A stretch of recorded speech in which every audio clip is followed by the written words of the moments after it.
The opening of today's story will be a little different. Once upon a time, there lived an extremely famous blacksmith owned a where he sold iron. One day, thanks to his ancestors' blessings, he sold his weapons to the savage. Amidst a never-ending war, it was a golden opportunity that helped him hone his craft. After the war, the blacksmith was ennobled as a baron and also granted a plot of that was the father of this story's protagonist, Roman. Few hours ago, Roman was actually a martial arts master who had transmigrated. In his previous life, he was a man of the martial world named John. He lived a brutal life and, after accomplishing everything, peacefully accepted. But for some reason, he had come back to life, reincarnated in the body of Roman Dimitri. Even now, he couldn't believe he was the youngest son of the Dimitri. He was still living in the Cairo kingdom on the Salamander continent, and the Murim world where he once lived no longer existed. Roman's close servant, Hans, was a bit surprised to see his young master staring at the mirror like he thought Roman was high on drugs. After all, that was a popular trend among rich kids these. Given Roman's notorious reputation and the fact that he had been holed up in his room for 25 years, earned him the title of the Dimitri family fool, it wouldn't be strange if that. Hans mentioned that Roman's fiancée would be visiting today. She was a young lady from the Lawrence family who valued etiquette and history, so Roman needed to prepare before. But Roman didn't seem to care.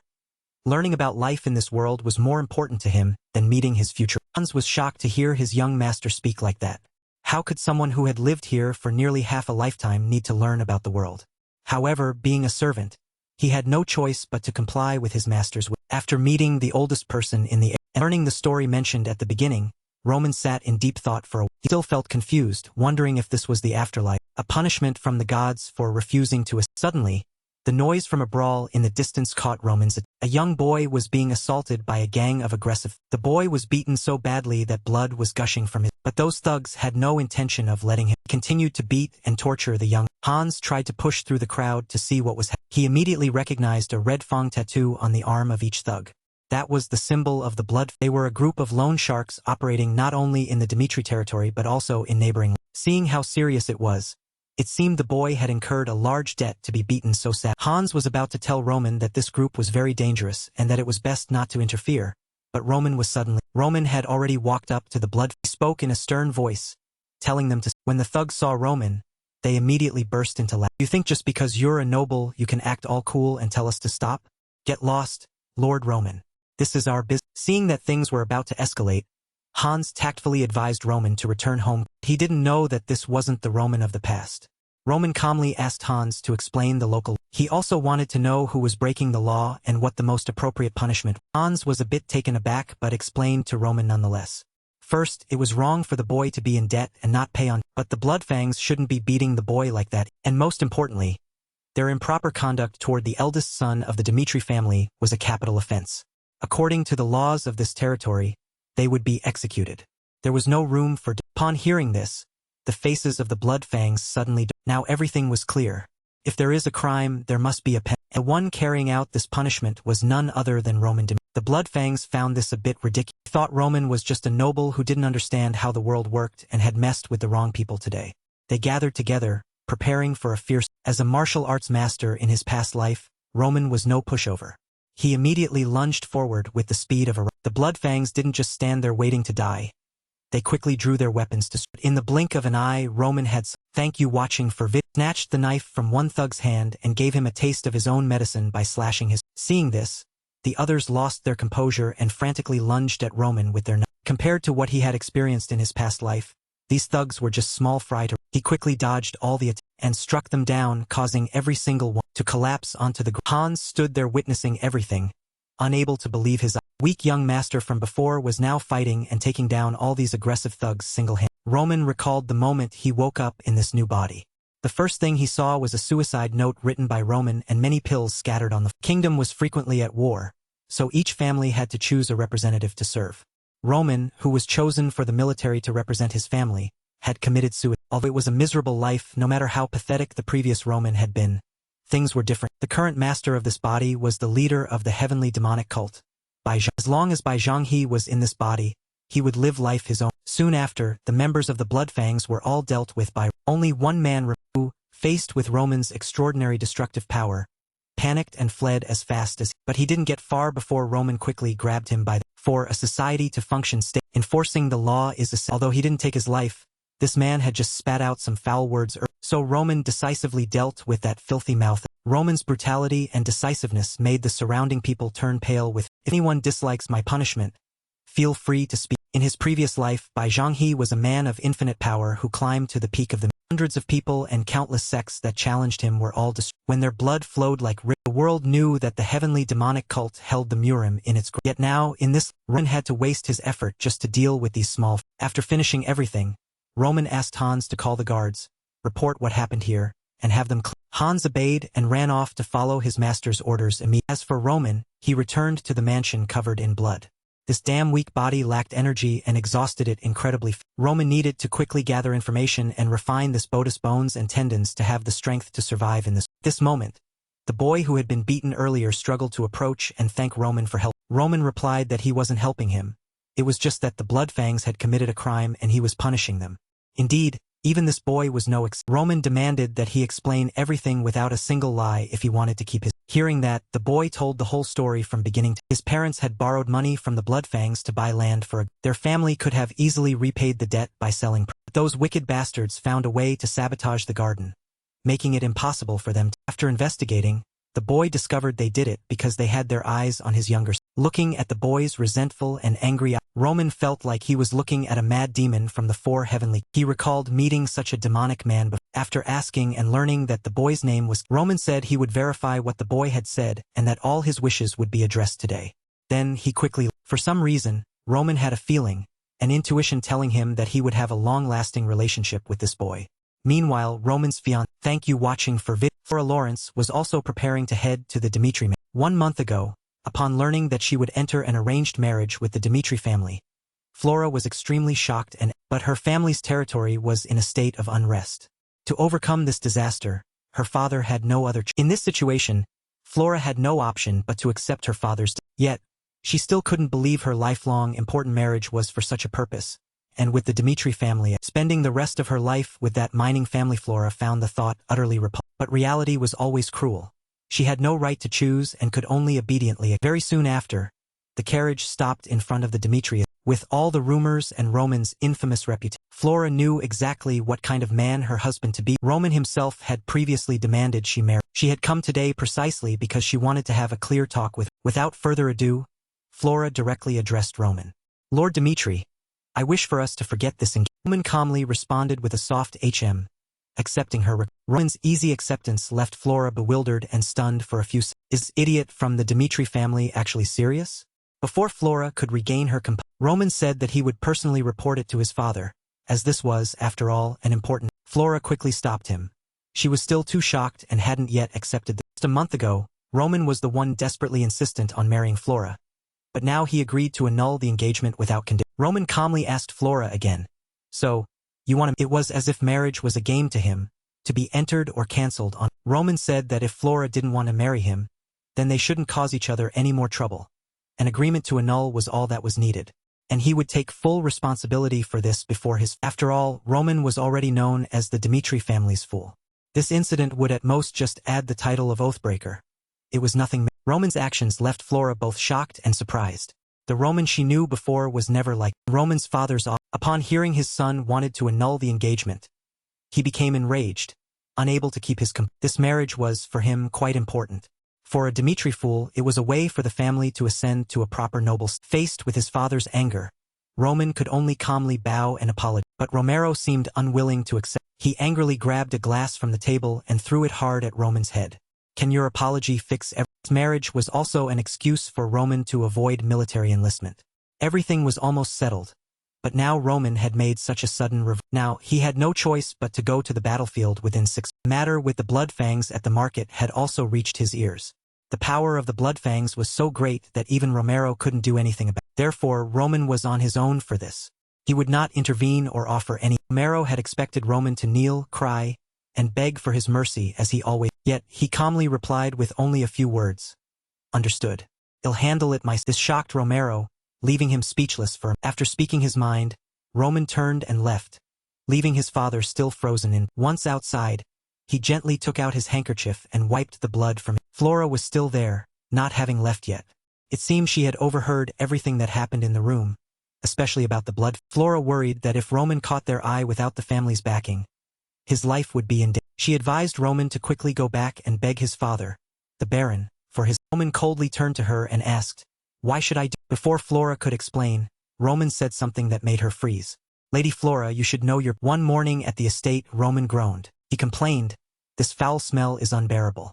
Hans was spraying perfume to help him. "Can't be helped, my lord. The smell of blood has spread all over." Roman adjusted his collar proudly. "And this outfit is too tight." Hans stood awkwardly behind him. Young man repeated today's schedule for him. "Since this is the first time you are meeting your fiancée, the lady of the Lawrence family, you must show her respect." Roman mused inwardly. Marriage? Huh? I'm only just getting used to this world. Marriage would only add unnecessary burden. Hans informed him they'll be arriving soon. Please wait for them at the bottom of the stairs. However, after reconsideration, Roman thought Hans is. He understood that the woman had done nothing wrong. There's no reason to be rude to a woman who hasn't caused me any trouble. I need to cancel this engagement. Roman still considered how to avoid embarrassing her. The less I offend her, the better. But later, I realized that Lady Flora did not deserve such courtesy. That was what I intended to do, but it seems this woman has never thought of respecting me. This gives me no reason to respect. Roman told Flora directly, "Lady Flora, you are quite..." Knew she didn't care about the matter. "I understand where you're coming from. You probably didn't consider my situation when you brought up canceling the engagement." He exposed her intention. "But when I said I would take full responsibility, you started to worry." Flora stammered. Before she could finish, he cut her off. How Roman's cold gaze fixed on her. Since the topic of canceling the engagement was brought, he reminded her, "You no longer have the right to interfere with my decision." Flora was stunned to hear those words. Roman left her behind. "From now on, we will walk separate paths, so take care of your own matters. The reason I said I would take full responsibility was to prevent any marriage talks that might arise after I cancel the engagement." Silently walked down the long corridor. "But it's also because I don't want to be involved with her." And she stood silently, watching him disappear into the distance. "So, Flora, this will be the first and last time." That evening at the Dimitri estate, Lihanna chastised her husband.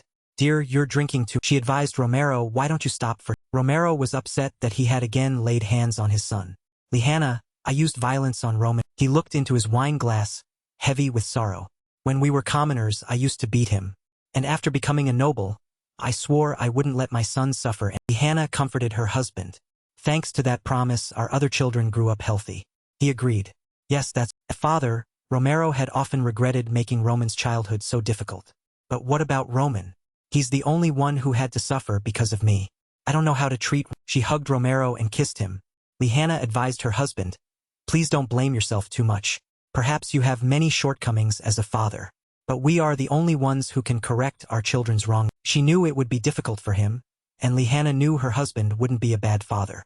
"And the Romero Dimitri I know wouldn't let his son go astray easily. You still have a chance to fix everything." Romero realized, "You mean the Bloodfangs?" Lihanna believed in her son. Roman is a proud child.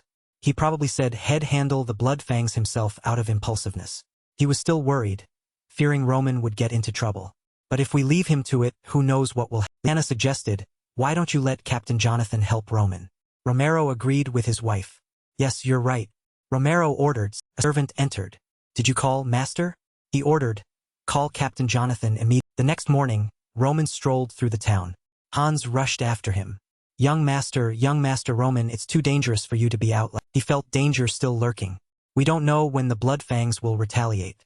Let's go." Suddenly, Roman asked him, "Hans, you think? When did the Bloodfangs gain their current power?"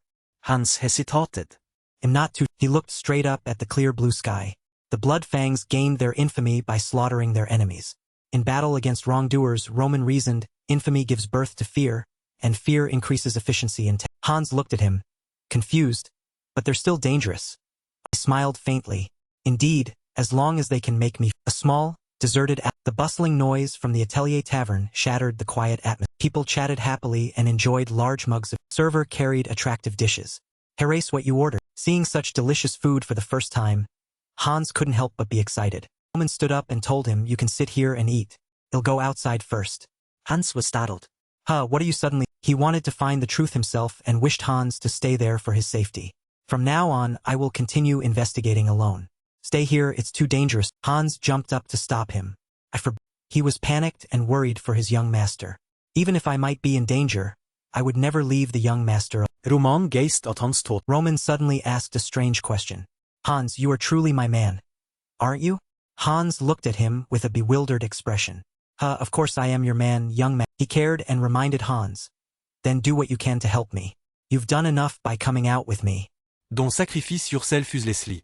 They'll be back. Hans stood rooted to the spot, silently watching Roman walk away. Young man, he hadn't expected those words from him.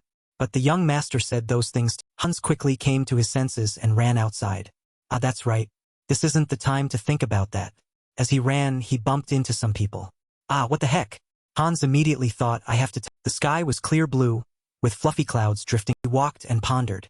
One thing I've learned these past few days is that their strength isn't very form. Looking at the quiet scene before him, Roman fell into thought. But because they operate in small groups, it's very difficult to hunt them down. They must be staying passive because they fear the consequences if they can't kill me. Roman bowed his head, silently calculating. An unseen force. If I can't find them myself, then they just need to find. He put his hands in his pockets and walked casually. I deliberately walked around the streets with Hans, so they must know where I am. Roman entered an alleyway. Above all, today is the regular training day for the Dimitri Knights. Therefore, the number of guards on the street has been greatly reduced. Someone's footsteps silently followed him. Which means if they plan to retaliate against me, this is the perfect opportunity. Sharp knife was slowly. The Bloodfang's members stood behind Roman. Dimitri man lunged at him with a knife. This is revenge for the blood. Roman stopped, listening to the movement behind. Hans' voice echoed. Captain. Hearing his name, Jonathan turned around. He yelled loudly and ran straight toward them. Captain John. Seeing the young master's servant, Jonathan ran up, puzzled. Hans, why are you here? Hans knelt, breathless. Jonathan pressed him. What is the young master doing? Please calm down and tell me. Hans panted. The young master. Captain. Hans' eyes widened. He struggled to utter. You must go find him immediately. Young Master Roman is in danger. At this moment, Roman had just subdued the attacker behind. The man snarled. Roman grabbed his wrist tightly, forcing him to drop the knife. Roman swiftly snatched the knife. He stabbed the man, causing him to cough up. He pulled out the blade, spattering. Roman held the knife defensively. Who had been stabbed once. The remaining men were aghast to see their comrade fall. What the heck? His speed was too fast for them to react. What's happening? This isn't what we. Drop of red blood stained his white shirt. He smiled coldly. What are you all? Roman held the knife up, taunting them. Come and get. Jonathan and his team members gathered around Hans. He asked, Hans, you mean young Master Roman went to the city without bodyguards, so you think he went to fight the Bloodfangs? Hans confirmed, yes, exactly. Jonathan and his comrade exchanged glances. Immediately after, he burst out laughing. The other man laughed along. Jonathan wondered, how could the weakest of the weak like young Master Roman go? Hans desperately explained. It's true. Why would I lie? We don't have time to stand. Jonathan's expression turned serious again. He remembered earlier Romero Dimitri, Roman's father, had made a request. There are some troubles between Roman and the Bloodfangs. Please help Roman resolve this. Well, since the Lord has requested. Jonathan scratched his head. What a headache, damn it. Why would he wander around without knowing how to use a. He ordered his comrades. Everyone, prepare your weapons immediately. The others responded. Jonathan turned to Hans and requested. Lead us to the young master, Hans. As long as we're here, they wouldn't dare touch young Master Dimitri. Hans replied. Jonathan frowned. If what Hans said is true, then that fool really did it. A man lay fallen in the street, blood pouring from his neck. Two men with knives looked at him, startled. What is this? Someone asked, what are you? The two men panicked, fear written on their face. Roman held the blood-stained knife, his face grim. The long-haired man gritted his teeth. Then the two men charged forward at once. He held the sharp knife in his hand and yelled, You bat! They lunged at him quickly, shouting, Roman deftly dodged the. He quickly scanned and found his opponent's weak. Roman accurately plunged the sharp knife into the man's abdomen, who cried out desperately. Bald man saw his comrade stabbed by the opponent, angered, and sought justice for his friend. You bet! He rushed forward, trying to attack Roman with his knife, but Roman reacted, turning to see his. He gained momentum, kicked the man in the stomach, and maintained a safe distance. The man dropped his knife in pain, lost his balance, and was about to fall to the. After the kick, the man stumbled to the ground, screaming in pain. Roman slowly approached the man, his face calm but his voice chillingly cold. Only 3 of you? In too much pain, the bald man could only make strange noise. Roman sat down, facing the man. If you kill us, you won't be safe either. How can you still say that after I've killed 2 men? Do you just say whatever you want? The bald man looked at him as if at a devil. He opened his mouth to speak, but Roman held up the knife threateningly. Answer my question wisely. He plunged the knife into the man's thigh, and blood splattered. The man was in such agony that veins bulged on his forehead, and he let out a pathetic. Roman's sharp eyes fixed on him. Now then, who is your... Near a splendid estate, people came and went, carrying large bags on their... After emerged from a place with only a signboard featuring a drawing, but no in the tavern, drunkards laughed and chatted loud. One man was in high spirits, holding a large beer mug and telling a story. Then He paused, full of questions. Roman, disheveled, strode proudly into the... Bald man at the bar welcomed him, but upon seeing him, quickly corrected himself. Greetings, young master. Roman smiled back. He casually sat down at the bar. Many around him wondered, Roman Dmitri? Is that Roman? Why is he suddenly here? Why does he look like... The bartender asked, what would you like to drink? Sir? Roman replied, Tears of Dawn, the 20-year vintage. Bartender said, I apologize, but our bar doesn't have anything like that. May I suggest something else? Roman agreed immediately, oh, that's fine. Give me something strong. Then he explained, I have business to attend to in the morning, so I need to get a little... As soon as he finished speaking, everyone present looked at him strange. Roman recalled the words from this morning. Morning dew. A signboard appeared with a dewdrop falling from... Other two men immediately replied, It's a tavern in the middle of town. We received our assignment. Continued, they gave us work if we said the secret passcode. Roman gazed at him, questioning, what is that pass? The bald man immediately replied, Tears of dusk, something strong, morning business. You must say these three in order. Roman remained seated at the bar. The other men in the tavern watched him. The bartender shouted. He himself tightly gripped the tavern owner brandished his knife and ordered, Attack! Roman quickly punched him in the other men watched, jaws agape. The tavern owner had passed. Everyone had left their seats, weapons in hand, rushing towards Roman. That bastard. Kill. Rushing footsteps ran out the door. Someone's desperate... One man from the tavern was knocked down onto the street. Seeing this, the others panicked, yelling, Call the guard. Remaining men were also successively attacked by... One man was hit on the shoulder and passed. The next man, Roman gripped his neck. He groaned in pain. Those who hadn't been attacked wanted to charge but were hesitant, watching Roman hold the man by the neck like a chicken. What happened? They gasped, exclaiming in astonishment. He defeated 3 men instantly. Is that Roman? He's different from what we... He pondered, the supreme technique of the martial world can increase a person's strength simply by breathing. In a short time, the heavenly demon had improved Roman's body through martial arts. Although he still couldn't compare to his previous... The men brandished their knives. He's alone. Roman opened one eye and looked at them with contempt. But these guys are nothing but a noose. The bartender woke up. He clung to the edge of the bar to stand. He rubbed his nose. What happened? Roman's voice rang out. Just in. Roman slowly walked towards him. I'm about to finish, he asked with a frightened tone.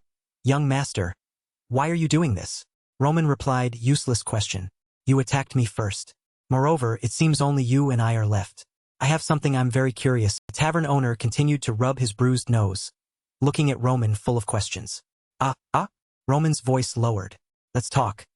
Jonathan arrived at the scene of the fight, wondering what's going on. He looked around. Unconscious people lay scattered everywhere. Did the young master really do? Soldier called out. Captain. He looked up.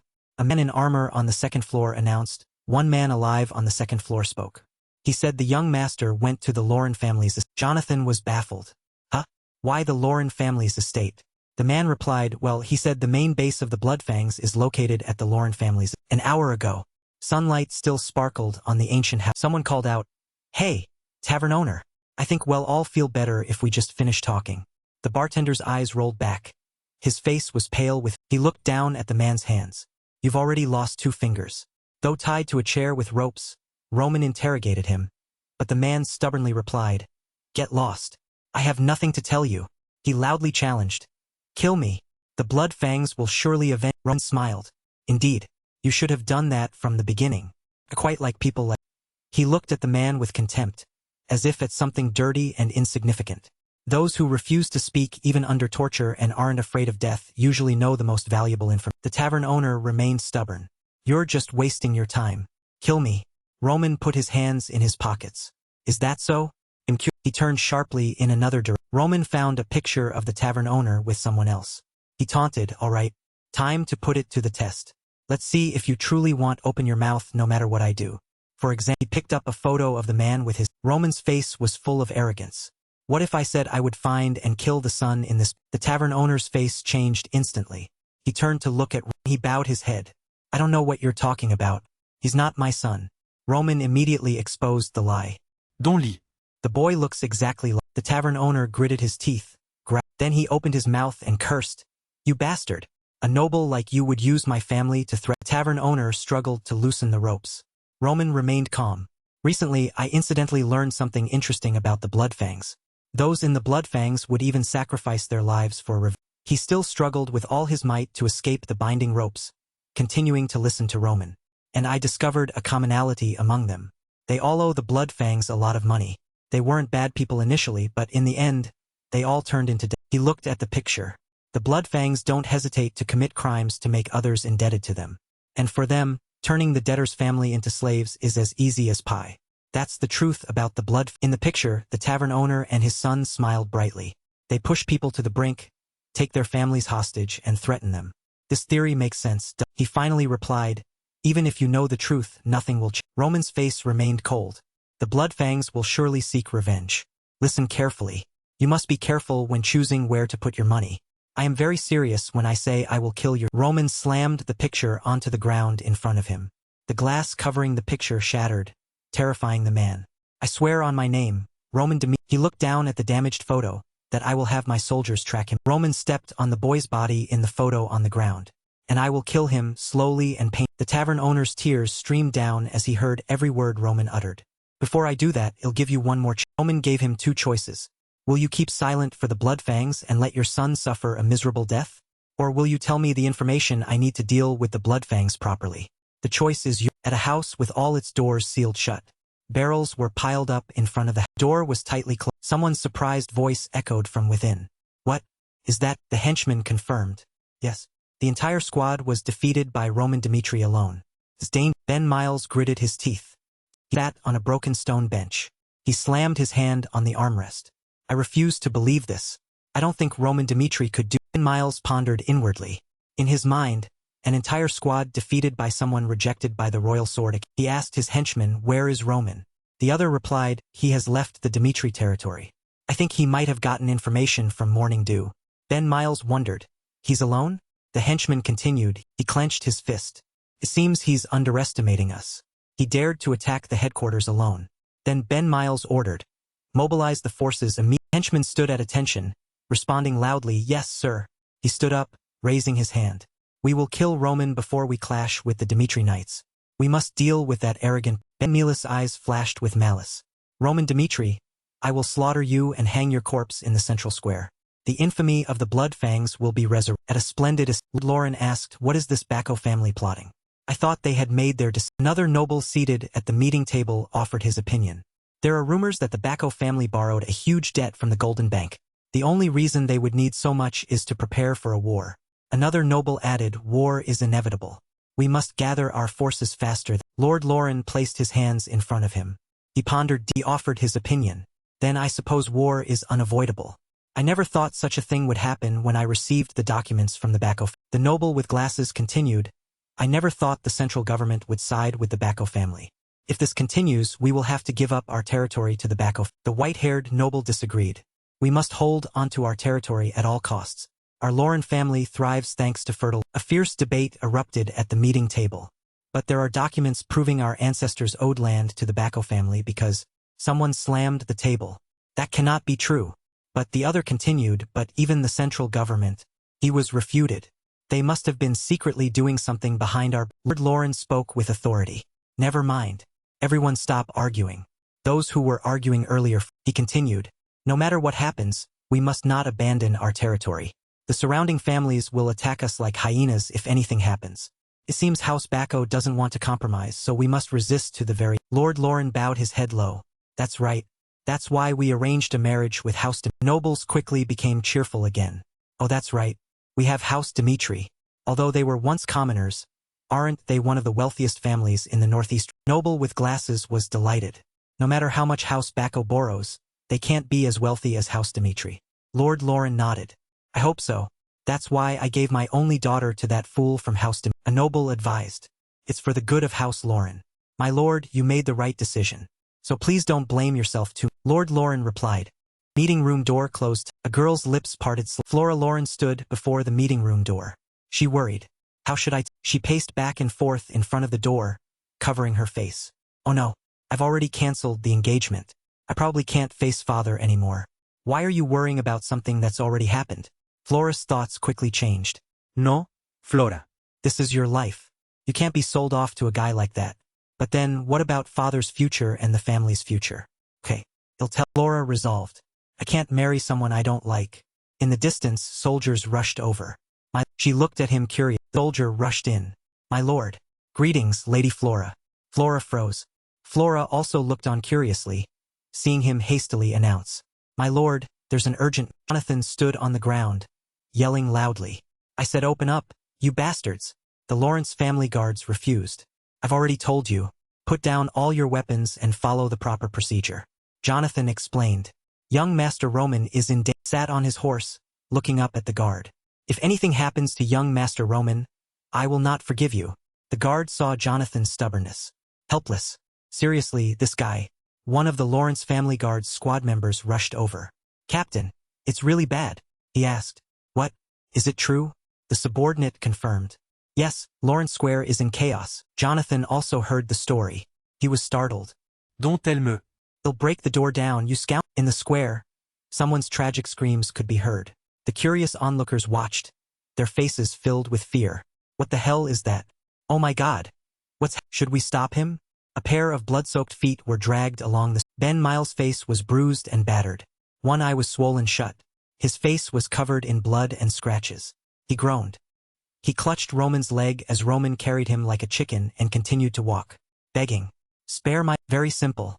A soldier's footsteps slowly descended the opponent was a foolish noble. Outside the door, dozens of men stood with knives ready, like tigers awaiting prey. Each man's arms rippled with one person. It wasn't even considered a job. The brown door slowly... We had many armed men. Standing amidst these thug-like figures was Ben Miles, the leader of the Bloodfang gang. He stood with his arms crossed, an arrogant air about him, his firm muscles not to be underestimated. There's no way we can lose. No. That's impossible. Ben Miles flashed a sinister smile, a scratch mark on his face, his eyes gleaming, making him look exactly like... It should have been that way, but suddenly Ben Miles' face changed. From cool and imposing, his face turned to one of terror, trembling uncontrollably. Ben Miles' eyes widened, and his mouth stammered, unable to... He collapsed. Ben Miles so stunned his face turned dark. Because right before him, all his subordinates lay freshly killed. Blood splattered across the tiled. Ben Miles' face turned pale green. His pupils contracted to the size of beans. A light step passed through the bloody thugs. Shock rendered him unable to stand. Footsteps with a blood-soaked hand approached Ben Miles. At this rate, before him now was the horror about to kill him. Ben Miles should have run for his life, but he sat there stunned, unable to move. Ben Miles mumbled. No, I don't want to die, I'll die, I don't want to die. A thought appeared in his mind. I'm going to die. Ben Miles trembled, begging, please. In just an instant he was punched, his right eye swelling up, blood gushing out. Ben Miles pleaded. A woman, with just one arm, picked him up out of the room and dragged Ben Miles, leaving him sprawling onto the street. He continuously pleaded, at least spare my... As he was dragged, Ben Miles squirmed and pleaded again. He threw him right into the middle of the street.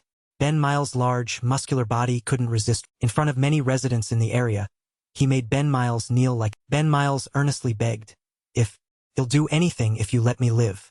I'll become your serving dog for the rest of my... The woman glanced at him, then said with disdain, beg for mercy? You'll become my dog?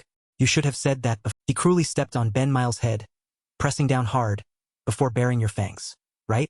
Ben Miles cried out in pain, but couldn't lift his... The woman announced Ben Miles' identity to everyone around, making them gasp in shock. This man is the leader of the Bloodfang. You all surely know what a scoundrel he... The local residents were so stunned they broke into a cold sweat. They couldn't have predicted what he had caused. The Bloodfang even harmed House Dimitri. They used dirty tricks to swindle, and they even tried to kill me for stop. Roman condemned and glared at Ben Miles. The Bloodfang's crimes are too clear, so in front of he used his feet wanting to crush Ben Miles' skull. I will strip away the evil within. Everyone around gaped at Roman's actions. Jonathan rode his horse over, shouting, "Young man!" He was too stunned to speak. Ben Miles' bloodstains on the wall looked truly disgusting. Scene change. The rumors of Roman killing Ben Miles reached Lord Lawrence's ears. The Baron's castle appeared majestically and solemnly against the clear sky. Inside the castle, murmurs echoed. Is that true? Inside, a soldier was recounting everything that had happened to the Lord and those present. We allowed Roman Dimitri to enter the territory because he is Lady Flora's fiancé. But after an hour, Roman appeared at Lawrence Square dragging a man. Everyone in the castle was surprised to hear the soldier's report, then heard him declare that the man was the leader of the Bloodfang. Ben. Murmurs filled the room. He executed him in front of everyone? Doesn't that sound ridiculous? Roman Dimitri, you mean? Lord Lawrence widened his eyes in disbelief. He captured the Bloodfang leader and executed. As he was recovering his senses, a noble sitting next to him deliberately added fuel to the fire. The important thing is that he punishedno, killed someone without the Lord's permission. This matter cannot be ignored. Thought appeared in Lord Lawrence's mind. His eyes narrowed. Permission? Before or after the fact? No, that's not important. My future son-in-law dealt with the blood. He stood up and declared loudly. Summon Roman Dimitri immediately. I will hear the story from his own mouth. Footsteps approach. Thank you watching for meeting room door slowly. The handsome Roman entered with the aura of a protagonist. He walked like an executive with Jonathan and a soldier following by. When the three of them entered, everyone was surprised by Jonathan's presence. Captain John, seeing his stern face, everyone realized.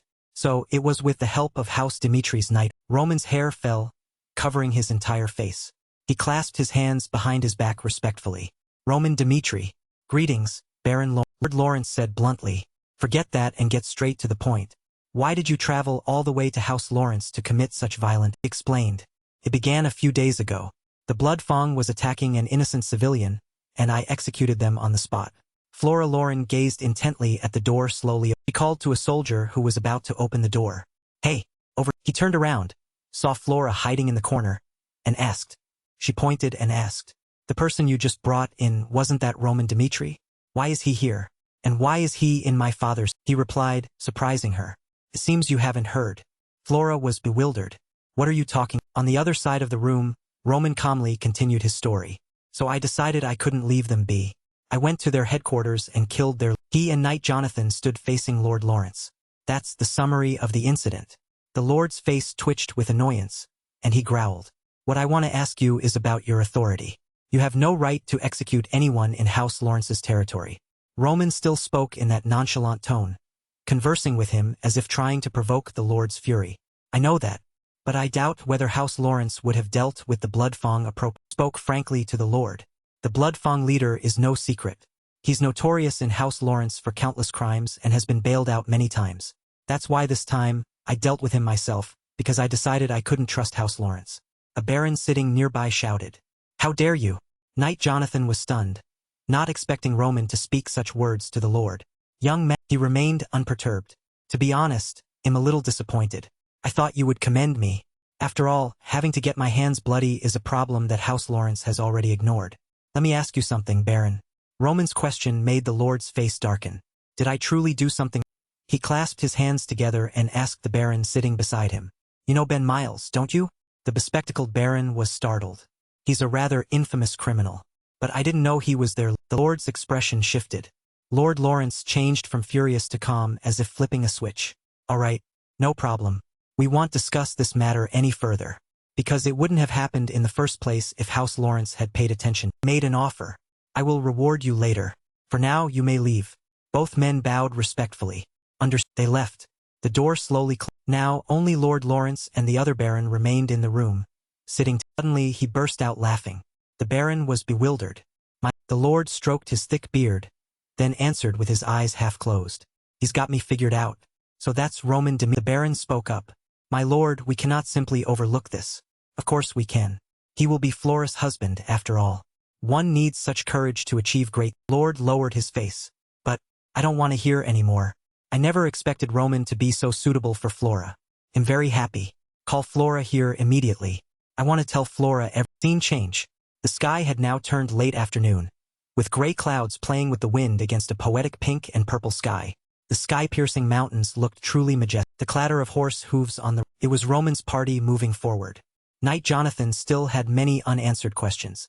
Young master, was it necessary to provoke the Baron like that? Perhaps we escaped, but what if he gets... Roman calmly stated. House Lawrence won't take responsibility for what happened. I merely showed them it was due to their carelessness. He added, and it seems he doesn't know about the broken engagement yet. He won't punish his daughter's fiancé. Upon hearing these words, Jonathan's face went blank. He had calculated every... He looked at Roman's back walking ahead. What happened? The person in front of me now, the image of Roman Dimitri appeared, with his prominent nose and handsome face. This isn't the Roman Dimitri. Lingering blood merged with the mysterious black of night, as if representing a demon from hell. A voice spoke. Rong-su, you clumsy... From the broken ground, Rong-su, like a bewildered boy, sat dumbfounded, looking up. You are the son of the sky. The boy was like an ant. Looking up, an imposing general's voice echoed down. If you truly have the qualifications to inherit from me, then prove yourself from this cold, hard ground and The general was a hairy man, 90% of his body covered in golden brown fur. He looked at him with an affectionate gaze. Your death, among my 12 children, means nothing to me. Even if all my children die, it'll just create... His words were deeply etched into his mind, making him look up with wide eyes. So remember, the only way to prove yourself... Around Rong-su were children his age, but he looked much weaker. Rong-su knelt on the ground as if surrendering to them. Is to dominate. Just a few seconds later, he was beaten until blood gushed from his mouth. A guy with hedgehog hair, looking like a thug, proudly beat his chest, thinking he was... I thought you'd be special, being the Sky Demon's son. But it turns out you're nothing more than an arrogant... Rong-su used all his might to stand. He gritted his teeth, his eyes wide, clenched a fist, and darted forward like a rocket, intending to beat this arrogant... But he was still a foolish boy, so he was immediately dealt a painful blow to the mouth, leaving his teeth and lips... The eyes behind him were as timid as dried civets, but still mocked him. He then used his muscles to relentlessly beat Rong-su until he couldn't lift his head. Throughout my childhood, Roman mused, while most would be protected by their parents. His bulging fist shot forward like a rocket. On the other hand, he delivered a shattering punch to Rong-su, was thrown into a world where only the strongest... Scene change. A magnificent white castle appeared solemnly, with shimmering night lights illuminating the entire... Inside were dozens of dazzling golden lights, like those of no... A bathtub appeared with clear... Our handsome heartthrob Roman was taking a relaxed steam bath, fully displaying his attractive chest. As he bathed, he thought, I'm exhausted.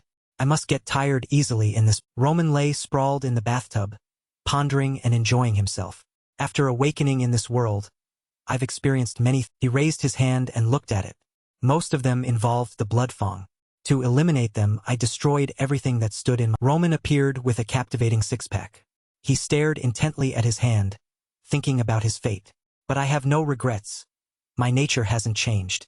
I cut down and tormented those who blocked my path and those who aimed hostility at me. I used every method to eliminate them. That has been my life until now. Nothing changed just because I became... He stretched out again, thinking to himself. But perhaps it would be dangerous if I went out like this again. I haven't fully discovered how this world works yet. And it's true that my strength has weakened compared to before. Roman was troubled. What should I do now? If I think carefully while relaxing, a startled call from outside suddenly woke Roman from his reverie. Young man, a voice from outside spoke. The Lord is calling for you. He quickly replied. I know. I'm coming. The Lord Romero Dimitri's palace appeared splendid. On the table was the Lord's powerful. He, with his full beard and mustache, asked Knight Jonathan. So Roman really did that? Jonathan replied. Yes.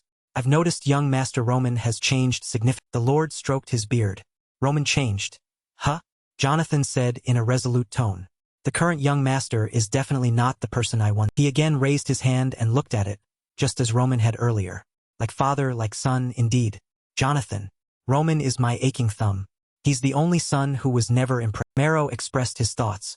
And he's also the only one who had to go through the period when I was still a... Old images flashed in his mind. A child's voice called. Father. Papa. A small hand placed a piece of candy on his hand. Mero guander. What's this? Roman playfully replied. At that time, he was just an ordinary worker toiling for others. Romero looked very simple and honest, scolding Roman affection. Did you come all this way just to give me this? I told you to stay away from here because it's dangerous. Little Roman at that time was still tiny. He flashed a lovely smile and spoke clearly. But father works all day, so I wanted to give you that. Although young, Roman's thoughts were very mature. He cared and worried for Romero, surprising him. Father, eat it, Then work quickly so you can come. That was why Romero loved Roman so much. I want Roman to be full of happiness. Clenched his hands and shared. That's why I favored Roman, and gave him a lot of spending money so he wouldn't be mocked for being poor. But I never thought that would make him start going down the wrong path. His confidences touched Jonathan. A part of me had already given up on Roman. He sympathized. Romero said proudly. But after hearing that Roman destroyed the blood fong, it filled me with hope. As the two were talking, Roman's polite voice echoed in. Father, he thought to himself. No matter what method he used to confront the blood fong, Romero said affectionately. Come in. If Roman truly accomplished something by his own, his footsteps slowly opened the door, and he entered. I am willing to do everything for Roman, to make up for my shortcomings as a Roman appeared before him with a bright, handsome face and simple white. Romero clasped his hands and asked him. Yes, he wondered. I heard you defeated the blood fong by yourself. Standing before his father's question, Roman didn't rush to answer, instead hesitating and narrowing his eyes. In Roman's eyes, Lord Romero appeared as a forgiving and benevolent father, looking at him with loving eyes. I can see he has very high expectations for what I'm about to say. If I tell the truth, he'll look at me with a completely different. Hesitated. But an achievement beyond expectations will backfire. If I retreat now, I can gain more time to. Roman still didn't answer. He felt puzzled. Roman? He thought for a long time but still couldn't make a decision. Tell him the truth? Or conceal it? The latter would definitely be the wiser decision. He reminisced about the time before he transmigrated. Back then, he was a foolish boy, Rong Su, who was beaten by that hedgehog-haired guy. He pinned Rong Su to the floor, relentlessly hitting him and provoking. Is that all you've got? Keep picking fights with me, you bet. Boiling with rage, Roman fumbled in the darkness and quickly grabbed a large rock, igniting with fury in an instant. Then he threw it straight at the scoundrels. The guy was hit so hard in retaliation that his eye bled, and he screamed loud. The hedgehog-haired guy covered his face with his hand but still cursed nonstop. At this moment, Rong Zu's eyes burned red like a flame of hatred. He wielded the rock and rushed forward with the speed of a wind. On the broken ground, he relentlessly punched him, just like all the abuse he had endured, making the guy unable to lift his blood-soaked hand holding the rock. The boys standing there all turned pale at the. In an instant, Rong Su transformed from a simple boy into a powerful warrior, knocking out the hedgehog-haired guy with one. Throughout my childhood, while most would be protected by their parents, I was thrown into a world where only the strongest. Rong Su stood proudly, chest out, commanding the children in the cave. You said he was your boss, right?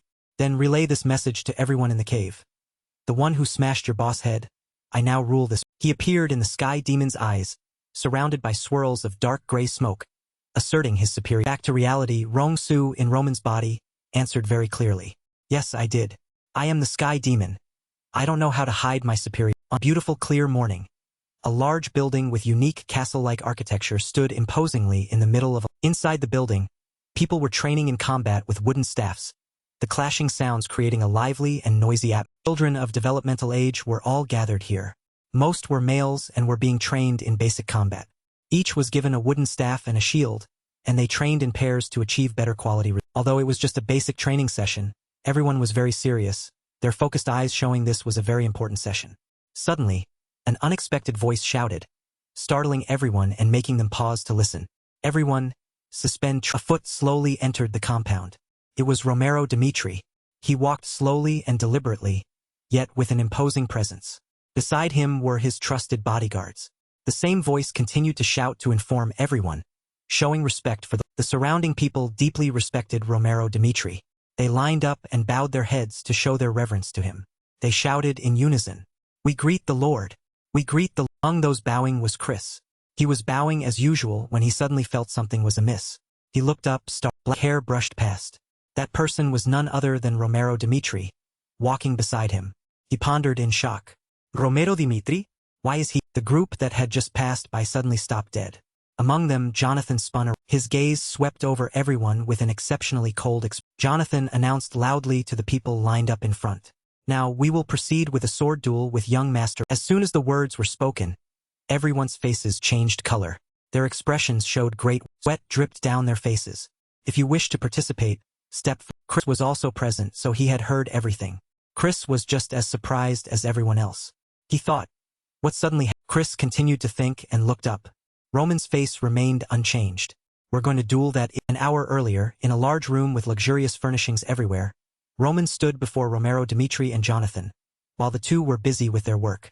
Roman, with his hands clasped behind his back, reported to them. Yes, it was. After his statement, his face remained terrifyingly. Romero's face showed surprise after hearing his words. How did you defeat the blood? Roman pondered, trying to answer his question artfully to avoid misunderstanding. I must answer him then so he doesn't suspect me. After careful consideration, he spoke. Actually, I've always been secretly practicing swords. Romero questioned him. Why did you hide it from me? If I had known, I would have supported you. Roman denied his implication. I spent too much time loafing around on my own. I shouldn't be pampered, and he continued to express his opinion. I want to show father that this fool of the Dimitri family, myself, can achieve something on his own. Even so, I couldn't have learned swordsmanship to the extent of confronting the Blood Fong. Roman looked directly into his father's eyes and continued. The Blood Fong is an organization established through illegal lending and maintained by threats and coercion. So I thought that gang would disband if I defeated their leader. Therefore, I lured their leader, Ben Miles, with false information and ambush. Romero gaped in surprise. Unbelievable. You lured the Blood Fong leader out? Roman answered his question with unusual calmness. The Blood Fong always retaliates against weak nobles. So I used myself as. Romero sprang to his feet, his face filled with worry and disbelief. No way, that's too dangerous. If they were truly focused on revenge, they could have ignored the leader and killed. He cut him off with a stubborn attitude. However, I was sure that group, bound by threats and pressure, wouldn't risk their lives to save their leader when they could regain their freedom. Roman thought to himself. And that's exactly what happened. He remained firm in his decision. Roman stood there, completely unswayed by his father's words. Romero Dimitri seemed to understand Roman's words. He closed his eyes and slowly reflected on everything. Careful decision-making and planning, as well as enough courage to execute that plan. To call this achievement impressive is still an understatement. And I never expected Roman to accomplish it. He now realized and said to Roman, Son, may I ask you something? Roman replied respectfully. Please, father. Roman obediently clasped his hands behind his back, ready to hear his father's instructions. Romero began. I want to witness your swordsmanship with my own eyes. To see how much my son has changed. He had high hopes for his son. I'm eager to see how much he's changed. Back to the present. Everyone below seemed unwilling to duel Roman with swords, so their faces were contorted in discomfort. The man above asked. No one volunteered. Chris also seemed unwilling, his face clearly contorted. Chris thought, of course not. There's nothing to gain from winning, and if I lose, I might be expelled. Who would volunteer? Jonathan persistently sought someone to duel his young master. He thought with extreme determination. We need a professional who can completely subdue the young master, to maintain the prestige of the Knight Order and to confirm his. Since no one volunteered, Jonathan was forced to randomly choose someone. If no one volunteers, I will choose someone. He walked slowly towards the crowded line of people below. As he walked, he carefully considered to choose the appropriate person. I myself want to step forward, but as the captain of the Knight Order, I cannot draw my sword for something like this. There's only one suitable person. Jonathan walked and stopped right near Chris. And unexpectedly, he called out loudly to choose him. Chris. Chris looked at him in surprise. Jonathan continued. His words pierced Chris. Step forward. Chris' eyes widened in alarm. What? The real reason Jonathan chose Chris was because he was the vice-captain of House Dimitri's Knights, making him very suitable for this. Chris suddenly recalled a memory from the past. The first time I met Roman was last year. I went out after receiving news that a drunkard was disturbing a restaurant's business. Chris and another friend rushed into the restaurant. Chris shouted, Soldiers here. What's going on? Before he could enter, he was struck by the sight and voice of a drunken man causing a ruckus in the restaurant. The man yelled, You bastards, are you messing? He lost control, throwing wine bottles everywhere, smashing them to pieces. His shouting was so loud it made everyone there uncomfortable. You treat me like trash just because I barely touched. The restaurant owners didn't know what to do but continuously apologized to him. We apologize. We are deeply sorry. We didn't mean to, and hadn't even finished speaking when the man yelled at them. That man was Roman. He was in a drunken state, completely different from his usual self. Roman sat on a chair, his face flushed red, still holding the spilled wine bottle. He shouted, Don't argue with me when you're just low-class Roman arrogantly challenged even the restaurant owners. Hey, you come. Before the owners could react, he threw the wine bottle in his hand at them. Luckily, they dodged in time. They could only beg him. Young master, perhaps calm down first? Roman still shouted arrogantly. Damn it, I told you to come. So, at this moment, Chris couldn't stand idly by and approached him to intervene. "Young master, I think that's enough." But it was no use, as Roman was too brazen at the moment and wouldn't listen to anyone. He kept shouting, "Who the hell are you? Get out of..." Chris grabbed Roman's hand to restrain him, preventing Roman from continuing his rampage. "If you cause any more trouble, even if you are the young man..." He hadn't finished speaking when he received a stinging slap from Roman. "Young master." Roman showed no respect to anyone and continued to curse. "You low-ranking knight dare to..." Chris, unable to do anything, glared at him with a terrifying look. Roman snapped. "Huh? Are you glaring?" Chris' thoughts began to surface as he tried to endure Roman's shoves after being slapped in the... I knew that this guy had never trained in his life, and his strength was only average. No, even lower. Chris continuously thought terrible things about Roman but dared not speak them, fearing he would be implicated. Such a pathetic person. I can't believe this guy is the Lord. He looked at Roman with a disdainful gaze. I'd really be better off considering him a new... After finishing his recollection, he returned to reality. At this moment, Chris was surprised to be chosen. He thought, so I have to duel Roman? No matter how surprised Chris was, reality remained unchanged. Jonathan still ordered him forward. Chris stepped forward. Chris vehemently objected to his request. "Captain, I don't think I should do this." But contrary to Chris' expectation, Jonathan remained firm. Young Master Roman confronted the Blood Fang alone. "For the match to be fair, only you can..." Chris hesitated, but Jonathan still gave him no chance to refuse. He growled. He had no choice but to reluctantly agree to his request. His face was very displeased. "I understand." As the match began, Chris and Roman stood on a gray area, and everyone stood around to get the best view of the duel. The atmosphere was very tense. Despite the high tension, both Chris and Roman's faces were surprisingly... Jonathan was about to start the match. Then, both sides... Suddenly, Chris interrupted him. "Please wait a moment. I have a request." Jonathan asked in surprise. "A request?" Chris looked at him. "I was taught to consider any sword duel a real match no matter who the opponent is. Cannot show leniency." Chris was very confident in himself. "If you accept my request, I will gladly accept the honor of dueling the young master." He thought, seemingly looking down on Roman. That idiot couldn't possibly have defeated the Blood Fang alone. He'll use this opportunity to teach him a... Jonathan and Roman's father exchanged knowing glances and then the two looked at Roman, as if to gauge his... Roman not only said nothing but also smirked, revealing an enigmatic, unpredictable... Seeing this, Chris immediately boiled with rage, his face contorting. He thought, Jonathan looked at the two of them and announced, "The young master has surely accepted the request." Then, both sides... The command to prepare echoed. The two opponents were in position. Their feet were positioned in a serious... They held their wooden swords firmly in their hands. Both gazed at their opponent. Roman looked very calm, but Chris, on the other hand, appeared... Common point was that both were awaiting the command to be... Not making them wait long, Jonathan shouted. As the starting announcement echoed, Chris was the first to... He actively charged towards his opponent, Roman, like a wild beast that had stalked its prey for a long time, and now it was time to hunt.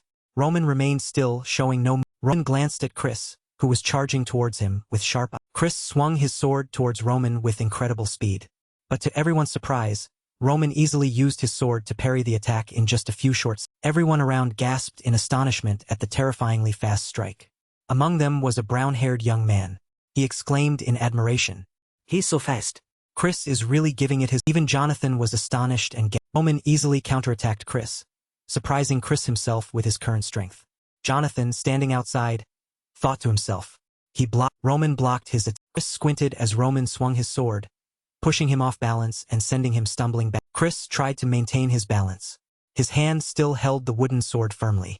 He thought, from the terrifying force I felt from his... He stared intently at Roman. Thoughts raced through his mind. Even his defensive stance is very stable. Is this just a coincidence? Chris frowned. His face showed a determined aura. Although this isn't what I expected. So what? Right? He gripped the sword tightly in his hand and lunged rapidly towards Roman. His face now looked very frightening. He resolutely thought, he'll only be satisfied when I've crushed that guy to... Chris lunged and swung his sword with astonishing speed. But unexpectedly, Roman easily dodged his attack. This moment he was furious. His eyes glowed with an orange light, showing his determination. Then Chris decisively spun around and delivered another unexpected slash. But strangely, Roman seemed to anticipate his attacks and continuously dodged. The two fought so intensely that their wooden swords showed cracks. In contrast to Chris, who was gradually losing his composure, Roman was unhurried and graceful. His face now exuded a captivating, unusually handsome. The two continued to attack each other relentlessly. Both swung their swords at their. Chris waited for Roman to make a mistake. He felt he had seized the opportunity and immediately thought. Here, Chris thought he would achieve a satisfying victory, but life is not a dream. When he lunged to strike Roman, Roman immediately dodged his attack, surprising. Before Chris could react, Roman had escaped the encirclement and glanced back at him with a calculating expression. Chris suddenly realized something. He was startled but still couldn't react as quickly as Roman agilely spun around and swung his sword towards Chris with terrifying. Before Chris could react, a few strands of his hair were sliced. After that sword strike, he was pushed backward by the powerful force of the. Chris lost his balance and almost tumbled to the ground. At this moment, he began to feel confused. His mind was in turmoil, and the thoughts that just raced through his head were truly dangerous. Roman's father and Jonathan were astonished by what had just happened, exclaiming, "No!" The surrounding spectators were equally astonished. One of them frowned. Was he holding back? Unbelief slowly grew angry. He grimaced in displeasure. Is this really Roman's? He looked towards Roman. Roman was now firmly gripping the wooden sword, staring at Chris with an unreadable expression. His figure was larger and more robust than before. Suddenly, a thought flashed through Chris' mind. He knitted his brows. From defense to dodging and then attacking. Not a single flaw. Did he really wipe out the Bloodfangs by himself? If this continues, Chris reassured himself. Damn it, what am I thinking? My opponent is that idiot from the Dimitri household. I won't lose to him in front of so many. Roman suddenly spoke with a cold demeanor, surprising everyone. I think the warm-up is in. Chris was surprised by Roman's words and asked again. What? Roman replied to Chris' question. Before Chris could react, Roman suddenly swung his sword and lunged at him. Roman said, "I'll make the first." Chris realized and swung his sword up in time to block, but he still sustained considerable damage. He let out a pained. Roman showed no mercy, attacking relentlessly, leaving Chris unable to resist. Chris now had to admit Roman's strength. Roman, what's wrong with this guy? He's incredibly. Roman took a step back to gain momentum and then lunged forward. His face remained calm, but his actions terrified. Roman attacked Chris with continuous and relentless blows, giving Chris no chance to counter. The spectators outside watched in immense admiration.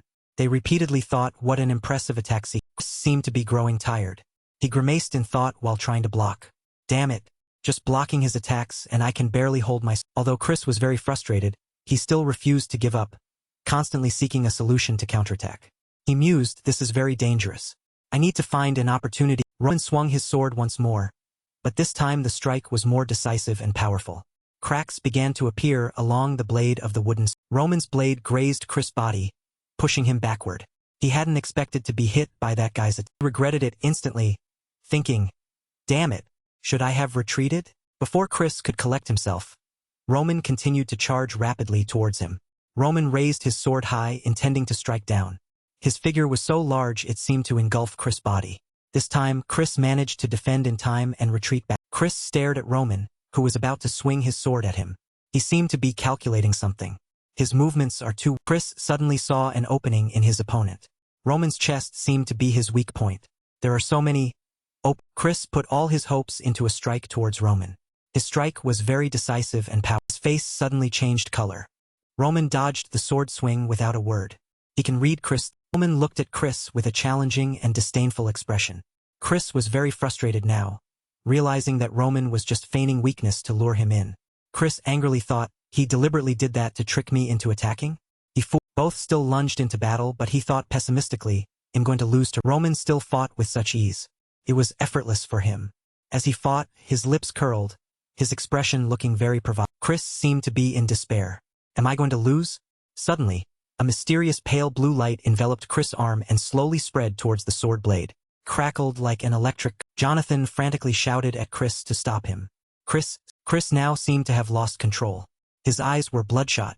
His bared teeth looked ferocious, making everyone there shudder. He unleashed his first star aura technique.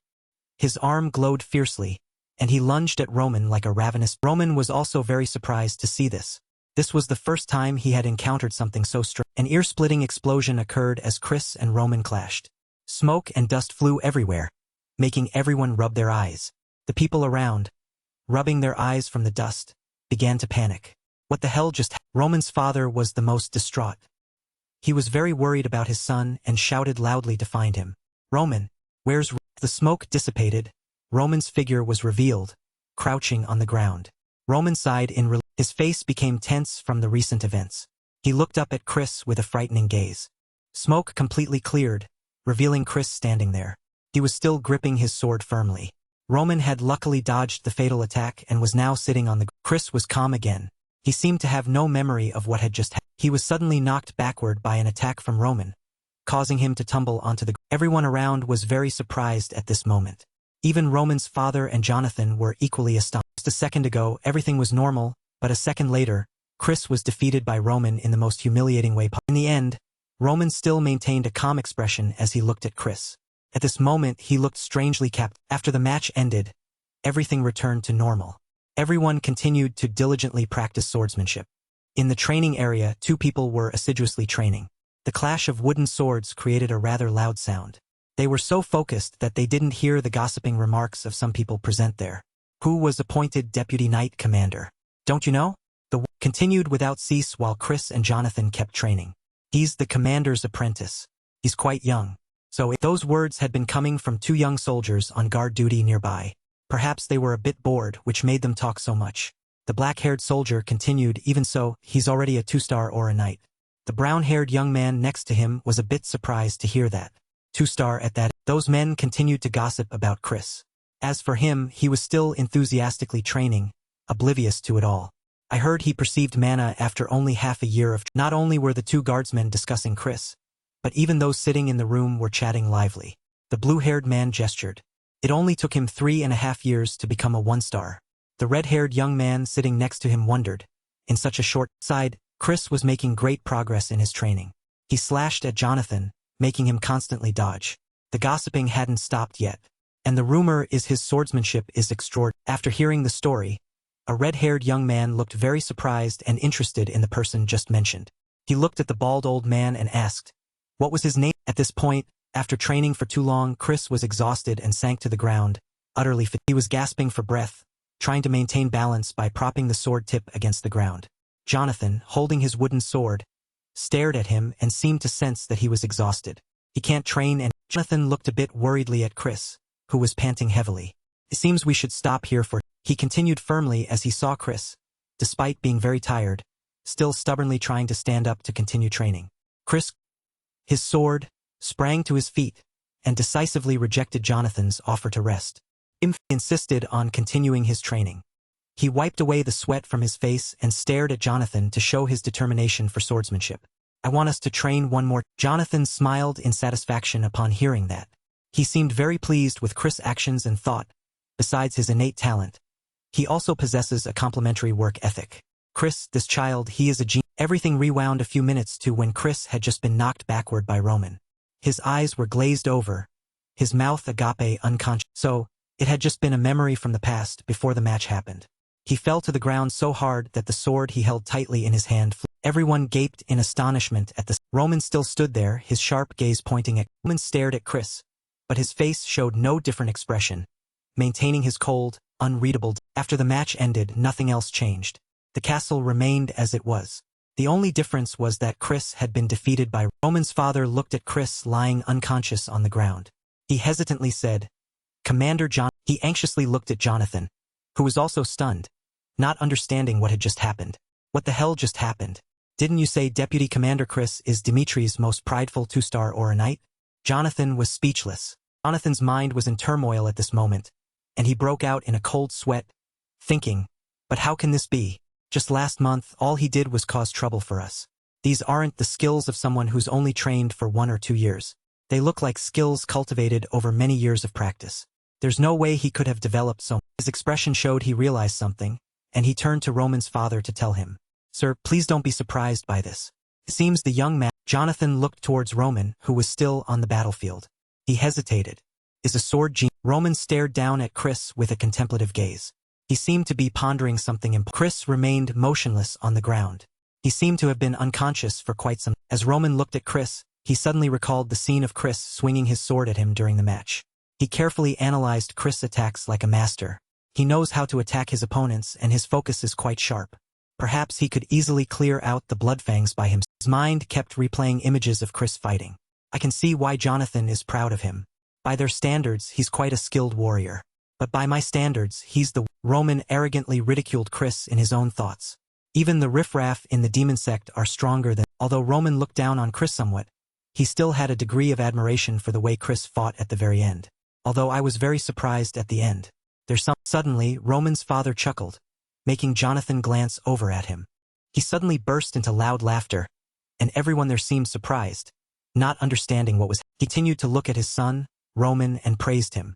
Very interesting. Dmitri walked toward his son and offered a proud, beaming smile. My son. I didn't expect my eldest son to be a genius of the. Still triumphant, he happily turned to Jonathan to ask again. Commander Jonathan, are you sure? I cannot explain why your son has progressed so quickly. It seems I failed to recognize the true potential right in front. Romero's expression showed he understood everything. He exclaimed happily, I see. I understand. He turned and called his son with a cheerful voice. Son, come. Roman walked toward his father, while Romero, standing next to Jonathan, continued to be proud of his son. I have never been as happy as I am today. I want to praise you for deciding to achieve something on your. He crossed his arms, still looking at Roman with great pride. I must give you an appropriate reward. Tell me whatever you. Roman said nothing. His mouth curled into a mysterious. He seemed to have his answer. He stood seriously before his father and Jonathan. Father, you said I must go to the battlefield in 6 months. Since we have severed ties with the Lawrence family, both Romero and Chris were surprised by his words. Romero asked again, do you mean you want a way out of the military? Responding to his father, Roman spoke somewhat coldly but still respectfully. No, I want you to give me the right to choose my own soul. Romero's face looked a bit worried. Sweat began to bead on his face. He slowly explained to his son, but you still have time. As long as we reconcile with him. Roman remained firm in his opinion. He looked straight into his father's eyes. His sharp gaze made others shiver. I will go my. A shocked expression appeared on Romero's face. He looked at his son with he slowly closed his eyes, reflecting on his son's words. And it seemed he understood. Finally, he made his decision. I will give you the right to handle it yourself. It seemed Roman was satisfied and continued to make more requests to his father. I also have something to ask of you. His father indulged his son's wishes. As long as you continue to show me what you just did, I have no reason to refuse your request. Roman had achieved his goal. He turned to look across from him with a sly expression. In that, he stared at Chris, who was still lying flat on the ground. It seemed he was hatching some sort of. The scene shifted. Chris had now woken up. His body and face were wrapped in thick cotton bandages. He suddenly shouted, What? You want me to teach aura to Lord? Jonathan stood with his arms crossed, looking at him. It is the Lord's order. I understand your point. But, Chris sat on the bed and protested vehemently. Sir. No, Master. Don't you think that's too much? By now, he understood what Roman's request had. He looked around the room as he explained his reasons for objecting to Jonathan. Master, look at me. That guy. I had to use aura just to fight the young master, and I still lost when he countered. Chris tiredly put his hand to his forehead. He seemed very exhausted after the previous match. Now I just want to hide in a corner. But you want me to teach him how to use aura? He continued to ramble through many reasons to refuse Jonathan. Even if beheaded for refuse. Jonathan suddenly cut Chris off. Chris, he said, his face very serious as he looked at him. Chris, I will make you an offer. Chris seemed to accept the offer. He looked up at Jonathan. What is it? I feel like I've heard this somewhere before. Jonathan explained, I want you to teach the young master and observe if there is anything different about him. If you can do. His next words startled Chris. I will definitely tell you all my secrets. Chris bolted upright. He was as frantic as if he had found a pile of gold as he asked Jonathan. Jonathan, are you serious? Jonathan remained calm, his arms crossed, and affirmed. After hearing that, Chris looked at Jonathan. Many calculations began to form in his mind. If I can complete this task, he will tell me the secret to becoming a 3-star or. Although he thought so, he was still a bit flustered and narrowed his eyes. Damn it. Master, make sure you keep your. That evening, in a luxurious room where the window glowed as bright as if it were cast from pure gold, a voice spoke up. Young man. It was the voice of Roman's close servant, Hans. He inquired caringly after Roman's long day, while Roman was taking off the dirty clothes he had worn all day. His back was muscular and powerful. I heard you did some amazing things in today's match. Rumors are spreading all over the camp. Dmitri stepped towards his son, beaming with a proud and radiant smile at Roman. My son. I never expected my eldest son to be a sword genius. He was still gleeful. He happily looked at Jonathan to ask him thoroughly one more time. Commander Jonathan, are you sure? I can't explain why your son progressed so quickly. It seems I failed to recognize the true potential right in front. Romero's face seemed to understand everything.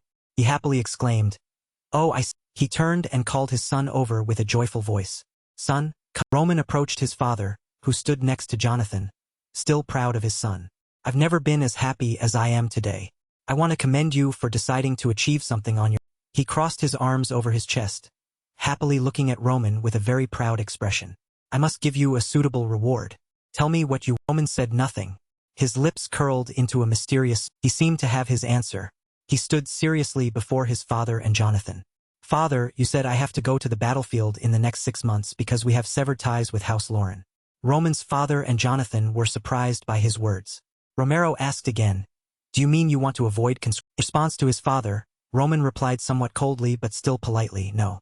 I want you to grant me the right to choose my own soul." A hint of worry appeared on Roman's father's face. Sweat began to trickle down his face. He slowly explained to his son, "But you still have time. As long as you reconcile with him." Roman remained resolute in his opinion. He looked directly into his father's eyes. His sharp gaze made others shudder. "I will go by my—" Stunned expression appeared on Romero's face. He looked worriedly at his— He slowly closed his eyes, pondering his son's words. And he seemed to understand. "I understand." Finally, he made his decision. "I will grant you the right to handle things on your—" Roman seemed satisfied and continued to make another request to his father. "I also have something I want to ask of you, father." His father indulged his son's request. "As long as you continue to show me what you just did, I have no reason to refuse your—" Roman had achieved his objective.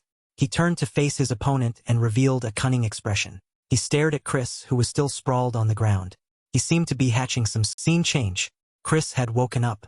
His body and face were heavily bandaged with thick cotton pads. He suddenly shouted at something. "What?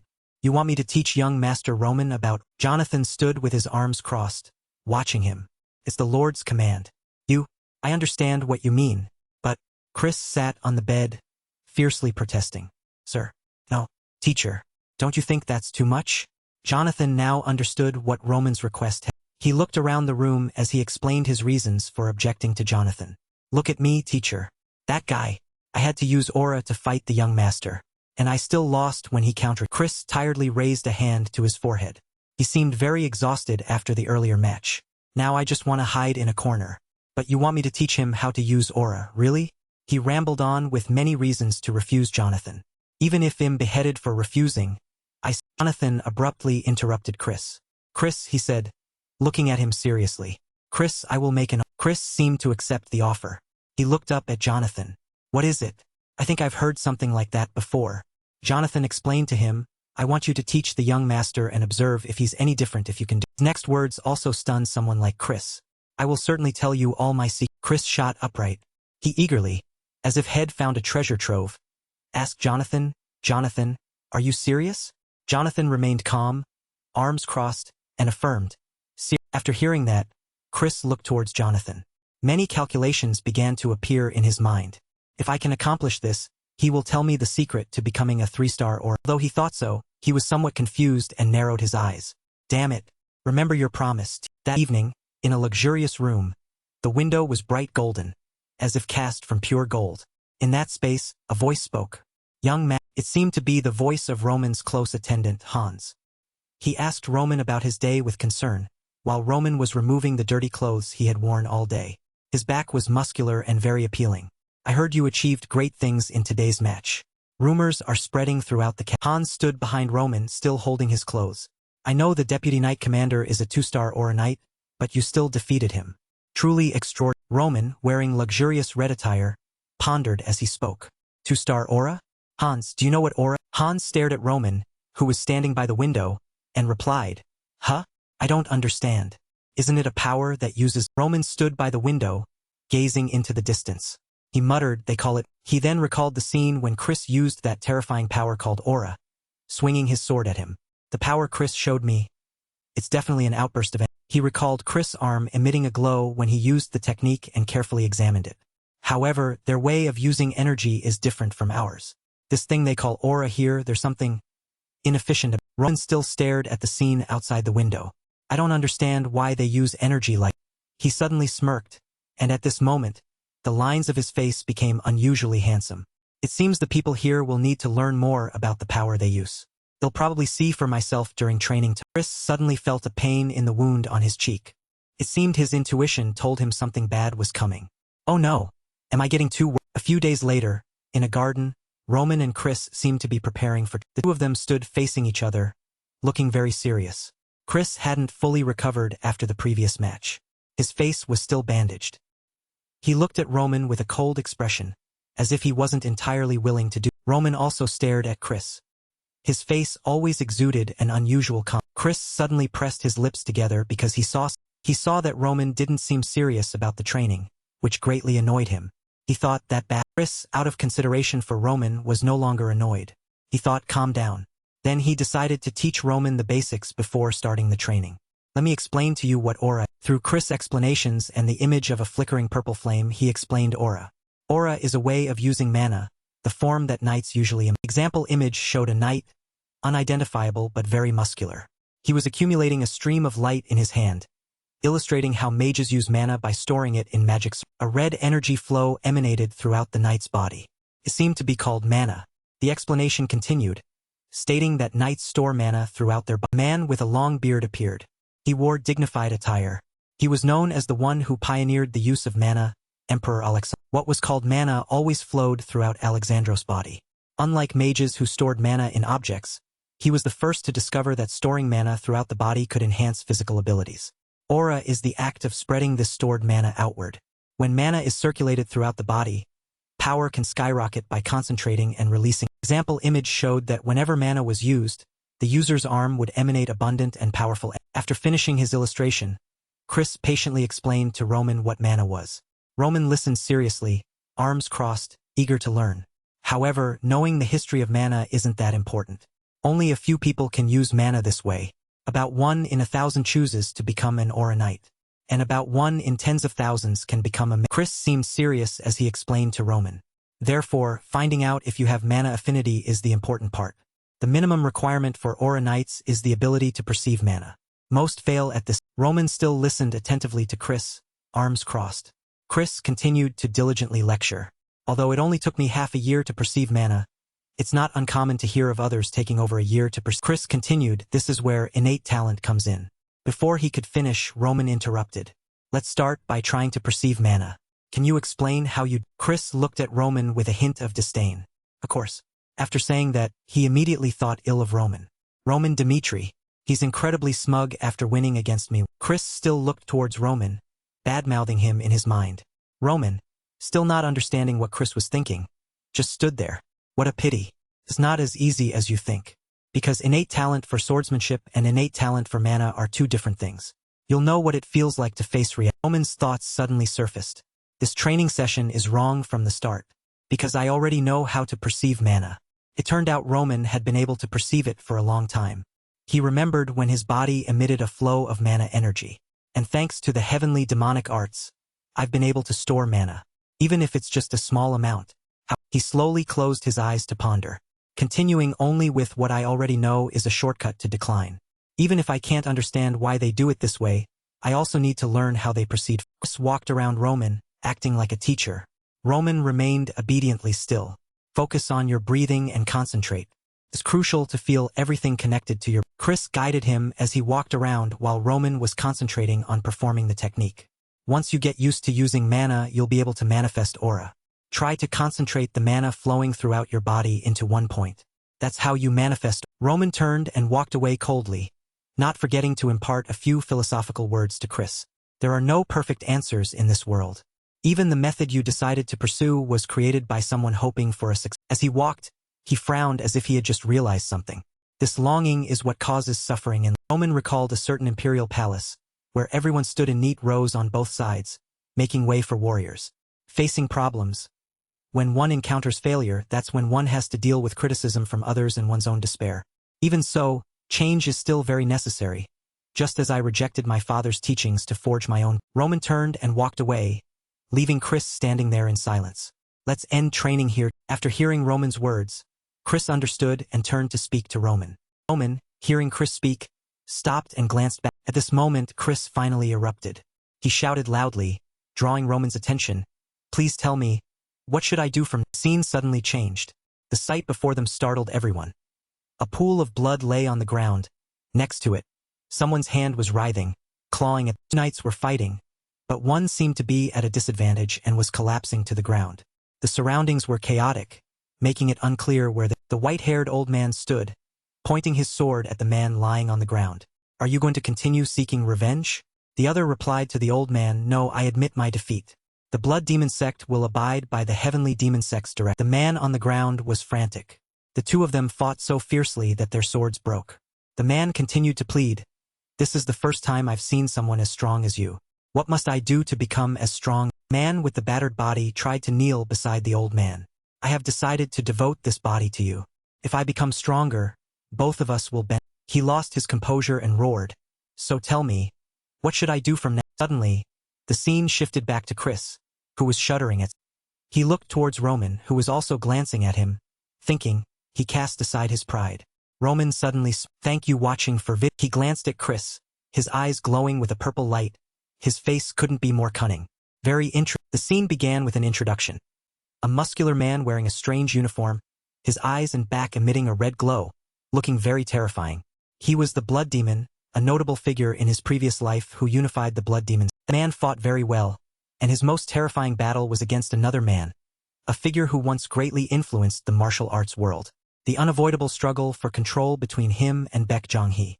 And in the battle he lost, collapsing at his enemies. Roman seemed to scorn that guy, but that young man then decided to endure the shame of his name to receive God. Roman looked at the confused Chris. The ability to cast aside one's pride to become stronger. This kid, he's like the blood. With a mysterious glance at Chris, as if hatching a scheme he thought very interesting. It was getting dark, and the sunset began to appear. Roman's voice echoed, you ask how to become strong. Roman coldly told Chris, I cannot tell you. Chris, bewildered, tried to plead with him. Then what do you want me? Roman looked towards the distant trees and calmly replied, I'm only telling you not to blindly pursue the method you've been taught your whole life. If I just told you the answer, how would that be different from your choices until now? However, if you want to find the answer for your... Roman's words surprised Chris a little. Then follow and learn from what I usually do. In 6 months I will join the... Behind Roman, scenes of fierce warfare seem to appear. Observe how I grow stronger as I deal with various enemies. And carefully observe how I defeat my foes. If you can still follow me after 10 years, Chris, I can assure you that you will find that answer for yourself. Chris fell silent at this. It was dark now, and the evening was beautiful. The sky was... In a certain house, the wooden window, though simple, was very beautiful. Chris was now lost in thought, sitting on his familiar... Chris slumped down, rubbing the bridge of his nose, as if he was very tired after the afternoons. He began to recall memories of training with his friends and being praised for his achievements. The scene showed Chris' friends training with him. Just train until you can perceive. His friends were surprised when he surpassed everyone. He's already perceived mana after half a year? Jonathan's and his friends' words kept echoing in his... To manifest aura, you became a 1-star in just 3 years, truly a genius. Chris, with this you have become a 2-star aura. After those thoughts, Roman's afternoon mockery surfaced once more. I don't deny that your 10 years of training are very important. The fact that you never once doubted this method is why I mock you. Chris narrowed his eyes in frustration. The next day, a sunny day, at the training grounds, a voice suddenly shouted. Jonathan was sitting on his chair of authority and seemed to have just heard something so shocking that he nearly popped his eyes out. Chris, what did you just... Chris stood before him and declared, I will follow the young master to the battlefield. His heart burned with determination. I want to become strong. Jonathan was still astonished. He asked him, did something happen? In response to his inquiry, Chris merely said coldly. Chris looked at him with a determined gaze, seeking his... Jonathan seemed to see his resolve and replied with a slightly gentle... Finally, he understood and sighed. All right, I can see you have a reason for this. He spoke calmly to Chris, arms crossed. Chris listened seriously to what his teacher told him. From now on, you no longer belong to the Dimitri Knight Order. Whatever happens, I hope you can protect the young master as you pursue your... Chris looked at his teacher. It seemed this might be the last time he would see him. Thank you. Jonathan smiled with satisfaction at Chris. He thought, very good. Now you are no longer... He remembered memories from long ago, when he was still young and a knight who braved battlefields.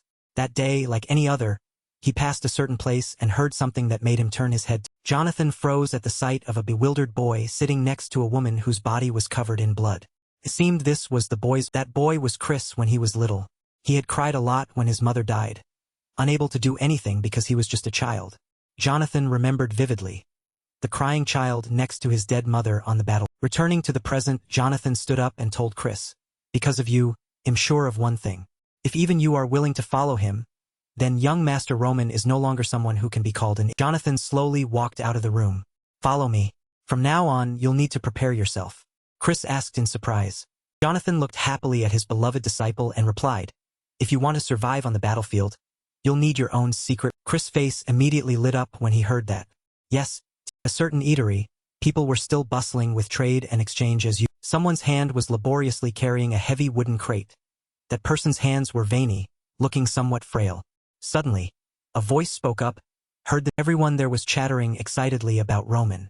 Young Master Roman defeating the Bloodfangs? Do you think that makes sense? He's that half-baked noble who knows. A red-haired youth told the story he had heard to everyone there. Even so, it seems everything I heard is true. The others still didn't believe him. Come on, no way. The Dimitri Knight Order must have planned something in advance. The red-haired youth, his face showing surprise, pondered again what he had heard. Young Master Roman defeated the blood. He imagined Roman defeating the villains with just a stick. The young master defeated them with just a tree branch. Perhaps he can deal with the Bloodfangs by himself. That youth's eyes welled up with tears of emotion. Did he do all that to keep his promise? He quickly wiped away his tears and resumed his unfinished work. No, there was no way he would do something like that for a wretch like him, but his lordship truly did resolve the loan shark. Another co-worker, seeing him distracted, shouted, "Kevin, what are you doing? You need to finish cleaning if you want to go home." The young man obediently replied, As the sun slowly set, revealing a brilliant orange dusk, the evening scenery looked very romantic. Kevin pondered while carrying boxes. "I want to become like the young master, strong enough to protect everyone around me when I..." He seemed sad, maintaining a single expression throughout his journey of carrying goods. "There are still Bloodfang-like people out there. I need to become stronger to protect my family." He was so engrossed in his thoughts as he walked that he didn't notice a familiar figure standing before him. How can I get stronger? If I had another chance to meet the young master? No, I wouldn't be that. As soon as he finished speaking, a familiar voice rang out. Kevin. The voice was so familiar it made Kevin look. His eyes widened in indescribable surprise. He was so astonished that he dropped the box he was holding. The person standing there was Roman. Kevin, surprised, ran towards him. "You, young master." Roman maintained his usual calm demeanor. "It's been a..." Kevin, still reeling from shock, gesticulated wildly. "Why are you here?" "No." Before the next second, Kevin knelt prostrate before Roman to express his deep gratitude. "Thank you, young master. Thanks to you, my family survived." Roman kindly asked Kevin, "Don't worry about that. Are you well?" Kevin softly replied, "Yes.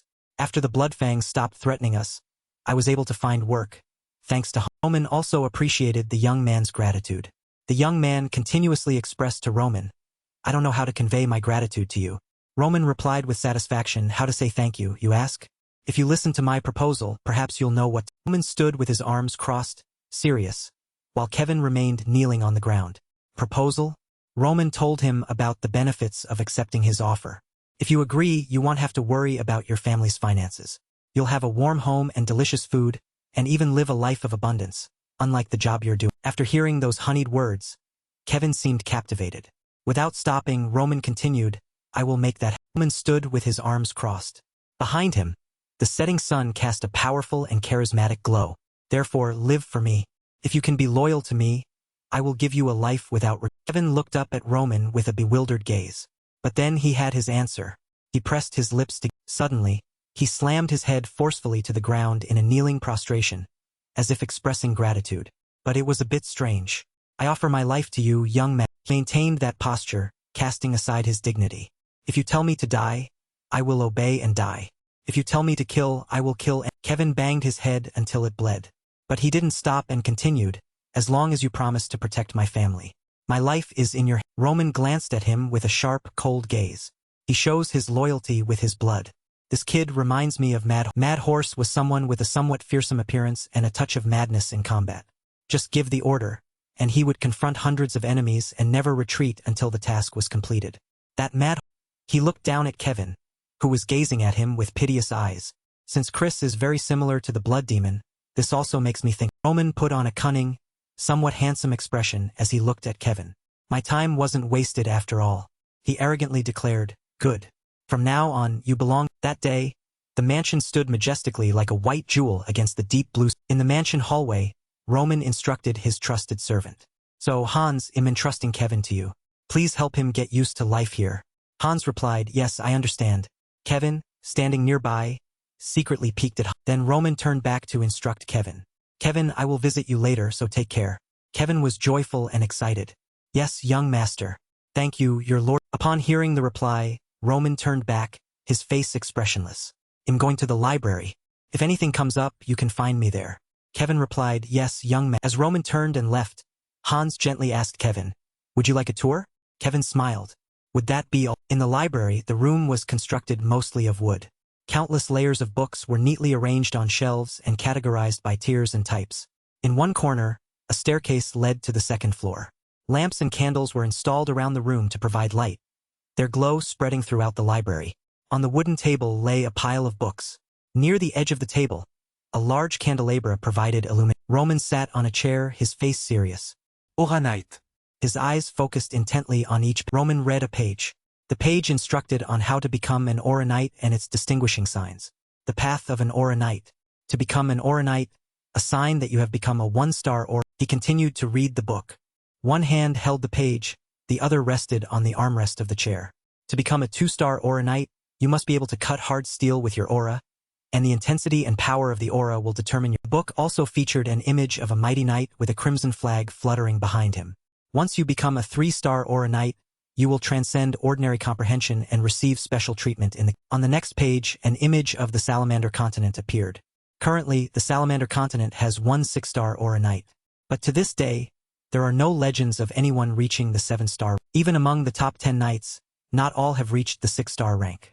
Battle gear appeared on the page. Swords, shields, helmets, and various other items. Even among the top 10 knights, not all have reached the 6-star. Roman paused for a moment, falling into deep thought.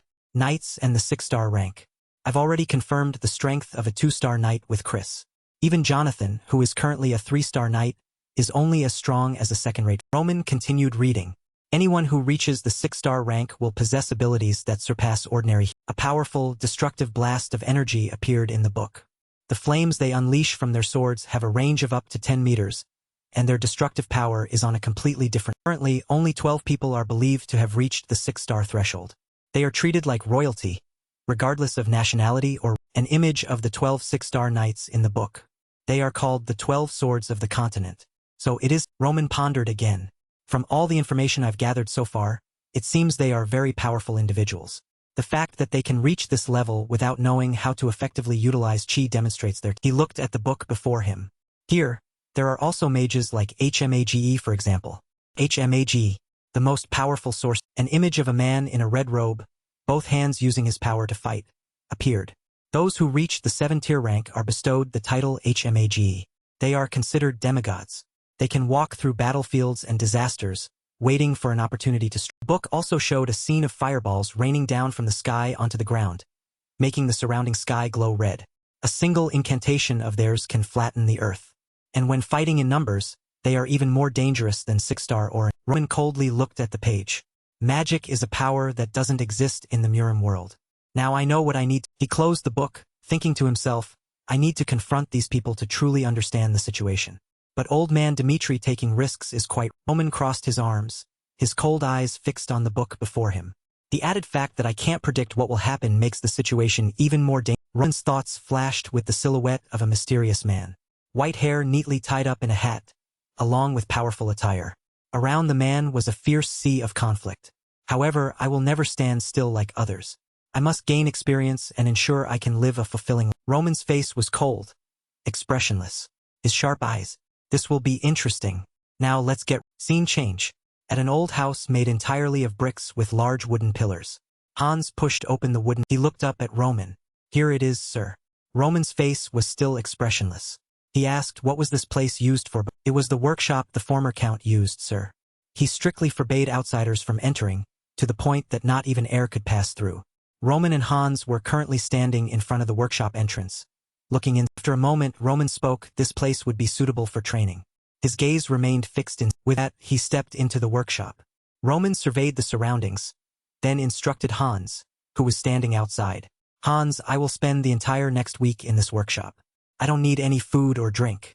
However, you are not allowed to let anyone. He turned to look at Hans. Remember clearly, unless one of my people is in mortal danger, no one is allowed to approach. Hans broke out in a cold sweat upon hearing this. He replied, yes, young man. Then Hans left and the door closed. Roman stood blankly in the workshop, looking at the pile of straw at his. He thought, straw, huh? It seems Hans must have prepared this. Roman thought as he pushed all the straw into a corner.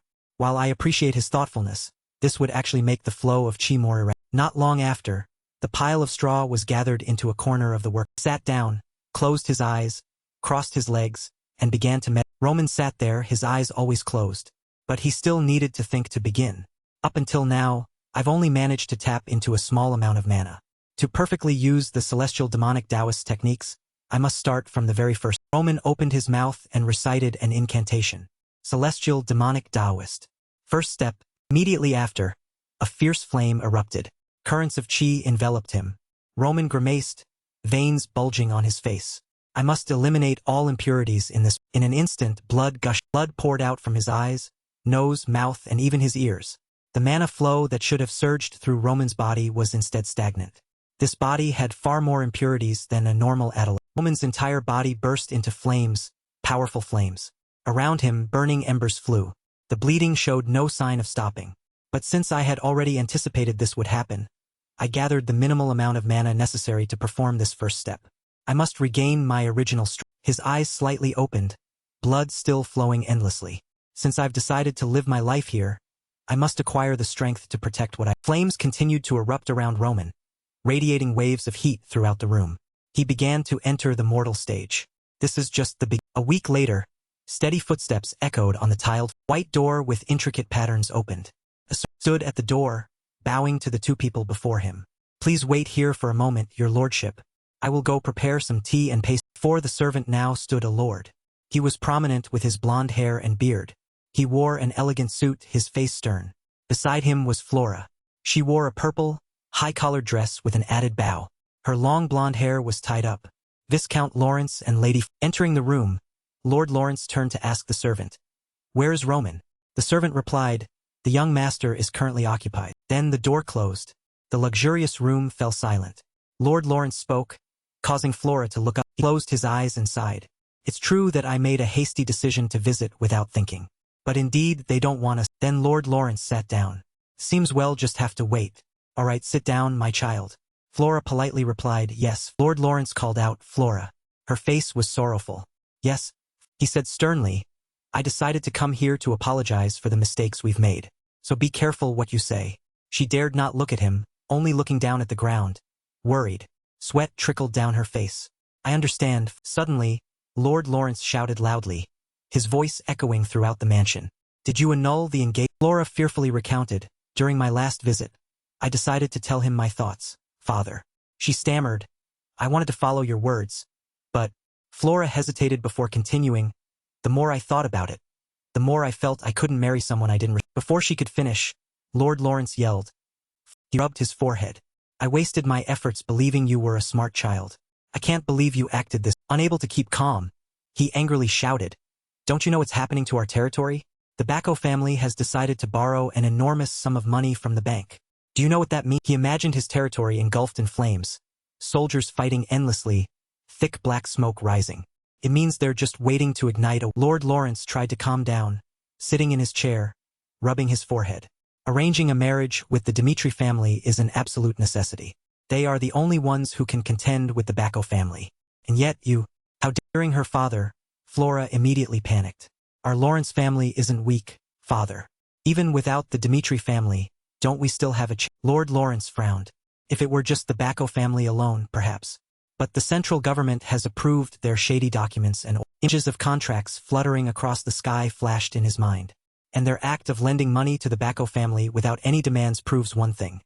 This is no longer just a war between two families." He continued, "The people entrusting power to the Bacco family are the ones who want our family to collapse." Flora stood there, listening to him, unable to suppress her fear. She clasped her hands tightly together. "Because now they have a legitimate reason, they will do everything to arrange and seize everything. Our territory, our..." Lord Lawrence continued, "Even you, the so-called flower of the Lawrence family." Hearing her father's words, her eyes widened in surprise and Flora sat down, clutching her dress tightly. she thought, clutching her dress. She hung her head low, her eyes clearly showing fear and regret. The current situation of our territory, and father's thoughts when making that decision, I already knew everything. Yet I still decided to dismiss it all for my own selfish reasons. Flora closed her eyes tightly, telling herself, wake up. If I keep clinging to the pride of the Lawrence family's flower, nothing will be. Scene change. Late afternoon.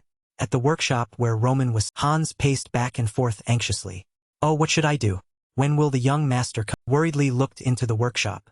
Viscount and Lady Lawrence have been waiting here since morning. It's already sun. Hans rested his chin in his hand, thinking. They seem extremely displeased. But the young master said no one was allowed to visit him for any reason whatsoever. So, no. While immersed in worry and apprehension, he suddenly heard the sound of a door. Hans was overjoyed. Young master, there you are. Before he could finish, he panicked, his face changing. A Dimitri family man. The teacup with intricate patterns on the table had been. Lord Lawrence and Flora still sat there, waiting for Roman to. Flora looked down at the tiled floor, her face tinged with sadness and melancholy. I had already made up my mind, because all of this stemmed from Flora's mis. Lord Lawrence closed his eyes, sitting in thought. For Lawrence to survive, I need to ensure this marriage will take. Hand trembled. But, even, Lord Lawrence suddenly became furious. His face contorted, veins bulging. This isn't right. Sprang to his feet. Flora, seeing this, panicked and stammered. Lord Lawrence's face darkened with anger. He clenched his fists and strode forward aggressively. I will go and personally find Baron Dimitri's study. He sat at his desk, writing. The door was suddenly burst open violently by Lord Lawrence. He angrily shouted, Baron Dimitri, what do you think you're doing? How can you make guests wait so long? Flora, following behind him, was surprised. She clenched her hands tightly. Baron Romero stopped his unfinished work and looked at Lord Lawrence. Lawrence angrily questioned Baron Romero, if you're so displeased with us, just send us away. I can't believe the Baron could be this. Romero frowned slightly, looking at Lord Lawrence, put his pen back into the inkwell and spoke. I understand your point. But have you scheduled an appointment with the Baron? He questioned the Viscount in Lord Lawrence was furious. I know that. I know we decided to come here without an appointment. But we expressed our wish to meet you last week. And we were forced to do this. Because you rejected our offer without saying anything. As soon as he finished speaking, Baron Romero retorted, if you had refused our visit from the beginning, we wouldn't have been so insulted. But this, do you think I could refuse a visit from a Viscount? Baron Romero coldly replied to Viscount Lawrence's question. Romero's voice grew louder. However, is that all you wanted? Spoke loudly. Are you just here to warm yourselves up from waiting half the day doing nothing? His words made the Viscount and Flora flinch, their eyes wide with surprise. Baron Romero recalled the image of Roman. On the day Flora Lawrence set foot in the Dimitri household, Roman told me his intention to annul the arranged marriage. He remembered how angrily he had scolded Roman. Though I had no choice but to scold the boy for that decision, even a 3-year-old could understand what was happening. The fact was that Flora Lawrence was the reason he wanted to annul the arranged marriage. Romero was angry, clenching his fists. Even though I didn't understand anything, I didn't doubt the boy. When I thought about the reasons Roman wanted to do things, I had no choice but to shut up and ignore his. Hearing that, Viscount Lawrence frowned slightly. Baron Romero continued, we are the victims of an unwanted arranged marriage. As his next words poured out, Flora immediately lowered her head in fear. The Lawrence family was the one who initiated this marriage. He angrily clenched his hand, so tightly that the veins bulged. Yet you, the Viscount of the Lawrence family, still think you have the right to be angry just because you had to wait a little too long. Speaking of, Romero grew furious, slammed the table, and shouted loudly, even though I didn't want to meet in the first place, you've forgotten your own He couldn't control himself and exploded. And yet you dare to come here and complain to me? His words silenced both the Viscount and his. After a moment, Baron Romero calmed down. The entire room fell. But not long after, Baron Romero spoke again. About a month ago, the Bacco family contacted us. If we decided to arrange a new marriage with the Bacco family instead of the Lawrence family, they would give us an opportunity to establish ties with the central government and even hand over a portion of Lawrence territory. The ink bottle was spilled all over the table. I still decided to refuse the Bacco family's offer. Do you know why I did that, Viscount? From the beginning, Viscount Lawrence wondered, why did you refuse that offer? In your position, accepting the Bacco family's offer would be much more advantageous. Baron Romero still clenched his hand. The reason is simple. Because Dimitri already held power. I decided to choose what I truly. He and Flora listened in silence. Simply because the eldest son of the Dimitri family had an affection for the belle of the Lawrence family. For that simple reason we accepted war with the Baco. Hearing Baron Romero's words, Lord Lawrence fell into deep thought. He regretted his actions. This was a mistake. I should have remained calm. But I made a big mistake due to my own anger. What should I? Romero crossed his arms. The belle of the Lawrence family and the fool of the Dimitri family. I know you two are like a mismatched pair. However, you should remember who the Dimitri family is. Dimitri, a famous family with the shield and sword emblem. And ever since the Dimitri surname was added to Roman's name, the boy's value has changed. Now, the Viscount and his daughter could only remain silent, hanging their heads. Only Baron Romero's voice echoed in the... He crossed his arms and looked at Flora. It wasn't us, but you. The Lawrence... His words were directed straight at Flora. A crushing pressure. The atmosphere around her was darker than ever. Am I right?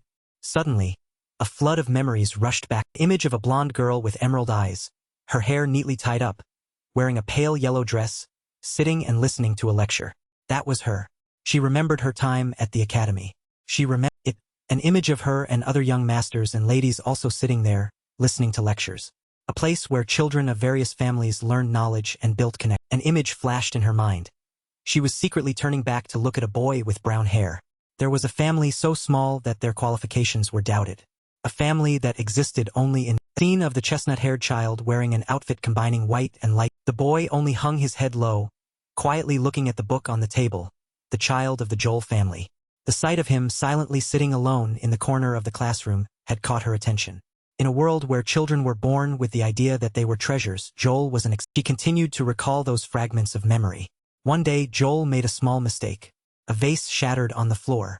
Water spilling everywhere appeared in her. A scene of him standing there, criticized by other teachers but able to only remain silent. While the children of prestigious families were unharmed. For him, they convened a disciplinary. Fragments of memory appeared. A teacher angrily scolding the boy and a person standing next to him. Both of them could only bow their heads and endure the punishment.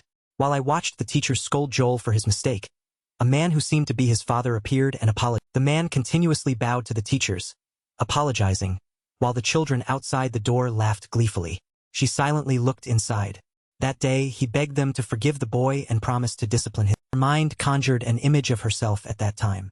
At that moment, as I stood watching from behind, I had a thought. That's pathetic. Back in the present, her eyes were tinged with sadness. Now, thinking back to that, it seemed truly ridiculous. Current situation of the Lawrence family was no different from back then. Lord Lawrence bowed his head. As the head of the Lawrence family, I have nothing to defend. Romero was still sitting there, arms crossed, watching Viscount Lawrence apologize. That scene was no different from the image of young Joel from years ago. She thought, who is sympathizing with whom? Next to her was her father. He was apologizing to Baron Dimitri. My daughter acted foolishly and committed a grave. Beside her was her father, who was apologizing to Baron Dimitri. My daughter didn't think clearly and made a serious mistake. Just as Joel was weak back then, the Lawrence family was just as weak now. She bit her lip, clutching her dress tightly. Lord Lawrence remained bowed. I should have apologized from the beginning. Please forgive my foolishness. This is a world where the weak are forced to bow before the... Flora bowed her head with her father. Baron Dimitri, I am also very sorry. All three suddenly looked towards the door opened, dazzling light streaming into the room. Accompanied by a voice, young Master Roman has arrived. Flora's eyes widened at the sight before her. That was when I realized the truth. The footsteps echoed on the meticulously patterned, beautiful tiled. Roman appeared with a new appearance. White hair, wearing an elegant suit, his face expressionless, as always, his tyrannical yet captivating purple eyes, and his white hair, accentuated Roman's. Knowing everyone was confused, he spoke. Roman Dimitri, have come to see you, father. As soon as he finished speaking, everyone's eyes widened in astonishment. Everyone was... Baron Dimitri was still in shock. Have you finished your cultivation? Roman replied to him, yes. Walked to stand before his father. All right, we can talk about what happened to me. His father told him what was happening. The Lawrence family is here to discuss the arranged marriage. Hearing that, Roman immediately frowned, his face changing. Ink bottle on the table was still there, still spilled. Because all of this happened from the beginning due to your decision, I will follow your decision, as the head of the Dimitri family and your... As he spoke, he glanced at Flora, making her frightened. I understand what you mean, he calmly replied. I understand what an alliance between our two families would... Next, he used a cloth to wipe the spilled ink on the table. In a situation where the Bacco family threatens the Lawrence family, the Dimitri family's influence would ensure the Lawrence family's survival. Baron Romero was surprised. Yet you still want this marriage to proceed? At that time, you thought that decision was beneficial. The ink stain was almost wiped clean. However, on the first day I met her, after she voiced her thoughts on the arranged marriage, my own thoughts changed. Flora was embarrassed, wishing to crawl into a hole. When Roman spoke, they must have heard rumors about the fool of the Dimitri family, and she must have thought she couldn't marry someone like. He picked up the handkerchief and looked at it. Regardless of how others judged Roman Dimitri, I had hoped to spend my entire life with someone who would judge me based on what they witnessed themselves. Roman's voice softened. The Lawrence family immediately fell into worry, fearing he would annul the marriage. He gently glanced at the Lawrence family. I do not wish for any changes, and this engagement will end. Hearing that, the entire room fell into a dead silence. Everything seemed to sink. Lord Lawrence was briefly saddened. It's truly over. This arranged marriage was the last pawn that could save the Lawrence family. They were already displeased. No other family would accept this arranged marriage. Lord Lawrence imagined his daughter being abandoned by everyone, standing alone. We will have to resolve those issues with what the Lawrence family currently possesses. Suddenly flinched. No, if Dimitri and Bacco decide to cooperate, we wouldn't even be able to fight again. At that moment, he bowed deeply, discarding all his pride for his family. If only I could prevent that. Everything that has happened and is happening now is due to the Lawrence. Roman and Romero coldly looked at him. The Lawrence family will certainly not demand anything for those mistakes. Although this small amount of money means nothing significant to the master of iron resources, I hope that this will somewhat serve as an apology for the incident between our two families. Baron Romero's face was expressionless. There's no need to do that. As a member of Dimitri, I will not mention your choice when discussing any future issues that may arise. Flora pressed her lips together in resignation as his words poured out. We will announce to the public that Flora Lawrence had to cancel her engagement for personal reasons. If we do that, there will be no reason for Dimitri to cooperate with Bacco. Lord Lawrence was gentle and great. Both Flora and Lord Lawrence bowed simultaneously. Thank you, truly thank you. The door, thank you watching for the Lawrence father and daughter. Viscount Lawrence turned back, took one last look at the room. Then, the Dimitri father and son remained in their original positions, not moving. Roman looked towards the door. Roman Dimitri. Outside, Lawrence regretted, thinking to himself, if I had known your worth sooner, I would have been more careful in telling Flora not to make sudden decisions. He also realized his own mistake. I too have made some big mistakes. Large door closed. Only Roman and his father were left in the. Romero called him. Son. Roman turned. Yes. He hesitated. What happened to you over the past? Back then. 1 week. He recalled his memories of that time. Images of blood gushing out while he was cultivating mana. Throughout that week, I holed up in the warehouse, tempering my body by eliminating all impurities within to enter the mortal. At that time, he began to grow thin. Bones and veins prominently visible on his body. Currents of chi rose around him. In the mortal realm, preparatory steps for the body are required to become a celestial demonic sorcerer, although it wasn't considered impressive in. Sunset shone into the warehouse. With the immense amount of natural energy existing in this world, the impurities in Roman's body were a significant. A fireball accumulated in Roman's abdomen. Even when laying the foundation for this body, it had a very significant impact. Back in the present, Roman pondered, my physical changes are proof that I am completely different from. He quickly came up with an explanation. But it's difficult to explain.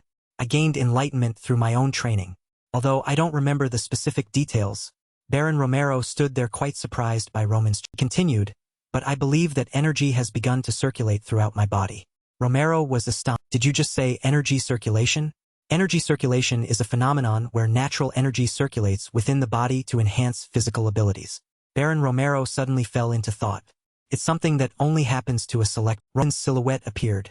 Roman, the fool of the Dimitri family, has accomplished astonishing things, including defeating the Bloodfang. He began to develop beyond human comprehension. He still pondered, even so, it doesn't change the fact that he is my. Romero spoke, indeed you are my son. As your father, I will certainly help you whenever you. Suddenly he became serious. Therefore, never forget the truth that your name is Roman Dimitri, and I am Romero Dimitri. Roman was briefly surprised to hear the words, I will always be behind you. Support. He remembered his past life, an image of him in that image he had collapsed before a mysterious. The man coldly looked at Roman. Foolish. Snapping out of his reminiscence, he closed his eyes tightly, his brows furrowed.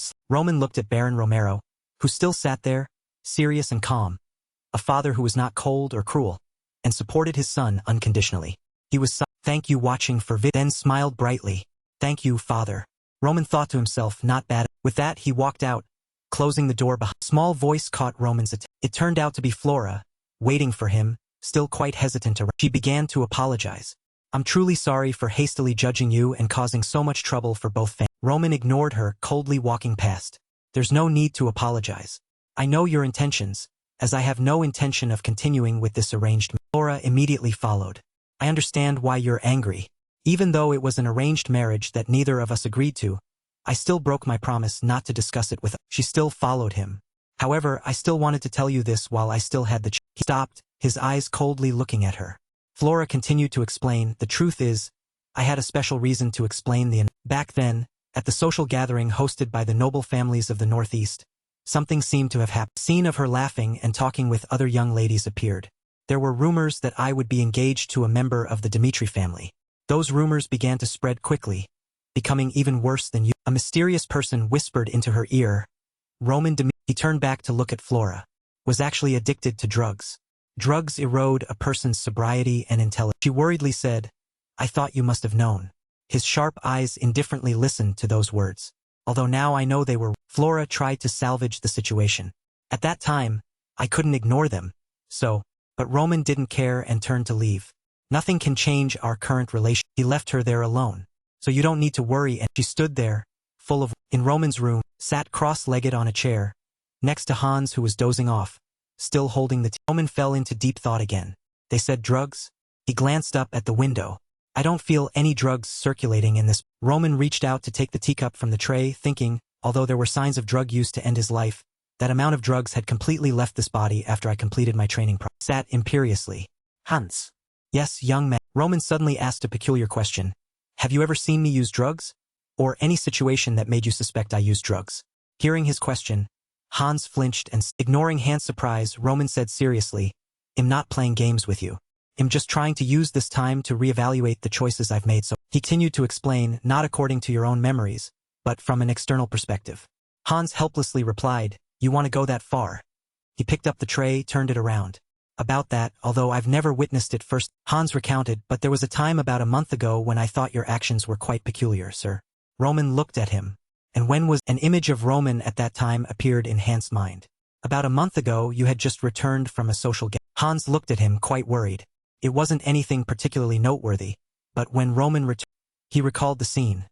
Roman's eyes were wide, his lips tightly bitten, and he seemed quite fearful of something. Roman appeared to be in a very strange. Hans remembered the scene at that time. Roman's room door was always closed. Soon after, Roman seemed to have lost his will to live and remained holed up in his images of Roman sitting blankly in his chair, surrounded by many empty wine bottles, and every night, he requested large quantities of alcohol. That was the. Hans spoke his thoughts. Roman sat there, contemplating something. I think he touched drugs at that party. The idea of him using drugs, considering the current situation, seems quite far. Roman recalled what Flora had once said. The social gathering hosted by the noble families of the North. Roman narrowed his eyes. Do you know who hosted that? It was the image of a young man, the eldest son of the Bacco family. His name is Anthony. Roman closed his eyes, pondering. Roman, who was arranged to be engaged to Lawrence, was invited to a social gathering hosted by Bacco, and that suddenly altered his. The scene of the original Roman lying on the floor, blood flowing around his head, his eyes cast. They became colder than ever, and he decided to end his. Dark red coat was covered in shadow. He stood there, motionless. The dark red liquid, like blood, was choked by the lights into a deep purple. A pungent smell of insects mixed with the bitter taste of pills. There were some things that constantly bothered him about Roman's. The paper lay silently in the faint, cold light, the handwriting scrawled and blurred. In the will Roman left behind, the only thing mentioned was his duty to go to the battlefield in place of his two younger siblings. Not a word of advice, not a single hint about the party, about drugs, or any potential culprits. No questions, no anger, no resentment. He was simply too afraid of what happened. That Flora's image appeared. However, when that happened to Roman, he was already betrothed to Flora, the rose of the Lawrence. Next came Romero's scolding, and there were quite a few ways for married nobles to avoid going to the battlefield. Since his father was also Roman's father and currently held status and influence, there would always be a way to help his. Roman's face darkened. He suddenly realized the abnormalities of the incidents that had occurred after piecing them together. But he chose to end his life just out of fear of war? It seems I've missed some. Roman quickly turned to his close attendant, Hans. It seems Anthony Bacco and I were very close, weren't we? When Hans received the question from his young master, he quickly replied, No one ever spent time specifically with you, young master. However, it seems you've been having difficulties On hearing Hans' answer, Roman quickly realized the anomaly and the missing piece of his story. It was around the time discussions about marriage with Lawrence. Inside the church, light from soaring stained glass windows illuminated the cold marble floor. Roman and Flora stood side by side, facing the priest. Yet, these two people standing together showed no signs of connection. The arranged marriage between the Dimitri and Lawrence families was a major obstacle for Bacco, who wanted nothing more than to control the Lawrence families. With the above reasoning and evidence, Roman found his answer. The image of their arranged marriage began to crack. And the easy way to solve that problem was to stop the marriage before it even began. Roman pondered deeply. They must have done everything possible to Roman, and that led to Roman's suicide. At this moment, Hans spoke, interrupting Roman's thoughts. Young master, actually, a few days ago we received an invitation from the Bacco. Roman paused, hearing this. The Bacco family sent me an invitation. Hans held the invitation in his hand and replied to Roman, that's right. Unfortunately, it arrived while you were in seclusion. What should I do? Roman subtly curled his lip, having grasped the Bacco family's scheme. They're not being brazen at all. No, they just understand me too well, no matter which. He looked up, his face filled with killing intent. Well, it's quite trouble. The teacup on the table was still full as Roman continued to ask for more information. When will the party take place? His attendant replied, exactly 2 weeks from. Roman sat on the chair with his legs crossed, giving an order to his attendant. Tell the Bacco family I will attend that. Outside, the light shone upon the elegant white mansion, exuding an air of no. Hans enthusiastically led Kevin to where his young master was waiting. The young master is waiting for you over there. Kevin followed his guidance. Thank you. Hans paused, his voice dropping to a whisper as he covered his mouth to ensure no one but Kevin heard. And one more thing. Don't act too surprised by the young master's altered appearance. Kevin was a little surprised but brushed it aside. The door creaked. Kevin stood there, looking towards Roman, who was already waiting. Young master, you call? Roman heard Kevin call his name and glanced over. Kevin was astonished and couldn't help but be surprised by Roman's new appearance. Both his aura and his looks had changed significantly since they last met. Young master, his voice faltered, unable to believe the person before him was Roman. Only now did he realize Hans' reminder to him just before entering. So, he meant that the young master's demeanor had changed. Roman turned and walked towards Kevin. How have you been recently? Kevin replied to his inquiry. Yes, young master, I've gotten used to everything. It's all thanks to Hans. Suddenly, Kevin began to hesitate. But, Roman looked at him, repeating the phrase with curiosity. He continued, his eyes slightly lowered, not daring to look directly at Roman. I always ask myself what my role is here. I'm not sure if I have anything to offer, young man. Roman silently watched him continue. I understand what you mean when you tell me to continue living for you. But I just don't understand. How can an ordinary person like me? Kevin paused for a moment before continuing. Is there truly anything I can? Roman looked at him and replied, your role will come. Roman said, I will use you as my sword. His words stunned Kevin, who seemed unable to believe what he was. When he recovered, he repeated Roman's words with surprise to confirm. You're seeing his surprise. Roman continued to explain his words, raising 3 fingers. However, one must be destined, not determined by others. That is why I will give you 3 paths to choose. Roman raised his first finger. First is to give up being used as a sword. If what you fear is holding a sword and shedding blood, you want need to become my sword, but you will become my Roman also imagined Kevin if he chose the first path. Kevin holding a stack of documents and following Hans, Roman's close attendant, to learn from the experienced man to become Roman's retainer. He continued, you can learn from Hans and do whatever he tells you. That will become your. Roman held up the sword he had been holding since Kevin entered and declared the second option. Second is to become my sword and protect me by my. He hesitated again upon hearing the second option. Kevin's voice was a little unsure. But, young master, I have never touched a sword like this before. Roman replied to him, the situation is already thus. That is also the reason. If you choose the second path, I will test your will by using methods to torture. Kevin broke out in a cold sweat hearing those words from Roman. Torture? He asked incredulous, crushing limbs. A method that causes extreme pain, as if your bones and muscles are being ground to dust. Permeates every corner of the body. No merci. Noise. Kevin's face was terrified as he heard Roman speak. His lips pressed tightly together. Sweat continued to stream down. It won't just be empty words. But those words will support your willingness to prove your. Roman drew his sword from its scabbard as he spoke the last option. And the last. Kevin stood motionless in the vast training ground. His eyes widened in shock, looking at the sword lying on the ground. A low voice echoed through the space. Take this sword and cut off your own. His eyes were wide open when he heard Roman's demand. A situation where he would harm him. In front of Kevin, the man with platinum hair stood tall. His deep purple eyes showed not a hint of pity. Endure it to the very end. His voice was calm, but every word was like a knife, cutting into Kevin's mind. You can become stronger at a speed no one can. Even a mad demon, a wanderer on the streets. Roman's gaze drifted to a distant memory. Even a mad demon, a wanderer on the streets. In the shadow of the past, the image of a red-haired child cowering in a corner appeared. He too could become one of the heavenly kings with only his own. Roman looked up, his gaze sharp and piercing. Now what about you? He said calmly, no matter what your choice, I will certainly make use of your. The old sword lay at his feet. The decision of which path to choose, whether to pick it up or not, all depended on his own choice. Roman continued, the way I use you is for you to Kevin recalled his past before he met Roman, the time he was born, outside Dimitri's mansion, in an old house that could collapse at any. A newborn baby cried upon entering this world, covered in a brown cloth. I was born. From the he was a child, he began helping his family. Small hands hugged a bundle of firewood, following the person in front, and though very tired, he never complained about anything.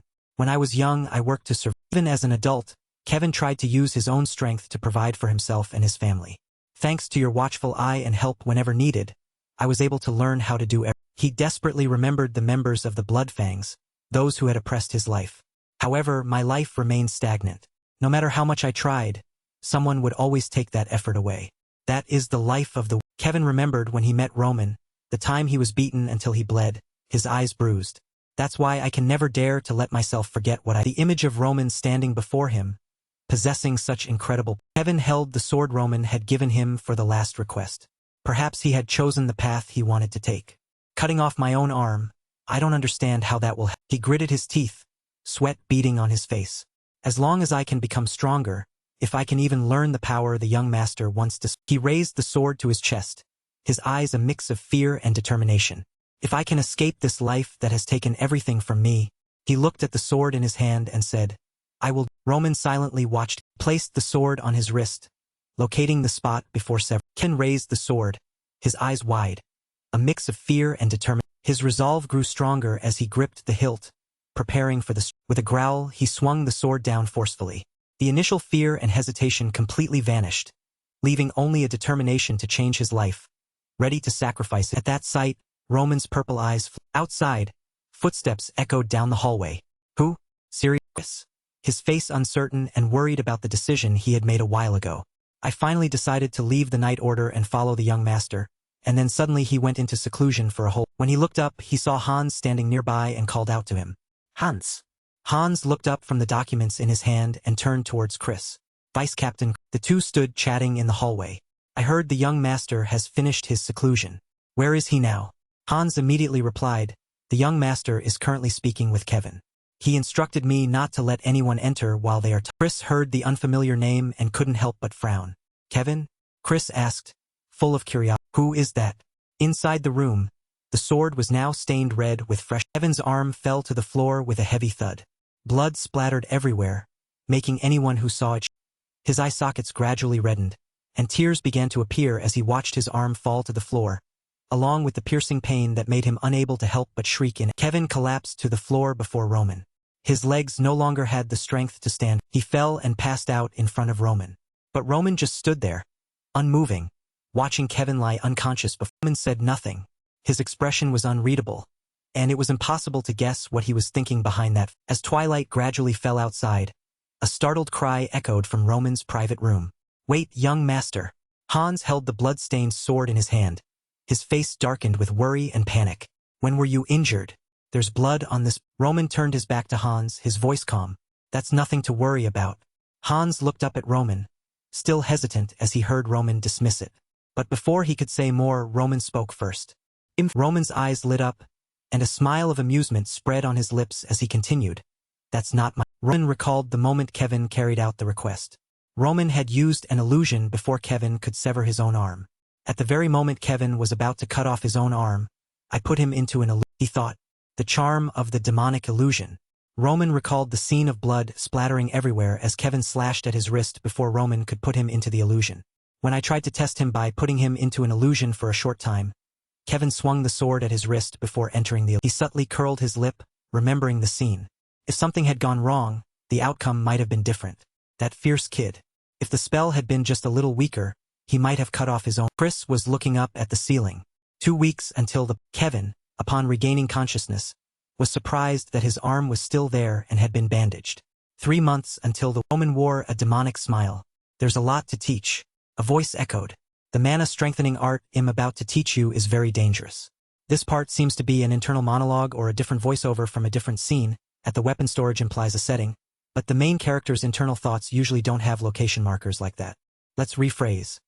A voice echoed, the mana-strengthening art I'm about to teach you is very dangerous. It's stored in the weapon. Kevin stammered, you intend to teach me the mana-strengthening art? Roman replied that, thought to himself, that's no ordinary skill. It's a sorcery used by the demonic lord. An ancient martial art hidden in the main family's Sacred sous le strengthening technique.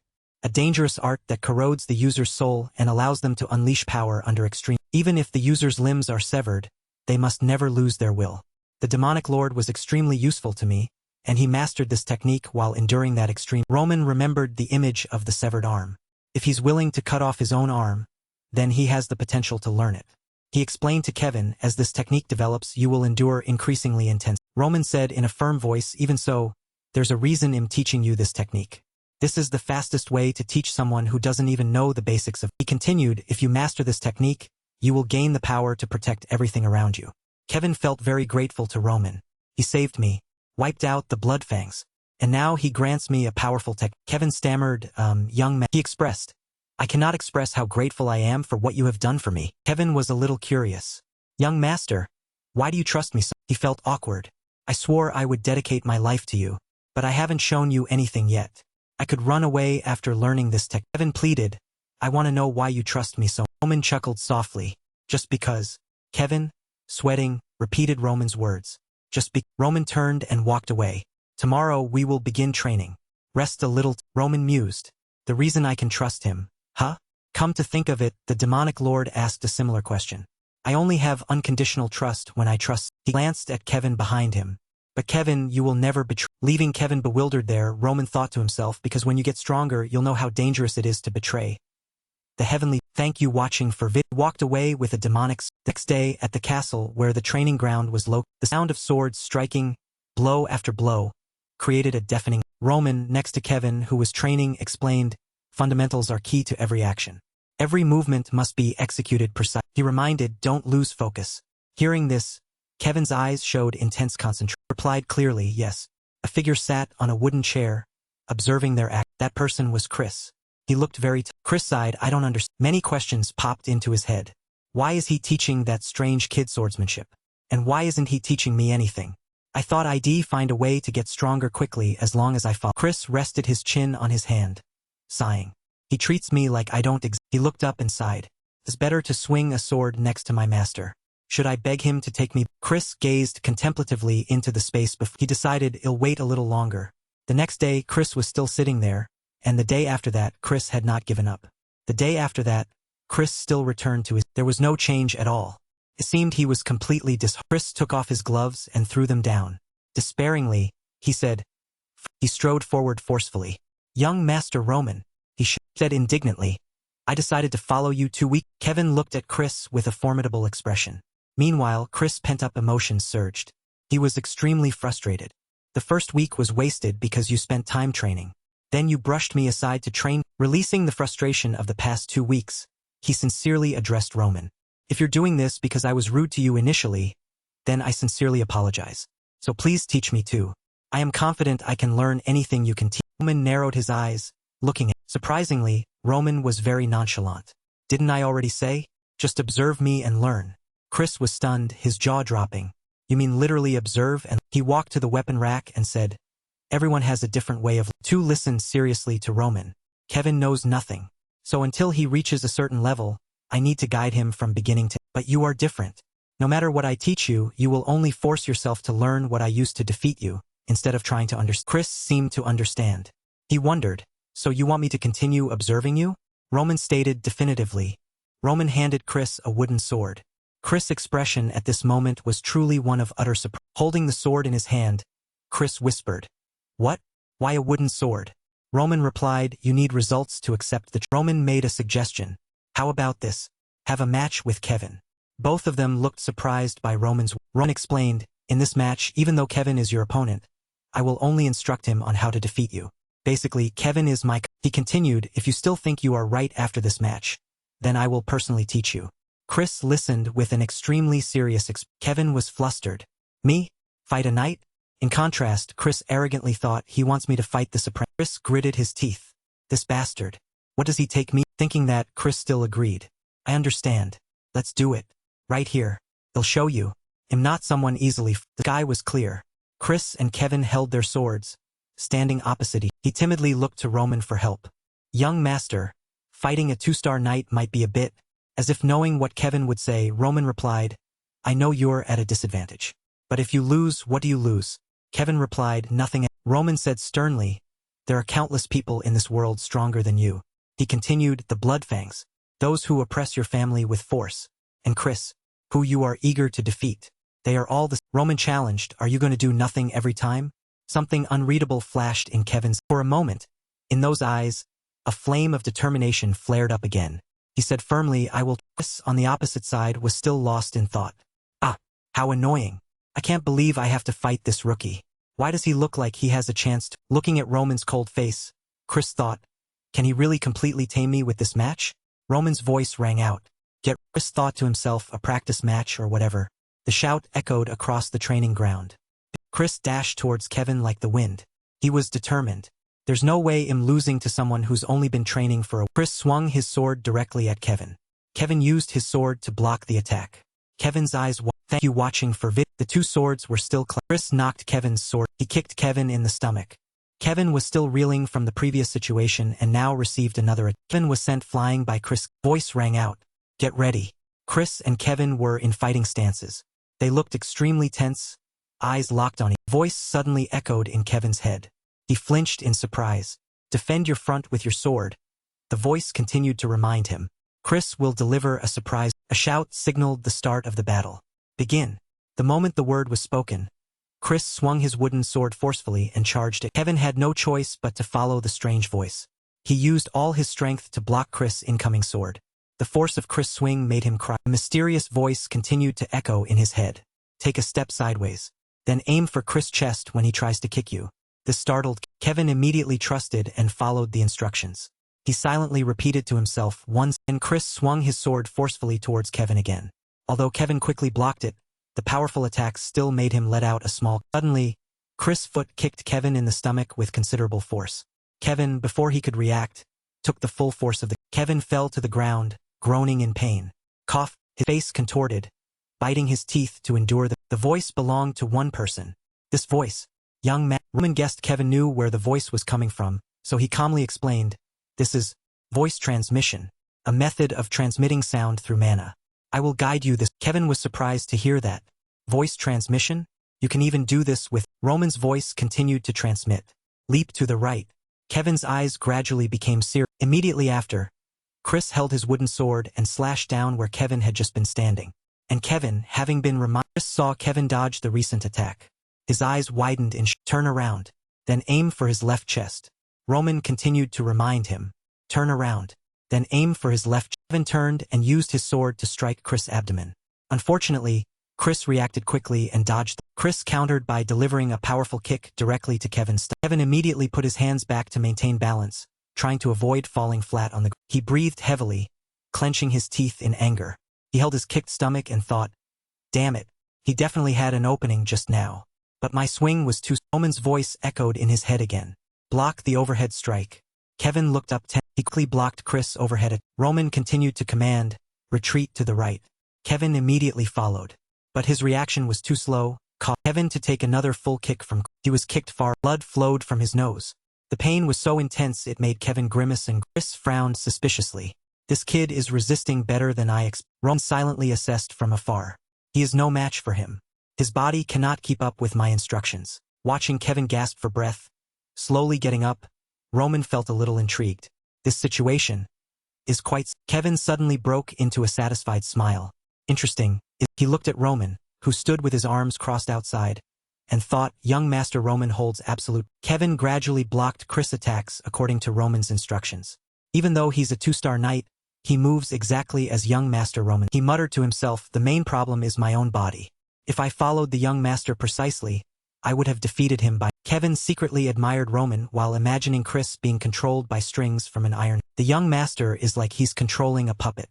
He's just playing with knight. Roman continued to instruct. Shift to the right. Kevin immediately followed. He leaned slightly to dodge Chris. Kevin raised his wooden sword. Following Roman's guidance, he charged straight at Chris, startling him. Then he moved forward to counter, but unfortunately, Chris dodged and threw a punch directly at Kevin's. Chris sweated, looking suspiciously at Kevin. I'm trying to defeat him, but he keeps dodging crucial points in a flash and even counterattacks. Is it just a coincidence? Kevin subtly pursed his lips, silently praising Roman.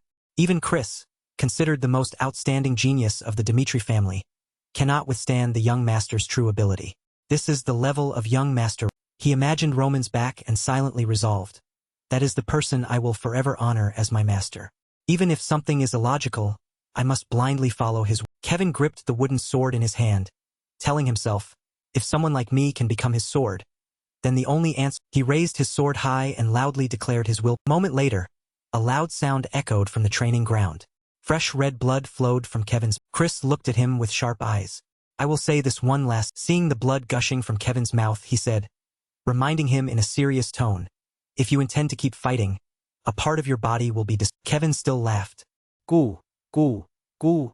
Roman looked at Kevin laughing, his eyes flashing with amusement, and he subtly curled his lip. But Chris was not like that. He wore a surprised expression seeing Kevin still able to laugh so cheerfully. He raised his sword and smiled, even though his face was still covered in numerous wounds, especially the bruise on his left eye. Let's fight to the. Chris gritted his teeth. He gnashed his teeth, bitter. That really what you and. Chris held his sword up, then charged towards Kevin, shouting, then I'll give you what you. He aimed at Kevin's shoulder and said, from now on, when you look at your disfigured. Then Chris shouted, you will regret it. Kevin's eyes lit up. He was only focused on awaiting Roman's. In Kevin's head, the familiar voice echoed again. Step. He lifted his. Then Roman finished with the words, forward. Kevin immediately charged under Chris' sword.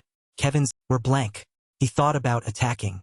Seeing Kevin's wild face, Chris frowned in a. Kevin swung his sword horizontally at Chris with all his might, but quickly ducked and dodged. After that blow, Chris gritted his teeth in anger, thinking, I can't believe he stepped forward. Roman's face remained calm.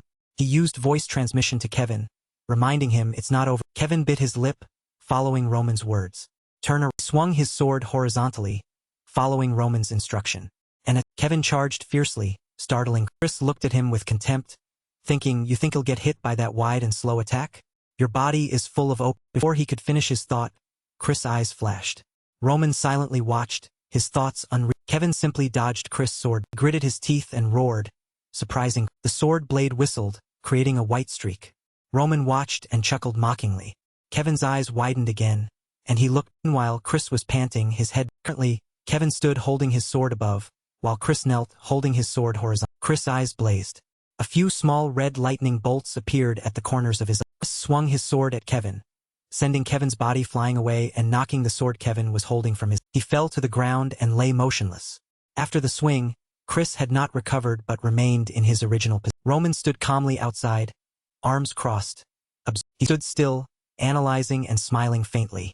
He swung his sword to dodge.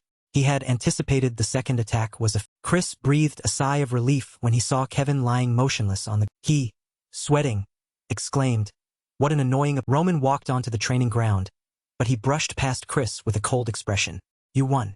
As promised, starting tomorrow I will personally teach you, if you desire it so. Roman went to where Kevin lay, with many bloodstains around his mouth, then picked him up. He closed his eyes and said to Chris, this is your choice. Then he slowly walked inside, leaving Chris with his mouth. His room, a sigh. The blue training shirt lay on the. He stood before the bed, asking himself, why did I decide to. Chris lowered his eyes, silently blaming himself. I gained nothing from winning that match.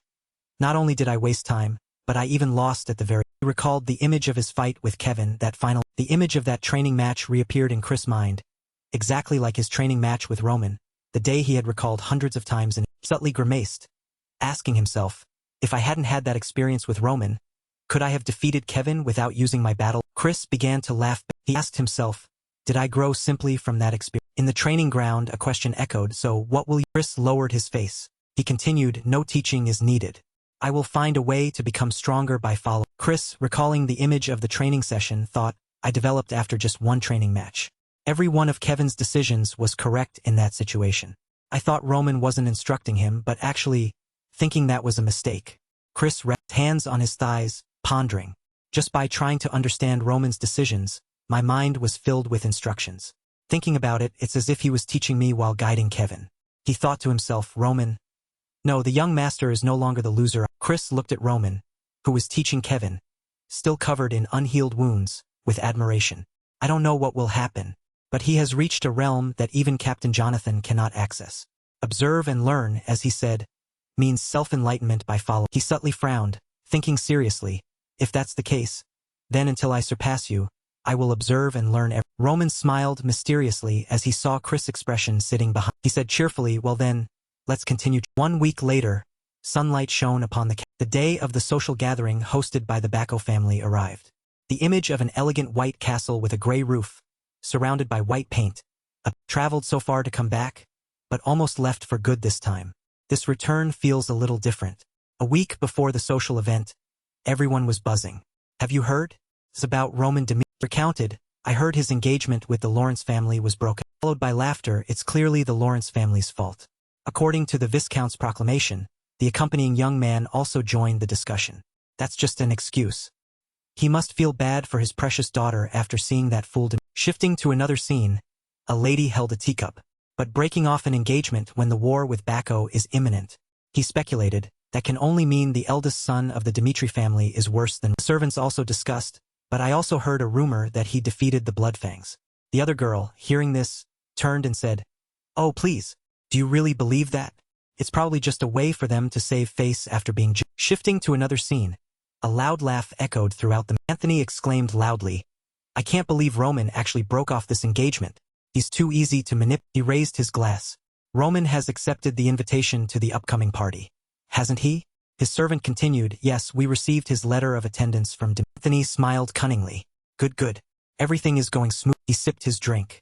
I'm really looking forward to next week. It's been a long time since I've been so excited about it. The day of the social gathering arrived. Roman, with a thoughtful expression, called Hans. Asked, do I really have to wear? Hans explained, this is your first official meeting since breaking the engagement. I cannot let you dress cat. Hans prattled on, and Roman could only remain silent. Hans' expression turned worse. But I'm sure you wouldn't disregard this master. He seriously asked, where did I pour all my effort into this? Seemed Roman had been hit where it. Roman helplessly conceded, all right, I'll wear it, which made Hans happy. I knew you'd. Elsewhere, Chris seemed annoyed. He asked seriously, why is he so late? At this rate, the young master will arrive. Ken shouted from afar. I'm sorry, he quickly explained, still not used to wearing. Chris shook his head helplessly at Kevin. Why are you like this? Kevin replied, confused, it's because no armor fits me, not even in the. He broke out in a cold sweat, thinking, even though the young master helped him, I still can't believe I almost lost to a guy like. Kevin sighed over his. Chris, seeing this, could only look on with dissatisfaction. He said sternly, listen carefully. Chris instructed him, both of us are the Lord's retainers, and the face of the Dimitri family. It's no exaggeration to say that his reputation will be decided by our actions. You must not be rude, and you must be very careful with your. Kevin quickly obeyed, all right, I'll remember that. He blurted out, sir, which made him a little happy. All right, just ask me if you're unsure about it. Kevin's eyes shone brightly. Thank you, sir. Chris angrily reminded him, your helmet's crooked again, which made Kevin yelp in surprise. Scene shifts to a melodious music filled the mingling with the chatter of everyone at the bank. A man sipping wine asked, is Roman really coming? He had broken off a political marriage he was pressured to secure, despite clearly knowing that the Bacco family was targeting. Girl standing next to him spoke up. That's why everyone calls him an idiot. If he had a brain, he would have clung to one of the two families. He blames Roman for Dimitri's wavering status. Another man chimed in. Even though Dimitri is the most powerful family in the Northeast, they are a bit greedy to still want to maintain a relationship with the Bacco. But at least he's attending to make up for his mistake. Someone on the other side was watching. Fia wondered, what kind of person is Roman Dimitri? The person next to her replied, you'll know when you meet him. He leaves a terrible impression, and there's nothing to look at because he's too. The man scoffed, and the way he boasts about being the eldest son of the Dimitri family, The person opposite him also criticized.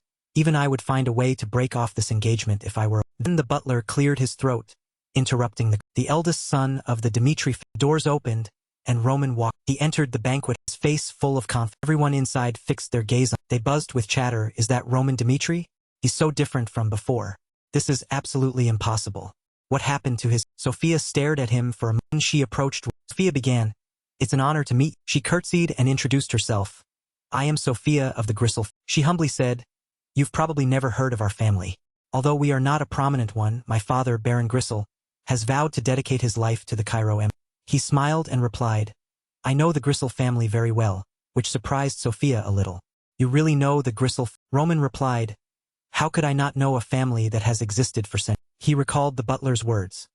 This is the information on all the families in the northeast that you requested. At the time, Hans wondered, but why do you suddenly want to look through all? Roman explained, since I will be attending the banquet as a representative of my family, I should at least be equipped with some basic courtesy. I must remember the background of everyone I meet, as well as their heritage. To win others over, one must put in a proportional. He thought to himself, that's especially true for me, the one called the idiot of the Dimitri family. Outwardly, he said, isn't that a family that has been prominent in the northeast for quite some time? The Gristle family's timber is famous for its high quality throughout the Cairo Empire. I hear your brother has successfully managed to sense. Roman expressed his sincerity. I truly congratulate your brother on that. The two chatted, making the other two men look bewildered. What is? He quickly stepped forward to strike up a conversation. Greetings, Lord Roman Dimitri. I am Mana of the Von family. Roman chuckled lightly. I am greeted by the eldest son of the Von. Roman praised his family. Didn't Baron Von achieve glorious feats in the recent war? I was very moved when I read about it. Mana blushed and replied, I'm very grateful that you think so. The two people behind them also wanted to get acquainted. She approached and greeted him. It's been a while, hasn't it, Lord Roman? You've changed so much. He flattered her. Compared to me, Lady Eris has always been beautiful. Roman got to the main topic. How is your mother? I heard she hasn't been well. The Dimitri family has received many benefits from our agreement with the hero's family about 10 years ago. I am also grateful that you have shown goodwill toward. Both sides conversed. The young man said, Lord Roman, it seems I've misjudged you. I always thought you were difficult to talk to because you were always drunk. Roman replied, I was planning to have some wine, but it seems you'll have to. The banquet butler approached and called him Lord. He relayed, the young master invites you to the back room. Hearing this, Roman's face thought, it seems it's time for me to find out who is provoked. The scene shifts to outside the Chris looked around. Other families have many knight attendants. Kevin beside him wondered, Sir Knight, what's a social banquet? Chris reminded him, we'll never get a chance to go in there, so don't mind it. Hey, your helmet's crooked. Someone noticed them. What's wrong with him? The man standing nearby introduced. I heard he's an attendant of Roman Dimitri. Watched the two. Chris was still teasing Kevin. Cut it out. This made Kevin confused. Then they scoffed. How amusing. They heavily criticized them. I heard Roman Dimitri is the discarded eldest son. But I never imagined he'd bring along a guy who can't even properly hold a sword as his attendant. Chris calmly told Kevin, ignore them. The other said, what do you expect? That's all the Dimitri family can amount to. At this point, Kevin couldn't hold back. The banquet was then taking place in a very aristocratic and lively atmosphere. Roman stood rooted to the spot amidst the bustling crowd at the party. His gaze was fixed straight. It turned out that what had caught his eye was a beautiful girl with long, lustrous blonde hair, smiling, and her smile was truly beautiful. It felt as if her smile made the air around her even. Anthony approached, putting his arm around Roman's shoulder and asking suggestively, who are you staring at so intently, Roman? He was startled and turned to greet his friend. Since he was standing nearby, Roman quietly asked, do you know the blonde lady over there? Anthony was a bit surprised. What do you mean? You don't know? She is Lady Flora. Yes. It was that blonde girl with the bright smile who made his innocent heart flutter. That lady was. Roman ingrained the name Flora Lawrence into his mind. His face flushed red. His chest pounded with each beat. That was Roman Dimitri many years ago. But the current John Hyuk in Roman's body was very. The room door gently opened. Roman, with his platinum blonde hair and royal noble attire, had just entered when he heard his friend's call. Over here, Anthony was sitting on a chair. He still looked unchanged. As soon as he saw Roman, he enthusiastically called out, what have you been up to while I wasn't around? Finally, I've met the person I needed to meet. Roman secretly rejoiced. So this person is Anthony. He sat on the opposite chair and boldly invited Roman to sit. I heard rumors that you've changed. But I never expected you to change this much. Come on. Sit down and tell me Before sitting down, Roman looked around. There were still a few wine glasses and a half-finished cup of fruit juice. He silently assessed. There are still some traces that show someone with empty wine bottle lying under the table further strengthened his belief that someone had just been there. He thought, the real reason he sent them away before I arrived is that he has some secret he wants to. Roman chuckled softly to himself. If that's the case, I should make him more comfortable. Then he gently replied, I'm not sure. He sat down, comfortably resting his arm on the back of the chair, and chatted with Anthony. I spent a fortune to change myself, and now am still changing every day, even without doing it. As he spoke, Roman's handsome face subtly curved into a knowing smile. But I'm very happy to see you. Anthony didn't reply. His emerald eyes glimmered with an unreadable, unfamiliar. Then he quickly regained his initial mischievous demeanor. He swiftly poured a glass of wine, his mouth continuously chatting. I guess I can't think of it in a positive light anymore. Honestly, I don't know what you were thinking back. Roman took the glass of wine and softly echoed his words. Back. Anthony chuckled slightly, recounting the less than pleasant story. Back when you were forced to choose between a political marriage with the Lawrence family and our friendship. And then you were caught sleeping with my cousin in the warehouse. He recounted the story, adding a half-veiled judgment that made Roman a little uncomfortable. Roman remained. Anthony continued his story, not bothering to hide his disdain. It's true that secrets are generally well kept at social gatherings. But I still can't believe you went that far right before your own. Anthony chuckled softly, asking Roman's opinion. So, are you accepting this party invitation as confirmation that you agree to my proposal? I'll keep this matter a secret. Without waiting for Roman's agreement, Anthony presumed that he was simply informing him of the situation. Then he directly made his offer, so, let's discuss your marriage with the Braco. Roman's purple eyes gleamed with confusion. He tried to recall memories related to the events. Marriage with the Braco family? He thought to himself. Time rewound like a film playing before his. This memory was of young Roman Dmitri standing outside Anthony's room. He stood there for a long time, head bowed, gazing at his shoes, questioning himself. Even though I betrayed Anthony, Roman looked up at the door separating him from the truth he was about to face. And he requested to establish a political marriage with the Lawrence. Roman mustered all his courage, gripped the doorknob, and encouraged himself. I can't avoid them forever. I'll use this opportunity to mend the relationship between our two families. As soon as Roman opened the door and entered, he saw Anthony sitting cheerfully on a chair. You're late, Roman. Come over here quickly and sit. Sitting next to him was a younger girl. Anthony quickly said, let me introduce you. This is Emily Backle. She's my cousin. The girl spoke up to greet him. It's a pleasure to meet you, Sir Roman. He was a little surprised and stammered in return. I am. Anthony politely suggested, she can drink with us, right? This is her first time here, so she can only wander around by herself. The girl sat, hands clasped, both tense and shy. Roman readily agreed. Of course, she's part of your. Emily timidly poured wine into her cousin's glass. Anthony didn't hesitate to correct her. Emily, you have to pour wine for Roman too. Roman quickly interjected, it's fine, I can pour it myself. As soon as he heard the unsatisfactory remark, Anthony's eyes narrowed. You scoundrel, are you showing off that you're getting married? Roman's voice deflated at Anthony's outburst. Anthony, about that. Anthony gave a faint smile and quickly cut him off. Don't worry, from now on, the Braco family won't interfere with the Lawrence family. As soon as Roman heard this, he immediately believed it. His face lit up. His voice became much more excited. Anthony smiled and spoke to him as if comforting a child. So you don't have to force yourself. Drink as much as you want. Roman, foolishly believing that all his worries were gone, happily took the wine from his.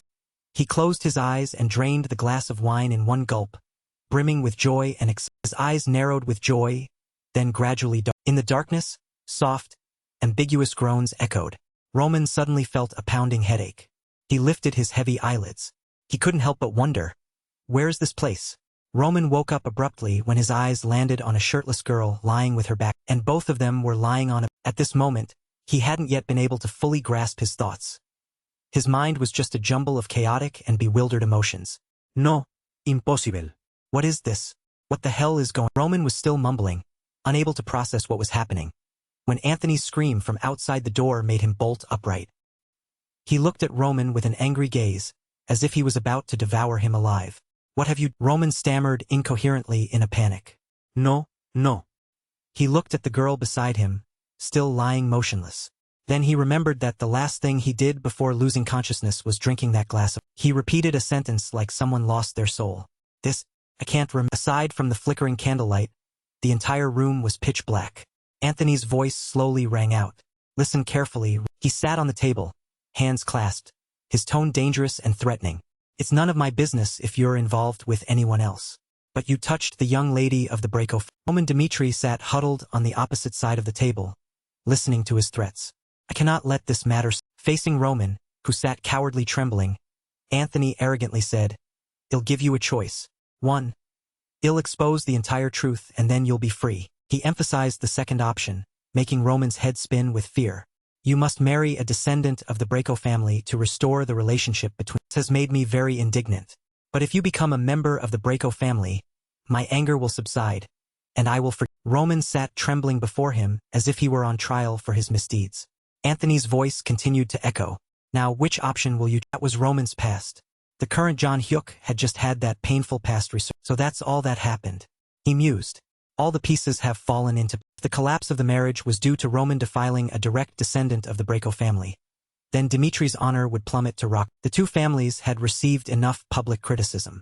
Roman seemed to lack the confidence to even face his father's, but he couldn't choose the other option either. Because he truly loved Flora, he didn't want to give up the marriage he had been forced to establish, nor did he want to tarnish Flora's reputation in this situation. Roman gazed thoughtfully at the wine glass in his hand. So that's why he committed suicide while making the choice. He wanted his death to solve everything. With that thought, he tilted his head back and took a sip of wine, muttering to himself, a weakling who never accomplished anything on his own in life. That was Roman. Inside Roman's body, he secretly felt pity. How miserable and pathetic. Seeing Roman still deep in thought, Anthony urged, Why are you hesitating, Roman? The bond between our two families could overturn the entire Northeast. He grew increasingly zealous, speaking of his ambitions. No one can stand against us. You can also utilize the power of the Braco family in the Northeast. There's no reason for you to. Just as he reached a climax, Roman cut him off with a strongly provocative question. Anthony was abruptly interrupted, missing a beat and only managing a bewildered. Roman placed the empty glass on the table and asked again, I have to accept a political marriage just for a reason like. Anthony jumped up and said sharply, You must have misunderstood. This isn't a choice. If you refuse, it'll reveal everything that happened in the warehouse to the whole world. How do you think the Dmitri family's reputation will be? Think carefully if you want to live with your head held high. As soon as he finished speaking, Roman slammed his foot onto the wine table, crash, silencing Anthony. Anthony looked at Roman's unusual demeanor in surprise, completely unlike the timid boy he used to threaten so. Roman crossed his legs and arrogantly said, How many times do I have to tell you for you to understand? The Dmitri family doesn't need to accept the Braco family's proposal for such a pathetic. Meanwhile, the party outside was still lively, with people chatting boisterously and having a great. Lady Sophia was chatting happily when she suddenly glanced this way and spotted. Roman was leisurely walking out when he met her, and she excitedly called out, Lord Roman, where have you? He gently said, I just had to attend to a few things. It seems they'll have to leave early because of it. Sophia heard this with a touch of regret. What? Really? The party has just begun. It would be better if you stayed a little. Roman skillfully declined with a smile. I apologize, but this is an urgent matter. Everyone around them heard this, and each person courteously offered a remark like, Lord Roman? Is that so? What a shame, I still had so much to talk to you about. Roman replied, Me too. Let's talk again when we have the chance. Roman quickly bade everyone farewell and walked. Just as he left the party, he heard shouting. Take back what you just said. You scoundrel. He paused, drawing his attention. The commotion came from where many knights, accompanying the ladies and young masters of various families, had. Another clang echoed, making him jump as he looked in that direction. The sound just now sent a knight's iron helmet. A loud shout rang out. The clash made a red-haired boy collapse to the ground. Immediately, a sarcastic voice mocked, Kevin, what did you expect? That's all the Dmitri family amount. Ken turned to look with an annoyed gaze. Chris, beside him, advised hold it in. The two knights of the Braco family, who had just mocked them, exchanged glances, understanding each other, and took turns. What was he thinking, having a kid like this as his guard? Look at his helmet, it doesn't even fit his. They stood around Kevin, laughing. It looks like the kid just picked up some random helmet that fit him and declared himself a guard. House Chris, beside him, retorted irritably, Are the Braco family knights trained in brawling instead of swordsmanship? The other arrogantly replied dismissively, As he spoke, he pressed his hand on Kevin's head. I'm confident that even without training, my swordsmanship is better than this. Kevin clenched his lips, listening to him mock. This is why everyone calls the young master of your Dmitri family and after hearing that, He lowered his head and commanded, "Take back those words. Young Master Roman has done nothing to be called." Then he gripped his hand tightly and shouted a warning. "So, take back what you just said. The man angrily slapped Kevin hard across the face. "How dare—" Kevin's helmet flew off. Chris shouted turned, about to draw his sword to retaliate. He hesitated, feeling quite uneasy. He's a knight of the Braco family. The Dimitri family is currently in a conflict of interest with the Braco family. His face clearly showed worry. If I cause a scene, not only will the young master get into trouble, but the entire Dimitri family will be embroiled in this. Kevin slowly sat up, lifted his face and said, "I am Lord Roman." His face red from the slap. He gritted his teeth and told the man, "I don't want to fight with thugs like you who impersonate." The man clicked his tongue and then swung his hand, about to slap Kevin aggressively. "All right then, let's see how long you can keep that." A hand appeared and firmly seized his. He stared wide-eyed. Kevin was surprised. "Thank you watching for videos." Beside him was equally surprised. Roman held the knight's hand tightly. Kevin exclaimed in surprise, "Young man." Roman turned to look at the man with an annoyed. The man uttered a partial sentence before Roman slapped him across the face. A blow that he touched his recently slapped face. "What was that? Did I just get slapped?" "I didn't even have time to react," cried out, but before he could finish, another slap landed. An idiot like he still couldn't believe, then stood firm, about to say. Before he could finish, Roman slapped him again. This time, the man mumbled a few words, was then struck directly on the head by. His entire face was stinging, and he couldn't collect his. As if on the verge of tears, Roman commanded, "You," his eyes cold. At this moment, Anthony sat in his face pale. "Damn it, what the hell happened?" He then remembered his dialogue with Roman. "I'm talking to you about taking responsibility for laying your hands on our family's young lady. Isn't a marriage proposal with a descendant of the Braco family much better than having to mortgage your assets? This is the last consideration I can offer you. If you don't accept, you've made an irreparable." Roman merely sneered, "Do whatever you like. I'm already called an idiot. Even if I get one or two more rumors about my fabricated wickedness, nothing will change. Besides, perhaps you need to behave yourself properly." Couldn't believe what he just heard. He said sternly, "I chose to break off the engagement because I wanted to, not because of your threats. To some extent, you've already achieved your wishes since Dimitri turned their back on the Lawrence family. But now you're baring your fangs at me. How should I properly He added coldly, "Should I help the Lawrence family obstruct the Braco?" The man's face had turned pale. Roman emphasized, "To vent my hatred toward." Roman had planned beforehand. "I've researched the Braco family. Their connection with the central government and the influence that comes with it are undeniable. However, their power solely stems from that connection. If we only consider wealth and power, the family with true strength in the northeast, Dimitri, not Braco." Roman stared coldly, shivered, listening to every word Roman said. "Now what will you?" He bowed his head, not daring to look up. "If this matter is resolved, you won't interfere in issues related to the Lawrence family anymore, right?" Roman replied, "Exactly." He stammered, then, "Let's just end it." After recalling that conversation, he still couldn't believe it. Roman has trembled with fear. Not just his face, but his actions, gaze, and tone. Everything struck fear into those facing him. He's no longer the idiot I once knew. He has completely become a different person. What happened? While he was thinking, someone called him. "Young master." He was startled and snapped, "Don't bother me right." The person outside hesitated to report, which made him jump. But Lord Roman and his knight, at this moment, outside the palace, everyone was. "Thank you watching for vid." The knight, kneeling before Roman, pleaded profusely, "Please, sir, please forgive me. I'll never do it again." Kevin approached to dissuade him. "Young master, I think you've hit him enough." Chris chimed in, trying to persuade him. "He's right, sir. Please consider our relationship with the Braco family and end this." Roman's face remained impassive. "I am the one who decides if he's taken enough blows. Even if he dies, that's the price he pays for his words and acts." Suddenly, Anthony's loud voice rang out. "What is the meaning of?" Criticized, "Roman, even if you are the youngest son of the Dimitri family, I will not forgive things like this if you don't apologize for your recent disrespectful act." Roman glanced at him, cutting off his words. "Why should I apologize?" Then he looked at the knight, whose face was swollen. "This man slandered me and laid hands on someone from the Dimitri." Roman turned and asked, "Anthony Braco, do you really think him in the wrong here?" Anthony retorted, "Even so, you've gone too far." Roman replied without hesitation, "Gone too far? Haven't I told you? My personal grudges could destroy the relationship between us, as well as between our two families." Added, making Anthony's face turn pale, "So, from today onwards, try to reconsider your own behavior." Then Roman leaned close to his face, threatening, "I have no patience whatsoever. Now, decide what you're going to. Roman's earlier words echoed in his head. Should I help the Lawrence family obstruct the Braco? Inside, he felt indescribable hatred. Damn it! But outwardly, he bowed his head and thinking it over, you were. Roman now smirked, listening to him continue. I will ensure he receives a suitable punishment. He turned around and smiled kindly. We truly are good friends.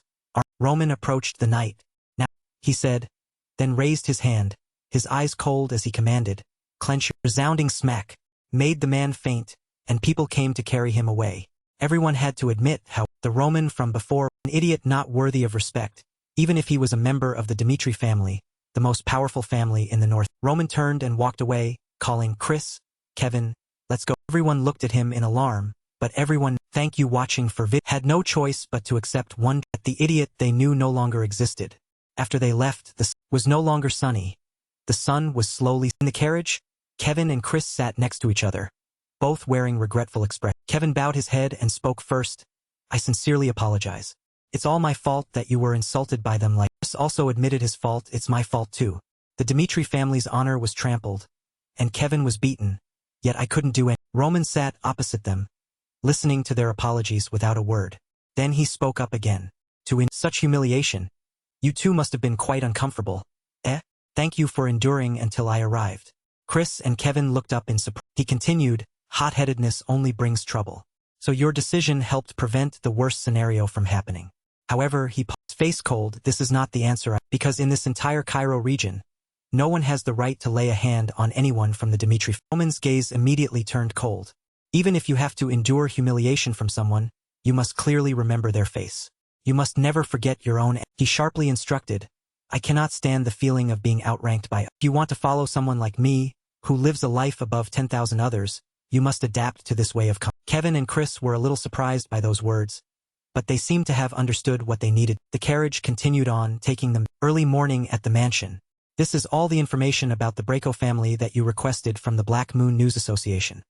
Mr. Hans presented, according to the Black Moon Association's report, the Braco family's actions have been very unusual. Flipped through the documents, examining them thought, the Braco family has been settled in the northeast for over a century.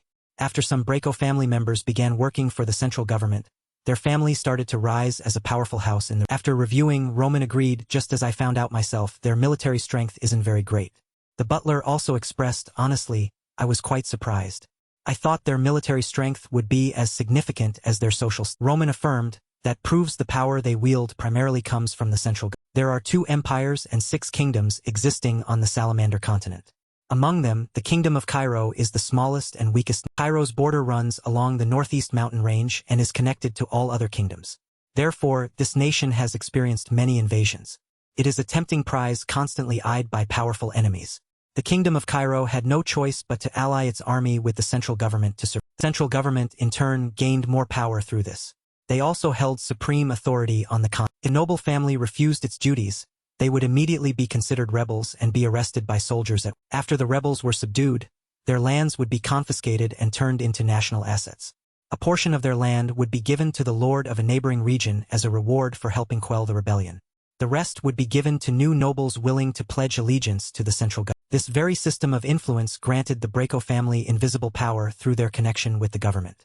Hans was surprised to hear his explanation. I didn't expect it to be this extent. Continued. It's also through the government that the Braco family could borrow such large sums of money from the golden. He looked at the information sheet about the Braco family.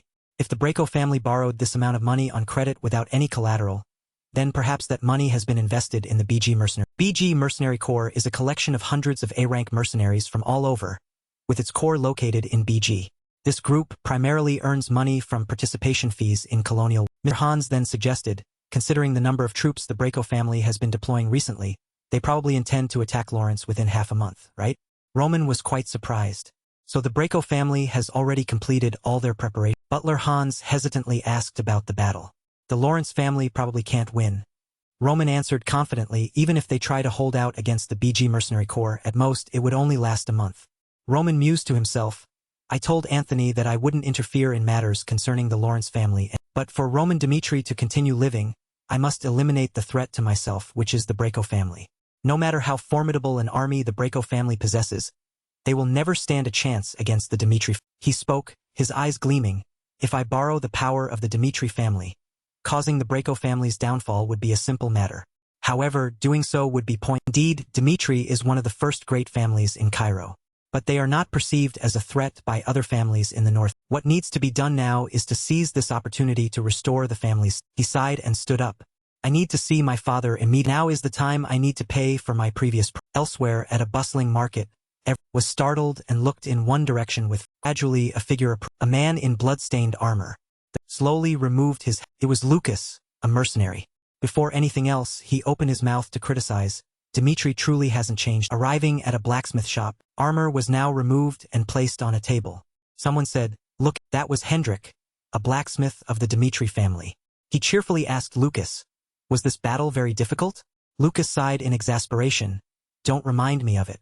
I was almost killed by those reckless scoundrels with brains like." Hendrik didn't ask further but examined the sword in Lucas' hand. "The quality of this spear is terrible. Where did you?" Lucas complained. "At the first shop I saw. Because of it, I almost kicked the bucket." Hendrik flared up. "If you're buying ironware and weapons, you should go to the Dimitri family's shop. Who would be foolish enough to overlook such a top-tier manufacturer?" Lucas didn't argue back and stood up. "That's why I'm here now, thanks to you." Hendrik enthusiastically added, "It'll even make you a whole set of armor. It'll take a bit of time." After Lucas handed everything over to Hendrik, he turned towards the door. "It's fine. They'll probably go back to the Dimitri mansion to rest while I—" His face was pensive. "The battlefield has exhausted me too much." Returned, he saw a crowd gathered. He wondered what's drawing such a large crowd. Lucas speculated, "Has another battlefield erupted? I don't intend to take on more work. But out of curiosity," squeezed into the crowd. "I can't help but am too curious." Turned out people were gathered to read a notice board. He read it and saw, a recruitment notice? The paper, a recruitment notice for soldiers. Condition requisites. Healthy, ambitious to become stronger. Recruitment quantity, 30. Salary, 3 silver coins per. Luke looked at the notice and thought, on average, a family only needs 5 gold coins per month to live, so even considering all the risks, this job isn't. If only it didn't have this condition at the end of the notice. Special condition. Will only work for Roman Dimitri, not the Dimitri family. Keep this in mind and only apply if you are ready to entrust your life completely to Roman. Man standing nearby advised Lucas, "Don't even think about applying. You won't stand a chance against the hundreds of others." Luke turned and said confidently, "No way. It may not look like it, but I'm a B-rank mercenary. At the very least, I'd need 50 silver coins a month to pledge loyalty to an." Lucas suddenly realized, "Wait a minute," turned sharply and asked, "You said hundreds of people have applied?" The man nodded. "That's right." Lucas was quite surprised. "Is this job really that worthwhile?" Verified, "Even if the conditions are good, it's not for the Dimitri family. It's for that idiot of the Dimitri family, Roman Dimitri. Knows what challenges one would have to face serving on." After Lucas spoke, everyone there turned to look at him. The atmosphere gradually fell silent. Seeing everyone like that, he was puzzled. Other man, hearing this, knew for sure that Lucas was unaware of what was happening here and slowly explained, "You're an outsider, so you wouldn't know. Lord Roman is no longer the idiot he used to be. Not only did he eliminate the blood brethren, but he also treats everyone very." Lucas' face showed surprise when he heard this. The other man also understood why Lucas had that reaction. "First, we didn't believe it either. But after hearing Clark speak, I started to reconsider." Hearing an unfamiliar name, Lucas asked, "Who is Clark?" Introduced, after Clark's son became Lord Roman's subordinate, his family's impoverished life improved significantly. Vaguely remembered. "Let's see. What was his son's name?" "It was Kevin." Time before, at the Dimitri family Kevin had wondered, "What?" he asked again with a puzzled face. Roman replied calmly, "From tomorrow, I'm granting you 3 days off. Rest is also a form of training," said. Then slowly left. "You've worked hard. So feel at ease and spend time with your—" Kevin's face remained bewildered as he heard Roman's departing words. "Young man." So he returned to his room to pack his belongings. Still couldn't stop wondering. Time off? Finished changing his clothes, but he couldn't shake the thought. "I'm a little unused to this. Back then, if I didn't work, I'd die right. Since entering the castle, I haven't seen my family again. I wonder what they're doing." He stepped out the door, still lost in thought, when he heard butler Hans call out, "Kevin." He was startled and replied, "Mr. Hans." Cheerfully handed him some clothes. "You've been gone for so long. Are you really planning to go home looking like this? Young Lord Roman has prepared some clean clothes for you, so please change into them." Kevin didn't have time to react. his hands simply taking the items the butler handed. Not only that, Hans also placed a small money pouch on top. You'll need money to buy gifts for your family, won't you? From now on, you'll receive 30 silver coins each. Hans continued to chat jovially, just enjoy yourself. It's perfectly fine to buy gifts or splurge a little. Hearing the butler's words, Kevin took the items with a bewildered look. Kevin immediately changed into the clean new clothes. With a joyful expression, he bought a bag of bread and returned home. His spirits, wearing the new clothes, he was thrilled, unable to believe clothes could be this soft. He thought, just wearing them is enough to make me. He praised the loaves of bread in his hands. I also bought a lot of bread for my family. The hot bread smells so. As Kevin walked down the road, he was so happy that outsiders looking at him might even see flowers blooming around him. I'm sure Mary will be so happy. She once said her lifelong dream was to eat ice cream inside a freshly baked loaf of. Then he recalled the past. Every day, Mary used to complain endlessly about the whole family having to eat stale. He also thought back to how he couldn't even afford a loaf of toasted bread for him. A freshly baked loaf cost twice as much as stale bread, and the fact that there were always creditors carrying knives and swords coming to the house. About this, his hands clenched. No matter what, was determined to become stronger under the young master's guidance.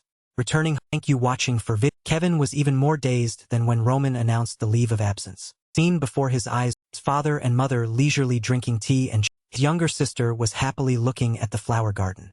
Surprised. What was going on? Kevin looked at how peaceful the scene was and wondered. So strange. It feels like I was asked to go to the outskirts of the castle instead of the slums. But while he confused, Mary noticed him. The girl shouted, "Big!" Kevin's parents heard and turned to look. He was also surprised to see He rushed over and hugged her. "Oh my God! How long has it been?" Mary excitedly said, "It's Big Brother. It's really him." His father, Mr. Clark, also ran over and asked, "Han, are you?" Kevin hugged his mother and asked, "Mother, Father, what about this house?" His father explained, "Lord Hans came and gave us this house to live in. He even gave us a piece of land for farming. I heard it was an order from young Master Roman." Mother added, "Not only that, everyone at the castle helped us a lot too. Now we truly feel alive outside the." His eyes lit up as everything became clear. "I understand now. Lord," he was so moved that tears welled up as he exclaimed, "Thank you so much." Father suddenly noticed and immediately asked, "Son?" His mother heard this and let go of her son to check. Clark immediately raised a suspicion. Did Lord Roman? Ken was flustered and immediately denied it. "What? No, that's not it at all. No." Mother placed her hands on his shoulders. "You can tell us the truth. If they treat you like that, we are ready." Kevin immediately pushed his mother back. "Lord Roman is not that kind of person at all." His mother was confused. "Then what happened to your?" Slowly told them. "Mother, Father, the truth." After that story, voices of doubt arose. "Are you serious? You want us to believe this?" Men sat together gossiping. Clark, Kevin's father, tried to persuade his friends. "Come on. Do you have any other way to explain our new house and land?" His friend admitted, "Well, you're right." Clark continued to persuade him, "Don't believe those rumors." To Kevin, he slapped that damn knight from the Barco family to protect his own knight. Is there any noble who would protect their subordinate like that? The man was increasingly astonished. Gradually, people began to spread rumors about Roman. Unbelievable. Did that foolish young master really do? One person told another, "You've seen Clark's current life and his family, right? I heard Lord Roman gave them those things because their son Kevin became his subordinate. Also heard he gave them a house and land. He even slapped the Barco family's knight all for Kevin's sake." Clark's close friends heard it from his own mouth. "Just yesterday, I felt sorry for the kid every time I saw him. I saw him making a scene in the shop before. Are you sure you didn't see?" He also thought about himself. "And I couldn't even afford to buy her a freshly baked loaf. A freshly baked loaf costs twice as much as stale, with creditors always coming to their house, wielding knives and thinking this, he clenched his fists. No matter, he was determined to become stronger. Under the young lord's guidance, he arrived. Thank you watching for vid. Kevin was even more bewildered than when Roman had announced the scene before his eyes, his father and mother leisurely drinking tea and his sister was happily admiring the astonished. What's going on? Kevin looked at the incredibly peaceful scene. He wondered, this is strange. It feels like I was asked to go to the castle's outskirts instead of the. While he was still puzzled, Mary noticed him and called out loudly. Big Kevin's parents heard and turned to his mother, surprised, exclaimed when she saw. His mother rushed over and embraced him. Oh my, it's been so long. Mary excitedly pointed. It's Big Brother. It really is Big Brother. His father, Mr. Clark, also ran over and asked, Kevin. Are Kevin still holding his mother? Asked Mom, Dad. This house. His father then explained, Mr. Hans came and gave us this house to live in. He also gave us a plot of land for farming. I heard it was young Lord Roman's. His mother added, not just that, everyone at the castle helped us a lot. Now we can truly feel alive in this. His eyes lit up. Now everything's clear. I understand, young Lord. Tears welled up in his eyes as he choked out, thank you very. His father suddenly noticed something. He immediately asked, son, you're... His mother, hearing this, let go of her son to look.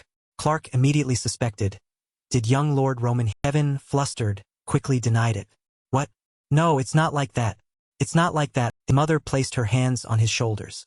You can tell us the truth. If they treated you that way, we're ready. Kevin immediately pushed his mother away. Young Lord Roman is absolutely not that kind of person. His mother was confused. Then what happened to your... He slowly began to tell them, Mom, Dad, the truth. After his story, a voice of doubt exclaimed, are you serious? Telling us to believe this? The men sitting together discussed. Clark, Kevin's father, tried to persuade his friends. Come on now. Then what other way is there to explain our new house and land? His friend reluctantly conceded, that's true. Clark continued to persuade, don't believe those. As Kevin told it, the young lord struck down that damned knight from House Bacco to protect his own knight. What kind of noble would protect a subordinate to that extent? The man grew increasingly surprised. Gradually, rumors about Roman began to spread. I can't believe that foolish young lord actually did. One person whispered to another, haven't you seen the current life of Clark and his family? I heard young Lord Roman gave them all those things because their son, Kevin, became his subordinate. I also heard he gave them a house and land. He even struck down a knight from House Bacco, all for Kevin. Clark's close friends heard him say it himself. Just yesterday, I felt sorry for the kid every time I saw him, but before I saw him causing a ruckus in a shop. Are you sure you weren't mistaken? The children also chattered endlessly. Big brother, I heard young Lord Roman treats his people very well. I want to be like Kevin, just need to earn young Lord Roman's, like Clark's family. The rumors spread wider and wider. Roman's reputation also greatly improved as a result. Roman Dmitri is very considerate towards his people. If you can earn his trust, you can live a completely different life. Scene then shifted back to where people were gathered, reading a recruitment. The man continued to explain, that's why so many people are applying to become his soul. Lucas heard this and was astonished. What's happening? Annihilating the Bloodfang and that incident at the social gathering too? Did Roman do all you called the past scene? The Roman Dmitri I knew would never do such things.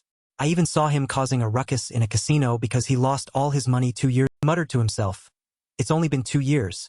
What happened to this world? The man next to him didn't understand what he was. He chuckled with interest. This is interesting. I want to verify it myself. This time it was already dark. Jonathan reported the trial phase is proceeding quite smoothly. We only need to provide the minimum number of soldiers for entry. Young Lord Roman will oversee the entire remaining process. Mr. Romeo spoke up and asked, haven't we already wasted too much? Jonathan advised, this is your last chance to reclaim everything. My lord, are you all right with... Jonathan still tried to persuade him. Establishing an army for an individual is too dangerous. At the very least, you should ask young Lord Roman about his intentions. Suddenly, Romeo interrupted John. He recounted, when I heard Roman would participate in House Bacco's social gathering, I thought the boy was about to ally with House Bacco to drive out our second-generation lineage. Roman stood before all those nobles, struck down House Bacco's knight, and even resisted Anthony's intervention. Even though Anthony could have joined forces with our second-generation army to apply pressure, deliver a fatal blow, then seize the right of succession and complete his goal of Romeo swirled his wine glass. But Roman, the one branded a fool for over a decade, has started living his own life after the Bloodfang. Romeo's voice was filled with pride. As a father, I am utterly delighted. Jonathan understood his words. Romeo asked about the soldier recruitment. So, how many people have applied? 50? 100? With his reputation, over 50 would already be a great... Jonathan calculated. The estimate is over 500 people. Romeo was shocked to hear that number. Scene shifted to the city. Everyone gathered in large numbers to participate in the recruitment. Chris entered the tent. He called Roman and announced, the trial process is complete. Roman, at this moment, was lost in thought, waiting for... Again, a day before the selection. A full moon hung high above, and murmurs echoed from inside the tavern. Lucas took a gulp of... He smiled contentedly. Dimitri's dark beer truly is the... Cheeks were slightly flushed. Lucas suddenly... I still can't believe how many people have gathered here before the selection. The number of applicants is even higher than I predicted. The crowd inside the building continued to talk. And not only... Lucas looked at the group of 3 men sitting in front of him. From the ID tags hanging from their belts, the three men were laughing. He then cast his gaze to the fabric-strung ID card, hanging from the belt of the leftmost man among the three. He speculated further, at that table in the corner, they must be C-rank mercenaries. He looked towards three others at the bar counter. There are three more people at the liquor counter. They don't look like mercenaries, but they probably have combat experience. Finally, Lucas concluded in his thoughts. Aside from this place, Dimitri has very few inns. In such a crowded space with 5 to 6 people like this right now, the number of applicants is truly higher than I expected. He was truly puzzled. But why? If they have enough combat experience, shouldn't they be doing a better job? They can't just be here out of curiosity like me. Not wanting to think anymore, Lucas slammed his cup on the table. I give up, I can't understand. Just as he was about to leave, he suddenly heard a young man asking another, Henderson, is that you? Why are you here? Didn't you say you joined House Lawrence's for? Lucas heard this and it piqued his interest. The two continued their conversation. Henderson replied at first, yes. After all, Lawrence is my home. As he said this, his eyes held a hint of sadness. But after seeing young Lord Roman Dimitri annihilate the blood fong in Lawrence, I reconsidered. Those who weren't there wouldn't believe. Calling that day, he stood in the crowd, utterly astonished by the scene before him. But that day I saw him in the square. Roman Dimitri, covered in. Instead, it should be regret that you couldn't stand by and witness your leader. The powerful and imposing silhouette of a ruler emerged in his words. Standing high like the most powerful monument on the entire continent. Those in the crowd all had bewildered expressions. Lucas, on the other hand, was a little flustered and a question arose in his mind. What is he talking about? Forget about that most powerful on the continent stuff. Isn't his position in the family currently threatened? He should be less arrogant. However, when he saw Roman's serious and trustworthy face, he felt, but for some reason, perhaps he truly can accomplish. The vice-captain of House Dimitri's Night Order spoke up. All right, now I will guide you through the first selection. Chris looked towards the man holding a crossbow and arrows. The selection is quite simple. Participants will stand at the designated spots. This archer will fire 3 shots towards you. Each arrow might just graze you, or it might hit the target board behind, or it might directly pierce you, resulting in a sudden. His eyes glinted coldly. He declared, only those who do not flinch when the 3 arrows are fired will pass the first selection. They had various expressions. Worried, emotionless, upon hearing Chris, vice-captain of House Dimitri's voice echoed high up the building. The selection will proceed in the order names are called. Doc, please move to the designated spot. Next is Morrison.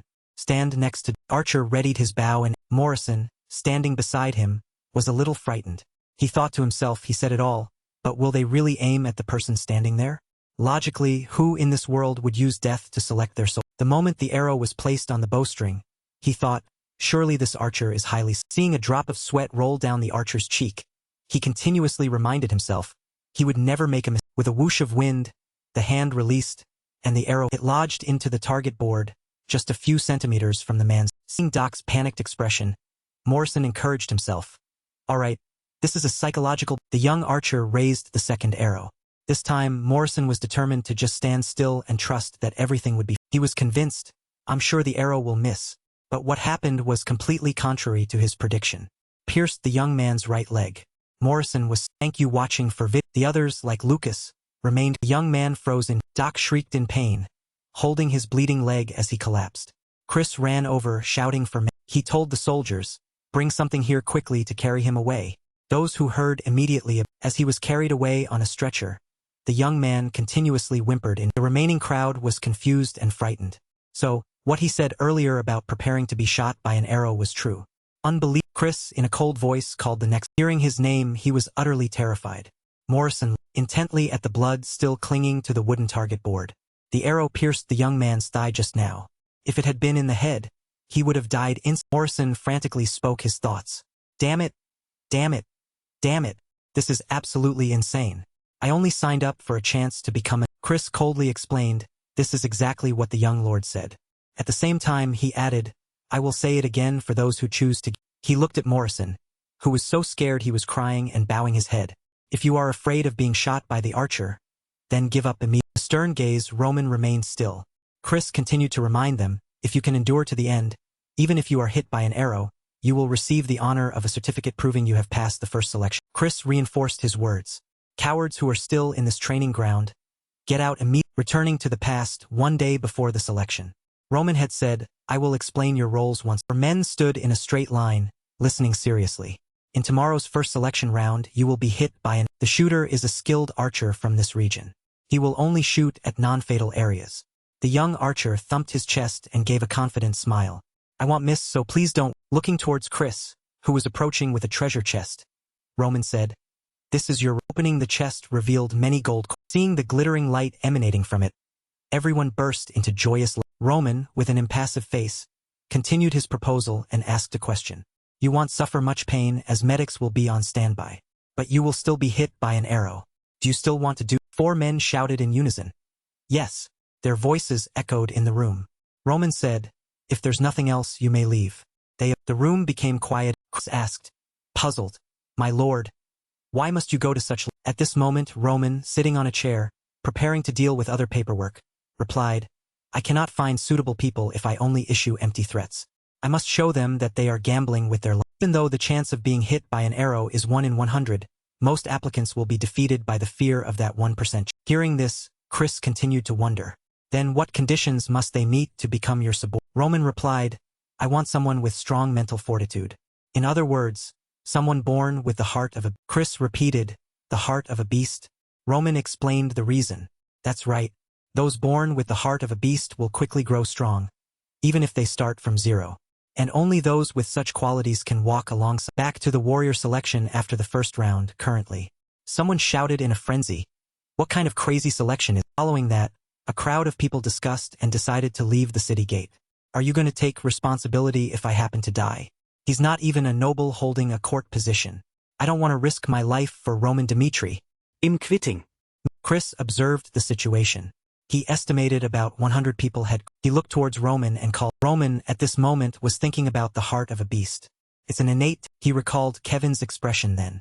Just like Kevin, who didn't hesitate to swing his sword and cut his own wrist at my command. Then there's the memory of House Dimitri's Knight Order vice-captain, Chris, who asked how to become stronger from the one who defeated him so humiliatingly. He concluded with a sentence, "Such people can be said to be born with the heart of a... Those without the heart of a beast, no matter how strong they are, cannot surpass those who were different from..." Roman considered, "I must filter out such people with this selection." He said loudly with determination. Blue sky with white clouds enveloped the... One person was panting heavily from exhaustion. Lucas watched. He thought to himself, that guy from the inn, so he didn't... He saw Henderson, currently trembling, leaning against the wooden target. I guess he was telling the truth back then, even if he's shaking like a leaf. Henderson was crying, biting his lip tightly. He silently told himself, "This is my chance to pledge loyalty to Lord..." He looked straight at the archer drawing his bow. "I can't give up before I've even done any..." The arrow whizzed forward, hitting the target. Seeing it just a few centimeters from his temple, he let out a... Sensing the ominous atmosphere enveloping the young archer, Henderson wondered, "No, should I give up? If I die, it'll be meaning..." The arrow flew swiftly, level with his... The thought that flashed through his mind was, "I still have..." The archer's lips pressed together, and he released the... Henderson's entire body trembled. The arrow struck right between his legs. A little more, and his family line would have... Chris announced, "Henderson has passed." Henderson, meanwhile, collapsed to his knees, seemingly unable to escape his... Lucas chuckled. Just one more second and he would have given up. Consider him... And so, the selection continued. After that, it proceeded smoothly. Excluding those who gave up, there were about 400 The number of applicants who passed round 1 was 100. Along with that were the relieved faces of those who were... Roman pondered. "I have selected those who can prove useful through the first selection." Looking at a group of people, including Henderson, he assessed some passed while trembling uncontrolled. Then he turned to look at Lucas, as well as those who passed without. Roman concluded, "Both groups are not too different from my standards. They are all brave enough to suppress their..." Observing the entire crowd, "I must find the gems among the pebbles. They are here for various reasons or hidden motives. I need to distinguish those who will look at me with reverence from those who will look with..." He clearly announced, "You have all passed the first round. This selection round proves you are warriors. However, I will only accept 30 people. Therefore, I will assess all of you again in the second." He spoke with confidence to them. "If you pass this selection round and become my subordinates, you will be able to live the life of a..." Lucas was surprised. The life of a... Roman slowly walked down the stairs. "Now, let's begin the second selection round. The rules are very..." He stood before a row of swords contained in a wooden barrel. "As you can see, various types of wooden swords have been prepared for you. The type or quantity doesn't..." He picked up a sword. "Choose the sword you..." Roman swung the sword through the air once. "Prove your worth by duel..." Henderson was stunned. "He intends to..." Lucas gave a puzzled laugh. Just him alone against 120. Roman's eyes narrowed slightly. You don't need to win. Those who can endure 1 minute in a duel against me will pass and receive better conditions than those stated in the announcement. One person slowly opened his mouth. Vulcan spoke up first. I will fight, he said with an impassive. Crowd made space for the two opponents. Roman asked, what is your name?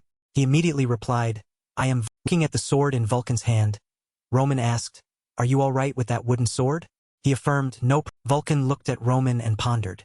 Roman Dimitri's confidence is overly inflated. Are the rumors about him defeating the Bloodfang really true? But even if they are, there's no way he can defeat me in under. Chris shouted. Then Vulcan continued to think. He'll pass if I can last 1 minute. But screw it. Even if he's the one I'll serve from now on, I'm going to seize this opportunity. Chris turned the hourglass. He called out. Thought in Vulcan's mind grew larger than ever. To engrave into his mind what kind of person he charged with his sword, delivering a massive. Vulcan's eyes immediately widened. Roman had. Thank you watching for vid. His two legs tangled together. Vulcan immediately fell. That astonished. Thank you watching for vid. At this moment, Vulcan's own sword was pointed right at Vulcan's. Roman's eyes were cold as he called the next. Lucas observed and assessed. He's on another level. He dodged the attack quickly and moved so lightly. I never thought someone could move like this. Selection round will be 100 times harder than the first.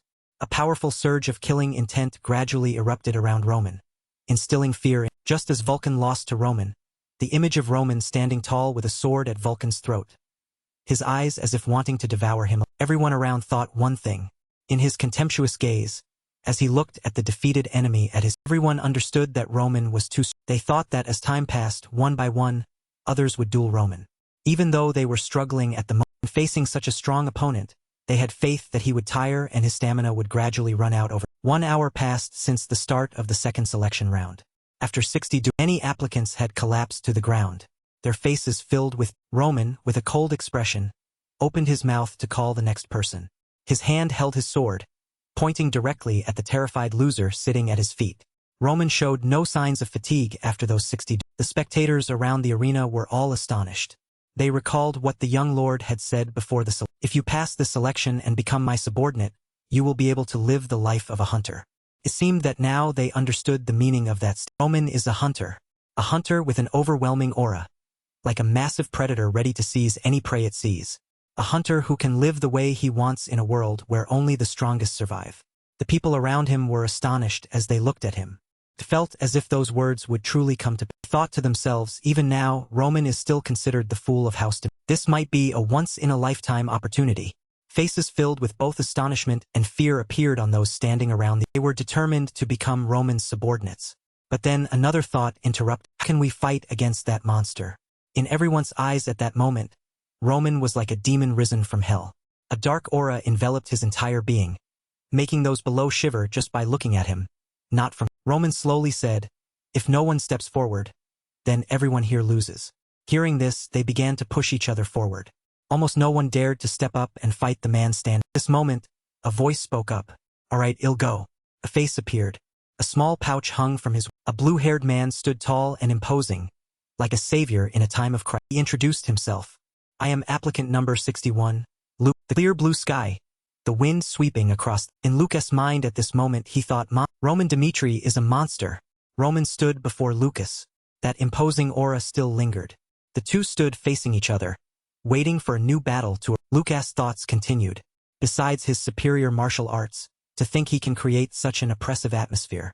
Roman's eyes were just as cold as the aura surrounding. Roman is completely different from before. Just as he said, he wants stay in this secluded place. Roman's figure stood tall like a giant monument in Lucas' heart. At this moment, he was certain of one thing. The man standing before him would conquer the entire continent. Lucas raised his hand and sword, readying himself for battle. I don't care about the 8 silver coins. I will know whether what Roman said is true or not, in just one. Do that, the hand holding the hourglass began to flip it over, starting the command begin, rang out. Each grain of sand falling signaled that the time for battle had arrived. From this moment, as the sand flowed, Lucas' resolve also became increasingly clear. He was determined to pass this selection round.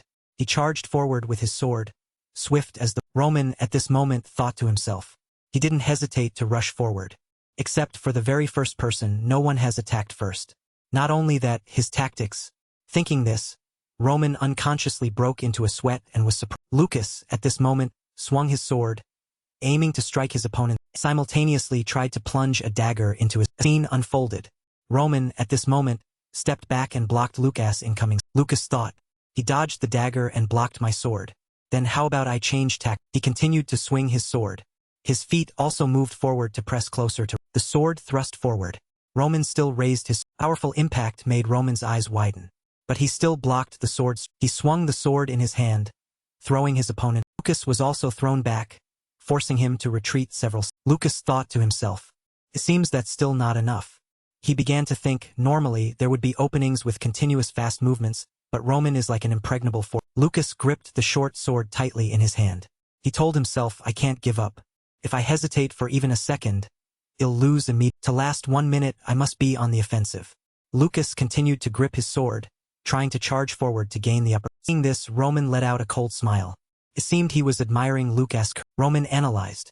The way Lucas charges is unsuitable for the battlefield, but it's effective for a one-on-one duel. His eyes flashed with a hint of light, as if he had found something interesting. He knew Lucas was doing this to gain the initiative. Along with that interest, Roman began to counterattack. He advanced, thinking of his true intention. It was never simply about Lucas enduring for one. Roman charged forward, blocking Lucas' sword. The two of them now resembled a true battle. 1 minute is a fortress to show them how strong the Lord they serve truly. The two continued to clash. Lucas swung his sword. Conversely, Roman swung his sword. Lucas blocked. So, Roman's true purpose in organizing this selection round was to deeply engrave into their mind. At this point, Roman thought it was time to end this. An unexpected situation left Lucas unable to react, and a fatal blow struck Lucas, making him fall backward. Seemed the match had reached its. A B-rank mercenary can only go so. An ordinary person can reach B-rank if they are diligent and courageous. But if they cannot use mana, they will never reach A rank. A rank possesses power that can subdue anyone. At this moment, Lucas sat bewildered on the ground. The first determining factor for mana awakening is the appearance of a lonely image. A solitary figure appeared, standing amidst piles of. Therefore, Lucas had reached his limit. No matter how hard he tried, he couldn't surpass B. Even so, Lucas gritted his teeth. Even so, I have survived battlefields where countless people lost their lives. Great flames, as if swallowing everything, time, and from that, he realized one thing. He clenched the small pouch hanging from his waist. To survive, to conquer oneself, one must utilize every. Lucas grabbed the pouch and threw it directly at Roman, who was a cloud of dust flew across Roman's face. He pressed his lips to. He threw sand? The onlookers wondered skeptically. He only said to endure for 1 minute. There were no other rules at all. Before their eyes was the sight of Lucas having fallen, while Roman stood motionless in. At this moment, Lucas picked up his shorts, shouted loudly. Taking a powerful run, he charged as fast as the wind. Then his eyes widened as if he saw something horrifying. Roman still stood there. His hand gripped his sword tightly, raised. His eyes glowed, devoid of any emotion. His eyes, red-rimmed from the sand, were staring straight. At this moment, Lucas seemed to see everything collapsing. His figure was clearly reflected in Roman's eyes. Those eyes were so cold that Lucas felt a shiver of. A laugh escaped. Short saber in Lucas' hand fell to the ground. He sighed and said, I surrender. His hand clenched. A memory flashed back. The Heavenly Demon Sect. Before the sect began to kindly teach martial arts to its disciples, the first thing they had to learn was how to keep their eyes wide. In case they showed even a slight change, a mere blink was enough to get killed. Training scenes appeared in Lucas. That was a strict requirement, because when one breathes, internal energy circulates. A blink is also an action that needs to be carefully considered. That's why we were trained to always keep our eyes wide. No matter how strong the enemy in front of you is, no matter how your eyes are injured, or if they are on the verge of losing their. Even if the enemy wields a short saber and swings directly towards your. Or if that knife is about to touch your pupil. In all situations, like Roman right now, his eyes are still wide open, steadfastly staring at his. Lucas helplessly said, I surrender. His hand clenched in frustration. The clear weather with a blue sky and white clouds enveloped them. Someone handed the person opposite them a small water pouch. Roman took the pouch and poured water directly into his eyes to wash away the sand that had flown in. Lucas stood behind, his hands still clenched, his face. He stood there thinking, if I had known things would turn out like this, I would never have used the sand. Lucas pressed his lips tightly, full of remorse. He chastised himself. I tried my best, using every unnecessary trick until the very last minute to pass the selection. Yet what a truly pathetic outcome. The image of Lucas standing there, still clenching his hands, face bowed, chastising him. A thought flashed through his mind. He must be despising me, right? Perhaps he didn't expect anything from me from the start. Lucas looked at Roman, whose face was wet from the water, looking towards him. Will he be angry? I deserve to be punished. Lucas wondered, asking himself how he would be punished. Just as that thought ended, Roman's voice rang out. Lucas was surprised. Roman didn't punish him at all, but simply continued the match. Even the people around were surprised. He's not angry. He didn't even bother to ask why his opponent. Roman merely tilted his head slightly, looking towards Lucas. Clearly, he knew Lucas' plan. He also thought Roman had seen Lucas reaching for the pouch when he leaned back to avoid the sword strike. But what Roman did was ignore it, allowing Lucas to fight to his full. The hell Lucas has been through. I don't know how much bloodshed he's witnessed. Roman thought, looking at Lucas, who was bewildered, not understanding what was. I have no more doubts. A pool of fresh blood covering his. Roman continued to immerse himself in his thoughts. The amount of blood I've seen under the name of Big John Hyuk was enough to form an ocean. At this point, the sight of blood up to his knees appeared before Roman's eyes. That is how a heavenly demon is. Roman snapped out of his thoughts. He calmly said, is there no one? The hourglass had also run out. Another person shouted, thank you watching for vid. He swung his sword towards Roman, but he missed and Roman dodged the. That person picked up a stone from the ground and towards Roman. He merely tilted his head to dodge the. Lucas had set a precedent. Now, all the participants in the selection were using every trick they had until the very last. The person again charged with his sword was kicked straight in the. Lucas, watching from outside, secretly thought that foul play wasn't grounds for disqualification. However, he paused, observing the scene before him. The moment they overstepped their bounds, Lucas, too, became merciless. The scene before Lucas was the guy from earlier lying on the ground, clutching his face in agony and screaming, while Roman simply pointed and said. A terrifying thought emerged. If I don't surrender, it'll surely end up. What kind of situation is this? It's utterly meaningless. This is the 100th match, and the qualifiers have been going on for 2 hours. Aside from a few drops of sweat, his breathing remained perfectly steady. Roman's eyes were resolute, his expression impossibly. A mountain of corpses and a sea of blood, on the brink of death. No enemy will show mercy just because you tried.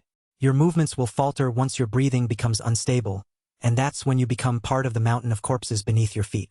That is why one has no choice but to become a fighting man. Roman then inhaled and exhaled. Natural energy could be obtained through this series of actions.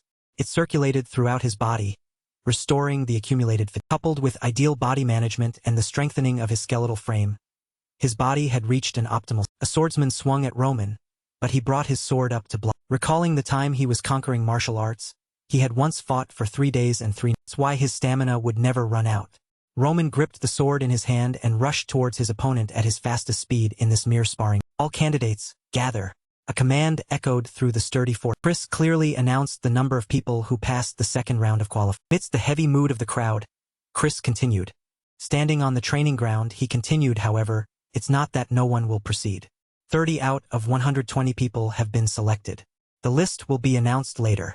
Chris then shouted. Everyone did very well.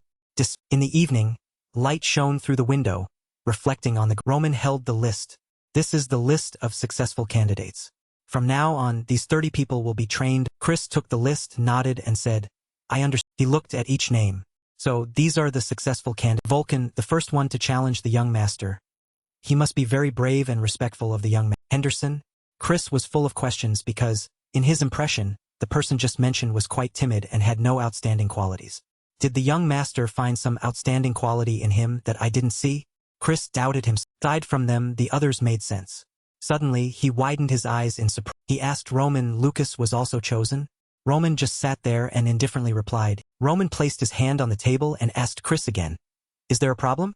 Chris merely replied, I admit that Lucas is more talented than other B-rank soldiers. He also played foul in the qualifying match. The image of Lucas and Roman fighting replayed in Chris. He even decided to surrender as soon as he realized he couldn't win. He didn't fight until the very. Someone like this will only bring danger to us on the battlefield, Chris solemnly stated to Roman. Abandoning his honor. He's the type of mercenary who would abandon his comrades and do anything to survive. If I were responsible for these soldiers, I truly couldn't accept it. Before he finished, Roman interrupted Chris. That's precisely why I chose him. Roman looked very comfortable. Chris asked suspiciously, what do you mean? Just as you said, Lucas might be someone who doesn't value his honor, while everyone else didn't even consider foul play. He had the practical mindset to come forward and act that way. This type of person usually shines on the battlefield. They constantly find ways to survive and escape, no matter the Roman asked back, in return, let me ask you this. How can you be so sure that Lucas would abandon his comrades just because he plays foul? Hearing this, Chris seemed to awaken to reality. He stood still, his hand still holding the selection. A memory emerged. Back then, Jonathan had gently called Chris. Those who survive on the battlefield are not knights like you and me who cannot use light energy. Only those who maintain composure in all situations and act according to what is happening can survive. He continued to Chris, so remember this. No matter how strong a knight you are, you will never escape being killed by those who hide in the shadows, waiting for their moment to. Chris calmed down and considered, that's right, Lucas' decision was indeed very pragmatic. My perspective is still so limited. A hint of sadness flashed in Chris. Then he continued, young master, please enlighten me on one matter. There's still something I don't fully understand. You don't have to go to the battlefield for another 5 months, and nobles aren't forced to the front lines by conscription. So why are you recruiting soldiers so early? After hearing this, Roman's emotions sank further. He merely replied quietly, I will announce it. The next day was the official declaration of the Bacco family. We have always awaited the Lawrence family's decision regarding the treaty signed in the past. However, they have betrayed the honor of a noble and their treaty with us. Therefore, after so much patient waiting, we have decided to draw our. The crimes of the Lawrence family are already too clear. Not only have they failed to repay the debt incurred by their ancestors, but they also indulge in luxurious things in magnificent villas, along with expensive delicacies. Furthermore, they arrogantly declared that their family would not relinquish the land that was used as collateral. Therefore, we will issue a notice to the citizens of the Cairo Empire through this indictment. If the Lawrence family does not repay all their debts or return the land considered as collateral within 1 week, then the Bacco family, with the permission of the central government, will wage territorial war against the Lawrence. Chris was startled, realizing the important matter, only to see Roman calmly reply, that's right, starting. He gave a meaningful smile. We are preparing to enter the war between the Bacco and Lawrence family. Lady Flora, from now on we must part ways. So we must decide our own affairs. The Bacco family borrowed a huge sum from the gold bank. Do you know what that means? It means war is the only thing left for them to do. The ones who will suffer despair due to political marriage are not us, but the entire Lawrence family.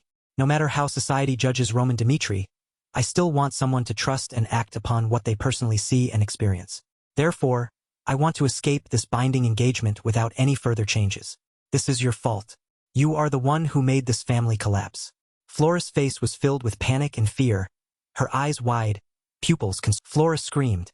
She had just escaped a night. She was panting. Around her was a dark room, with only a faint moonlight from out. She sat up and put her hand on her. Flora anxiously asked herself, what have I? During the day, in bright weather with a blue sky and fluffy clouds, a voice spoke up. Is it because the engagement was? A servant approached the person next to them and mentioned that the young lady had locked herself in her room since returning from the Dimitri family. The other replied, I heard the marriage fell apart because of Lady Flora's fault, right? What could she have done to make her fiancé break off the engagement? Moreover, are we all right? I heard we're about to go to war with the Bacco family. The lords. Meanwhile, in Flora's room, she was sitting blankly at it. She thought to herself, I always thought I was incredibly intelligent. Her long hair hung down, and her eyes gazed vaguely into the. Completed an advanced course in the academy with excellent. From the bright smiles my father always showed me, I always thought I was a good daughter. Truly, I'm nothing without my family by my side. No different from flowers in a glass. How ridiculous is the Dimitri family's child? That child is me. Flora's solitary figure sat. Truly pathetic. I no longer have the confidence to face. What would that man do in a situation like this? She closed her eyes, thinking back. Roman was completely different from her. No one was dependent on him, nor did anyone crave anything. He conquered the venom with his own strength and committed such terrifying acts against his own. Could he really have done that without any help? Since when did he become that strong? Flora sat on the edge of the bed, thinking to herself, how could he have done such? She brushed that thought aside, setting aside the possibility that he could do such a thing, before the fact that he could find a solution. Compared to that, Flora bit her lower lip, unwilling to accept. Outside the room, the butler gently knocked and called inside, Lady Flora, dinner is ready. A maid pushed a serving cart behind. When there was no response, the two of them looked at each other and suddenly, the door opened, and Flora stepped out. The butler was too surprised to. The butler stammered, Lady Flora. He saw that she had tied up her hair, and her face carried an unspoken sadness as she. Flora coldly said to the two of them, I must go to father's. Father is trying his best to seek help from other families. I'm sure no one will help in this situation. She flipped through a book, as if searching for information, with a determined just like how Roman Dimitri conquered the venom, we, too, must find a way using our own. That morning, a call of my lord. The Mattel family has refused our offer. An urgent voice conveyed. Then I will sign with Vacha. The next sentence made the lord lose all hope. The Vacha family has also refused our offer. Even though we agreed to establish the distribution system they always requested, they made it clear that they would not help us with this. The urgency made him slam the book. The close aide quickly tried to dissuade the lord. No matter how you look at it, seeking help from neighboring countries is very difficult due to the suppression by the Bacco. He continued to reach for another book and flipped it. There are rumors that they will retaliate against anyone in the northeast who interferes in this. He hastily reached for another. The messenger's voice clearly rang out again. If Lawrence does not repay the debt or surrender the mortgaged land within 1 week, then the Bacco family, with the permission of the central government, will declare territorial war against. Finally, the book was closed. Flora sat blankly at the reading. She covered her face helplessly. Only 1 week left until the best course of action Lawrence can take in this situation. An angry voice rang out, and a fist slammed down onto the table. Every single one of those bastards, in the end, they only offered us lip service before this matter. Now they treat us as if we don't exist. Lord Lawrence gritted his teeth, full of yes, they said they would investigate the matter of taking the mortgaged land, but it seems the investigation will not conclude within. Considering the huge amount of money they invested in Bacco, I think they decided that the Bacco side would be more advantageous. The lord raised a hand to rub his forehead, his face darkening. So, after trying every possible method, have no other solution? Everyone was silent in the meeting about this matter. No one had any good suggestions to. Voice spoke up. Perhaps it's best if we surrender. Bearded man said, all aid from neighboring countries has been blocked by Bacco, and the disparity in our forces is as clear as day. Therefore, I think surrendering and giving them what they want will protect our innocent soldiers and also preserve more land, instead of letting them take it. Everyone who heard this was nervous and afraid. They all understood that currently this the last resort they could think. The lord was silent for a moment, then helplessly said, you have a. Just then, the voice of a servant rang out. My lord, Lady Flora requests to see you. The lord asked in surprise. I'm busy right now, so. But before he finished his sentence, Flora pushed the door open and the lord and his retainers sat in silence, unable to utter a single word. He just whispered Flora's. Flora's eyes were now filled with determination. Father, I have something. On this side, an angry voice also rang out. What? What do you want to say? In another meeting, Roman spoke up. That's exactly what I want. He calmly repeated his earlier statement. I intend to personally participate in the war between Bacco and Lawrence, under the name of Roman Dimitri. He sat on the chair, hands clasped together, and his serious expression made it seem like he wasn't. Romero, holding a teacup, asked back, do you know what that means? He replied, then he slammed the cup onto the table, spilling tea. He roared, you know that, yet you still say such a thing? The war between Bacco and Lawrence is a legitimate war approved by the central government. His face changed, his brows furrowed tightly, showing dissatisfaction. Because you have now broken off your engagement with the Lawrence family's daughter, we have no reason to interfere in this matter. If Dimitri interferes, the nobles of the Northeast will cut off all ties with us. And in the worst case, the central government might even send soldiers to punish. If it's a small matter in your heart, then don't. I thought you had grown up, son. He raised his hand to massage his forehead, looking helpless, while Roman just called out. Then he said, Father, do you want me to live like that from now on? His father angrily shouted, what the hell are you suddenly talking? He calmly replied, I'm not interfering in the war just because of a small emotional fluctuation. To be honest, recently I was threatened by the Bacco family's eldest son. He did that because the engagement between me and the Lawrence family could hinder their plans. He seriously told his father, I have no evidence to prove what truly happened that day. However, I just had a. Everyone says Dimitri is the true power of the Northeast. This statement shook the entire man. But he calmly continued, yet the Bacco family thinks we are beneath them, and father does nothing with the power and assets you possess. I suppose you are satisfied with the current situation. Hearing him expose his father was also startled and at this moment, his eyes flashed with ambition. But I, Roman Dimitri, am different. I want power and will not stand idly by and facing his son's expression. His father also felt a slight pang of guilt. He continued, because the Dimitri name has been tarnished, whether by Bacco or any other. I have many reasons, just as the Bacco family declared war by fabricating a non-existent reason. Reasons are just child's play among those in a new life, yet it feels like I'm still struggling in an endless ocean. But one thing is certain, The identity of Bai Rongxue is changing me. I must live a life of dom. I'm not telling you to lend me the family's power. I will only intervene in this battle with Roman Dimitri's own capabilities. Roman quietly uttered that sentence. So watch me. The path I'm about to show is the path I want to live from now. Everyone's birth origin cannot be changed, no matter how great they become. Romero clasped his hands behind his back, gazing thoughtfully out the window. Even if one achieves countless accomplishments, becomes wealthy, or even becomes a lord ruling a territory, the truth is that I am just an ordinary person, and that will never change. Lady Lahana sat on the long velvet chair, gently saying, I suppose something happened with the other nobles when you visited the palace. He smiled gently. Romero slowly walked over and sat beside her. Just by observing their eyes you can tell how they look. His eyes suddenly turned dangerous. Not the way one noble looks at another of their Hannah looked at her husband gently. So you want to change? He smiled faintly. No, I am content with my current life. I don't want to destroy it just for a little more benefit. In the large living room only the two of them were conversing. I hope our son will be. Outside the palace night was falling. Old man Romero's voice continued steadily to his wife. Unlike me, you are content with ruling a small, distant land. I want them to transcend their origins and reach. At this moment, Roman was sitting sternly on it. Seeing his son's seriousness, he was a little startled. Though his eyes shone with the steadfastness and uprightness of a mature man. Old man Romero thought to himself, the eyes of one who cannot be. As a father, more than anyone else, he felt overjoyed. Yes, I have always dreamed of this. The child who always worried me has grown up, and I didn't even realize it. Roman sat before him, his cold face exuding an unapproachable. He sat silently, listening to his father Romero's encouragement.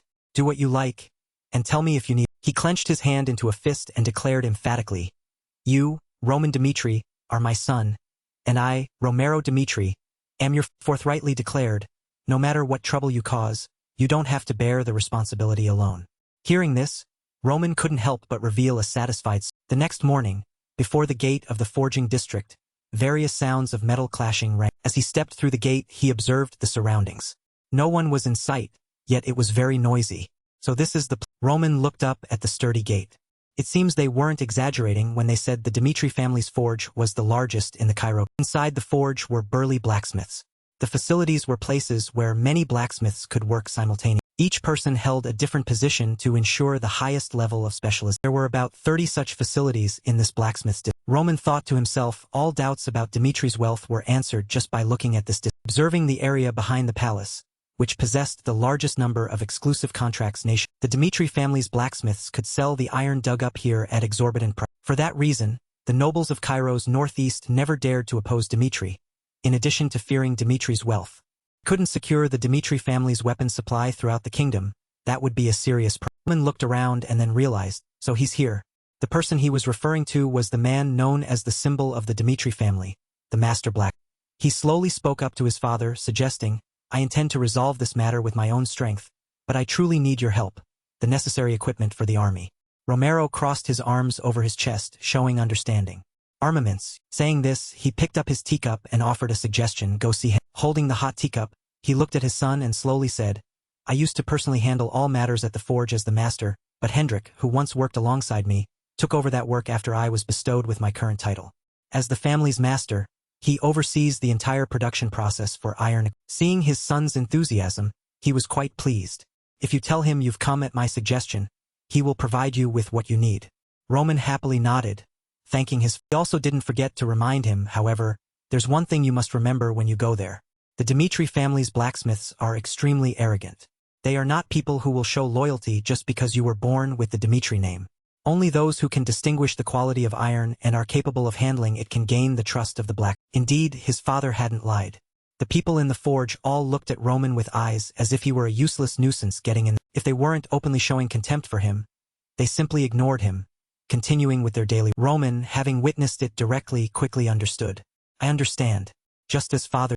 He clenched his hands into fists and walked tensely, under the scornful gaze of some people. Considering Roman's past foolish actions, it was no surprise they behaved this. Soon he arrived where he needed to be. As soon as he reached the gate, an unfriendly greeting sounded. Look who it was. Hendrik's voice, a burly, profusely bearded man. Seeing him arrive, he sneered. What business brings you all the way here, your lord? Roman straightened his back and spoke clearly. I believe my father has already informed you of my reason for being. Hendrik placed his hands on his hips and stepped closer. Oh right, armaments for 30 men. His voice clearly showed aversion and disdain. I thought you came here to steal because you'd run out of pocket. At Hendrik's attitude, he pursed his lips in annoyance, but absolutely did not respond. Then he pointed towards a pile of messy items in the corner of the workshop and said, just take anything you want from that pile in the corner. That should be more than enough to arm 30 soldiers. Roman slowly asked back, full of hidden meaning, are you saying I should take? He sneered, is this your best, Master Hendrik? Hendrik didn't hesitate to grumble and curse. Best? My foot. If you're not satisfied, get out. Roman walked to the corner of the room and picked up a piece of armament. Master Hendrik. He raised the sword and questioned him. It seems that the praises of Dimitri's iron equipment being the best in Cairo are nothing but boasts. To think you call this equipment for soul. Hendrik was extremely annoyed by his words. I will ask. He gritted his teeth angrily at Roman's interrogation. Is this truly your best, Master Hendrik? Unable to restrain himself any longer, he roared, Dimitri's iron equipment is proudly the best in Cairo. But you, a nobody who has never shed a single drop of sweat before a forge, dare to judge the Dimitri family's. Roman held the sword and looked at him, who was fuming. If not for Romero's request, I would never give you anything. While your younger brother, Rostiel, spent years as my assistant to inherit the family. You, the eldest son, spent your time flirting with women on the street. He continued to curse and scold him nonstop. Do you understand what that means? Compared to everything else on this earth, you, Roman Dimitri, are an unrecyclable piece of trash. Hendrik pointed directly at him, gritting his teeth. You're just an eldest son who knows nothing. No, you're a piece of trash who can't do anything. Roman thought to himself, this scene again. He was probably too familiar with it. He waited for the man to finish before speaking. It's not that I don't understand your. Saying this, he held the sword forward and explained, however, this sword was not evenly hammered during the forging process, to the point where it changes color just from sunlight shining on it. It must be the product of an inexperienced blacksmith who hasn't mastered the use of the. Roman looked at him, calmly criticizing, therefore, this thing doesn't deserve to be called Dimitri family equipment. And because you, Master Hendrik, cannot deny that fact, are you really belittling me instead of calling it sharp, concise words genuinely surprised the man. What are you talking? Roman swung the sword experimentally and continued to comment. Master Hendrik, every word he spoke was like a true blacksmith. He both criticized and blamed him. Just recently, one of my soldiers died because he couldn't cleave his opponent with this trash sword. The blade was so dull it couldn't cut through flesh cleanly, and that soldier, unable to pull the blade stuck in his opponent's muscle, was decapitated with a bewildered expression. Hearing his words, Hendrik gradually became pensive. He continued to question, what do you think about that injustice? He tried his best to survive but had no choice but death, because his trash master equipped him with. He grumbled, what the hell are you talking about? He picked up another piece of armor from the ground. Master Hendrik, why do you think soldiers wear? Roman lifted the armor and looked at it. If it can protect the body from an enemy's attack even once, the weight of the armor is worth it. Hendrik silently watched him. He unceremoniously threw the armor onto the ground. He rebuked, but another soldier, wearing the plate armor I gave him, was betrayed by the very thing he trusted and lost his. Looking at the armor on the ground, Roman felt sorrow. He trusted that the steadily forged pieces of iron could protect him, but a fragmented scrap, the shoddy work of an unknown blacksmith, couldn't stop the enemy's attack. It pierced a hole in the armor, and his internal organs gushed out from the middle of the. Hendrik still grumbled, defending his disdain. What the hell are you talking? He bared his teeth, asking as if not asking, you still don't understand what I'm saying? In his heart, he actually understood Hendrik's psychology. I can understand his indignation when his eldest son only shows up when he needs something, starting to judge the iron equipment while having no interest in black. I understand your thoughts and feelings, but you've gone too far. Roman angrily plunged the sword into a nearby piece of armor. If I hadn't realized that these haphazard items on the ground were all defective products, my soldiers would again blindly entrust their lives to this pile of. The armor on the ground, affected by his not-so-strong force, tore open. He continuously assailed him with words. This issue is not simply your personal revenge against me due to your own feelings. Carries the lives of 30 men. And even knowing that you, Master Hendrik, turn your back on the. Facing him, Roman showed no fear. He sneered. Do you truly consider yourself a proud artisan representing the Dimitri? He looked him straight in the face with power, raising his voice. Because of the trash you intended to give me out of personal feelings, innocent people have to face. Hendrik flinched. I didn't intend that. Roman quickly interrupted. Your intention doesn't. He gripped the dull sword in his hand. The purpose of weapons and armor is extremely clear. and I specifically requested it from you under the honor of Baron Romero, my father, but you responded by giving me this pile of His eyes gradually sharpened. He uttered an accusation. Your actions, blacksmith Hendrik. Can I consider them an act of insubordination against my Roman questioned Hendrik. I know you didn't intentionally disobey my father's order, and you just didn't want to give me anything. However, this action of yours seems like an act of defiance. His face serious, he ceaselessly questioned Hendrik. This is not just my personal request. This is an order from the Lord to make good weapons and armor. The moment the boundary between lord and slave becomes blurred, the class system will immediately collapse. Loyal slaves and slaves you consider friends, the moment they cross the line of a slave, they should be punished accordingly. Roman saw no reply from him. He growled, asking, I will ask you again. Are your actions towards me an act of defiance against my Hendrik immediately refused. Defiance? Absolutely not. He asked without mercy. If not, then explain. Why did you give me this? Suddenly someone spoke up. Too noisy. What's going on? Hendrik's apprentices vied to scold him. You bastard, what are you doing to Master Hendrik? I don't know what's going on, but I can't stand by and watch this damned Dimitri challenge Master any. Someone pointed at his sword. That bastard is still holding a. Seeing this, everyone became even more aggressive. What are you planning to do to Master Hendrik, huh? Hold him. He looked at them with cold eyes. Hendrik couldn't stand the shouting and cursing of the crowd any longer. He yelled. The person next to him immediately turned to face him. Master, before I could say anything, he interrupted. I said, stop. Only then did everyone fall silent. He spoke up. I apologize. Hendrik admitted, this matter is entirely my fault. He recalled his youth. Back then, his master had slapped him and cursed. Hendrik, you bastard. How dare a useless fellow like you stay? I told you it's too early for you to make a sword on your own. He cursed more fiercely. Throw that piece of trash away immediately and get out of this forge right now if you dare to do something like that. Outside the workshop, a sigh was heard. Not any time. Hendrik chopped wood while complaining. He didn't teach me anything at all. Even though he's the master of the forge, he just made me run errands and hit me at the slightest provocation. When will I ever become a blacksmith like? Suddenly, someone spoke loudly. Do you think we're a charity or? The young man held a gold coin, trembling as he begged. I know this isn't nearly enough to buy a. He awkwardly explained to the forge master, but this is all I have. And I promise to pay you back if you're willing to give me a sword. For someone like me, with nothing but good health, I desperately need a weapon to make a. Hendrik was eavesdropping on the conversation inside. If you just want to browse, then leave. Please, I beg you. I still have a family to. Master roared again. I said, so young man dejectedly, but Hendrik called out. The young man immediately yelled in surprise. You're giving me this sword for. He continued, I heard your situation in the shop. If you need a sword, take this one. The young man happily thanked him repeatedly. Please take this silver coin. He refused. No, I said I don't need money. It would just be thrown away anyway. I just want the sword I made to be useful to someone. The young man then smiled radiantly, overjoyed, and made Hendrik feel shy. The young man repeatedly said, thank you, thank you, thank you very much. Not long after, he was terrified. That young man died in a pool of. He died with his eyes. Hendrik placed his hand over his chest, then fearfully ran out of the. People around gossiped. They say he died while escorting a poor merchant. The sword hadn't broken when fighting band. Hendrik collapsed on the ground, hearing the gossip, all of which was about his. Everyone else is fine, right? That's why I need good weapons. What about his wife and child? Now trembled, tears flowing ceaselessly. That's no different from me killing. To reality. He clutched his fists, trembling with regret in his heart. That day I swore I wouldn't let that happen. In his heart, he couldn't help but reproach and torment himself. Hendrik, what the hell have you done? I can't believe I tried to make that happen again just because I don't like him. How could I be so? Then he spoke up, I will pay for my act. Roman continued, if you want to atone for your mistakes this much, then I will not pursue it any. He threw his sword down. I know you are a skilled blacksmith, Master Hendrik.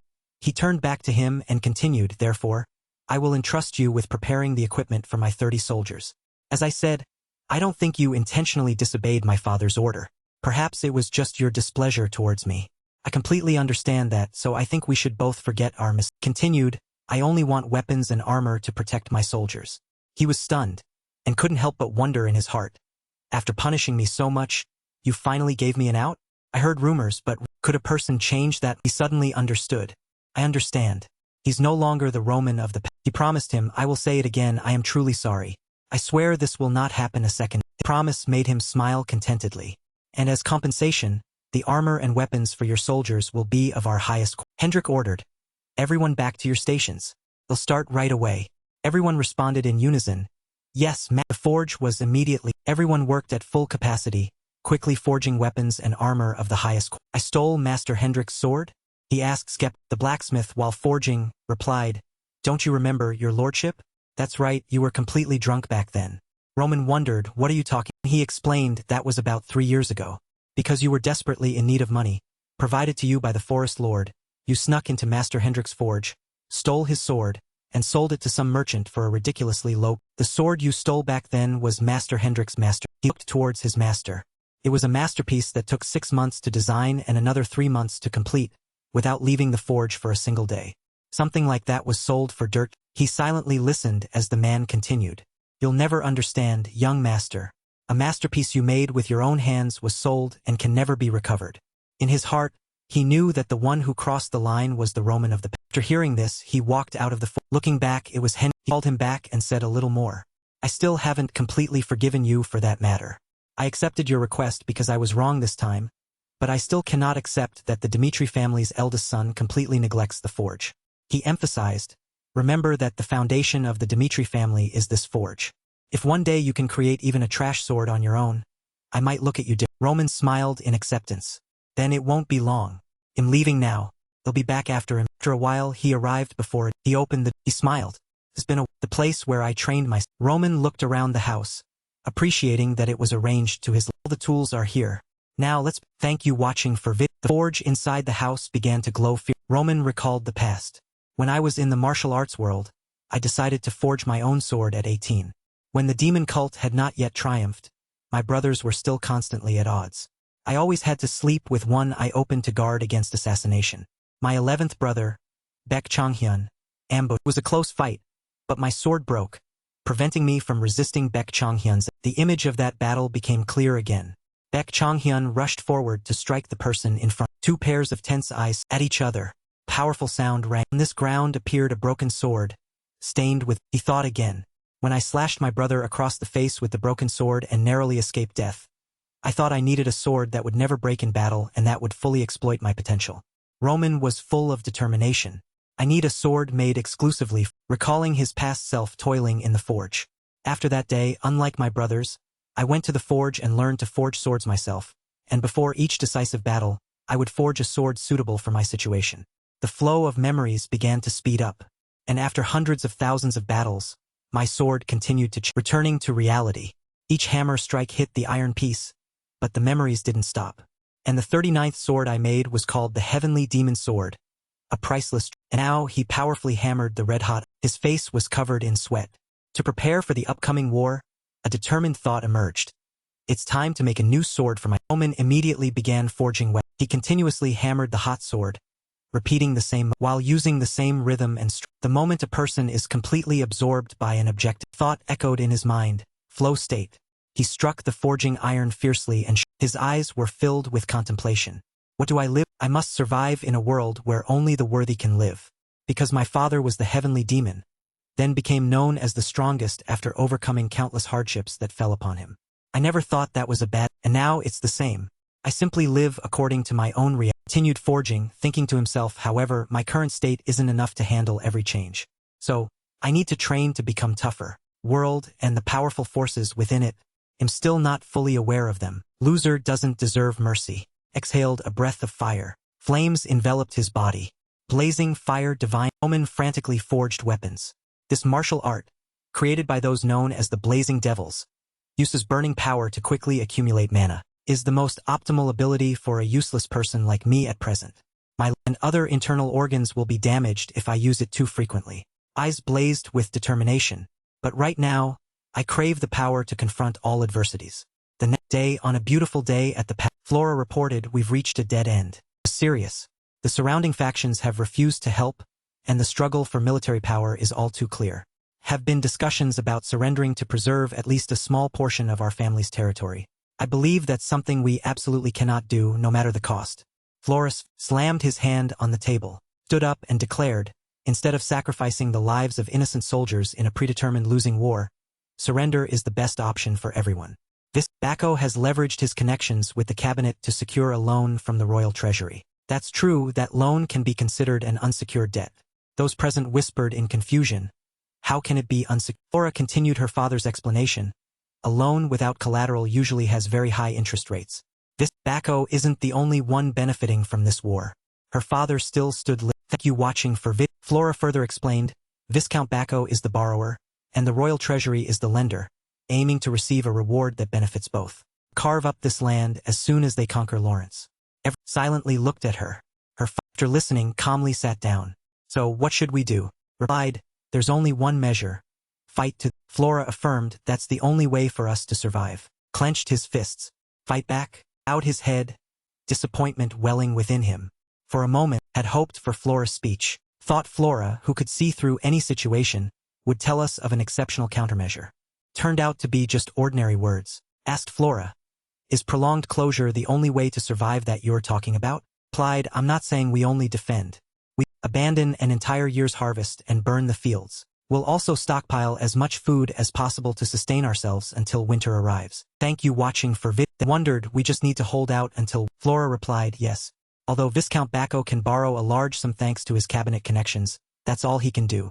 Interest rates will increase over time. Eyes were firm as she said this. Royal treasury is a force that wields immense power with influence spread throughout the empire. The war continues to drag on instead of ending quickly. They will exert pressure on the Bacco family with the interest. Continued, the royal treasury is not a force that can be easily threatened just by cabinet connections. Need money for trade, and that money comes from the royal treasury.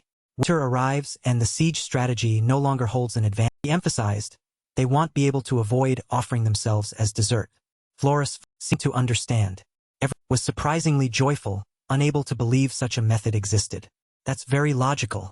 She's right, this is a battle of time. I think so too. Sat silently amidst everyone's chatter. The matter with the Dimitri family, I thought I had raised my daughter to be immature. That's not the case.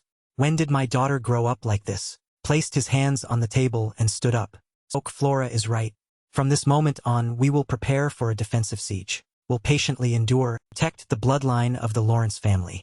If the city walls crumble and all of us perish, we will patiently fight to the very last. Flora looked at her father, her eyes firm. Roman was no less determined, focused on continuing to forge the sword. It was a beautiful sunny day with quiet surroundings. Held the newly forged sword and slowly walked out. Anything a person makes for the first time is special. My first sword. Thank you watching for Sword is perfectly suited for my current self. Raised the sword in front of him. The name of the sword will be Fire Dragon. Thank you watching for Messenger slowly walked towards Lawrence Castle. Strong gust of wind appeared from nowhere. The atmosphere even more tense. Guarding soldiers couldn't avoid feeling tense either. He smiled faintly. Thank you watching for held a scroll and read. By the authorization of Viscount Bacco, I shall give you 3 options. First, leave the castle and surrender unconditionally. Messenger warned. Surrender is the only way to preserve all of your lives. Said loudly. Second, open war with us. We shall have a fair and equal battle in a desolate open area. Messenger continued reading. Under the witness of a judge from the cabinet, you may also choose to fight one-on-one. Shouted loudly. The form of war will depend on your choice. We will follow any decision. Lawrence stood watching with furrowed brows. Spoke. We do not believe Viscount Bacco's reasons. Lawrence slowly walked forward. When you declared this war legal, the documents recording our ancestors' debt were fabricated. Furthermore, suddenly shouted, I have no intention of gambling the lives of Lawrence's people. Lawrence sternly said, therefore, tell Viscount Bacco that Lawrence will never. The messenger ignored him and continued speaking. The third option is to relinquish your honor as a noble family. Looked up and continued, and hopelessly resist inside the castle. Messenger continued, from this moment on, Viscount Bacco will respect all your wishes. Face darkened, and drops of blood will be shed on this brutal battlefield. The guards couldn't help but tremble. Lawrence's face clearly showed anger. The war has begun. Soul, thank you watching for drew their bows and fired. Shouted, advance. No retreat. Soul quickly ran up to fight. Voice rang out. Damn it. Bacco cursed, those tenacious bastards. A soul standing behind him thought Viscount Bacco amassed a force 3 times larger than Lawrence's. However, sweated profusely. I once thought the war would conclude within an hour, but the of battle is against expectations. The soul said with furrowed brows, it seems Lawrence has completed preparations for this war, my lord. reported they dug a ditch to prevent soldiers from reaching the walls. The soldiers counted, along with the relentless volleys of arrows fired right from the start. Added, it seems they've secured a relatively large amount of war aid, which infuriated Lord Bacco. But what the hell happened in that 1 week? I can't believe Lawrence chose to defend. Bacco observed the map and pondered. According to our calculations, Lawrence would surrender to retain as much territory as possible, no matter how little. But in reality, his face was pale. They risked being wiped out and closed the city gates. Where did the situation go wrong? The soldier asked, "What should we do, my lord?" Bacco ordered. "What else could it be?" "Use that," clearly showed tension. "Understood," suddenly smiled brightly. Viscount Lawrence is not a man of strong will. Bacco's face showed cunning calculation. In his mind, he sold his precious daughter to the Dimitri family when he couldn't endure the pressure from Bacco. Surmised, he's the kind of person who will cowardly retreat into his shell if faced with a difficult situation. Back to the castle. Lord Lawrence ordered, "Move it quickly." The soldiers immediately obeyed. Reminded, "We don't know when Bacco will attack again. Raise your vigilance and prepare your weapons." They all said in unison, "Understood." Lawrence turned his head and said, "Flora, you were right." Looked at his daughter. Viscount Bacco was probably confused and ordered his soldiers to retreat. "How could you have thought of that?" Stepped forward. "I realized that I myself must become strong," Flora said seriously instead of waiting for problems to be solved. Stated, "That is the path I will take in this life." Her words moved Lord Lawrence. "Flora," feeling guilty, "I'm sorry for imposing the marriage between you and Dimitri. Back then, I thought it was the only way for our family to survive." Lawrence said, "But," continued, "from this moment on, no matter what circumstances you face, I trust that you will make good choices." Gratefully said, "Father." Face turned frantic. Bomb flew from nowhere and exploded in front of them, tearing a hole in the city wall. Thank you watching for vid. Frantically thought the city wall has been destroyed. Could it? Flora speculated. Is it the flame cannon? Spear-wielding soldier exclaimed in surprise. Insane. Bacco's side prepared the flame cannon. The one standing next to him also couldn't help but be surprised. What? Impossible. The cannon is a massive magical launcher aimed at the city wall. Is a magical weapon. Shot costs a lot of gold. Because it's a strategic weapon, it cannot be used without the cabinet's permission, regardless of how much money the owner. Flora clenched her hands and thought, ignoring the money they borrowed, "I can't believe Bacco has enough connections and wealth to borrow the flame cannon." Sweated profusely. There are only 2 ways to stop. Flora couldn't hide her panic. Counterattack with a magic weapon of the same caliber, or go out of the city and destroy it. Both options are impossible. Closed her eyes tightly, telling herself, "We cannot give up." Servant appeared from nowhere and reported, "My lady, we just received a magic." Flora was confused, not understanding what happened.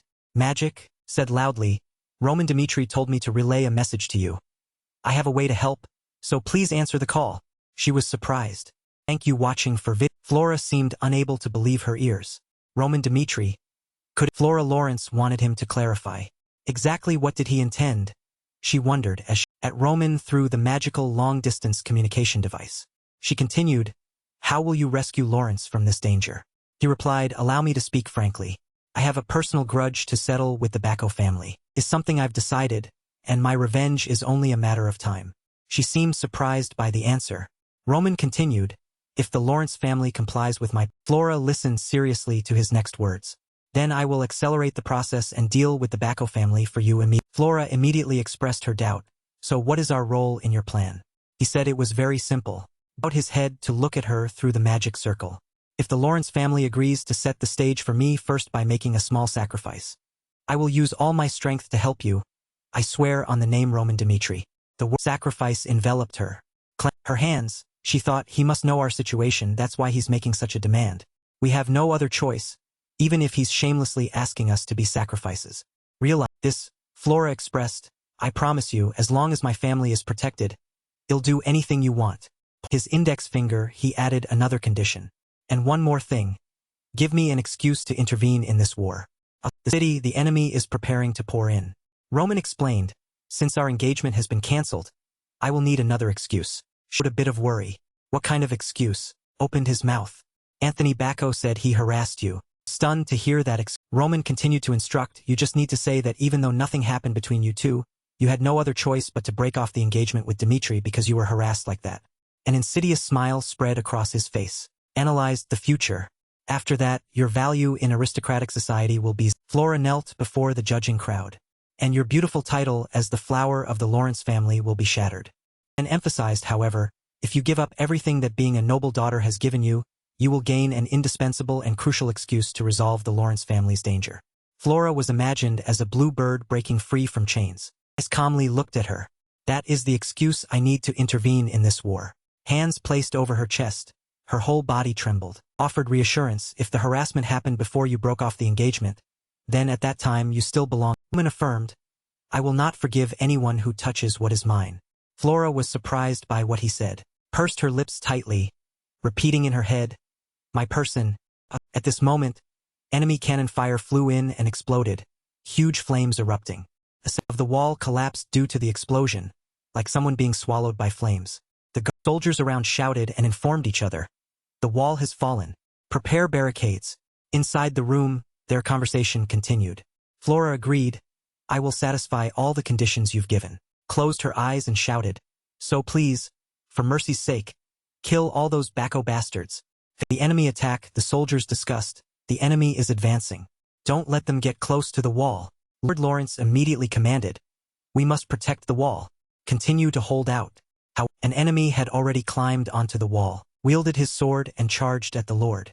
Seeing the bad situation, the soldiers yelled, my lord, be careful. The situation was extremely worrying. The sword blade was only a few centimeters from his face. Fortunately, at that very moment, an arrow carrying immense power flew in and shot the assailant backward off the wall. The person who fired that arrow was her. Turned his head to look at his daughter. Flora. She immediately replied, determined eyes. Flora looked into the distance. We must open the city gates and confront those Bacco bastards directly. Lawrence was frantic. What are you talking about? Open the city gates? Her tone was full of certainty. Roman Dimitri promised to help us. An image of Roman appeared, followed by elite soldiers. She offered a solution. If we divert their attention by opening the city gates, Roman Dimitri will be able to lead his troops to destroy their cannons. Her wondered, Roman Dimitri? But why? Flora hastily said, I don't have time to explain, but am certain. Then she smiled with full confidence, that Roman Dimitri is a man of his word. Magic stone used for communication went dark. Stared at it, eyes filled with contemplation. The captain asked, shall we attack now, sir? Roman replied, Chris didn't understand, coupled with worry. If we delay any longer, the Lawrence family will be defeated. Chris provided evidence for his words. Cannons are powerful siege weapons. If you really intend to thwart Bacco's plan by helping the Lawrence family, he said, the distant city wall being gradually shattered by cannon fire, then we must attack their camp immediately. Roman, with a cold face, looked at the young man Chris. Why should I do that? Chris' still confused expression and manner of speaking. He then explained, whether the Lawrence family wins or loses is not important. Roman called Chris. Pile of corpses appeared before him. He assessed, instead of the deaths of hundreds of strangers, ensuring that not a single one of my people bleeds is what's important. The soldier was clearly visible. Lawrence will lose many people because of this. As for the other corpses, he said, that's also partly because they chose to serve an incompetent lord. Roman concluded to himself, and unlike them, I don't intend for anyone who has sworn to follow me to become a meaningless sacrifice. That ideal, Chris, with sweat on his face, said, understood. His retreating back stood at attention. I understand, sir. Wooden city gate shook. Someone yelled, open the city gates. Wooden gate swung open. We must punish those evil Bacco bastards. Lawrence ordered, to arms. Soldiers, carrying swords and shields, ran out, shouted loudly with surging morale. The general sneered, it seems you don't know your place. Do you? Used an axe to chop. His first strike broke a man's arm. His strike severed that soldier's neck, created a scene of splattered blood while laughing loudly. They are the BG mercenary group. Troops who had just entered battle saw their comrades' dismembered bodies. The soldiers showed fear. Shouted first, help, going to die. The soldiers scattered in pain. Flora stood on the city wall, commanding, hold out to the end. No retreat. Fell into deep thought. If we don't act as proper bait, he won't appear. The horse hooves on damp ground rose. Sound reached the encamped troops. Bacco turned his head and asked, what is that? Turned out to be Roman and his legion charging on horseback. Thought to himself, war. The moment my soldiers have to stake their lives is sooner than expected. Legion, including Lucas, charged on horseback. Hesitation was present on Creed's face. Worry appeared on Kevin. Roman opened his eyes wide at the reality they had to face. You survive as my soldiers. I promise you will live a life. Held his sword, leading the soldiers in a charge. But ultimately, your strength and will are what decide whether you can survive. Roman clearly commanded, our priority in this campaign will be to attack Bacco from the rear and destroy their siege weapons. Gave words that were both a prediction and reassurance. It's possible Lawrence won't be provoked by my actions, so I don't expect too much from you in this campaign. An emotionless face, he declared, I will personally lead the vanguard. The tone of a supreme commander, Roman continued, I will slaughter the soldiers in front of our army to clear the way. So what you need to do is follow me and sweep up the remnants. However, remember our main priority is to destroy the siege weapons. This moment, Bacco's troops watched the cavalry charge. Angrily shouted, do they really think they can do it with just a few soldiers like that? Bacco ordered a soldier. Immediately prepare to welcome those crazy guests. Go now. The soldier raised his sword high and replied, understood. Soldiers formed a line, shields forward, spears pointing out. A sturdy defensive line blocked his horse's advance. No, Roman took his sharp sword and swung down, through the cavalry defense line and sending those soldiers flying. He recalled, the people of the Orthodox martial arts faction once had a saying, concur. At this moment, several spearheads pierced the Roman stepped on the continuing his train of thought. The sky demon is always the vanguard of the demonic cult. He flew high up, swung down with his first strike. The sky demon is invincible, splattered onto Roman's armor. Facing him alone is no different from suicide. Told himself, everyone used to wonder why he personally undertook the most dangerous role, the demon facing the terrified troops alone. He then answered himself, the reason is always only one. The strongest must lead the vanguard to completely destroy the enemy's morale. Those troops began to show fear. Overwhelming power surrounded Roman. He made a powerful declaration, if you want step forward, then I will. That, Kevin gritted his teeth, shouted, attack. Follow the Lord. Clovis held his ground, looking at him. Rest of the troops did the same. Began to attack, carving out a bloody path. Enemy soldier from Bacco's side pierced Kevin's horse. Kevin flashed with bloodlust, swung his sword up and cut that enemy. I must, he said, gash extending from his neck down to his heart. His voice frantic, follow my lord closely. His eyes, thank you watching for vid. Chris gripped his sword tightly, reminding himself, a little more, also swung a curved slash at the enemy. Just a little closer to the lord. This moment, Bacco's troops formed multiple lines, shouting to boost their morale. We must stop this monster. Before they could finish, Roman continued to slash. I focused forward. That is our target this time. Slashed, creating a sharp, zigzag path, then charged. The highest object on the soldier's BG mercenary couldn't believe his eyes. What is this? Is that Roman Dimitri? Thought of chests full of gold. This mission has a huge, risky reward, because the fate of the BG mercenary group is on the verge of bankruptcy. A Manhwa surrounded BG as he drew his sword. I must personally finish him off. The of ground still bore the residual friction of his departure as he flew straight towards him. Silently analyzed in his head, BG, an A-rank mercenary known throughout the empire. Two great sources of power from the two men clashed through their. Unlike B-rank mercenaries, A-rank mercenaries know how to use aura. The auras emanating from the two swords continuously. While BG used his full power, Roman calmly assessed his opponent. BG is a 2-star aura knight. Was extremely surprised to see Roman not moving at all. Roman smiled faintly. The energy from BG's side began to weaken. The had probably been decided. Roman swung his sword. G was stunned. Impossible. He's too strong. Roman's sword rushed forward, piercing through him. Thank you watching for vid. Seconds later, BG's body knelt down. How long an A-rank mercenary could endure against Roman. His headless corpse fell to the ground. Soldiers, extremely surprised, called out, Captain. Me, Creed and Kevin smiled brightly. In contrast to his troops, Lord Bacco, his face full of rage, shouted loudly, pointing forward, kill him. Quickly kill that bastard for me. The soldiers stopped him. That's too dangerous, sir. We must take you to safety. Roman didn't care about them. Made him think at this moment was the flare cannon. A product of magic which did not exist in the martial arts world. A brightly glowing magic circle, hanging high up, was right in front of Roman. Kept thinking it over and over in his head as he walked. Sky Demon Art. Brought his sword forward and shouted, Heavenly Demon Sword Art. First form. Source of immense power from the sword extended through that magic circle. People stared in stunned disbelief at the scene unfolding before their eyes. The flare cannon was utterly destroyed. It was falling, completely crumbling into mere pieces of wood. Declared powerfully for all present to hear, People of Lawrence, I Roman Dimitri, with his hand holding his sword pointed straight up at the sky, he declared in a heroic tone, have destroyed Baccho's siege weapon. The people raised their hands and swords, cheering in celebration. Covered her face with both hands. Streamed down her face. I can't believe he actually did it. Defeating BG, the A-rank mercenary Roman Dimitri stood right before the shattered remains of Baccho's siege weapon. Raging fires sent up plumes of white smoke, and his cloak fluttered under the collapse of the flare cannon. At this moment, Baccho had lost his key weapon and had no choice but to retreat.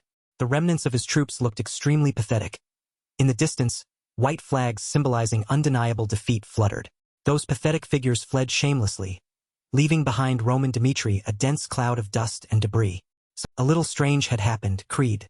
After the battle, his silver armor was covered in fresh blood, and the strange thing was that in this Creed had used aura differently than before. He raised the sword in his hand, and from his entire body to his sword, a shimmering, deep blue aura was the blood-stained sword of the deputy captain of the knights continuously emanated that blue aura. He tried his best to condense his aura as much as possible, as Roman had done, and as a result, his mana consumption wasn't high even when fighting fiercely. He had been ridiculed by those around him for following Roman. What was the scene unfolding now? Creed's valiant figure stood firm. Behind him layers of pathetic corpses of Baccho's fallen soldiers. His power was emanating strongly. Creed was getting stronger. Lips curved into a confident smile amidst the victory. I have no choice but to admit it. Dazzling blue eyes and heroic smile under the scorching sun. Creed sheathed his sword, reaffirming that his lord's method was indeed correct. Immediately after, in an instant, he returned to reality to look at the scene unfolding around him. He grunted. His eyes was a unit of allied soldiers panting tiredly, everyone clad in sturdy armor and covered in blood. In this instant, Creed suddenly realized and thought, I understand now. All of them, scene seemed to narrow down to just Creed and the soldiers. His train of thought continued, to avoid being isolated. They had chased after the Lord in the dark. Clearly, they were exhausted. A satisfied and proud smile appeared on Creed's bright face. He was satisfied that not a single one of the 30 soldiers fell behind, nor did any suffer overly serious. Looking at those determined warriors, exhausted and worn out, Creed was certain of one thing. That is why the Lord chose them. Soldiers still panted relentlessly, and he also had no intention of stopping his internal monologue.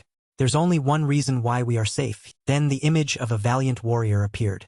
His crimson cloak and silver hair fluttered in the smoke and flames. He turned his back on Baccho's shattered remnants, majestically stepping forward. That was Roman Dimitri, and in Creed's mind, at this moment he was a monster defying logic. Soldiers were truly surprised by the scene before their eyes. Their eyes widened in astonishment as they looked towards Roman. This moment, the sky demon's face magnified before the soldiers. His silver hair was illuminated by the dazzling sun. He lowered his gaze and opened his mouth, telling everyone, you all did very well to survive. At this moment, everyone was certain of one thing. They survived thanks to Roman Dimitri. A sigh of relief. Our mission is complete. Stone gate of the kingdom appeared right before the returning victorious army. A wooden bridge fastened with chains lowered, opening the way for the legion. The way was Roman Dimitri with his majestic red cloak, followed by soldiers in shimmering silver armor. They took majestic strides across the wooden bridge and entered. Sun now shone, and it seemed as if everything wished to welcome the returning triumphant warriors. It was the splendor of victory spreading throughout the surrounding atmosphere. It was as expected. Right behind that seemingly silent stone gate were all the people of the kingdom, men and women, old and young, who had been waiting there for a long time. Everywhere were cheers shaking heaven and earth. Hero of Lawrence, Roman. Thank you very much. Lawrence will never forget what Lord Roman Dimitri has done for us. In the far distance was Lord Lawrence. He cast his gaze towards Roman, secretly sighing, what a pity. Face maintained a thoughtful expression, and his blue eyes stared intently at Roman. I knew he wasn't ordinary from the moment we met, but it's hard to believe he could destroy the cannon himself. Roman Dimitri now appeared in everyone's eyes with a brilliant halo of light surrounding him. His lord's train of thought continued. Talent beyond imagination. Lawrence now imagined Roman Dimitri as a war beast, a white tiger emanating immense killing intent, with blue-violet light intensely emanating. Imagined himself standing before that white tiger, asserting with certainty but with a hint of regret, Dimitri has given birth to a fierce tiger. If things hadn't gone wrong, that fierce tiger would have been my son-in-law. Regretfully clenched his fist. It's truly unlucky, but that's in the past now.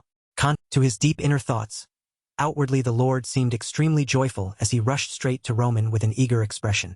"O hero from Dimitri!" Lawrence extended his hand, intending to shake his hand. His smiling face was a bit stiff.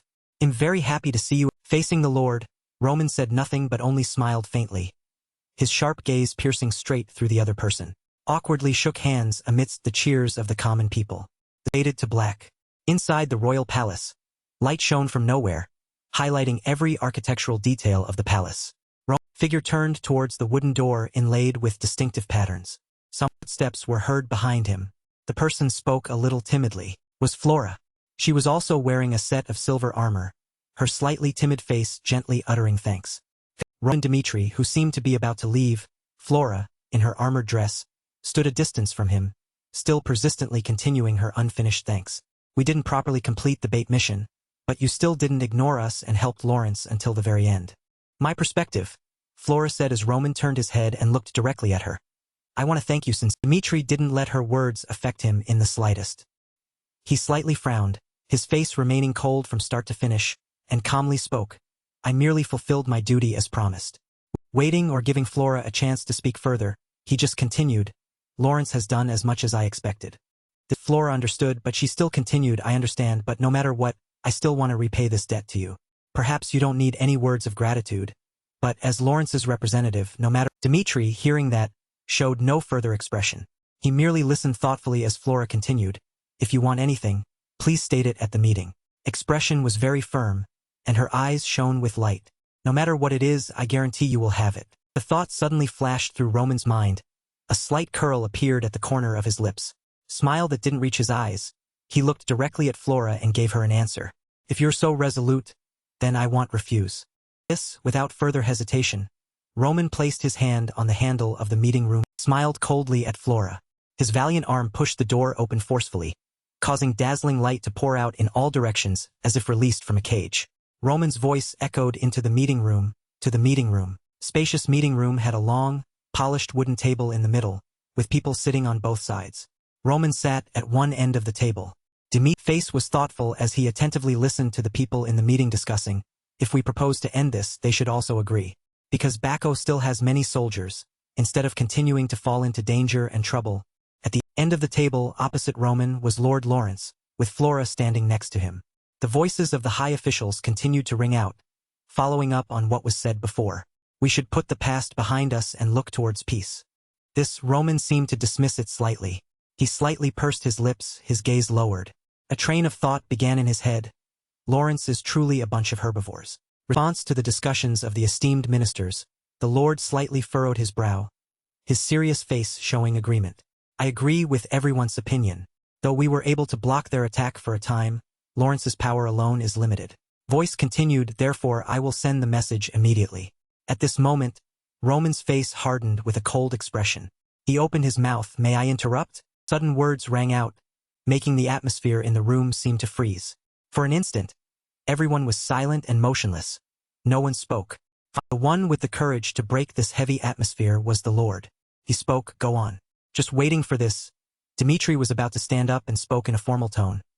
He fully stood up and walked, making the official next to him tremble slightly, as he said, "Bacco is currently facing economic pressure." With valiant and imposing step, he swept his gaze across each face at the table, his voice unchanged.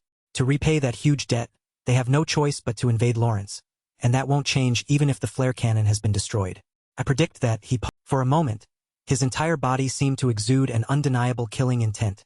What we will receive in return is the head of the messenger." It seemed some officials in the room also had their own thoughts. They subtly cleared their throats a few times. Others were silent, but their hands and feet still couldn't stay still. Hearing that also became pensive. Sweat trickled down his cheeks, yet he didn't know how to respond, could only listen to Roman's calm voice continuing. "Soldiers are still dragging corpses outside. Do you feel hollow when you see that scene?" Scene immediately appeared in everyone's minds. Brave warriors fighting on the battlefield, wounded and bloody. They helped each other to survive, and there were even living people dragging the corpses of the dead. Roman's voice still didn't stop. "Bacco cannot be forgiven. I must show everyone in the world," he said, in the middle of the meeting room, "how I will take revenge on those beasts who dared to touch Lawrence." Roman Dimitri's stern words, The Lord was a little scared and didn't know what to do. It's not that we don't know, but what can we do with such meager strength? Was as if right after the Lord finished his question, the young man immediately affirmed with certainty, there's only one way. This moment, his expression and aura were truly no different from a fierce tiger. That fierce tiger lowered its gaze to the Lord like a small object. His lips curled into a smile. There's only one way. The image of Roman, the Lord was truly terrified. His eyes widened and stared at him, and his face gradually turned pale green. He understood Roman's meaning. Herbivores have no choice but to become prey for predators. Else, in another place at Bako's stronghold, a furious shout rang out. Figure of Lord Bako appeared, his face contorted. His face darkened, his mouth wide open, wanting to crush the person whose name he was roaring, Roman Dimitri. For what reason did he interfere in this matter? His face was pitch black, as if his rage was burning fiercely. He muttered, to reverse this disadvantageous situation. There is no other way. The faces of Lord Bako and Roman Dimitri seemed to appear simultaneously. One filled with extreme rage, the other cold and sharp. Their eyes both flashed with dangerous light, and their voices also rang out almost simultaneously. A duel.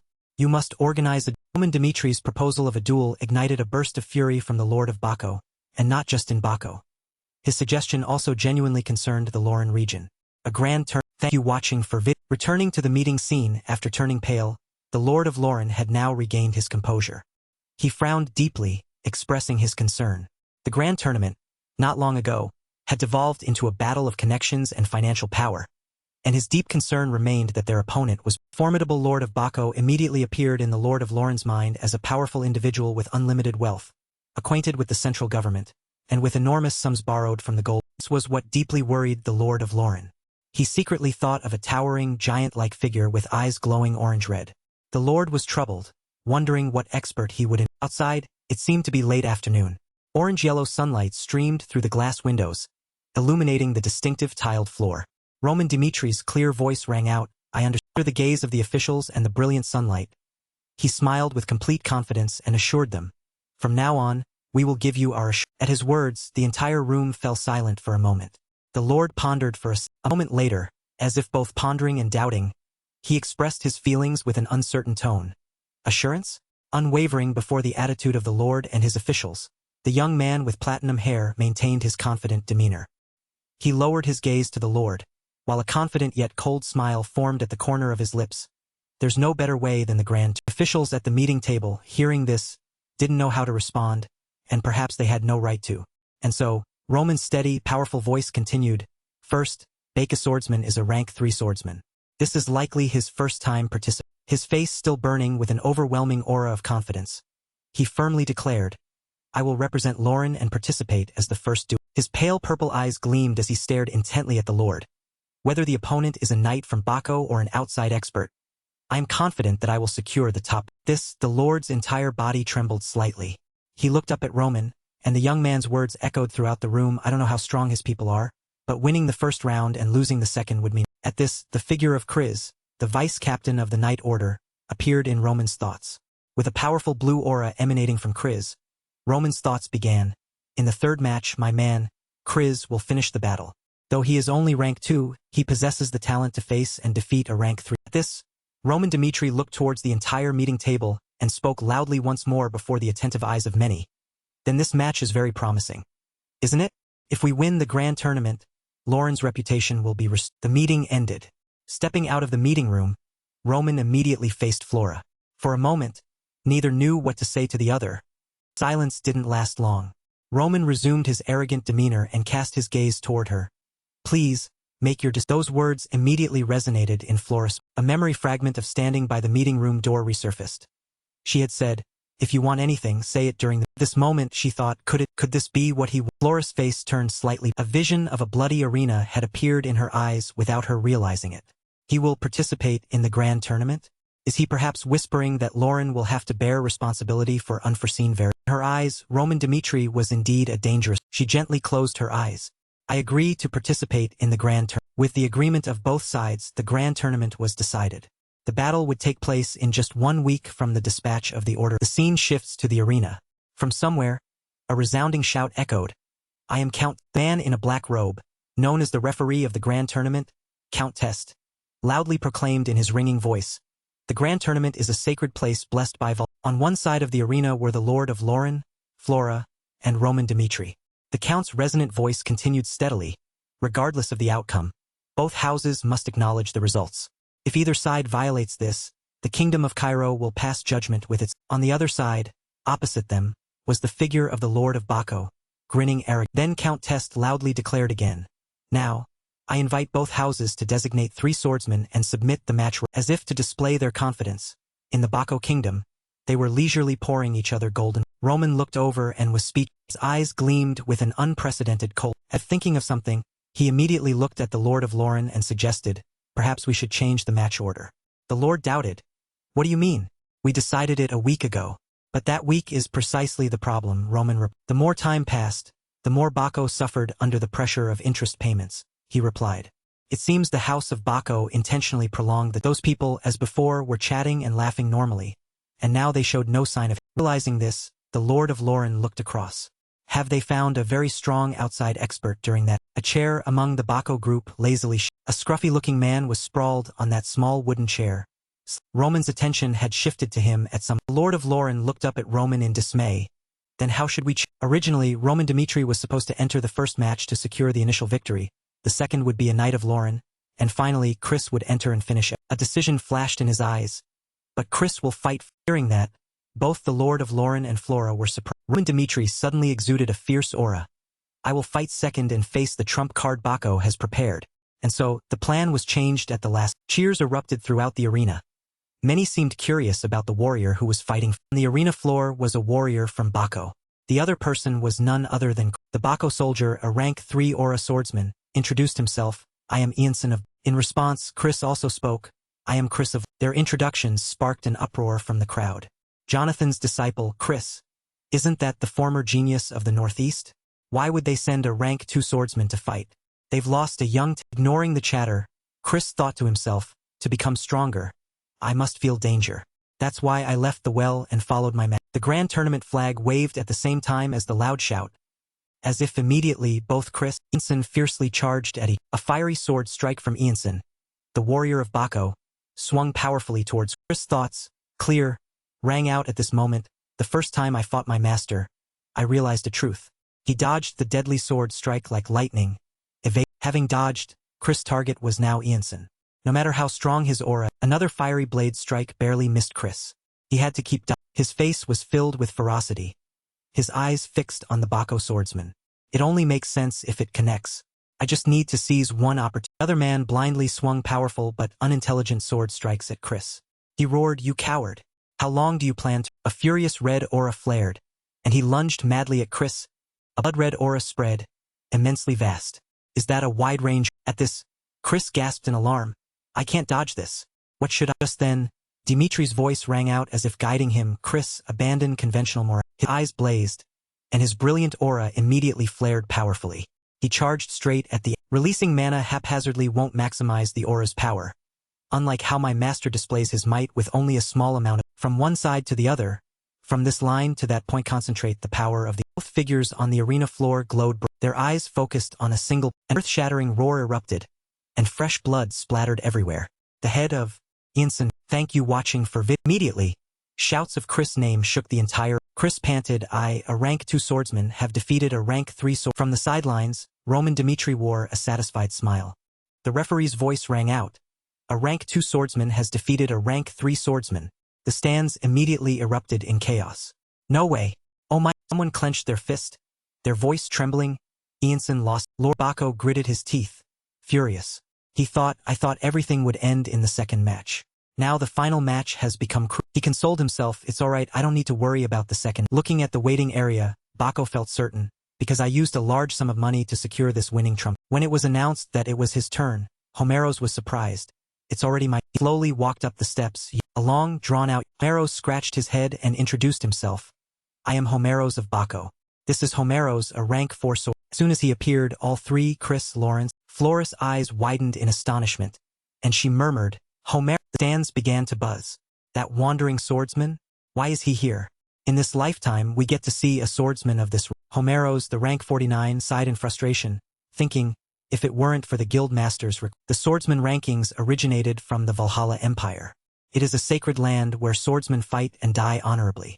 They trade their lives to reach Valhalla and prove their victories are recorded, and the names of the strong are preserved in documents. This is the origin of the swordsman rankings were once a culture of Valhalla. After the Valhalla Empire expanded its power, it spread across the continent. Selection for ranks up to the 100th position was all done by Valhalla. Lawrence thought in alarm, I didn't think Baco would bring Homeros, a grand swordsman of the calling his achievements, he couldn't help but exclaim. There's no one in Cairo who doesn't know his identity. He travels throughout the kingdom, enjoying the thrill of dueling the strong. So everyone calls him the wandering. Discussions in the stands continuously echoed. I once heard he fought a rank 4 swordsman who was the 30th ranked, only recently reached rank 4. This time we'll surely have to give up. They just barely won one match. Below the arena floor, Homeros yawned repeatedly, utterly bored.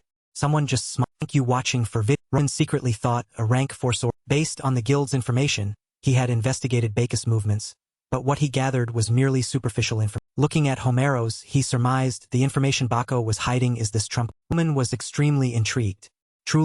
Just as the opponent concealed their strength, they also couldn't guess what kind of person he was. This was an opportunity for them to witness a battle of the strong. Something only found in seeing Roman step onto the arena floor. Flora immediately grabbed his arm, frowned, and shouted, "Are you crazy?"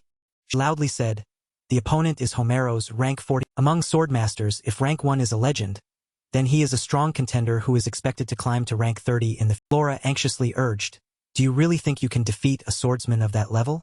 Just give up and save your..." She continued to babble, praying their team would win the next. Homeros turned his eyes became catching Roman's gaze. He muttered, "Such resolute eyes. I don't like it." Flora was still trying to dissuade him. "With such a huge variable, we'll just have to give up. Let's skip this." She cried out, "There's no reason for you to trade your life in a match with no chance." Roman forcefully shrugged off Flora. He replied to her in an annoyed tone, "I don't like explaining myself to anyone. Stop getting in." Roman's robe fluttered in the... He bravely stepped onto the arena floor and clearly introduced himself. "I am Roman Dimitri. Thank you watching for vid." He drew his golden... On this side, Homeros also drew his sword and took a step. Looking at him, Roman silently evaluated, "Given my ability, he's too insignificant. A rank 4 swordsman is considered high tier across the continent. Let's see what his true strength..." On this side, Homeros was also extremely irritated. "I should have been fighting Fernando, the 30th ranked person. Yet I have to participate in these utterly uninteresting matches." He shouted, "Let's finish this." Immediately, he rushed towards Roman like a gust of... Chris was horrified. To his surprise, Roman's golden sword quickly blocked Homeros. He subtly dodged his head to the side, avoiding the sword. He swiftly spun around, causing Homeros' sword strike to go off. Seeing this, he became extremely excited. "Look at this. He's quite an interesting young..." He followed up with 3 more swords. Roman held his glowing sword. Homeros became furious and roared, "How did you block my sword?" Roman thought in annoyance, "I was hoping for a decent duel. But he's underestimating me and not fighting with his full..." Homeros began to unleash the energy of his third technique, the extreme sword. He loudly declared, "Very interesting. I will genuinely fight you in this..." The arena floor seemed suppressed by the countless lightning bolts Homeros People in the stands cried out in terror, "His power is too terrifying." "Hold on." Roman disdainfully assessed, "Someone like this is rank 49? Utter nonsense." Made up his mind. There's no reason to prolong this. Stepping towards Homeros, Roman called, holding his sword, which had become enveloped in a bizarre light at some point. He declared in a low voice, "Try to block this move of mine. Phantom Demon Sword Art. Traceless." Homeros stood frozen in place before that sword technique. The swords, he was utterly terrified as it was about to reach. He can unleash sword arts like this? Merciless battle. The move was not... Roman coldly held his sword. It's only referred to by its seek. He observed for a moment, closed his eyes, secretly thinking, Phantom Demon Sword Art.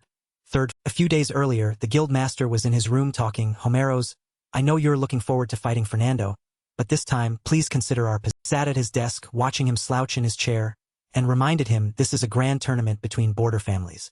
Think of it as an opportunity to... Homeros rested his head on his hand and sighed, thinking truthfully, after receiving the A-rank mercenary card, all missions were rejected.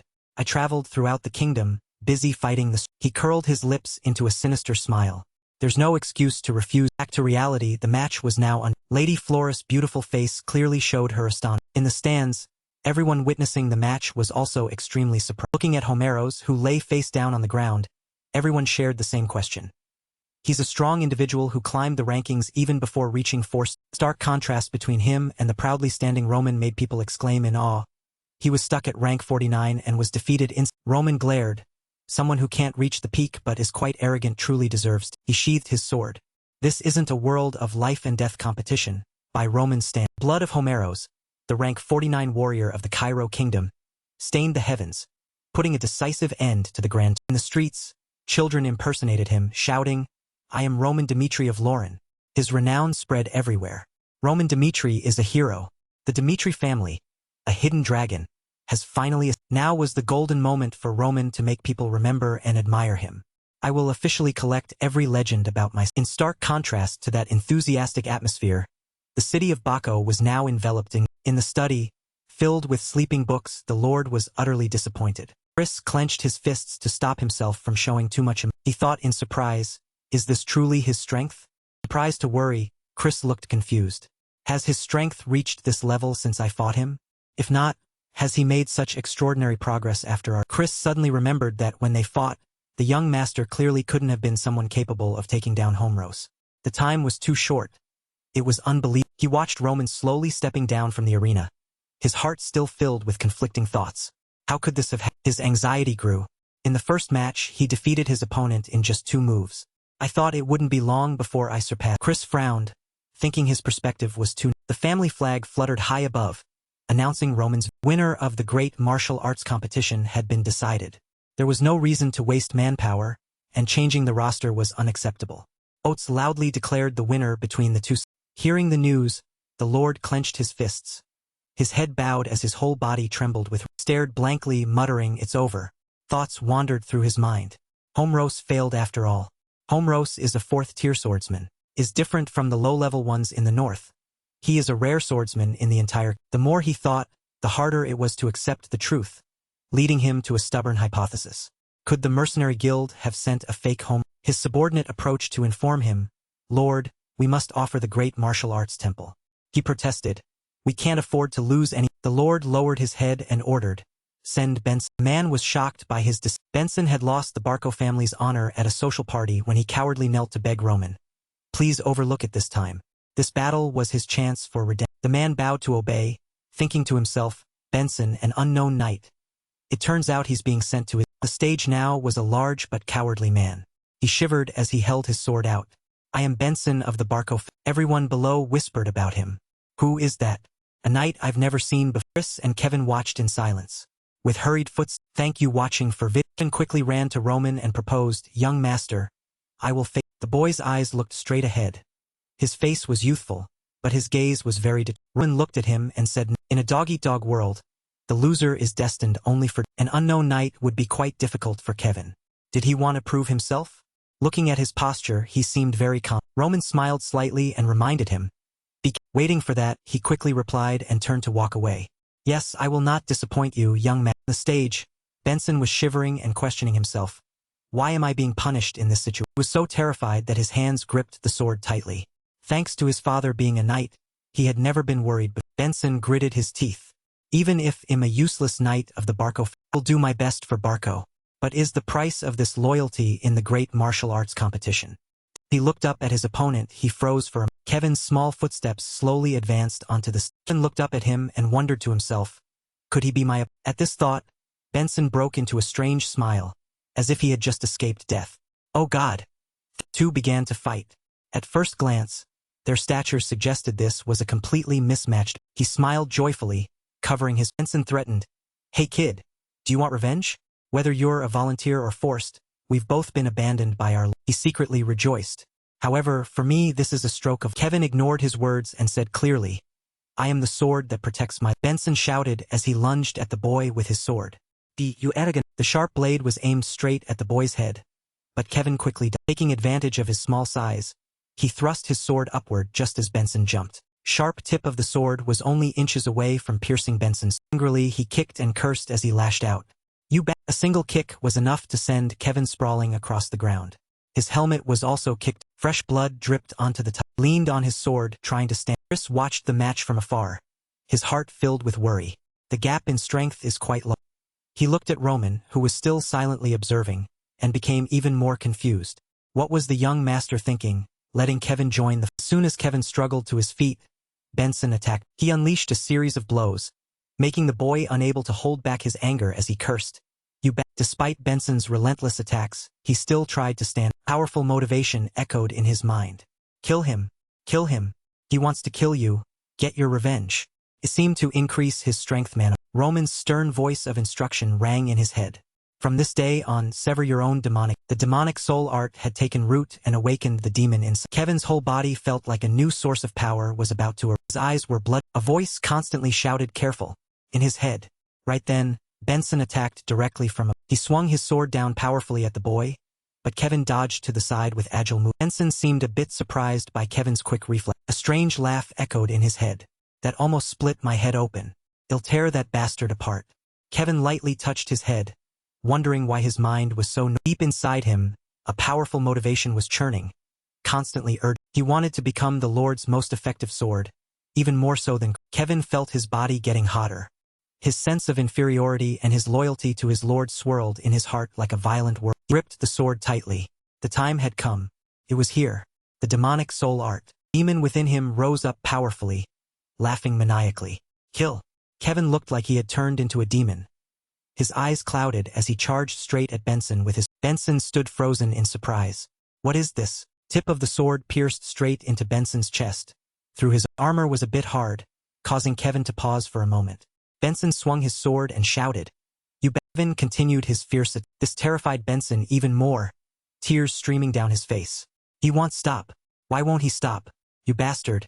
Have you gone Kevin said nothing, his eyes turning a terrifyingly deep. As expected, the power of the demon rose, helping him drive the sword straight through the rock-hard. Witnessing this scene, Chris was startled, and the entire audience below couldn't hide their surprise. On the stage, the match that seemed certain to go to Benson ended with him lying under Kevin's. Kevin grinned with a demonic. Then he pulled back his sword, and fresh blood sprayed out like a... In the twilight setting, combined with the smell of blood as if the entire arena was dyed red, the atmosphere became extremely... Lady Flora and her father were paralyzed with... Fresh blood was covering Kevin's armor.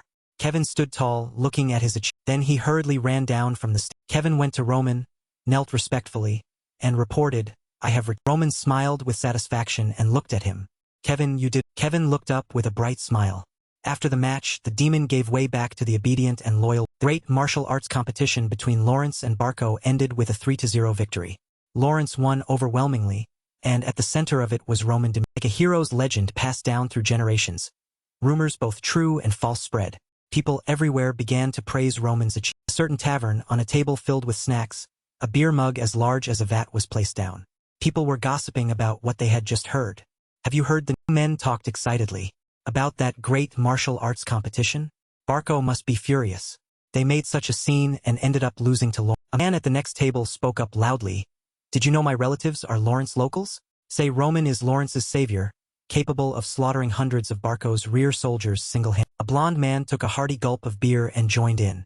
Furthermore, even the gates were destroyed with a single attack. Everywhere, people were full of praise. If Roman hadn't appeared, Barco would have already planted their flag on Lawrence's land. Right? The blood of the kingdom's 49th ranked swordsman, Homros, dyed the sky, marking the end of the great martial arts competition. On the streets, children role-played and shouted, I am Roman Dimitri of Lawrence. His fame spread everywhere. Roman Dimitri was a hero. The Dimitri family was a hidden dragon that had finally... This was the golden time for Roman to make people remember and admire him. I will officially collect every legend about my... In contrast to that exciting atmosphere, Barco City was shrouded in a gloomy... In the study filled with books, the Lord spoke in disappointment. It's all... Held his head in despair. It's truly... The report in front of him drove him further into a dead end. Official document urging payment of principal and interest from Golden Bank. Homeros from the Mercenary Guild must bear all responsibility and compensate for personnel. In a fit of rage, the Lord slammed his fist on the table, cursing, that wretched scoundrel.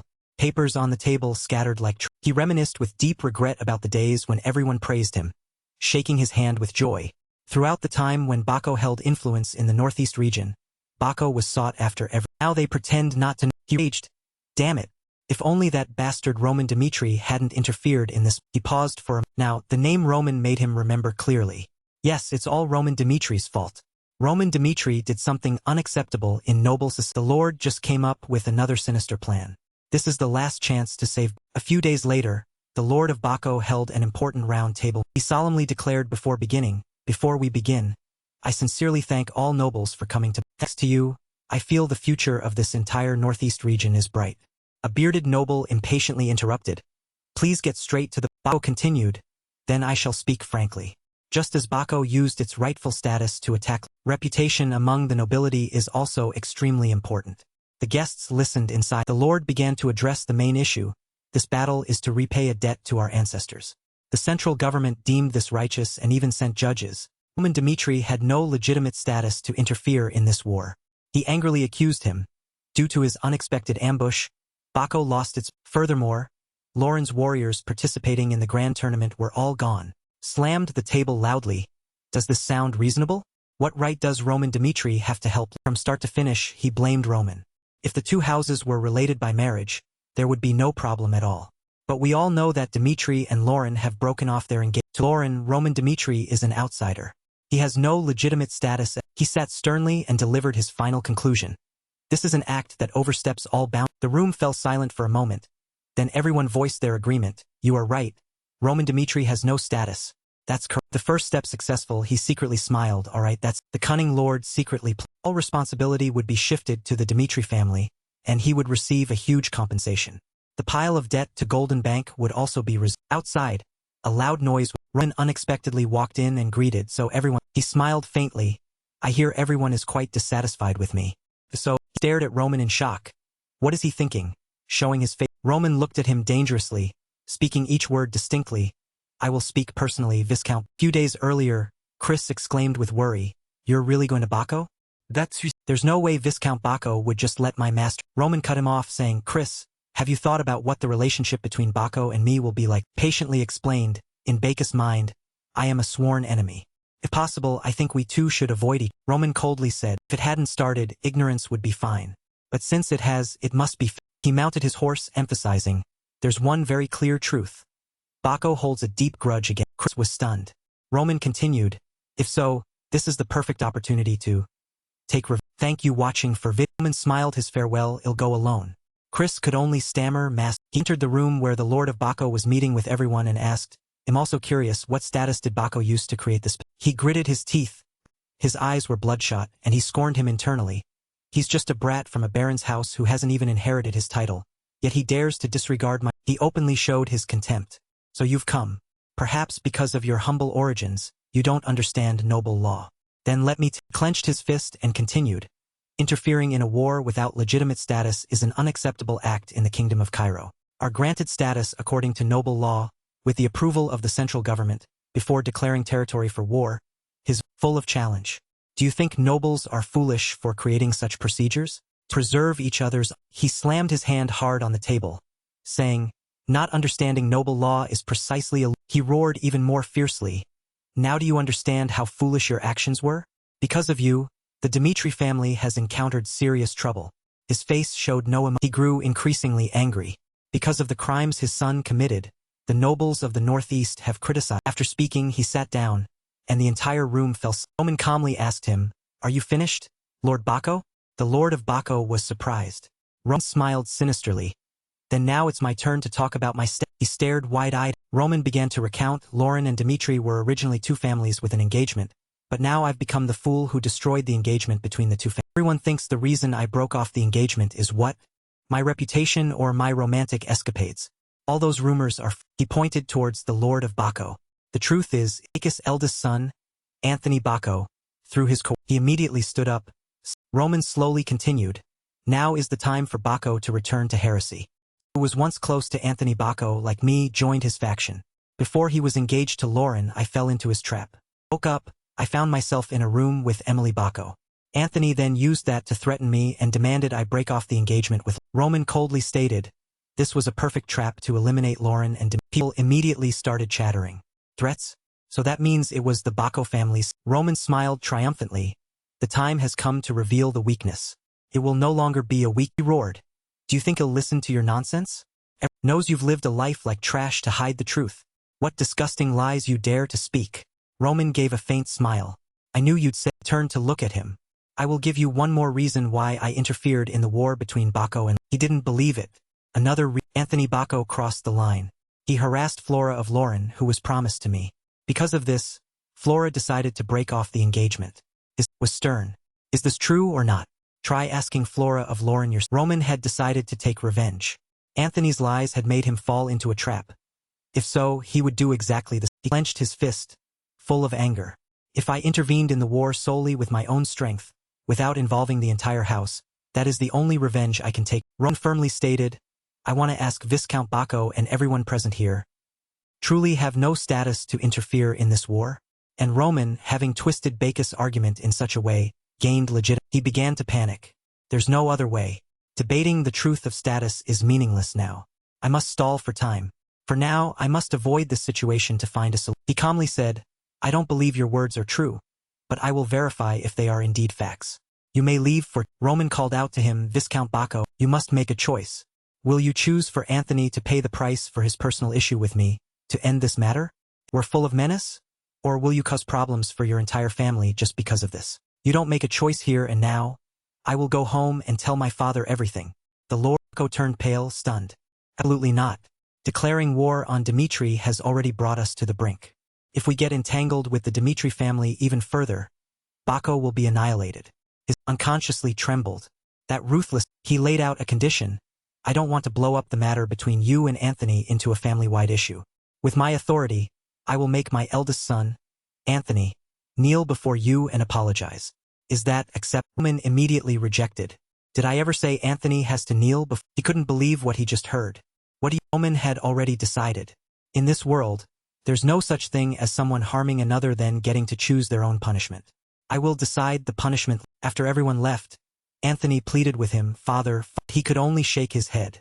I'm sorry, knelt, clutching his father's leg, crying, no, absolutely not. A duel for a verdict? Father, are you truly entrusting my life to... Anthony cried out even more pitifully. He will surely kill me. Father, please refuse. Roman's father grabbed his hand, yelling, snap out of it. You are the firstborn son of the Bako. From the moment you became the family heir, your life became intertwined with the family's death. His father gnashed his teeth in anger. So face reality. Don't forget this hell, and prepare to lose. He walked away quickly, past his son, who was still kneeling on the ground. In his heart, Anthony could only cry out for help. Father, Father. Everyone was astonished by the scene before. Lord Bako stared intently, making the surrounding atmosphere even more tense. Anthony's hands trembled as he held his face pale. He stammered, Lord Roman, you know I really like Flora. When I heard you two were together, I must have lost my... Anthony quickly repented. I apologize for everything I've done. His voice trembling, he said, I didn't mean any harm. Aren't we friends? Anthony's tension was evident. He shouted, Roman. No, Lord Roman. Spare my life this one time. If you do, I, Anthony Bako, will dedicate the rest of my life to repay. People around whispered, how disgraceful. Lord Bako gritted his teeth, secretly cursing the barbarian. Thank you watching for vid. Roman's face darkened. The rest of your life? How will you repay? Stepped forward. Have you gotten your loan from the golden... Roman approached Anthony with his... Even your relationship with the government cannot erase your cruel actions. The Bako family is finished. He questioned, why would I, someone you despised so much, fall for your plan to appeal for mercy and forgiveness? The Lord of Bako suddenly realized something was wrong. Roman used his sword to pierce through him. That's right. There is no... He glanced at Anthony was made to cough up blood by a sudden... Zhang He had once been in a life-and-death battle with his brother. Every night, he had to be wary of assassination attempts from his brothers until one day he stabbed them through the heart to end their... Huiyun asked by Zhang He, do you know where your problem... He sighed for a moment, said, it's that you don't know how to compromise. Huiyun rested his chin on his hand. From the moment you see someone as an enemy, you always want to destroy them immediately. Bai Zhanghe remained silent. Huiyun continued, you don't even have any compassion for your enemies. One day that problem of yours will turn back and stay. Despite his cold exterior, in his heart, Bai Zhanghe deeply admired Huiyun. He is truly amazing. Not only does he have terrifying strength, but also great compassion. Bai Zhanghe thought about how to win over enemies after defeat, looked up and said, I understand what you mean, but crushing anyone who hates me is the way of life. Bai Zhanghe's face became terrifying. That's also how I survived from the bottom of the demonic cult, and I will continue to live like... Turning to reality, he thought that death was the only way to shut the mouths of all living creatures. Roman swung his blade with a death of Anthony. was an outcome no one wanted. The Lord of Barco rushed over to stop it, but it was too late.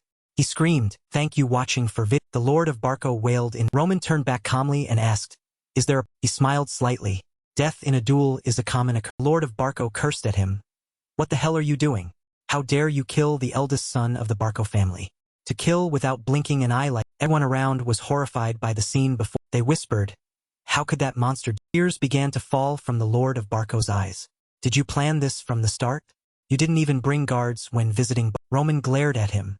"I have been incompatible with the Barco family from the moment that Anthony Barco treated me like." He turned his back to everyone, and this is his. Roman warned, "If anyone cannot let go of their relationship with the Barco family." One of his eyes glowed brightly. "Then I am the one you must." The Lord of Barco shouted, "Do you really think you can walk away that easily?" Roman replied coldly, "What's the point of saying those meaningless?" Roman turned to walk away. "From now on, I will watch closely to see how the Barco family survives, and I will continue to attack until you all." He took his leave. "They'll be going." They all had the same thought. "We messed with the wrong." A few days later, Viscount Barco, who couldn't repay the bank, tried to escape his debt, was later found dead on an unnamed. Barco family, which had once expanded its power in the northeast, now met such a tragic. Moonlight shone into the castle.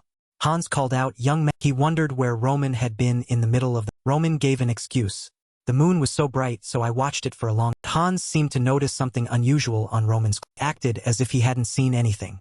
Everyone was very. Hans reminded him, "I am happy that you are known by many people, but if you continue to put yourself in danger like." Broke into a cold sweat. "I can't stop worrying. Please be careful." Roman's face remained cold. "Hans, didn't I tell you?" Roman repeated, "You are my man." Hans looked up at him. "Yes, I still remember, young man." By Zhang he had slaughtered many enemies to the point where blood flowed like rivers. But one rule that made him the heavenly demon was protecting his subordinates. Roman thought, "One of my own is more important than hundreds of enemies." Leaving Hans staring blankly at him. "Young man." Roman suddenly broke into a smile. "I will do my best so that my subordinates do not fall into danger." That is an. Even though the incident with the Barco family was still buzzing, the Maloke family still held up. Lady Maloke, Helena Maloke, smiled behind her fan. Even the ladies who supported the Barco family and used to flatter them, our eyes were filled with thought. From now on, Dimitri will be the central family of the Northeast. This is the perfect opportunity for the Maloke family, who has always stood by Dimitri. Looking at the woman approaching, Helena said in an enthusiastic voice, "Oh my, welcome. I've been waiting." At the same time, the woman smiled slightly. Helena continued to praise her. "My, how do you keep getting more beautiful?" Lady Dimitri, Lahana Dimitri, smiled gently. Seeing that, other noble ladies gathered to greet and start a conversation. "I have prepared a special wine for you, Lahana. It's an honor to see you here." Lady Lahana covered her mouth with one hand, laughing and replying skillfully. Likewise, she often interacted with noble ladies to build a support base for Dimitri. She had an incredible gift for politics. Sometimes even Baron Romero had to defer to her. Without Lahana building the foundation first, the Dimitri family would have collapsed when Barco interfered before they could even enter the noble. She stepped forward lightly. "Thank you all for attending this game." Hannah placed her hand on her chest and presented the reason. "The reason we are here is that I believe those of us in the same region need to understand one another and start getting to know each other from now." Looking at the members of the families that used to support the Barco family, whose faces were a bit worried, she said, "Of course, not everyone has been moving in the same direction." And the woman looked at the whole group. She declared, "But it's different now. We need a different focal point than before." What was the hidden meaning behind Lahana's words? She was likely subtly threatening those who followed the Barco faction while showing her generosity and accepting them onto her. The tea and cake party was still on. Helena walked to the table where Romero's wife was sitting and made a proposal. "Lahana, what do you think of our?" She laughed brightly as she played matchmaker. "I think she's a good match for Roman." At the same time, the lady sitting next to her, with short red hair, looked very surprised. Helena increased her persuasion. "Roman is already 25. He needs to get married and start a Finally, she concluded, "I'm not saying this just because she's my daughter, but Veronica would be a great fit for." Lady next to her immediately interrupted. "Come now, isn't Veronica already engaged to another family?" While thinking to herself, "You're getting too greedy." While Lahana closed her eyes to leisurely enjoy her tea, they continued their discussion. "Those girls are right. Roman's marriage partner must be carefully chosen." Hearing the lady say, "Please visit us next time," Lahana opened her eyes and teacup down with a click, but it couldn't stop the sound of their voices. "My daughter mentioned falling in love with Roman at first sight. My cousin's daughter is quite smart. She's always at the top of her account." Lahana watched her own reflection in the teacup. "My daughter is still young. but she's sure to be a beauty in the... Roman's image appeared through the teacup. She thought, for the past 6 years, Roman has always been seen as a nuisance in the nobles. The fact that he is the eldest son but was not allowed to inherit held him back. But his potential as a 4-star knight is enough to promise a good future. And if he still enjoys inheritance rights, no son-in-law would be more valuable than him. The door to the future is wide open. This was the moment the boy turned from a nuisance into someone prominent. Thinking so, she said, I am very happy that you all think highly of my... She moved the teacup slightly. But Roman has been deeply hurt. But Hannah expressed her refusal of their proposals. Instead of following the wishes of 2 families, I want Roman to find someone he truly... Then she emphasized, so, don't mention marriage again. The ladies looked startled. Even so, they were all full of hope for the future. In other words, the girl who captures his heart first will... At night, the crescent moon and the stars above cast a soft light, along with layers of clouds covering the... Flora sat in the study, turning the pages of a book, reflecting on how power was a necessity for survival in this. Continuing that train of thought under the candlelight, the reality was that Lawrence had lost the match. Flora had thought that if they could hold out until winter, there would be a In reality, it came as fast as a flash flood. There were too many variables, Flora, but Roman had predicted all those events, dealt with them boldly, and saved Lawrence. At this moment, Flora's mind was filled with Roman's image along with profound admiration. How can I become someone like... Flora's face felt burning, taking Flora's head to brush away the thoughts. No, I hate that Roman Dimitri. Why am I Flora fell into melancholy thoughts. Roman was an arrogant and selfish man who only cared about his own interests. But how could Roman be so strong? And what kind of person was Roman Closing the book in Flora's hand decisively, I just want to know a little. Flora ran through the hallway in search of an answer. Suddenly, gripping the railing, I need to get some fresh air. That's right, even if I'm curious, we no longer have any connection. The engagement has been canceled. Looking ahead with a slightly sad heart. There's no other way because I'm certain I won't meet Roman again. Suddenly, someone shouted. Flora asked questioningly. The girl smiled, long time no. The girl's eyes sparkled as Flora replied. Seeing Sylvia's fake smile, Sylvia Lawrence of the Branch family. Flora wondered what Sylvia was doing. Opening the drawing room, Flora called for Flora's father, questioning the news Flora just heard. Is the Lawrence family going to host a party at the Dimitri's? Questioning eyes. Why didn't father? Lord Lawrence turned his... Lord Lawrence replied to his beloved daughter.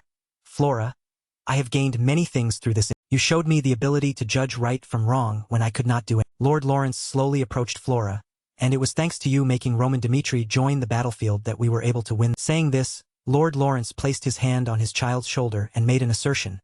I will not devalue you. I will support all your wishes, and I will no longer pressure you to do anything for the... Finally, Lord Lawrence told Flora to live for Flora's dreams.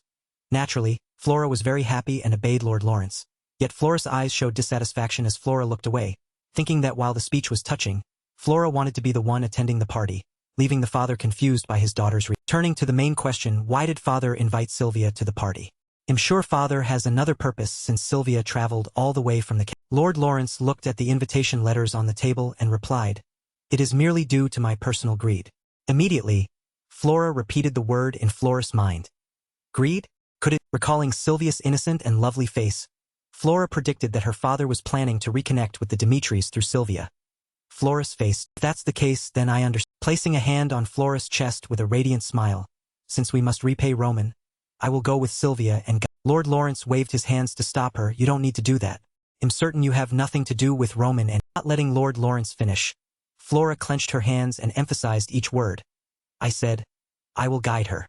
The Lord was truly confused. Afternoon at the capital of Cairo, Valhalla Temple, Cairo. Someone holding a letter asked, is the man wore a priest's robe and sat in a room before a cross statue, analyzing. A 25-year-old son of a noble family from a remote region killed a 4-star knight with a single strike? That is truly impossible. But the man pondered for a moment. If this isn't just a baseless rumor, then a terrifying prodigy has been. Priest from the Valhalla ranking, Willa, smiled sinisterly.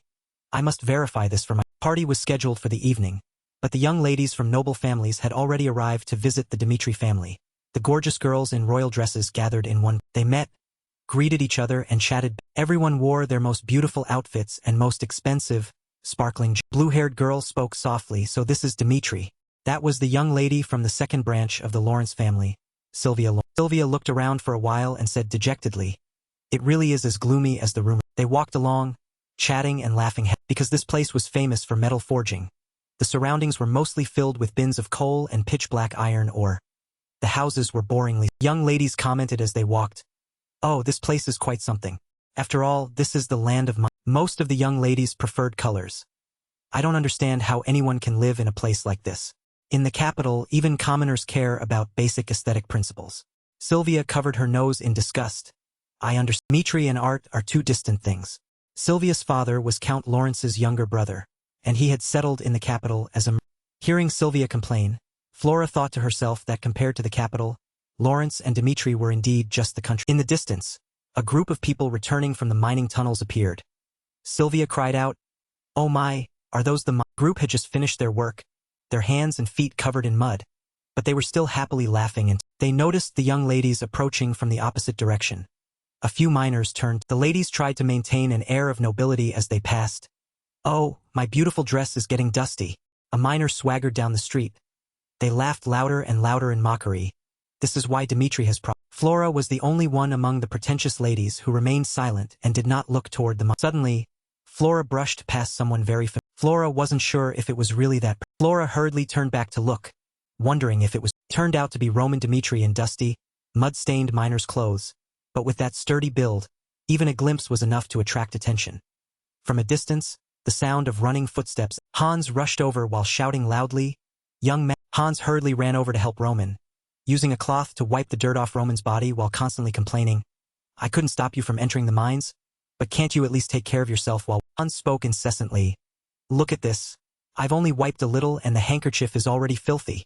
Roman was being wiped until Roman's face was distorted, helplessly calling out, "That's like an old father worried about a young child who just came back from playing in the dirt. You're covered in dust I think Hans' heart is about to break."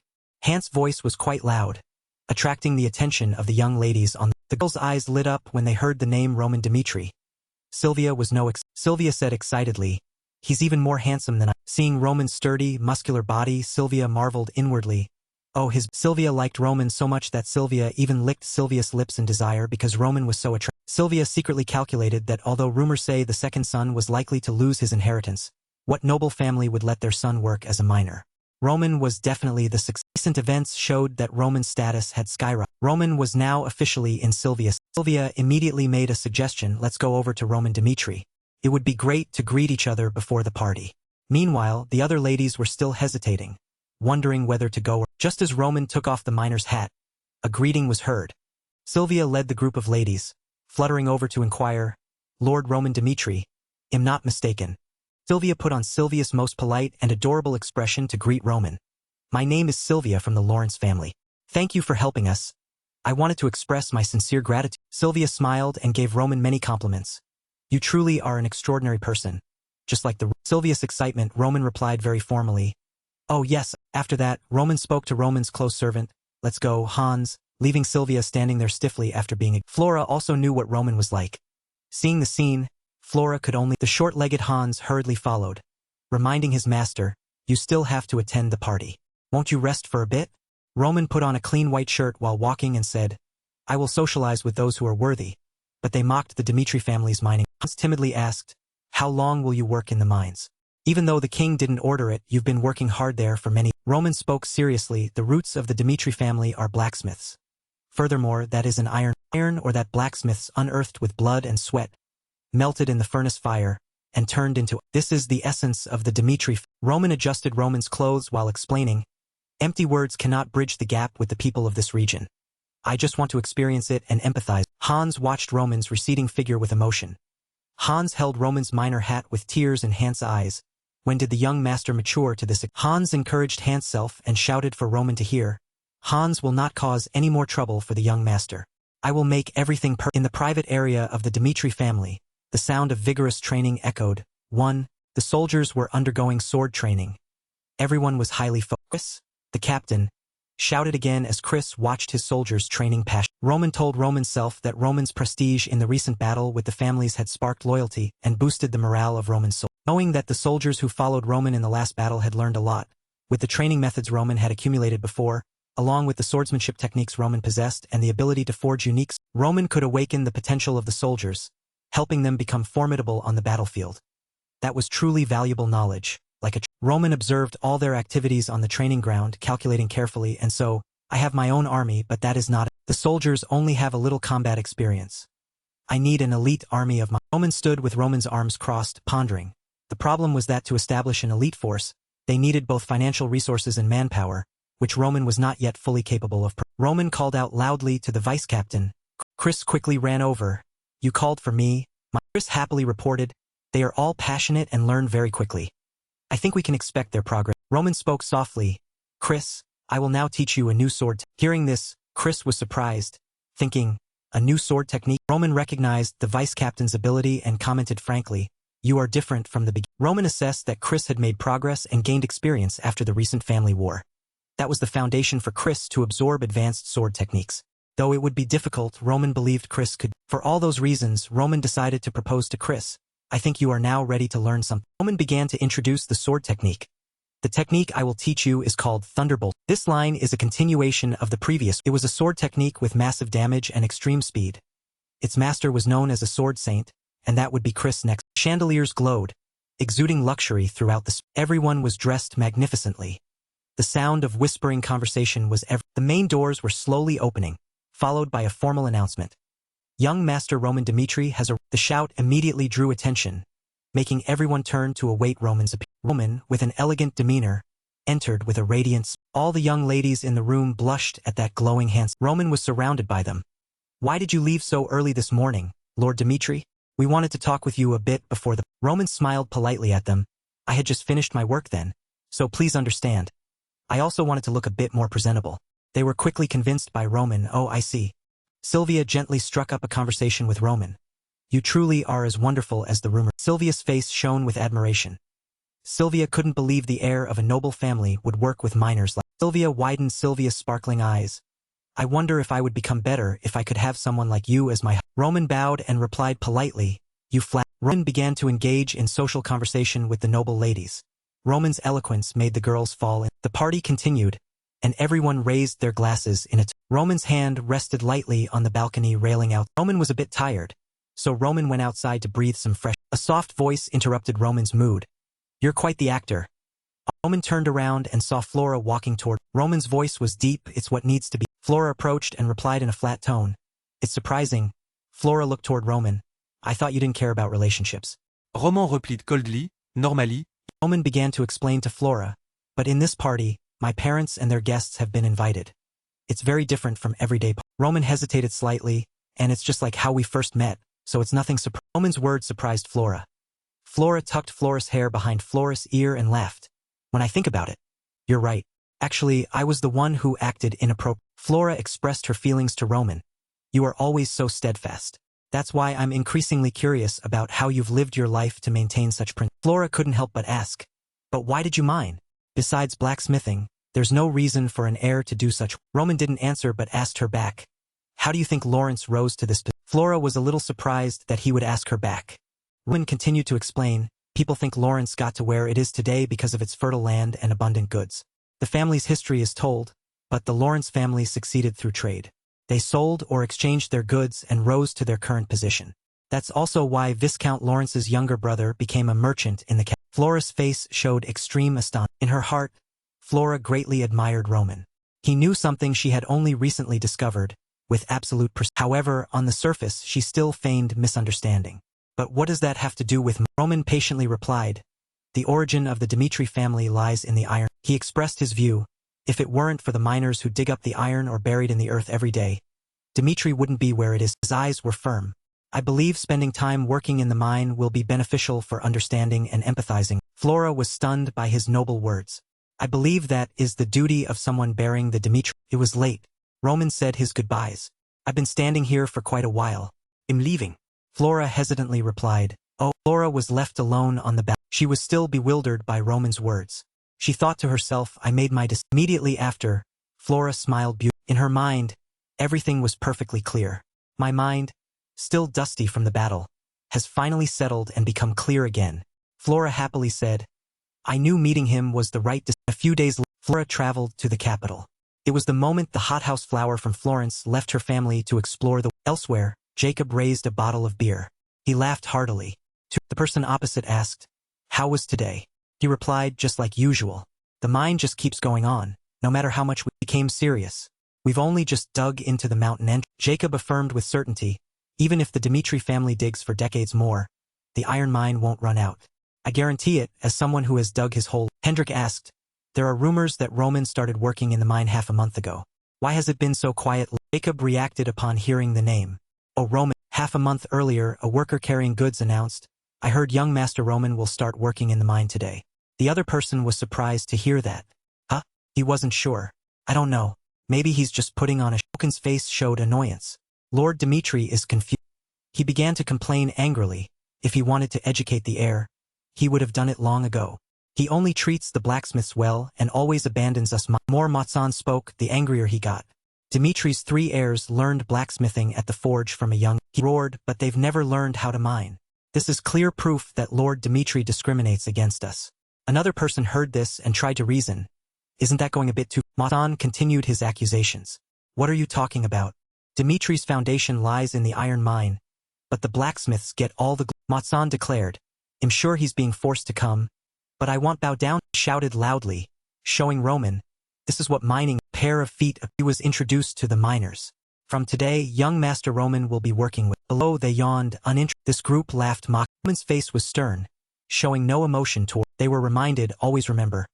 In the mine, priority 1 is safety, priority 2 is safety, priority 3 is safety. Everyone responded in unison.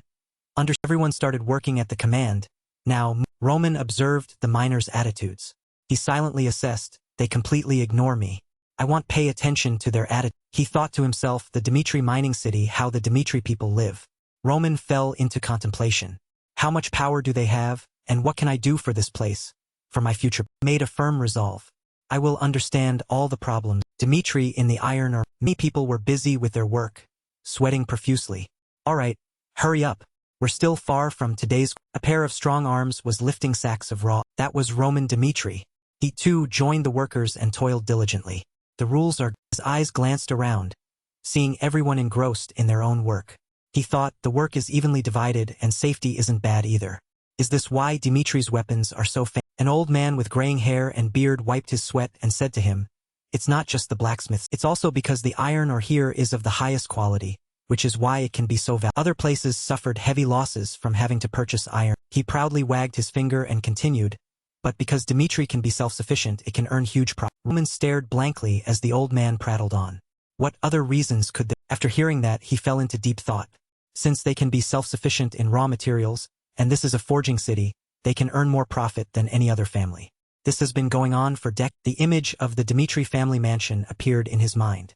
Dimitri's assets might be even greater than I. Suddenly, a voice came from behind him. This is no place for idle chatter, young man. Roman slightly turned his face back and saw a miner standing there with clenched fists.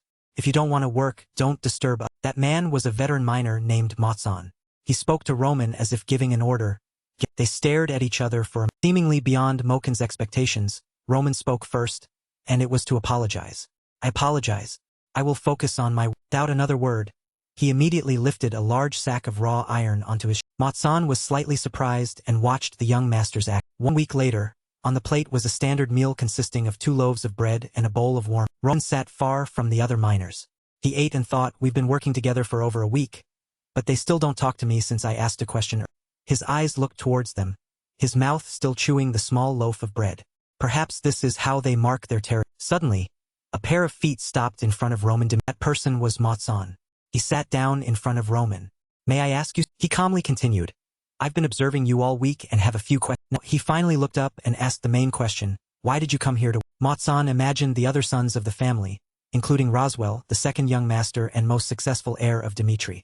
That person had never once visited the iron. The first young master is putting on a show, coming here to train after all this time. I even thought he was looking down on me. The veteran miner's thoughts continued. That's why I always watched him, but he's more diligent than I thought. Not just diligent, he's more enthusiastic than other miners and always meets the. During his observations, quite a few other miners came to talk to him. According to his friend, a servant in the castle, the family head never ordered the young master to work in the iron. The words of the others continued to be exchanged, sparking a surprise in Matsan. He came here voluntarily. His face was serious, and Roman smiled and asked him back. An ideal answer or a realistic answer?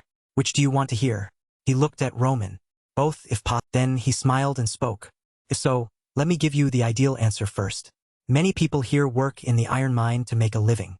He continued, instead of trying to understand the people here through data from afar, I wanted to experience their daily lives. Hearing that, Matsan immediately asked, do you really need to do that? And Roman immediately replied, yes. His face was serious. As long as my name is Dimitri, it is essential that I do. Matsan secretly admired, that is truly an ideal. That's what the people want to hear from their ruler, and it's the image of a noble that everyone admires. Then Roman immediately dropped a bombshell. The realistic reason is that I am not the family head of Dimitri. Even if Dimitri has a large amount of assets, they belong to my Saying this, his face darkened. That's why I came to the iron mine. To find something I can contribute to Dimitri, and to find a legitimate reason to claim my. Matsan heard that and let out a soft, and then he burst out laughing. So that's the reason for demanding your share of your father's inheritance? I hadn't thought. Roman was a little dumbfounded by Moken's hearty laughter. He continued to speak to him. I thought you came here just to compete for the succession. Young Master Roman is building his foundation in the iron mine. Not the clenched his fist. That means he knows the importance of mining. In that, Matsan was now fired up and bared his teeth in a smile at Roman Dimitri. I will answer all your questions. Matsan honestly answered my long string of questions. I got some surprising information. The size of Dimitri's iron mine is the largest in the kingdom. To say it's the largest on the continent wouldn't be an exaggeration, especially the unnamed land at the edge of the kingdom next to Dimitri, the endless region. If we can develop the resources there, Dimitri's assets will increase. Matsan stroked his chin and said, honestly, compared to Dimitri's asset status, product output isn't very. Images of miners working laboriously appeared, and Moken's words continued. The mining speed has decreased due to dangerous working conditions, and if the speed decreases, so does the product output. Of course, Lord Dimitri has provided a lot of safety support, but even so, mining is still very dangerous. The next words echoed. The northwest mountains keep having earthquakes. How can one stop? The sentence was interrupted and could not be completed. A earth-shattering startled all the miners, not excluding Matsan and Roman. Matsan frantically ran towards the source of the sound. A frantic cry rang out, Mr. The miner turned his head to look at the veteran miner. Shaft number 8 has collapsed, and someone is. An image of a severely damaged mine pit with a collapsed shaft appeared before all the miners present. Oh my God! What should we do? It might collapse again. Don't measure anything. As everyone was in extreme panic, a powerful voice rang out from Roman. While everyone was in extreme panic, a powerful voice rang out from Roman. Matsan was instantly terrified by his words. His face paled as he shouted, no, you are the young master of the Dimitri family. Even if you are a knight, it will be very dangerous if it collapses further. We should assess the situation. Roman spun around to look at him, his eyes darkening. Then it will be too late. Moken's face paled, but Roman's powerful voice continued. I've said it before. Those who bear the Dimitri name must fulfill their responsibility. Standing defiantly before the collapsed pit, Roman declared firmly, I will return. Prepare the band. After that, he flew down into a short while later, a hand gripped the edge of. Everyone was utterly surprised. Roman slowly climbed out, carrying the person who had fallen during the earthquake. Everyone cheered. Young Master Dimitri saved him. On the other hand, Roman shouted, bring splints here immediately. Roman began to provide first aid for the miner's leg. This, everyone silently watched him bandage the miner's wound. Only Matsan observed, deep in thought. First aid is not easy at all, yet he understands it so. Once finished, Roman turned to everyone and said, I've finished the first aid. Take him to a doctor. If any healing medicine is needed, I will pay for it. Everyone acknowledged. After that, everyone urgently escorted the injured miner. Roman pondered for a moment, then spoke. Everyone, listen. You must accept that today's accident is the fate of a. Roman clasped his hands behind his back, speaking gravely. No matter how well we prepare, we cannot defy sudden calamity. He declared directly, but even if it's difficult, there's always one who bears the Dimitri name. I will resolve everyone's difficulty. Roman continued with determined eyes at all costs, and it won't take. The next day, Roman's father called him into his room. He asked worriedly, are you hurt? Roman shook his head. I'm fine. His father was enraged by his son's nonchalant. What in the world were you thinking, daring to do something so dangerous? Even if you are a luminous swordsman, you can't withstand such a calamity alone. He let out a sigh of relief. You were lucky this time. He slammed his hand on the table, unable to contain his anger. But because of your reckless bravery, I almost lost my beloved. I'm not saying these words because you are the eldest son of the Dimitri family. His face was grim, radiating a murderous aura. He spoke in a low voice, as if threatening to kill. If it were anyone else, I would never forgive two people willing to throw away their lives just to say. Seeing his father's anger, Roman remained stubborn. I only did what I had to do. Roman, you. His father. Roman calmly said, even if time were to rewind, I wouldn't change my mind. An accident occurred at the iron mine, and as a member of the Dimitri family, I believe I made the right decision. He emphasized every. Seeing his son's stubbornness and disobedience, his father ordered, stop working at the iron mine. I never asked you to work there. I don't understand why you chose to do so. You said you were working at the forge. I wouldn't have stopped you like. Roman gently replied, Father, I believe I needed to work at the iron mine to better understand the Dimitri. Though Dimitri is renowned for its smelting skills in the forging craft, most people in this region work at the iron mine to make. So, of course, I must work at the iron mine, not the forge. Roman's father heard this and, as if struck by lightning, angrily wanted to teach him. He accepted the request. So what did you learn there? Roman clearly answered, I witnessed the hardships that everyone endures. His father flinched, surprised, not understanding what he meant. Roman continued his analysis, and I also learned that you, Father, care deeply about the safety of the workers. Even the people at the iron mine respect you greatly. Father disagreed with that thought. But even so, mining will always have its risks. You never know when an earthquake will strike. What if the mine shaft collapses? If you've forgotten, let me remind you. That place is very prone to landslides just like yesterday. I haven't forgotten this. I've said it before, such calamities are unavoidable, no matter how prepared we are. Roman confidently replied, there is still, that is to use magical artifacts. His father found the idea quite reasonable. Magical artifacts, using them for the safety of the iron mine is good. But do you know how much those artifacts are? Protecting the entrance to the iron mine with artifacts would be very expensive. Roman knew that too, but he didn't hesitate to propose it. I know, Father. Moreover, using air shields doesn't always guarantee. His father still couldn't help but wonder, as he himself knew that. Even so, we still need to use them. Roman continued to present his viewpoint. But if we install artifacts, not only will iron ore production increase, but we also won't have to restrict the development of untapped iron ore. This is an opportunity. He clenched his fist, determined.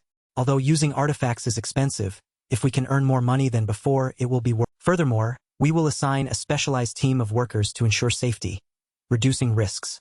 Then we can use the increased profits to pay their salaries. What do you think? Hearing his son's intelligent and insightful analysis, Sir Romero was extremely pleased and proud. Seeing you speak so clearly, you must have calculated everything, right? So, how much do I need to invest? If it doesn't turn out as you say, then watch out. In the Murim world, where only the strong and the weak exist, two groups are renowned for their information-gathering abilities. Jibong Halmoon. Jibong gathers information through beggars across the world, listening to people's stories. Halmoon operates through the vulnerable groups in society, always keeping an ear to the ground for worldly affairs. He closed his eyes, thinking, I chose to work at the iron mine instead of the forge, and because of that, he'll be able to seize all the information in the northeast. Alright, with father's money and manpower, I will establish the Halmoon Guild in this world.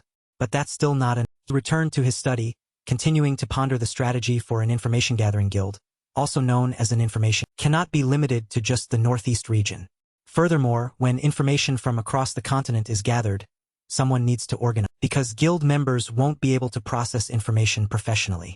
The person who can organize information belongs to the upper echelons of Divinity. A spark ignited in his mind. There's only one person. After the war ended, the soldiers heard something astonishing. Chris, the vice-captain of the Dimitri Knight Order, stood proudly and declared, from now on, I will teach you how to use mana and swordsmanship. This is a gift from our young master. You must practice with all your heart and might. Everyone was utterly astonished, unable to believe this was real. What even is the mana technique of inner strength? It's a systematic arrangement of unique ways to handle mana. This isn't some widespread fake. Then it must surely be a priceless. Lucas, with sad eyes, knew clearly that it was an extremely rare thing. Even a father wouldn't teach his son how to use mana. He insisted, that guy must just be telling us to lie around in the market, right? Even, we are loyal to young Master Roman. We certainly aren't trustworthy enough to be given such a. Chris gravely announced, the name of this technique is Lumina Power. It also means Asura, the name of a phantom on the battlefield in some distant. Lucas was utterly stunned, unable to believe it. This is insane. I can feel. It's only been a few days, but I feel like my Boda senses are becoming incredibly sharp. I can even feel the gentle breeze passing. This is the luminous sword technique, a perfect move to harness the power of inner strength, synthesized from 108 ways to fight. Chris couldn't stop wondering, as he unleashed the blue mana from his body. What kind of person is Roman Dimitri? If I knew Lumina Power and Lumina Sword were taking over this world, I would keep it an absolute secret even from my relatives. Let alone soul. He happily unleashed the technique. He lost all his wealth just to learn how to use mana and endured anxiety day and night, all just to make this Lucas. Lucas came to his master, wishing to be bound to him for life and death. I apologize, but I wish to stand by your side. Roman looked directly at Lucas, pondering and assessing him. I cannot refuse this experienced former mercenary. He has a vast network of connections, high adaptability, and has experienced all kinds of conflict. Lucas spoke sadly and disappointedly. If I have to manage the information guild, then I won't be able to stay by your side, master. He said with all his determination. We waged war with Bacco. I already wagered my life for you, master. Please don't send me. Roman heard this and was extremely satisfied. Everything is going according to my plan. Well done. He praised himself. Let me ask you something. Why I only taught you Lumina Power and Lumina Sword? Lucas was bewildered by his master's question. I don't know. Roman said in a very calm and dignified tone. I gave you that gift in exchange for your loyalty. He immediately asked Lucas again, what kind of person do you think I am? Do you think someone named Roman is willing to do anything to buy the loyalty of his soul? Lucas seemed to understand Roman's point. So that means, Roman continued to explain, I don't expect absolute loyalty from you. This is simply the price I pay for you following me on the battlefield and risking your meaningful smile played on his face. So what do you think I would give to someone who is more than just my soul? Lucas, hearing this, understood one thing for sure. Is there something else even greater than Lumina Power? It seems even he doesn't know what it is. If he is absolutely loyal to this master, he will surely achieve it. Understood, master. I will create the best guild on this continent. Roman looked at Lucas. Deep and quick-witted and thoughtful person is truly suitable to lead the Halmoon information. At the mine shaft, where everyone was working diligently, everyone simultaneously shouted, Young Master Roman has arrived. Everyone was overjoyed. They all approached him one by one, thanking him with all their sincerity. You truly care about improving our safety. Thank you, young master. Thank you very. An old man was so moved that he shed tears. Young master, it's only thanks to you that my only son survived for many. He knelt at Roman's feet, thanking him. If you ever need us in the future, I will surely dedicate my life to you. Roman smiled cheerfully, his eyes filled with satisfaction and gratitude. Thank you. I look forward to your cooperation. From that day, the people's affection for the Dimitri family shifted towards Roman. And thank you watching for Aaron Romero to become extremely. 1 month after the battle with Bacco, at the Dimitri family's regular meeting, someone reported, the Bacco family has collapsed in the northeast region. There is no longer any force that can contend with Dimitri. The elder continued, the forces that supported Bacco have also expressed a desire to become allies with Dimitri. He looked towards the head of the family. As you commanded, we have directly refused negotiations with those who sided with Bacco and caused us. Lowering his gaze to the information sheets, the elder asked, how do you wish to deal with them? Romero issued his directive. To make peace with those who gravely harmed us is not noble, but he then emphasized, refusing to negotiate with them will make them realize the consequences of confronting Dimitri. Jonathan immediately continued, through this battle, Bacco showed us the variables that can arise when borrowing external power. Bacco and we were adversaries, they still posed a great danger due to variables like flare and home. Captain Jonathan explained, that is why I wish to increase our military strength to counter these variables and purchase more magical. Roman's father mused, military power. Nothing makes me safer. Officials continued their discussion. Thanks to young Master Roman, we have a significant amount of funds, even after spending quite a bit to install artifacts in the mine. The elder pointed to the information recorded on paper. Because of this, iron ore production has increased by 30% in a very short. Turned to the person next to him and said, if it continues like this, I'm sure it won't be long before it reaches 100. Romero Dimitri questioned, what about the cost of the artifacts? Another member of the council immediately replied, it's still very stable if accounted for in the increased price. He began to offer his remarks. Roman was right. By working at the iron mine himself, he recognized this problem and devised the most effective solution. Then, looking at everyone's smiling faces, his train of thought continued. Everyone's opinion of Roman is always changing. Finally, it has been fully decided in this. The captain of the Dimitri Knight Order interrupted his thoughts with a question. Sir, what are you thinking about? Romero's face fell. It has been. Jonathan offered his opinion. 3 years ago, you chose young Master Roswell as the new lord because, at that time, young Master Roman's actions and character were not suited for this important position. The sound echoed outside the window. But everything has changed. But currently, he has proven his capabilities. the war with Bako, the safety issue of the iron mine, and his swordsmanship. The crowd discussed and expressed their agreement. Young Master Roman's current actions show the character of a ruler. That's right, we think so. Following the crowd's opinion, the elder stated his view. Since there has been no official announcement, I believe fair competition is next. Succession battle between Roman and Roswell created a ripple in the calm Dimitri. Romero repeated his two sons' names in his head and analyzed. Roman and Roswell. Although Roman has proven himself in a short time, Roswell has carried the responsibility of heir since child. He then sighed, asking himself, is it a correct decision to make them compete after all this? Finally, Romero declared, I will continue to observe the situation. His hand clenched the edge of the issues from the recent meeting enveloped Romero. The succession requires the consent of several key individuals, the vassals, the iron mine chief, and finally, the forge master. Closing his eyes, leaning his head back in the chair, only with the consent of these three parties will one be allowed to participate in the competition, no matter how chaotic it gets. He spoke up. Roman's close attendant entered, showing doubt. I don't understand your meaning. With a stern face, Romero repeated his previous words. I am asking you if Roman is suitable for the position of heir to the Dimitri. The attendant looked bewildered. He seriously answered, if you had asked me that 3 months ago, I would have said no.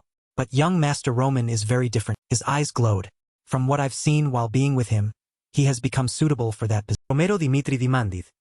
Instantly, Hans provided the reason for his statement. Young Master Roman told me that he went to work at the mine to understand the people of Dimitri. He humbled himself to understand their feelings and to face the reality of Dimitri by directly interacting. Hans stated with conviction, young Master Roman now cares about the responsibilities of someone bearing the Dimitri name. Hearing this, Romero expressed, I understand. Roman's father informed the person outside. Summon the iron mine chief immediately. I want to ask him about the mine collapse. The iron mine chief entered, accompanied by a person. Romero turned his head, showing curiosity. Who is that behind? The elder presented the situation to his superior. I heard you wished to hear about what happened, so I brought the person who was present at the... After speaking, he gestured to the male worker standing behind him. The man shouted, my name is Matson from the iron... Romero secretly thought Matson. That name is familiar. At the same time, he told him to describe in detail what happened then, and the veteran miner began to recount the whole story. The incident occurred when the young master had been working at the iron mine for a week. The shaft collapsed and trapped a... We wanted to implement the safest plan to prevent further collapse. Young Master Roman said he could save that. With a hint of fear on his face, Matson continued to narrate. He went into that place despite our attempts to stop him and rescued. He expressed his true feelings. Honestly, at first, I didn't have a good impression of the young master. But now I realize how foolish the veteran miner recounted. During that accident, the young master said that he had the responsibility to resolve everyone's problems as the eldest son of the Dimitri. Remembering Roman's determined face at that moment, I will go. He affirmed he was the one who wanted to save that. Matson bowed deeply before Romero Dimitri. If you wish to ask my assessment of the young master, I will say he is an heir I will trust and wholeheartedly. Although he had questioned 2 people, Romero was still unsure. Everyone says Roman is suitable to be the heir, but am still undecided. The most important decision belongs to the black. The sound of weapons being repaired echoed outside. A sign displaying a hammer indicated this was the blacksmith's work. Worker went to ask for instructions. Forge master, young Master Roman has requested repairs for many items. What should... The forge master said, accept them. The worker couldn't believe his ears and asked again. Hendrik yelled, are you deaf? I said accept them. At this, the worker immediately... Just as I finished forging Jacob, I feel guilty for treating him badly. What... On this side, looking at the pile of tattered combat gear and weapons, the workers exclaimed, how much training did they do to get them like this? Standing out among them was a sword with a golden glow. Hendrik shouted, what in the world is... Holding the sword in his hand, Hendrik felt it. The blade is too sharp. The weight is also just right. The lightweight hilt is also a master... And it's done. He had to exclaim in his mind. This is an excellent sword. Even in the forging lands of Dimitri, such a thing is hard to find. He was extremely curious. Where did he get... Looking at the bright golden glow surrounding it, no less intense than a flame, Hendrik highly praised. Its mana conductivity is power continuously radiated from the sword. If it's like this without mana infused, then an aura sword would be insane with it. His thoughts continued, I consider myself the best on the continent in iron forging, but enhancing mana conductivity is an entirely different... I must ask him myself. All the weapons and equipment had been Chris was truly surprised. It's done already? I thought it would take at least 2. Blacksmith, who looked utterly drained, replied, me too. It usually takes about 2 weeks, but Hendrik was in some kind of frenzy, so he made all the blacksmiths focus entirely on. The vice-captain slowly turned his head around. Hendrik, with dark circles under his eyes from working continuously without rest, shouted, "Roman, where did you get this sword?" Eagerly wanted the answer. "Who made it? Tell everyone," he thought to himself, just as planned. Then he chuckled lightly. "I didn't get it from any." Hendrik was extremely puzzled and immediately asked again. What do you—" At this moment, Roman brought his hand to his chest and gave a radiant smile, answering, "That sword was made by my own hands." Roman reiterated, "I made it myself." Hendrik then furiously asked in a thunderous voice, "You expect me to believe that, young Master Roman? The person standing before you is the master blacksmith of Dimitri." Gravely said, "Even knowing that, you still joke with me? The rumors that Roman Dimitri has changed must not be." Roman maintained his calm expression. "I'm telling the truth. The name of the only sword of its kind on this continent is Salam." Hendrik was angry. "Even now you still—" His words were cut off. "I will show you.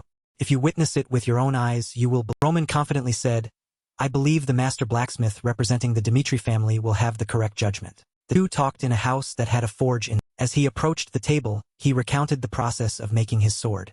"While preparing for the war with Bako, I realized that I needed a truly good sword, one I could entrust my life. So I endured the scorching heat of the forge and worked diligently. It felt as if the forge was my sanctuary." Hendrik listened silently. Standing beside the forge, his face illuminated by the light, he turned to look at Hendrik, speaking profoundly. "I think you understand how I feel." He extended his hand towards the forge. "Soon I will need to defend myself.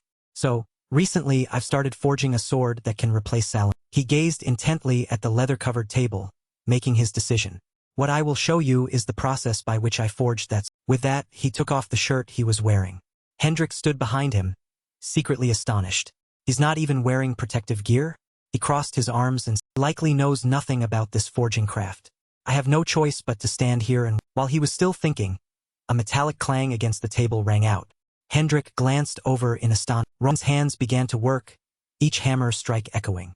In his mind, he constantly reminded himself of the differences between the two. The standards for metal processing between the Murim world and this world are vastly different because people in this world don't have complete control over. They invest more effort and skill into using the sword itself. Murim practitioners, on the other hand, focus on. And because I survived a life of warfare, I was able to create valuable swords for my. Roman was completely engulfed in the light of the flame. Currently, Roman was in a state that Hendrik called divine inspiration. In his heart, Hendrik couldn't stop exclaiming, "Incredible! Impossible. Is that really Roman Dimitri? The metal processing ability, the speed of hammering the iron, the sound of the hammer strikes, and even the welding ability, everything is perfect." He couldn't believe his eyes, his heart filled with awe. This scene reminds me of Sir Romero in his prime. I believe this feeling cannot be mistaken. The sun gradually set behind the mountain. Roman seemed to have completed the artifact, now holding a towel to wipe the sweat from his face. Hendrik bowed his head in acknowledgement. "You truly are the one who made that sword. I sincerely apologize." Roman's lips curled slightly in satisfaction. Then he stated his decision, "I will give you Salam." That statement stunned Hendrik, who immediately. Roman was referring to the finished product lying on the table. "You saw it yourself. I just created a new. Furthermore, I previously sold your sword." He held the hilt of a sword in his hand. "Therefore, I now wish to give you Salamander as a." Rewinding time to 3 years ago, a loud shout came from a large house. "Please be ra—" Hendrik was losing his composure. "Is your eldest son so important that you would abandon the future of the Dimitri family?" He kept trying to pursue. If anyone were to ask what kind of person Roman is, dozens would surely describe him as a scoundrel. "Do you really want Roman to be the heir to this?" Felt confused. "Isn't there an alternative?" Romero Dimitri sat with his arms crossed, eyes closed, listening to him. Hendrik slammed both hands on the table, speaking loudly. "I'm talking about your second son. Only Roswell has studied forging since childhood. Isn't that enough to prove the value of this terror?" Romero looked at the glass of wine in his hand, feeling worried. After 3 years, Roman has changed, but I'm still worried that Hendrik won't accept. Hendrik grinned from ear to ear. "Of course I agree. Young Master Roman is fully capable of becoming the successor." Romero asked again, "Are you serious?" Hendrik affirmed, "How could I lie to Master Roman?" Hendrik recalled the image of Roman working diligently. Even when no one was watching, he worked incredibly. His voice softened.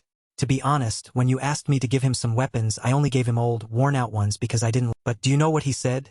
He said that giving those weapons to my soldiers was no different from. After those days when I thought ill of young Master Roman, I began to reflect.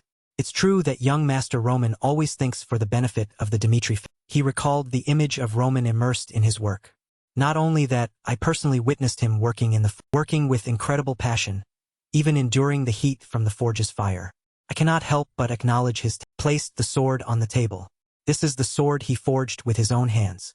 Surely, just by looking at it, you will know it's. Romero drew the sword from its sheath, observed it, and was surprised. He looked at the sword, feeling disbelief in his heart. How could Roman make a sword like? Hendrik stood opposite him, his voice serious.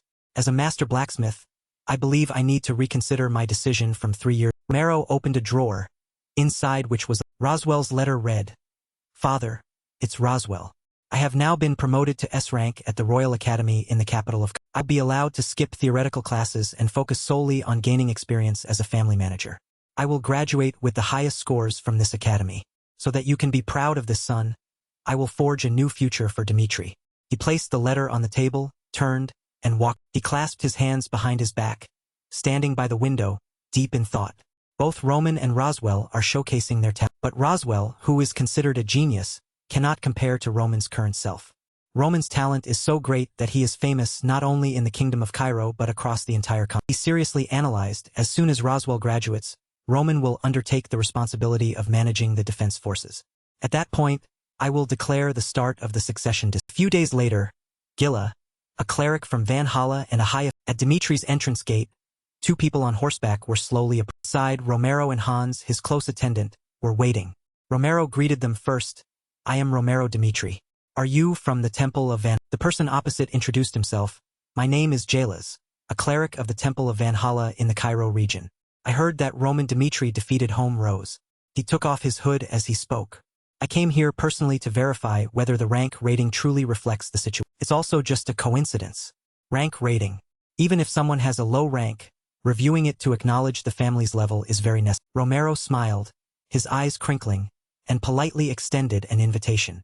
"Unfortunately, Roman needs to work at the forge for a few days, so I hope you'll rest today and meet him tomorrow. Why not use this time to tour Dimitri?" Jalas agreed. "That sounds good." Romero reminded, "There will be a guide for you." Hans led the two on a tour introducing, the Dimitri family is renowned as the largest forge in the Kingdom of Cairo, as well as for its exceptionally fine metal products. As you walk around, you will see that all the interiors are made of. Hans continued to introduce, even the gate. At this moment, uniform shouts of 1, 2, suddenly echoed from behind, catching Jalas' attention. He turned his head and saw a group of people not far away holding spears. He then suggested, "May I go over there and take?" Hans stood behind him, smiling and saying, "You can observe from here, sir." Jalas casually replied, 2 wooden swords. The 2 combatants were both thrown backward by the inertia of their opponents. Warrior Bucky smugly taunted his opponent, "Your body can still grow even with such poor defense." Kevin raised the sword in his hand into an attacking stance. "Don't say such nonsense." Bucky laughed loudly and agreed. "All right, charge." Both were filled with fervor, their faces brimming with determination. Seeing the tense situation made Jalas confused and he watched the 2 warriors rush at each other, their swords simultaneously glowing with light. In his heart, he stammered in astonishment. Roman's warriors, not one of them is a luminous sword. Roman, with his arms crossed, asked, "You seem to have an innate martial fit." Roman said a few more words to Bucky. Bucky scratched his head apologetically. At that time, no one understood what he was. One day, not even a month later, Bucky was able to activate Lumina. After that, the warriors' attitude towards training completely changed. To become stronger, to overcome that wall, they were willing to risk their very life. The sparring began. Bucky swung his sword, challenging, "Block this." "Thank you watching for vid." He slashed his sword straight without hesitation. Kevin parried the blow without changing his Bucky shouted loudly and spiritedly, "Damn it, your eyes are terrified." Kevin drew his sword and thrust it straight. The sword tip was now right in front of Bucky's face. Kevin, with fiery eyes, dodged and rushed forward. The suddenness of it surprised Bucky, who couldn't react in time. He inwardly thought. With just one flick, Kevin easily sent Bucky flying backward. Bucky cried out, "Do you have to go this far, Kevin?" Kevin, with a cold face, said, "Be serious." After that, the 2 rushed at each other. Kevin pressed his sword against Bucky's neck, coldly stating, "If this were a battlefield, your head would already be rolling on the." Jalas, who had been watching, was a little startled.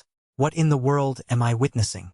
All these warriors are using the same swords. Moreover, they are extremely proficient. Are they really warriors from such a remote land? It's like a miniature version of the Valhalla Empire. They are definitely not ordinary warriors, but knights carefully cultivated by Dimitri. He watched the two argue, his heart full of doubt. Since when did Dimitri acquire such? Indeed, Dimitri is the main force of the Northeast, but this power far exceeds the capabilities of a rural. The person next to him also surprisingly asked, is Dimitri really a mining city? He didn't know how to explain. I can't believe my own eyes either. He reluctantly managed one sentence. What I can be sure of is that they are not ordinary war. They must be Dimitri knights from Baco. Romero Hans, standing nearby, heard this and explained, oh, they are not Dimitri knights. They don't belong to any organization. Then he chuckled. They are simply young Master Roman's private soul. Jaelas heard this and felt irritated. Just private soul? Gripped Hans' shoulder. He impatiently questioned, how can Lumina swordsmen just be ordinary private soldiers? Hiring them must be very expensive, right? Or are they just training? Hans calmly said, I don't know why you ask, sir, but if you are referring to Bucky and they weren't Lumina swordsmen before. Kevin was a commoner whom the young master specifically invited to. Bucky was just a C-rank mercenary. They only grew strong thanks to the young master's too. Isn't that wonderful? As the successor of the Dimitri family, young Master Roman has an incredible eye for talent. He truly is a blessing. Dimitri. Jaelas heard this and was rooted to the spot. What in the world is Roman Dimitri? The next day, Jaelas placed his teacup on the table and muttered to himself. Finally, I can. He sat comfortably, legs crossed, lost in thought. Roman Dimitri, could he be an exceptional talent hidden among men, who hasn't yet found his opportunity?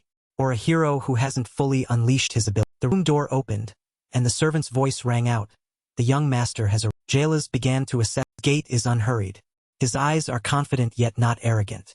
His demeanor is relaxed and comfortable. He is accustomed to the life of the Roman stood before him and introduced himself. Pleasure to meet you, sir. I am Roman Dimitri. The two sat down. Jaelas began to ask, did you truly defeat Home Rose in the combat competition? Roman affirmed, that is correct. Jaelas continued, it seems you haven't realized what you've accomplished. Have you? Home Rose isn't just simply ranked 49th. He was also expected to become even stronger after reaching 4 stars. And you defeated him at the age of 20. Do you know what that means? It means it's no exaggeration to say you are the greatest genius in Kairos. Roman chuckled after hearing this. There's no need to beat around the bush like that. What I did was merely impossible in theory. Why don't you get straight to the point? Jaelas stared at him, continuing, I will explain the ranking procedure after confirming the ranking match is divided into official and unofficial battles. In an official match, each person must defeat an opponent under the observation of an authorized observer from the Valhalla Temple. The result of an official match will be displayed on the leaderboard immediately afterward, and you will be provided with a ranking confirmation. However, in an unofficial match, when you defeat someone on the leaderboard, that person's position will be replaced, and your current rank will only be promoted after 1 year. In any situation, you cannot claim the position of the loser, even if you win an unofficial match. Roman listened attentively to Jaelas. However, after a strength assessment, the ultimate winner of all unofficial matches will claim the lowest position on the leader. Roman understood in his heart. In other words, I will become the 100th ranked person if I can prove my strength. Jaelas continued to explain tirelessly. The Valhalla Temple only trusts its own eyes. Then he pushed an orb towards Roman. To verify the strength of the winner of unofficial matches, we use the Lumina power. The verification method is very simple. If you pass the standard we have pre-selected in the Lumina power orb, you will be considered qualified and will take the lowest position on the leaderboard. In such cases, unlike official matches, we do not provide. We also try to delay the time because the 100th ranked person will eventually become prey for challenge. Roman wondered, why go so far just to get a name on the leader? Jaelas continued, for your name to be known throughout the world as a swordsman. Even though there are no special rewards. Roman chuckled softly. Is it really necessary to take such risks just for? Then he continued to offer his opinion. If that's the case, wouldn't it be much simpler to just defeat a high-ranked opponent in an official? Jaelas felt quite annoyed. What is an official match, he thinks? But he spoke with some hesitation, of course. Participating in an official match is the simplest way to prove one's strength. But initiating an official match is not so simple. There are many procedures that need to be prepared for an official ranking match. Furthermore, no one from the Northeast has ever made it onto the leaderboard, so arranging an opponent itself is impossible. Roman awkwardly said, I know, how embarrassing. Jaelas, however, didn't care. So, let's begin the test. It's quite the color of the Lumina power orb will change based on the amount of mana you channel into it. Red is 1, orange is 2 stars. Yellow is 3 stars. From 4 stars upwards, it will be. Jaelas stood up near Roman, explaining you defeated a 4-star Lumina swordsman, so your strength must at least reach yellow 3 stars. Roman nodded, indicating he understood. Roman's hand rested on the orb, while in his heart, he secretly assessed, unlike the Murim world, the development of this world relies on a tool that can determine the skills of a warrior mage. What kind of existence are they like the witches in Murim, or are they extraordinary individuals who have attained divine power? I cannot overlook the power of man. Jalas spoke up, please. Roman felt quite excited in his heart. The logic of the two worlds is completely different. What would happen if I used the methods of this world to channel? He grinned smugly. To know, one must. After he transferred mana into the orb, a powerful purple energy glowed. The stream of power grew larger and larger. Witnessing this, Jalas couldn't help but gasp in shock. What in the world is? Roman placed his hand on the power measuring orb, and a blinding purple light radiated. Just a few seconds later, it quickly turned on. Jalas, standing nearby, watched this phenomenon with utter surprise. Red? No, orange? It usually takes at least 5 minutes to. The orb didn't stop at one color. Now it turned. He was puzzled. Even for a 4-star light swordsman, the speed of color change like this is too. Roman smirked, looking at the orb in his hand, which was changing colors at a dizzying pace. I guess the methods of this world can only measure me up to this, and maybe I should try some methods from the martial world. After that smirk, the power measuring orb glowed dazzling. It was as if it had received too much energy, swelling up before a crack appeared on its surface, and it lost it. Jalas' mouth fell open in astonishment. Impossible. The mana measuring orb. What exactly was a mana measuring orb? It was an item created from the pinnacle of the greatest minds on the continent. It was a perfect product with durability capable of withstanding mana from a 6-star swordsman. The highest color it could display was green. Even if the energy transmitted into it exceeded its limit, the mana measuring orb would still function without complication. Roman slowly asked, is it faulty? Jalas está mered. No, that's impossible. He quickly came up with an excuse for Roman. There has never been a precedent for this, so I cannot give you a clear answer. He then thought to himself, before it shattered, the mana measuring orb definitely emitted a green. Looking at the blackened orb, he was confused. Roman Dimitri is a 4-star sword. Recalling the moment Roman touched the orb, he was no different from a demon. Jalas began to speculate. He isn't one of those dragons not yet strong enough to fly. He's a fully matured monster. I can't believe such a colossal monster exists within Dimitri. He had envisioned an extremely shocking outcome. The emergence of a prodigy with the potential to reach 6 stars in the kingdom of. Above all, the salamander continent would be overturned by Roman's appearance. Jalas gently pushed his spectacles up his nose, murmuring gravely, unfortunately. He carefully put the orb back into its box, explaining, this is the first time such a thing has happened, so I cannot make any hasty judgments. I will send you the results. Holding the puzzling orb, he thought, I must achieve my goal of finding out why the Empire built the Valhalla Temple in Cairo. Jalas whispered, I apologize. He turned and walked away, a new objective forming in his mind. Roman Dimitri, I need to learn more. Jalas returned to his room. Sitting before a table cluttered with papers, he thought, what's wrong with that Roman? He's completely different from before he turned 25. Can a person really change that? He tightly held a piece of paper, speculating the subjugation of Bloodfang and the battle against the Bakko family. He even handled his own affairs perfectly. A man with nerves of steel, ready to risk his life for his own goals and make them a reality. Jalas frowned, feeling fear for Roman. Not only does he possess monstrous power, but he also has the intelligence to use it effectively. Holding the report, he reread it before sending it. The mana measuring orb showed nothing unusual. The only reason it shattered that comes to mind is that the power it had to endure exceeded its limits. Green is displayed under normal conditions. Jalas quickly pushed his chair back and stood up. Just as I thought, I must report this immediately. Then he stood before a pillar of light and chanted, I am Jalas from Cairo. I wish to raise Roman Dimitri's status to a recruitment. As for the Valhalla Empire, they didn't just fight alongside others to make. They also realized that the higher their imperial status grew, the more cunning they needed, and they knew how to leverage the nations, guarding the ranking system to assess prospects from other nations. Because all talented individuals aspired to one day rise and occupy a ranked position, Valhalla could easily find them, even if their numbers were very. In front of Jalas, within the pillar of light, a hooded, masked priest slowly spoke. He must be someone truly promising. Raise Roman Dimitri's assessment to A grade and find a way to recruit. He ordered in a chillingly lifeless voice. Remember, the most important factor when recruiting talent from other nations is confidence. You must be as natural as possible, gently manipulating him towards Valhalla. Jalas placed a hand over his chest he bowed respectfully. I will tell Dimitri that the mana measuring orb was faulty. Roman Dimitri will be classified as a 3-star swordsman instead of a 4-star. This mission will be completed after we officially place him at rank 1. It's just that his entry into the rankings will cause an uproar in Next day, Jalas' declaration completely overturned Cairo's order. the emergence of the youngest in Cairo's beautiful system-changing announcement had just been received. The voice of a nobleman, surprised by the news head just heard, exclaimed, "Is that?" His close attendant carefully repeated, "Yes, Jaehalos of the Valhalla Temple was defeated by Dimitri, and he confirmed him as a 3-star swordsman. And the rumor about Roman defeating Homerus also seems to be." Marquette listened pensively to him. However, outside, people are still discussing that Homerus lost because he was caught off guard and couldn't use his 4-star orb. He asked, "How old is Roman this year?"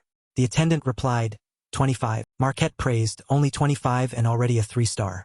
It seems an outstanding talent has appeared in the outer region." He suddenly remembered and inquired, "How are the other great powers The assistant immediately informed him of the situation. The great powers quickly began to act, especially the 2 empires, Kronos and Van. Marquette grew angry. Those damned imperial bastards. How dare they contact him before us? When he appeared in Cairo, not anywhere. Currently, Cairo was divided into 4 factions. The royal faction, which supported the majestic king, and the pro-Kronos and pro-Valhalla factions, which were influenced by outside forces. Such was the situation of the small nation of He quickly ordered, "Send someone at once to win Roman Dimitri over to our side before the other faction." Marquette rubbed his chin, emphasizing especially the royal faction. "We must do everything to prevent him from falling into their hands." In the western front of the Kingdom of Cairo, not a single soul passed through the city. Cairo shared its western border with the Kronos Empire. To its south, it bordered the kingdom. Kronos was one of the 2 great powers on the continent, the birthplace of Emperor Alexandro. It had continuously pressed Cairo to merge and become its subject nation, attacking the border regions for many years. Cairo's soldiers fell on the front lines in increasing numbers each day. Cairo's citizens, submitting to the nations and their families' enemies to follow Kronos, also pressured them to surrender from seeing the piled bodies of soldiers on the front lines. A soldier's curse echoed, "Those damned royal bastards." He complained indignantly, "I can't believe we're not even allowed to hold funerals for those who fought for this country." Someone asked with concern, "Are you all right, Rob?" He quietly said, "I'm used to it now. It's not like the first time." And the other soldier put his hands behind his head in disgust. "I never thought the front lines would be this wretched. Every day I think about giving up my academy diploma and going." They approached a pile of dead bodies, lit a torch and threw. Both silently watched the flames consume the soldiers whose numbers were so vast they couldn't even have funerals. Roswell mused, "This is the reality of a small and weak nation like ours. The Western Front doesn't have a single day of peace because of those who covet Cairo from out." Roswell's friend casually said, "Did you hear the news? Your younger brother Roman has become a frowned, thinking of his fist clenched in annoyance. He really reached 3 stars? No, the younger brother I knew could never do." Roswell coldly retorted, "It's just a rumor. I don't know why my family spread such a rumor, but forget about him being a prodigy. He can't even take care of himself." Standing before the crackling fire, he quietly said, "The truth will come out when the time is." At the Dimitri household, the voice of a close attendant rang out, "Young master, you have a visitor." Roman was surprised, then ordered everyone. In the living room, Envoy Beck sat opposite Roman with a conciliatory attitude. "He'll get straight to the point. I serve under the king of." He offered a false smile.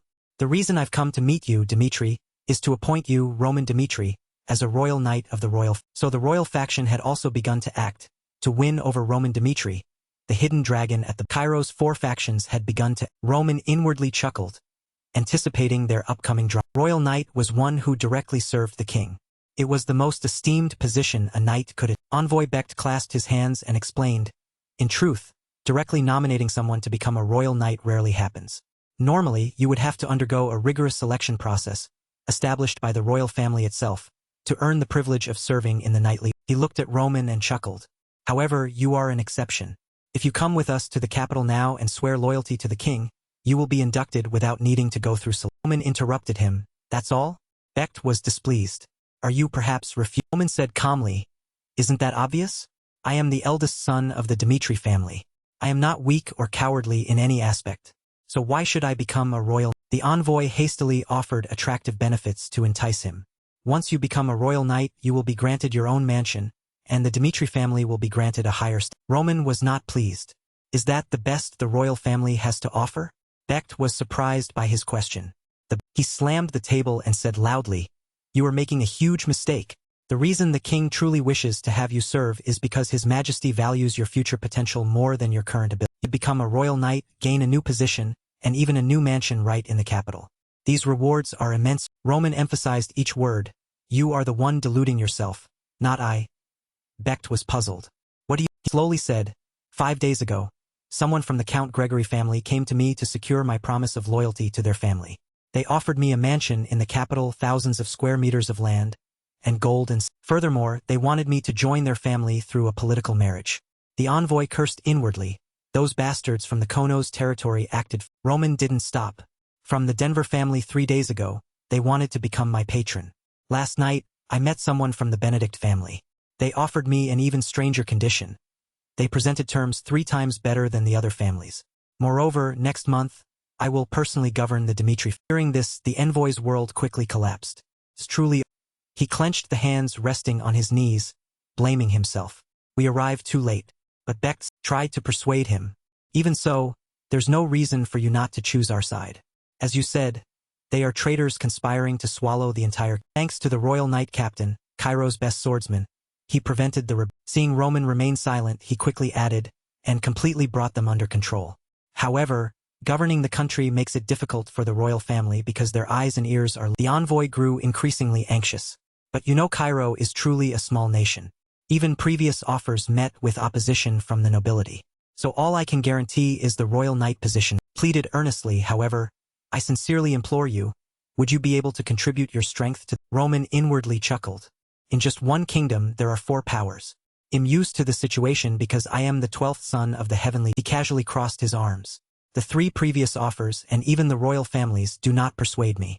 Therefore, I have no intention of accepting any... The envoy had just heard him say, I want refuse all.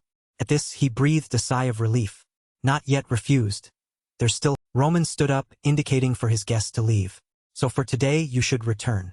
Becht quickly replied, I understand. He bowed. I will await the day you pledge your loyalty to his man. For offers, for rejections. Roman had no intention of dedicating himself to any... He chuckled softly. They will all confront me anyway. I should stall for time by making all 4 factions. One morning, the steady sound of a staff still echoed on the training. Roman had just finished training and stopped to rest for a moment when a greeting sounded beside. It was a servant. He bowed politely. I am from Valhalla's talent division. Roman was slightly surprised.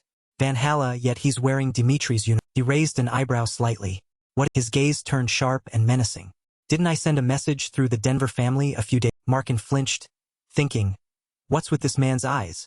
But he quickly said, I sincerely apologize for approaching you so... As he bowed respectfully, he explained, at that time, there were too many eyes and ears, so I couldn't act properly. But now, you can consider this the genuine desire of the Valhalla family. The Valhalla family is completely captivated by your supposed servant tried hard to persuade him. Even so, your background is an issue. Furthermore, leaving a rather wealthy family like Dimitri is also a difficult matter. We are here to offer you a title along with a metal mine. We will also grant you fertile territory to help you maintain your position within the family as a powerful individual. Roman was a little surprised. The survival of my family? That's quite an odd... Markin emphasized, and the most important thing for a swordsman is... The Valhalla Empire possessed the right to its secret scriptures, and that was also the gift he promised they would give. Roman was truly surprised. Valhalla specializes in things like cultivation methods, sword skills, and preserves all records from their ancestors. They keep them in the family library. Cultivation methods are most closely defined by breathing techniques, divine insight, and mental management related to Taoism and Chinese martial. These records are classified based on content level. Except for special records, which are also the highest level, the remaining records are all stored in the top. Markin smiled. Finally, Valhalla will establish its main governing apparatus after conquering the entire continent. If you agree to follow them, glory, wealth, and power will be achieved. Narrowed his eyes. So side with Valhalla. A brilliant future will be yours there. Roman inwardly praised, the persuasive rhythm of his words, striking at human psychology. Any intelligent person would accept this, but he went against the majority, firmly stating, I refuse. Markin was instantly surprised. Are you serious? Roman explained, is your offer not attractive enough? Or is it because of my loyalty to the kingdom? He wondered, then he replied concisely, I have received many offers. Roman slowly continued, if you look at the current situation in Cairo, there are 4 separate factions, the royal knights of the kingdom, Marquette, Count Gregory, and Baron. Pledging my loyalty to one faction is not simple. Therefore, I need to calculate my future. I am at a crossroads in life. So it's not just about the offers. I want to carefully consider what is worth sacrificing myself. Markin was completely surprised by the answer. Roman believed that the way to enhance his value was by not choosing any side, making himself appear truly honest. He would make pledging allegiance to any faction a difficult decision. Therefore, to make any faction desire his service, Roman had to make everyone believe that once he pledged loyalty, he would dedicate his utmost to them. And Markin was moved by that display, unaware that it was merely a deliberate He couldn't know Roman's true calculations. Hearing this, he smiled brightly. I don't know how long it will take for you to realize Valhalla's value, but we cannot wait to. Markin earnestly suggested, be careful not to realize it too late. So, please respond to our offer. But Roman quickly nodded, indicating he understood. He turned to leave but suddenly remembered. Markin turned back and said, I will give you a gift as a symbol of our upcoming co-op. He warned, be careful of your southern defensive shield. It's like a bomb that could explode at any. At Dimitri household, the couple and Hans bid farewell to Roman. Romero spoke, so you're finally. He confidently said, Father, I will return strong, and with that, Roman decisively turned and walked. Romero sighed weariedly. Lahanna gently held her husband's hand and comforted him. Don't worry too much. That's not the northern border, where we share a boundary with the Kronos territory. She chuckled softly. He's being sent to the safe southern. He frowned slightly. He will certainly return safely. Watching his departing back, he sighed. But I suppose worrying about one's children is unavoidable. Roman, with a battle-ready mindset, called out to his soldiers. Voices echoed. Yes, sir. They still didn't know that Roman's arrival at the southern border would bring consequences as soon as he returned. At the last forest station before reaching the southern border, Roman ordered, we will rest here today and continue to the border first thing tomorrow. The soldiers replied in unison, understood. The soldiers, busy moving their belongings into the roadside inn, were joyful. He rented an inn for us. I heard other nobles make their soldiers camp outside. Truly worthy of our. Roman had settled into his room but then heard unusual sounds out. As he descended the stairs, he heard a loud voice. Who the hell are you people? Do you know who? The arrogant voice continued. I am the son of the Anbec. It turned out to be a corpulent, portly man loudly boasting Henry. Roman read the contents of the letter. I have heard you are undertaking a national defense mission. I understand your contributions to this. However, I cannot allow someone who could become one of our members to suffer eye and health damage in a barren environment. I intervened to have you assigned to the southern. Remember this. The Benedict family always await. Roman finished reading the letter and fell into. Over the past few months, the Marquis had continuously shown his goodwill. The Marquis, head of the noble faction, certainly did not want to lose him. Besides him, there was no better talent to stand against the royal knight. He thought of the southern front. Contrary to the Marquis' belief that it was, the Valhalla faction had stated it was a ticking time bomb. Surely, once I get there I will find. A boisterous voice rang out. I am the sole legitimate son of the Anbec. The fat man proudly introduced. Anbec Creed looked at the man arrogantly proclaiming himself. A descendant of one of Cairo's holy families wants to use this inn. How dare a lowly life like you defy? Roman, hearing the commotion, went to inquire. What's going on? Creed reluctantly explained the situation. He's ordering us to leave because he wants to use this inn. I told him we've booked the entire place, but he's still being very. Roman remembered what kind of family the Anbecs were, thinking disdainfully, he's basking in past glory, while now they're not even a holy family anymore. But he didn't care much.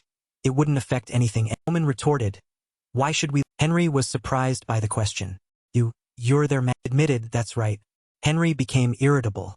Then be reasonable. He arrogantly said in front of Roman, I don't know where you're from, but do you understand that annoying me will ultimately be extremely detrimental to you, seeing as we are both heading to the southern train? Henry arrogantly ordered, I'll give you 10 minutes. Drag these pieces of trash out and get out of my sight right. Roman observed Henry's behavior and understood. So, this is how people treat members of a small family like Dimitri. He said coldly, I will not leave the. Placed his hand on his sword, slowly drawing it. There's a very simple way to resolve issues in situations like. Roman pointed his sword at Henry and commanded, draw your. His eyes gleamed terrifyingly. If you can defeat me, I will gladly leave. Henry was now enraged by the challenge. How dare. The soldier beside Henry suddenly realized. He immediately stopped Henry's actions. Stop right now, sir. Henry irritably asked, what is it? The soldier replied, that's Roman. Swordsman recently became famous for being the youngest warrior in. Henry froze, his mind in a panic. That bastard is Roman Cairo's youngest warrior. In the battle against the Bakko family, he killed their eldest son right in front of his own. That bloodless, tearless devil truly Roman. Roman saw him standing still and asked, why did you suddenly freeze up? Henry's mind was now blank. He felt utterly doomed, stiff as a glued. His mind pictured Roman's eyes, huge and fiery, waiting for him. Henry knew his fate. If I draw my sword, I'm done. Thinking of that scene, he broke out in a cold sweat. He feigned, forgive me. I forgot I had an appointment. But Henry still put on an act. Let's end this. Consider this my mistake, and assume everything has been resolved. You'd best be great. Desire nothing more than to punish you for disrespecting the Anbeck family. But, mid-sentence, he opened his eyes and Henry flinched when he saw Roman standing imposingly before him. Not saying a word, shrieked and darted out of the inn. The soldier following him couldn't even call. Roman watched this scene, speechless. He thought to himself, so this is what the Southern Front is. That day, 3 similar incidents occurred, and all 3 of them fled in panic. After hearing Roman's, that evening, Roman went to the pub and told the story to the innkeeper. After listening, she remarked, that's quite common here, isn't it? Compared to the Western Front, this Southern Front has no real dangers because we have quite amicable relations with. That's why the children of nobles who can't escape their family's grip try their best to come to the Southern Front. It's also known as a resort area. Training is lax, and there's nothing here that would make anyone risk their lives. It's a perfect place for nobles to complete their national defense. That night, Roman looked at the map. He calculated, 48 days ago, an expedition team from the Kingdom of Hector crossed the border. Although they only confirmed the movements on the Southern Front and then returned, they had since checked the Southern Front 3 more times. He stood in the middle of the room, lit by a single lamp, pondering. It's uncertain if they are preparing for war. But even from these small pieces of information, it's clear the Southern Front is not a sanctuary. Roman flashed a dangerous smile. Va. I'm looking forward to it. I smell a familiar scent of blood lingering in the next morning, a man clearly introduced himself. I am Viscount Balu Frank, commander of the Southern Training Camp, which provides basic training for soldiers sent to the Southern Front. After 3 weeks of training, you will be added to the Reserve Corps and will spend the rest of your service. None of the soldiers below paid attention, all yawning widely. Whatever your previous titles were before enlisting, forget them all. Here, you are simply soldiers fulfilling your military. Roman was also among them, listening. If any of you commit acts that violate the rules, you will be punished by being sent to the Western. Roman let out a slight sigh of relief. He found this punishment normal. Just being sent to the Western Front?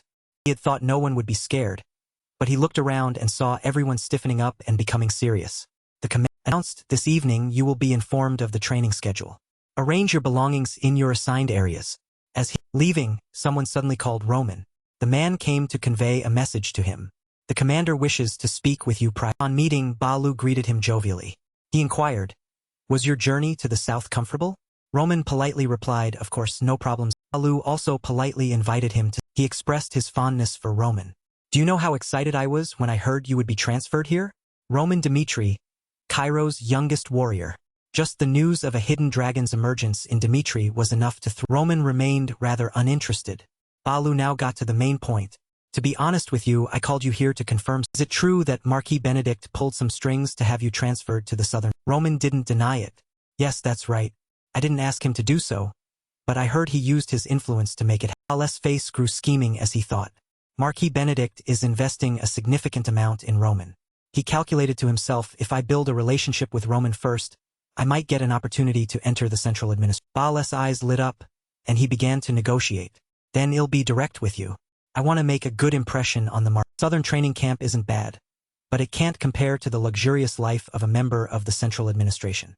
Therefore, I will do my utmost to support you during your time here. In return, in the future, when you meet Marquis Ben, simply tell him that Viscount Balu Frank made my life at the Southern Training Camp easier. That's all I. Roman listened to his request and thought to himself, he's being quite audacious. There's no reason for me to refuse anything he willingly offers. After speaking with Balu, Roman returned. But just as he stepped out the door, someone called out, I found you. You bet. It was Henry from the inn before, drenched in sweat. He seemed to have run everywhere looking for Roman. You messed with the wrong person. Do you hear what I'm saying? Do you know who my maternal family is? It's the Frank Henry confidently boasted. Viscount Balu Frank of the Southern Training Camp is my uncle. Made a mistake now. Roman listened to him say the name, an ellipsis appearing in his mind. He bent down to look at the short, bragging figure and asked, and what do you expect me to do with that information? Henry was enraged by Roman's nonchalance. Do you really not understand how screwed? He angrily cursed. Damn it. Wait here. Henry ran into the room. Let's see if you can maintain that arrogance. He called out loudly. Balu, seeing Henry call, cheerfully asked from inside the room. Why are you so upset, my dear nephew? Henry brazenly complained. Uncle, if my life were threatened by someone from a petty baron's family, what would you do? Balu roared angrily. What? What monster dares threaten my... Henry led him to the door. Balu, full of bluster, cursed. How dare they touch my nephew? Even if I die, I'll trample them. Henry's face was beaming with anticipation. He's right there, on the other side of that. The door opened, and Balu, who was rolling up his sleeves, preparing for battle. The fist originally intended for someone else now landed on his... Seeing his tooth fly out, Henry's mind was full of question. Image of young Henry appeared, calling, Uncle Balu. Frank also lovingly and joyfully responded. He remembered the sight of his cheerful young self. I've been close to Uncle Balu since I was a child. He always indulged me. Sometimes, I even cherished him more than my... The shock of the recent punch made Henry clutch his cheek in a... He tearfully and weakly called out. Balu ignored his nephew, thinking, the opponent is Roman Dmitri, a man supported by Marquis Benedict and with boundless potential. He broke out in a cold sweat, admitting fault. Oh dear. Please have mercy on my... Balu tried to smooth things over. I should have disciplined him better. I apologize to you on his behalf. Roman didn't hold grudges about such matters. Then, out of respect for you, I will over... He didn't stay long and asked to return. Balu smiled and thanked him for not taking it. As soon as Roman left, Balu turned to scold his nephew. You idiot! Roman is someone Marquis Benedict is interested in. What were you thinking going against? Henry, now with a messy face, grumbled. Even so, why did you hit me? Seeing this, Balu had no choice but to soften his tone and console him. When will you ever grow up? If you keep behaving like you do at home, Uncle won't be able to protect. Balu suddenly thought of... He made a plan. Roman probably has a bit of ill will towards me. So, from now on, I'll have my nephew pair up with him all the time. No matter what, I must build a relationship with... Henry was confused by what his uncle intended to do. Balu also reminded him, remember this. If you don't listen, I'll send you to the western... Henry's face turned pale when he heard... Roman had now returned to his... He was satisfied with the living conditions. Private room no less. Viskunt boleis truly dedicated. Someone who openly displays his ambition is very easy to manipulate. He thought about the future. My time at the Southern training camp won't be too bad after. The room in the training... A man looked at a paper on the table and exclaimed, I can't believe I have to organize these war games for no... It was Mark Burney, the trainer at the Southern training camp. He recalled 3 years... I was a veteran officer on the Western Front. I voluntarily fought on the Western Front out of loyalty to the kingdom, and through countless battles over 10 years, I protected... I started as an ordinary soldier and became a commander leading hundreds of men. But then, one moment shattered everything. In a battle on the Western Front, I lost my right arm, my sword. In that moment it wasn't the pain itself, but the thought that my fighting life was over, that caused me... After that incident, in recognition of my contributions on the front, I was appointed as a trainer at the Southern training camp. I would have to leave the battle. They still tried to console me that I could still contribute to protecting the home. Despite the pain, I accepted reality. But the training system at the Southern training camp was a disaster. There, everyone was supposed to train equally, but the nobles were exempted from practice. I had devised a rigorous training system, starting with 3 weeks of basic... But it was meaningless if the commanding nobles didn't participate in the... So what was the point? He helplessly looked at the nobles. At least pretend to... One of those nobles boasted, next time you come to my place, I'll show you what true pleasure is. I'll always welcome you. The nobles relaxed happily, chatting under the tree. Mark Burney couldn't bear to look and walked past. He was annoyed. I can't believe they're this relaxed. I can't take it anymore. Suddenly he... Thank you watching for vid... What waited him amazed. In the Southern training, were lined up neat, and there was even a commander? He questioned strongly, don't they know anything about this? He went before Roman and said, the Southern training camp does not require nobles to... Mark Burney forced a smile. If you wish to rest, you can sit over there and watch others train. Roman glanced to the side. The nobles looked happy. Mark Burney stammered, yes, that... Roman said with a dark expression, enemies do not discriminate by class when they attack. And not every battle takes place on a flat plain. Mountains, rivers, lakes. A commander must always complete missions in all terrains, so they need good stamina to keep up with their soldiers. Therefore, commanders must also participate in... His words surprised Mark Burney. And I understand that the Southern training camp is a way to test the strength of soldiers, as well as a means to impart experience. Mark Burney, seeing Roman speak like this, was astonished and impressed. He even understands the meaning of training, so Roman told him directly, therefore you don't have to force such a fake smile in front of me. I am ready to undergo all forms of... Mark Burney was moved. This is the first time I've heard a noble say such words. I've also heard that people will risk their lives for someone who recognizes them. I was planning to just compromise to start the training, but I turned and walked to the podium.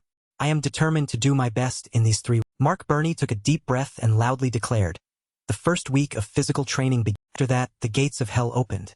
Roman and the other soldiers began to run at full speed. Mark Burney commanded them, this exercise is to prepare you for the harsh front lines, by training everyone to be agile everywhere at all times. Chris and Kevin ran at full speed, chasing after. Everyone will climb this mountain every day, no matter the others, lagging behind, tiredly looked at the 3. They were astonished and puzzled. What in the world is wrong? In the late afternoon, before sunset, everyone was still training in set. Mark Burney also commanded with passion, war is a psychological battle that we don't know when it will. Continuously swinging your swords without limits. Everyone will overcome their own bounds. Those who miss a turn will have to train extra. Even in their sleep, they must. Only when it was completely dark were they allowed to rest comfortably. Some grumbled, they're really full of it. And yet they said training at the southern camp was. They were bathing by the stream. 3 of them were tiredly complaining. Why is it so arduous? I think someone caused the difficulty to increase. Someone not too far from them yelled, hey, quiet down. Think about us. Another person agreed, exactly. Compared to you guys, we're just amateurs. If we had been prepared beforehand, it would be a piece of cake. But since we haven't trained as long as you, there's naturally a. Figures back asked, is that. It was Henderson. He asked the person who just spoke, so, how long have you been. The other person, startled by him, replied, not even a year yet. Of course, we'll be weaker than those who've trained for years like you. Henderson immediately denied it. You're mistaken. We've only been training for 3 months. Then he asked skeptically, you didn't have time to. His expression turned cold, making the other person turn pale with fear. Stop making excuses. You just aren't trying your. Flashback to the day Henderson read the recruitment notice. He had resolved to become Roman Dimitri's subordinate. He clenched his fists, a little worried. Since the position I chose would only be a regular soldier, I probably wouldn't need extraordinary abilities to be recruited, right?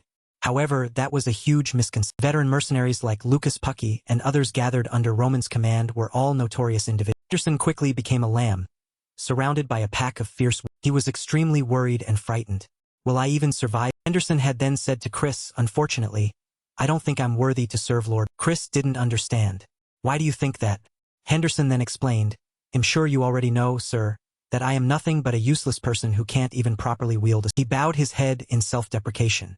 Someone like me, who has spent his entire life tilling the soil and growing vegetables, now comes here to demand to serve Lord Roman.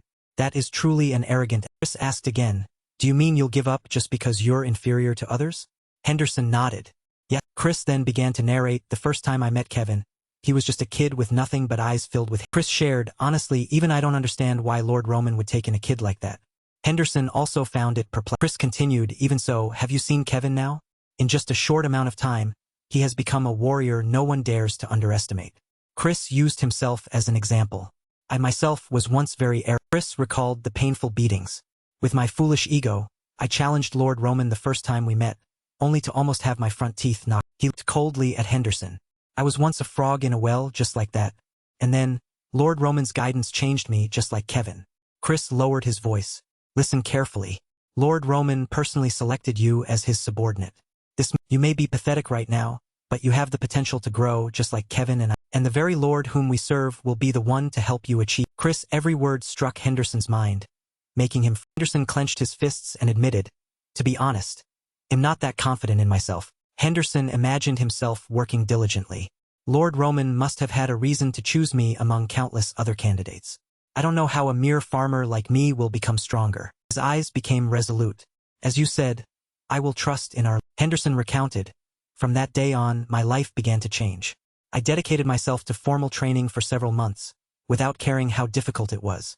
Even if I vomited or fainted, I still put all my effort into keeping up with my Finally, I became the person I am today. Henderson asked that person, do you people know what war? The other person looked at him with confusion. Henderson continued, are you just going to sit there and complain that you can't fight because you don't have enough time to prepare? On that line between life and death, in that place where killing is the only way to survive. He furrowed his brows. Instead of trying to identify and overcome your own weakness, Henderson looked sternly at the other person. You try to drag others down to your. Not only him, but everyone else there who heard Henderson's words fell silent, not uttering another. He didn't bother staying there long.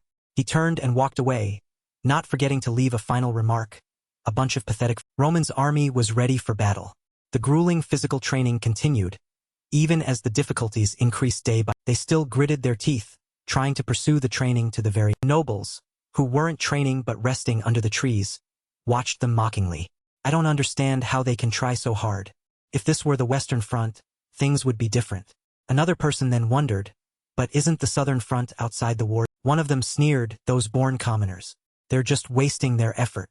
What other way is there for Dimitri's people to get attention than to throw themselves into it and try their hard? Others also joined in the Henry was also resting but didn't participate in that conversation.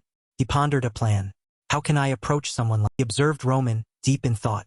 Doesn't he realize it would be better if he talked and built relationships with other Henry frowned, unable to understand. Is this a commoner versus noble? Able to figure it out, he stopped thinking, yawning widely. Oh, forget it. Everything will sort itself. In the royal guard, Captain Jackson was reporting to the king. He presented, over the past year, the Guard Corps infiltrated and investigated Cairo's 5 defense lines on the southern front a total of 48 times. Through preliminary investigations, we determined that their defensive capabilities are heavily skewed towards the western front. This is due to their war against Kronos, leading to their southern front becoming more vulnerable. Therefore, conquering the southern front will no longer be a major problem. King Hector listened silently from beginning to. The kingdom of Hector was once a superpower comparable to the Kronos Empire, a kingdom that rapidly developed thanks to its military prowess. It suffered a crushing defeat in the war against Valhalla and slowly declined. Hector's power now relied solely on Cairo, and was now just a kingdom not much different from the other 5 kingdoms on the continent. Thus, the path of peaceful coexistence was the only option. Edwin then suddenly spoke up. May I ask something, father? The king permitted. Speak. Prince Edwin said, our kingdom of Hector has suffered too much since the worst financial loss in over 5 years. He continued, the money we borrowed from the royal treasury to solve that problem has left a huge interest burden, stifling us day by day. Our kingdom truly cannot afford to go any further.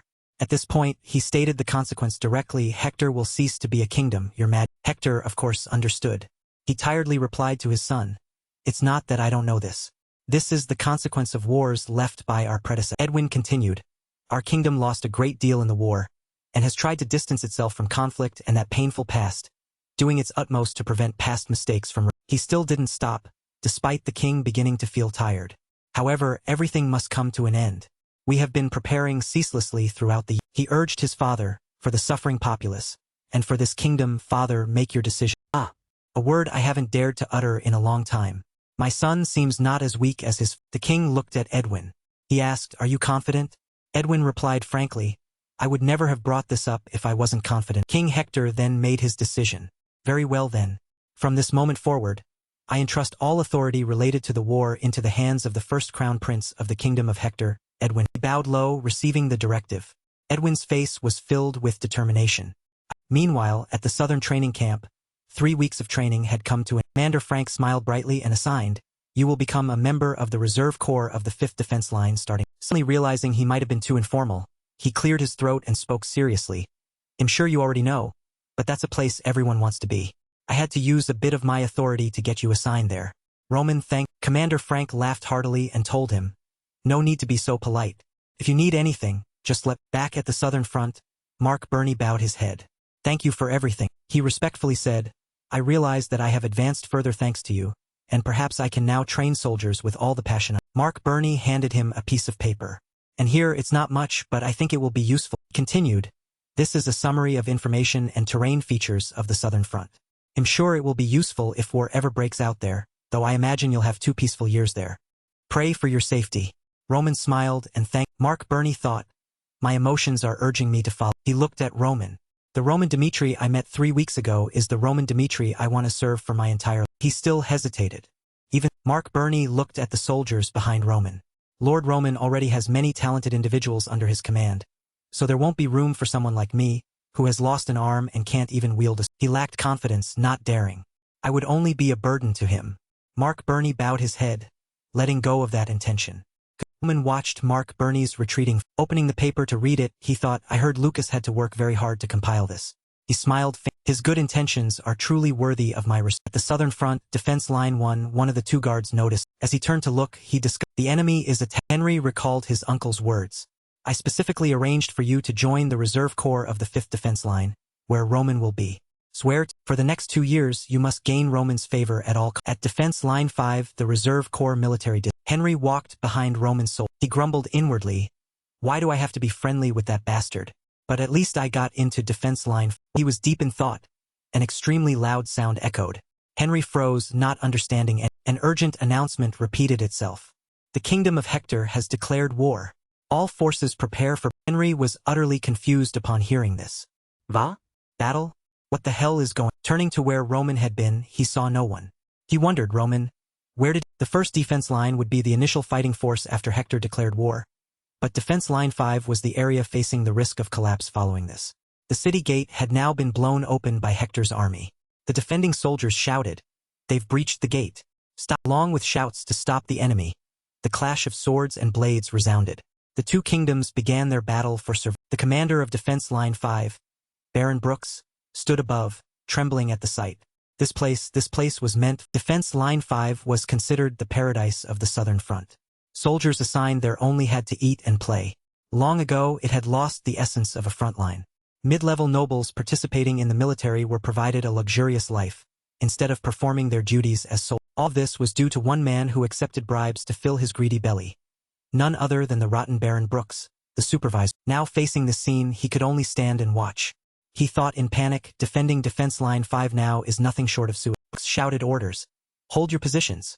The lives of innocent citizens will be in danger if they break. He added, no matter what, do not. Brooks quickly ran off. A soldier noticed him and called out, Commander, where are you? His face was flustered. Stall for me. I will contact the royal family. Roman heard the news of war. He ordered his entire army, all forces, we will head to defense line 5 immediately. All soldiers seriously heeded the command. Roman led his army, rushing at full speed.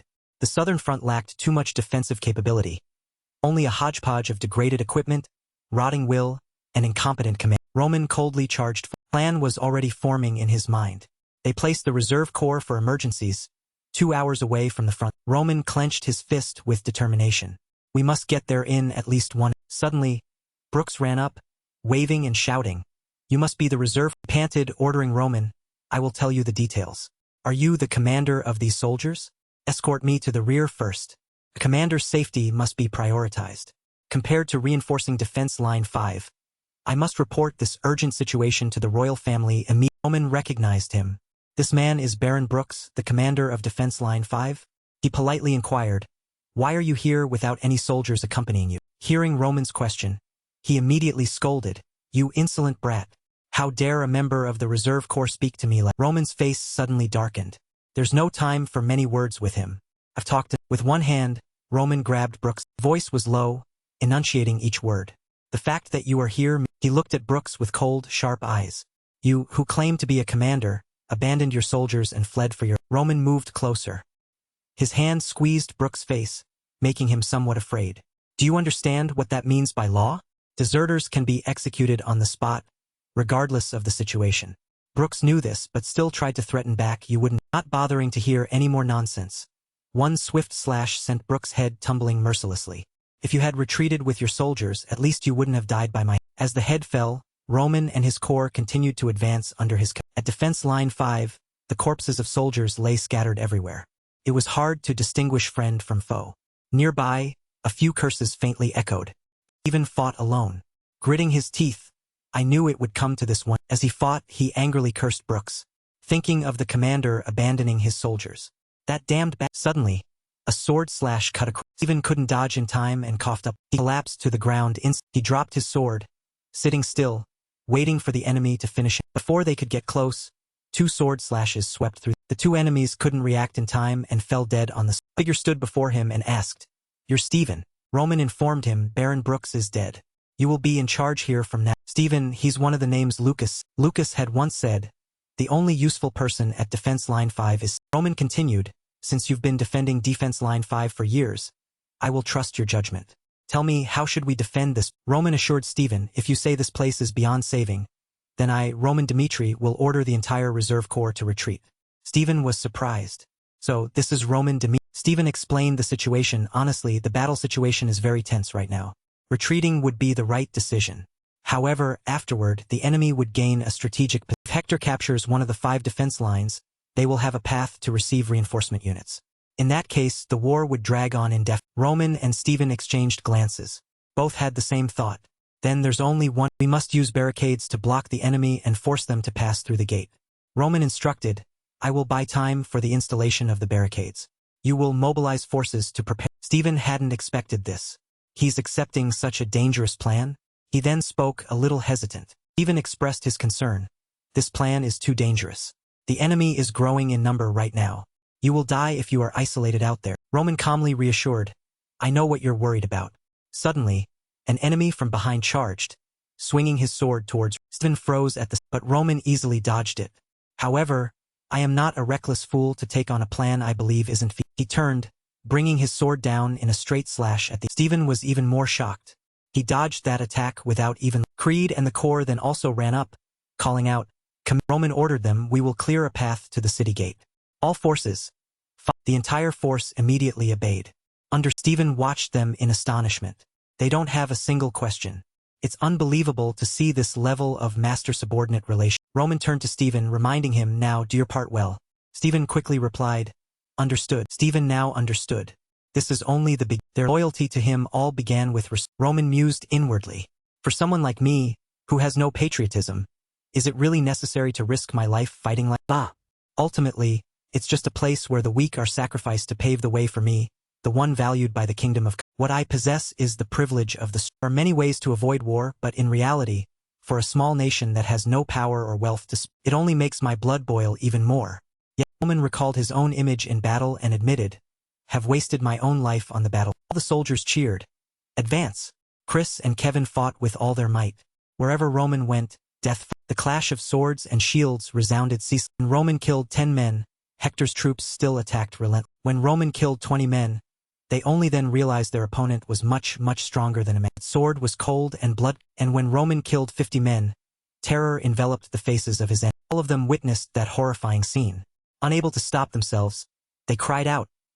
They scrambled, rushing to flee head over heels, shouting for everyone to The Hector commander, Baron McCleary, was confused when his troops suddenly retreated. What the hell is going on? McCleary pondered. We just need to break through the wall and our army will win. Why are all the troops suddenly retreating like this? Then he noticed something. What is? Before his eyes was the sight of Roman, alone with his sword, charging straight at the. His eyes seemed to pierce through everything, gazing towards He was astonished. He can lock eyes with me from that far. Flew straight towards the. Hector McCleary watched in fear, gritting his teeth. He came alone to take my head? McCleary ordered. Kill him now. Don't let him advance any. He seemed unaware of how terrifying Roman's abilities were. Shouting, believing, it's just one man. Stop. Roman's eyes glowed with death. Observe. The commander has lowered his guard. The war is coming to an. He leaped, flying straight into where hundreds of enemies awaited. Up until now, I have participated in countless battles. Therefore, I know very well. Once the snake loses its head, the little maggots around it will. Just one sword stroke. Roman decapitated a row of. He looked at them with resolute eyes. I must kill that commander. 3 soldiers charged forward one after another, intending to kill him. Roman was now like a bloodthirsty demon, charging straight. Henley devil sword, second. He swung his sword fiercely, like the scythe of. The ground was split into 2 sides by him. In between lay a deep cave. The enemy soldiers, terrified by Roman, fell heavily to the. McCleary was so shocked he couldn't. Roman's footsteps drew close. He was terrified. Clenching his sword, I am Baron McCleary of the Hector. He was stammering mid-sentence. Suddenly, a sword slash swept through, and his head. Roman grasped the severed head and raised it. He shouted in a clear voice, hear me, soldiers of the kingdom of. Roman held up the cold, severed head and spoke. I have cut off the head of the enemy commander. But if we spare the rest of them, one day, they will return and point their spears. Standing atop the high ground, he declared, better to bathe in blood today than bleed tomorrow. Comrades, fight with all your might. Annihilate them. Henry was now drenched in sweat. He was so surprised he couldn't believe his eyes. Oh my God, what is. Only now did he truly understand. He looked down at the chaotic scene below. Now I understand why we were told at all costs not to cross. After Hector's army lost its commander, they fled in all directions. Roman and his soldiers successfully defended Defense Line 5. Gritton, wearing blood-stained armor, reported, among the 30 soldiers, including my. On the opposite side, everyone stood attentively, listening. Not a single one was lost. Roman saw this and praised He instructed them, use the healing potions to treat your wounds. The soldiers immediately replied. Stephen was surprised. Providing healing potions to all the soldiers. Healing potions are a type of healing medicine developed in the magic tower. Even the cheapest kind costs a He watched them pour the healing potions onto their Stephen praised. Not only is he courageous and resourceful, he is also very generous with his subordinates. So even if it means climbing mountains of blades or descending into seas of fire, his soldiers will always be. Roman then called Stephen, you oversee the battlefield here and prepare for the next. Continued, also, I need someone who knows the terrain of the southern front. Stephen asked in surprise, are you planning to go there directly? Roman replied coldly, yes. The war isn't over yet. A moment later, Stephen led Roman to meet someone. He introduced, he is very familiar with this area and will surely be able to help you. Sir. That person stood at attention, saluting. My name is Without further hesitation, Roman immediately showed him a map. This is a topographic map of the southern region. What's the quickest way to reach the rear of the camp? Kobia examined it for a moment. How about this path? Roman was not entirely satisfied. This route takes 2.5 hours. I need a shortcut that can get us there in just 2 hours. Kobia looked for another way. Suddenly, Kobia paused. Wait, he looked at Roman, puzzled. How does he know that route through the mountains takes 2.5 hours? Kobia mused inwardly. Travel time isn't that easy to estimate. Clearly, he already has some knowledge of this southern terrain. I didn't expect him to be so familiar with the terrain. He started to feel suspicious. So why does he still need me? Roman immediately replied, when Stephen came to you, you probably thought I had no knowledge of this terrain at all. Kobia quickly denied. Roman didn't pay much attention. He began to explain, it's nothing. Anyone would think that. To prepare for any unexpected situations, I have indeed studied this terrain somewhat in advance. But no matter what, I can't know everything. That's why I need the help of someone knowledgeable about the terrain. Kobia was quite taken aback upon hearing this. He is completely different from the nobles who come to this southern region just to enjoy military benefits. If he helps us, a flicker of hope suddenly lit up within him. Perhaps this southern front will have hope after. The meeting lasted exactly 10 minutes. A moment later, when Roman came out, he saw Chris already. He reported, 30 soldiers, including myself, are ready to Suddenly, he spotted that person's footsteps approached softly. Roman surprisingly called out, Henry, and his face was still in sweat. Why are you here? Roman questioned. I asked, why are you? Henry thought, if I say I came here to befriend him, he'll definitely tell me to get lost immediately, won't he? He bowed his head. To begin with, I came here to apologize for what I did earlier. Henry bowed in remorse. I know I'm acting shamelessly, but I truly want to follow and help you. I am also a noble of Cairo, so I cannot just stand by and watch. I await your Roman's face darkened. Whether you want to follow me or not is your decision. But let me make one thing. Roman said seriously, if you hinder my plan, even just a little, then I will abandon you without hesitation. Those words made Henry even more. Roman stomped his foot heavily on the ground. Thank you watching for seemed unable to breathe. Kobia noticed someone. He looked at the person lying on the ground, puzzled. Meanwhile, Roman also realized, is that a soldier from the southern training? He knelt down and asked, what happened? The soldier replied, the southern training camp has been The soldier pleaded, please, help us. Roman pondered. The attack location isn't the front line, but the southern training camp. The soldier from the southern training camp escaped all the way here. It's likely the attack started at least 30 minutes. In that case, the Kingdom of Hector must have attacked all 5 defense zones and must have used swift and mobile forces to attack simultaneously. He widened his eyes. Dont elle me. Then immediately ordered to the southern training camp. Mark Burney held his sword. The green-haired man mocked, it's basically over now. Even if we leave you be, just give up. We'll let you die painlessly. He cursed. Die, you bat. Mark Burney provoked, do you think he'll die alone? Even if I have to trade my life, he'll kill at least one of you. Thought, damn it, if only I still had my right. At that moment, Mark Burney also couldn't stop worrying. I wonder how things are with Lord, the only one who wasn't complacent at the southern front. When I heard he was transferred to the 5th Defense, I was sure he would achieve. Sighed inwardly. Unbelievable. Standing on the brink of death, and the person I'm thinking of is him. That must mean I still have much I want to accomplish on the battle. Suddenly, the wall behind the 2 soldiers began to crack. Then it exploded. Thank you watching for causing them to panic. What? Has Cairo sent reinforcements? Roman stepped onto the soldiers stirred in chaos. Who the hell are you? Reinforcements? How did you know to come? Mark Burney looked at Roman's face. That person, he recognized him. Lord Roman. Roman also recognized Mark Burney. He still spoke up. Commander, quickly eliminate the enemy and rescue the survivors. Sol quickly charged forward. Everyone, enemy soldiers tried to approach Roman. Attack that bat. He suddenly dashed from the ground. Roman quickly struck them down, capturing both of them. A purple flame burned on his. He thought they've been hit on vital points, so they won't be able to move for a. The remaining soldier then turned and fled. Damn it. I need to report this to my superiors. But he was grabbed by the collar by Mark Burney. Didn't I? Strangled him. They'll kill at least one. The soldier's face turned. Mark Burney's body finally collapsed heavily to the ground from exhaustion. Roman approached. You held out well. Leave the rest to me. Rest for a. He closed his eyes in gratitude. Thank you. Not long after the battle elsewhere, Chris reported, we eliminated 12 soldiers from the kingdom of Hector and rescued 5 survivors. Based on what the survivors recount, he continued, Viscount Ballet was wounded while fighting Hector's soldiers and retreated into the Roman pondered. Hector's main force attacked the southern training camp and left for somewhere else. At least the main force must consist of several hundred soldiers. He asked, where are Hector's soldiers? Chris immediately replied, we've tied them all up in one place. Roman continued to command, from now on, no one is allowed in there without my permission. That is an. The door slowly opened.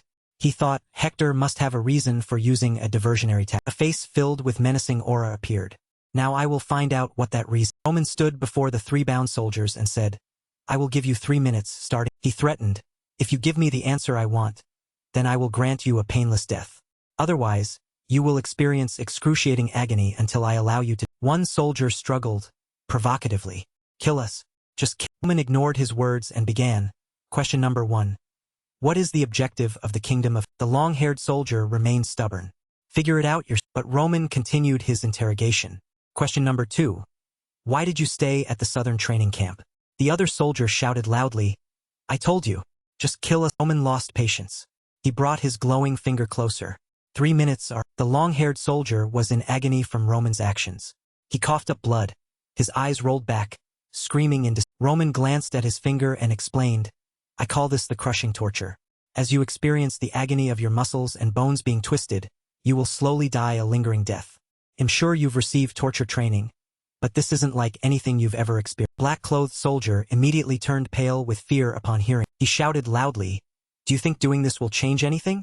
Even if I tell you Hector's strategy, it's already too late for you to stop. Roman's face filled with menacing aura. I was waiting for that answer. The black-clothed soldier's voice trembled. Roman's eyes flashed. I never thought you would tell the truth. I only wanted to observe your reactions. It seems I guessed correctly. He deduced your true objective lies in the. On hearing this, he immediately turned pale with, it's time to die. A loud scream rang. After everything was settled, Roman opened the door and walked out. They used a diversionary tactic to attack the southern front line to confuse. He thought if their plan succeeded, then the southern front line could be considered. Roman Dimitri, clad in silver armor and a deep red cloak, stood beside the bed where Mark Burney lay, his whole body bandaged. He spoke, tell me exactly what happened at the southern training camp. Mark Burney immediately replied, yes. Mark Burney's eyebrows were tightly furrowed. He said gravely, about 2 hours ago we were attacked by the kingdom of. The scene rewound to earlier, when Mark Burney's team faced soldiers from Hector. At that time we were just preparing for our usual training. But Hector's soldiers suddenly appeared and attacked. We quickly gathered to counterattack. However, due to the overwhelming numbers, only we suffered casualties. Don't even know if the training commander, Viscount Ballet, is still alive. Hearing this, Roman Dimitri's face turned cold. He lowered his gaze and asked him again, did they carry anything on? Mark Burney's eyes widened slightly as he replied, they only carried light equipment. He continued, furthermore, their commander's face was covered in scars. Roman nodded repeatedly upon hearing this. He crossed his arms, as if in thought. A face full of scars and light equipment. Roman's face darkened. Then he stated with certainty, they might be the guard. Mark Burney was startled, as if struck. Guard Corps of the Kingdom of Hector. Its leader has a face covered in scars from the battles he's fought, and he views them as glorious achievements. Mark Burney turned his face to Roman. He wondered, but I don't understand why they attacked the southern training. He was slightly tense, and his voice still rumbled. If they wanted to occupy a more advantageous territory, they shouldn't have destroyed the place. Roman implicitly guessed the truth. They came from behind and attacked the training. He lowered his head with a cold expression and calmly continued to explain. That's because the southern training camp lies on the path to the rear camp. They had no other choice but to attack. Mark Burney slightly realized something. You mean, sir? Roman calmly continued, currently, the kingdom of Hector is implementing a diversionary strategy. Purple eyes were cold. Attacking the front line defenses is just a smokescreen. Their true objective. His entire face darkened as he looked down. Roman Dmitri affirmed the space, and his words aroused considerable alarm in Mark Burney, who was still in the space gate, the highest form of magic capable of controlling space, because it can instantly tell. Therefore, the struggle for it has become a fierce battle. It can not only prevent enemy reinforcements, but a combination of gates can also move armies for combined attacks. Therefore, the space gate can self-destruct if an enemy uses it to attack its. Roman crossed his arms and continued. The kingdom of Hector is extremely resolute in this war. If their plan succeeds, they will surely win. It seems that plan is to capture the space gate inside the rear. Hearing this, Mark Burney's face darkened. Hector, if that's the case, shouldn't we quickly go to reinforce? And Roman's next answer surprised him. No, Mark Burney. Have you received any requests for support from the rear? His hand gripped the bedsheet tightly. He said anxiously, not. Roman softly explained the situation to Mark Burney. Hector's guard corps left the southern training camp about an hour and a half. They have probably captured the space gate by now. The enemy of the defense line, enemy of the rear training camp, as well as our southern forces, including ourselves, are completely isolated. Thinking this, Roman Dmitri made his decision without hesitation. From now on, we must survive on our own, without the kingdom's assistance. At Hector's border region, a mound of earth collapsed. A voice shouted loudly. Prince Edwin of the Kingdom of Hector was standing on a platform.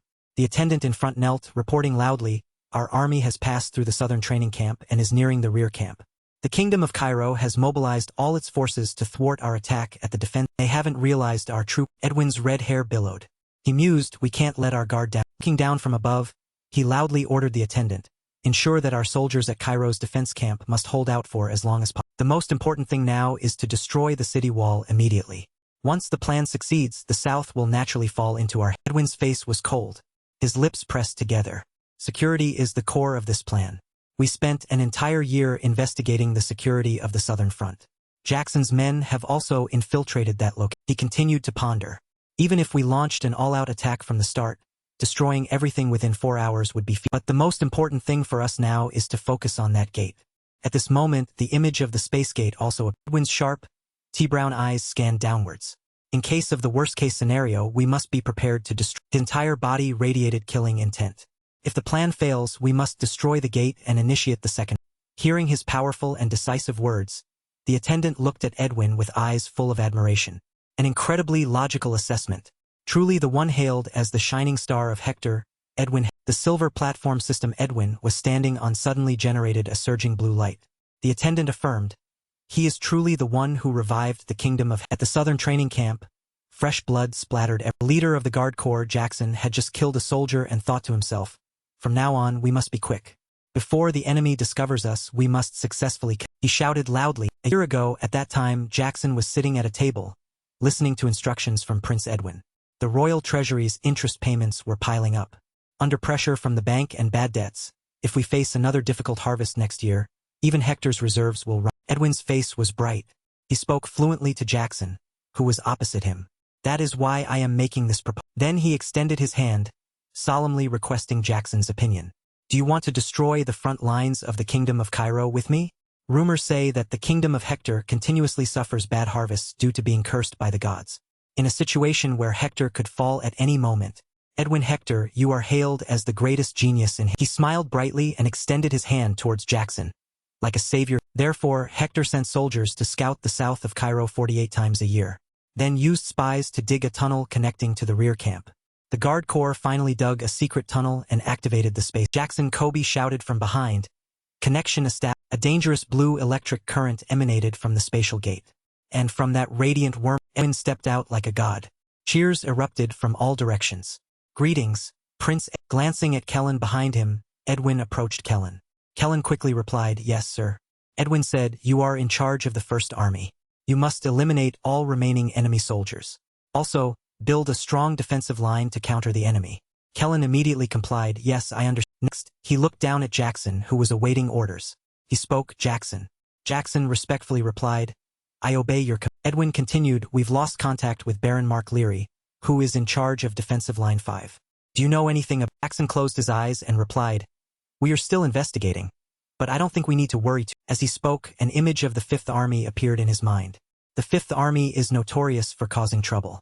Even if half their forces are gone, we can still defeat. Edwin questioned, But I told you not to deploy too many soldiers. Jackson answered, yes, that's correct. At this moment, Edwin's face immediately hardened with determination. He clenched his fist.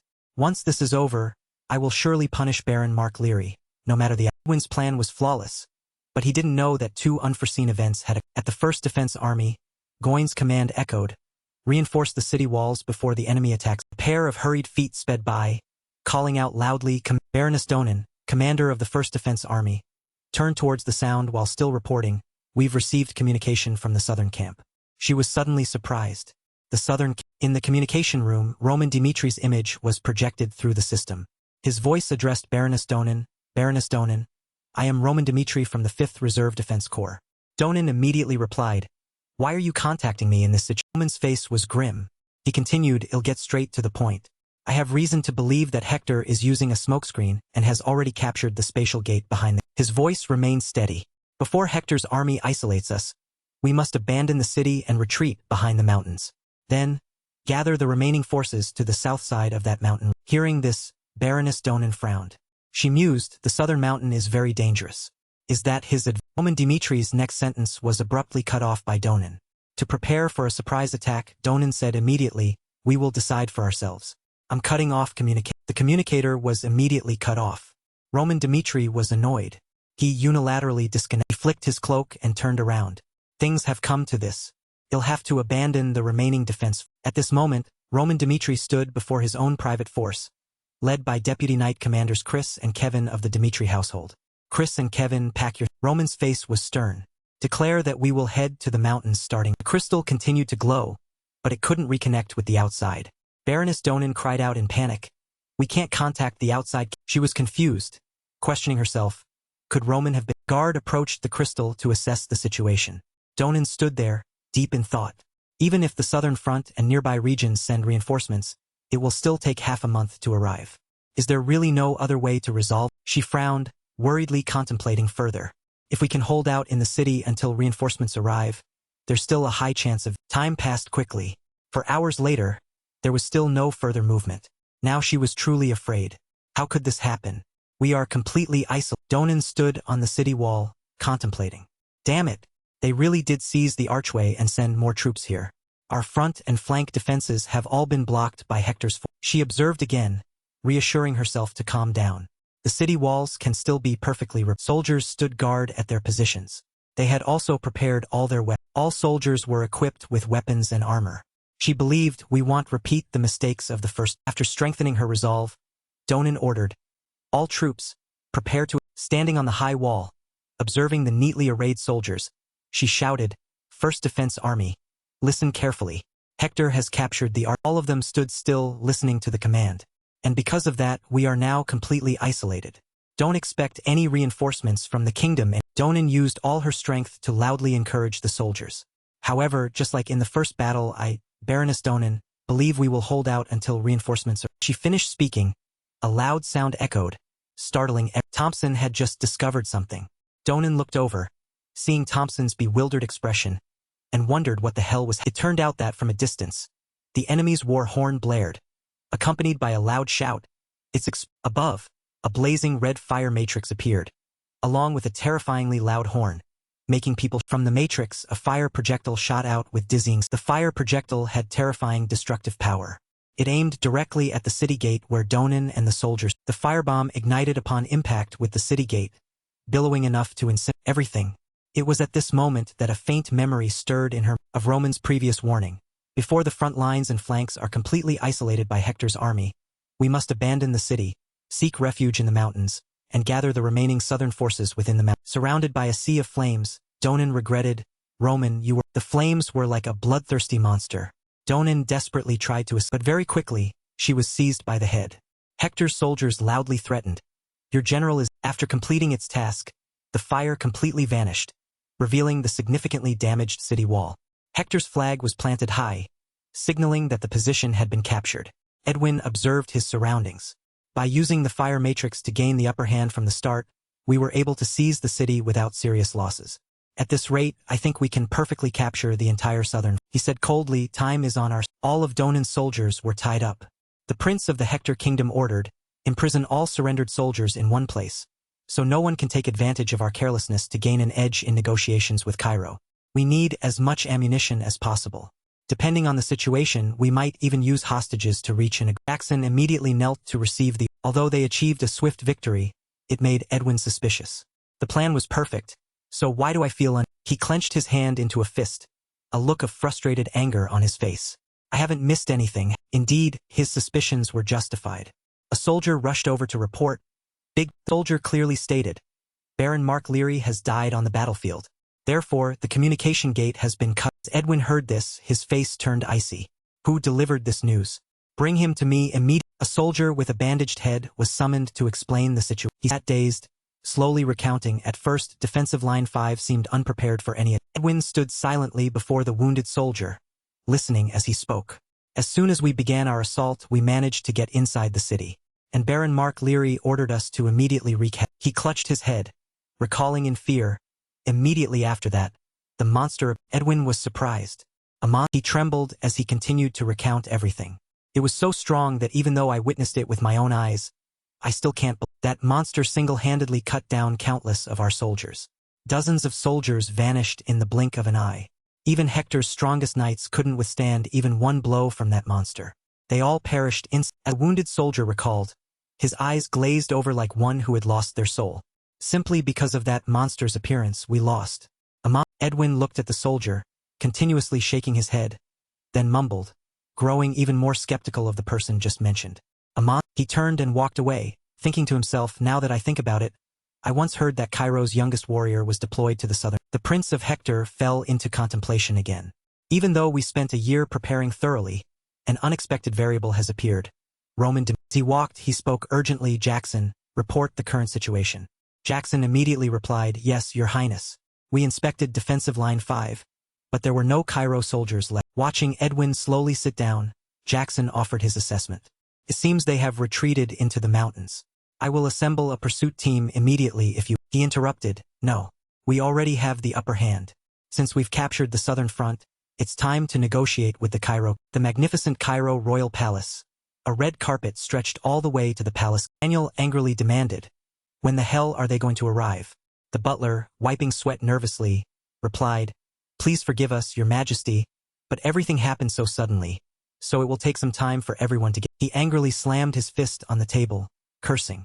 Daniel was the king of, but the king of Cairo could not make decisions on his own.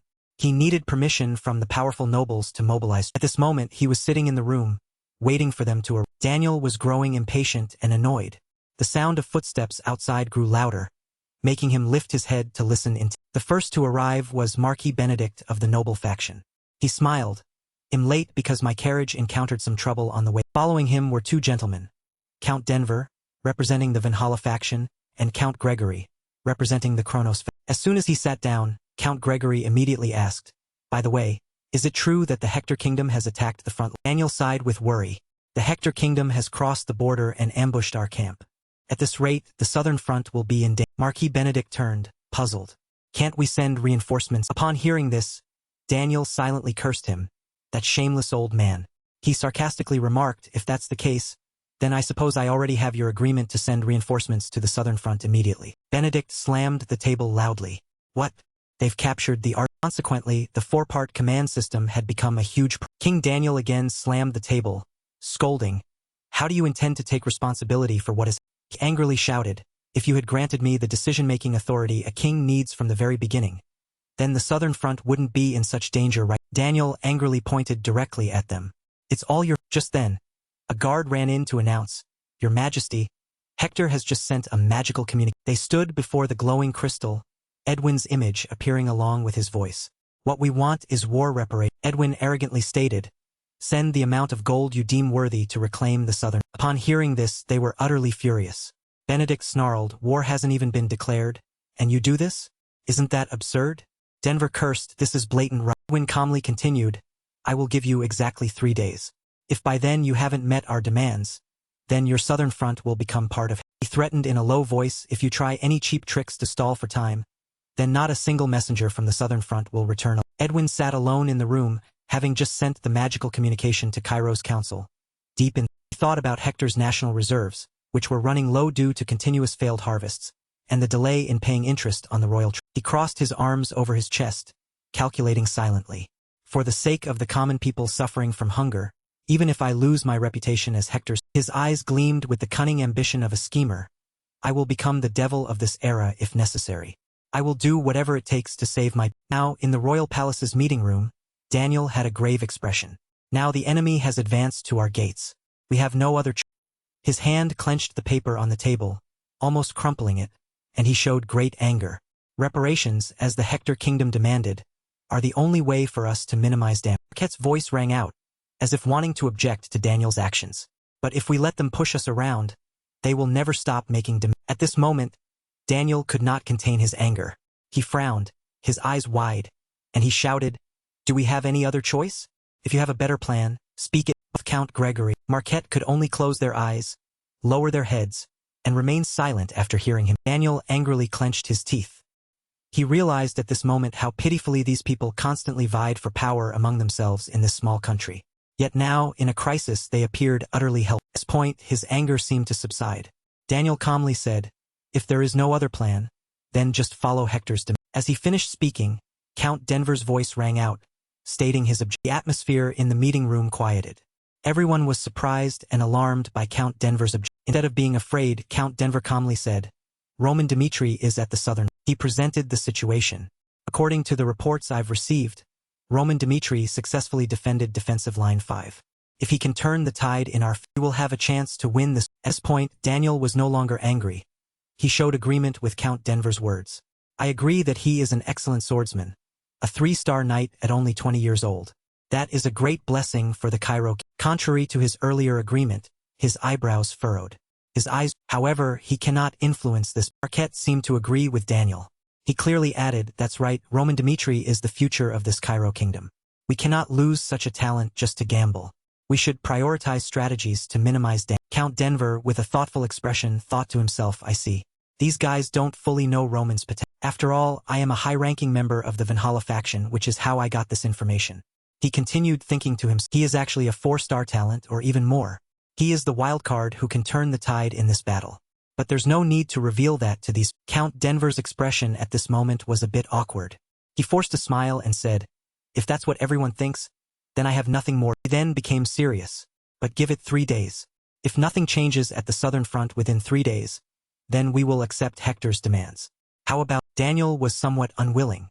Now, the Cairo kingdom will prepare to negotiate war options with the Hector. A scene of fierce smoke and flames appeared right before Henry's eyes.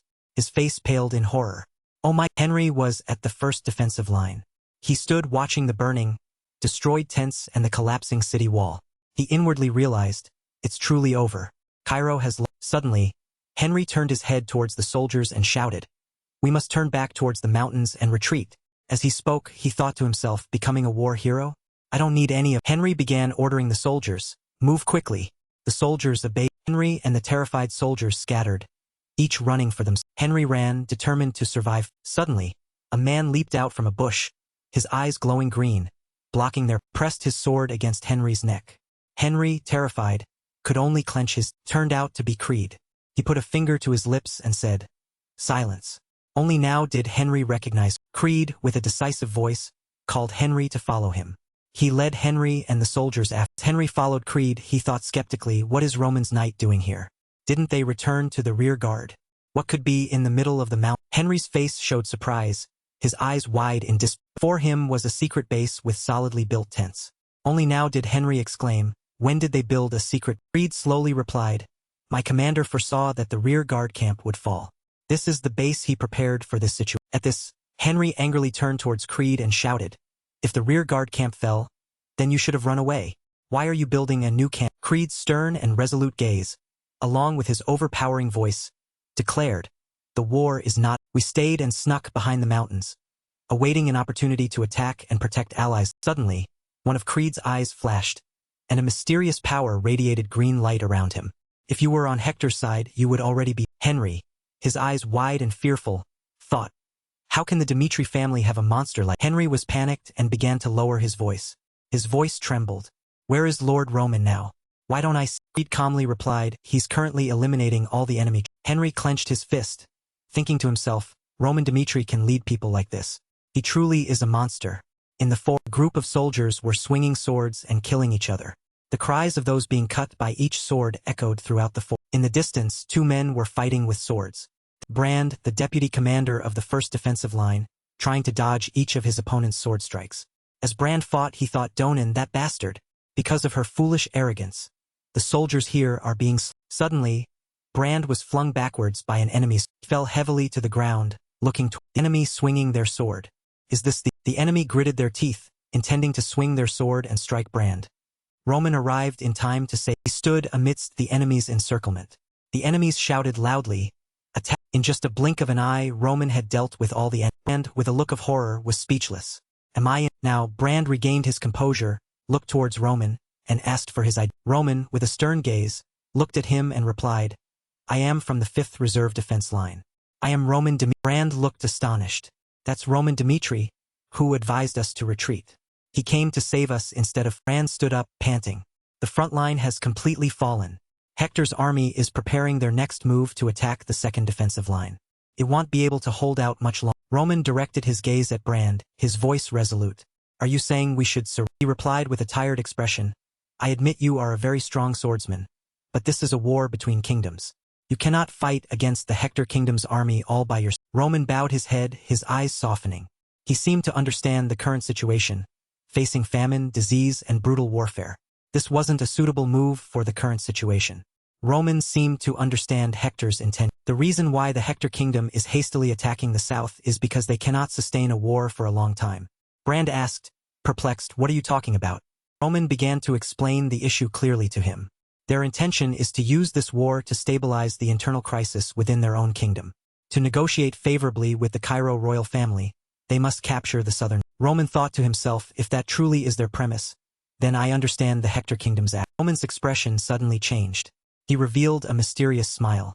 They are gambling with the very fate of their. On the southern defensive border, at defensive line 2, Jackson had drawn a magical matrix, pointed at it and instructed. From somewhere, a huge fire bolt struck the wall, creating a massive, earth-shattering explosion. Edwin watched the burning flames, secretly pleased. According to my plan, Baron Mark Leary is still alive. 5th defensive line will be at the weakest link of the southern border.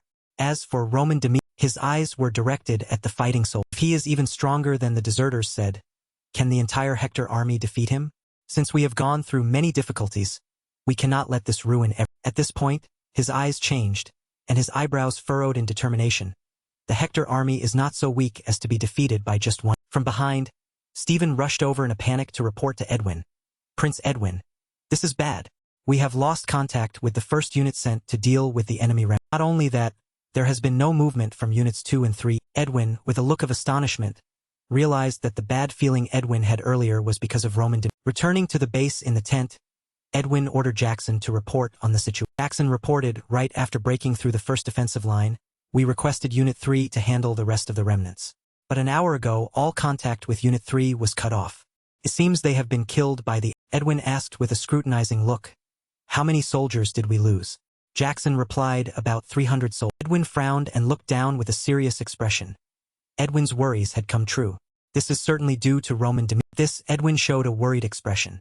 He bit his lip, thinking to himself, instead of crossing the mountain range and fleeing, he chose to stay at the southern border. Edwin spoke up, if we let Roman Dimitri continue like this, there will be big trouble. Jackson disagreed, refuting, but, Prince, Roman Dimitri is just a minor variable. If we fail to besiege the city because we focus on him, our plan will no longer be guaranteed to succeed. Jackson continued, the problem isn't that insignificant Dimitri. What's important is destroying all remaining enemy defense. As soon as he finished, Edwin decisively retorted, no. The important thing now is to eliminate that insignificant. Edwin's face darkened, his eyes wide and threatening. The one who interfered with our plans. Order the warriors at defensive line 2 to retreat immediately. Jackson obeyed his command. Yes, Prince. He wondered to himself, why is he so obsessed with that Roman Dimitri? From what I've heard, he must be hiding in these mountains. Under the dark and silent night sky, a column of soldiers stood in neat formation, just waiting for. Jackson looked at him, realizing that Edwin had reviewed the plan countless times last year. He could accurately sense it instinctively. Roman Dimitri was a dangerous. Edwin looked at everyone and said, I know what you are thinking. However, as your command, I need to immediately prepare for the worst-case scenario. Everyone listened intently. Fighting against all remaining enemy defense forces that we haven't conquered is only the second worst. The worst-case scenario is the appearance of Roman Dmitri, the one who creates unforeseen variables. As he listened, Jackson thought to himself, Edwin Hector always acts with purpose and meticulous calculation. At this, everyone loudly shouted, "Yes, Your Highness." He turned his back and said with a dangerous tone, "Now it's time to hunt down the little rat who ruined our plan." Now, in the vast southern mountains, a torch was lit, and a voice rang, "If we search the entire area, we will lose the enemy. So the army will spread out from the base of the mountain and gradually narrow as we ascend to the..." A soldier shouted loudly, "As soon as you spot the enemy, blow your whistle as a signal. If we corner the enemy, we can eliminate all of them without many casualties." Everyone around them shouted. Suddenly, his expression changed. "What about the left?" Another soldier replied, "Nothing unusual." Another soldier's face clearly showed terror. His face paled as if something had just whisked past as fast as he turned his face to ask again, "What about the right?" A voice replied, "Nothing unusual." He thought to himself, "Everything is fine." The soldier stood in the middle of the forest, holding a burning torch, with no one around. At this, his face clearly showed fear. "There's no one." He held a whistle in his hand, thinking he needed to quickly blow it as he brought the whistle to his mouth, before he could blow it, Roman appeared from behind like a gust of wind and swiftly snapped it, and he immediately fell to the ground. The torch, still burning, rolled into a... Roman looked around, thinking to himself, "Hector made a bolder decision faster than I expected. I was planning to gain as many advantages as possible while Edwin attacked the defense camp, but he stopped attacking the second defensive line to..." An urgent voice rang out, "The enemy has appeared. Check if your comrades are still beside..." The soldier holding the burning torch shouted loudly, "We need to cut off their retreat and corner..." As he finished speaking, Roman darted out like lightning and decapitated the soldier. With savage eyes and a wicked smile, he thought to himself, "It's been a long time since I felt this." Roman recalled the 12 children of the heavenly devil, living in the harshest and most dangerous conditions, constantly challenged to survive because they were the heavenly devil's children. In the past, the heavenly devil had taught him, "From now on, you will live like a knight." The flashback continued. His first mission was to track down a heretical follower, a low-ranking figure who had caused trouble within the sect and then retreated. He successfully killed that heretical follower in just 3 days. However, his missions grew increasingly difficult, and eventually he had to face an unbeatable foe. The missions became harder and harder. Fortunately, he found the martial arts secret manual of the Night Demon King in the heretical sex room. The Night Demon King was once a notorious rogue, skilled at operating in the shadows. He had committed many thefts and also destroyed numerous guilds that opposed him, thus his fame spread throughout the martial. The Night Demon King was eventually killed miserably when the Orthodox martial world organized a siege in Bianjing City after he committed atrocities there. But the Night Demon King's name continued to be passed down in the martial arts world long after. Zhang Hui Yusi mastered the skills of the Night King, and from then on, it helped him complete all the most difficult. The flashback continued. A year later, he had killed 38 masters of various factions in his missions, becoming a transcendent night demon renowned throughout the martial world, known as the Heavenly. Darkness was the Heavenly Devil's greatest advantage. Returning to the present situation, a loud, angry voice rang out. "Where's that bastard? Commander of Hector's encirclement squad. Charge. We'll go first, everyone else fall." Roman's eyes gleamed with cold sharpness. "Hector, I will make you regret setting foot in these mountains, a place ruled by darkness." An urgent voice rang out. "Sir, the commander of Company 1 is..." Thompson, his face terrified, clutched his head, tears welling up. "I can't believe such an absurd thing is happening. I must report immediately." He collapsed to the ground in fear, holding the sound transmission artifact and screaming, "Commander, a ghost just appeared. At this rate, we'll all..." From behind, Roman emerged from the darkness. His eyes glowed as he looked down at Tom. He wept, his hands trembling as he begged, "Please, send reinforcements." The desperate screams from the other end of the communicator made Edwin. He reassured the person on the other end, "Thompson, calm down. The enemy is just taking advantage of the dark." On the other side, Thompson was anxious and he cried out in despair, "Soldiers are dying one by one, but we don't know where or how the enemy is attacking. Commander, we can't fight invisible, formless..." Edwin was anxious. "Thompson is an aura sword. Can't believe someone with senses sharper than normal people can't pinpoint the enemy. It can't..." He gritted his teeth, thinking, "Are they using magic? There is magic that makes the body transparent, like invisibility or evasion magic, but it cannot be used continuously, as magic requires time to recover after." On Thompson's side now, he remembered being slashed unexpectedly. "Don't let the darkness distract you. I'm leading reinforcements there, right?" He gritted his teeth, reassuring himself. Allies have already surrounded the camp. I just need to hold on a little longer to secure this place. Just wait for the prince to arrive. And Thompson shouted loudly, ordering Company 1, listen up. The enemy is trying to kill me. Form a defensive formation and counter their attack. He gripped the sword at his side, raised it, concentrated all his strength, closed his eyes and sensed. After sensing, Thompson pointed to the others. Then he swung his sword and at this Thompson was stunned. They used their own allies as bait. His sword had pierced one of his own men. The man gasped. Suddenly, a faint figure behind Thompson chuckled and whispered into his ear. I've hidden in the darkness and hunted my enemies. After a while, they all have one. Thompson flinched, brandishing his sword behind him threateningly. Hiding and sneaking around another sword blocked. In an instant, Roman slashed him, making him cry out and Thompson immediately collapsed to the ground. He screamed for his comrades to hear that the enemy was on this, but Roman coldly crushed his hopes. Screaming is useless. I've used mana to block all sounds. No one can hear. Following his words, he stabbed Thompson in the then he slashed his after that he slashed his back once. He lay whimpering on the ground. Roman took Thompson's Roman spoke into the device. Can you hear me? I know what you are. He recalled the current plight of the people. Your people are starving right now, due to the harshest drought. Why did the Hector kingdom capture the southern city? And why must you risk your life? Roman said coldly, there is only one reason, to solve your nation's problems with. You tried to capture the southern city to extort Cairo. The problem is, I know on the ground, Thompson was struggling while also hearing Roman's argument. You're out of time. From the beginning, you couldn't have lasted 3 months due to lack of military strength. I've been interfering with your plans all this. Roman felt a little reassured. I've achieved my goal. They can no longer ignore my presence. From the other end of the device, a voice asked, are you Roman? Smiled with satisfaction. Edwin continued, I will not deny what you said. The Hector kingdom is indeed suffering from a severe drought, so much so that we've had to borrow from out. To escape this cycle of debt, we have no other choice. Roman asked back with disdain, do you expect me to sympathize with your situation? Edwin's voice sounded pleading. It's merely to explain our urgency. The fate of the Hector kingdom depends on this. As you said, we're out of time. But that doesn't mean we will back. Our comrades cannot die in vain like this. So, please convey this message to the Cairo royal family. Then he declared with conviction, if we gain nothing, then we will release the soul-summoning poison everywhere and turn this place into a land of. I am Edwin Hector. As the prince of the Hector kingdom, I will do everything to save my. This side, Roman was still listening to him speak. Roman Dmitri, what is your Edwin opened his mouth, inviting him to join Hector. Hector is hanging by a or will you negotiate with them? This decision also involves. Roman did not answer immediately, instead silently assessing him. Edwin Hector.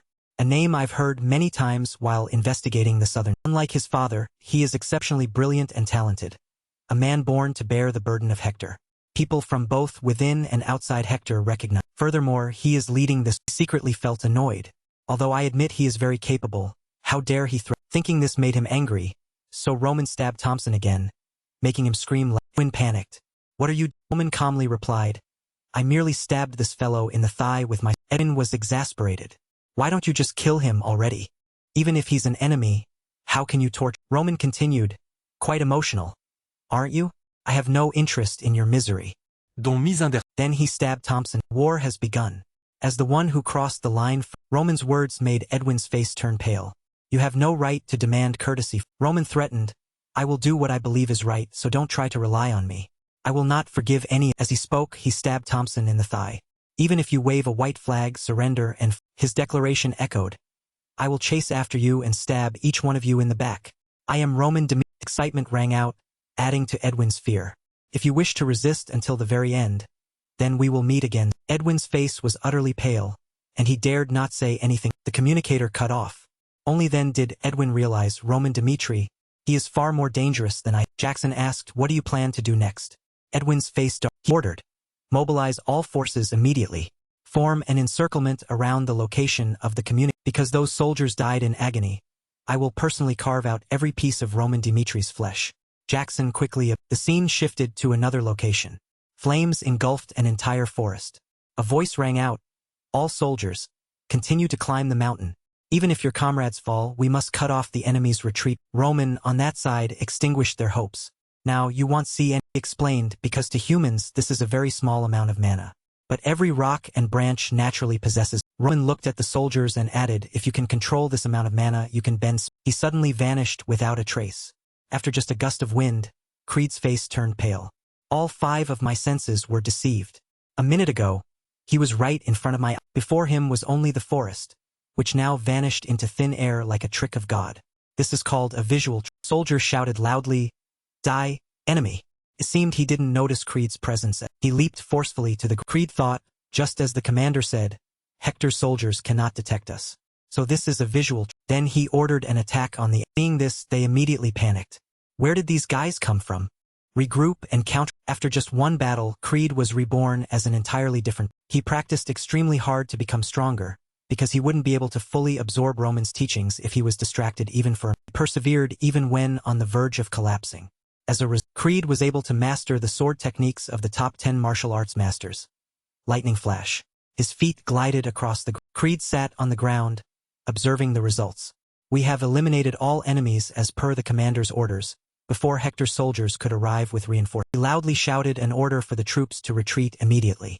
Creed pondered, we need to move to the next location. At the same time, a battle was raging in another territory.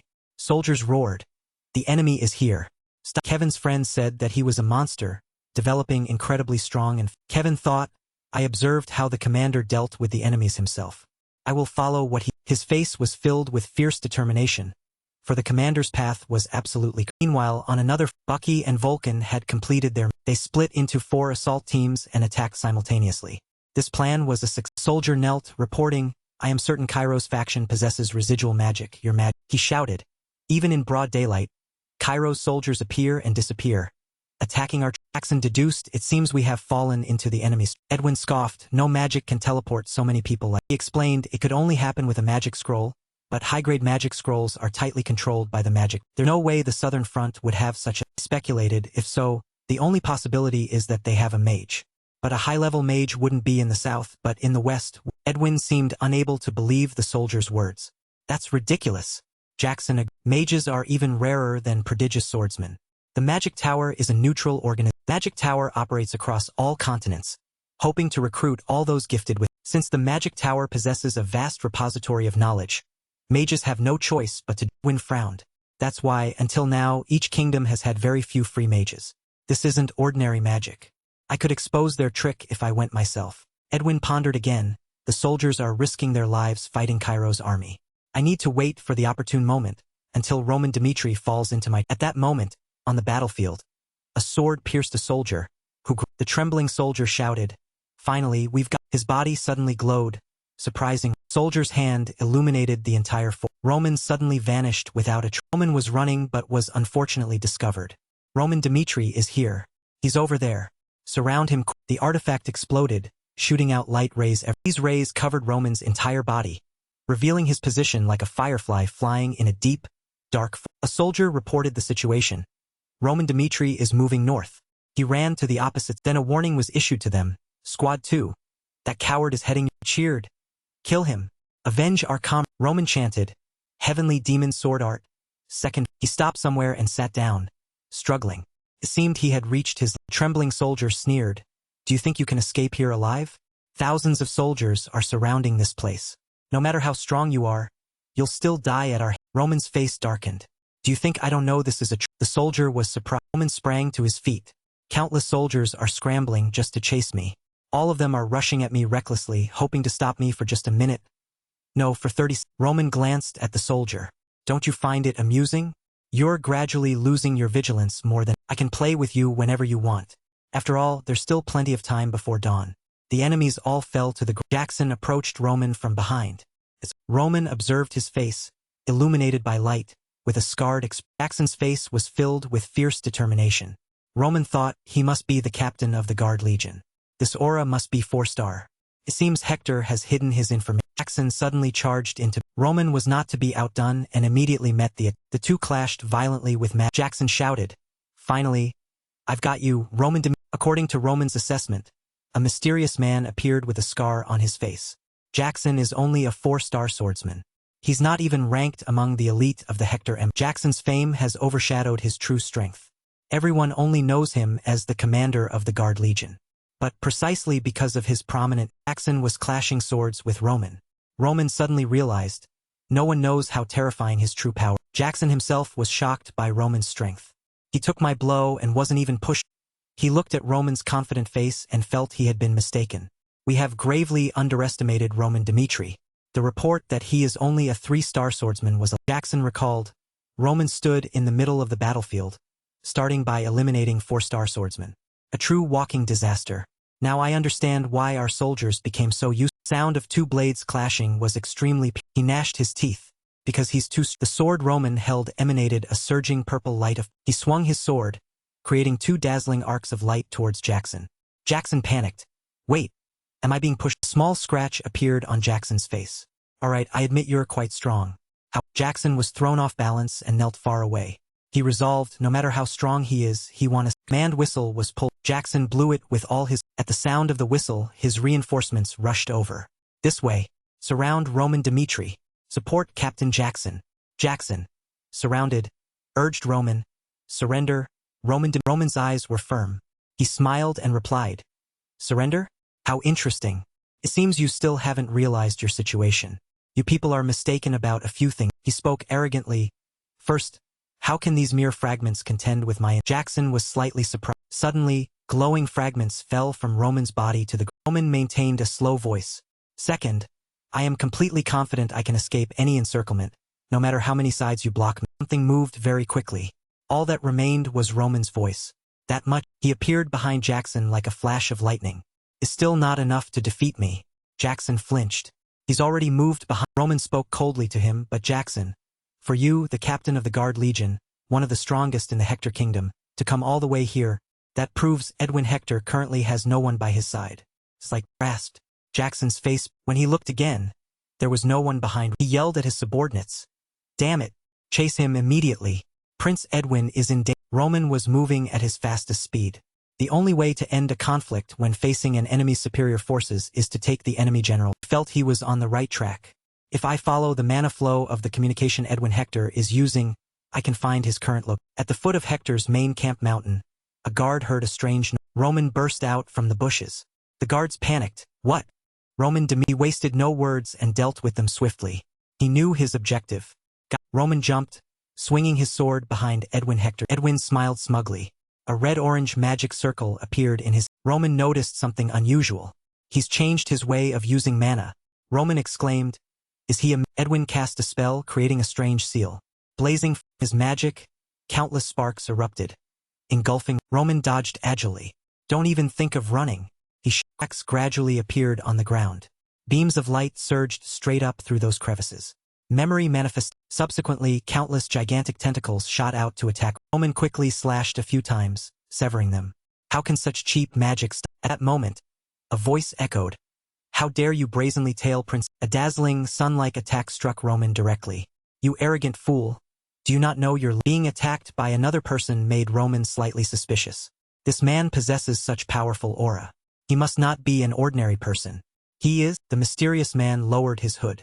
Second in the Hector Kingdom, Royal Knight Captain of the Special Operations. Butler yelled, Roman Dimitri, you cannot escape now, even if you wish. Roman thought, you must have concocted every scheme to defeat me, Edwin. Edwin was not at ease either. He was extremely vigilant. Roman Dimitri, no matter what tricks you, he said confidently, you cannot survive against a 5-star swordsman and a 4th-level mage. This time, I will personally deliver you to your... He used magic to conjure 2 wind currents as sharp as blades.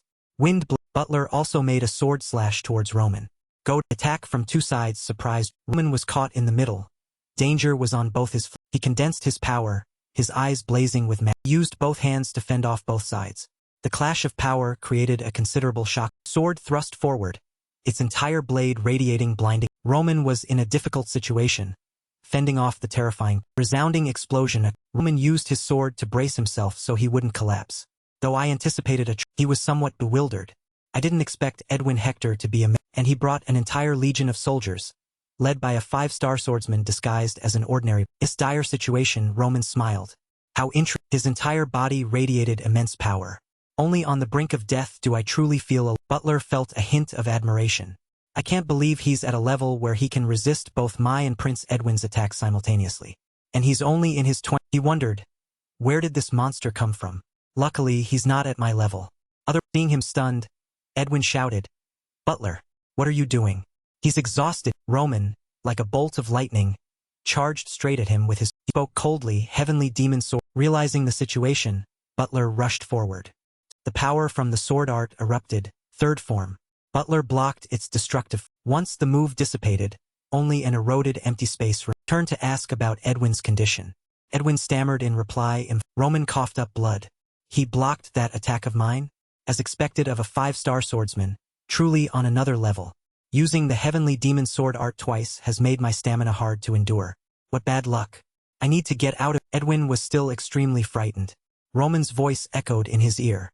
Remember this, Edwin. Roman maintained his cold demeanor. Until next time. Roman's figure Thank you watching for vid into the night. Don't dream of surviving after what you've done. Butler showed astonishment, and Edwin was silent. Because of one person's mistake, the army had suffered an immense humiliation, even almost losing its commander. That truth was so brutal that even though it happened right before their eyes, they could not accept. Edwin clenched his fists. He questioned himself, it's all my fault.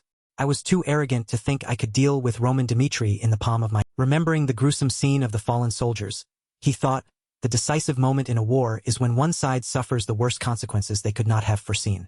This is the utter defeat of Hector's. He bowed his head, screaming internally, no, it's my. Sounds echoed at sunset on the high. Let us lay our warriors to rest together.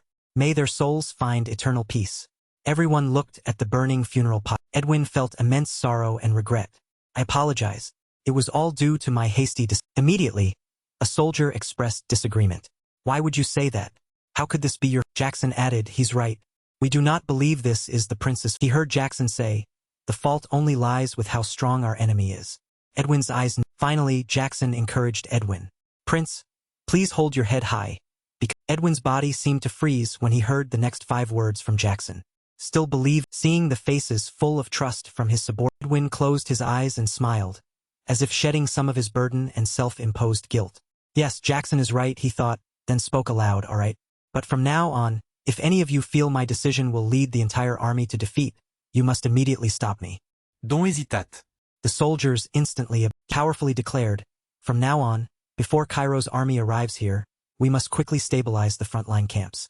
We have 10 days. Back in his stronghold, Edwin continued to command, after everything is arranged, we will garrison the outskirts and prepare to fight to. Butler wondered how he intended to deal with Roman. Imagining the high mountains and hills, Edwin replied, although he is indeed a strong enemy, if we engage in battle on the mountains, where we have many advantages over the flat plains, things will be completely. He stated seriously and firmly, both to those around him and to himself, I will exploit that advantage. I may have lost, but the Hector army has. Jackson raised a question, if we strengthen our defenses, can we truly retaliate against? With the arrogant voice of a supreme commander, Edwin replied, we will not only reclaim what we lost from Cairo but also demand recompense from the Kronos Empire. In Cairo's royal palace at this time, previously, we poured a lot of money into the eastern border due to Kronos' provocation. Baroness Azure of the Cairo kingdom shouted. But with the current budget situation, we cannot meet all the conditions Hector's army has. Elder Fan grumbled, if we meet all their demands, our current remaining budget will hit rock bottom. Hearing this, Daniel offered a solution. What if we raise taxes? Thinking of the public protests, Elder Fan said, we already raised taxes half a year ago. If we raise them again now, the people will. Daniel fell into deep thought. Now, the only way is to use the money of Cairo's nobility. But if I do that, it'll be allowing them to undermine the royal family's authority. His mind was a tangled mess. Yet I have no other choice. Daniel gave an instruction. Quickly inform the nobles in the government. I want to hold a meeting. Before he could finish, someone arrived with urgent news. Your Majesty, there's news from the southern border. We have driven back the. He was utterly surprised by this news. Daniel asked again to be. Baron Gregory, sitting next to him, expressed his disbelief. Hector has as many as 10,000 troops. How could they have driven back Hector's army with such a small force? Then he mused, if this news is true, then we are relieved of a great. At the same time, the Baroness with long hair next to him murmured that name to herself. Roman Sweat trickled lightly down Baroness Denver's cheek. He actually won against such a huge One of the people reached for a communication artifact. I will contact the south immediately. The barons waited for the connection through the artifact. Then Daniel stared intently at the person on the screen and asked, who are you? Which army unit do you belong? The young man immediately replied clearly, I am the second son of the Anbeck family. My full name is Henry Anbeck. Hearing this, everyone began to murmur. Which family is Baron Colorado suddenly remembered, the Anbeck family. They were once the origin of many outstanding figures and also a great noble family in the government. The young man's face was covered in sweat. Yes, that Baron Colorado voiced his doubts. But even so, why is young master here answering on behalf of Henry? First reported, I have joined Romans. He then explained the reason. It should have been Roman answering, but he said he wanted privacy. Here I am the only noble, so I took the liberty of stepping. I was personally trained by Sir Roman. I received the mission to deploy defenses at frontline number 5. I went there and received intelligence that Hector's army would attack the southern border. Although I was a little scared at first, I immediately rushed to frontline number 5 with Roman and gave my utmost effort. Not letting him finish, Colorado pointed, hold on.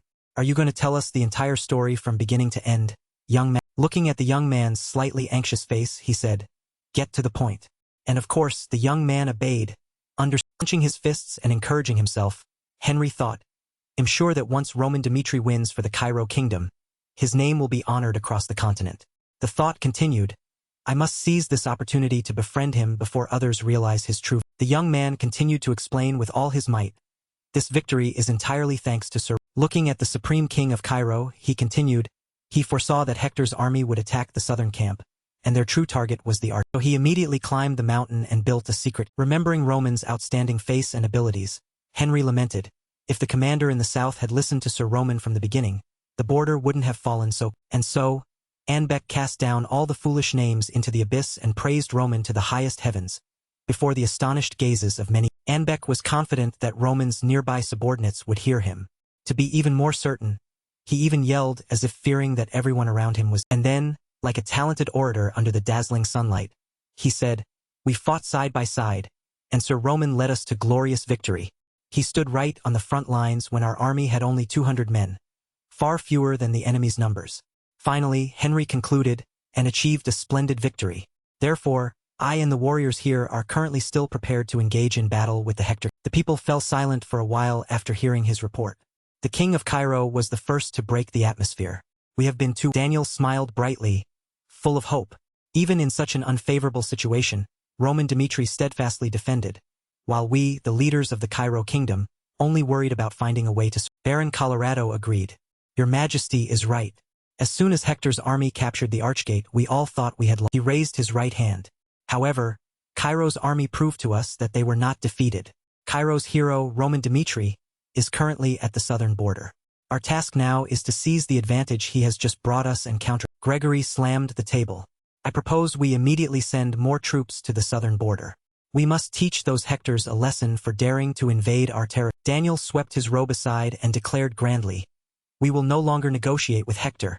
From now on, our task is to reclaim the pride of the Cairo. The king of Cairo ordered the swift assembly of all vassals, informing them of the situation at the southern border. Although the nobles in the government had previously shown great concern for the southern border, after the meeting, their concern shifted towards Roman. Some prominent figures we can mention include Baron Colorado, Baroness. Thank you watching for Baroness Gregory. That was when they decided to draw him to their. The light from the foul orb gradually flickered out, but Henry's thoughts did not cease. I'm sure that after this discussion, once the war ends, Roman will be promoted within the government. Turn to look at the soldiers. If I can use this momentum to become Roman's confidant, my life will flow. Thinking so, he immediately offered some high-grade dried beef to Vice Captain Chris. You're hungry, aren't you?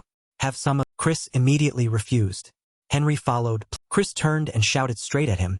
Do you think I don't know your intent? He analyzed, if you truly want to be recognized, stop putting on an act in front. Then he emphasized, become someone we can trust on the battlefield.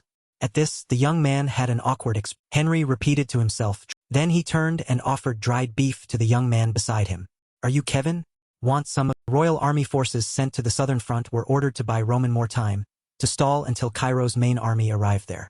On the city wall, two people faced each other. Vasily seriously considered, with only 200 men, they managed to defeat Hector's army. Perhaps they were just too. The guard readily replied, my subordinate also thinks so. I even heard rumors that Hector is facing a very severe famine. So it seems their army isn't that formidable after. He didn't answer but mused to himself. I've been defending this desolate place for 3 years. This is an opportunity bestowed by. Vasily was indignant. Help Roman buy more time? What that fellow can do, I can do too. I'm no less than. He ordered. Assemble all troops. I will initiate guerrilla warfare to teach those Hector Kingdom bastards a lesson they'll never. Defensive points appeared on the map. Hector had divided its forces to attack individually in order to quickly regain control of Cairo's defensive lines. Among these lines, the force attacking defensive line number 3 consisted of about 3,000 soldiers. Due to Baron Vasilis' insane ambition for merit, they launched guerrilla warfare to attack Hector's army. But he was stopped because Hector's army was not as weak as he had imagined. Vasilis faced Thank you watching for video. There was a great disparity in the situation between the two sides. Hector's army, after a period of passivity, had recovered and taken control. Baron Vasilis' army, however, had always remained fortified within the city, living an idle life, and thus could not stand against Hector's. Cairo's army had realized that they could win the battle in this. A truth was revealed. They were only at a disadvantage when Roman Dimitri was. Before he could finish his words, Vasily was cut in half by a. In the main hall, a soldier knelt and reported, Baron Vasily, who commanded the troops at defensive line number 3, has fallen in battle against the enemy. Your Majesty. Another rushed in to report, defensive lines 3 and 4 are both under enemy. The foul orb was broadcasting intelligence. Defensive line 2 is in a critical situation. A request was made. The situation at defensive line 2 is extremely dangerous. Cannot be defended for 10 days under these circumstances. We beg your Majesty to dispatch troops for. Daniel on his throne panicked. You mean all of our defensive lines could fall in just a few? He fell silent, then realized it wasn't that Cairo's side was strong, or Hector's side was. Then he recognized the core issue. The overwhelming victory before was solely due to the presence of Roman. Daniel clenched his fist in anger. Our army has been too complacent. Roman Dimitri, where you? A strange stone cave was emitting smoke. There are still many things on this continent that I don't know. A strange tree appeared, imbued with magic. In his previous life in the martial arts world, he would have absorbed natural energy, just as a tree uses its roots to absorb nutrients to enhance his abilities. Roman's two personas emerged. He realized, this world has one difference. Roman was meditating. Surging magic circulated around him. If Edwin Hector was a mage with stronger magic at that time, I might have found it difficult to. He was weighing the pros and cons. My power is still not fully recovered compared to before. When I was the heavenly demon, being hasty could lead me to catastrophe. Just like a spider spinning a web to wait for its prey, Roman thought, Edwin Hector. He predicted I would try to assassinate him and set a cunning trap to lure. He opened his eyes. Roman was slightly irritated. It was indeed an undesirable. My attack needs to possess potent magical power. I need to consider future countermeasures. Roman calculated with sharp eyes. If I continue to attack recklessly. A bolt of lightning struck out from Roman's palm, heading straight for. Light flashed across, and two swords clashed, creating a massive. Roman realized the sword belonged to Butler. He was surprised. Thinking of the battle, he sighed. I can't defeat the combination of two mages and a 5-star 5-tier. He was pushed back by the force. But I have always longed for a battle that pushes me to risk everything, to achieve the most thrilling victory. Roman was tense. This is a completely new chapter. He continued to charge into battle. With the toughest opponents, that's how. In his imagination, he saw himself beheaded. I am someone who cannot live a comfortable and satisfied life with what I. Roman swung his sword wildly. Each strike contained immense. The sword pierced, and fresh blood gushed from the opponent's. Roman's opponent collapsed before his. Spoke coldly. I am. Elsewhere, Henry was loudly asking, Chris, did Sir Roman ever tell you when he was coming out? He was angry. I don't know what he's doing in there, but the royal family is desperately trying to contact him. Let me in to see. Chris replied coldly and sternly. From now until he comes out on his own, no one can. Henry, hearing this, became a little worried. What is he doing in there? What on earth? He suddenly saw a figure slowly approach. Roman gradually appeared. Henry felt a pang of concern. Why does he look so terrible? In the war tent, Chris reported, just as you predicted, sir, defensive lines 3 and 4 were breached in just a few days. Defensive line 2 has also just. Continued to explain to Roman yesterday, after seizing all the military supplies from those defensive lines, Hector's army concentrated at the rear. Behind those defensive lines, from what I've seen of their determination, that rear line is where they will fight to the. Henry hastily interrupted. Right now, the Cairo royal family is in an uproar. They are desperate to get in touch. Your army has achieved such great merits. Should your main force just handle everything from now? Roman said coldly, connect me with the royal. The foul orb screen lit up. I am Roman Dimitri, from the southern defensive. Daniel scolded. I heard that all 4 defensive lines in the south have been broken by Hector's army. What were you doing? Roman immediately explained that he had been preparing and thinking about his strategy all week. Daniel asked about Roman's personal counterstrategy. Daniel warned him, I don't want to reprimand you for the failure of the 4 southern defensive lines, but in 1 week, they all fell into the enemy's hands. Daniel coldly questioned him, Did you not help them? Roman explained, honestly, it was thanks to luck that I escaped a life-or-death battle with. He continued, the royal army was too complacent and underestimated the enemy. I couldn't help them in that situation. Roman's attitude was extremely serious. Hector himself has staked the entire nation's existence and everything on this battle. I also confronted Butler, the second strongest swordsman of the Hector kingdom, in the recent. Roman warned, I can also tell you that the supreme commander, Edwin Hector, is an extremely powerful. Daniel exclaimed, are you saying both Butler, a 5-star swordsman, and Edwin Hector are mage? Roman stated, surely everyone knows that on the battlefield, a mage possesses superior power that can turn the tide. In my opinion, we should only confront their army when Cairo's main forces are deployed to the southern defensive. Mark West, standing nearby, secretly agreed. Roman is right. With the current defending forces in the south, it seems difficult to resist Hector's. Baroness Denver feared, I didn't think Butler would also come to this. Baroness Gregory also mused, it seems the Hector kingdom has staked everything on this. Mark West spoke first, Your Majesty, I think that's enough. We don't need to question our hero any further. Baroness Gregory shared the same. Daniel had a bit of a headache as the situation seemed quite complicated for him. Roman, I have already deployed the main army to the. He ordered. Hector's forces seemed to be retreating somewhat behind the defensive line, establishing a base and fighting to the death there. I want you to join our main offensive force and assist them in attacking Hector's. Roman heard this and felt somewhat disagreed. Hector's forces will not give up. If they did, their efforts to negotiate favorable terms with the Cairo royal family would. He offered his opinion, what is the best decision they can make, and what is the worst situation our army could face right now. I apologize, but the current timing is very unfavorable. Daniel frowned. What do you? Roman quickly provided the answer. We have a maximum of 3 days after Cairo's main forces arrive at the southern defensive line. From now until then, if we cannot advance and defeat Hector's army's rear, then they will surely bring in more allies, such as the Kronos Empire, to join the. Daniel was scared. How do we deal with such a situation? Roman smiled confidently. There's only one way for us to escape this situation. That is to directly attack their army. We must defeat Hector's army within those 3. Another location, 2 parties were communicating. A voice spoke, beyond Cairo's southern gate. Hadith smiled shrewdly. An enticing offer indeed. He hesitated, however, it's quite difficult to accept Hector's proposal right now. Hadith rested his chin on his hand, questioning, holding the southern border is good. But wouldn't we then incur Cairo's? Edwin was annoyed to hear him speak so presumptuously.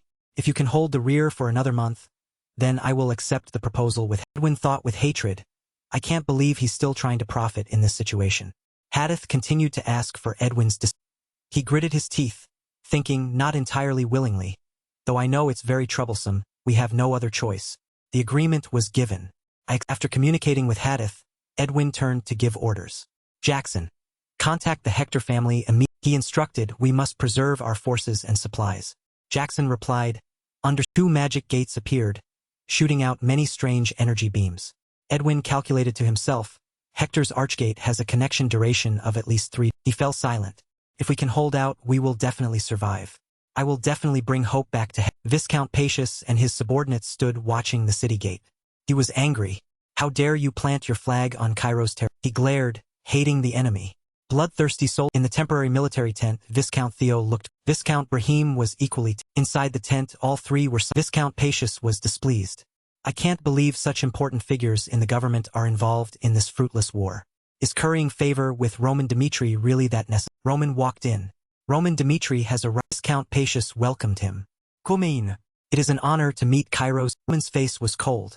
In his ear, he heard praise. He's even more handsome than. He recalled his Marquis instructions.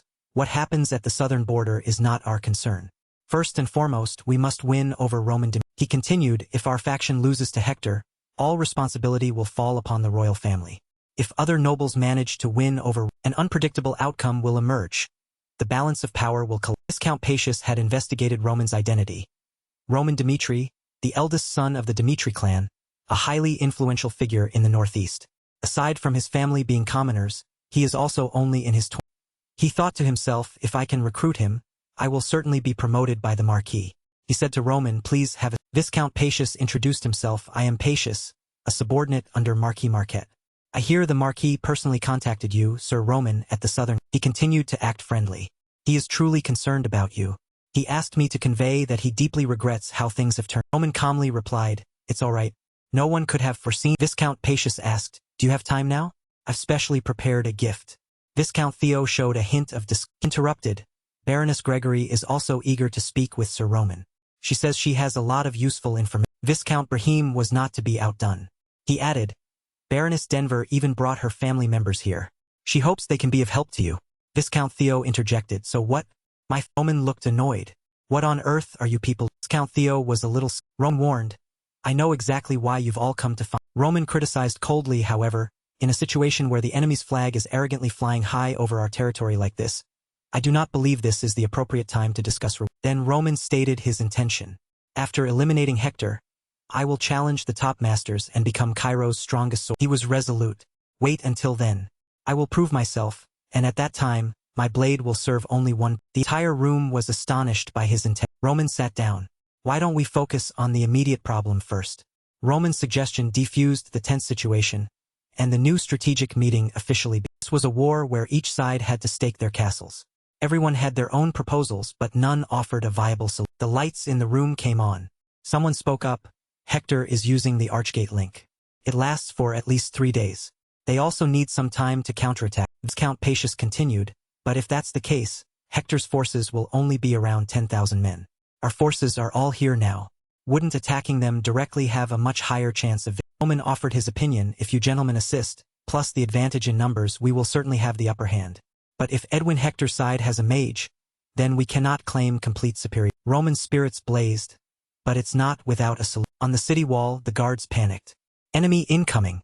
To your position. Below, the vast army of the Cairo kingdoms. Viscount Pacius' face was. One person stepped forward to. Roman powerfully warned. Hector's army. Listen carefully. I am Roman He raised his sword. I am Roman Dimitri, representative knight of the Cairo kingdom. I propose a one-on-one duel with butler of the Hector. Edwin stood on the city wall. He was stunned, wondering what Roman was. Roman continued his challenge. I don't want anyone to die needlessly. I'm sure you don't. Roman set the condition. If you defeat me, Cairo will accept all of Hector's terms. Conversely, if I win, all of you will immediately vacate. Edwin was worried. Dimitri's current strength cannot defeat Butler. Yet he still wants a one-on-one duel. Could this be a Roman raised his sword, swearing on a knight's honor. If you do not accept my condition, even if I die, I will tear down this camp. I give you 10 minutes to think. Roman's voice still echoed. I hope you make a wise decision. Edwin began to feel anxious. Either choice presents a Butler charged forward without hesitation. Edwin stopped him. Butler tried to persuade him. Please, your highness, trust me this time. I will cut off Roman Dimitri's head and find a way for the Hector kingdom to survive. Edwin lost his composure and yelled. It's not that I don't trust you, but we just lost 700 men after his last. Edwin's voice gradually became more emotional. The smell of the soldiers' cremated bodies seemed to still linger in his nostrils. He warned, I trust you, but Dimitri is definitely up to. Butler, on the other hand, remained resolute. I am certain I can foil all of his schemes. He reassured Edwin. I have been by your side my entire life. Does your highness truly believe I would be so afraid of a mere trap that I wouldn't dare confront? Edwin knew he couldn't persuade him and could only say, promise me one thing. I don't want to lose you, so if you sense anything suspicious, flee immediately. Butler was momentarily surprised by this concern and softly replied to reassure. After receiving the order, Butler grabbed his sword and strode out of the great hall with the declaration. I will certainly. He stepped out of the gate, probing Roman with his words. I've met many madmen in my life, but I've never seen one quite. Fueled by determination, Butler unleashed his magical power. I don't know what scheme you're cooking up, but I will fight with all I. Roman replied with a respectful tone. When I struck you on the mountain, I truly wished to fight to the very end. There is no trap. I want to fight you with my true strength. Roman grew more aggressive. So, fight with all your might. If you kill me, you will have anything you desire. Butler coldly cursed him, calling him a mad. As soon as the conversation ended, both men charged at each other with swords, 5-star level. When one reaches this realm, they are considered an incredibly powerful individual in the domain, capable of turning the tide of. General unleashed his aura burst. With the Hector kingdom's fate hanging by a thread, he had no intention of prolonging this. Delivered a powerful and decisive finishing blow. I will end this immediately. Roman showed no fear. He blocked the attack with all his. A huge explosion echoed through the sky. The fierce battle remained undecided between. Everyone was surprised and. Thank you watching for vid. The blinding light emanating from Butler's sword grew strong. He unleashed his full power into the decisive. Roman immediately leaped up, dodging his. As soon as he landed, he was incredibly surprised. Upon realizing that Butler had swiftly appeared behind him, leaving him no time to attack rained down on Roman, but he reacted in time, blocking the sword. The sword grazed past him. The attack plunged directly into the terrifying power split the ground in two. A thunderous roar echoed through the air, filling the atmosphere with immense. Viscount Patios was terrified by the sight unfolding before his eyes. He couldn't believe things were happening this way. He had agreed to this duel, though he hadn't wanted to at all, merely to curry favor with Lord Roman. But if Roman were to be defeated now, all his efforts to recruit him would have been for. Viscount Theo was similar to Patios. He was so surprised he stammered, unable to speak. Will he really lose? The battle continued, still undecided and evenly matched. However, it seemed that ever since Butler unleashed the full extent of his 5-star abilities, Roman had only been trying to defend against yet his eyes showed no hint of worry or fear. On the contrary, he was even more determined to win this. Group of soldiers standing on the ramparts, who had been watching the earth-shattering battle, were now cheering for their. Please avenge our fallen comrade. The battle was still incredibly fierce, with earth-shattering clashes as the two swords. Blinding magical light illuminated the sky. He was gradually catching up to Butler's speed with each strike. Butler simultaneously attacked and analyzed his opponent. Roman not only blocked those attacks, but he was also gradually learning to read Butler's swords. He realized, is he truly just Roman was overjoyed as he recognized the latent power within this body. Finally, I can see where my strength stands in this new. Although I could easily cut down Homerus, a 4-star individual, I can't defeat a 5-star. My current self needs to fight the general to truly understand my own. Suddenly, Roman's sword emitted a powerful. He unleashed a final strike, breaking his own limits and advancing to an even higher. Butler was furious at being toyed with by a mere punk like Roman. He bellowed, "You insolent!" An aura burst. The weakness of reckless energy explosions was painfully. Aura Knights don't focus on controlling the flow of aura. Instead, they let it erupt like an explosion. This means that not every part of the sword is equally enhanced. If a sword carries 120% aura, its blade can only utilize 80% of that. Roman immediately seized Butler's weakness. He swiftly delivered a finishing blow. I will read the flow of aura and strike at its weak points. Without a wasted movement, he aimed directly for the center of Butler's. He hastily defended against Roman's attack. However, it seemed he had revealed a weak. Seeing that, this is the one and only chance. It's time. Heavenly Demon Sword Art. Third, he unleashed an incredibly powerful move, like a divine strike, illuminating the entire sky as it shot directly at his. Leaving Butler no time to react. Even a 5-star knight was pushed back. Everyone from both sides was plunged not just into surprise and disbelief, but also all were speechless. How is this possible? Isn't Roman Dimitri just a 3-star swordsman? How can he contend equally with the general, a 5-star? General Butler was using his sword to support his injured body after the recent attack. Quinn couldn't believe the truth. His mind was now in a turmoil of conflicting thoughts. Did he really just want to fight a match to see his own strength, without resorting to any schemes? If the general loses to Roman Dimitri, that would be the worst possible scenario. We wouldn't just lose the core of our fighting force, we would also have to retreat to the edge of the. Now I can only trust the general. That's right, he hasn't unleashed his full power. Butler gripped his sword tightly. He thought Roman was truly in. Spat a mouthful of blood, but still looked resolute and powerful.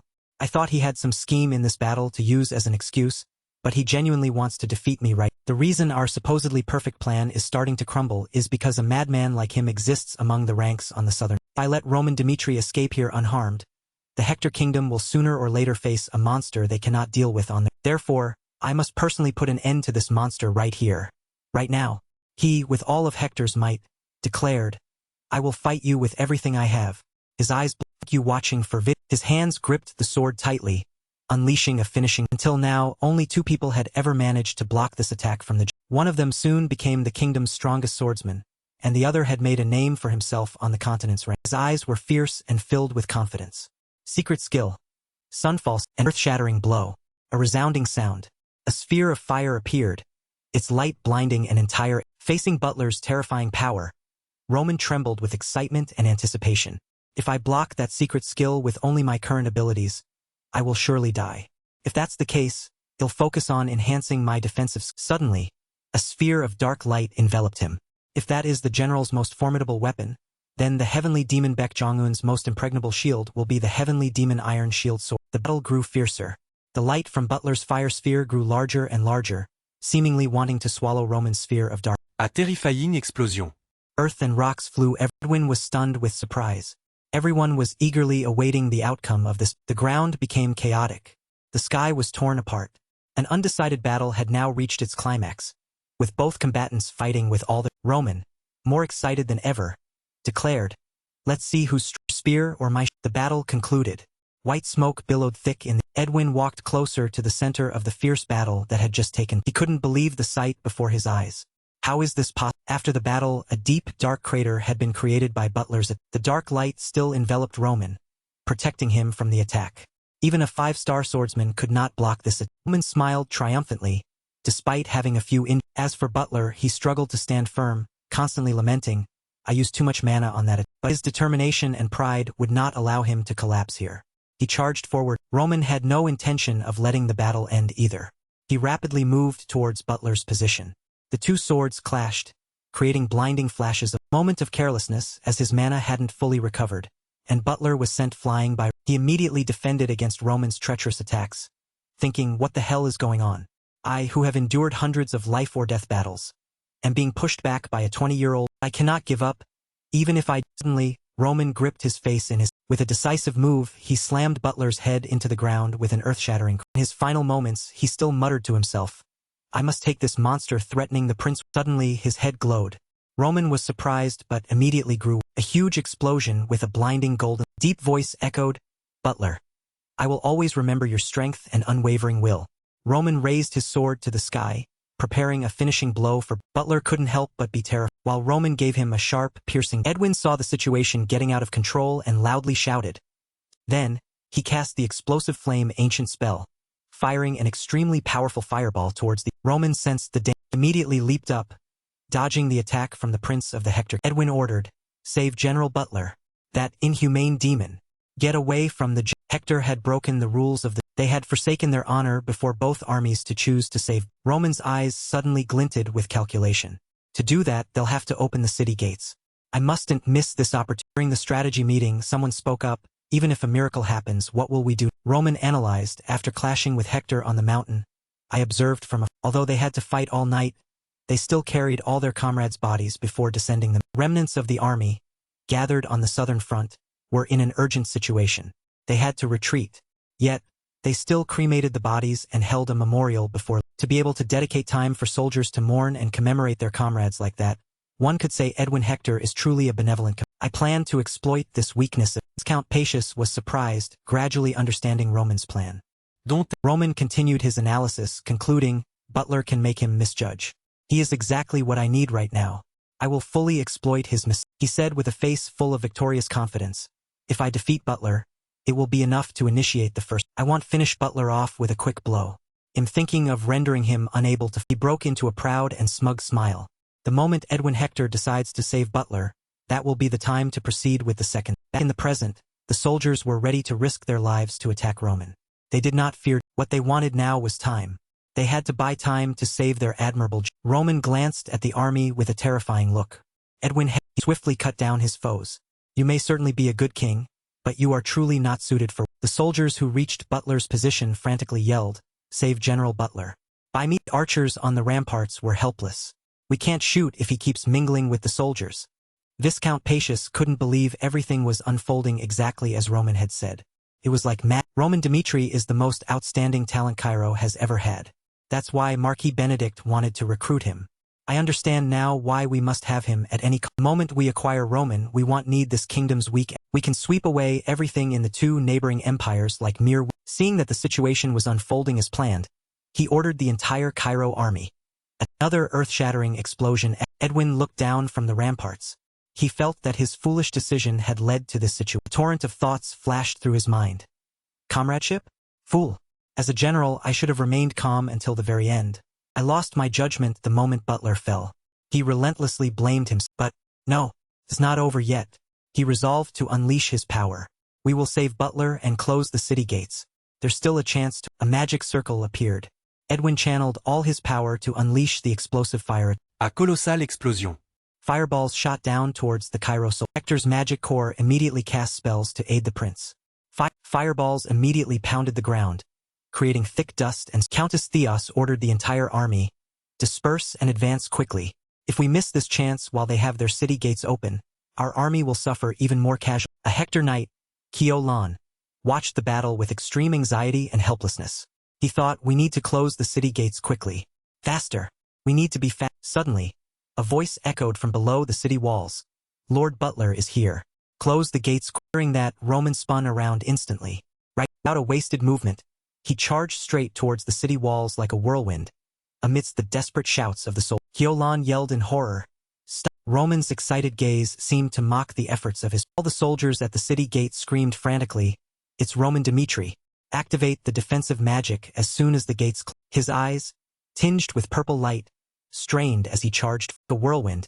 He immediately unleashed his power, summoning lightning to strike directly at the city. From a distance, a dark figure emerged from behind the smoke and Roman shouted loudly, "The city gates have been breached.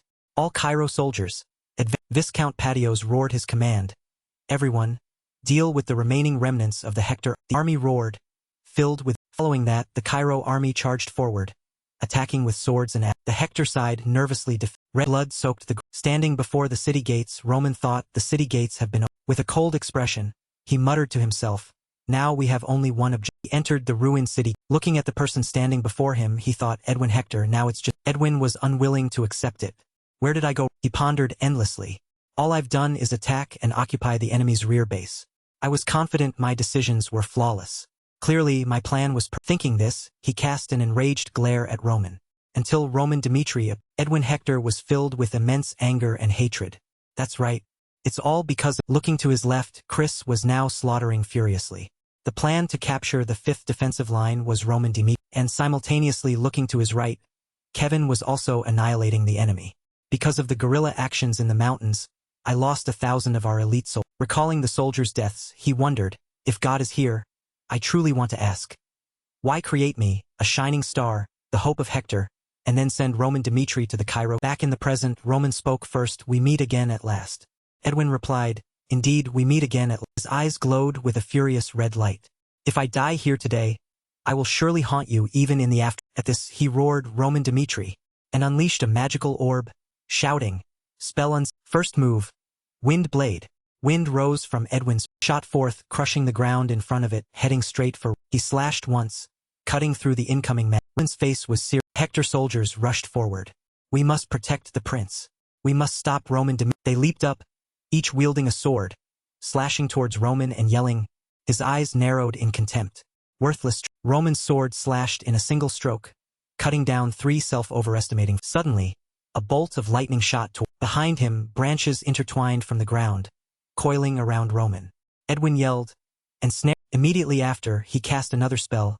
Blazing flames blazed, completely engulfing his sword pierced through the tree trunk and the blazing Roman cut the blazing tree trunk in. Not one to be defeated so easily, Edwin switched to creating lightning magic in his hand, thinking somewhat maliciously, I know you're not an easy opponent to defeat.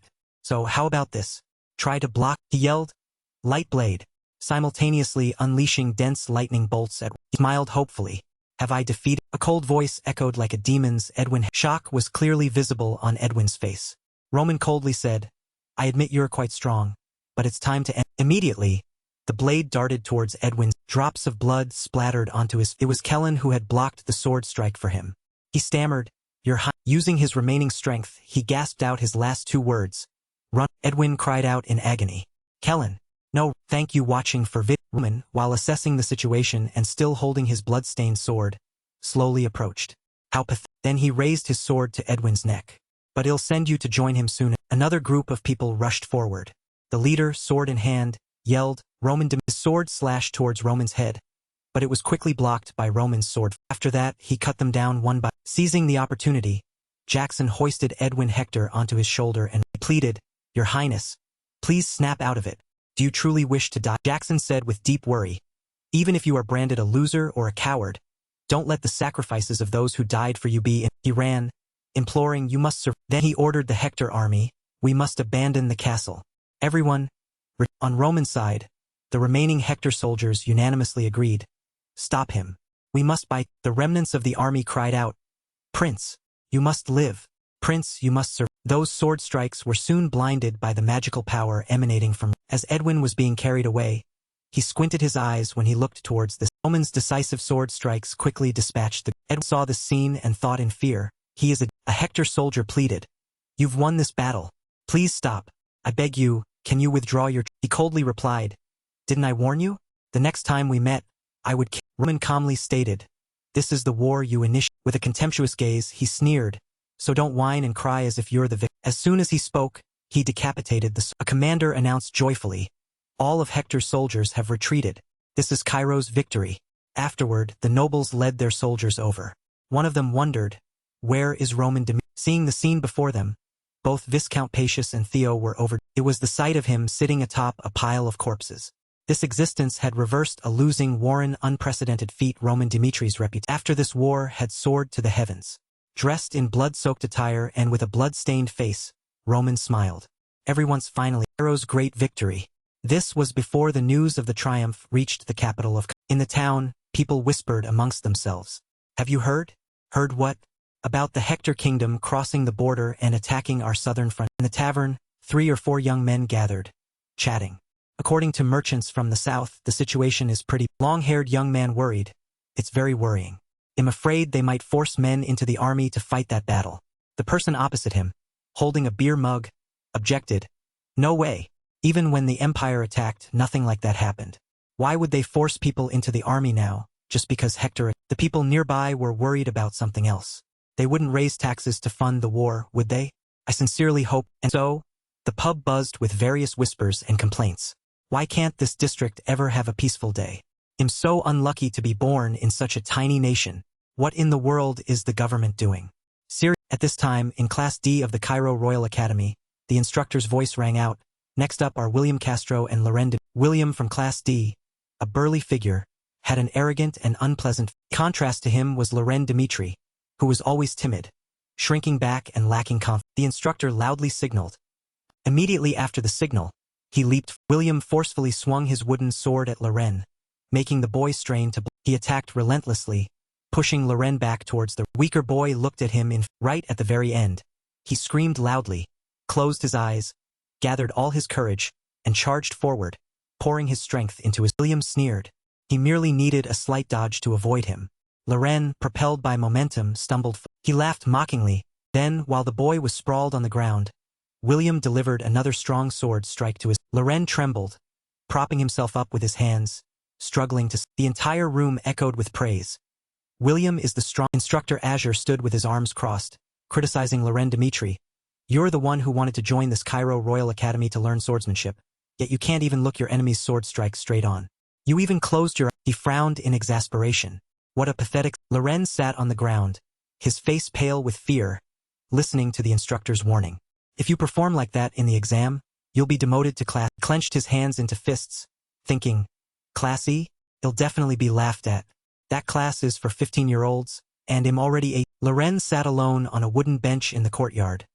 His head bowed disconsolate. At the same time, William and his companions walked by, sneering. Look who it is, our dear... He put his hands on his hips and said, how interesting. So interesting that even Roswell from Class S would surely be amazed. William looked at the boy and scoffed. When I was younger, I used to think how magnificent the Dimitri family was. But just look, clearly I didn't understand back. He mentioned Roswell in a completely different tone. Some people are just born that way. The fact that Lord Roswell was born into such an ordinary family is a miracle. William insinuated. And how could a miracle happen a second time in the same... Ren bowed his head gloomily. It's always the same. That name, Roswell, clings to me like a... The 2 guys accompanying William also laughed and added, what a shame. It's truly pathetic. Yeah, I wonder if Roman Dimitri really defeated Hom. William asserted, I can assure you of this. It's definitely a rumor spread by the Dimitri family, because they had to do something to help their famously idiotic eldest son. He then turned to Loren and smirked. Just look at Loren here, and everything becomes clear. Useless third son of the Dimitri... Loren quickly left the group, his footsteps heavy. He couldn't help but wonder. I wonder if that rumor about Roman is... Loren walked alone on the large brick road, lost in thought. In his memory, his brother had never been a bad person, but just as William had... Also don't believe he's strong enough to defeat Homerus. Anyone who hears it knows it's a blatant lie.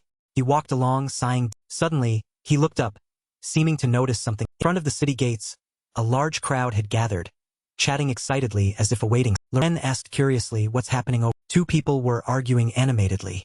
Is that really true? The other craned his neck. I told you. A man standing nearby interjected. My relatives in the south say the same thing. The furthest border outpost in the south was completely occupied by Hector, but it was suddenly recaptured in a surprise attack. But do you know what's even more unbelievable? The man added. In the process, Roman Dmitri played an incredibly unbelievable. Someone asked curiously, is that the youngest person who defeated Homerus? The man agreed. That's him. There are even rumors that he defeated Hector with only 200. That person quickly added with a somewhat scornful tone. And not just that. They also say he even defeated Butler, a 5-star swordsman, with just 1 strike. It sounds so ridiculous that I don't believe a single word. Loren, standing behind, heard everything and wondered, are they really talking about the Roman brother? He thought in surprise, defeated the Hector forces with only 200 soldiers, and even defeated Hector's aura swordsman. Those people are exaggerating way too. A guard walking ahead loudly cleared the way. Clear the road. The hero of the south has arrived. Clear the. After the announcement, the crowd collectively moved aside, making way for the army to pass. Roman, cloaked in a red robe, rode his horse leisurely towards the. Wherever Roman passed, the people gazed in admiration. Loren, standing far away, also caught sight of his brother riding. Sharp eyes coldly surveyed the noisy, curious crowd gathering. Inside the palace, Daniel sat on the throne, looking at him with a satisfied smile. Roman Dmitri, he respectfully knelt on one knee, bowing. I humbly greet your Majesty. In the room, besides him, there were 3 counts representing their families. King Daniel spoke, on behalf of this entire nation. I want to thank you from the bottom of my heart. You have truly shown the whole world what Cairo's indomitable spirit looks. Made an enticing gesture. What do you desire? As long as it is within my power, I will grant it. Roman looked up, silently observing him babbling on. Actually, Cairo's strongest swordsman, the captain of the Royal Knights, Viscount Nicholas, is looking for a successor. Daniel used all the meager benefits he had to entice him. If you agree, I will appoint you as vice-captain and grant you free access to the royal domain. I will also relieve you of your remaining border duty. How does that? Roman mused. The king has revealed his. He had long guessed his intentions, thinking because the former king died too soon, the current king ascended the throne at a very young age. Daniel, the puppet king of. He clasped his hands, anxiously awaiting the answer from him. If I can bring him to my side, then even the noble faction won't be able to threaten me. Daniel silently calculated, though people always call me a weak king, I can't stay like that. Just then, Marquis Benedict spoke, interrupting his thoughts. Your Majesty, no one in this world rewards another by giving them more. He deliberately exposed. To do that to such a talented young man with a bright future like this? Clearly, Your Majesty is asking him to sacrifice himself. Please withdraw your. The 2 other counts nodded in agreement. He's right, Daniel retorted. I can agree to let him enter the royal domain, but I cannot simply make him. Benedict frowned, looking at the defiant Daniel. Marquis Benedict, I have already stated the reward I wish to bestow. From this, he extended his hand towards Roman, saying, the decision of whether or not to accept this reward belongs to Roman. The 3 noble factions suddenly fell silent, apprehensive of his decision. Roman thought, it seems he still has royal blood flowing in him. However, there's no reason for me to help the Cairo royal. He cleverly replied, this position in the Royal Knights is indeed an honorable one. However, before deciding my future, there is something I wished. Daniel looked at him, worried. What? Roman candidly expressed, after the war, I realized that I had truly been a frog in a well all this time. Outside this nation, in the vast world, I am. He then became serious and proposed, that is why I still need more time to prepare before stepping into that vast world. And when my preparations are complete, I request permission to participate in the Cairo Kingdom's open ranking challenge. I wish to challenge everyone from rank 99 to rank 1, to truly test my own. Daniel asked in surprise, an open ranking battle? Roman, an open ranking battle means it can include an unlimited number of challenges. Each individual can fight until they are or until their opponent falls. If the challenger wins, they can take the position of the person they King Daniel was skeptical. If something were to happen, someone could even die in the ranking battle. That's not something we can easily discuss right now. Roman's expression didn't change as he calmly replied. I understand. He began to grow anxious. In a situation where he could choose to pursue countless riches or fame, he instead chooses to abandon them and accept a new challenge. He is truly overflowing with confidence. The people outside cheerfully praised, truly Cairo's hero. That's the right a ranking battle, huh? I'm already looking forward to it. He's the one who defeated the commander of Hector's army. Who could possibly stop? Marquis Benedict thought. He refused the king's invitation to become a royal knight because he wants to prove his worth. So there's no need to stop him. This isn't a bad idea. Countess Denver and Gregory neither approved nor disapproved. They simply awaited the upcoming results. Roman was still in his 20s. With the ranking battle, we will be able to fully grasp his true strength. Roman confidently declared, Your Majesty, I will soon prove myself before everyone. He didn't state his decision, but let his actions speak for him. Once that happens, I will decide which path to. Roman chuckled inwardly. When the ranking battle concludes, I, Roman Dimitri, will not become anyone's sword. Instead, I will become a new player in this. In another room, wine was just poured into a glass, shimmering with a beautiful plum red. Marquis Benedict held up his wine glass and remarked, Life is truly full of surprise. He slowly said, I sent you to the southern front for your own benefit, yet Hector declared war at that very moment. Roman sat opposite him, silently listening. And yet, you became the hero who stopped. He slowly said, Thanks to you, I've had quite an enjoyable. Benedict was surprised. An enjoyable time? Roman eagerly replied, Through the war with Hector, I realized that the world out there is much vaster. And so, I will participate in the open ranking. He swirled the wine glass in his hand, contemplating, to test how strong I am within the Cairo kingdom. Once there is no one stronger than me here, I intend to travel the world and become the strong. He looked at him calmly. The strongest in the world. There was a time I also dreamed. Benedict closed his eyes, reminiscing about his youth. But when I realized just how vast the world, I chose to be content with my current. He cleared his throat. I have a because her mother passed away very early. I poured even more effort into raising. He proposed, I will entrust her to you. Roman flinched. Benedict continued, I heard from Fabius that you are not naive at all. And even today, when I witnessed you propose to participate in the open ranking, paused for a moment, then recounted, you reminded me of the monsters of this world, those I encountered in my, calling the people he had met in the past, all unforgettable memories. Benedict regrettably said, although I don't possess the incredible innate talent they did, I can still. He looked at Roman with blazing eyes. That you, Roman Dimitri, are someone who can become strong enough to rise. He continued, I already know about you breaking off the engagement. I have no intention of forcing my daughter to marry, but I will arrange for you and her. Benedict expressed, what I mean to say is, if after you meet her, and you both have a good impression of each other, then I will. He gently explained, I won't make you meet her immediately, but I hope you will remember this, both in the past and in the present.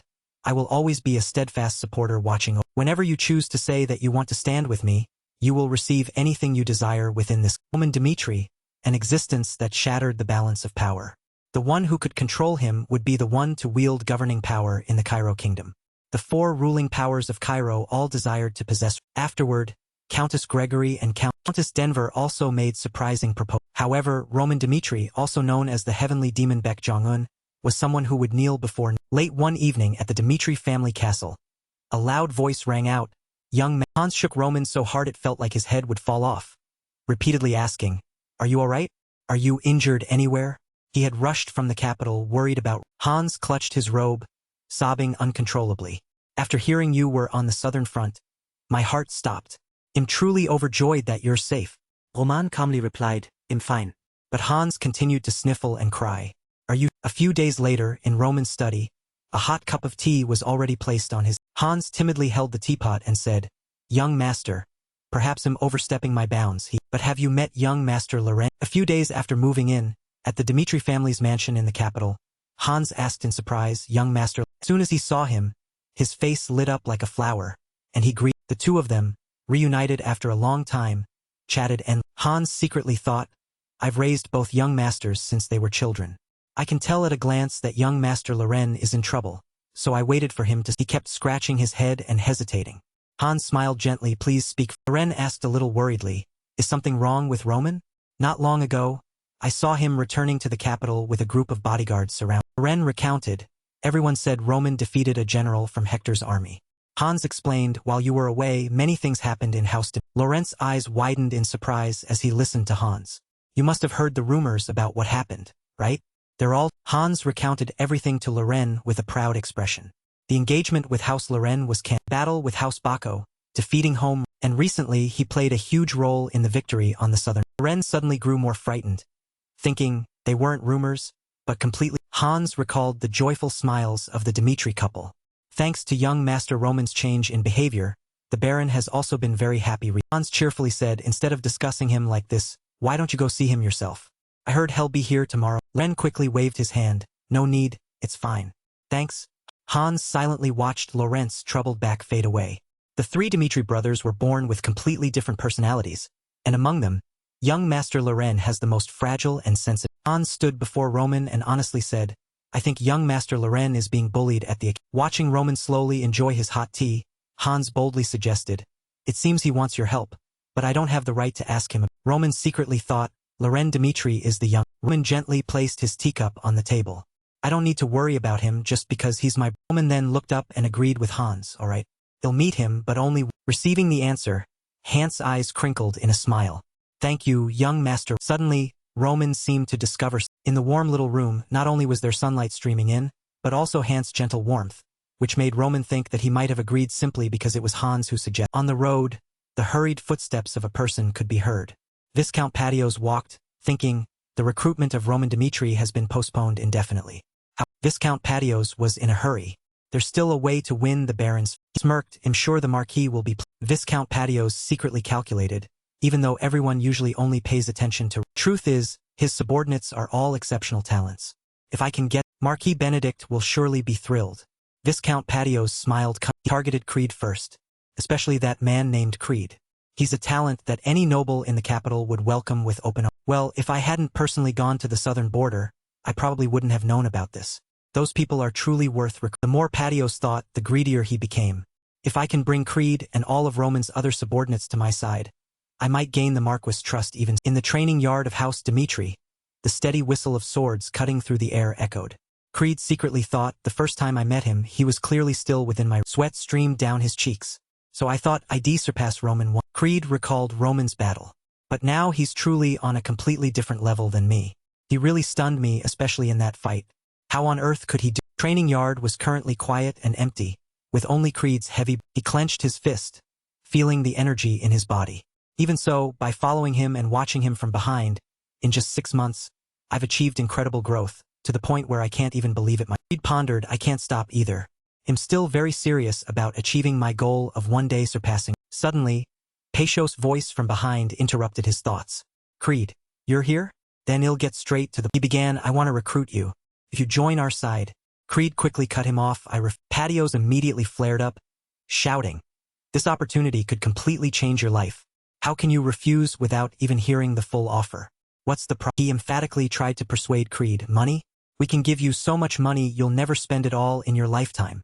Fame? The position we'll give you will be a very honorable one, serving Marquis Benedict, the true power in the central. Creed looked uncomfortably at Patios, who passionately continued, whatever it is in the Cairo kingdom, there's nothing we can't. Patios tried another approach to persuade him, if you're worried that this action looks like you're betraying Roman, then there's no need to worry. Hell eventually joined the Marquis faction anyway.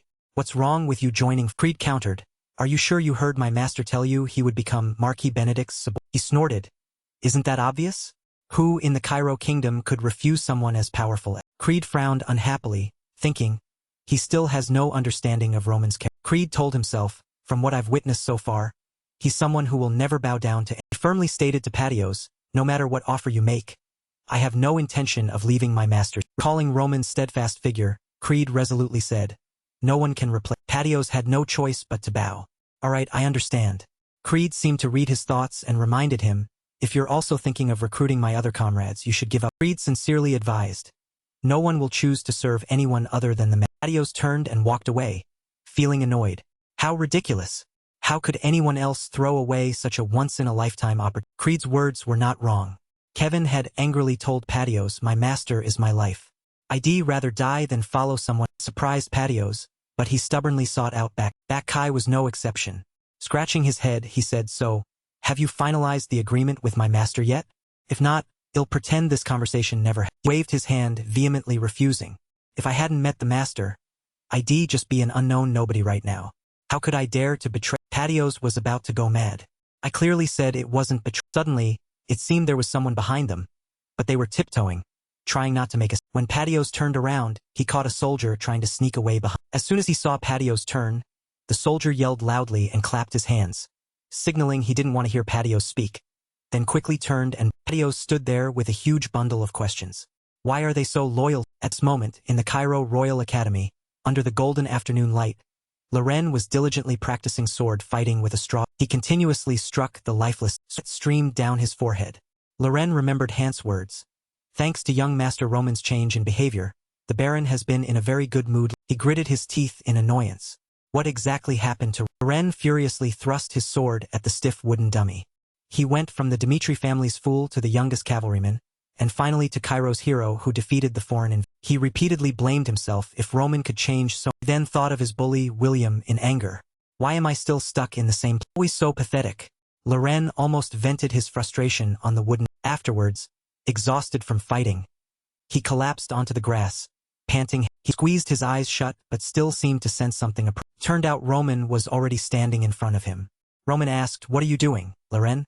Loren was a little surprised. Roman glanced at him and asked, "I heard Hans say you were looking." Loren had now stood up in front of Roman. Roman stood straight and ordered, "Now, if there's something to say." He awkwardly scratched his head and stammered, "It's." Roman looked at him with cold eyes and uttered, Then he decisively turned and walked. Seeing him truly leave, Loren was startled and mumbled, watching at. Loren then shouted, "He'll talk.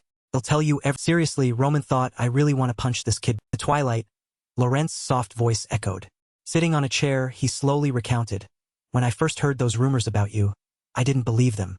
The brother I remember never cared for swordsmanship and could even ask others to go to the border on his behalf." Roman secretly thought, about a year ago, right? Not that. Loren clenched his fists and continued, "But compared to the last time I saw you, you've become a completely different person. Everyone even calls you Cairo's hero now. What exactly happened for you to change so?" Cried bitterly, "Before, neither you nor I could live up to the expectations of those around us. I want to be like you." Recalling moments with his father, receiving his father's attention, Loren wished, "I also want to be the son that makes father." Loren cried and said, "Not the son who always pretends to be fine and just gives an awkward smile when he sees him. I truly want to show him my own achievement." Roman stood by with crossed arms, watching him cry, and secretly thought, the boy is still young. He's not even 18 yet, and he's not strong enough to accept this harsh reality. He lowered his head, looking at his sturdy shoes, and asked himself, "What should I do?" For him, the people in this place had accepted a new. They had decided not to cling to the image of the old Roman but to give Roman a second. Lowered his head in thought, "I should do the same. Whether it's with Loren or Roswell, I shouldn't judge them based on old memories, but rather based on what I've personally experienced." Roman walked over and called, "Loren." Loren looked up. Roman said, "I also don't wish for someone who shares my family name to be looked down." Roman was serious. That would affect the honor of House Dimitri. Loren, with teary eyes, looked at his brother. Roman said, "The answer to your question is that you're capable enough. Go prove yourself in the Academy's sword fighting. In my previous life, my brothers and I had to kill each other. But now that I am Roman, things have changed. I want to give my brother in this life a chance." The instructor gathered everyone in the waiting hall and announced, "Now will be the sword fighting test." First, as names were called for the match, Loren secretly resolved, "My brother said that to get an answer, I have to prove myself in this sword fighting." The instructor called Loren. Next, Loren Dimitri stepped forward. He called loudly, "And William Cacho." William smirked. "This is getting interesting." He smirked. "You always want to confront me, don't you? This time I'll show you what I." The instructor cautioned, "This test isn't about winning or losing. We're only observing your progress, so no hitting beyond the." A single begin made the atmosphere. As soon as the words were out, William charged at Loren with his sword, striking first. He scorned Loren. He attacked furiously, roaring, "It's." William swung his sword with a triumphant. The sword almost fell on Loren's head. He thought in despair, Loren suddenly remembered Roman's advice. In the sword fighting test, show those who despise you what you're capable. He immediately struck William's sword from below his chin, without hesitation. William gritted his teeth in pain and cursed, "You bat." In his heart, Loren was determined.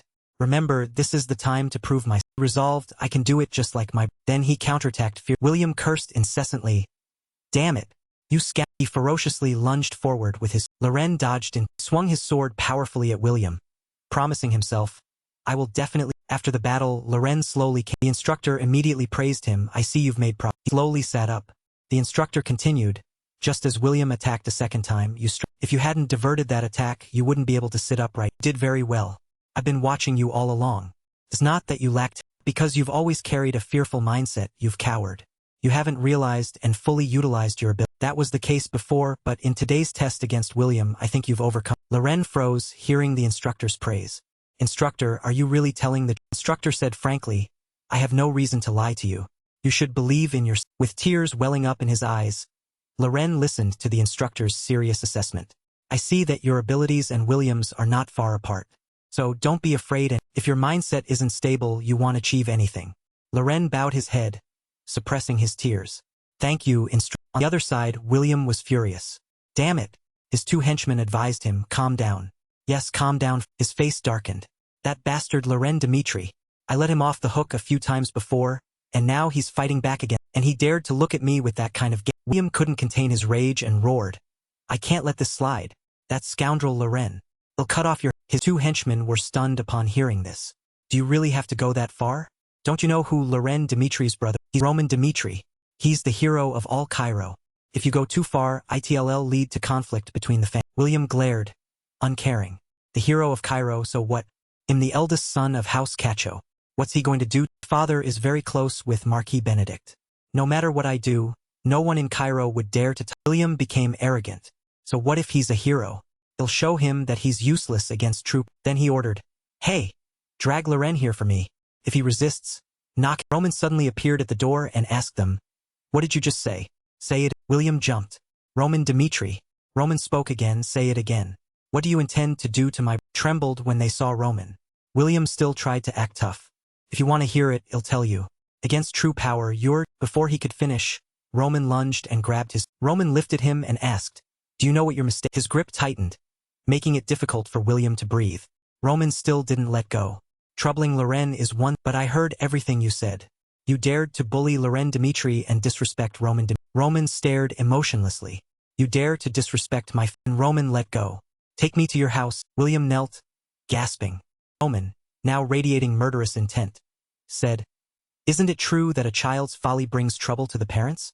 I also want to see what true power is. At this moment, at the residence of Count Cacho, Viscount Patios was surprised. All failures? They wouldn't even take such a wide-open path to success. That's why I hate dealing with... Count Cacho happily replied, holding a teacup, those lowly commoners have very narrow perspectives. You need to be paid. He asked, is that Roman Dimitri really that important? Viscount Patios replied, of course. Marquis Benedict has poured all his efforts into recruiting. He covered his mouth and whispered, he'll tell you something. The Marquis wants Roman to become his son. Count Cacho smirked upon hearing this. Is that so? I must meet him sometime. If there's an opportunity later, he'll go. Just as he finished speaking, hurried footsteps rushed in from outside, making Count Cacho wonder. William burst through the door, shouting. Count Cacho was slightly surprised. William and Roman Then William recounted everything, portraying himself as the victim. Father, do you know what that Roman Dimitri did to me? A mere commoner dared to threaten the eldest son of House Count Cacho keenly observed, so that William urged, now, father, you must. Suddenly, Count Cacho roared at him.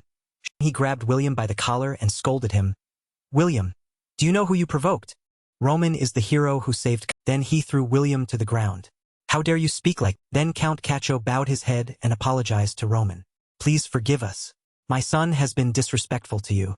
I will definitely punish and discipline him severely. Such a thing will certainly not happen again. Please don't be... And he smiled ingratiatingly. Will you have a cup of tea with me? But in his heart, Count Cacho was pleased. On the contrary, this is a good... I didn't expect to have a chance to get close to Roman so soon. He probably won't refuse my sincerity. But Roman extinguished his thoughts. What are you doing? Aside from the apology, everything else is for me to decide. Not Roman criticized loudly. This incident was caused by your son. William harassed my brother Loren and broke his arm right in front. He looked cold. When I heard and saw how he treated my brother, I couldn't just stand. Count Cacho had no intention of admitting fault. So what do you intend to do? Or do you want to break my son's arm just as he did to your brother? He was implying a desire to gloss over things with benefits. Let's sit down and negotiate for the future of both our families. Tell me, what can I do to resolve this? Immediately after, he was startled by Roman's stern attitude. The simple, I want your son, William, to kneel before my brother Loren and apologize to him in front of everyone. He continued to state his conditions, and after that, he will withdraw from the Cairo Royal Academy himself.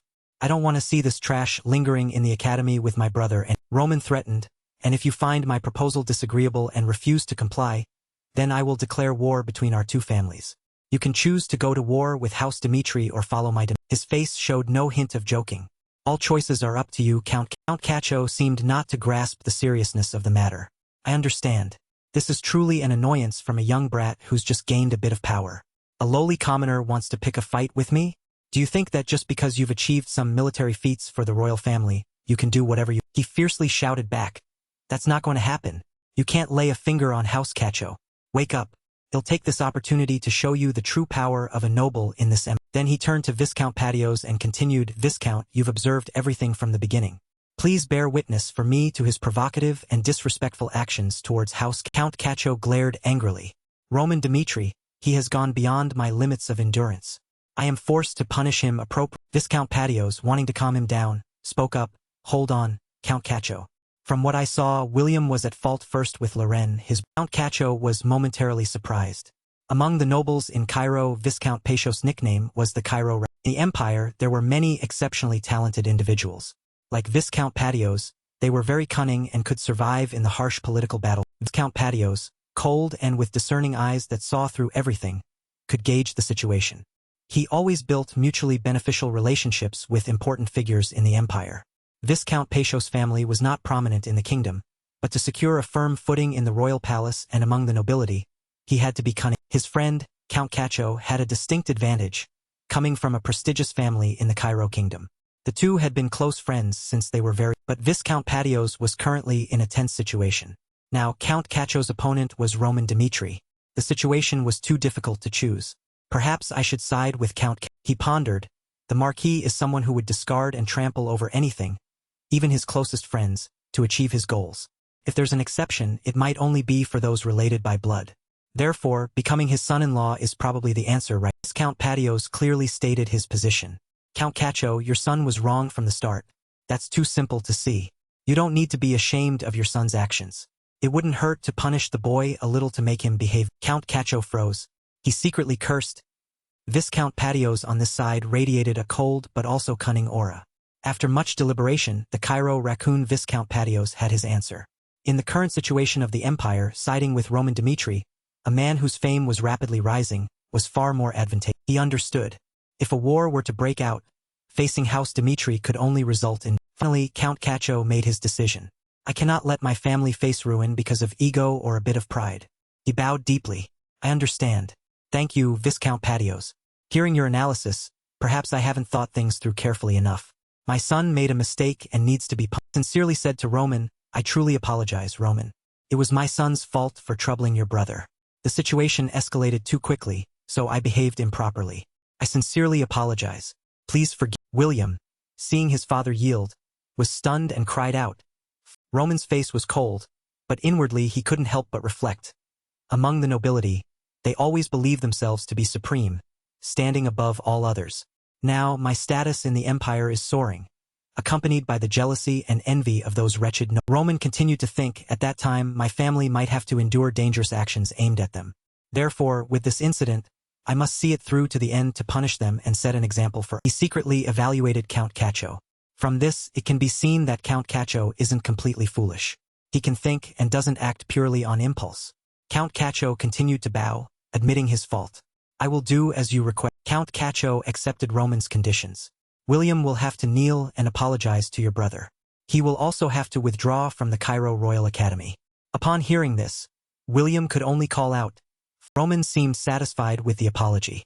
Please forgive him, for the sake of a brother like— Not wanting to make things difficult anymore, Roman said, all right, let's end today's matter. William felt both scared and annoyed. Meanwhile, Count Cacho was still bowing as he saw Roman off. Thank you very much for your generosity. Watching Roman's retreating back, William wondered, who exactly did I— Elsewhere, Loren heard an announcement. There's big trouble, he asked in confusion. Turns out there might have been a misunderstanding.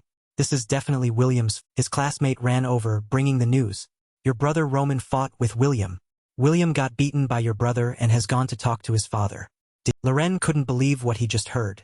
His classmate continued, that's what happened after you left. Your brother is probably talking to Count Cacho about the incident. Upon hearing this, he immediately rushed off as fast as he could. In his heart, he was extremely worried for Roman. Brother, this isn't good. Count Cacho might harm you. This situation is too dangerous. Loren panicked. If he gets hurt because of me, then I'll be able to forgive myself. He gritted his teeth, holding back tears. The luminous crystal emitted a sound. Loren, what's— cried pitifully, Father, Roman is in danger. He came here to help. On the other side, Romeo Dimitri and Lahanna were startled to hear the news from Loren. Loren continued, but it seems he's been taken to Count Caccio's place to be Romeo. Dimitri slammed his hand on the table. He roared furiously, that bastard. His whole body trembled with unleashed fury. Loren is a cautious child. He always thinks before contacting the family. Every time he contacts us, he doesn't want to trouble the family with his matters. But this time he was crying and talking. So something definitely went wrong. Romeo asked Lahanna's opinion. How do you think we should handle this? You also know that House Caccio is a powerful and prominent family among the empire's nobility. Moreover, they are quite close with Marquis Ben. She disagreed with his submissive attitude. How can you say that? Our son Roman is in danger, right? Lahanna tried to find another way. Considering everything now, it's not good. Our relationship with the royal family isn't bad.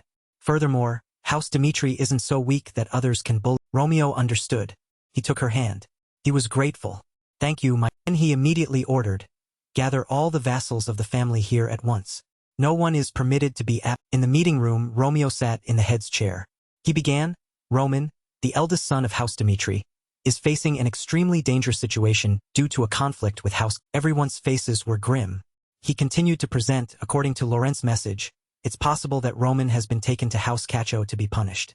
Our opponent now is House Caccio. Romeo Dimitri stated sternly, in this situation we cannot stand idly by.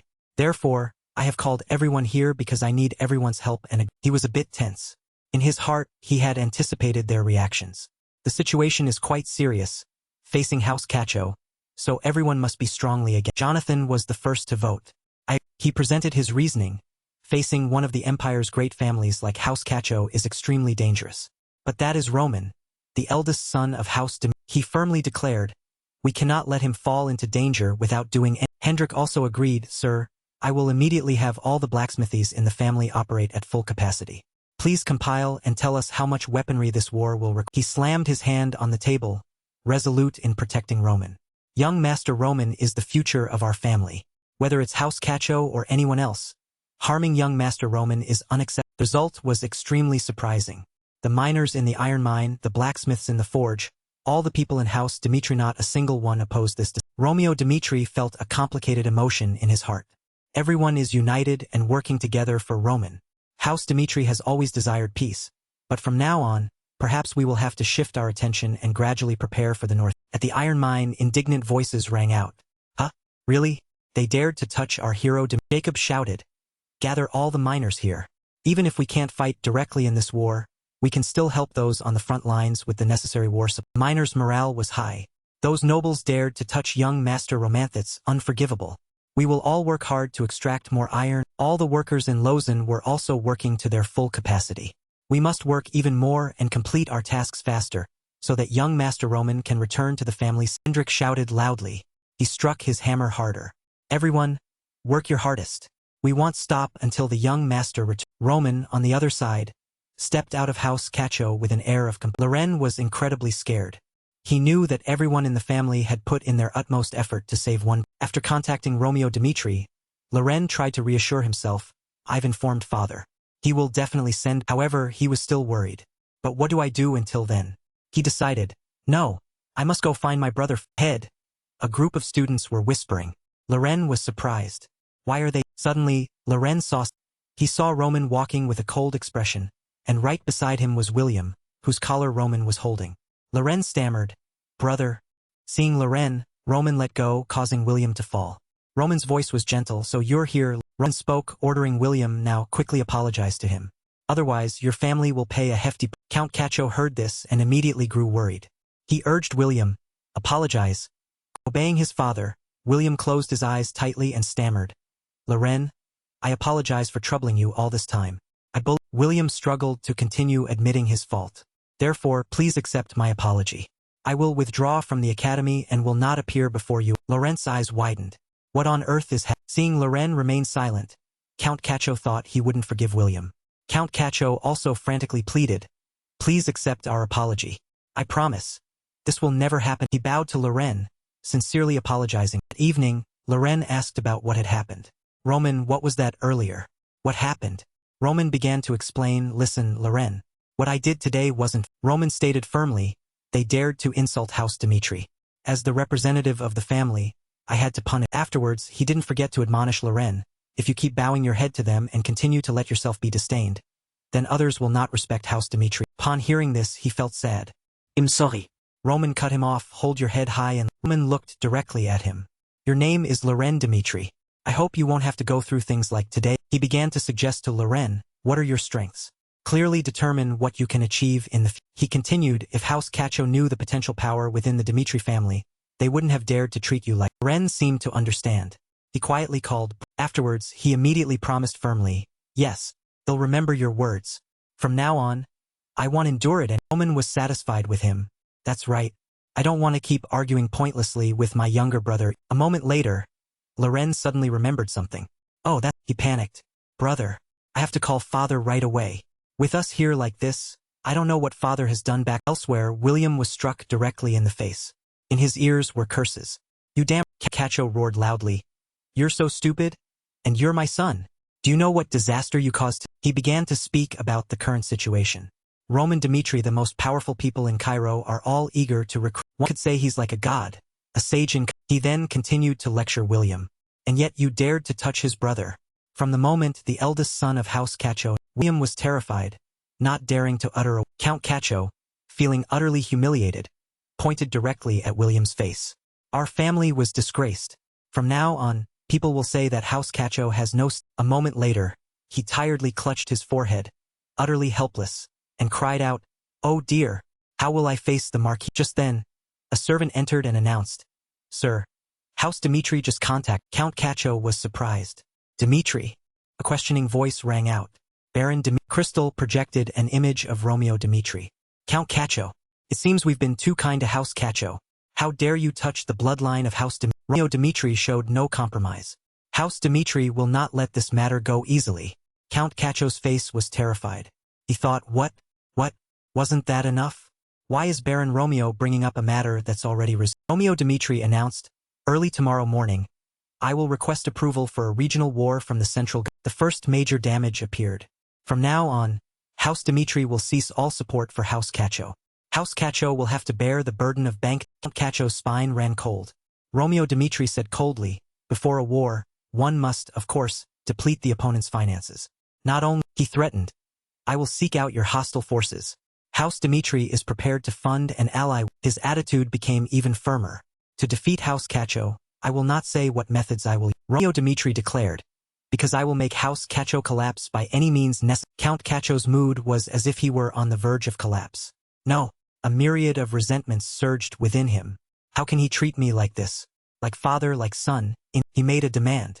I'll say this one last time. Release my son immediately. Count Cacho felt that he had suffered too much injustice. He shouted loudly, Baron Dimitri, it seems you've misunderstood. We are not holding your. He recounted the situation. William has already knelt and apologized to your son. I don't understand what you're talking. Romeo Dimitri knew he had been too hasty, yet still pretended to be cold. Is that so? Count Cacho answered honestly, yes, that's right. After Roman appeared, everything was resolved. I will not let such an incident happen again. Upon hearing this, Romeo could only say, the war ended before it even began. Romeo cut the communication, stepped out of the room, secretly thinking, a leader has been. He stood on the balcony, watching his subordinates quickly preparing for war because of Roman, from artisans to blacksmiths, or miners from the iron mine. Since he was proud to realize that Roman had completely won the hearts of all. The boy has truly grown. On the balcony, Romeo issued a new order. There will be no war. Quickly prepare a celebration. Everyone rejoiced upon hearing Romeo Dimitri's directive. Everyone, eat and drink to your fill. As if today is our last. Inside the town, people were listening to someone tell a story. I saw it with my own eyes. Count Cacho, one of Cairo's most powerful men, had his eldest son kneel and apologize to the second son of House Dimitri. In the tavern, the story continued to be discussed. The balance of power in Cairo is shifting. It's only been a few hours. The market also began to change direction. Merchants doing business with House Dimitri all said they were trying to cut ties with House. Lucas continued, do you know what that means? House Dimitri is planning to go to war with House. The people in the tavern were surprised. A frontier family going to war with House Cacho? Lucas cut them off, but more important, the outcome was extremely unusual. After that incident, the advantage completely shifted to House Dimitri. He discussed the matter. In a situation where a capital family conflicts with a frontier family, I think House Dimitri's chances of winning will be. Lucas voiced everyone's thoughts. This time, House Dimitri's position of power has completely changed. Roman sat alone. He couldn't stop thinking, House Dimitri is a family that strongly avoids war. Yet they made such a decision. He knew very well that Baron Romeo couldn't have made this decision entirely on his own. There must have been important people in the family who voted in favor. His emotions were a bit conflicted. A small territory of House Dimitri in the frontier has accepted such a risk. Memories from the past once again surfaced in Roman's mind. In my previous life, I once lived as a monster under the name of Heavenly Demon in a world where anything was possible. Because I witnessed too much death, Roman smiled with satisfaction.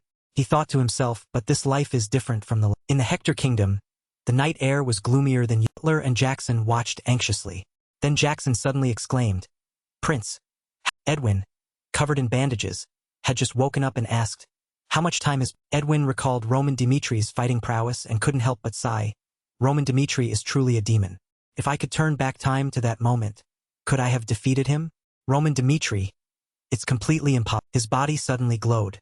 I can never defeat. He floated in mid-air, observing the situation. I was the one who plunged the Hector kingdom into Edwin secretly blamed himself. If I hadn't personally started this war, then perhaps the Hector kingdom would have lasted a while. He felt immense guilt.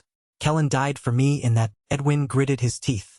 It's all my fault that the Hector kingdom faces such a perilous situation now. There must be a way to find a path to survival for the Hector. He thought to himself, all the people of the Hector kingdom are counting. Edwin's eyes suddenly glinted. I cannot just give up like this. Yes, Jackson asked anxiously, "Prince, how is your..." His body was drenched in sweat. "How long have I been in this..." About a week passed. All the officials in the Hector kingdom remained silent. Yet news spread from within the Cairo imperial palace. The Hector kingdom was in people there were in an uproar. According to the war news, a demon had appeared on the battlefield, single-handedly striking down thousands of Hector kingdom soldiers. Moreover, he defeated Prince Hector and his close knight. This was a war that we could not win from the helpless civilian said, "We are just small people with no proper understanding of this war." A friend standing nearby added, "On this continent, there are many people, many demons we don't even know." At this moment, in the Grand Palace, the king of Hector sat on his throne and asked, "How is your health, Edwin?" Edwin knelt and bowed. "Father, I have..." The old man blamed himself. "It's all my fault. Because of my weak reign, the Hector kingdom ended up in this state. That's why you had to do everything to shoulder this kingdom that is on the verge of destruction. Through that recent battle, I've realized many things. I don't want you to sacrifice your life for that." He took all the blame. Edwin admitted his fault. "It's all my fault. I apologize." And he asked again, "Father, have you read Jackson's report?" The king of Hector replied. He recounted, unusual signs were found in a village outside the city. It was the first village to report crop. Edwin continued, "But now things are even more complicated. The land has turned black. Creatures are slowly dying." He speculated, "I suspect it might be a curse from a necromancer." The old man's face immediately tensed upon hearing. Edwin reasoned, crop failure, dying creatures. This has greatly affected the king. All these events are designed to bring our kingdom to the brink of collapse. He then concluded, furthermore, this situation seems to be spreading. No matter how much effort we put in, we cannot salvage it. All of this is caused by dark magic. The king of Hector asked further, "Does that mean an external force is targeting our kingdom? They are just waiting until our kingdom can no longer resist before swooping in to tear it apart?" Edwin replied, seemed certain of his speculation. "Those dark forces hide in the shadows, fishing in troubled waters. Because we have to fight wars with other kingdoms, our strength will gradually decrease. Then they will achieve what they desire." The old man's face grew even tenser. "So it's clear. A dark curse has intentionally been suppressed over our lands, aiming to weaken our kingdom. We must quickly find a way to counter this dark curse. Our kingdom is already on the verge of destruction. We cannot hold on much longer." Brought up a childhood memory. "Father, do you remember? When I was young in the heavens, if I renounced the title of prince and joined the forces of then I could obtain anything I wished." He told the king of Hector, "Now I may have to do that." The king immediately shouted, "How?" Edwin seemed to have made up his mind. "Just 1 year, father. That is the only way for the kingdom to escape its current situation." In the Maberny pub, Maberny slammed his beer glass on the... He thought to himself, even if I die, I must die on the battle. He pondered, but what about this arm? With the current reality, would I even be able to... Roman approached him from somewhere and greeted Maberny. "Long time no..." He smiled faintly. "I'll get straight to the..." He made an offer. "Would you like to come with me to the Dimitri family?" This surprised Maberny, who thought, Roman. What is he? But then he skillfully declined. "Thank you for your consideration, sir.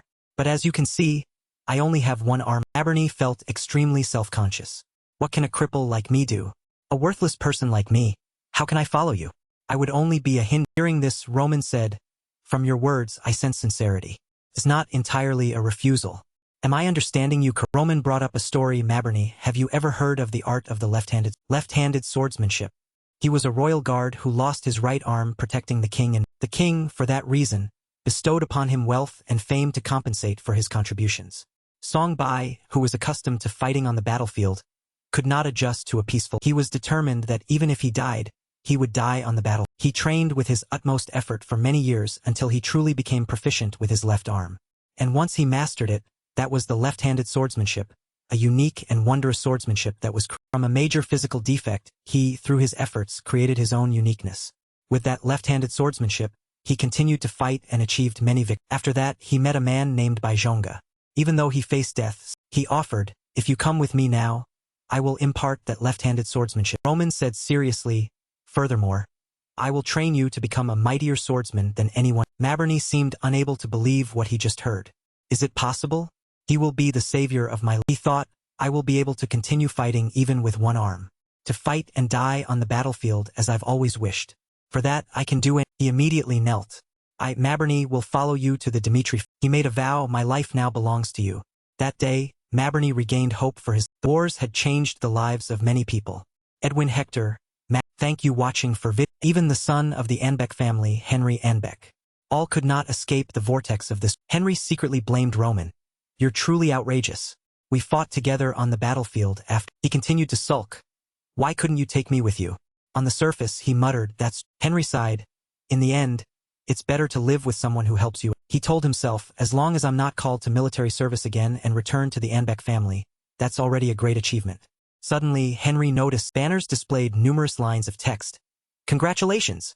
Congratulations on the return of Henry proud son of the Anbeck family, Henry Anbeck, had returned, but in truth, during the war with the Hector kingdom, Henry Anbeck didn't. People cheered for Henry Anbeck.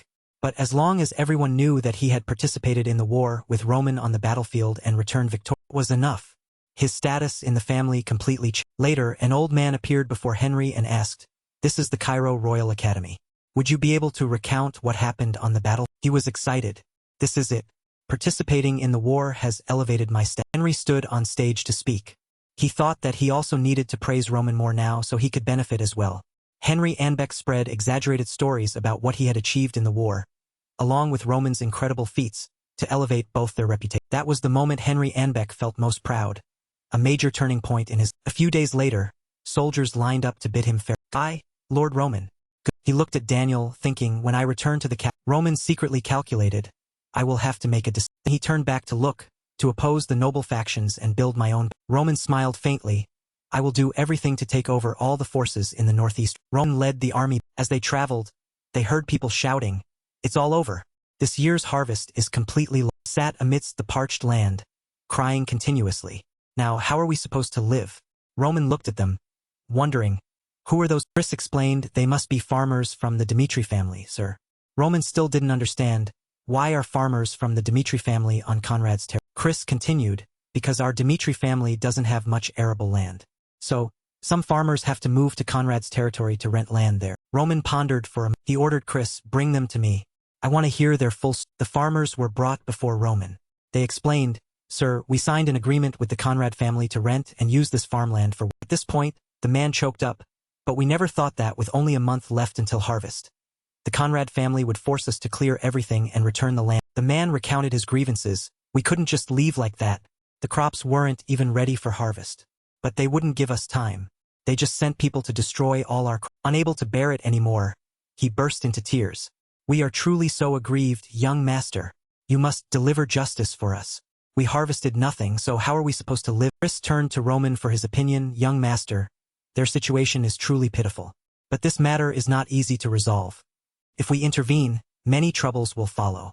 The Conrad family's issues have existed for many. He continued, currently, the Conrad family is doing its best to consolidate its power and expand its sphere of influence. Now they are allied with other families in the Northeast to expand their alliance. Regarding the Northeast Family Alliance, it comprises many smaller families gathered together to gain strength and a voice. They've united to protect themselves and resist other forces. It's like the nature of. However, Roman's subsequent words directly surprised Chris. But we cannot just stand by and watch the situation unfold. Things will only become more serious. Roman's expression suddenly became unusually gloomy. Before this problem becomes serious and gets out of control, we must decisively root. Chris, of course, could only follow his wishes. If young master is determined to see this through, then we, your subordinates, will obey your command. We will follow young master. All the people were waiting. Seeing him, they cheered, welcoming the hero of hailed him as the pride of the Dimitri. Lord Romeo was overjoyed to see his son. My son has returned. He ran and embraced him. You've worked so hard. Roman didn't have time to fully brace himself but still asked, is father still? Romeo beamed when he saw him. I'm fine. Everything is truly surprising. Placed a hand on his shoulder. I've prepared a celebratory feast for your return. Today, our whole family will relax and enjoy our. Roman suddenly grew serious and refused. That can wait, father.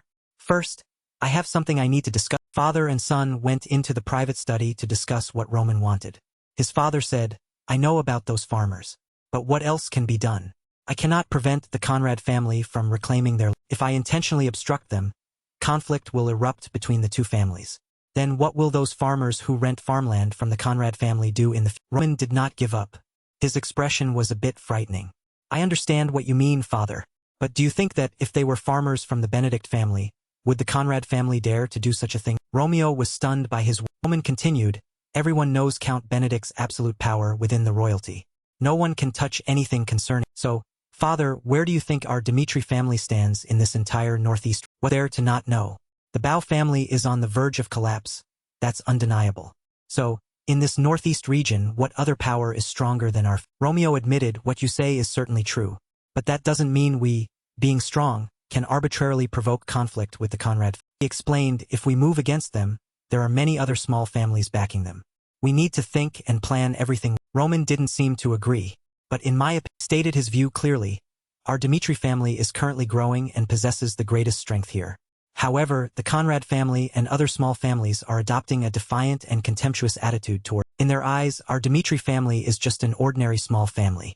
They think we don't have strong forces to rely on like the Bao family or other large ancient families. It's because of these wretched thoughts that the Conrad family dared to overstep their bounds with us. That cannot continue to happen. Roman's face could no longer remain calm. Now, the Dimitri family has grown stronger. I just want to make it clear to them. It's time we let them know who truly rules this land.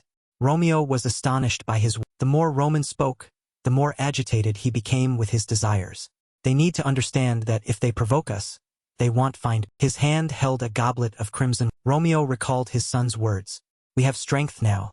How can we let our farmers suffer like this? We cannot stand by and watch them. We must punish those wretched Conrads. He handed his son a. Roman's face was now doubly terrifying. He stated decisively, if you agree with my opinion, these hands will be stained with their blood. I will show them who the true master. Remembering his son's expression, Romeo looked up and sighed. My son has. He remembered Roman as a child.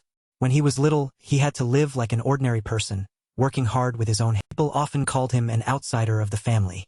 But perhaps it was those difficult lives that forged the strong Roman he is today. That is the strength and decisiveness the head of a family needs. Romeo looked at his reflection in the wine glass. He solemnly contemplated the future.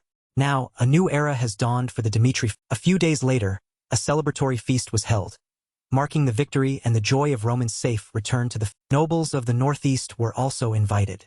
Those nobles came to participate, vying to surround Roman and introduce themselves. I am from the Bond family. I am Sophia from the Grizel family. I represent the hero's family, here to congratulate young Master Roman on his victorious. Although they didn't acknowledge the Dimitri family as their leader, they were, nonetheless, aware of the Dimitri family's formidable power at that. Sophia approached him, young Master Roman, do you remember me? He replied politely, Lady Sophia from the Grizel family. Of course I remember. He smiled faintly, we met at the last banquet, didn't we? She brightened, you still remember. Her eyes sparkled as she looked at Roman, secretly wishing. He truly is different from the past now. I wish I could get engaged. At the same time, another person came to introduce himself. I am Viscount Conrad. It is an honor to meet a hero like you, who defeated the mighty army and prince. Roman looked at him, thinking, so this is Viscount Conrad? He replied with a calculating expression, I am Roman. The Viscount smiled faintly. I heard that in the war you struck down a 5-star knight from Hector's. He smiled in praise, it's truly incredible. You're only 20 years old and have accomplished such a great feat. Roman humbly declined. You flat. Viscount Conrad continued, there aren't many warriors in this northeast region. Here, Lord Roman is the greatest. But then Roman no longer bothered to listen to more praise. His gaze darkened. I have a question. The Viscount thought to himself, he's speaking now. Though he comes from a common background, he's quite perceptive. The Viscount's face showed satisfaction. Please, Roman said directly, I heard you unilaterally seized farmland from the Dimitri people. Viscount Conrad was surprised by his words. Could you tell me the reason? Those around began to murmur upon hearing the question. He flusteredly tried to explain, I intended to use that land for a purpose that would bring greater value to the people. This is nothing, Roman responded indifferently, is that he broke out in a cold sweat. He criticized, Lord Roman, we came here to congratulate you. Why are you bringing up that? Viscount began to rebuke. I came here with good intentions to congratulate Lord Roman. Yet you make me lose face in front of so many. He turned away, his voice seemingly angry. Since that's the case, I won't be returning to this place ever. With that, he left. I'm going. But as he neared the door, Roman's voice rang out. He warned without hesitation, if you leave like that, it means you have challenged him. His voice grew even sterner as he commanded. I repeat, return here. Viscount Conrad, hearing the command, glared back. What did you just? Shouted loudly at Roman. We drove the Dimitri farmers away. But that land originally belongs to our. He then arrogantly continued. Must we report every single thing to the Dimitri family when we want to reclaim our own? He was indignant. We are not your subordinates who must obey. Those around, hearing the commotion, also sided with him. Viscount Conrad is right. Baron Romeo should be the one directly resolving interfamily issues. Shouldn't he? By what right is Lord Roman discussing this matter? And furthermore, using such language with those who came to congratulate. Everyone murmured to themselves, Viscount Conrad is the head of a family. He cannot be treated so arbitrarily. Roman heard these criticisms and thought, would they dare react like this if it were the Bao family? Roman answered his own question, no, absolutely. Local nobles originating from the northeast region were a constant threat, capable of stabbing the Dimitri family in the back at any, whether to completely sever ties, or to turn them into obedient dogs. I must make a firm choice. Roman looked at Viscount Conrad with a stone-faced expression. I will ask directly. Since when in the Cairo kingdom has it been acceptable for you to arbitrarily interfere with the people of another? He stepped closer to the Viscount, glaring and challenging him. Viscount Conrad, the farmers you interfered with are people of my are my loyal people. They live in Dimitri, pay taxes to Dimitri, and are loyal to Dimitri. Roman was filled with an imposing aura. Even so, you dare to say they were disrespectful. Roman wouldn't let it go. You interfered with my people, and you expect me to smile and let it slide? The Viscount looked up at him and began to turn. He informed the Viscount, this matter has been resolved through discussion. At the Dimitri family's internal meeting, I was given full authority by my father to handle this, and I have no intention of letting. Viscount Conrad was astonished. What did you? Roman continued, it seems you still have no intention of apologizing to those people. The partygoers began to change their tune, their mood turning anxious. Roman announced, everyone listen close. His gaze was stern. From now on, if someone from another territory commits a mistake on Dimitri's territory, I will hold them accountable 100. And he smirked with satisfaction. Now, among those guests who dared to criticize me, let's see if anyone can still say this matter is The nobles turned pale. They understood, if what he says is true, wouldn't we be the ones to suffer the heaviest loss? Viscount Conrad assessed Roman Dimitri's actions. Roman Dimitri is not merely skilled in swordsmanship. He is also a cunning old. To ensure we can't escape this trap, he is crushing us with his. He turned to look at the others. Even so, we cannot simply retreat. Now is the time for the alliance to gather our. Suddenly, a man stepped forward and spoke. This time, it truly is Viscount Conrad's. It was Lord Lawrence. In handling this matter, the consequences that followed are very important. Regarding the people of the Dimitri family, is it reasonable that you didn't mention anything? Extended his hand forward and said, therefore, you should quickly admit your mistake and apologize. He called the past. When we opposed Count Bao, these people offered no support whatsoever. The Northeast Alliance? He decided, Lawrence will follow the Dimitri family from now on. He asked the others, don't you all? All those who had just supported him now turned to criticize Viscount Conrad. That's right. Now, quickly apologize to Lord Roman. After all, what noble can smile in this situation and just over? The Viscount looked at them in surprise. The forces of Dimitri have united and are criticized. He could only reluctantly back down. Now I must retreat. He decided to bow before Roman, admitting his fault. Next time I will be more Romeo, after observing his son's approach, was somewhat worried. Handling this in such an extreme manner, will it truly be? The Northeast Alliance will absolutely not simply Roman replied, Father, to properly re-establish order here, we can only confront them with full. They have banded together and united, using every brutal means to overthrow Dimitri. But sooner or later, they will realize their powerlessness and be forced to accept the disparity in strength with the Dimitri family. Only then can my plan be complete. One of the Northeast Alliance members angrily slammed the table. That arrogant brat. The one once called Dimitri's good-for-nothing. Just because he's gained a little recognition in the capital, he thinks he's above The other members also competed in their indignation. Exactly. He's truly an arrogant person. If we keep bowing down like this, everyone will think the Northeast Alliance amounts to Viscount Conrad, who had been silent until now, spoke up. Then do any of you have a special? They were in a heated argument, but at his question they fell silent. Viscount Conrad said unhappily, honestly, I'm doubtful. I don't know the purpose of the Northeast Alliance's existence. He spoke bluntly, to speak frankly, the Dimitri family's military strength already overwhelms us. Furthermore, Roman Dimitri defeated Butler in the recent. He reluctantly accepted the truth. That is to say, by conventional means, I cannot overthrow. Another person asked, then what do you think about us contacting the Central Royal Government? Viscount Conrad confirmed, you mean well put pressure on the Dimitri family using the power of the royal government. Person affirmed, precisely. Since the fall of the Bao family, we haven't been able to mend our relations. Now is the time for us to seize that opportunity. We will use the power of the royal government to gain an advantage for our side. Finding the idea not bad, he agreed, all right, I'll contact. All the alliance members gathered before Viscount Patios. Viscount Conrad, as representative, spoke up. I have a request I wish to ask of you. Patios replied warmly, please speak. Since Viscount Conrad has a request, I must. Hearing this, he happily expressed his thanks. He then stated his problem. Recently, we had a dispute with the Dimitri family regarding farmland and its people. I wonder if you, Count, could help us put pressure on the Dimitri family using the royal. Viscount Patios did not reply but simply disconnected. Viscount Conrad was startled and angrily shouted, what's wrong with the connection? Quickly reconnect. We cannot keep the Count. Once reconnected, he hurriedly explained, I apologize, sir. Our transmission signal was not good. Viscount Patios said with concern, Viscount Conrad, you are not perceptive at all. I tried to make it obvious, but you are a bit slow to understand. Viscount Patios shouted at him, you live in the countryside, though far from the capital, but you haven't heard any news? You far away, how can you do this? You want to put pressure on the Dimitri. Viscount Patios enlightened him. There's something you don't know.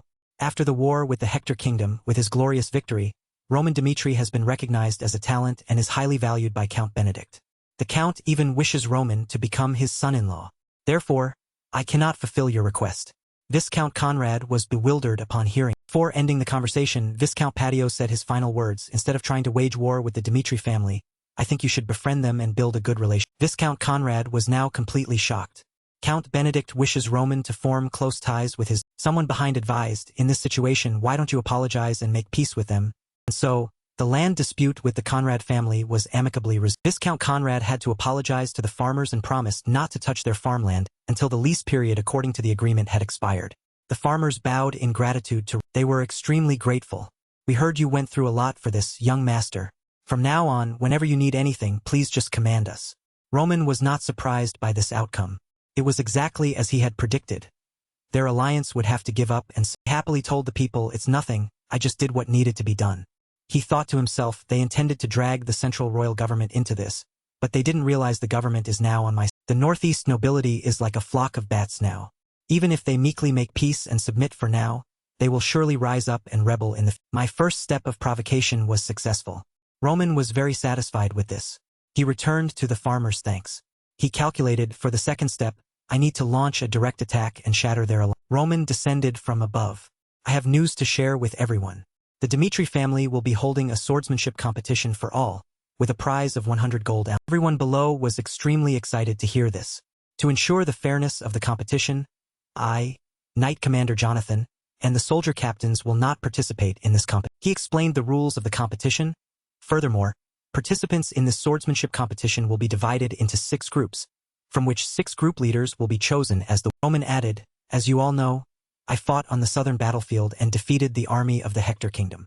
All the warriors who followed me have experienced this war. They are now much stronger than before. At this point, he declared loudly, now, through this swordsmanship competition, I want to give them and all of you a chance to showcase your abilities.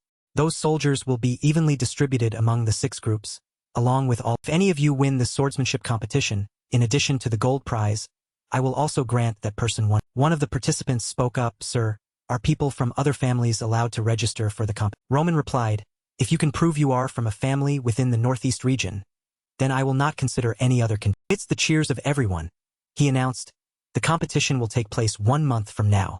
I sincerely hope everyone will prepare well and embrace this competition. After the previous events, the Dimitri family organized a swordsmanship competition. The competition was a good opportunity for the people of the North. If one of their swordsmen won, the Northeast Alliance could fulfill its and with victory, Roman Dimitri would overlook their past actions. This would reverse the relationship between him and the Dimitri family and restore their lost reputation. At this moment, a voice spoke up, expressing concern about whether they could, because many others beyond their families were interested in this competition, and whether they had enough capability to overcome it. Especially very strong individuals from previous wars, Creed and Kevin, were also participating in this competition. If those two also participated in the competition, it wouldn't be easy to. However, Viscount Conrad had planned ahead, knowing that this competition had 6 participating groups, and only 1 winner per group was needed, so Creed and Kevin were not important. In this way, by utilizing the strong individuals from each family and dividing them to participate in separate groups, they would at least achieve victory in one. This approach seemed feasible because the Northeast also had many talented soldiers trained from a young. The competition would take place within 1 month.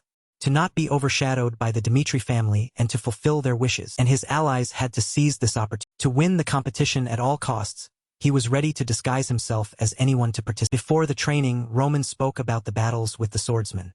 To win the competition, they had to compete fiercely. 6 winners from the 6 groups would represent the Dimitri. Past performance only accounted for momentary victories. Thus, it is not important and cannot be seen as the ultimate measure for determining the true champion. Although they had left the battlefield, the war had not stopped there. The soldiers always had to be ready to fight at any time. To make the soldiers stronger, he would continuously present challenges with worthy reward. However, to be rewarded, they must solidify their reputation under the Dimitri family. And among the 6 winners, if one person was chosen as the overall champion, Roman would impart the advanced techniques he. Every battle or sword fight helped the soldiers train their bodies, simultaneously enabling them to ascend to a higher. Bucky was excited by this announcement. He knew that possessing those skills would help him rapidly increase his. He was already at a completely different level than them. If he could learn those profound techniques, this was truly a great opportunity.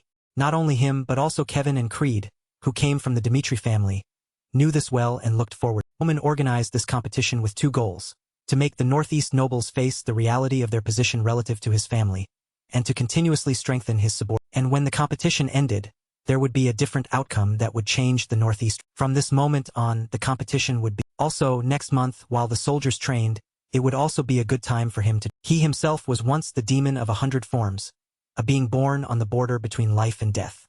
He had endured countless harsh battles, yet he could not deny that blindly rushing into danger was. As his subordinates strove to improve, he too had to train, for he also wanted to become more excellent. Only through ceaseless effort could he continually grow strong. Lucas stepped forward from behind, having heard Roman call. He received orders from Roman that he would seclude himself for 1 month. During this time, he would receive no reports other than family matters and wished only to focus on his own cultivation. At the same time, he asked Lucas to sell his sword.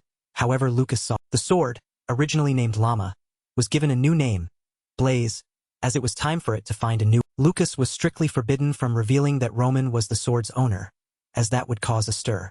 By any means possible, sell this sword. Afterwards, he instructed Lucas to use the proceeds from the sale of the sword as a fund for the. It was a sharp sword, its blade. Lucas wondered why Roman wanted to sell this excellent, sharp sword that could kill a person in one. However, he did not ask further. He accepted the order to sell it, but first he had to find a place to sell it, and he thought of an. Because once they knew the sword's value, they would bid high. Afterwards, he went to a city in the Northeast, a leader in transportation thanks to its transportation. When reading the registration number to inspect the. Lucas placed the sword on the table for the inspector to. The inspector's jaw dropped at the sword's astonishing power. From his discernment, he concluded it was a high-grade. The inspector asked Lucas what method of auction he wanted, and received the reply that the seller wished for an anonymous. The inspector then confirmed the details. An open auction with no minimum bid guarantee, increasing by 10% after. After receiving Lucas' requested information and accepting the conditions, the inspection staff led Lucas to meet the auction house. The manager's name was Murray. He was honored to receive Lucas. After appraisal, the manager knew the sword would fetch a high price because it was a high grade. With good quality, its value would also be high, at least 30 gold. Next was to test the sword's mana reaction. A sword that reacts at level 3 could earn its owner the title of true sword. Murray, the manager, also panicked upon hearing the sword's. The sword reacted to mana up to level 10, an incredibly high level he had never seen. An ordinary sword, if it doesn't accept mana, is just junk. But this sword not only accepted but also amplified Mana's. Manager Murray also panicked upon hearing this news about the swords. The auction arrived. To excite the audience, the auctioneer shouted that anyone who missed participating in this auction would regret it for. With its widespread reputation, nobles and wealthy individuals alike successively participated in this. Throughout the history of the Adelion auction house, no such special item had ever. The host introduced the blaze. After the sword was revealed, everyone was surprised by this item. It was no ordinary. The auctioneer introduced the sword with an unprecedented tone of surprise. It was a sword with a special ability. Its reaction to. Previously, a sword reacting to mana at level 7 was successfully auctioned for 300 gold. But today, the blaze sword reacted at an unprecedented level. This information caused quite a stir among the. Had attended many auctions but had never seen a sword this powerful. As soon as they heard the introduction, people began bidding to become the owner of blaze. The starting price was 10 gold. Next, bids of 20, then 30 gold coins were made. From this point, bids would increase by 50 gold coins per turn, and the number continued to multiply. While everyone was still enthusiastically bidding, the auction price increased by 100 gold coins. The amount continued to multiply from the bid. At this moment, in the shadows, a man smiled mysteriously. It seemed something earth-shattering was about to happen. In this climactic moment, they continuously vied with each other to obtain. Suddenly, paddle number 53 was raised. The price reached 1,200 gold coins, a figure unprecedented in. Seeing the exorbitant sum, many people angrily gave. The scene shifted to a man with a self-satisfied expression sitting in the VIP section of the Adelion auction house.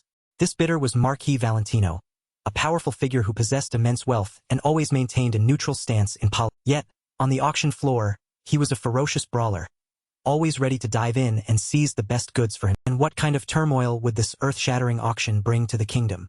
No one could answer. With the high sum of 1,200 gold coins, an amount unprecedented in Adelion's history. Although he had offered a rather high sum, Marquis Valentino still felt that the value the blaze sword offered was far greater. He knew this blaze sword possessed even more outstanding power, not merely in its reaction to mana, but also in its ability to help its user achieve the rank of 10 stars, a level that any swordsman yearned and longed to. There were two opposing schools: magic swordsmanship and aura swordsmanship. A swordsman was forced to choose only one of. In terms of power, aura swordsmanship possessed greater might. Swordsmen who wished to maximize their strength would choose it. They sought to prove their worth through power, making aura swordsmanship a good choice. Magic swordsmanship, on the other hand, was for those who were weaker and unable to control aura, as magic swordsmanship was easier to use. And those who desired to attain supreme power would choose. Recognizing the immense power value of blaze, he wanted to possess it at all costs. He thought that if similar blaze swords were forged in the future, blaze would become increasingly valuable and sought after by everyone. At that time, blaze would be even more affirmed as it was the first sword to fetch such a high value on the auction. He believed the sword's creator was a master swordsman and a sword cultivation practitioner. This also made blaze unique. The Marquis' reputation was not unfamiliar to others. He was known as a sword cultivation practitioner with an insane ambition for special swords. He was someone who would do anything to get what he wanted. No one dared to confront his. Therefore, at this auction, everyone was wary of his influence and wished to avoid getting in. Thus, bidder number 53, who was he, won this auction and became the new owner of. After winning, he was eager and yearning to possess the sword, so he paid immediately. He immediately presented a sum totaling 1,300 gold. Mr. Murray was surprised and wondered, as the sword was valued at only 1,200 gold coins. But to him, 100 gold coins was a small sum, so he rewarded. Murray felt a bit flustered and scared because he was not a benevolent man, but his mouth still thanked him for. Instead, he wanted to know the identity of the person who forged the sword, claiming he wished to meet them in person to express gratitude for creating such a master. Hearing this, May's expression immediately became troubled. He honestly replied that he couldn't fulfill the request because the sword's creator was anonymous, and he apologized to him, fearing to offend his powerful. Seeing this, he didn't press further, as he was well aware of the auction house's rules. May's expression lightened, and he thanked him for his understanding.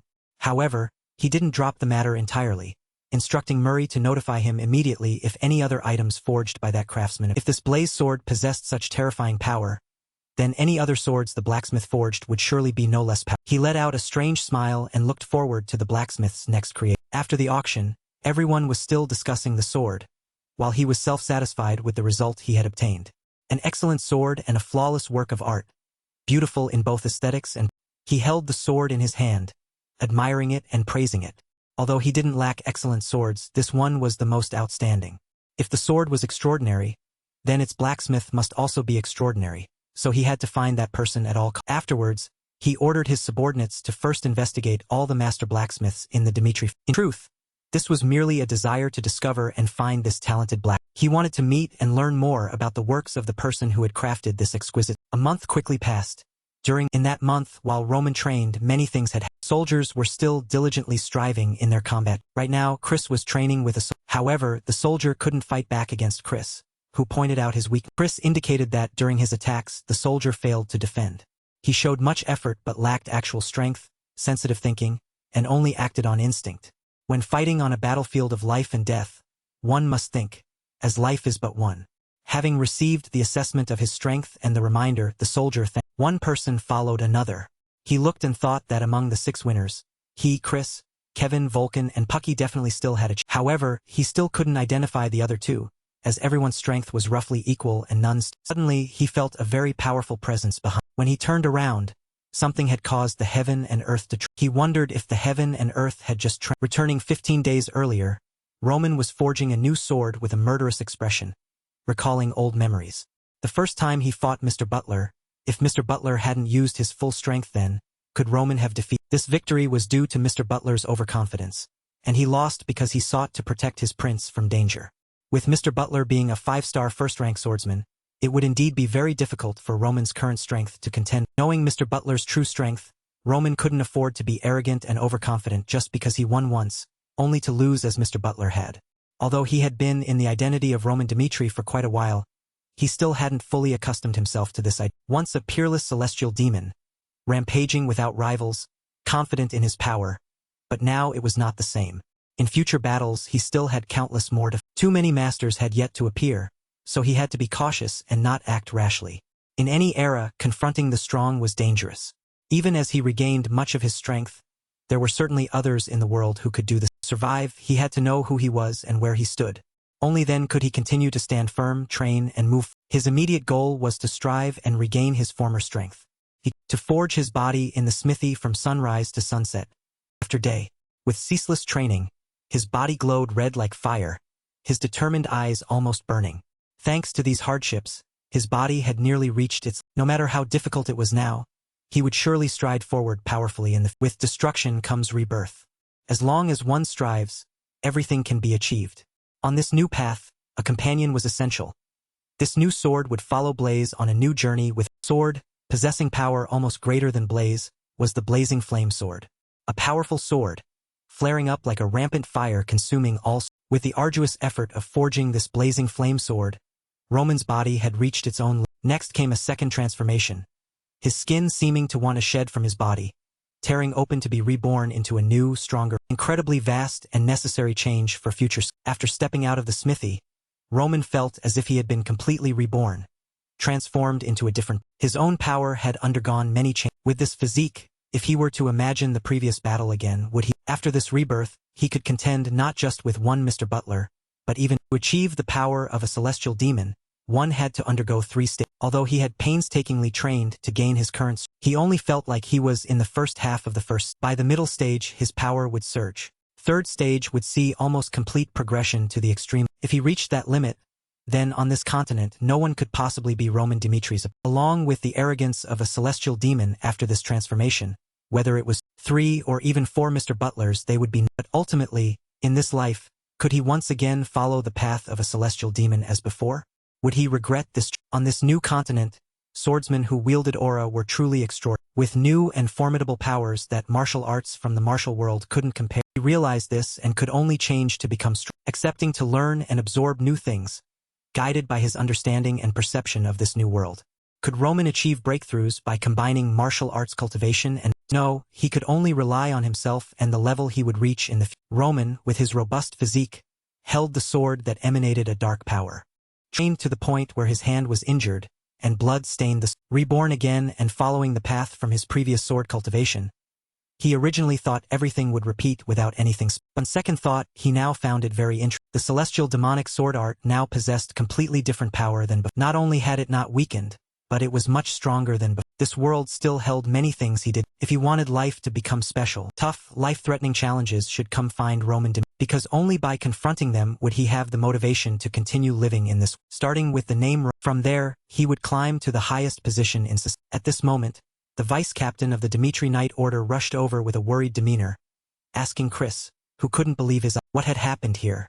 Seeing the situation before, they were all astonished by this. However, Roman remained calm as if nothing had happened and gently told them that everything was. The soldiers gasped in awe when they saw Roman, with his immense power, without using magic, could turn the hollowed-out ground into such a state.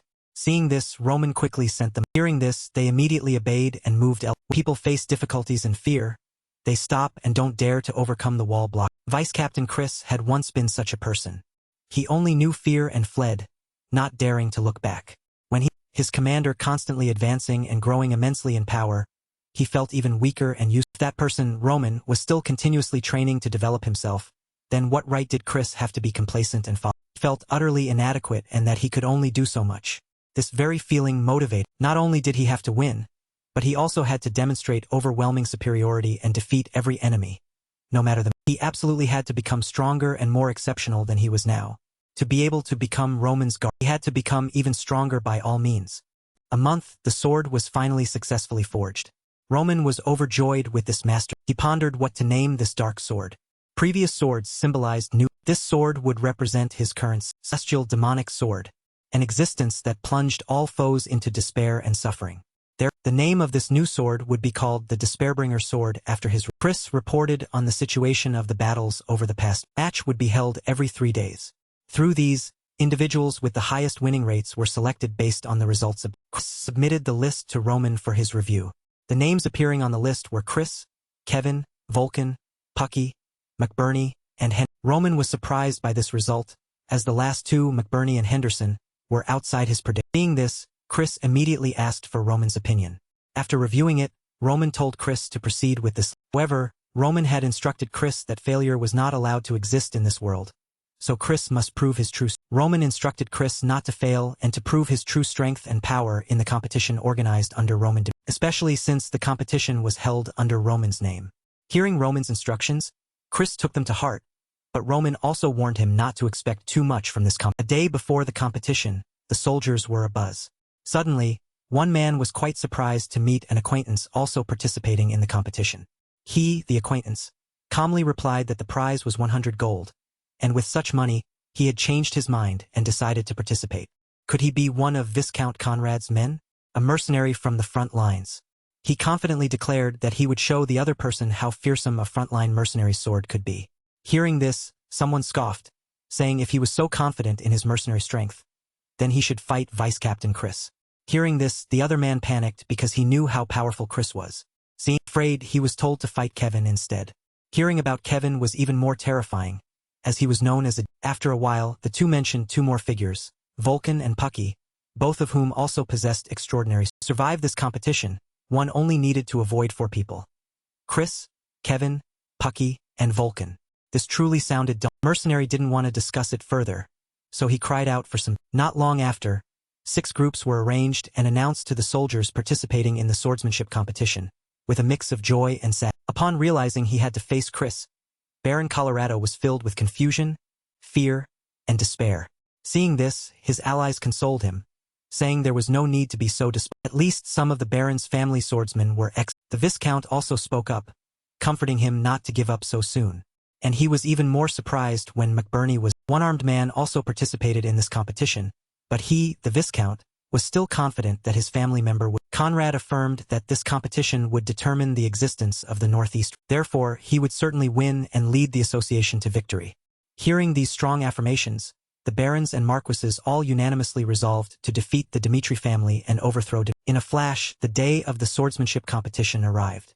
The spectators cheered, eagerly anticipating the match. In a hidden corner, Baron Colorado was still worried. However, he couldn't give up because of the association's gaze. With a dejected expression, he predicted that McBurney wouldn't be able to win this competition, so he instructed him not to try too hard, and not to face every. But McBurney remained confident, with an ardent desire to win from the moment he decided to enter the competition. He promised to do his utmost to achieve victory. He believed his strength was also extraordinary because both he and Chris held the same 2-star rank. Therefore, he thought there was no reason to be afraid in front of. Hearing McBurney say this, the Baron was so moved that he couldn't hold back his tears and called out his. So, he trusted McBurney and encouraged him to confront Chris without any regrets. He instructed that if McBurney couldn't hold his ground or faced danger, he would immediately surrender empty. Hearing this, McBurney became even more resolute, determined to win to the very. Stepping onto the stage, Chris' aura radiated immense power, but when directly faced, Bernie seemed a bit nervous and the moment the command group 1, begin battle, was called, McBurney immediately charged forward. However, Chris not only showed no fear or counterattacked, but he remained calm as if nothing had. In just 1 second, within a single second, he shot McBurney's sword. McBurney froze, not understanding what was happening, when in the second, charged forward with his next attack. He swung out a second sword, a heaven-shaking sword strike. He left McBurney no time to react. Fatal. Thank you watching for vid. A third second, McBurney collapsed. In merely 3 seconds, he had ended the match and defeated McBurney with 2 sword strikes. Thus, Chris of the Dimitri family won and advanced to the second round of the competition. Seeing such a swift result, Colorado couldn't believe his eyes, as the power disparity was too immense. As soon as Chris Group won, Kevin was no less impressive, swiftly defeating his opponent and advancing to the next. One by one, the soldiers of the Dimitri family Chris, Vulcan, and Puck each defeated their opponents and entered the second. Seeing this, the remaining soldiers were terrified and astonished. The rumors about the Dimitri family soldiers were not mere speculation but absolute, for characters were unbeatable. Now their only remaining hope was to defeat McBurney and Henderson. The other option was to withdraw from the competition, neither losing nor. Finally, this day arrived. After the results were announced, the Dimitri representative would be Henderson. Seeing this outcome, everyone was astonished and couldn't believe their eyes, because he was known as a weak person, unable to even swing a sword. Everyone showed contempt, thinking he lacked the strength to represent the Dimitri family in this competition. But how could ordinary people like them truly understand the strength of these individuals? All 6 representatives for Roman possessed both strength and power, and were all. And Chris and Kevin were precisely the 2 strongest individuals, trusted by Roman and the dread of countless souls. Knowing their formidable strength, everyone wanted to avoid them, because they knew that facing these 2 in the competition would lead to a crushing. Not only Chris and Kevin, but Vulcan and Pucky also instilled fear in many. With their naturally robust physiques and mercenary backgrounds, their strength was no less formidable. The of them were well known for their overwhelmingly powerful reputations, striking fear into countless. In contrast to these 4, McBurney and Henderson made everyone feel relieved and unconcerned, as they were ordinary people. Few even knew the name Henderson. They initially underestimated the strength of these 2 partly because Henderson, upon being recruited, had peed his pants in fear. This incident made him seem even weaker and more timid in everyone's. With everyone eagerly anticipating and excited for this competition, Roman's father called his. Then he expressed doubt as to whether this competition could truly reorganize the Northeast, because the people of the Northeast fundamentally disliked the Dimitri family and always sought to confront them. Even holding such a competition wouldn't win their support. Everything had been calculated by Roman beforehand, and he was confident that if they witnessed the strength and power of the Dimitri family, they would realize that their own strength could never overthrow this family, and they would consequently be subjugated under the House of Dimitri. Once they were tamed, the Dimitri family would have the Northeast region firmly in their grip. Next was round 1 for Group 5, where Henderson and Taylor were scheduled to battle. Seeing such a disparity in strength between the 2 on paper, everyone showed contempt and thought Henderson would quickly lose this. However, Taylor and Henderson had known each other. Taylor showed disdain for Henderson and mocked his peasant state. An incompetent farmer, yet he had become a swordsman and stood before him today. Abandoning his farmer's life, he couldn't believe Henderson would appear. Taylor offered Henderson a piece of advice. He spoke to himself about his own strength, thinking he had already reached the 2-star rank, so not wanting to waste time, demanded Henderson surrender, considering their past acquaintance as a reason to forgive him. Hearing him speak so arrogantly, Henderson couldn't stand it, and Henderson lowered his head and told Taylor to forget the person he used. And if Taylor was truly that good, why didn't he give up instead of forcing Henderson to surrender? Hearing this, Taylor feigned concern for Henderson and hoped he wouldn't regret his decision, because Taylor believed Henderson would suffer a miserable defeat at his. But as the competition began, Henderson charged forward like a warrior with dizzying speed, fiercely attacking. Only then did Taylor realize something was wrong, because this power was not simply an ordinary farmer, but from someone with very high strength. He darted like lightning, unleashing powerful, continuous sword strikes that left Taylor unable to defend him. Henderson wanted to prove he was worthy of his command. He recalled his arduous training, because everyone else comprehended aura, but had to cultivate for a very long time, like a turtle crawling for ages to reach the finish. Even if he was fast like a rabbit or slow like a turtle, and was left behind by others, he relentlessly strived to improve and move. Knowing he had endured days and months of arduous training, unwavering determination, he absolutely had to win this competition. Each time he remembered, he delivered heaven-shaking blows, lunging at Taylor. The more resolute he became, the stronger and more powerful his sword strike. Seeing himself about to lose to Henderson's sword, Taylor immediately unleashed his power. He began to fiercely counterattack. He used aura against Henderson because if he didn't, he would surely lose to him.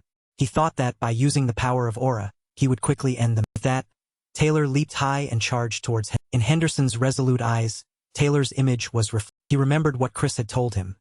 Before he changed to gain his current strength, he had once been. When others became discouraged and accepted defeat, only he consistently strived. If at that time he had been like others, accepting his own weakness and not accepting new challenges, then he would certainly still be a timid, weak individual. Seeing Henderson's unwavering resolve, Chris believed he could win and was worthy of standing beside him. This was the result of the efforts and struggles he had endured over the past month. Recalling this, Henderson felt a surge of strength. Henderson gripped his sword tightly and immediately adopted a defensive. The moment Taylor charged, Henderson swung his sword to parry the blow. He used a critical strike to defend. Several swords sent Taylor flying tens of meters. Taylor stood up, unable to believe his eyes that Henderson could be so. Even as he was still in disbelief, the outcome of the match was clear. He had lost, defeated by Henderson's. The result was announced.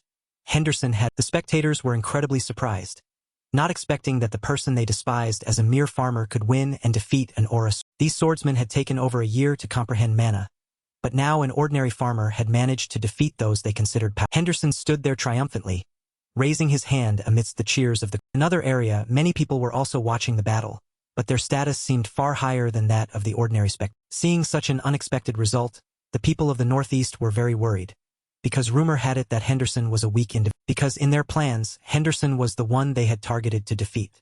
They worried that Henderson would win again in the next battle. Although the situation was not very promising, Baron Colorado still hoped that someone from the Northeast Alliance. Next was Kevin's. He wanted to demonstrate his strength to his lord, to show that he was no less valuable than. Kevin decided to do things his own way to prove. The crowd cheered enthusiastically for. The moment Kevin stepped onto the arena, his opponent, a member of the Eastern Alliance, became terrified, because Kevin was also renowned as an extremely powerful individual and a demon of. But having already stepped onto the stage, there was only one way: to fight with all his might, no matter how powerful his opponent. Miles continuously attacked Kevin, but Kevin only defended and dodged his incoming. Because Miles was always the one actively attacking, he was a bit exhausted.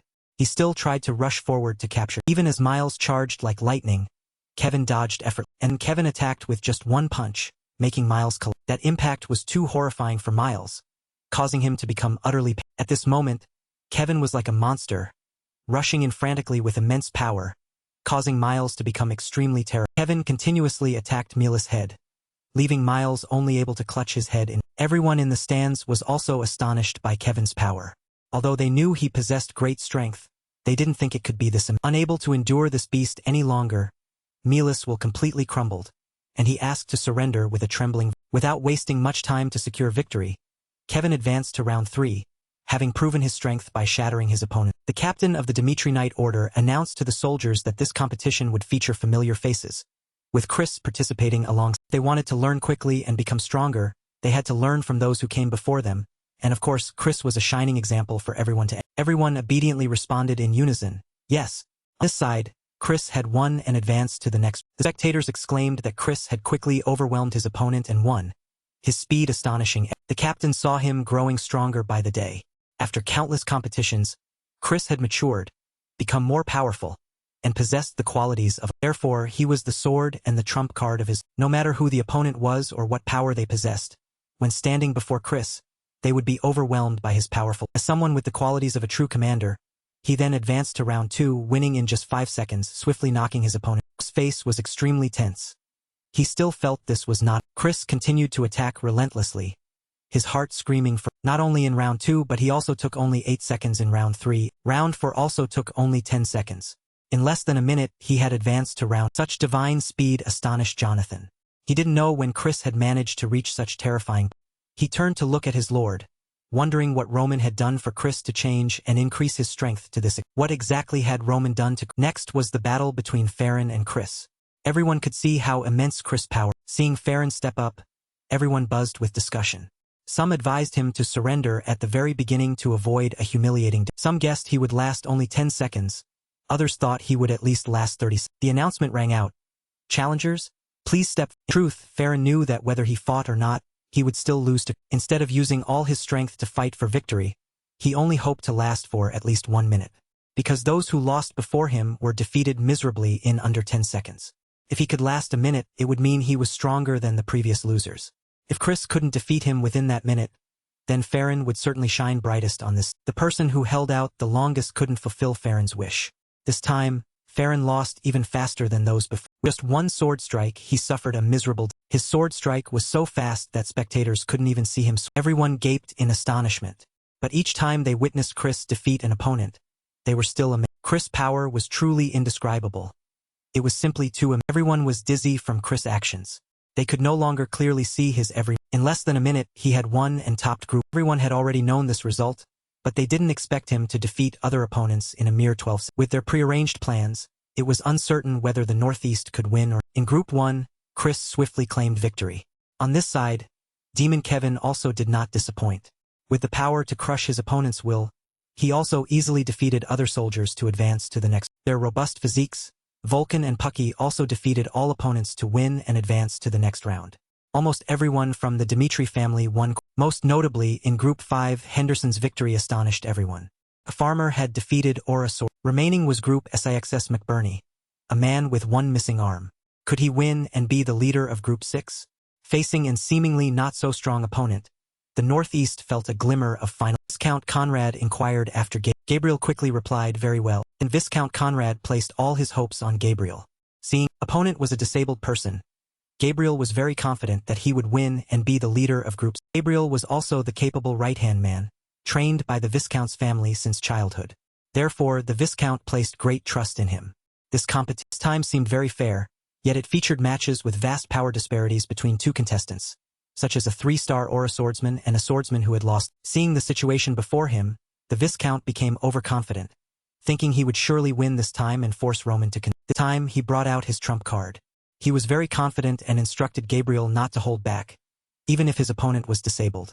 Gabriel himself was not benevolent, so he would not concede to McBurney at any cost. Gabriel would use all his strength to defeat McBurney at all costs, as long as McBurney lost. After all, Gabriel was a 3-star swordsman, while McBurney was just an ordinary swordsman. Stepping onto the stage, Gabriel was very self-satisfied. He couldn't believe he would lose to an ordinary, one-armed swordsman who couldn't even stand steadily, yet aspired to become. Thinking this, Gabriel grew even more triumphant and contemptuous of McBurney.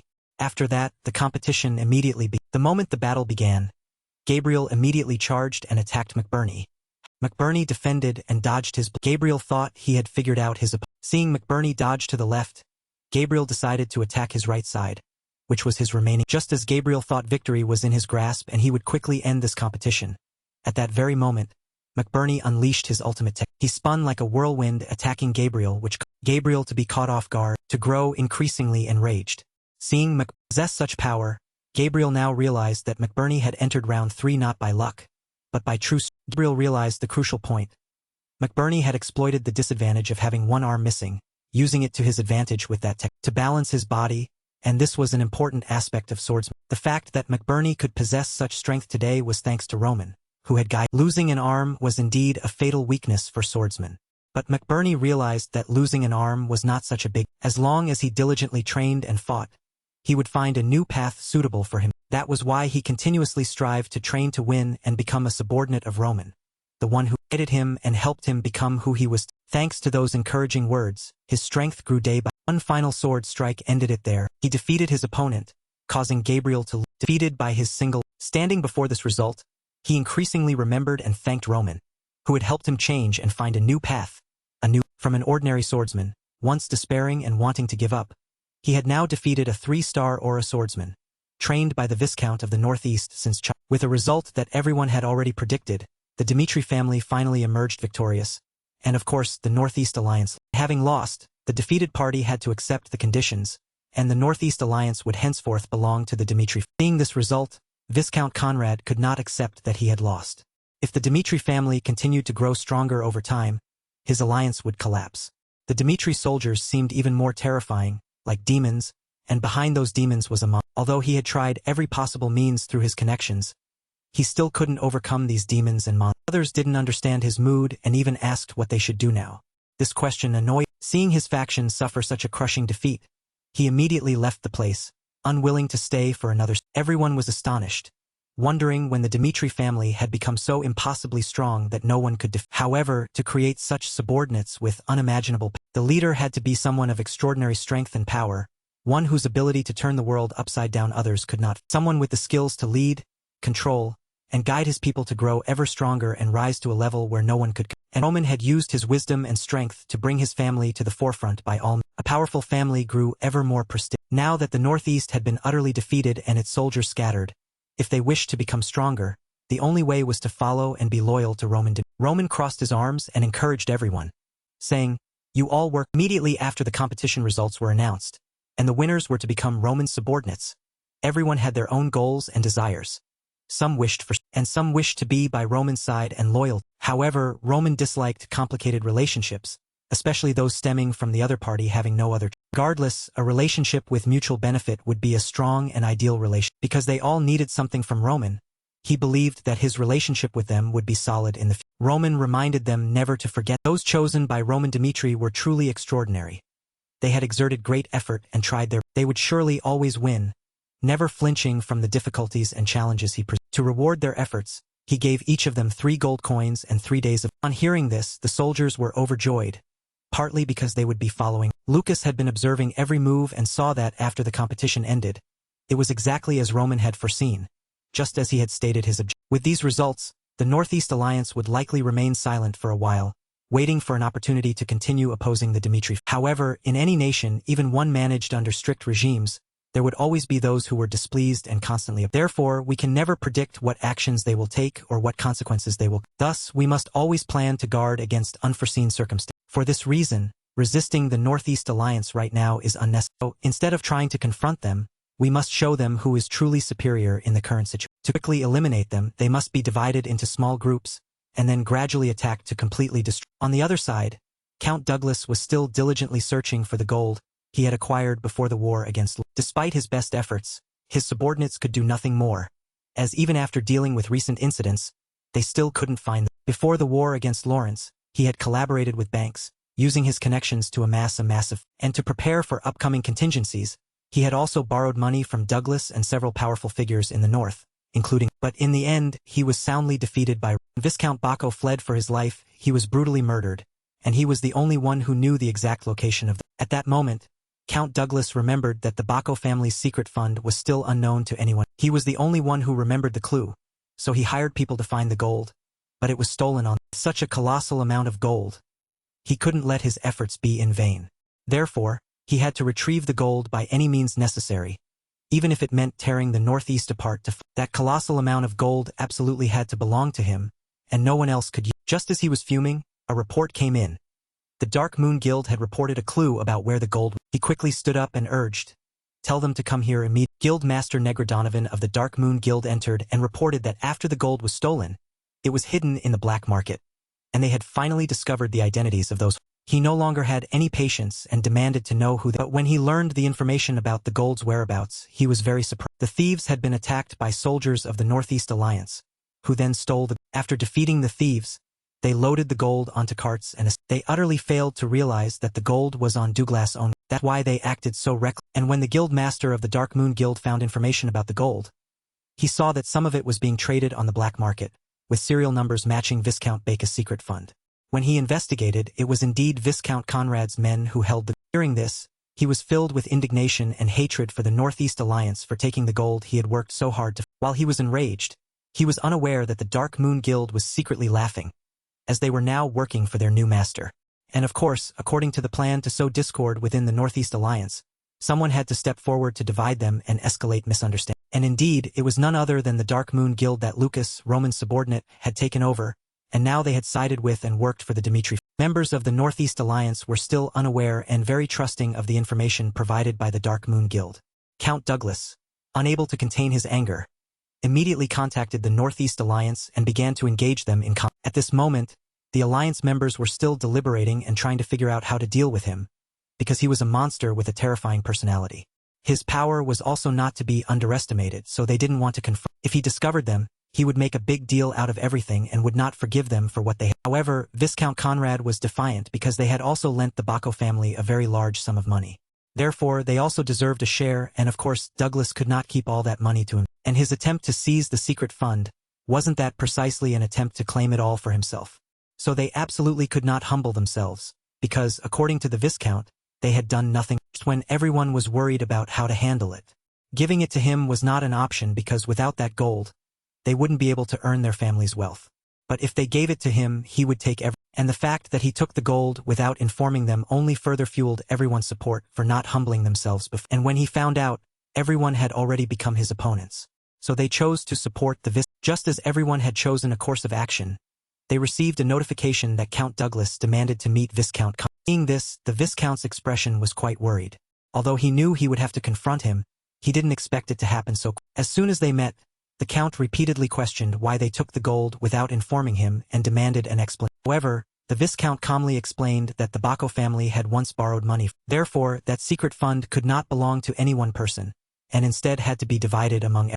He turned to question the Count why he hoarded it all himself without informing the others. However, the Count disagreed and protested.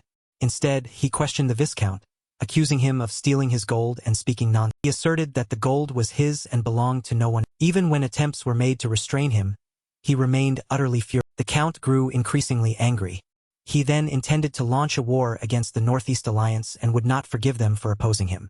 They would certainly pay the price for going against. The Viscount heard this, realizing the situation was becoming increasingly serious and uncontrollable. It was more dire than he had predicted. After receiving this report, Lucas immediately returned to inform Roman that the outcome was exactly as he desired. Viscount Conrad was not the type to be impulsive without considering the situation. However, Roman had anticipated this because given Count Douglas' personality, he would not let things go so easily. With such a hot-headed person as him, once he said he would do something, he would do it. And of course, everything was still progressing exactly according to the plan Roman had laid out earlier. He had also foreseen that if the Viscount found the situation unfavorable, he would humble himself to apologize and quiet things down, allowing matters to pass. Because of this, the direct confrontation between the two allied factions had to be widely publicized. At that point, the situation would be uncontrollable. This would escalate the conflict and make it easier to divide. People have no escape and fall into a deep pit of despair. They abandon their dignity, disregard everything, and try every means to survive. In North Cairo, an old man asked in surprise, "What did you say, sir? Is the situation very tense?" The streets were bustling with people also eagerly discussing the news. The Northeast Alliance was preparing to oppose Count Douglas, and they were all utterly shocked by this information. Someone said, "So now we must close our business." In another dark corner, two people were discussing, "Is that true?" The other affirmed, "Absolutely true. I heard it from a relative of Conrad." After his conversation with the Count, he furiously smashed things.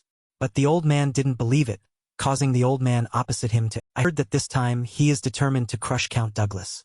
We have no reason to interfere in that." As the story spread widely, everyone debated this upcoming war, talking extensively about it. Thanks to people in the lower echelons of society passing it on, the story gradually became more widespread and known, and they were all of commoner order. When the Count heard the rumors from the populace, he learned that the Viscount intended to fight and defeat. The more he thought, the angrier he became, feeling betrayed and opposed. Count Douglas quickly wanted to deal with these people and was unwilling to easily forgive those who had angered. As the situation became uncontrollable and dire, the Viscount contacted the Count and explained that the rumors were not true, and he was willing to return all the gold to Count Douglas. Viscount pleaded with the Count, "Please calm down, sir. Those rumors are not." However, the Count scolded him, saying, "Don't be insolent." But because of the perceived betrayal, not accept the Viscount's offer of reconciliation.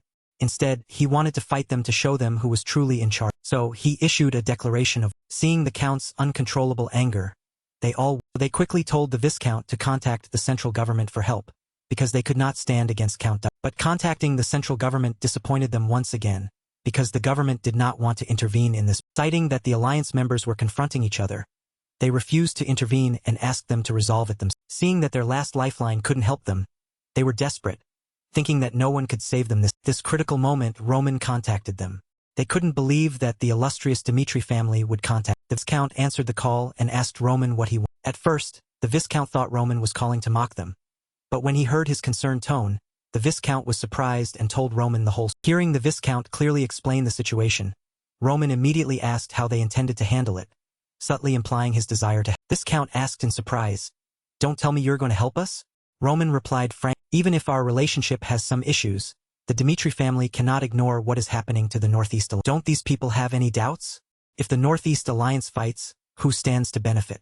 Isn't it us, the Dimitri?" Seeing that the Dimitri family wanted to, although the Viscount clearly understood his intentions, they were now in a passive position. Considering the situation, now was not the time for anger. So, unable to be angry with him, he had no choice but to ask for Roman. He promised to do everything for Roman in the future, as long as he helped them right now, because without him no one else would agree to help. Although he didn't want to, this was not the time for him to be arrogant and proud. Since the central government refused to help, he had no choice but to humble himself. Then Roman spoke his true feelings. Deep down, he didn't want to help the alliance that much, but he also didn't want to lose face over a small, and this was also part of Roman's plan. Of course, he would agree to help him and accept cooperation. As soon as he saw the Viscount waver, he proposed a condition. In the future, he and they could jointly govern the Northeast. Hearing this, the Viscount harbored a slight doubt, wondering if Roman would keep his. If they accepted, he was ready to cooperate with them long-term and would help them in difficulty. Roman would certainly never ignore their pleas for. But at this moment, the Viscount pondered and hesitated, because previously he was someone who disliked the nobility. But now he desired to. Now he was about to become a great leader to head the Northeast region. The Viscount suspected he had ulterior motives and intent. He could not hastily agree to his request. He immediately asked for more time to discuss it with the alliance. A few days later, on the other side, Count Douglas was leisurely traveling with his soldiers to the border between the North and Northeast to wage war. Soldiers demanded their rights be guaranteed. He turned and said, "Why are you talking about such trivial matters to a northern?" As the leader of the North, he was well aware of the difficulties the Northeast Alliance was. Therefore, just one action from him could cause them to collapse immediately, and then he could seize and become the master of the North. He was like a fierce tiger, ready to pounce and use every means necessary, as long as he was the sole victor in that. Because of this, everyone always feared. Previously, due to some obstacles, they could not act, but now it was different. The northern nobles had formed an alliance. So, sharing benefits to consolidate their position was not an exaggeration. As soon as the forces of the North and Northeast met, Count Douglas could not wait and wanted to engage in battle immediately. However, the Viscount remained calm, unafraid of his provocation. He seemed to be waiting for a crucial card to play in the confrontation. Just as the Count was provoking, "It seems you've all arrived. Then let's put all our strength into this decisive battle."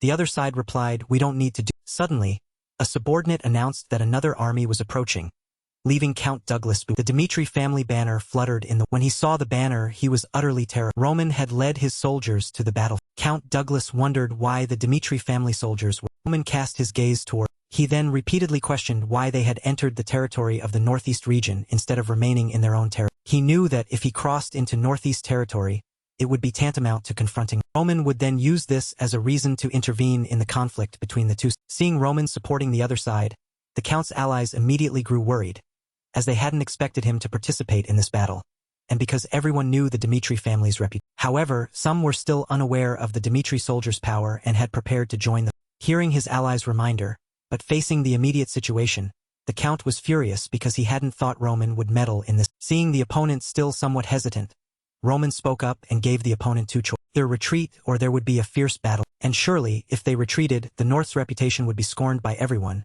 but if they fought, his subordinates would be no match for the significantly powerful soldiers of the Dimitri. This time, seeing the Dimitri family join the war, but for the honor of being the leader of the North, if he had boldly declared war but then retreated, it would be a huge loss of face and impossible to retreat. But he was not foolish and knew clearly that if they fought, his side would definitely lose them. Although the North outnumbered the Northeast significantly in terms of quality, the Northeast, with the support of Roman soldiers, held a great advantage because those soldiers were very. Now the North could neither retreat nor advance. He was in a dilemma and did not know what decision. Seeing his hesitation, Roman made a proposal. He would fight against 3 of the Count's soldiers. Seeing him still hesitate, Roman became more decisive. Not just 3, he'll accept 5 as well. The Count was utterly shocked after hearing this. Even though such a favorable condition was offered, he was still very worried. He knew Roman was arrogant but didn't think he would be this arrogant. If they won, the North would gain immense fame, having defeated the leader of the powerful Dimitri family. But if they lost, they would become a laughingstock because 5 soldiers couldn't defeat one. He knew Roman was pushing him into a corner, leaving him no retreat, so he asked for more time. He immediately discussed it with his allies and agreeing to this proposal. If his 5 men Roman, they would win because one person could not possibly defeat. Although they heard this, the others were still very wary because they had heard that Roman had defeated. However, the Count also knew about this, but now this was the only way, and they had no other choice. He brought forward 2 of his subordinates who possessed level 4 strength. This would be the best choice to demonstrate the North's power. The 2 trump cards of the North were the twin brothers, Belton and Beltel. Both had reached level 4. Therefore, the Count placed great trust. The Count tried to persuade them. Roman is certainly as strong as the rumors say, but this is a risky choice to demonstrate our military. Seizing the opportunity, he believed Roman wouldn't be paying attention. His 5 men would kill Roman, and if they killed him, occupying the northeast would be easy, and he would have the northeast in the palm of his hand. Hearing this, the other members had no other choice but to follow his. With everyone's unanimous agreement, he became even more eager and determined to eliminate. More specifically, in this 1 versus 5 battle, there would be central government officials supervising. At this moment, the 2 brothers, Belton and Beltel, were planning how to kill. They thought that no matter how strong he was, there would be a weakness, and then they would attack him from behind and capture. The 2 brothers had thought that if they won, they would share money and fame with those who support. After that, the order was given for everyone to take their positions, and the banner was raised. Everyone used and poured all their strength into the 2 brothers fought side by side. At this moment, the 2 brothers, Belton and Beltel, rushed towards Roman, all their strength to attack him. However, Roman stood perfectly still, as if nothing was happening. Seeing this, the 2 became even more ferocious. However, when Roman drew his sword, with a single strike, he split the 2 of them into 4, ending their lives in mere seconds. Seeing this, the Count was distraught and terrified.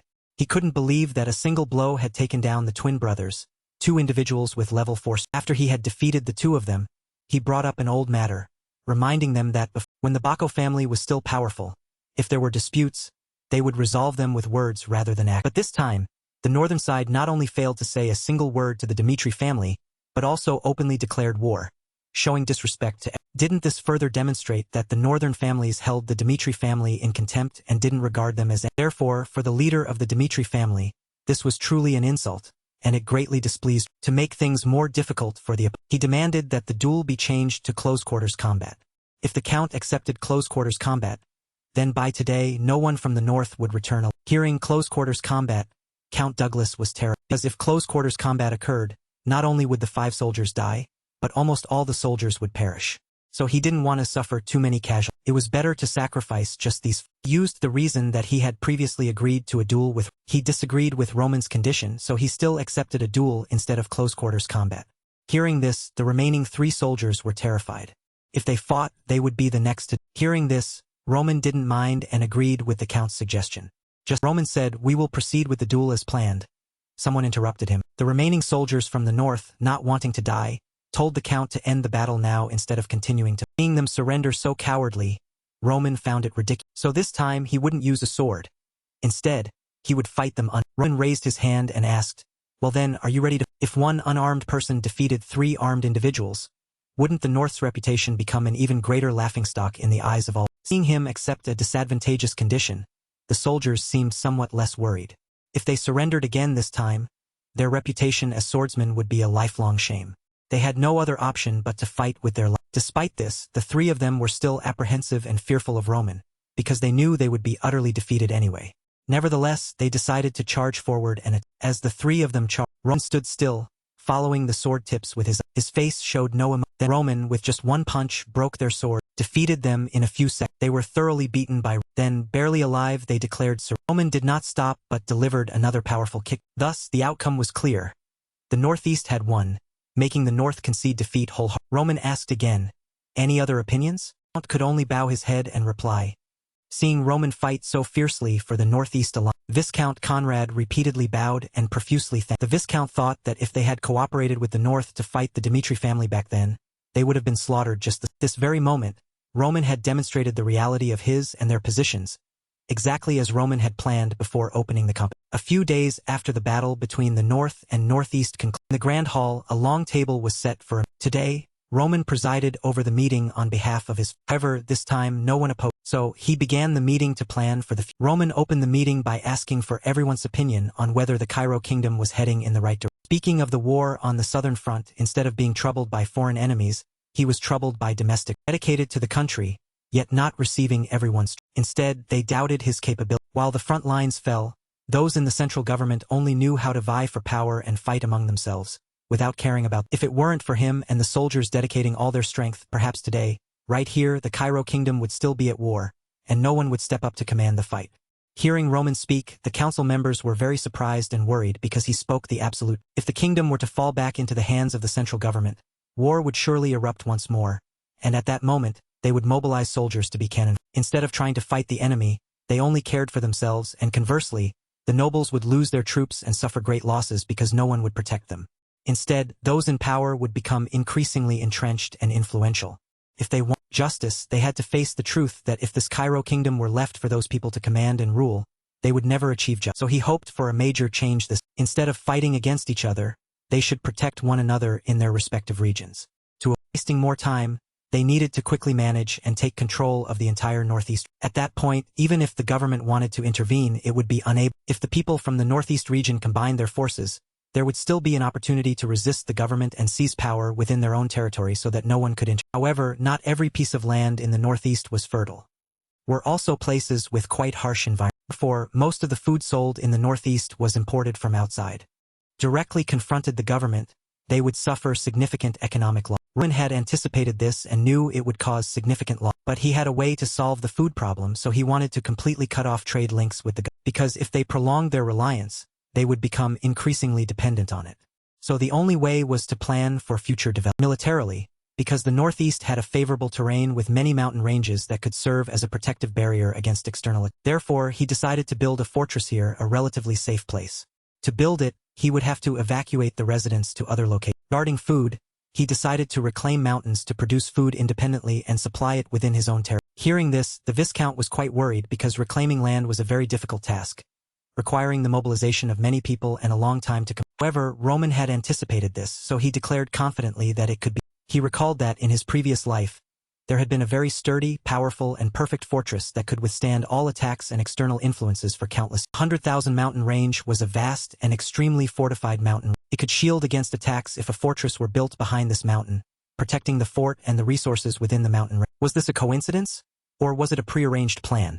Because everything was too. He had designated areas for reclamation. Before announcing it to them, he had already begun reclamation in some places, and this might take quite a bit of. But if this plan succeeded, even if the government wanted to, they wouldn't be able to interfere in the northeast territory. And when we are threatened or attacked, we will not need to fear or seek help elsewhere, because we will have enough strength to. Seeing that the reclamation plan and the fortress construction plan were both meticulously organized and clear, everyone was astonished. It sounded impossible, yet it was very specific and realistic.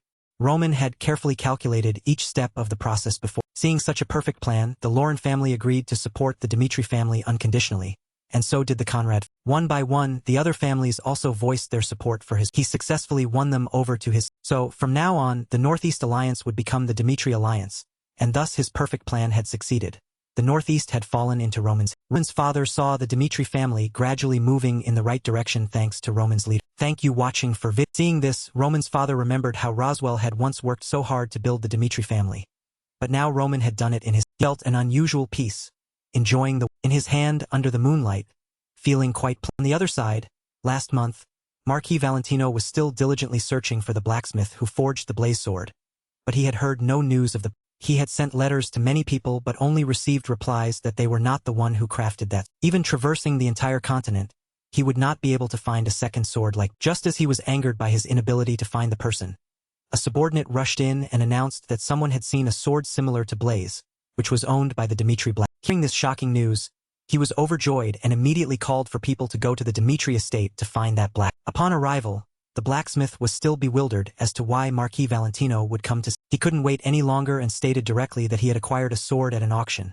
And to him, this sword was a unique treasure in this. And he was sure that the creator of this sword was no ordinary person. Blacksmith with the power to transfer mana. And when he presented the sword before the blacksmith was suddenly surprised by Blaze because he knew who had forged that. Seeing his reaction to Blaze, he was very happy because he had finally found someone who knew about the Blaze sword, and he heard that the blacksmith also had a similar. Hearing him say that, the blacksmith thought for him. Finally, he agreed to let him see the sword he possessed, and as a sword collector, he surely knew very well the value of. The blacksmith presented the salamander sword before him. When he was very surprised because the mere appearance of this sword was enough to reveal its, and this helped him confirm once again that this sword and blaze were forged by the same. Hearing this, the blacksmith affirmed that it was true, just as he said, and told the story of these two swords. Salamander was forged before. He learned that this sword was created before Blaze and immediately became interested, desiring to. However, the blacksmith refused, stating that this sword was not for. The sword was a gift to him from someone else, and he hoped the Marquis would understand the desires and plight of a sword collector. Hearing this, the Marquis was very surprised because he thought the person who forged this sword was the blacksmith standing before. When he heard him say it was a gift, he was astonished. He asked again to confirm what he had just heard, and the blacksmith affirmed it. Hearing this, he immediately asked Hendrik if he knew the person who forged these two swords and if that person was Baron. Hearing this, Hendrik immediately denied it and revealed the truth. The one who forged these two swords was Roman Dimitri, the eldest son of the Dimitri family. Upon the truth, he was quite surprised because the youngest person in Cairo could forge two swords with such powerful mana. Moreover, he was also a young sword. To create a sword with such power was no ordinary. The person who creates determines the value of the sword, and this was enough to show that such swords could not be priced arbitrarily. Unable to wait any longer, he immediately wanted to meet Roman. At this moment, Roman was training with Vice Captain. The two were fiercely attacking each other when Roman saw two men at the. Seeing him lose focus, Chris took the opportunity to attack. However, Roman reacted in time and countered Chris. Not only did he not blame Chris, but he also praised Chris' technique as excellent. But he had instructed Chris that if an instantaneous burst of power was used, a momentary gap would be created while concentrating all that power. Therefore, one must create a defensive measure to protect oneself while gathering that. Marquis Valentino witnessed everything and was surprised by Roman's. This recently renowned individual possessed immense power and was also the one who had defeated. So, if Roman were ranked among the soldiers in the Cairo kingdom, where would he? Indeed, hearing was not as good as seeing. Marquis Valentino witnessed Roman's strength and was thoroughly convinced. He was not only as rumored but perhaps even a person with such real strength, if he were a blacksmith, would surely forge swords with extraordinary powers, just like Salamander. And while he was still marveling at Roman's strength, a subordinate informed Roman that there was a visitor who wished to. Seeing this, Marquis Valentino was secretly pleased and standing before Roman, he gazed at him intently. Roman extended his hand to shake. Upon seeing the hand, he wondered if this was the hand that had forged his. Thinking of that, he couldn't help but smile, feeling very. Then he extended both hands to shake Roman's with an admiring expression and introduced him. His main purpose was still. Upon seeing the sword, Roman pondered for a moment, as this was the sword he had asked Lucas to. Without beating around the bush, he stated that he had been searching for the person who forged this sword for a long time. He had mobilized a great deal of manpower and resources, traveling far and wide to find the person who forged. He wanted to confirm once more and asked Roman if he was the one who had forged this. In fact, Roman already knew about his influence, as he was also a famous person with immense. As an ambitious collector, he had made a fortune by taking over businesses in. He was a person with enormous influence, capable of disrupting any balance, yet he chose to maintain a neutral stance, not siding with any. Roman found him quite interesting. He immediately admitted that he was indeed the one who made this. Hearing this, Valentino was extremely happy and excited, because he had wanted to find the person who forged this sword for a very long. He said that the first time he saw Blaze, he recognized that this sword had extraordinary value. Only that, but it also emanated immense. He thought that since Roman was born in the sacred land of blacksmiths, he inherited their talent, and he wished Roman could show him his Dawkins. Upon hearing this, Roman did not refuse. Instead, he very casually handed his sword to Marquis Valentino for inspection. As he held the sword in his hand, Marquis Valentino could feel the power radiating from it, and he was even more astonished when he learned it. Previously, he had seen both Blaze and Salamander possess such excellent power that they left people agape. But holding the Darknix sword in his hand was at a completely different level than he had imagined. Every time a new sword was forged, it radiated a superior energy compared to the previous one, growing stronger and stronger. Of course, he could not have known that a sword created by a monster would possess such terrifying. Therefore, he had a suggestion for Roman. If he ever wanted to sell a sword, he should give the Marquis a chance to. Second, whenever Roman created a new sword, the Marquis wanted to be the first to know it. It was simply his desire. No matter how far away he was, as long as Roman made an appointment, he would arrive immediately. And if Roman agreed to his terms, he would immediately support the Dimitri family from now. Hearing this, Roman was very surprised because, until now, the Marquis was someone everyone wanted to win over but failed. He had always chosen to remain neutral, Yet now he wanted to abandon that. Seeing Roman's attitude, the Marquis knew Roman understood his intent and reiterated it once more. This time, he affirmed that if Roman agreed, he would abandon the neutrality he had held before and support the Dimitri. Hearing his affirmation, Roman wanted to know the real reason he chose to support the Dimitri. Marquis Valentino did not beat around the bush. He stated plainly that there were currently 4 factions always trying to recruit him, which put him under great pressure.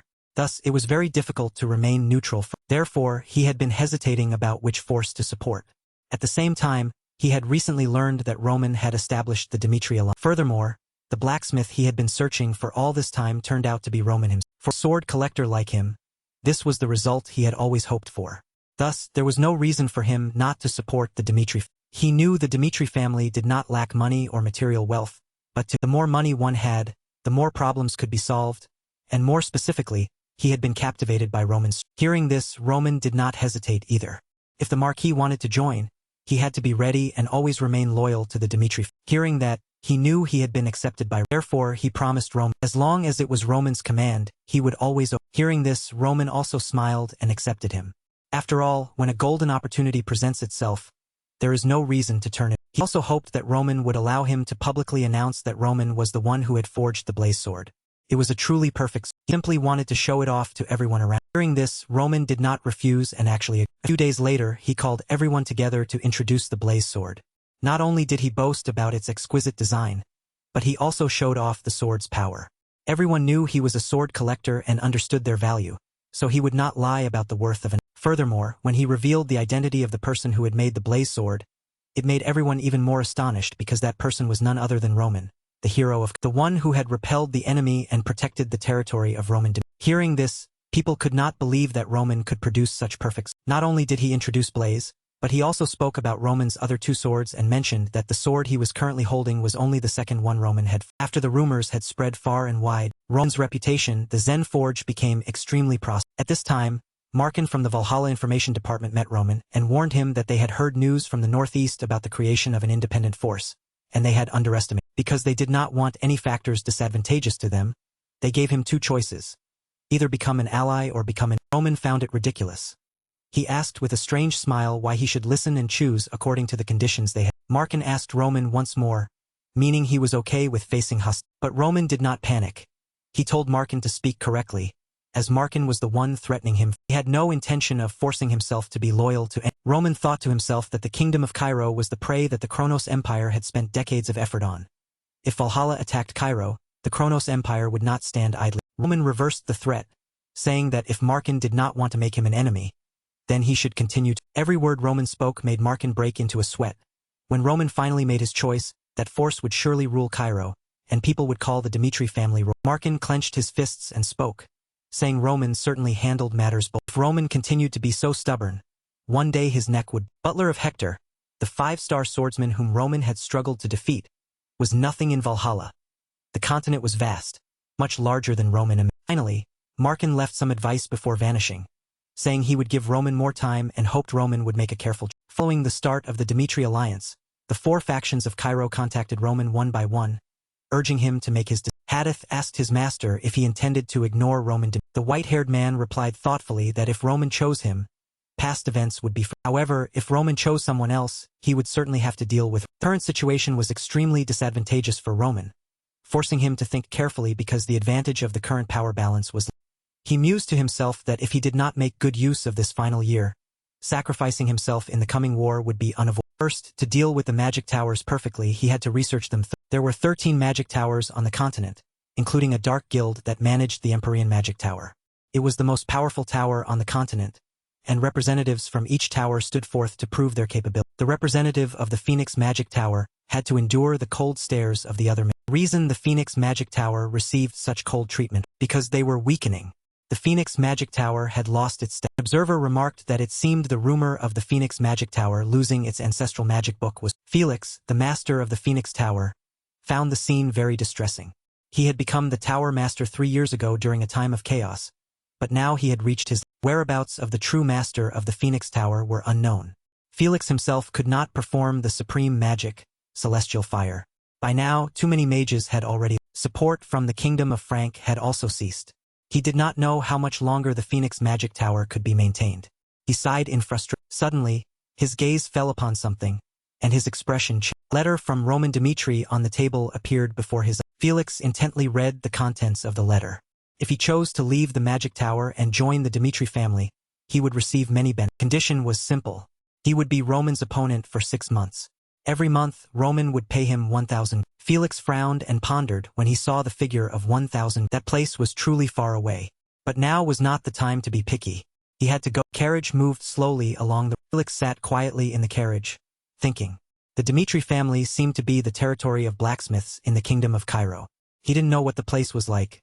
But mages rarely paid attention. Of the 13 magic towers on the continent, 7 were located in Kronos, including the strongest one, the Empyrean magic. The remaining towers were in other nations and mostly played neutral roles.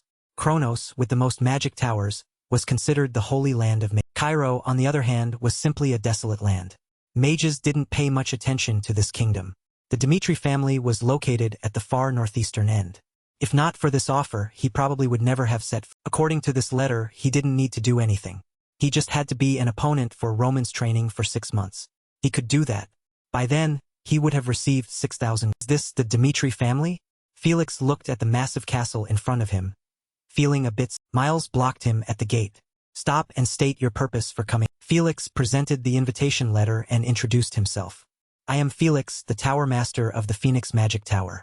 I have come here at the invitation of Roman Dmitri. Looked around, silently evaluating. Everything seemed quite organized. The guards were numerous and worked skillfully, and there were many weapons for castle defense. The walls were seemed like an excessive amount of defense for a border. Roman walked out, politely greeted Felix, and introduced him. Felix also shook hands in return and introduced himself. But in his heart, he silently marveled that Roman had an extraordinary. Felix spoke bluntly. Shall we get straight to the point? Is what you mentioned in the letter? Roman did not hesitate to reply. Of course, I will pay the compensation as stated. What you need to do is spar with me for 6 months of. It is 1,000 gold per month. 6 months will be 6,000 gold. But Felix still didn't understand why, among many mages, Roman had chosen him. Was there something special about him that Roman said the reason was that the magic of the Phoenix Tower was fire magic, and the spells were primarily powerful offensive attacks. Additionally, it seemed the Phoenix Magic Tower was facing financial difficulties. Therefore, he had invited Felix with an offer beneficial to both. That was why he chose Felix. Roman also did not forget to remind him. During training, please use all your strength. Whether I am injured or lose my life, that is my own fault. You will not be held responsible for any of it. All you need to do is fight me with everything you. Felix's eyes suddenly became fierce as he asked Roman if he would regret it. In his heart, he also silently admired how serious Roman was about training. It seemed Roman hadn't fully grasped the power of a fire element mage. Thank you watching for vid. Roman was the first to speak. Please attack me first.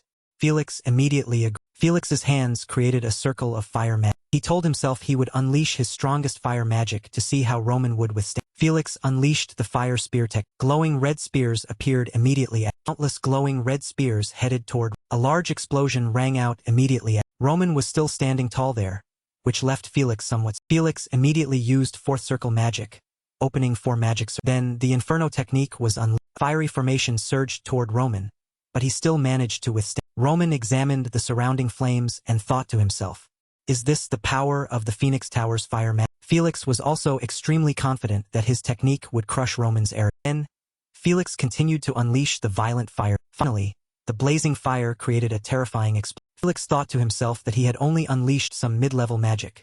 After all, Roman was the one hiring him. If anything happened to Roman, no one would send him. However, while Felix was feeling smug, Roman appeared right behind him. That was only 4th circle magic, so what about 5th circle magic? Don't you plan on casting? Roman asked why Felix didn't use 5th circle magic. Roman's voice appearing suddenly from behind made Felix panic.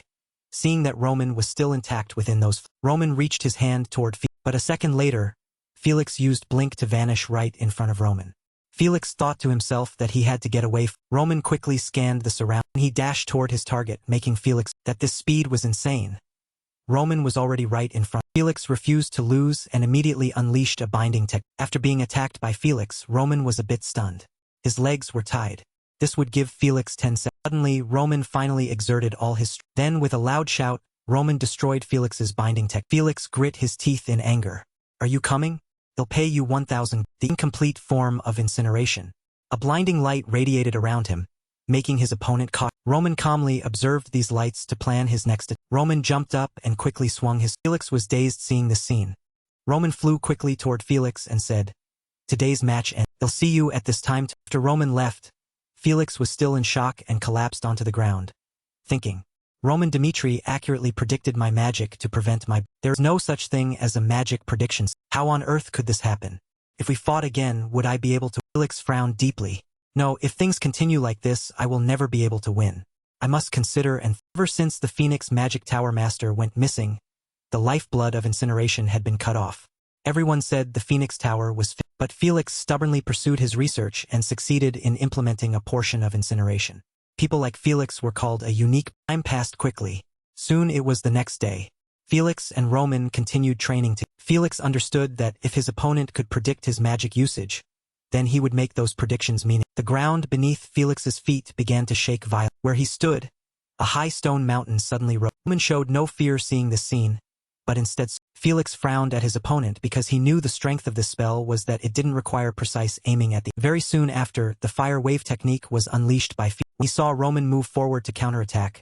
Felix rejoiced, thinking this was the. Felix continued to unleash a fire cannon, a fireball with immense power, attacking Roman. However, Felix was surprised because Roman had an aura. Felix narrowed his eyes to see more clearly. It was just a creep. Just as the thought that it was Roman's instinct entered Felix's head, he was Roman threw a direct punch that sent Felix flying off the mountain beneath his. Cursed in his heart. While dazed, Felix heard Roman say, "Master Felix, this cannot continue like this. From now on, I will allow you to use any method you can gather more mages from the magic tower or continue one-on-one. We will also change the. If you defeat me even once, a reward of 10,000 gold will be paid immediately." Felix was instantly stunned hearing that figure of 10,000. He calculated in his head. That amount was enough to support 40,000 people for a year. From the beginning, Roman hadn't considered him to be on the same. Seeing Felix didn't answer, Roman immediately asked how he. Felix clenched his fists. From now on, this is a matter of pride. I must make him acknowledge me. He slowly agreed with. Felix was determined to empty the Dmitri family's pocket. First week. After a series of failures, I diligently studied Roman's path. Starting from the 8th battle, movement-restricting magic began to be used. Slow. Thank you watching for all kinds of magic. Why? Why does he still notice all of my attacks? Battles. 30 losses. Now I must admit one thing. Don't be too obsessed with. Felix reached a conclusion. I cannot defeat him. After careful thought, Felix decided to call for help. A man heard him and looked annoyed. What? You mean we have to use numbers to bully the weak? Magic is based on power, so why call it an alliance? Besides, what is the person acting for the master doing in a place like? He frowned and said, I almost injured the eldest son of the Dmitri family. I can't bear the consequences. That person was the 5th circle mage. Felix spoke helplessly. I understand what everyone is saying, but this sparring session has a massive reward of 10,000. If we join forces and take down Roman Dmitri, I will give you half of it. Nat was a bit surprised but tried to stay. Is that for real? He smirked and said, that means we only need to win once. Felix advised him that it was not something to be taken lightly. Felix spoke. He is like a natural enemy to mages, so we must discuss a full strategy. But Nat was indifferent to that. Nat spoke confidently. We will arrange it. Time passed quickly. A few days later, Roman pointed his sword at the group of mages, signaling them to attack. They used the fire wave technique and then moved on to sounds of continuous chanting and reminders rang out. Felix thought with satisfaction that Roman had been following him for a. Soon, all those mages were injured by Roman and lay defeated on the ground. Roman mused in his head. After changing the second position, I have completed the flame resistance mission. Normal temperatures can no longer cause. Nat was beaten until his face was. A weak mage asked. Master Felix always has the sky above him. Just what is this sky? Another person also spoke up. What kind of thing was that we just. Suddenly, a voice rang out telling them to wait. Felix turned to leave. They'll go talk for a bit and then come back. Felix slowly said, I don't have enough confidence to defeat you. But I'm so curious I can't help myself. How can you predict and destroy magic? At least explain that. Roman only replied that he understood, leaving the other a bit. Roman smiled and reached out his hand. Let me tell you how I prepared for the match. Hearing that, Felix frowned in confusion. Felix looked at the dense bookcases around him, feeling a bit stunned. Is this place? Did you read all the magic book? Magic is resonance originating from the body with fire resonates with Water resonates with wind resonates with wind. The moment magic in the body combines and resonates with nature, a type of sign and pattern appears to be recognized. Roman explained to Felix that the type of magic used depends on the amount and attribute form of the captured mana. If you are certain which element of magic the opponent uses, you can counter it. First is the sensation of reading mana resonance. Second is the knowledge to look at the resonance form and recognize the type of magic the opponent is using. Third is rapid judgment based on the information received. Felix was dazed hearing this. Is it possible to perform all three of these things simultaneously? He turned his head to look. Roman Dmitri was a monster. Calling him a genius wasn't enough. Even a monster never stops striving to become stronger. While I only used my master's disappearance as an excuse to run from reality. As the temporary master of the Phoenix Magic Tower, I haven't been able to do anything. In the remaining time hereafter, I will prepare to give my all in the duel against Roman Dmitri. After 2 months, Felix began to feel a difference. Compared to normal standards for a barren family on the border, Dimitri's soldiers were exceptionally strong and possessed absolute loyalty. He became even more curious about the young man named. When asked, someone spoke up. "You're asking about young master." That man, while carrying a heavy crate, replied that Roman was sometimes quiet. When forging swords, he would use his own forge. Felix felt a bit disappointed after receiving the. That guy leaned in and whispered to him that he heard from the master blacksmith that when young master Roman worked, the flames in the furnace would wrap around and envelop his entire, just like a fire god. Felix was a bit stunned hearing those words. A voice rang out, "Felix, every day you must approach and observe the flame. Find your own way to fully receive the. To perform sacred fire requires an extremely high ability to integrate with the flames. This is not something one can simply choose to learn. When the intense fire surrounds your body but you do not feel any suffering, then you can be reborn and become an incarnation of." Felix was pensive. Roman Dmitri did not fear fire and didn't even have the slightest reaction to. Coming from a family familiar with the forge fire for many generations, they surely knew how to receive the. When Roman heard someone calling him, he turned around immediately. Felix walked over and said to him, "I heard that while young master Roman works in the forge, you have received the furnace fire without suffering any. Do you have a special method for receiving the." Roman was silent for a moment before admitting, "Yes, I have received the fire in my own way," but he thought to him, as expected, he knows what I hope. Felix clenched his fists and said, "Let me speak." He suddenly bowed down. The Phoenix Magic Tower needed that technique of Roman's, and he begged Roman to. The last 3 years had been like a nightmare, a time of. Finally, a thread of hope had been discovered. Roman asked coldly, "Why should I help to that?" Felix was a bit startled hearing that. Roman continued, saying he thought paying Felix in gold was already enough, so what could the Phoenix Magic Tower. What we can give him.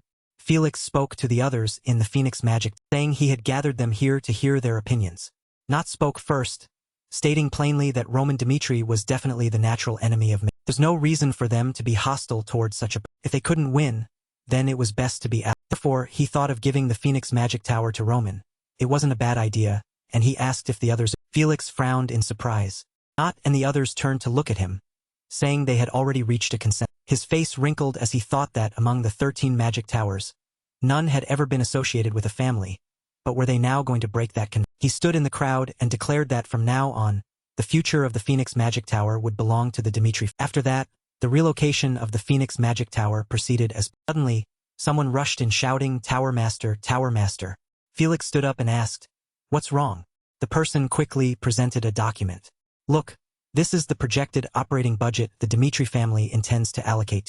He stared at the paper in his hand, his mouth agape in shock. He had thought the budget would be reduced since moving the magic tower had already cost so much, but 24,000 gold coins per year? It was an enormous. He couldn't believe it. Usually, people called mages money-consuming monsters, as a powerful mage was someone who was knowledgeable in many. Felix remembered that high-level spells were extremely expensive. Man added clumsily that he really couldn't believe his eyes. They even said if this operating budget wasn't enough, they could provide additional funds. "Tower Master, you should also go outside and take a look." Felix was stunned by this suggestion. Before his eyes was a tower of massive proportions. His eyes widened in terror. "What is?" "Thank you watching for vid." Chris cordially introduced it, saying the tower had been expanded significantly and could now hold up to 1,000. Felix said in a daze that he was still feeling dizzy and hadn't thought the Dmitri family would treat them so. Chris stated that their master always valued every member of his. He added suggestively that this was only the beginning and there were many more surprises, which left Felix so shocked his mouth wouldn't. At the same time, over here, Hans gave serious instructions. "Listen, Murphy, I will be absent for a few days, but the work the young master assigned must not be delayed or interrupted. He spoke meticulously, mentioning bringing towels and warm water to wipe away sweat and preparing necessary items. After that, Hans' assistant Murphy took careful. Hans chuckled, thinking he was a bit worried since he had to leave, but Murphy had graduated from Adeline Academy with honors, so the work should be. Looking at the pretty doll in the box, Hans excitedly thought that his granddaughter would surely love this. Suddenly someone appeared and spoke respectfully, saying, "Uncle Hans, wait a moment." Hans asked in surprise, "What are you?" The man pointed toward a luxurious carriage and said, "Uncle, please get in the carriage." Hans exclaimed in surprise, "Are you waiting to pick?" His face was full of gratitude. So, this was the young master's. At Hans' hometown, a brown bear toy lay scattered on the same time. Hans' only son, Harrison, looked at everything inside in shock. What's going on? A luxurious banquet table and busy servants made him stand in the middle. His wife ran over and called out urgently. Harrison replied in confusion that he didn't understand what was happening either. They said these people were sent by young Master Dimitri. Why would he send them here? While he was still confused, someone came to call Master Harrison. He bowed 90 degrees and introduced himself. "I am Lucas. Master Roman sent me here to express gratitude to Uncle Hans for what he has done for the family. Please let us assist with the preparations for your daughter's birthday party." Harrison asked in terror, "I don't understand this. My father is just a servant of the Dimitri." Lucas explained that the young master valued his father very much. Had he not heard anything? Those words left Harrison with his mouth agape, his face stiff with Harrison remembered the name Roman Dimitri very well. Some time ago, Roman was called a scoundrel in the. At that time, Roman didn't care at all about the dedication and effort his father had put into the Dimitri family.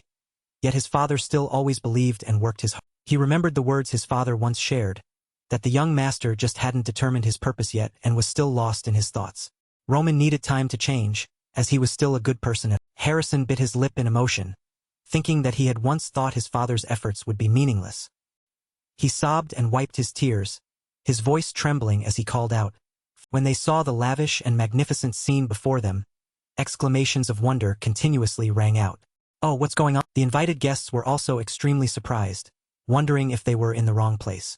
What was all? Suddenly, the shouts of the soldiers rang out. Everyone make. Soldiers lined up in two solemn rows on either side. Harrison thought suspiciously, what's with the soldiers here? When he saw the face of the man gently calling him to come in, Harrison cheered with joy. "Father!" Harrison ran toward his father like a crying child. He hugged his father tightly, and Hans patted his back to comfort him. "My son," Harrison suggested they open these gifts to. He happily unpacked each gift, saying, "Let's see what this gift." When she saw it was the doll she had always wanted, the little girl cried out happily, "Oh, this is a wonderful doll. I've always wanted a doll like this, father." Harrison suggested the little girl open the next. The gift in a red velvet box was a ring set with an extremely precious gemstone, given by Viscount Conrad. Hearing the name Viscount Conrad, everyone was extremely bewildered, and one person found it strange that he would care about the birthday of a girl who was a. Next were gifts from Countess Adelia and Viscount Lo. No one understood why those nobles would send birthday gifts here. All these precious gifts had been meticulously prepared to gain closeness and the desire to form a bond with. He was the butler closest to Roman, always by his side in both happiness and sorrow. No matter what anyone said, he always cared for and looked after Roman. Thus, Hans had become an extremely important person in the eyes of the nobles when they wanted to have a good relationship with. This was also the reason they did this, to establish a good relationship. Hans looked at his granddaughter's happiness and thought that this was truly a joy for her, but he also had some concerns about the excessive friendliness of the nobles. Harrison said a bit hesitantly that now they would open the gift sent by Master. Hans also felt a bit excited about the gift his master had. However, immediately after Harrison's expression, the gift Roman gave was an admission recommendation. Harrison could hardly believe his eyes. Roman had written a recommendation letter for his daughter to study at the Royal Glory Academy of. That was an academy that all children of the nobility dreamed of. Even with money, one wasn't necessarily accepted to study. Hans and his son turned to look at each other. They couldn't be any happier. Harrison silently thanked his father and young Master Roman. The little girl beside him, seeing her father cry, also called out. At that time, in the castle of the Dimitri family, Hans said shyly, "You have given me too much already. You only need to treat me well. How could I dare to accept such precious things? Doing this might make things difficult." Roman heard this and remained silent. Memories of his past life flooded back. Guangma asked coldly, "Guangma, do you regret following me?" Thank you watching for vid. Guangma did not hesitate to reply. A subordinate's trust in their master is everything. How could I regret following? The connection between him and Hans was just like with Guangma in the past. Roman spoke slowly. Hans, you know I've been with you since I was a child. One could say I've spent more time with you than with my parents. Though our statuses differ, I always value you like my own flesh and blood. You are a relative as well as a friend to me. Hans called out emotionally, young man. Roman continued, saying Hans deserved what he received. When Hans returned, Roman asked him to give his regards and birthday wishes to his. In the blink of an eye, a year had passed. At this time, at the Valhalla temple in water was being sprinkled onto beautiful flowers. Yahello sighed in. He thought to himself that after Roman returned from the war on the southern front, Roman had mentioned a challenge for the rankings of the strongest. This was something unprecedented in the history of best swordsmen already knew this news. They had stopped competing and began training to prepare for the sudden match. Roman was truly a swordsman with great strength and intense will. When facing Homer, who was many ranks above him, Roman had simply taken him. Next, on the southern front, he had defeated Butler, the number 2 swordsman of the kingdom of Hector. Those 2 things alone could speak to his overly dominant strength. But then, problems began to arise. Anyone ranked from 1 to 99 could become a target he could defeat. At this moment, as Roman stepped forward to compete, the swordsman rankings in Cairo would see a change that no one could have imagined. Suddenly, someone rushed over. Priest, sir, I have received a message from Master Roman. The time for the public ranking match has been. Yahello immediately asked happily. Is a man holding the letter said slowly, so he has made his. He thought to himself that recently the situation in Cairo had not been. The Phoenix Magic Tower had left the kingdom of Frank, and following that, some magic towers in Kronos had also The event had caused Kronos to suffer a massive impact. They believed that there must certainly be some large force behind it pulling the. With such anger, the king of the Kronos Empire had declared he would find the one behind it and punish. To do so, they would begin to conquer neighboring kingdoms. This forced the small kingdoms nearby to face a very dangerous situation, especially since Cairo shared a border with the Kronos Empire. War between the 2 kingdoms was unavoidable. To counter this situation, we need a strong army along with a solid royal. With a weak king like the current one, the situation doesn't seem very promising. In the current situation, if Roman could join the noble faction in Cairo, the situation could be stabilized for a while, during which time the royal power could be consolidated. He slowly picked up a glass of water, thinking that if Roman did not have an answer that could satisfy the royal family as desired, then at that he became so angry he crushed the glass in his. Where is Roman Dmitri right? Edith quickly replied that he was in the north. Heard that location and pondered for a moment. He has returned to his family. What is his intent? The scene of the match appeared. Yahello spoke loudly. The official ranking match has. The 99th ranked Jaden held his weapon ready and thought, he wants to achieve the highest rank among the swordsmen. Yet he requests a match against the last ranked. If he is as strong as the recent rumors suggest, then why would he target the person with the lowest rank? Or does he plan to ensure a victory for his? But if so, he will have to expend more effort. Looking at him, he is still so. From what I know, he seems to have already continued researching the opponent. Now I must use all my strength to fight right from the. The battle between the 2 sides quickly began. Jaden immediately unleashed and dashed forward to it. His hand gripped the sword. However, Roman only needed a light touch to defeat. Jaden lay on the ground, his face still in a state of Yahello's voice echoed, saying the battle was truly simple, with nothing worth mentioning. He evaluated seriously. I wonder why you had to make a matter so complicated. You could have challenged swordsmen with high rankings from rank 30 up. When Dmitri smiled faintly. It's not as simple as you say. Everyone in the kingdom recognizes my strength. But I myself always doubt whether my strength has truly reached that. This is also a challenge. Only when I have defeated every swordsman on this ranking list can I accurately confirm my skills. And Yahello's eyes widened. A look of madness appeared on his face along with a grotesque smile. Yes, that was how it should be. This was the true Roman Dmitri. Arrogance always showcased the powerful ego that he longed. Roman began by challenging swordsmen ranked from 99th to 1st. At first glance, this task seemed incredibly difficult and grueling.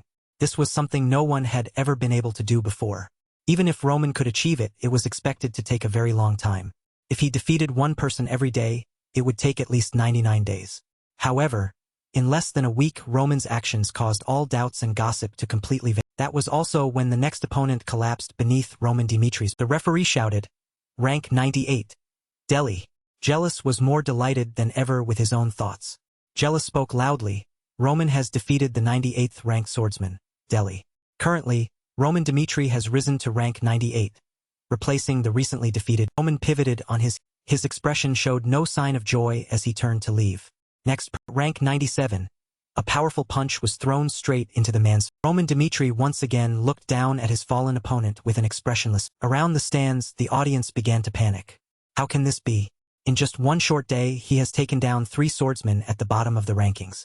The person beside him, eyes glued to the ring, replied, I really didn't think he could do that. Even if those 3 are the weakest in the top 100 rankings, their strength has still reached the 3-star level. They aren't exactly weak. Looking at Roman's cold back, they couldn't help but shiver at the murderous intent he radiated. Even more terrifying, none of his opponents could withstand a single move. In total, he took down those 3 in less than 10 seconds.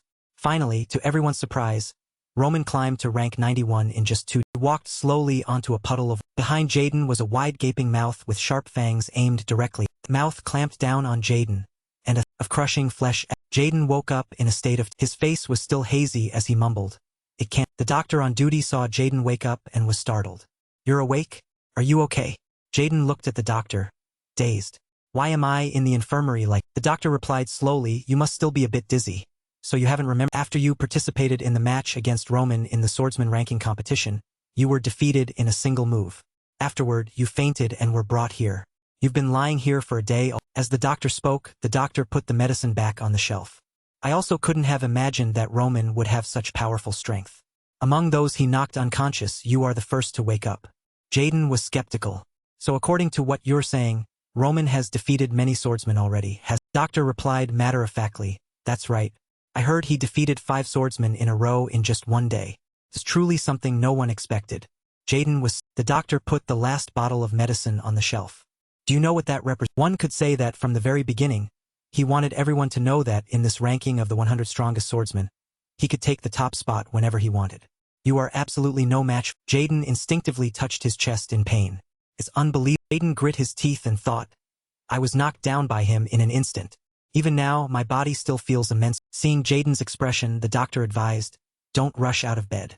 With an injury like that, I estimate you won't be able to walk freely for at least a month. I don't even know how he attacked everyone to cause such severe physical damage. Nearly all the muscles and internal organs were affected. Luckily for you, you woke up. Jaden was speechless. Jaden's body instinctively trembled. It can't be. How is that possible? Jaden grit his teeth and formed a thought. 2 must stop the other swordsmen so they don't have to suffer the same injuries. Afterward, Jaden, ranked 99th, wrote a warning letter to all the other swordsmen. In the letter, Jaden mentioned that Roman was a monster. His strength was too great. They could never face. The other swordsmen read the letter warily.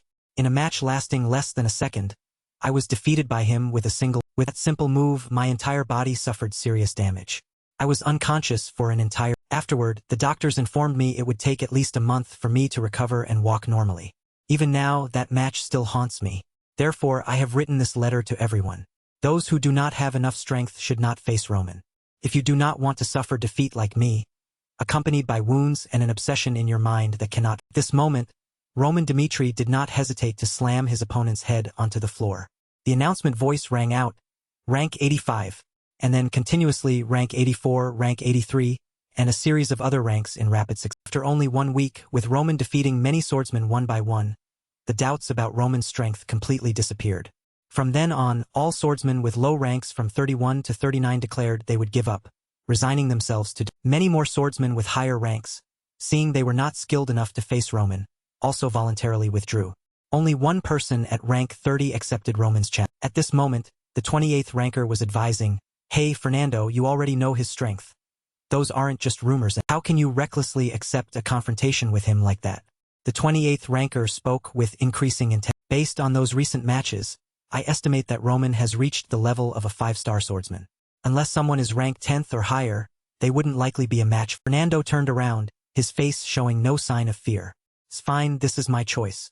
This was the 30th ranker, Fernando. The 28th ranker still wouldn't give up. It's truly foolish. Why did you choose to do that? If you fail, besides the physical injury, all of your reputation and ours that we've built before will be considered. Fernando resolutely defended his decision. How can you say that? To be more precise, my agreement to fight him even if I fail does not ruin your reputation. Fernando glared and emphasized. Rather, you have ruined your own reputation. In a most pathetic way, you didn't dare to face your fear and couldn't face the truth that you are too cowardly.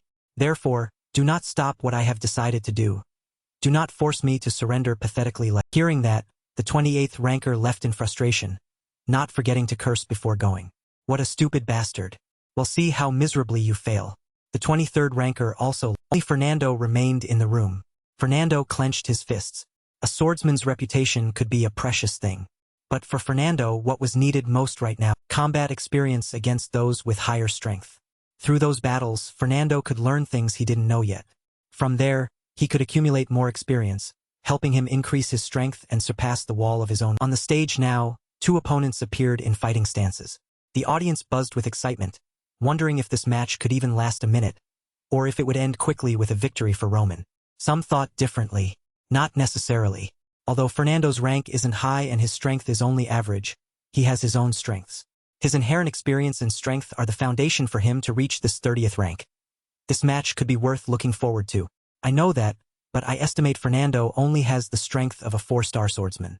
Facing Roman, who has already reached 5-star, is a bit different. Clearest evidence is that after quite a long time, Fernando has only reached rank 30 and has stayed at that rank for too long. At this moment, Fernando was also thinking, Roman Dimitri, I know my strength cannot match yours, but today I have bravely stood here in front of Fernando was Roman Dimitri's cold face. Fernando's thoughts continued, even knowing that defeat will come very quickly. I hope that in this match I can learn something from you, thereby helping me take another step to overcome the wall that has limited my strength, moving closer to the world where you... At this point the referee shouted. The spearhead struck. Fernando thought to himself that he would take the initiative to attack from the start and could not stay on the defensive. Fernando's spear swung out with powerful fire. Roman Dimitri stood motionless as the strike nearly reached. At that moment, Roman Dimitri spun his sword, and Fernando's eyes... Suddenly, Roman Dimitri leaned his body back. Fernando's attack quickly went off. Roman Dimitri easily tilted his head to avoid the next. Then Roman suddenly stood up. Fernando panted while looking at Roman Dimitri's steady back, thinking to himself, is he not hitting me? So far, he's only been dodging. Does he see my strength as too weak and despise me enough not to want to defeat me immediately? Thinking of that, Fernando grit his teeth. Fine then. No matter how useless you consider me, I don't need to care about this honor. Once I chose to face you, I had already determined that. What I need is experience to continue advancing my strength. If you look down on me, it means... Suddenly, Roman Dimitri's voice rang out in the void. Fernando, I feel you have a great deal of effort and a desire to learn. From this moment on, utilize the mana in your body in the way I say. Fernando was bewildered. Fernando's eyes widened in surprise. No way, is he talking to me? Is this an illusion he created to undermine my... Roman Dimitri turned his head back at this moment, his mouth not opening at all, yet it was as if he was speaking to Fernando. Although I know you have reached the level of a 4-star swordsman, your true strength is still too weak. It's as if you've just stepped into the 4-star rank. You have stayed here for too long. What prevents you from advancing further is that you have not yet been able to use mana accurately and correctly. Therefore, if this situation continues, you will never progress any. As I understand your method of using mana, typically swordsmen keep mana moving through their meridians in a chaotic way. They follow no direction at all. They let it be free like that until they are in combat, and then they concentrate mana at a single point to explode their own. Almost all swordsmen in Cairo do it this way. Not only that, I see that on this entire salamander continent, this method is also quite common and followed by everyone. Utilizing Roman Dimitri smiled. His words still echoed. To fight, one doesn't necessarily have to follow a method like a worn-out. Fernando was astonished. What are you saying? Haven't all swordsmen always used mana according to such a... What kind of crazy thing is he talking about now? Using mana in different ways is impossible. Each swordsman, when they understand the essence of applying mana to a sword, almost automatically understands it. They will move the necessary mana to where it's needed and then explode it when required, even though the mental technique each person uses is... Formation of a mana flow has always been through a widely known system, always following common sense and being a general principle that never changed. Fernando at this moment could not believe that there wasn't only one way to utilize the flow of... Roman Dimitri's voice rang in Fernando's head. Utilizing and understanding the mana flow is inherently a very difficult task. But isn't that an opportunity well worth trying? Fernando grit his teeth and thought, I don't know what he's thinking, but let's try this new way of utilizing mana once. Anyway, I don't care about the opinions or thoughts of others regarding... Even if it's the whisper of a devil, I will trust and follow it. So Fernando launched an attack. Roman Dimitri's voice guided him. Restrain and limit the energy flow of mana in your body. Then when needed, the mana will automatically spread like water. I will show you how. Utilize mana according to a new path that no one has ever known. Try to feel the movement of the wave and then choose to follow that mana. Fernando closed his eyes and followed. Suddenly Fernando's power surged. I felt it, I felt the wave. Can this really be done? Roman Dimitri smiled with satisfaction and said, "It seems well ended." Roman's eyes flashed with a familiar ruthlessness, and Roman didn't hesitate to swing his sword strike hit Fernando directly. It was no surprise when Fernando fell, and the sounds of gossip rang out. "TSK, what a pathetic failure. Just as expected. I heard he was ranked 30th, this just proves how powerful Roman." Surprisingly, Fernando jumped up immediately. Fernando thought to himself, that is the difference in level between me. Fernando cried out, "Roman Dimitri! Roman!" Everyone was confused. "What's that? What's going on? Why is he suddenly chasing after?" Going inside, Fernando panted and spoke, "Roman, may I ask, how did you know the bottleneck problem that was hindering my development? I only thought I lacked the ability to use mana as I wished. I didn't think I had a problem related to releasing mana in the necessary places." Like Roman Dimitri turned around. "The fact that you can use your aura at a 4-star swordsman level means you've reached a certain level of being able to feel mana." Pausing for a moment, Roman continued, "However, unlike using aura in swords, mana you emit is unusually weak. If that's the case, there's a high probability that there's a problem with the path leading the mana out." Fernando gasped. "So that's..." Fernando clenched his fists. "To be honest, I found hope in your words, Roman, but I only found a small clue. I think it's hard to develop on my own using only my understanding. Would you please tell me how to discover my potential?" Roman Dimitri replied bluntly, "Giving that method is not my problem. However, I don't like a transaction without anything in." Fernando did not hesitate to place a hand on his chest and said devoutly, "Whatever you need, just..." Roman Dimitri said in a deep voice, "Fernando, follow me and live." Fernando quickly knelt down. Fernando's thoughts surfaced. "Is it so? This is the person who will lead me to the right path, my lord." Fernando spoke devoutly. Fernando, swear loyalty to you." In the noble faction, a group of people sat at a round table just to discuss one issue. Roman Dimitri's recent actions are very unusual.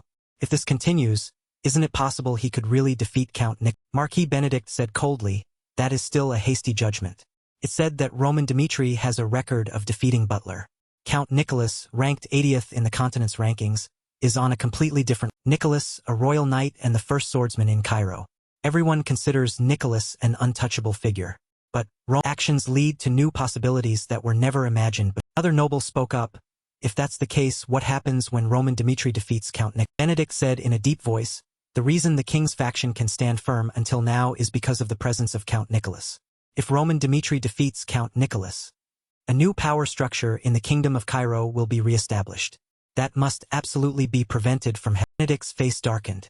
"If he doesn't accept our offer, Roman must be eliminated by any means or methods at all." And Benedict ordered, "Everyone, secretly bring each family's troops to the capital.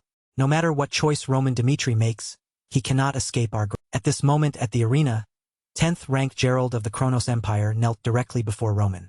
"I surrender." Roman Dimitri looked up at the stands. The battle lines had been "Thank you watching for vid." Suddenly Roman Dimitri shouted, "I am so disappointed. 1 year ago, I announced my participation in the public ranking matches with everyone. I hoped that the famous names and those with strength in Cairo would be ready to fight me. Everyone was bewildered. What's that? Why suddenly?" Roman was still speaking, but I realized this after defeating Gerald, the 10th. Besides Count Nicholas, there is no one in Cairo who can give me any bit of difficulty. Therefore, now I will skip all the meaningless. Roman Dimitri continued with a cold face. 3 days from now, from rank 9 to rank 2, right here, I will handle each one of you, defeating all of you. Roman emphasized once more, I will challenge the number 1 swordsman in this. Few days later, all of Cairo was shaken by Roman's declaration of war. Rank 9, Bruno, slammed a hand on the table and said decisively, I will. Bruno looked up and continued, Gerald and I have similar skills. Didn't Roman defeat him overwhelmingly? Second-ranked Oscar of the noble faction replied seriously, even so, you must not. Roman Dimitri, in public, criticized Gerald by saying his ability was not worthy of the 10th rank. He declared war to take down everyone in a single. Oscar slammed the table and stood up. If we withdraw like this, everyone will be mocked as a coward. Therefore, I have gathered you, the high-ranking people, in. Let's give Roman a lesson. As a reward for that, Marquis Benedict will grant you what you desire. Finally, Oscar emphasized, I will risk my life to defeat Roman Dimitri, and in front of everyone, I will uphold the pride of this land as a sword. After Oscar's words, arms of agreement and cheering appeared. I support Lord Oscar. Let's defeat Roman and show him manners. Swordsmen of Cairo, let's join forces. Oscar then broke into a sinister. 3 days later, the swordsman stepped out proudly at the referee's introduction. From Bruno to Oscar, Everyone ranked from 2nd to 9th. The audience began to get excited. Unbelievable that those in the rankings all stood up to answer the challenge. It's truly hard to guess who will win or Roman Dimitri calmly watched them come out. Roman thought to himself, this is reality. When a crisis occurs, the nobles will unite. Roman affirmed one thing, Cairo will not give me any more. From now on, it's just a division between the prey and the first to step forward was Bruno. Rank both entered a fighting stance. Bruno thought to himself, Roman Dimitri will try to win quickly right from the start. The 8 of us will persevere to make this a long battle that drains his strength. Before finishing that, a sharp sword decisively slashed through. Bruno's eyes bulged in disbelief. Roman Dimitri said coldly, next was rank 8. Roman, with no wasted motion, gave him another decisive sword strike and said, rank 7 was quickly Roman Dimitri urged. Rank 6 was given a thunderous. Ranks 5 and 4 were also quickly Rank 3 fell unconscious on the moment. Oscar was completely terrified, his face trembling with horror. Unbelievable. Roman Dimitri glared impatiently. Well, come on. You're the last one. This moment inside the palace, a soldier was kneeling and reporting. It was a match with an overwhelming victory, Your Majesty. In just one day, Roman Dimitri defeated everyone ranked from 9th to 2nd. The soldier continued, now there is no reason to stop him from challenging the lead position. The person sitting on this throne was Daniel Cairo. After hearing this information, Daniel replied a bit tiredly, so it finally. Daniel asked, Count Nicholas, do you have any way to avoid a confrontation with Roman Dimitri? The person standing beside Daniel was the first sword of Cairo, the Royal Knight Commander, Nick. Then Daniel added, I trust you, but in the current situation, if even the best first swordsman of Cairo is defeated, then my position will change and perhaps, eventually, I will become prey for the noble. Hearing Daniel's worry and distress, Nicholas confidently affirmed, no, Your Majesty, that cannot happen. Please trust. I will prove why I am named the first swordsman in Cairo. Daniel was extremely surprised to hear these. Before Daniel could agree, Nicholas decisively turned and left, not forgetting to repeat once more, I will surely return. Just like that, Nicholas closed the door upon. Outside was envoy Baiji. Baiji approached and asked, are you truly sure you can? Nicholas turned around, confused. What do you mean? What kind of person is Roman Dimitri? Baiji quickly spoke of Roman Dimitri.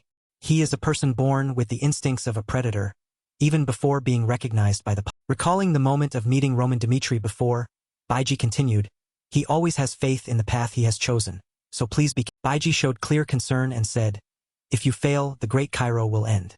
To these words, Nicholas reassured, don't worry about it. Immediately after, Nicholas turned and walked away, not forgetting to repeat his words once more. I will definitely protect the Cairo royal. The next morning, Cairo, the capital of. Seeing Nicholas walk by, the crowd there buzzed with talk. That person is. Just walking feels majestic. Nicholas spoke while walking Roman Dimitri. Nick clenched his sword and said without hesitation, come. Nicholas entered a position to prepare for an attack. Without any fear, Nicholas shouted a challenge. I, Cairo's first swordsman, will show you. Opposite Nicholas was Roman Dimitri. Roman smiled and replied, well, quite confident, aren't you? Fine. Not wanting to waste another moment, Nicholas immediately rushed in to start the. Nicholas' whole body was covered by a burning flame, which was also Nicholas' momentum at this. The two of them rushed straight at each other, two enormous sources of power emitting and threatening the. Even the spectators sitting far away were affected by their power. They screamed in. The two swords collided, with neither side giving. Jealous was also present in the stands to admire this evenly matched battle. Jealous exclaimed, incredible. Every time the two swords collide, the atmosphere. Jealous felt extremely excited by this performance, thinking to himself, is it possible? I've lived my whole life just waiting for a confrontation like. Nicholas also spared no praise for Roman Dimitri. What an interesting. On the opposite side, Roman Dimitri also didn't hesitate to reply. As expected, the nickname Cairo's first swordsman is not just a. The two of them were still extremely powerful. Nicholas jumped high and slashed down with a full hand, but Roman Dimitri quickly blocked. The crowd had the wind from that collision blow in their faces so much that it was hard to keep watching. They exclaimed, is that truly Cairo's first swordsman? How one. Roman Dimitri's eyes flashed with murderous intent.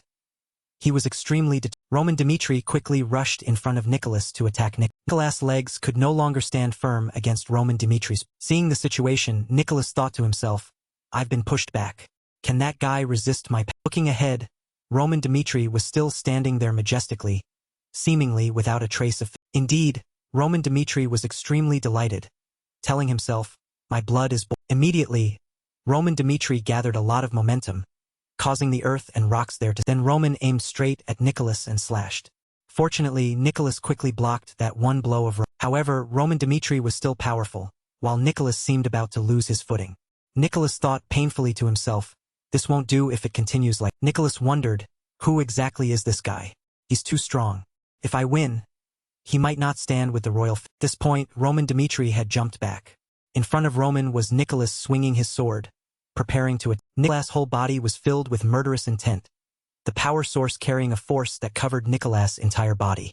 Nicholas told himself, therefore, I absolutely cannot. Roman Dimitri was a bit surprised by this terrible power of Nicholas. The earth and rocks around where Nicholas was standing were blown up by that. Nicholas aimed straight at Roman Dimitri to attack. Roman also stared intently at the opponent in front. Immediately, Nicholas used the sword breaking. Simultaneously, Roman Dimitri also used his heavenly demon sword art, the first form, Hellfire. The two streams of power aimed straight at each other and rushed in, creating a huge explosion right at this moment. Later, this place was covered by a thick layer of. At this moment, Nicholas was kneeling on the ground. Nicholas' whole body was injured. In his heart, he told himself, do you think you've defeated? Roman Dimitri on this side was still standing there.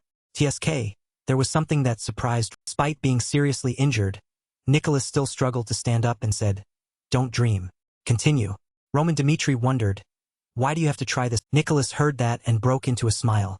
Then Nicholas stood straight and replied, because I am the first swordsman in this Cairo. Even if I am miserably defeated, my will cannot be broken. Nicholas put one foot on a rock and then used all his strength to shout. However, now Nicholas was only like dancing with a sword in front of Roman Dimitri. Yet Roman still silently exclaimed, what a wonderful. As it was a match, there had to be a loser and a winner. Roman Dimitri did not hesitate to slash a sword strike straight into Nick. That caused Nicholas to fall in. Cairo's first swordsman. That was the end of the legend that dominated. And the audience present witnessing this scene were all astonished. Jealous appeared from somewhere and said, with this, Roman Dimitri taken the #1 position in the rankings of the kingdom of. However, Jealous had some thoughts. To leave, Jealous wondered, have we underestimated Roman Dimitri? No. Assessment, that monster will surpass all our predictions.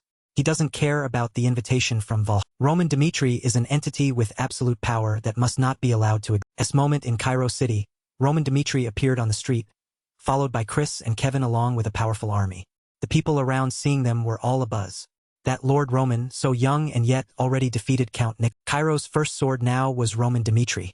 He just walked proudly before everyone's admiration. While walking on the street, suddenly someone's voice called him, Roman Dimitri. It turned out to be Marquis Benedict, the head of the noble faction, who had called him.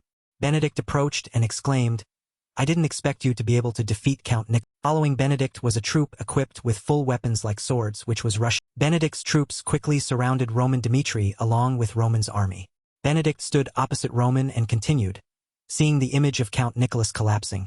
I thought. Then Benedict wondered, why do you need a year now? Answering his own question, Benedict continued, now I understand. Benedict continued to wonder about Roman Dimitri's intentions. That time was for the Dimitri family, right? Time for you to reorganize and train. Saying that, Benedict became serious, but it's time for you to make your. Suddenly Benedict said loudly, join the noble faction or have another choice. Choosing the former is very good, but if it's the latter, you will have to pay a. Benedict had given Roman Dimitri two choices. At this moment, Roman was pensive and didn't rush to answer, causing Benedict to lose patience and urge, have you decided? Roman Dimitri directed his gaze to the ground, seemingly thinking very deep. Roman Dimitri at this moment was immersed in memories of the past. The leader of the heavenly demon sect, Baihu Zion, had called him Zhonghe. From now on, your choice will be what decides our relation. Then Baihu Zion continued, come, choose. Stay by my side, enjoying wealth and honor like other or stand before me as the next leader of the heavenly demon. At this point, Roman Dimitri in the past as Zhonghe was very hesitant. Surrender or continue to fight. Which is the choice? Zhonghe stepped toward Baihu Zion's seat, feeling very conflicted. What do I desire? Zhonghe stood before Baihu Zion and replied, brother, I'm sorry. Just hearing this, Baihu Zion seemed to understand. Baihu Zion glanced toward Zhonghe. Perhaps Zhonghe had chosen to become the next generation leader. So Zhonghe raised the sword in hand high, surely intending to take Baihu Zion. Whether in the past or the present, this life or the previous life, Roman Dimitri still firmly maintained his stance.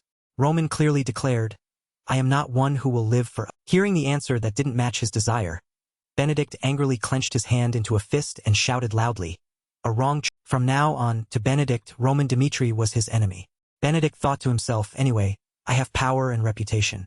No matter how strong you are, in a situation like this, let me see what you... Immediately Benedict declared to everyone, from now on I, Benedict, the head of the government, will consider the Dimitri family's indiscriminate attacks around as the cause of this civil... Then Benedict quickly ordered his soldiers to ensure a full investigation of this matter. Roman Dimitri will be completely... Just after Benedict finished speaking, a spray of blood splattered onto Benedict's face. Benedict seemed very surprised. It turned out that Roman Dimitri had dispatched a soldier who was trying to arrest. Benedict, seeing this scene, was so panicked that Benedict stammered. You... Now you dare to disobey orders? You want to... Roman Dimitri still very calmly replied, you are wrong to say that. I am not disobeying the emperor's orders. I want to oppose Marquis Benedict. Roman Dimitri broke into a confident smile, correcting Benedict's statement. The one who wants to rebel here. Benedict, seeing himself being pointed out like that, shouted angrily, are you crazy? The government is the representative for this entire kingdom of Cairo and always agrees with every decision of the... Finally Benedict shouted, that self-satisfied choice of yours will cause the Dimitri family to pay. On this side, Roman Dimitri refused to yield to Benedict. Roman answered bluntly, His Majesty is the one to decide who is right or wrong. Right after finishing the sentence, Roman Dimitri quickly ordered, Chris, Kevin, open the way. Hearing these words from Roman Dimitri, the two of them quickly replied, yes, master, then rushed off like an arrow, breaking through Benedict's surroundings. Chris on this side exploded with power, killing all the soldiers blocking. Kevin beside Chris also decided not to spare anyone, at all costs clearing the way for Roman Dimitri. Benedict, witnessing this brutal scene of Roman Dimitri's side, shouted angrily, This madman! In his heart, Benedict cursed, you dare to kill people right in the center of... Roman Dimitri was not afraid of anything, stepping forward one step at a... Any soldier who approached Roman was quickly given a ticket to the afterlife by... Facing this awkward situation, Benedict still ordered his soldiers to attack. Benedict himself slipped away first. Before leaving, Benedict didn't forget to announce loudly, anyone who can bring that madman's head here, I will reward that person with a huge amount. Truly Benedict's soldiers facing the valiant Roman Dimitri like that, they were not afraid but also spoke loudly, Stop. Stop right there. This is Cairo, do you think you'll be... Before the soldier could finish threatening, the soldier had his head taken by Roman Dimitri. Roman replied, do what you must do. I will also do what I must do. The time for purging has... This moment at the Cairo royal palace, there was the voice of someone shouting an announcement, Your Majesty. Right in the middle of the capital, a battle is currently taking... That soldier knelt before Daniel and reported, Roman Dimitri is unilaterally massacring the noble... Daniel, hearing this bad news, felt as if struck by lightning. Daniel held his head in panic and asked again, massacring right in the middle of the capital? What on earth? Could it be that he wants to... Simon, beside Daniel in the role of royal swordsman and knight commander, quickly shouted, Gather all the royal swordsmen and royal guards here immediately. We don't know when that traitor will storm the royal palace. His Majesty's safety is the top priority. Daniel wondered with some disappointment, in the end, I still can't avoid fate? While thinking, suddenly Daniel was surprised by the announcement from outside the door. Roman Dimitri requests an audience with Your Majesty. Instead of the scene of Roman Dimitri rushing in to take Daniel's life, now Roman knelt respectfully and said, It is a great pleasure to meet you. Daniel at this moment still didn't understand what was going on. So Daniel was extremely worried and replied, Ignore the troublesome things. Explain the whole... Roman Dimitri still kept that respectful posture and recounted the whole story to Daniel. After the ranking match ended, Marquis Benedict appeared with hundreds of soldiers and demanded that I join the noble... Then Roman Dimitri continued, But I chose to follow Your Majesty and not Marquis Benedict. I refused his... After finishing that story, Roman Dimitri spoke his request. If Your Majesty promises me this one thing, then the Dimitri family will be the sword of Cairo, cutting off the breath of the noble faction and ending the power chaos. And hearing this promise from Roman Dimitri caused Daniel to repeat in surprise, Eliminate the noble faction in... Thinking then, Daniel asked, Are you trying to trade with me now?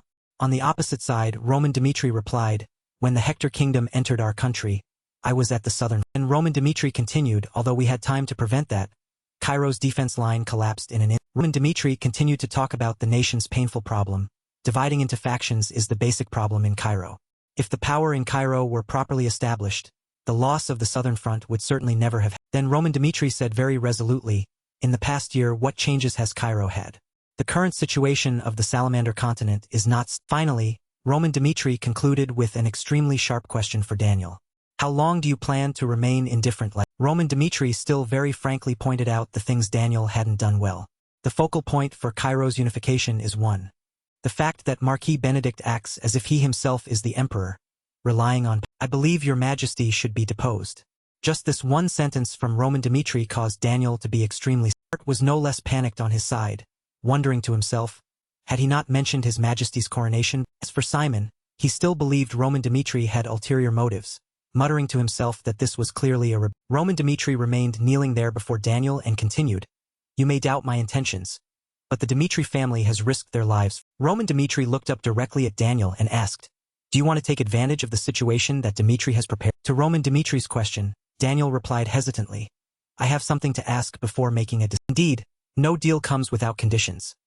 Daniel asked Roman Dmitri directly, in return, "What does the Dmitri family?" Roman Dmitri answered straightforwardly, "I want the Northeast to be separated, including Dmitri, and for the Northeast region to be granted the title of a duchy as an independent nation. I will never forget our common roots, and I will always do my best for Cairo at any." Hearing Roman Dmitri's request made Daniel even more astonished. He couldn't believe his ears. Dmitri is Then Roman Dmitri respectfully said one last thing to Daniel, "Your Majesty, if you cannot have everything, choose Cairo the best." Daniel was deeply distressed at this time. He lowered his head and told himself, "Choose Cairo, the best." After thinking, Daniel looked up and asked, "If I capture Count Danver and Count Gregory, what will become of?" Before Daniel, Roman Dmitri, who was kneeling respectfully, replied, "The possibility of Cairo changing immediately is very slim. There should be many restrictions at the Valhalla border. Kronos has recently been in a dispute with the southern kingdoms alone." Roman Dmitri opened his eyes and asserted, "Their priority is not Cairo, but the affairs in the..." After hearing these words, Daniel confirmed, "Your plan is to face many enemies in a short period of time. Eliminating the enemies is very necessary." Then Daniel added, "But that disappearance might lead to many other problems." To Daniel's words, Roman Dmitri glared and replied, "We have chosen the best way, and we must accept the risks of eliminating those." Seeing Roman Dmitri like that, Daniel inwardly assessed, he doesn't leave fate to luck but instead seeks to understand and grasp the current situation of the continent and tries to change. Daniel was a bit wary but still thought, "Roman Dmitri, you are truly a..." Suddenly, someone cried out in shock, "Your Majesty, you mustn't. Dmitri is using the name of a noble to gain profits for his family. You absolutely cannot allow him." Seeing this, Roman Dmitri asked back, "Then do you have any other..." It turned out the one making the noise was Simon. When asked that, Simon turned back and said angrily, Roman Dmitri maintained his respectful posture and said to Daniel, "While everyone here remained silent before the brutal behavior of the nobles, I was the one who stood up again. I only want to receive compensation for that sacrifice, and even when Dmitri becomes a duchy, our roots will always be in..." Hearing these words from Roman Dmitri, Simon gnashed his teeth and thought angrily, "This guy doesn't want to revolt. He just wants to clear a path for him." Amidst the underlying confrontation between Simon and Roman Dmitri, Daniel was lost in thought. Dmitri's proposal wasn't wrong. The mistake here was an incompetent king standing by as an observer to the country's. It's me. Daniel felt that Roman Dmitri was no longer a small. Dmitri has now moved beyond the control of the Cairo royal family. It's time for me to make a decision. He gnashed his teeth with his own thoughts, live satisfied with the present, or give up the things I cannot have and let a new Cairo be. Even if the intention isn't pure, it's more accurate to say I'd rather hold the hand of Roman Dmitri, who dares to speak frankly about his ambitions, than be swayed by those who only know how to criticize me for being a... After finalizing his thoughts, Daniel raised his hand to interrupt. Enough. Then Daniel loudly declared, "The northern region of Cairo, including the Dmitri, from now on will be called a duchy. I promise on the honor of the royal family to grant authority to Baron Dmitri." Daniel's gaze became serious as he ordered Roman Dmitri, "So you must definitely deal with Marquis Benedict, who intends to rebel and cause chaos in the..." On the other hand, in Valhalla, Count Danver was holding a piece of paper. After reading it, he said with some discomfort, "Roman Dmitri is truly terrible." Danver thought very irritably, as long as he attacks Marquis Benedict in the capital, Dmitri and the nobles won't be able to stop unless one side... Danver leaned back in his chair and thought further, Roman Dmitri has gone to the palace. The main purpose is to borrow the power of his majesty in the confrontation with the noble faction, the war between Dmitri and the king against the noble... Danver flashed a dangerous smile, thinking that after those two forces fought to the death, the one to benefit would be Valhalla. While lost in his daydream, a soldier suddenly rushed in to report, "Master, it's bad." Danver asked in surprise, "What's the matter?" The soldier, face pale, replied, "Roman Dmitri has already led his troops into the..." Just as the soldier was about to tell Danver to run quickly, someone's hand tightly grabbed his neck from behind. It was Roman Dmitri who had entered inside, slammed that unfortunate soldier's head hard onto the... After finishing, Roman Dmitri spoke up, "Count Danver, now on, follow the king's..." Seeing Roman Dmitri's appearance, Danver was extremely confused and wondered, Roman Dmitri isn't a noble, so why is he appearing? Then Danver tried to calm himself down. Thinking this, he stood up and shouted, "What king? What are you talking?" Roman Dmitri, on the opposite side, quickly explained, "You have conspired with moles and revealed Cairo's classified secrets. Therefore, the king has ordered your—" Not only that, Roman Dmitri also threatened Danver, "If you dare to talk nonsense, I will consider those words as treason and deal with you immediately." Hearing these accusations, Danver couldn't take it anymore and slammed his hand on the table, asking back, "Rebellion?" In his heart, he thought, "Everyone knows him on Valhalla." Then Danver summoned all his courage and shouted, "Do you dare to face the consequences after threatening me? Valhalla will not let this." Roman Dmitri felt he couldn't keep arguing with Danver forever, so he drew his sword and said, "Now you should be careful with every single word." Seeing this situation, Danver exclaimed angrily, "What? This?" Before Danver could say another word, Roman Dmitri quickly rushed forward, pointed his sword tip at Danver's neck, and ordered, "Lower your voice. It seems you still haven't grasped the situation. This battle, if it's only to control the noble faction, it would be meaningless." Roman Dmitri's eyes were full of hatred as he added, "The traitors who follow Valhalla and I will pull you all out by the roots. Count Danver, from now on it will be very interesting." On the other hand, on this side, Count Gregory of Kronos was also shouting in extreme anger, "You bastards, do you think you'll be okay after?" It turned out Simon had been sent to deal with Gregory.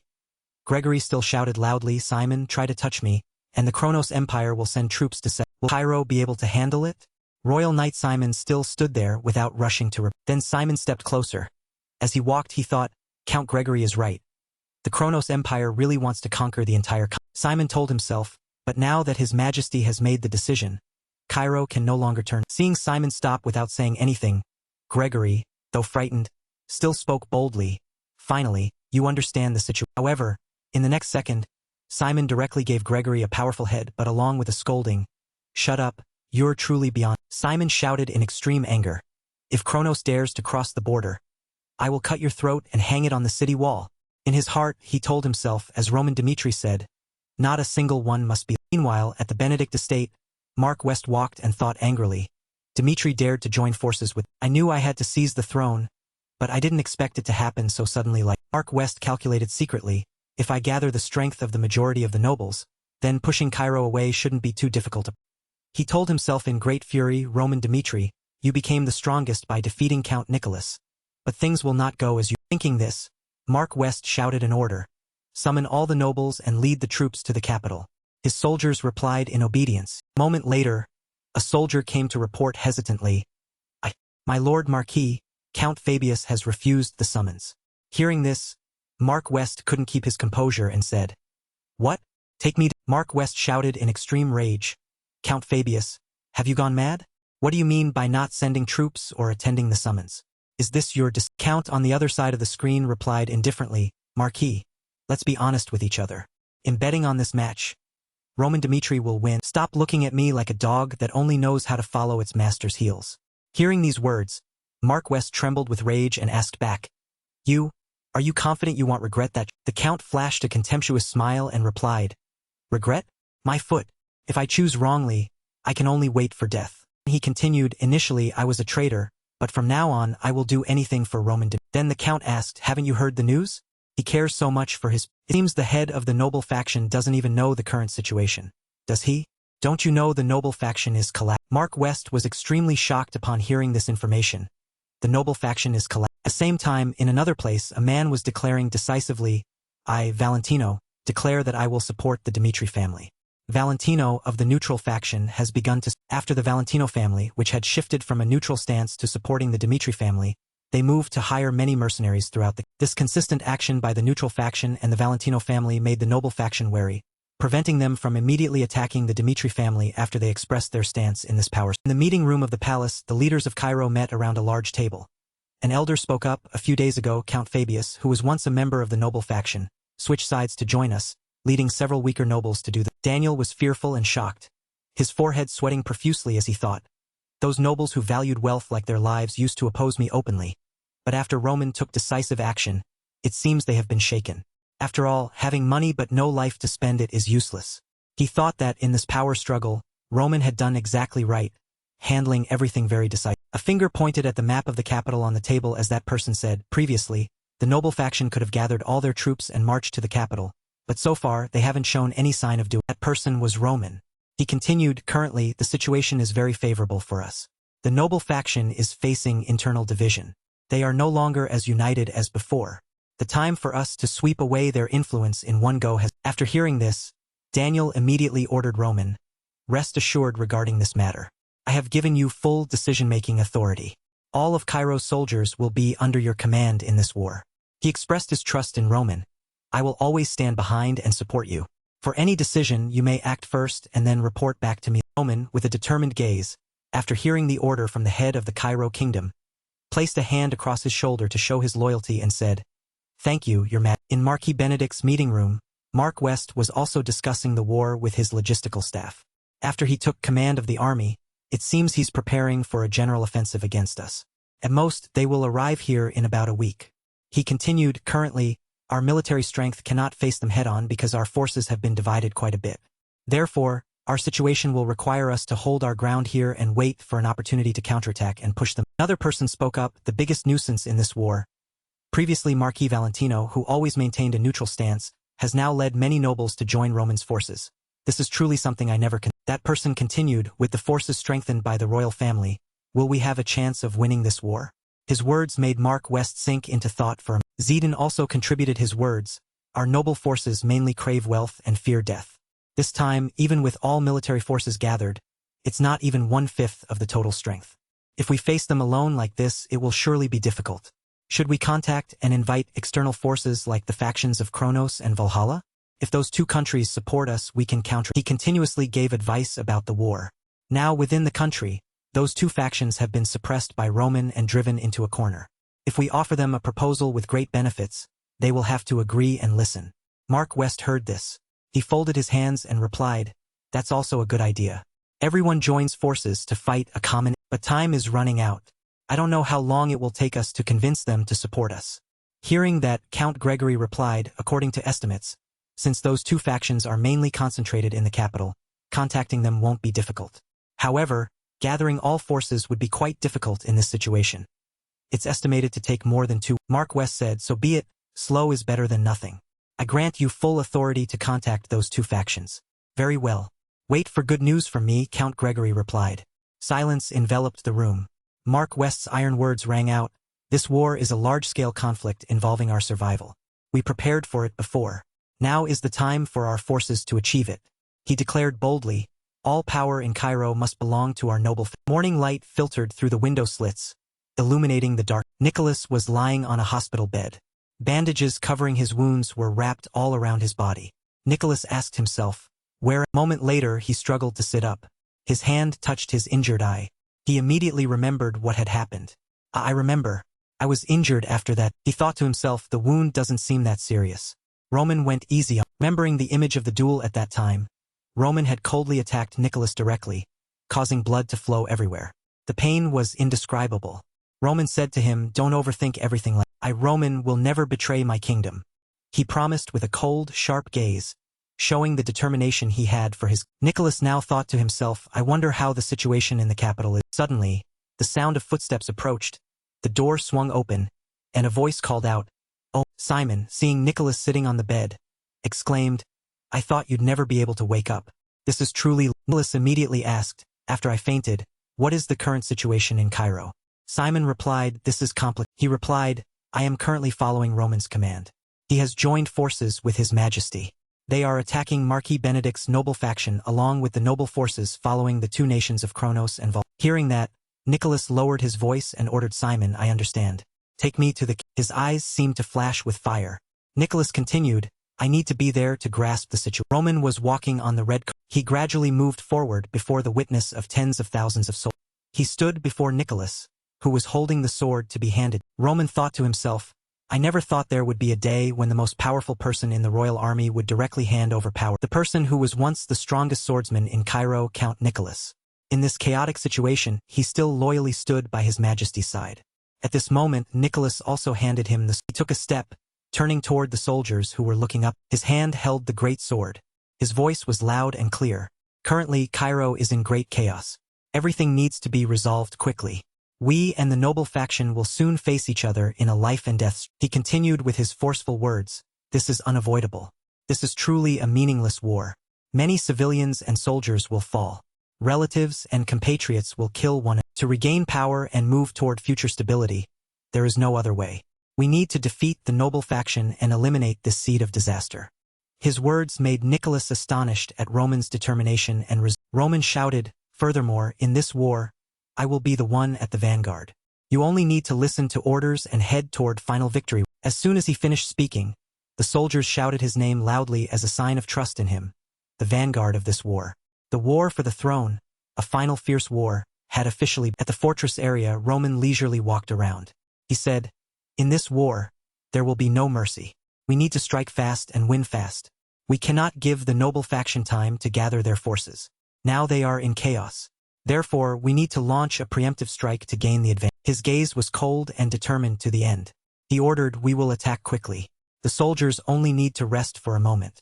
Then, launch a total offensive to crush their... The captain of the city wall defense team, Cameroon, replied, it's true they will use catapults for this. He thought to himself, this wall has been enchanted with a powerful defensive magic. Do you think you can simply use catapults to attack? As long as we use the mages to supplement mana for this magic shield, it will automatically... Suddenly, a series of strangers wearing red cloaks appeared. He was stunned. But, besides the catapults, what are those mages planning? Suddenly, the mages raised their hands one by one and shouted, Team 1 ready. Team 2... Roman thought at this time, to prepare for this siege, the Phoenix Magic Tower sent people to support me. These mages with their fire strike will break the defensive shield of the city. Master of the Phoenix Magic Tower, Felix, shouted, mages of the Phoenix Magic Tower, this is your chance to earn merit for the Dimitri. Show them our power. One of the strongest fire element magic towers on the continent. A powerful golden light emanated from the fire strike, dazzling the sky as the mages gathered their strength together. Everyone focused their mana to attack it. The mages surrounding the fire strike shouted in unison, Fireball enhancement. Brilliant golden light emitted a powerful, terrifying aura, gradually turning red with supernatural. Shot straight toward the enemy, creating a large-scale earth. Everyone was stunned by the terrifying power and strength of this man. A soldier, becoming fearful of his prospects, shouted, not good, Captain. The protective shield has been weakened significantly. We must quickly supplement mana, or the protective shield will... Cameroon was indescribably stunned. Unbelievable. He invited the mages of the Phoenix Magic Tower to participate in this. Looking once more at Roman's fire strike, he was also surprised. The number of mages was quite large as he immediately ordered, quickly activate the defensive shield and supplement mana for the city wall protective shield. Protecting the city wall is our top priority. We cannot let it collapse. Simon was worried at this time. I didn't think we would have so many mages helping us. I don't know where they came. Chris replied to him, they are the mages from the Phoenix Tower. Now that Magic Tower is located in the territory of the Dimitri family. He said, the Phoenix Magic Tower is now in Dimitri territory. Chris smiled gently and replied, they have sworn loyalty to the Dimitri family. In any future war, they will participate alongside. With their help, the military strength of the Cairo Kingdom has also increased significantly. The mages also immediately focused their mana and concentrated their strength to continue attacking the... Simon was amazed by Roman's capability. He thought to himself, unbelievable, Roman was able to get a magic tower as his own force. This is something no other faction has done. The power of one of the 13 towers is indisputable. The Dimitri family will grow even stronger in the future. Roman stood tall, watching everything unfold according to his perfect arrangement. Simon thought, I wonder how strong they will be after separating into an independent. His Majesty made a very correct decision in siding with Roman. We will surely win this. Roman thought, all mages concentrate on destroying the city wall and burning everything. Simon looked up at the high sky and exclaimed, the mana forces were launched one after another toward the... This was truly a large-scale war. A war that would reclaim all power from the noble faction and create a new future for... The sun gradually set outside the city wall. The battle ended, and the soldiers of both sides took a... In the main hall, 6 leaders sat around a round table discussing. How much longer can we hold? This continues, our troops will only hold out for 10 more days. 10 days? Only that few... Mark West folded his hands on the table and turned to ask, Viscount Owen, how is Baron Winston? Owen replied, currently, the noble faction's troops are on their way to the northeast region. Mark West's expression was grave. What is the probability of failure when we attack? Winston, wearing armor with a green cloak, had an extremely majestic appearance. Our side will surely win. Among the nobles, no one did not know of Baron Winston's capability. Viscount Owen said, those Dimitri bastards are nothing. If there are no variables, they will have to surrender to us in just 3. Mark West pondered for a long time and then thought of the words feinting to the east while attacking the west. He said in a low voice, very well. Then there's no need to wait for the royal family. And Mark West leaned back in his chair. I grant full decision-making authority to Baron Winston's emerald green eyes were filled with determination. I must return in A gloved hand slapped down on the map on the table. A little further away was the territory of Count Ad. An orange-haired young man in armor with a dark green cloak reported the work in a clear, loud voice. I just contacted the main army. They said they can only hold out for 10 days. We must defeat Dimitri within 10 days. That is extremely difficult. Winston replied, meaningless battles will only cause us more damage. A middle-aged man with ripe wheat-colored hair and an angular face. His beard clearly showed his age. This person was Baron Winston of the noble faction. He picked up a pin with a red wooden bead. Observing the map with experienced eyes, he said, therefore, we need to change our strategy. Reduce the frequency of attack. On the map, there were 3 places marked with pins. Adelia, Rollo, and Conrad. Winston said, to achieve that, we must pass through the 3 places on. The leaders of those 3 lands were Viscount Conrad with yellow hair and a slightly chubby body, Baron Rollo with platinum hair and a thin beard, and the leader of Adelia with long blue hair and a grumpy face. Winston's voice was steady. These 3 do not follow Dimitri. Those 3 regions belong to Dimitri because of the previous battle. Those are the 3 regions of the north. Adelia Street had high-rise buildings with relatively elaborate architecture. The streets were clean and Winston specifically mentioned this place and analyzed. Adelia is a commercial district. They are not linked to the central government and are in a neutral position. Winston observed the map while the orange-haired young man listened attentively. He continued, more importantly, Baron Rollo and Viscount Conrad still view Dimitri as an enemy, a thorn in their side. Therefore, contact those. Winston gave a somewhat calculated smile. Tell them that if they agree to let us through, we will give them a gift as a token of our gratitude. 1 hour later, all 3 families agreed to open their gates. The horses were brought to a sudden halt on the ground where the grass had been worn. The orange-haired young man riding behind Winston couldn't help but ask, Commander, can those northeast nobles be trusted? I'm afraid they will set a trap for us. Winston replied, I've thought of that too. Winston rode in the lead, with the orange-haired young man on his back left, followed by a troop of infantry fully equipped with metal helmets. Even if it is a trap, the forces in the northeast are all weaklings. Dimitri's elite troops are all concentrated in the main armies. Winston, though analyzing it like that, then asked, so do you think they can beat our elite? The orange-haired young man replied, of course not. Before them was a vast meadow with rolling hills in the distance. Winston continued, with such a vast land, even if the northeast army attacks, we can still resist. Hearing these words, the young man was amazed and admired him in his heart. As expected, he has calculated every possibility. He's truly different, being from the western. Suddenly, a flame erupted from the dark. Winston was startled and terrified. Before him were rows of red spots of fire arranged in lines, clearly not arriving with friendly intent. Knight Jonathan, sitting on his horse, shouted toward Winston's army, Baron Winston, Marquis Benedict's noble faction are traitors. You had better surrender before being punished for the crime of rebellion. The orange-haired young man didn't know what to say and could only call out. Winston shouted back in protest, what nonsense are you talking about? Marquis Benedict is not a traitor. He took this opportunity to say, I have a proposal. If you let us through, Marquis Benedict will show mercy and give a gift in an instant, Winston gathered his power, his aura radiating a majestic golden color. He said, but if you insist on resist. Winston's eyes were full of killing intent as he continued. Then I will fight a life-and-death battle with you right. Jonathan's side was a person wearing a hooded cloak. That person appeared to be an old man with a long silver. Jonathan said, Mr. Nock, I'm counting on you. That person's name was Nock, a 5th circle mage. He clasped his hands preparing to chant the spell and replied, all right, I understand. Fireball appeared between his hands, and the surrounding space was tinged with a fiery orange-red. Behind Nock, a magic circle appeared, and at the same time, he launched the fireball he had just gathered. Wherever the ball flew, it dragged a long trail of fire behind it. He shouted, fire! The fire cannon rained down on Winston's fully equipped metal-helmeted army. Painful screams rang out as those soldiers were quickly swallowed by the fire. Knight Jonathan shouted, pointing his sword forward to order his soldiers equipped with full armor and shields.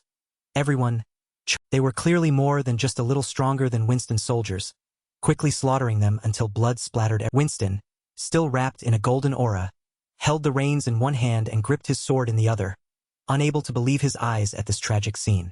Impossible, having fought on the Western Front for so long. I've never encountered such a powerful. Jonathan rode forward at extreme speed, the sword in his hand already glowing with a dense blue. Winston couldn't even react, only able to stare wide. That was Tura swordsmanship. A sharp blue sword aura slashed across Winston. He didn't even have time to dodge and said in horror, "Is it possible that someone like me would lose to trash from the border?" 1 week later, at the Benedict city wall, powerful firepower caused pieces of the wall to explode. People shouted, "The city wall is blown up. Find a way to rebuild." Mark West hurried along, shouting and asking, "If this continues, we won't be able to hold out anymore. What's the situation with Baron Winston's army? Why is there still no news until..." Soldier reported, "I just received news from the vice commander. The truth is that army has been wiped out. Did Baron Winston die in..." Mark West heard this news like a bolt from the blue, sweat pouring out like a... The 6 people of the noble faction sat around the round table again, everyone's face extremely grim. One said, "Then it's over. Baron Winston's army has been completely defeated, and soon the Benedict stronghold will also..." Noble with short green hair suggested, "We can't contact the other nobles either. Should we open the city and surrender?" Another person heard that and slammed the table, shouting, "Why should we It was a noble with yellow hair parted in the middle. He said, "Have you forgotten everything? Over this time, how much misery has Roman Dimitri caused?" He looked at Mark West and suggested, "Marquis, why don't we join hands with the Empire and ask them for..." Mark West asked back, "What do you mean?" He shouted, "We're about to die. We can't just sit and wait for death, so it's better to find a way to survive even if we commit." Mark West was silent for a moment, his mind constantly ordered in a low voice, "Contact Kronos. I will negotiate." The image of Baron Charlin of the Empire appeared in a 5D holographic space, his expression unfriendly as he refused. "Sorry, sir, we have already joined hands with Count Gregory. This isn't Marquis Ben." He looked down at Mark West, who stood below with hands behind his back, and continued, "We have no reason to join hands with you." Mark West replied calmly, "The royal family has taken action. Count Gregory and Count Danver have now been No matter what, Mark West was an intelligent and experienced marquis. He analyzed seriously, by siding with us, Kronos will lose nothing. No matter whose side you take, the one to benefit the most is still the Empire. Charlin's interest was piqued, and he asked straightforwardly, "That sounds interesting. Fine. Tell me, how can we..." Mark West was firm, his body radiating a decisive aura as he said, "Please let your troops attack the western front of Cairo." After Kronos agreed, within 12 hours, 2 of the 3 defensive lines had been... The image of Marquis Mark West appeared on the 5D projection, his face solemn as he looked down at the person wearing a red cloak with white fur and a crown below the magic communication device. "It's been a long... Majesty, what do you think of the gift we have for you?" Daniel, the king of Cairo, shouted, "What is the meaning of this? This is an internal matter. Why did you bring in Kronos?" Mark West smiled gently like a grandfather in the house and replied, "Regardless, I must find a way to survive. You should just continue to be the great king of..." Mark West's calm demeanor looking down was a complete contrast to the ruler, whose brow was dark and face full of fear mixed with anger looking up like Daniel. Mark West said slowly and deeply, "Let's see if you will ignore the safety of Cairo to kill me, or if you will protect Cairo by sending more troops to guard the western..." Daniel's appearance was somewhat struggling, his eyes narrowed and his face full of fear mixed with anger, while Marquis Mark West's voice remained, "Now consider carefully, for as the king of a nation, I hope you make a wise decision." Mark West's image disappeared from the magic communication. Daniel muttered, "Marquis Benedict, whom I used to call a very close..." He clenched his fists, gnashing his teeth in anger. "Now he is pushing Mino, he is pushing this kingdom to the brink of..." He thought to himself, "If I pause the war with Benedict and the noble faction to concentrate on protecting the western front, then Cairo can continue to... But noble faction will escape death and will be even more aggressive with Kronos back." Thinking of this, he turned and called, "Simon." Simon replied solemnly, "Even if I have to be a weak, useless king, history will not record my name as a traitor." Daniel's face was full of certainty as he ordered, "Contact Roman Dimitri immediately." Through the communication device, Daniel quickly explained, "Marquis Benedict has joined forces with the Kronos Empire. Line 2 on the western front has collapsed, and it's only a matter of time before Line 3 is..." He said tensely, "Wiping out the noble faction is very important, but I cannot ignore the Kronos army." Roman spoke up solemnly, "If we don't suppress the rebellion in one go, the consequences left behind will certainly be very serious." Daniel replied softly, "I understand." He voiced his worry, "But the fear from the west will invade all of..." Roman stated in a powerful tone, "Your Majesty, we have been ready to fight from the moment that decision was made. Count Gregory or Marquis Benedict doesn't..." Roman used sharp words to convince Daniel, "What if there are moles on our side to provide intelligence to them? If we take a step back, then later we will have to sacrifice many people to take that step again." Daniel of Cairo could have been a good king if he were born in an era of peace and prosperity. Looking at the hesitating Daniel, he lamented, "But to overcome the current difficult situation, Your Majesty still doesn't dare to look reality in the..." Roman explained slowly, Line 3 at the front line is different from the previous 2 lines. It has more troops than the Kronos army certainly cannot mobilize all their troops for this hasty attack. At this time, Simon and the others were listening and he emphasized, trust the commanders of Cairo if you give me a little more. His face became certain as he said, just 3 days, I will wipe out those nobles and go to the Western Front to stop the Kronos. Finally, Daniel changed his mind and said, I understand. 3 days you must definitely resolve those and thus the action began. While the nobles were careless, the troops moved during the night to block their and waited until the defensive magic of the wall reached its. He stood tall before the soldiers and instructed, the city wall has reached its limit. Tomorrow we will launch the final. Suddenly, the sound of footsteps approached, and an authoritative voice called, Count Fabius and his soldiers approached him and proposed, please let me be the van. He looked at Roman and thought to himself, from what I know, Roman Dimitri is a person very precise in rewards and punishment. He recalled the conversation. I was once a member of the noble faction, but you refused the noble faction's order and followed Roman Dimitri. Thinking this, he frowned and said solemnly, please give me a new chance to prove my sincerity. Roman's eyes lit up. A smile appeared at the corners of his mouth. He was Cheong-mo, who represented the desire to become strong and absolute loyalty, but Cheong-mo had changed his master 3 times until he became one of the 4 heavenly. He lamented, truly an interesting old. He was the one who survived to the end and stayed with the final winner by Jean. Don't smile falsely in front. Roman gave a cold response, saying that if he wanted to prove himself useful, he shouldn't worry about his past. Pacius was the one who started this. He smiled and pointed at Pacius, saying, it is you, the traitor to the noble faction, Viscount Pacius. He bowed his head, his eyes shining as he swore, I, Pacius, will dedicate my. The next day, the soldiers of the noble faction were acting proud of yesterday's events. Backed by the Kronos and a pair of strong legs stepped forward. Thinking of this, his eyes burned like he stood before the city gate, scouting. It was time to repay his masters. A radiant golden phoenix formed behind him. I am Felix of the Phoenix Magic. Saying this, he quickly activated an incineration from. On this side, Stephen still hadn't sensed the danger and even turned back with a bright. In an instant, the area beneath the city wall was surrounded by a massive fire, and the soldiers shouted in panic. What is that? Look over. Felix continued to stare at them. He unleashed his technique, fire. Immediately, a magic spell appeared, and fire shot out everywhere. At this, Stephen fled as fast as his legs could carry him. Running, large and small explosions occurred, and piercing screams rang out. Arc! Stephen quickly ordered. Hurry! Raise your shield. The fire grew larger by the second, and someone reported the defensive magic is. Felix wore an arrogant smile and continued the attack. In a moment, the other side shouted in panic. City wall has collapsed. Taking that opportunity, Viscount Pacius ordered, soldiers, follow. He galloped forward and said in a powerful tone, at all costs we must eliminate these troops. Like that, the 2 sides rushed in to clash with each other, with people constantly shouting. Pacius vigorously fought them using his technique. He stomped hard on the ground. With that, he took off and soared high into the air. Pacius stepped up to do the things everyone else wanted to avoid, accepting risks to prove his own. He easily struck down a soldier. He was indeed an experienced. Unlike other nobles, he had risked his life for this, even though he could have just stayed in the back as support. After several decisive slaps, the soldier lay motionless in a pool of blood. While he stood there, he sat down exhaustedly and thought, my task ends here. From now on, it's Roman Dimitri's. Just as he finished speaking, Roman appeared looking very cool, and murmurs suddenly broke out around him. Stop, Roman Dimitri. The demon of Cairo has appeared. Use any means necessary. Kill him. Roman smirked with amusement. The demon. I like the sound. The sounds of death rang out. Ah! The person standing above stared in shock, eyes wide and mouth agape. The demon of Cairo. Seeing the dead lying everywhere below, he was terrified.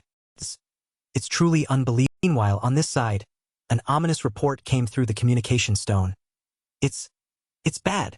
The city wall has been The voice on the other end continued in a panic. The defensive magic has failed. The soldiers of the great families are being unilaterally slaughtered by Roman At this point, only cowardly screams remained. Run away. Gah! This left everyone present. Returning to the situation, Roman had obtained the communication device. He spoke up loudly. Can you hear me, Marquis Benedict? And you said provocatively, I will definitely not let you live in peace. So try your best until the end. Even if you kneel and cry until you lose your voice, I will exterminate 3 generations of your families for the crime of treason. Hearing these words, Benedict glared in absolute. Roman leaned in close, emphasizing with fierce eyes, just wait, We will meet. Time gradually rewound to the past 10 years, where a king sat on his throne and spoke, "We cannot start a war with the empire, because the ones who will suffer the heaviest consequences are still the people." Hearing Daniel say, a person with platinum hair kneeling on one knee also spoke up. "But, Your Majesty," without letting him finish, Daniel spoke, "You may." The past unfolded. Previously, Cairo could not make quick decisions because of the incompetent king. Images of the two opposing factions appeared, along with a narration. Therefore, those who supported the empire followed the Valhalla and Kronos factions. They expanded their influence and successfully surpassed Cairo's. The narration continued, mentioning the funeral of Marquis Benedict's younger sister. At the funeral, endless whispers were heard.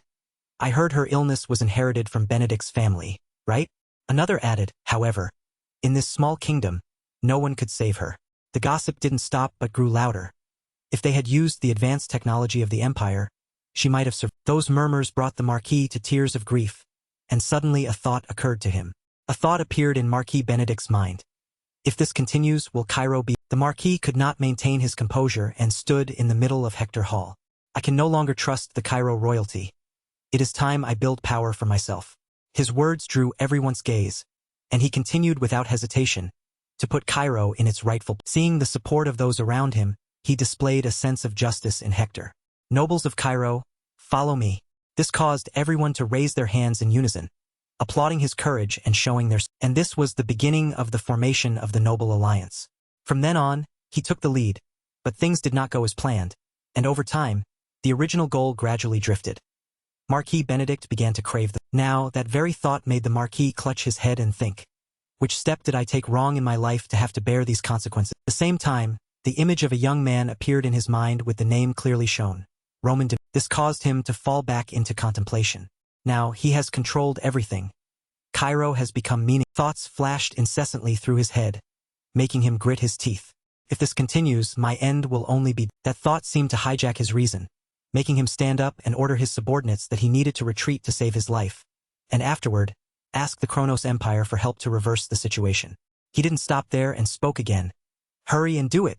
The Noble Alliance will end if we are." Hearing him speak made everyone rush around anxious. Then suddenly, a sight appeared before his eyes that made him tremble with. Before him was the image of someone lying on the ground in a pool of blood, a sword blade piercing through, with blood flowing continuously, along with the words "so." Kevin sat atop the pile of corpses with a mocking smile and spoke.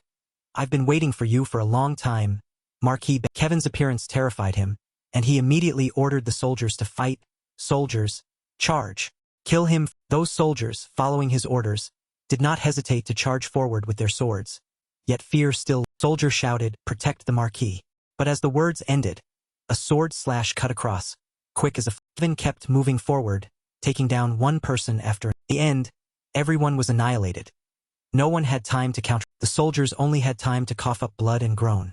Perhaps because it was too fast, they could only bulge their eyes without being able to say another. Bloodstains gradually spread along with the screams of. Kevin, with an amused expression, held his sword to a soldier's neck, making him only able to plead. The scenes unfolding before him made the Marquis terrified, his sweat pouring uncontrolled. The young man stood amidst pools of blood and scattered corpses, heading toward him, causing the Marquis to cry out, and he ran close to the. Breathing heavily as he ran. Ah. But it wouldn't be that. Chris stepped out and spoke with a cold face. "Where do you think you're?" He immediately blamed his subordinates in his thoughts. What a useless. He was thinking. A flash of sword light swept, causing the soldiers to fall, and he didn't even have time to react, standing there stunned because behind him were people who were no longer breathing, the smell of blood thick in his. When he regained his composure, only fear remained as he bolted forward with a piercing scream. "Ah!" This made Chris turn his head to glance at that retreating. While running, Marquis Benedict thought, "I will definitely." The door opened, and with it came the confidence that he could escape with his life. "As long as I escape this damn situation, I will surely have my revenge." Suddenly, he discovered a cave. That place is. He didn't think much and crawled inside to hide. But the small opening made him. While the Marquis was hiding, someone spoke. "Won't be able to escape. Search every nook and cranny." Finally, the Marquis managed to squeeze inside. He clutched his chest, trembling as he thought, "I was so close to having all of Cairo in my hands.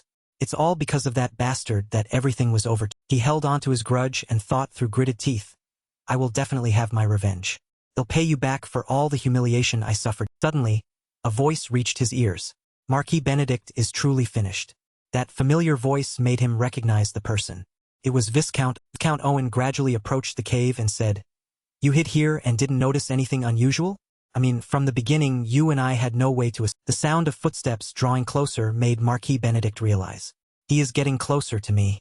Does he know I'm— Viscount Owen looked into the cave and spoke, "You can come out." Then he spoke in a harsh voice, "You bastard. Do you think I don't know you're—" Those words made him cover his mouth in fear. Viscount Owen continued to shed tears, saying despondently, "I trusted you to be a talented commander, which is why I followed you.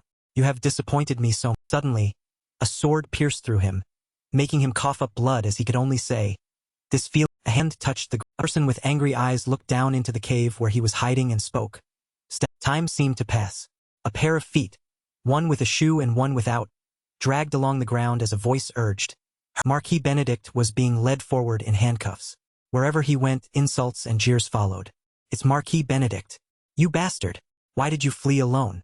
Go." A burly figure appeared before him, making him fall to his knees on the ground. He still wouldn't stop shouting, "This is so unfair. For this kingdom, I have dedicated so much, yet you treat me like—" He continued to shout stubbornly, while the useless king sat around doing nothing. "I was the talented leader who protected Cairo until this very moment. If it were you, could you be fully dedicated to a king like—" Voice didn't stop but grew even more intense. "The Kronos Empire has always eyed Cairo's borders because there were traitors within Cairo. Tell me, exactly where did I go wrong?"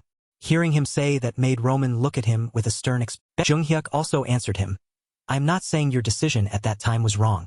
Perhaps by depending on the empire, Cairo survived through that." And he spoke again, "But look back. In the end, what have you received? Even as a high-ranking official, you realize that the hierarchy of power hasn't changed, so what you are doing now, for the safety of this kingdom, but for your own greater ambition." Hearing those words, he had no rebuttal and could only utter a few syllables. Junghyuk spoke again, "If you truly wanted to help the miserable people, there would be nothing wrong. But the reality is you are doing it for yourself." He paused for a few seconds. His eyes turned deadly and cold as he said, "To achieve your ambition, how many more people are you willing to sacrifice?" Now he had nothing left to say in rebuttal, so he could only plead, "Please, please spare me. I am ready to do anything for the royal family. No, for the Dimitri family from this moment." Roman didn't give him a chance and spoke. Sword slash went across his neck, making blood spray as Roman's voice followed. "This is the end for you." As it was remembered, the narration appeared. A man who was once a great hero of Cairo. A man who once possessed what was called absolute scene change. Cairo Royal Court. Cheers rang out. "We have—" A person bowed respectfully before the king and reported, "Roman Dimitri has eliminated Marquis Ben." This made the emperor think, he did it. The emperor thought rationally, now is not the time to celebrate that. Kronos is making strange moves. The emperor grabbed onto his saving straw and immediately ordered, "Report back to Roman." The sunset gradually appeared, accompanied by a voice. "I will surely grant the highest noble title for this achievement. Protect the Western." At defense line number 3 on the Western Front, the other side said through the communication device, "By His Majesty's order, we must suppress the rebellion on the Western Front within 3 days. Roman Dimitri will bring troops over, so try to hold." The other person praised her. "You guessed right, Flora. She was a famous and well-known figure on the Western." After meeting Roman, she left Florence and enrolled in the Royal Academy. Afterward, she studied tactics and volunteered as a member of the Western Front, and she became Cairo's first female officer. Although her opponent was no ordinary feat, with many unique ideas, she proved her ability and was gradually recognized by everyone. A person looked at the map on the table and expressed doubt. "How can we suppress the rebels in just 3?" The captain of the officer corps, Baron Noel, said worriedly, "We should prepare for a long—" He continued to argue, even if we could suppress it, using the warp gate would still take 1 to 2 days just to travel. So how could that be possible? The commander of the Western Front, Count Vandenbach, crossed his arms. His face showed agreement as he added, "Everyone is right. In this situation, it is impossible to destroy the—" Flora disagreed. She said bluntly, "But I have a different—" Someone asked, "A different thought?" She calmly clarified her point. "If Roman Dimitri has planned for 3 days, then the battle definitely won't last more than 5. Vandenbach frowned and asked, "How can you be so sure about it?" She replied confidently, "According to my experience in reading, he is not someone who evaluates things on a subjective basis." Vandenbach interjected suspiciously, "That's just a baseless observation." She explained furthermore, the chronoside is also under time. Her eyes were stern as she reasoned. They must take Cairo before Marquis Benedict's complete collapse. So now they only have one. Flora slammed her hand down on the map and continued, "This is Kronos' attack plan. At first, they will conduct melee attacks to intimidate the opponent. But during this time, if they want a quick victory, then they must use combat mages. Our side needs to understand this move of theirs. But that is the Kronos Empire. Analyzed meticulously in the Empire, there are as many as 7 magic towers. And it seems they are trying some new methods to enhance magic power. Her eyes were sharp as she pointed out, we need to eliminate these. Flora explained further, while casting spells, mages usually leave openings, making it hard to defend themselves. Therefore, they will choose a safe distance to cast magic. We must guess where the mages will stand and set magic traps. Vandenbach shook his head, thinking it was impossible. First, we can't possibly know where they will stand.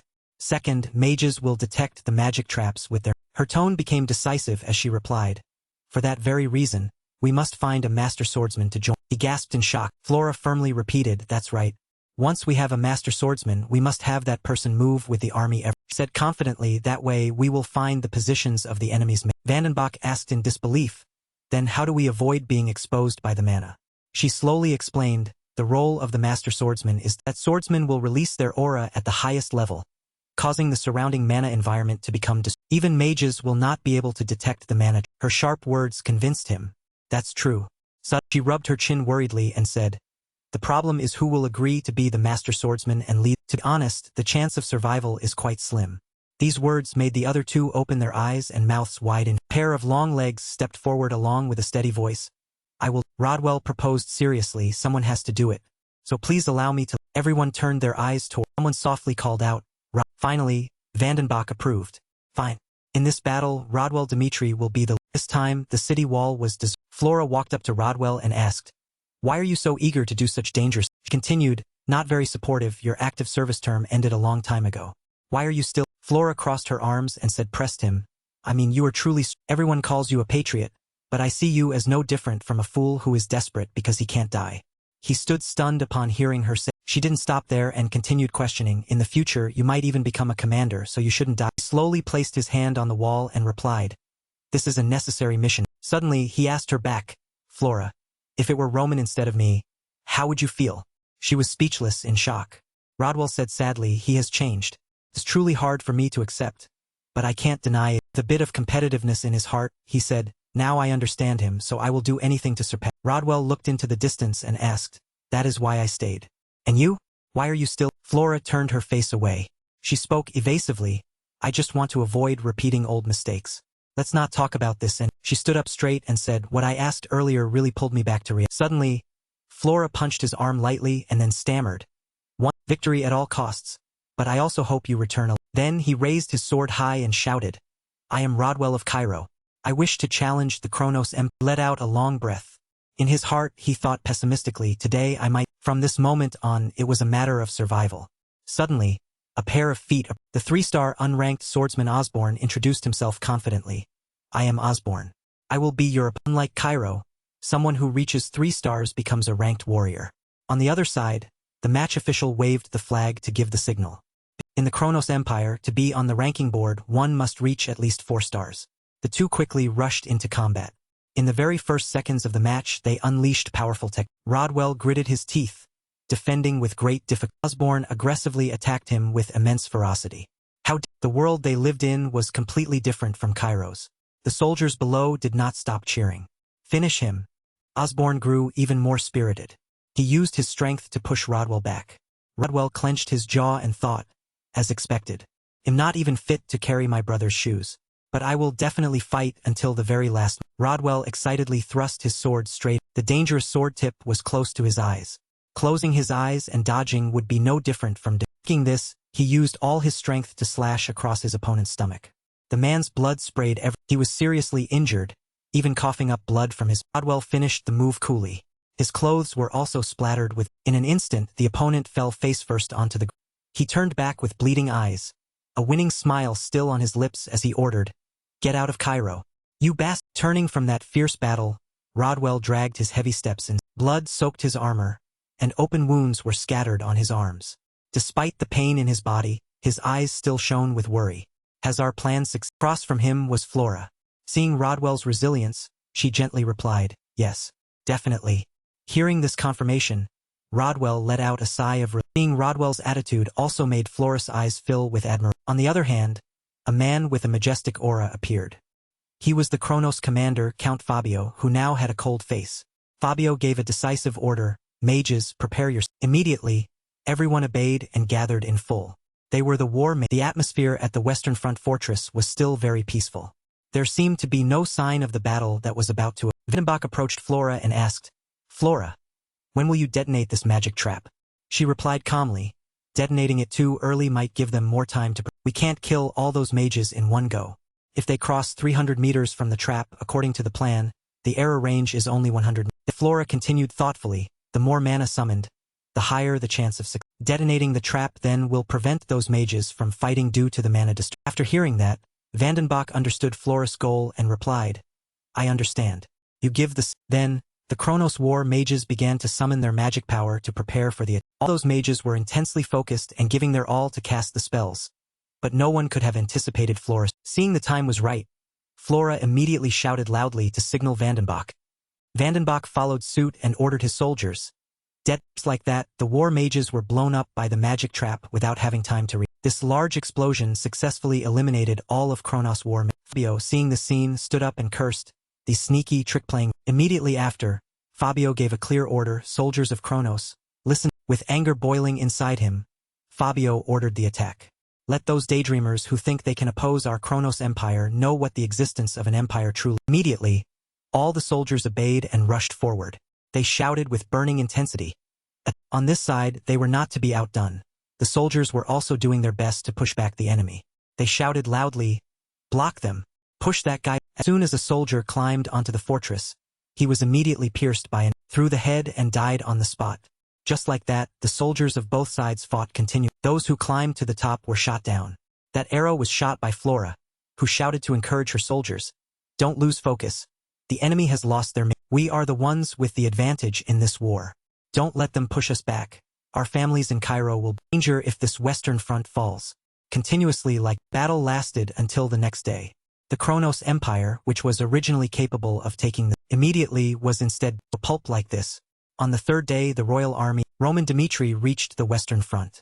Roman commanded the entire army, completely pushing back the Kronos forces. After the battle ended, everyone gathered for a meeting in a small room. Vandenbach exclaimed, "Incredible, in one day and you've already suppressed those rebels." Then he sighed with relief and placed his hand on his chest as if to show gratitude. "Thanks to you. We can finally breathe calmly now." Now then, before Vandenbach could finish his sentence, Roman Dimitri coldly interrupted, "It's not over yet. Gather your forces." Hearing this, Vandenbach found it very confusing and asked, Is something wrong? The noble spies within Kronos have also been caught, have failed their attack, so they retreat soon anyway. May I ask why?" Roman Dimitri immediately pointed at them and replied, "The enemy has invaded Cairo's territory. We must show a different attitude. We cannot act as we are too accustomed to being oppressed by Kronos."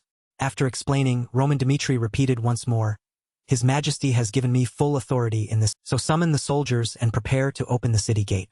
We will escort them all the way to the Empire. I will drive them out." Rodwell, witnessing Dimitri like that, felt surprised and wondered to himself, "Is that really Brother Roman? The Brother Roman I remember was just a useless man living beer and alcohol, completely different from now, and often had to be dragged away after fighting in a tavern." While staring at Roman Dimitri, Rodwell secretly asked, "But in such a short, how can a person change so much? Brother Roman's voice and face are like before, but it's definitely him." Afterward, Rodwell thought pensively, "I lived on the Western, only hoping to raise the family's reputation. But in a moment, what I achieved became meaningless. Everyone calls me the future of Dimitri, but in reality, I am nothing at all." Rodwell's emotions were in complete turmoil, and he still didn't understand why, so he kept himself for what until now. Just like that, Rodwell remained silent and observed his brother Roman Dimitri. Then Noel suddenly spoke up and asked, "If we kill Kronos troops, what will Cairo gain?" Flora, beside him, also added, "The soldiers on the Western Front have had to fight hard for several days. Open the city gate now, it's no different from seeking death." Vandenbach nervously reminded them, "The Western Front is a strategic point. Our task is not to destroy the army of the Kronos Empire, but to protect the safety of Cairo." He asked in disbelief, "Is it necessary to poke that hornet's nest?" Roman, sitting in the middle, explained, "Is that truly the best thing have thought of? You all know the truth." He looked at the map and added, "Kronos has had disputes with the Southern Alliance. The enemy is in a state where they cannot do their best here." He widened his eyes and thought, Cairo no longer having to witness the brutality of the Kronos Empire. is enough to prove the importance of this decision. Vandenbach was startled, biting his and asking, so what should we do? Flora looked into the distance thoughtfully. Her eyes drifted as she recalled the first time each other. Roman Dmitri had not changed at all. I'm a bit different now compared when I was small. I can't possibly be like. Suddenly, she opened her eyes in surprise. At this time, the two brothers were talking to each other, and Roman asked with concern, Rodwell, I heard you were injured in the eye during this battle. Rodwell acted normally and replied, it's nothing to worry about. Roman continued, however, because our army was able to handle Kronos mages. If not for you, then the front definitely wouldn't have been able to hold out until I arrived. Upon hearing his brother say that, Rodwell's face showed no ripples. Rodwell Dmitri, his own flesh and blood. Rodwell awkwardly, why are you suddenly saying? Roman thought, I will get close to Rodwell just as I new relationships or current connections. Roman reminded him seriously, although I am still not satisfied, remember this one thing. Roman decisively declared, if you follow me tomorrow, I will show you the daring to touch Dimitri's people. The Kronos Empire will pay the price for taking one of your eyes. He glanced at his younger brother and said, remember, we are one family. An image of Baron Chakran appeared. He was in charge of foreign affairs, and he felt unhappy as he announced, Marquis Benedict's rebellion within has been suppressed and has failed. Chakran was having a video call with Fabio. He continued to remind him, the royal army is now marching to the western front to oppose the empire. You had better retreat, Count Fabio. Hearing this, Fabio became furious and cursed. Marquis Benedict, that bastard. Fabio still couldn't control his anger and took it out on Chakran. We have spent too much time on this western front. Baron Chakran, are you telling me to just retreat like that? Although we failed this recent siege, we can still continue the attack. With my honor as a soldier, I'm not allowed to retreat in such a humiliating way. After bearing the full weight of Fabio's rage, Chakran didn't know what else to say. He could only lower his face and I do not understand your thoughts right now, but the Kronos Empire is currently focusing quite a lot of its military power on attacking the south and neighboring kingdoms. And now you, Count Fabio, if you lose this military force on the west, it will affect morale of the entire army on other battlefronts. Therefore, for the sake of the entire army, think carefully before you decide. After hearing these reminders from Chakran, Fabio was still angry but tried to grit his teeth and endure. Finally, Fabio agreed and replied, fine, I understand your point. Early tomorrow I gather the army and have the entire retreat safely. The next day, many soldiers were gathered on the ground, and someone was heard reporting, Sir, I have left a small forces to prevent any army from attacking us. After hearing this, Fabio dismissed it and replied, that is not necessary. Zedin, behind him, very surprised and said, but, Sir, seeing that Zedin did not understand his intention, Fabio turned back and explained through gritted teeth, if they dare to attack and pursue our army, I would thank them even more. Then I will have the chance to fight, crush their, take this western front. Just as Fabio finished speaking, the silhouette, another army was seen approaching from afar. One of Fabio's soldiers turned his head in surprise, shouted in panic, it's them. It was Vandenbach and Flora galloping toward them, their momentum soaring. A soldier stepped forward to report to Fabio, enemy has appeared and is pursuing us. They have moved in behind and are close to our army. Hearing this information, Fabio's face seemed to show his heart. He asked himself, what?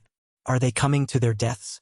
You Cairo army have made a serious mistake, not retreating because I'm afraid of you. Immediately, Fabio used all his strength to shout, and everyone, all soldiers, listen. Everyone face those bastards from Cairo. Then Fabio galloped, he kept repeating, everyone, attack. As soon as Fabio finished, the two powerful groups clashed. Both sides possessed a massive of soldiers and a single-minded determination to destroy the opponent.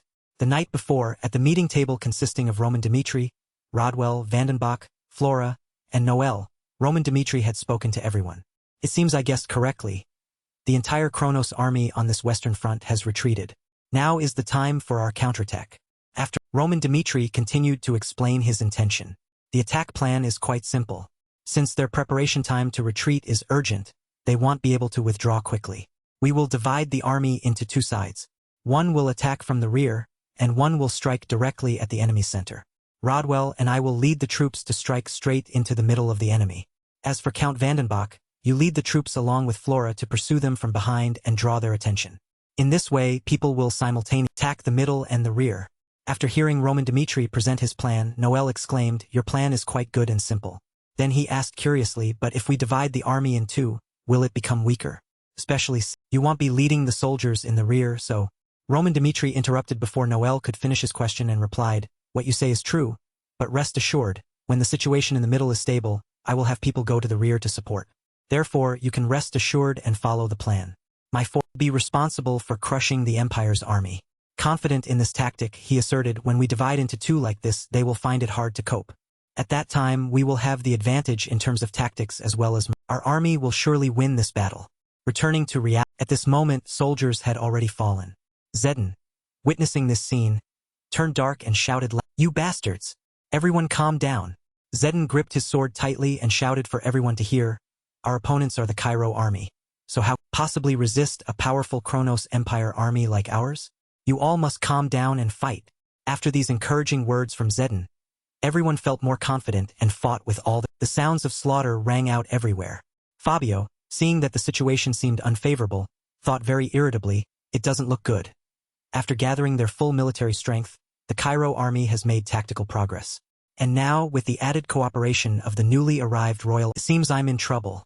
Immediately after, Fabio also shouted loudly to encourage all his soldiers. Everyone, stand firm and show them our strength. The situation at that time was not like the chaotic fighting on Count Vandenbach's side.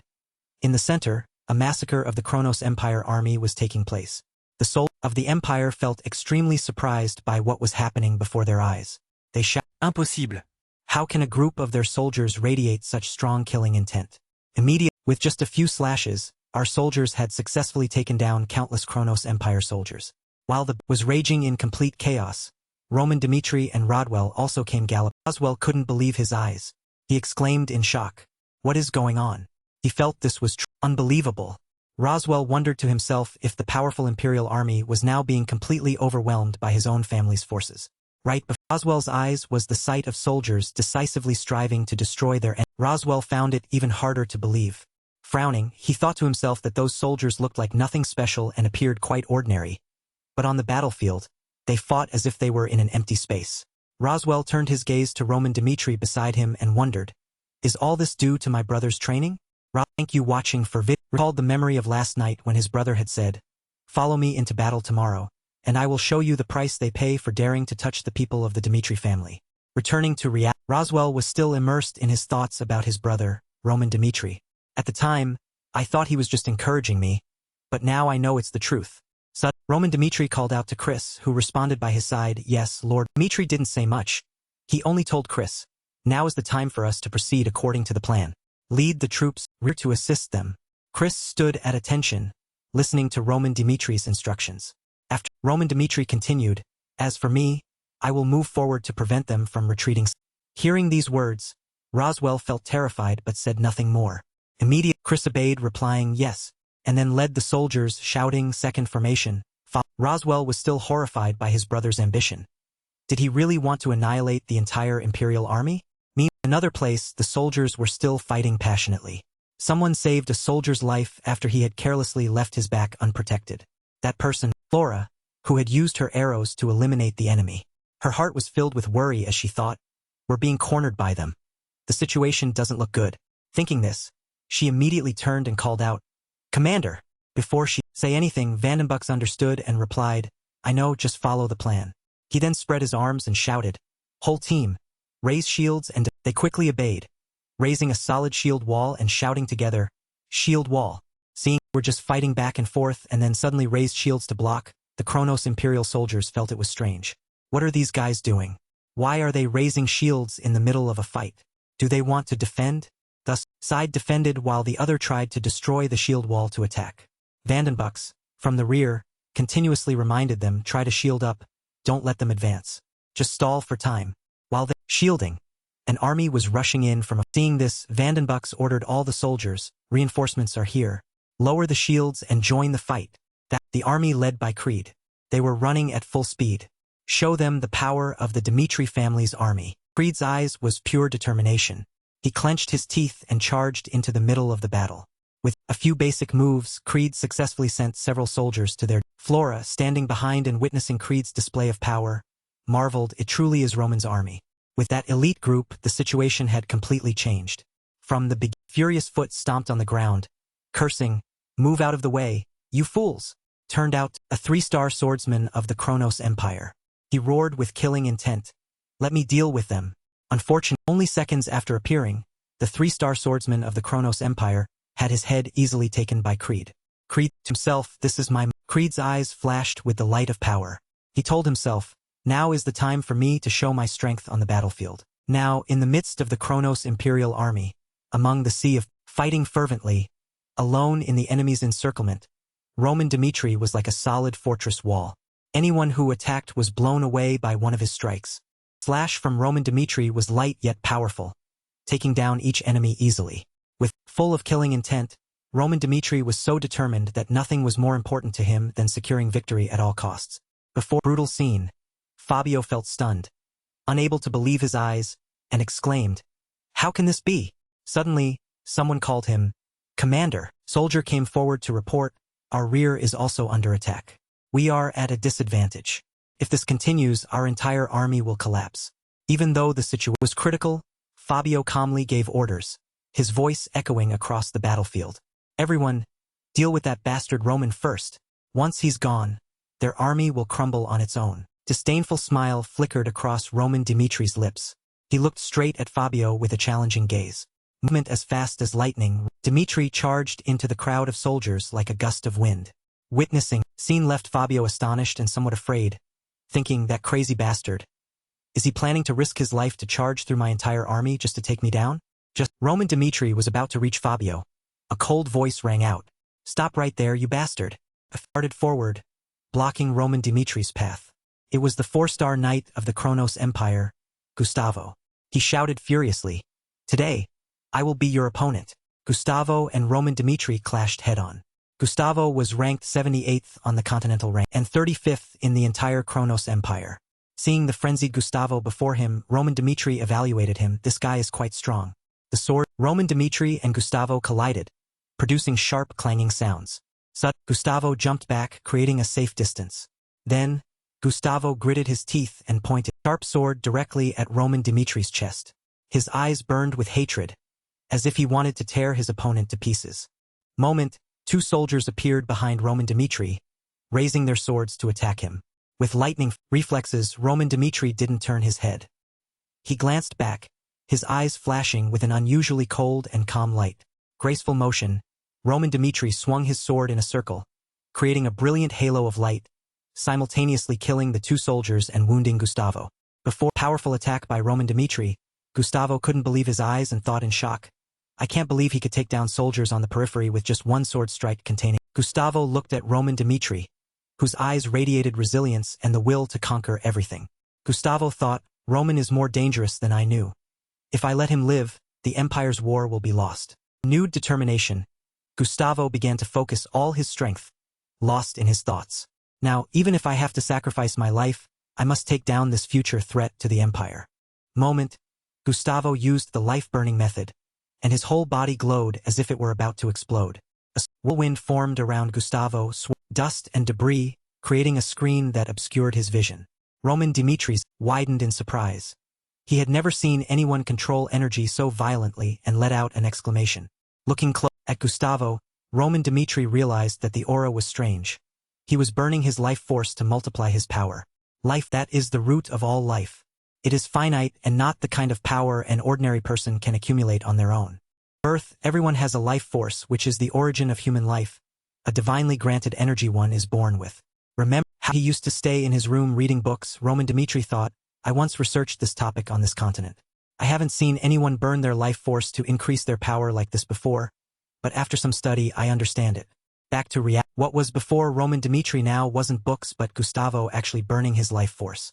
He felt no fear, thinking, if I had encountered this before, it would have been very dangerous since I had no way to counter. Gustavo launched an attack with all his might at Roman Dmitri, who remained standing there without running away. Roman Dimitri's blocked Gustavo's attack, and flames enveloped them both, but Roman Dmitri still stood as firm as a... Seeing that Roman Dmitri was completely unscathed after his massive attack, Gustavo was terrified and wondered how he could have blocked that move. Without hesitation, Roman Dmitri delivered the finishing blow, taking a step forward as he used the heavenly demon sword art. With the third single slash ended Gustavo's life. Unable to accept this reality, he cried out in panic, "No! Gustavo was defeated by Roman Dimitri using his most terrifying technique. Cloud of black smoke covered the battle area, obscuring everyone's vision, and the soul around them seemed frozen, none daring to move. Terrified scream rang out. "Oh no, Sir Gustavo!" Everyone was stunned by the sight before. Defeated, Gustavo was now just a charred body lying in a heap on the ground. Just like Roman Dimitri turned to leave, but no soldier dared to block his path anymore. Without hesitation, Roman Dimitri approached Fabio and delivered a powerful kick to the horses. Fabio was thrown from his horse, hitting the ground hard, and he roared in anger. He was at a disadvantage before Roman Dimitri. Fabio wasn't afraid and remained arrogant. "You cannot harm me. I am a noble of the Kronos Empire." Fabio became even more furious, shouting in Roman Dimitri's face, "Even on the battlefield, you cannot kill a noble like me. If you kill me, your entire family will be hunted by the Empire and never know peace." As soon as he finished speaking, Fabio's expression changed completely. He turned pale, and cold sweat poured down like Roman Dimitri fell silent for a moment and then replied, "You don't need to speak. I know exactly what the consequences of my action." Roman Dimitri slowly approached, causing Fabio to retreat in fear. "Please, spare me. I surrender." "Please." Before he could finish, Roman Dimitri shouted in disgust.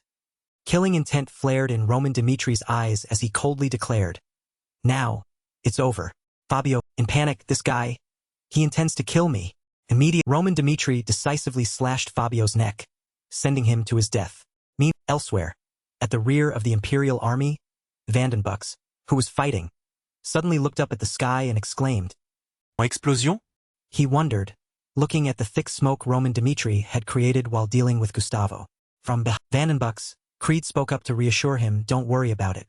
Creed complete faith in Roman Dimitri as he continued, "The young master will know what to do. We don't need to worry about him." Hearing words from Creed made Vandenbucks very surprised, wondering, how can he trust Lord Roman so much? Green firework appeared in the sky as a signal. Someone exclaimed, "That signal flare means Roman has succeeded." At this, in the Cairo kingdom, Daniel, sitting on his throne in the middle of the palace. Suddenly, a soldier ran in to report to Daniel. Hearing this news, Daniel was overjoyed. He broke into a bright smile and marveled to himself, "Oh God, has Roman actually succeeded in repelling the Imperial army?" A lively conversation took place between two people. Turned to be Daniel and Vandenbucks speaking. Vandenbucks enthusiastically reported, "Your Majesty, regarding the battle in the west, Lord Roman has defeated the commander of the Imperial army, Earl Fabio, and the remaining Imperial forces have surrendered." Daniel his face and asked, "Then what were our casualties?" Vandenbucks on the screen quickly replied, "Thanks to Lord Roman's brilliant leadership and strategy, our losses are minimal, Your Majesty." Hearing this, Daniel thought so he deployed the troops perfectly. Daniel to leave, thinking to himself, "From now on, our kingdom will have a period of rest without worrying about an Imperial invasion." Daniel waved his hand and ordered, "Ensure the safety of the Imperial prisoners so I can have an advantage at the negotiating table with them. All regarding the battle must be settled properly. Awaiting my orders." Everyone obeyed, replying in unison, "We understand, Your Majesty." A moment on the western plains, a fierce sea of fire swallowed the vast landscape, black smoke billowing into the sky. The flame flared up violently, tinting a corner of the sky red. Everything was submerged in fire. The bodies of soldiers who died in the battle lay scattered, burnt. Roman Dimitri was also present at this blazing sight. Before the fallen soldiers, he placed a hand on his chest as if expressing his condolences. Roman Dimitri spoke to remind them, "Make sure everything around here is settled." Someone standing nearby replied, "Understood." A soft came from behind, cutting through the silence and attracting Roman Dimitri's attention. From behind Roman Dimitri, Noel was slowly approaching and said, "May I trouble you for a moment?" Noel bowed deeply and said sincerely, "I apologize for always opposing you during the previous strategic meeting." Still, that position before Roman Dimitri, Noel continued, "I sincerely apologize and offer my gratitude to Lord Roman. Thanks to you, the Western Fortress is..." Roman Dimitri looked down at Noel, who was bowing to apologize, and thought, "Baron Noel, you are a good man." After thinking this, Roman Dimitri replied, "No, blind trust in someone is poison on the battlefield. Opposing views are necessary to see things clearly." Noel was only doing what had to be done. Hearing comforting words from Roman Dimitri helped Noel breathe a sigh of relief. His burden lifted. He replied, "Thank you for your praise." Noel turned to look at the soldiers being led away and wondered, "Now that we have captured the prisoners, we will have an advantage in negotiating with the Empire." Roman Dimitri quickly objected. "No." Roman Dimitri looked ahead and continued, the negotiations will not go well. The Empire never agree to negotiate with us. They have all been the ones to first violate other countries' borders and then concentrate their military to oppress that nation. That they make unreasonable demands. If they are not met, they use it as an excuse to attack. In conflicts between nations, having a reason to invade is very important. But even so, it is meaningless before absolute power. The image, Kronos Emperor appeared, with an aura 100 times more overwhelming than the Cairo kings. Roman Dmitri continued, their problem is that the Cairo kingdom, a small country, was able to defeat them. After hearing these words, Noel looked blank and asked, then, what should Roman Dmitri calmly replied, for the Cairo kingdom to continue? This is something we must. Roman Dmitri imagined he was playing a game of chess and said, the side that retreats first will suffer the most damage. We will see another battle at the negotiating table. Morning in the Cairo kingdom, a voice rang out, as the emperor's representative, I stand on Kronos' position. Turned out, Baron Chakran of the Kronos Ministry of Foreign Affairs. He was having a conversation with Daniel. He frowned and said angrily, the reason the Kronos Empire attacked Cairo this time was at Duke Benedict's request. However, Duke Benedict has been defeated, so now we no longer need to follow that request. We have clarified our empire's position by withdrawing our troops. Chakran narrowed his eyes, his tone full of reproach as if wanting to shift all the blame onto the Cairo kingdom. But what did your Cairo side do afterward? Not only did you attack Kronos' retreating troops, but Roman killed Earl Fabio and Commander Gustavo of our empire. Both were talents of our empire. Daniel, Chakran's words were absurd and retorted, we are at war, so what's wrong with killing the enemy? Chakran still bluntly replied, what you did was wrong. Chakran, Daniel straight in the eye, his tone cold, to settle this, the empire expects appropriate compensation. Daniel, this was too unreasonable and couldn't restrain himself, shouting, Kronos was the one who attacked us first. Daniel continued, if this continues, Cairo will take this matter to the international community of nations across the continent. Hearing threatening words from tiny Cairo, Chakran gave a disdainful smile and replied, do as you wish. Kronos may become the target of others' criticism, but it will never accept negotiations. So Chakran changed his mind and said, instead, he'll give you a choice. This, Daniel didn't understand and asked, a choice? Chakran stated his condition, Roman Dmitri. We want one of his arms. This shocked Chakran continued, if he comes to the empire alone, offers an arm, and kneels to apologize to us, the empire will no longer pursue compensation for these losses. Refuse, it will be all-out war with Kronos. Daniel had the choice and momentarily didn't know how to respond. He was speechless, anger and despair welling up in his heart. The word Chakran still echoed, you have 10 days to decide what to do. Being unable to fight back made Daniel feel so angry that his hands trembled. He thought, our weakness has brought us this humiliation. After the conversation ended, from behind Daniel, Bektir hesitantly called out, Your Majesty. Bektir said worriedly, the Kronos Empire is aiming to destroy Roman Dmitri, fearing he will become a threat later. Daniel Sen replied thoughtfully, Roman Dmitri is Cairo's hero. Everyone knows that. All citizens of Cairo know it. Daniel said decisively, if we discard him to save ourselves, no one will be loyal to the kingdom anymore. Summon Roman Dmitri here.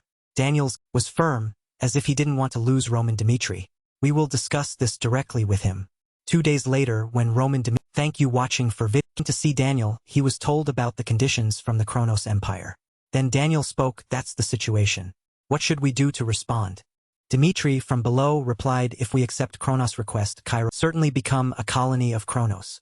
Dmitri didn't show fear or try to run. He bluntly replied, I will go to the empire myself and resolve this. Send me to the empire as an envoy. Hearing Roman Dmitri's request left Daniel somewhat stunned. Immediately, Daniel couldn't keep his composure and shouted, I won't allow it. Kronos is looking for a way to punish you. Daniel, extremely worried for Roman Dmitri, so he said, going to Kronos in this situation is the worst-case scenario. You could lose your life. The room, silent, and everyone looked at each other, not knowing what to do. Suddenly, a deep voice rang out, Ahem, Your Majesty. Turned to be Viscount Fabius, a respected elder official with extensive diplomatic experience. He bowed and said respectfully, May I make a suggestion? Daniel replied, Speak. Fabius then said, Lord Roman clearly knows how to resolve this problem. Closer, Fabius continued, and Your Majesty also believes it is too dangerous for Lord Roman to go to the Kronos Empire.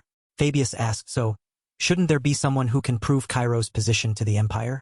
These words, Daniel realized in surprise, Viscount Fabius, Are you saying you will be the envoy to Fabius smiled confidently and replied, exactly. And added, I will represent Cairo and demonstrate our position to Roman Dmitri and Daniel both thought to themselves, the raccoon of has proposed a new way. Perhaps Fabius is indeed the right person for Fabius was one of the top politicians in Cairo. He knew how to read situations quickly and make accurate decisions. That was his strength. Although he was an important figure among the nobles, his speaking up for Roman's benefit, his decisiveness and perceptiveness. Thinking, Daniel spoke up and asked once more, going to the Kronos Empire could endanger your life. Do you intend to take this risk? Fabius didn't hesitate and quickly replied clearly, I will do my best to complete the mission. Daniel turned his hand toward Roman Dmitri and asked, what do you think, Roman Dmitri? That night, a deserted, empty corridor, Roman Dmitri in front and Viscount Fabius behind him. Roman Dmitri called out to Fabius. Roman looked straight into Fabius' eyes, his gaze full of suspicion. You must have some purpose in volunteering to be the envoy. Tell me, what do you... Faced with Roman Dmitri's suspicion about his motives, Fabius placed a hand on his chest and expressed respectfully, I cannot ask you to trust someone like me, but through this mission, I want to tell you one thing. Fabius closed his eyes and continued, I, Fabius, am willing to dedicate my life to Lord Roman. Please see my volunteering for this diplomatic mission as a way to prove my loyalty. Thinking close to Roman Dmitri like Chris, Fabius added, I don't expect to be treated like the swordsman under your... Please feel free to use me, Fabius, as a stepping stone to advance. After hearing this, Roman Dmitri thought for a bit and didn't immediately reply. Fabius' gaze became even more determined as he spoke of his ambition. If I join your side, Lord Roman, I might become a symbol of wealth and honor. I will do anything to achieve. Roman Dmitri just looked at him silently and evaluated, Viscount Fabius' proposal is surprisingly frank. To further reinforce his words, Fabius immediately knelt before Roman Dmitri and said respectfully, please accept me. With Fabius kneeling before him, Roman Dmitri stood still and thought, no, on the contrary, by being able to speak like that, it proves he has seen the nature of the relationship between a lord and a vassal. This, Roman Dmitri gave an intrigued smile and told himself, the more I look, the more satisfied. Roman Dmitri happily called his name Viscount Fabius. After Roman Dmitri confidently affirmed, as one of my people you will get everything you want.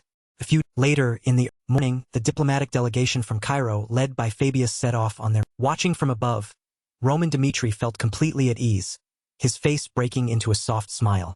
While moving straight to the Kronos Empire, a soldier behind called out, Viscount Fabius, how can you betray the person you served and still survive? Continued to wonder, honestly, I don't understand. Normally, a person like that would never be able to rise again, but you ended up living well on the side of power. Fabius tilted his head toward him and replied, there's one thing everyone seems to misunderstand. Betrayal has its own romance, too. Hearing this, the soldier didn't understand Fabius' meaning and asked, Fabius patiently explained to him, for those with power, those who are seen as standing on their side. Only when those people dedicate themselves fully to them, that's why I always work my hardest and am loyal to them. A person is ready to sacrifice for you when others hesitate, what would you do? Certainly, you would keep them by your side and use them. It is exactly that use. That is the reason they can accept a traitor like me. After an explanation, Fabius turned back to ask him, was today's lesson enough? But in his, he thought, I, like anyone else, don't want to live as a traitor. Continuing his journey, Fabius thought to himself, the reason I betrayed was that there was no one worthy of my loyalty. Corners of Fabius' mouth curled up as he thought further, but perhaps Roman Dmitri. Will you be someone worthy for Fabius to trust and be loyal to? They traveled at nightfall and they finally reached the capital of the empire, Kronos Alexandria. Fabius was a bit nervous as he entered enemy territory, thinking to himself, so this is the empire. Someone appeared and said to Fabius, follow me. Fabius was led by that soldier into the grand palace. On both there were many giant statues of soldiers as if they wanted to overwhelm everything. Fabius noticed the Roman numeral 7 carved on the sun symbol on the shoulder of that soldier statue and told himself that symbol, walking behind the soldier, Fabius felt a powerful aura emanating from him and thought, to have an aura of this level even though he's only from the 7th Knight Order. While he told himself, just based on this aura, I can tell this person is stronger than Count Nicholas. After walking for a while, Fabius was led before a giant gate. A soldier's voice rang out, Your Majesty. The gate opened along with the introduction, the diplomatic has arrived. Fabius' eyes were stunned by the scene about to be revealed. He thought briefly, am I entering another world now? But Fabius now was the Kronos Emperor sitting majestically on the throne, surrounded many soldiers standing at attention. Fabius told himself, if I misspeak, I'll die instantly. At the Emperor, Fabius realized this man was the Emperor of the Kronos Empire. Kronos Emperor frowned and asked, "Are you Roman Dimitri?" Fabius stood frozen below and thought, "The pressure is so intense I can't breathe." After his composure, Fabius replied, "No, I am Fabius of Cairo." Before he could finish, a hand struck him directly in the was the soldier who had led Fabius in, smashing Fabius' head hard against the ground, causing him immense pain. Kronos Emperor then spoke, "My people already told you, didn't they?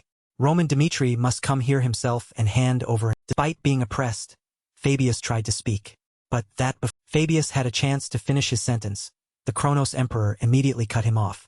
"I understand Cairo's position." After he bluntly ordered, "Cut off his arms and declare war on Cairo immediately."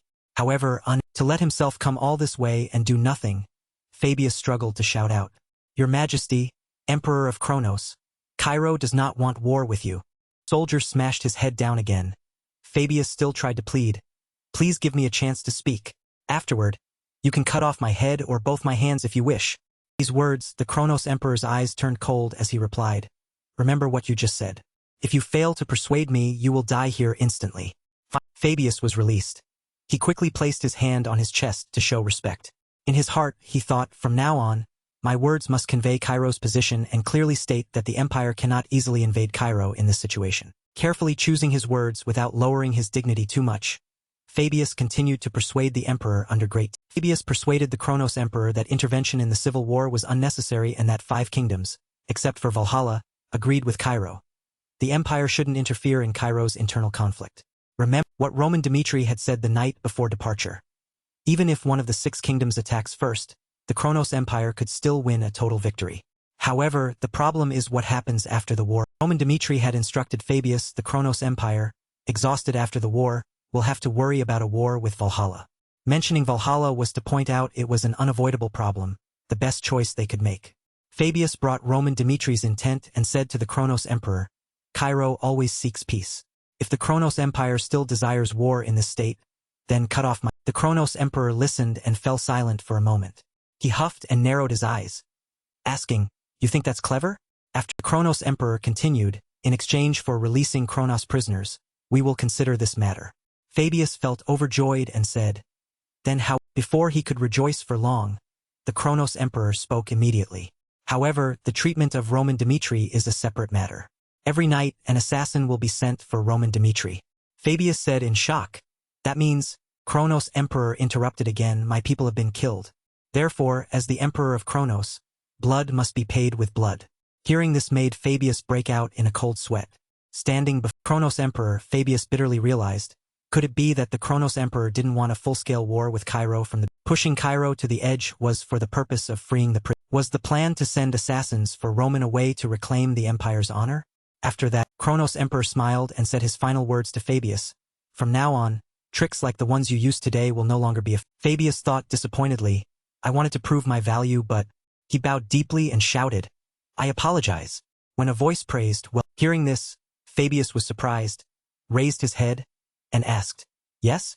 Did you foresee that this would happen?" When Dimitri turned around to explain, "The Kronos Empire has never listened to anyone's wishes before. Their target was always me from the..." Despite that, Fabius still asked very worriedly, "Will you really be all right?" Roman Dimitri quickly reassured him, "That is my concern. You don't need to worry." After Roman Dimitri turned back to look at the starry sky and thought, the threat of assassination? It was always a part of my life as the heavenly. Roman Dimitri felt intrigued by the coming events. He smiled and wondered, who they will send this time. Kronos. Daniel, sitting on his throne, shouted angrily, "Earl Gregory, you acted as a mole for the Kronos Empire. Your actions have caused great damage to our kingdom." Continued, "Do you admit to those acts of sabotage?" Gregory, kneeling on the floor with his head bowed, replied, "I admit to those crimes. Regarding my actions, I don't feel I was wrong." But Daniel was surprised by Gregory's unexpected defiance and suddenly raised his voice and shouted at Daniel, "Everyone knows I support the Kronos Empire, but that was also for the good of the kingdom. The kingdom under your rule has become too weak." Gregory's words, Daniel's brow furrowed. "Truly a bastardo, you still have no intention of repenting and only know how to oppose? Did was for the good of this kingdom, that is beyond dispute. But does your majesty think you can simply kill me?" Gregory still had no intention of yielding to Daniel and Gregory continued to threaten Daniel about his own importance. "Do you think the Kronos Empire will stay quiet when you do that? When I die, the news will reach the empire immediately." Speaking for a while, Gregory's emotions became more frenzied, his pupils shrinking with anger and excitement. The Kronos Emperor will send a punitive force to the kingdom. At that time, the Cairo kingdom will be unable to avoid a bloody war and will ultimately suffer defeat and surrender. At this, he made a demand of Daniel in an unwavering voice. If you spare me and let me return to the Kronos Empire, you can avoid that bloody war. I wasn't wrong. Gregory's words made Daniel hesitate a bit. The Empire always wanted an excuse to destroy this country, but if he let him go back to the Empire, how could he command the people's respect? Other traitors would take it as an example and cause chaos, making the situation worse. Thinking threats to the kingdom, Daniel became increasingly worried, which showed on his face as sweat broke out. Roman observed all of this. Say a few things, Your Majesty? Suddenly spoke up. You may. Having received Daniel's permission, he presented his view. As I said, the Kronos Emperor has always wanted to invade us. And now he is targeting me. He wants to send assassins to kill me after I killed his generals on the battlefield. But two matters are different and unrelated. Despite Roman's sharp words, Gregory, kneeling on the ground, still didn't understand the implication. Said that Earl Fabio and the swordsman Gustavo, whom I defeated on the battlefield, were two important figures of the Empire. How can those two figures be compared to an imperial dog like this bastard Gregory? After those words struck him like a hammer, Gregory's face turned pale. After those two, the Empire won't simply let me go. Whether we spare this traitor or not is the same. Words were like a blow that continuously cut off Gregory's path to survival. Roman stared at Gregory kneeling on the ground and continued to advise Daniel. Therefore, Your Majesty can execute this bastard Gregory as an example for other traitors. That will not change Kronos' long-standing hostile attitude toward us. Rose to suppress the nobles and finished off Duke Benedict. The war between the two nations became unstoppable. Your Majesty, please make your decision. Whether your decision leads Cairo to success or failure is up to you. Roman's words, Daniel felt more relieved. His pupils dilated as he thought for a long time. Roman, you have a point. I understand now.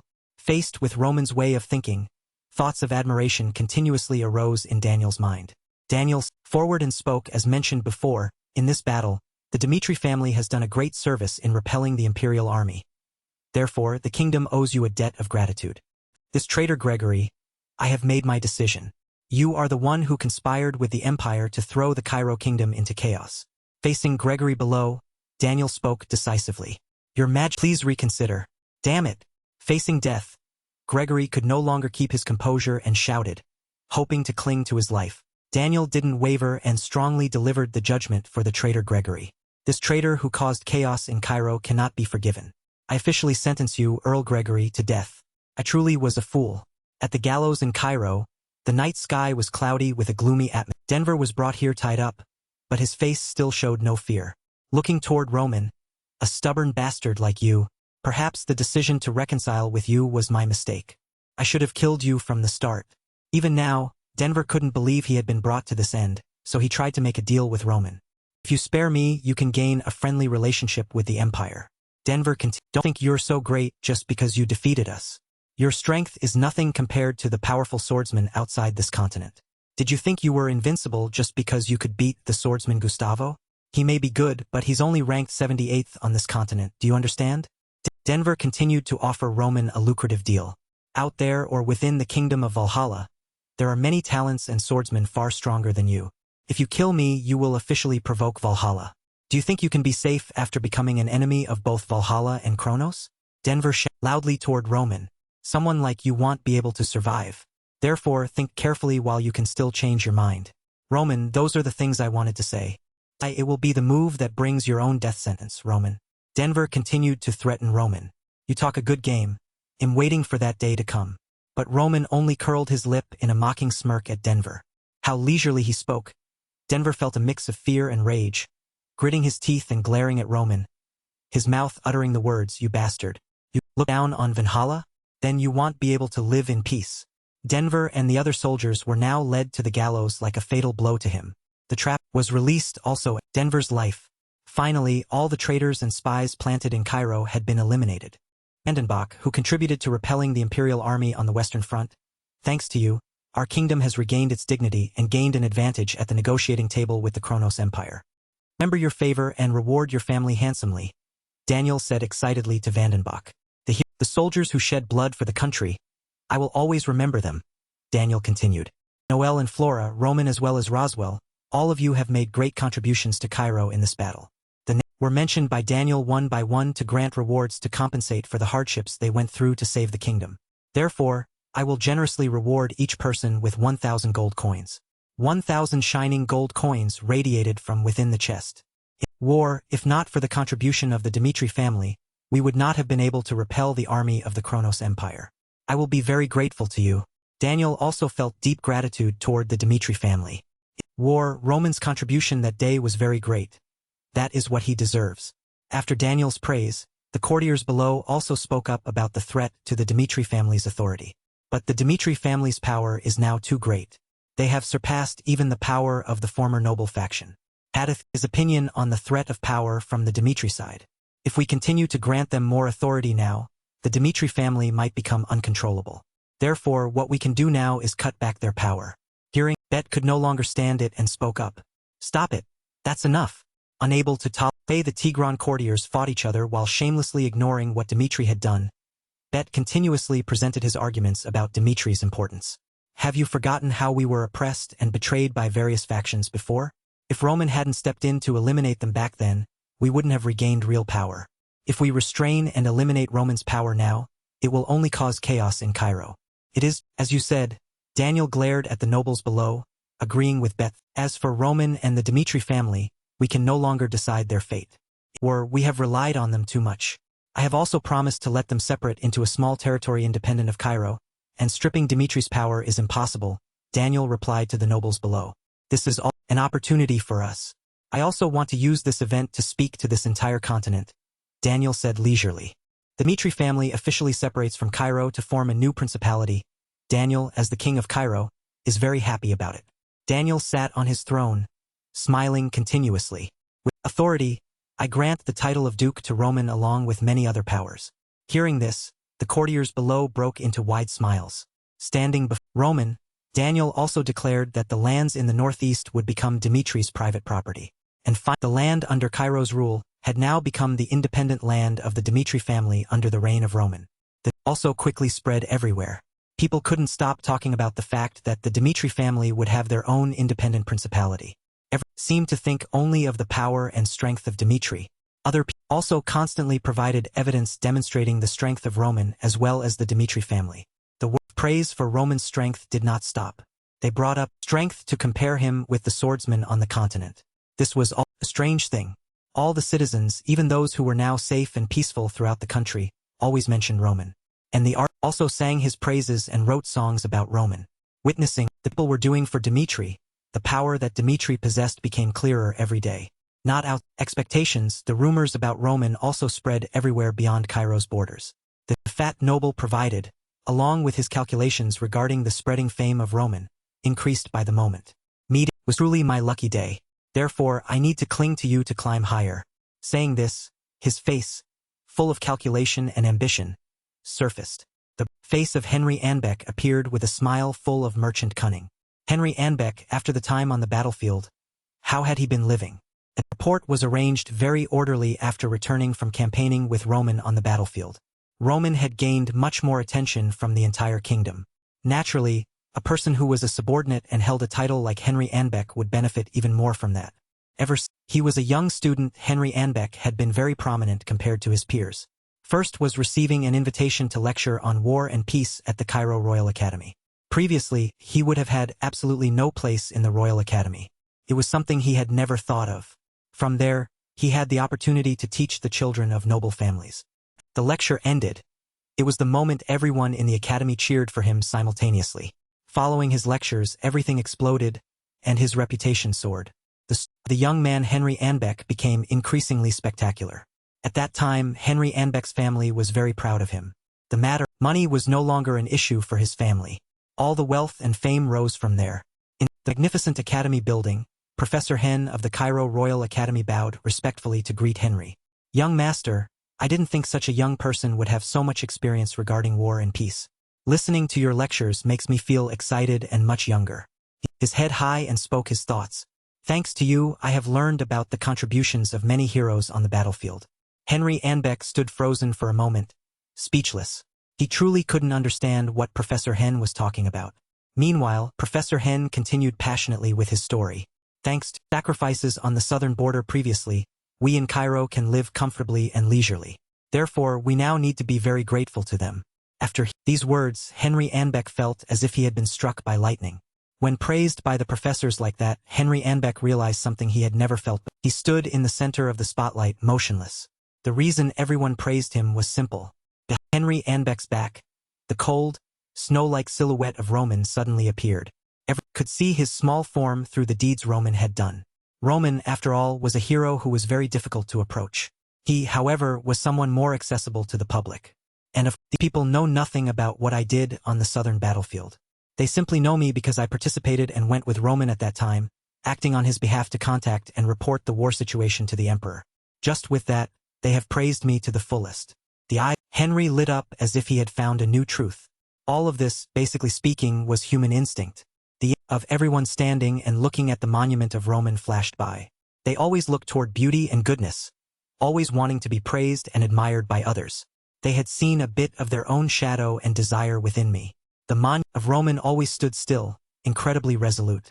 Wanting his name to rise even higher, basically as it had been from the start, was the Henry stood before Roman's monument, cheering with pride, so that his reputation and deeds would spread further to every corner of this kingdom. The expression on Henry's face suddenly changed. From a bright and friendly face, it now turned into a dark face without a trace of vitality or kindness. From then on, Henry Anbeck had a goal for his actions. Dark room late at night, Henry Anbeck reached out to pick up the wine glass on the table and spoke. Roman Dmitri, although you and I fought together, I truly have no talent. Continued, but of course, this comfortable life of royalty was granted by you. For your sake, and also for mine, I will spread good news about you throughout the entire kingdom and this entire continent. Smiling, somewhat cunning face slightly tilted up. This is what I, Henry Anbeck, must do to have a better life. In front, the gate of a massive fortress, Roswell carried a large sack on his back and looked inside. He looked up and watched intently. Oh, how many years has it? Roswell stepped forward and handed his pass to the guards for inspection. The fortress in the early morning was incredibly bustling. Everyone walking and chatting or doing some business.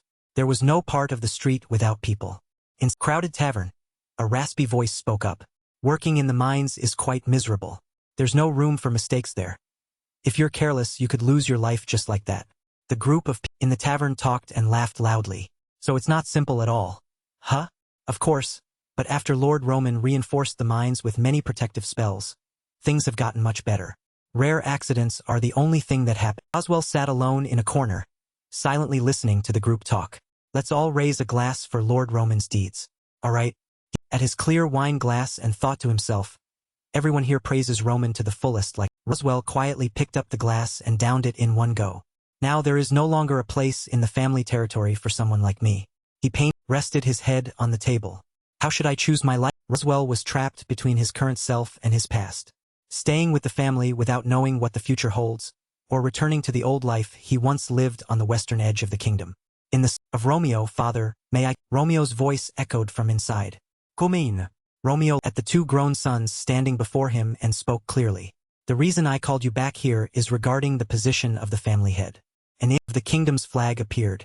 You both already know that soon, after receiving the emperor's approval, our family will separate and become an independent duchy from Cairo. Following words made Roswell lower his head and fall into deep thought. Therefore, I also need to decide who will be the future successor to lead the family. This is an urgent matter. Romeo stood between the two men and spoke each word clearly. The matter is clear, so I need to consult your opinion. Roswell spoke up slowly. Father, about this I have something to say. But Romeo could reply, he went directly to the main point. I feel that I should give up the position of success. Roswell continued, of course, compared to what my elder brother has done, the position of family head to lead the family must be given to him. Romeo was somewhat surprised to hear these words from his son. Remained silent and listened as Roswell continued. I have thought about this a lot. This is what I need to do so the family can develop further. Therefore, Romeo hesitated when he heard Roswell's words. Father, please do that. I also need some time. Roman looked at his younger brother to reflect on his own actions and his future. Immediately after, the sound of the room's door closing was jarring. At this moment, only Romeo and his eldest son Roman remained in the room. Romeo, quiet for a moment, then lowered his head. Truly, his face showed emotions that were hard to express in words. I have made Roswell think too much because of that heavy responsibility. He remembered the whispers and talk of everyone in the family and the kingdom. Previously, our family was always looked down upon among the kingdom's nobility. Because of that, he also endured a lot of pressure, having to live and do things he didn't want. Romeo recalled Roswell's hard days as a child. To be able to meet my requirements for the future, I forced him to study and train from a very young age to be superior to others. I hoped that one day he could master the family. Thinking back, he felt a bit of heartache. I expected a lot from him. He would be the next one to lead the family after me. Therefore, his pressure grew greater. He's the head of the young boy Roswell. Thanks to his hard work in studying and training, he became an outstanding child in his generation, just as the expectations I had hoped he could achieve. Of course, the young Roswell back then was very delighted with his father's praise. But today those pressures are gone. He took the initiative to say he would give up being the family successor. He wants to live the life he once wanted, no longer under pressure like before. Romeo clapped his hands behind his back. Guilt surged in his heart. I am truly sorry to Roswell for the expectations I placed on him. His self felt incredibly regretful. But I still believe that my past desire for him to study and train was not a mistake. That helped him mature a lot. Romeo, the mature eldest son before him. But now, for the future of the Dimitri family, it is only reasonable that you are the successor who will lead the Romeo paused for a moment. But there is one thing I want from you. Roman replied, Father, please speak. Romeo patted his shoulder. Take care of and pay more attention to your younger brother. Because he had a very difficult time living. Roman looked up to receive his father's instruction. This is my only request for you. Roman replied decisively, I understand, Father. At this, Roswell was doing something very frantically, similar to training he had since childhood. Now Roswell was holding a sharp sword and continuing to train. When he felt he wasn't doing well, sweat was pouring down. It's no good, my state of mind is Roswell plunged the tip of the sword into the green grass. I couldn't concentrate. The feeling of swinging the sword has no strength at all. Roswell's continued to offer Roman a lucrative deal. There are many talents and swordsmen out there, or even within the kingdom of Valhalla, who are far stronger than you. If you kill me, you will officially provoke Valhalla. Do you think you can be safe after making enemies of both Valhalla and Kronos? Denver of Roman echoed from a distance. If you swing your sword like that, you won't be able to defeat your... Roswell looked up at his older brother. All my senses are in chaos, and my movements are not stable. I've lost one eye, so my vision is limited. But those skewed feelings don't originate from your limited vision. Said while approaching. It's because there is too much agitation in your mind, which leads to things not going as intended. You must concentrate and eliminate those negative thoughts. Have a new goal, new things to do. Began to imagine the right image Roswell should have. Your past efforts cannot be wasted like that. What is past should not be thought about too much. Focus on expanding your senses in your mind. You will see many new... Roman concluded with one sentence. These are the things I wanted to... Roswell stood up. His seemed to be incredibly angry or resentful toward his brother. Why should I listen to you? Roswell asked with a forced laugh. Why should I listen? After asking, he continued with a long rant, while Roman just stood still without saying anything. Now that you've become the successor, why do you still care about... The more Roswell spoke, the angrier he became. Gritting his teeth, leave me alone. Then suddenly Roman walked over to him and slowly explained. Roswell, Dimitri has now entered a new... So we won't know what Kronos and Valhalla will resort to when they are dissatisfied. And we cannot put all our trust in the alliance of kings. His face looked extremely serious. Therefore, we must increase our strength to protect our... Then he lowered his face and continued. Currently, I can manage everything alone. But in the coming time, my strength will also be... If the Empire attacks, I will lead the army to battle. Roswell, Dimitri, you are my younger brother, and you share my blood. Hearing this, Roswell looked very surprised, his eyes widening, and while Roman still stepped forward, one step at a time. If I am absent, Dimitri needs someone to... He placed a hand on the shoulder of Roswell, who was standing there in a daze. Trusting him, he said, I hope that person will... As if adding pressure or a certain reason, Roswell's face changed and his eyes... Explaining and introducing the four kingdoms in the southwest. Salamander, Amberto, Redford, Odelia, and... Geographically, the kingdoms all border each other. So they formed an alliance for mutual protection. Unite to survive, and they know how important Roman Dimitri is. A few days before the festival at the Dimitri Principality, at the Amberto Royal House, someone spoke up, Your Majesty, the civil war in Cairo this time was an unprecedented... His eyes stared intently at His Majesty as he continued, but Roman Dimitri handled it cleanly. This person was Count. Thinking of his image, he continued, furthermore, to deal with the Empire's wrath, Force alone is not enough. He has drawn our alliance in. That proves he is very skilled in strategy. Then Count Vudi frowned and asked further. There is no guarantee how long the Southern Alliance will. The more he spoke, the more enthusiastic he became, talking continuously without rest. I think Roman Dmitri is the answer to the kingdom's survival. He isn't engaged yet. Should we have him enter a political marriage with the prince? One sitting there was the king of Amberto. He wondered, doesn't the princess already have someone in her? Suddenly a hand slammed hard on the table. Your Majesty, now is not the time to worry about an individual's feelings. This is a once-in-a-thousand-year opportunity. Seeing that, the king of Amberto could only agree. I understand. Then you handle this matter. You must ensure the marriage of the princess to Roman Dmitri happens successfully. Time passed, and the Dmitri Principality was announced. Dmitri was everywhere, filled with a festive atmosphere. This time, Roman's father and mother were happily listening to someone speak. Lord Dmitri, I heard your son Roman Dmitri is nearly 30 years old. You should consider finding a wife. It was Count Vudi. He was flattering the two of them non-stop. Truly, there is someone I really want to introduce, not to boast or anything. The Princess of Amberto, the bright jewel of the Amberto. Thinking of the Princess of Amberto, he continued to praise her. She graduated from a prestigious academy with excellent results. The princess is both beautiful and intelligent. The more he spoke, the more confident Count Vudi became, revealing his main purpose. If the most wonderful girl in Amberto marries the most talented young man in Dmitri, nothing could be. His mouth kept going over it again and again. Furthermore, this marriage will surely bond the two kingdoms more tightly. While discussing business, someone suddenly appeared behind him and spoke up. Doesn't the princess already have someone in her? It was Count Ringo of the Kingdom of Redford. He smiled mockingly and said, rumor has it that the princess often goes to meet a baron. Hearing that, Vudi looked extremely angry and shouted loudly. What did you say? Who would spread such nonsense? He simply replied, oh dear, everyone knows about that. Why are you so? Then Ringo bowed respectfully to the two of them. Lord Duke, in our Redford kingdom, we have many girls from noble families. Vudi, on the side, called out his name loudly, Count Ringo. Then another shout rang out. That's enough from you guys. Another person, Duke Max 10 of the Kingdom of Odelia, joined the conversation, saying loudly, given the current state of Amberto or Redford, isn't a marriage with the Dmitri Principality too much? But whatever he said, he also wanted to have a say and concluded only Odelia is worthy. Immediately, the whole room turned into a marketplace. What did you say? Apologize to us. Standing and watching the scene, the two parents were either stunned and sweating or covering their mouths with their. He also spoke up to end the story there. Everyone, please stop. We do not agree to political marriage. Lord Dmitri and Lady Liana walked arm in arm, happily reassuring everyone. There's no need for more noise.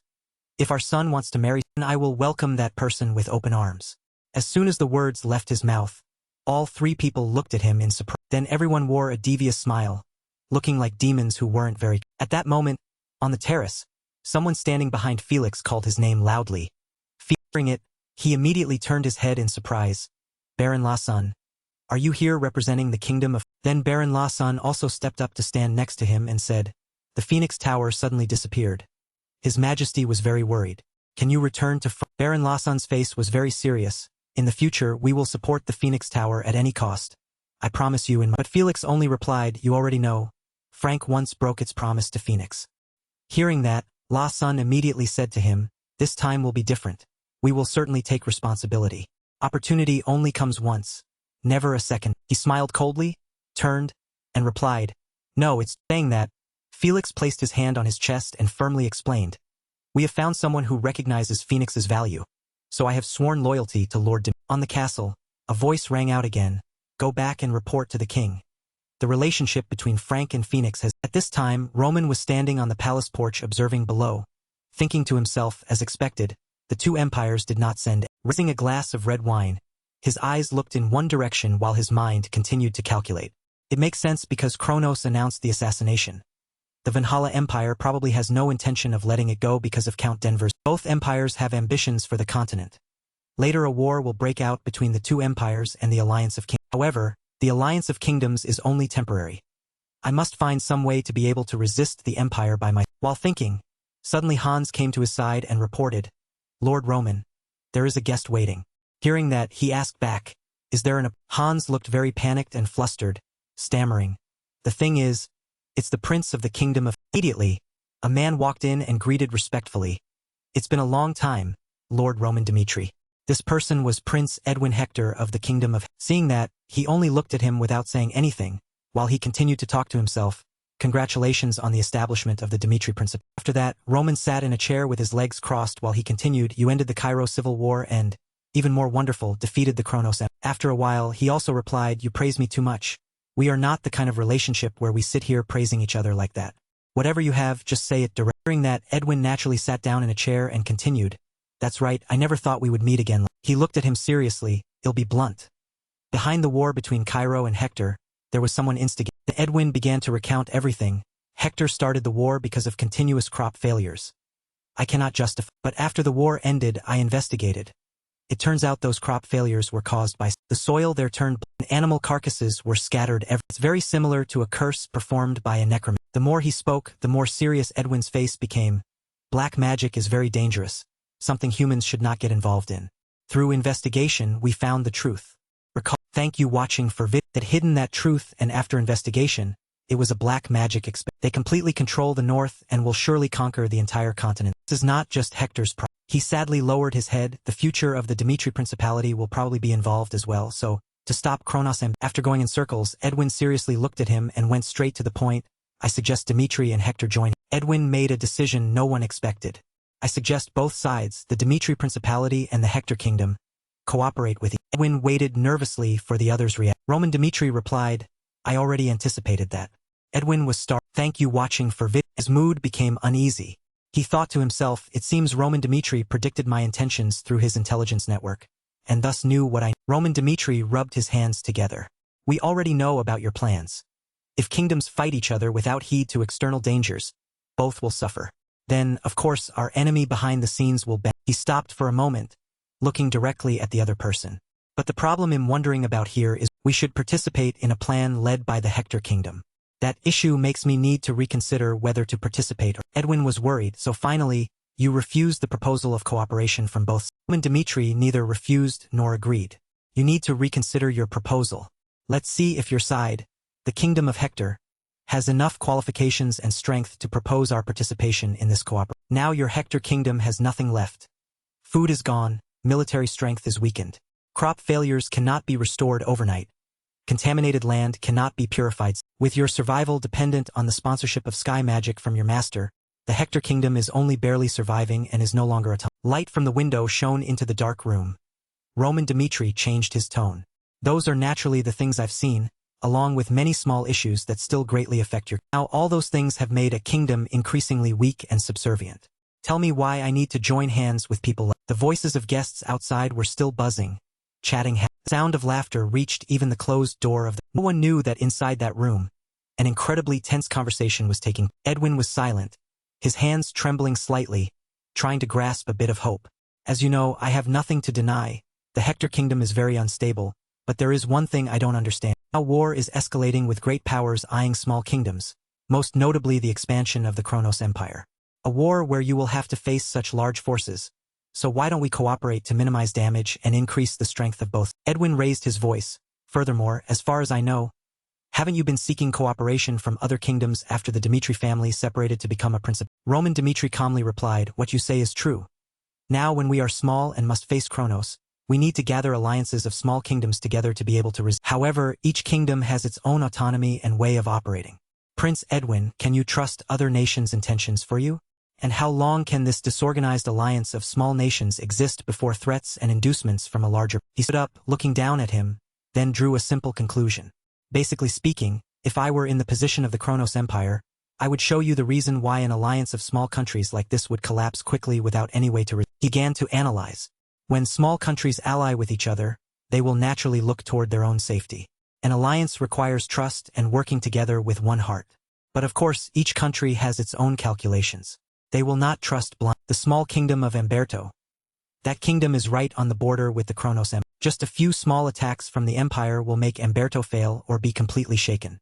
When the alliance is formed, Umberto will be the first kingdom to be attacked and, of course, will fail quickly and He continued to give examples. Next is the kingdom of Redford. This is a kingdom with a poorly developed economy. The king is only addicted to gambling and living lavishly. The national treasury is always empty. To have the source of money for those things, What they are doing is borrowing from other countries as well as the central continent. With gambler, the best way to defeat them is naturally to control them with money. Therefore, the kingdom of Redford will be easily controlled with just a little cash flow from the Kronos Empire. When they have become dependent on that, they will do whatever the empire. He continued, then there are two more unstable kingdoms, Frank and Odelia. What do you see from their instability? Simply put, their current situation is no different from the Cairo kingdom. Internal and external enemies are always harassing those two kingdoms. Do you think they have enough strength to purge all the rot and rebuild a new country? Impossible. This is just a dream. Those two unstable kingdoms would simply surrender after a few words from Christ. He stood by the window looking out. At first glance, the four small kingdoms around us all have fatal weaknesses that cannot be overcome. So how long will this alliance exist before Kronos? He added, of course, looking back, the Hector kingdom is no different. Edwin was stunned, unable to refute. He thought to himself, looking back, what he says is completely grounded in reality. How long can an alliance between these kingdoms exist before an attack from the Roman Dimitri continued.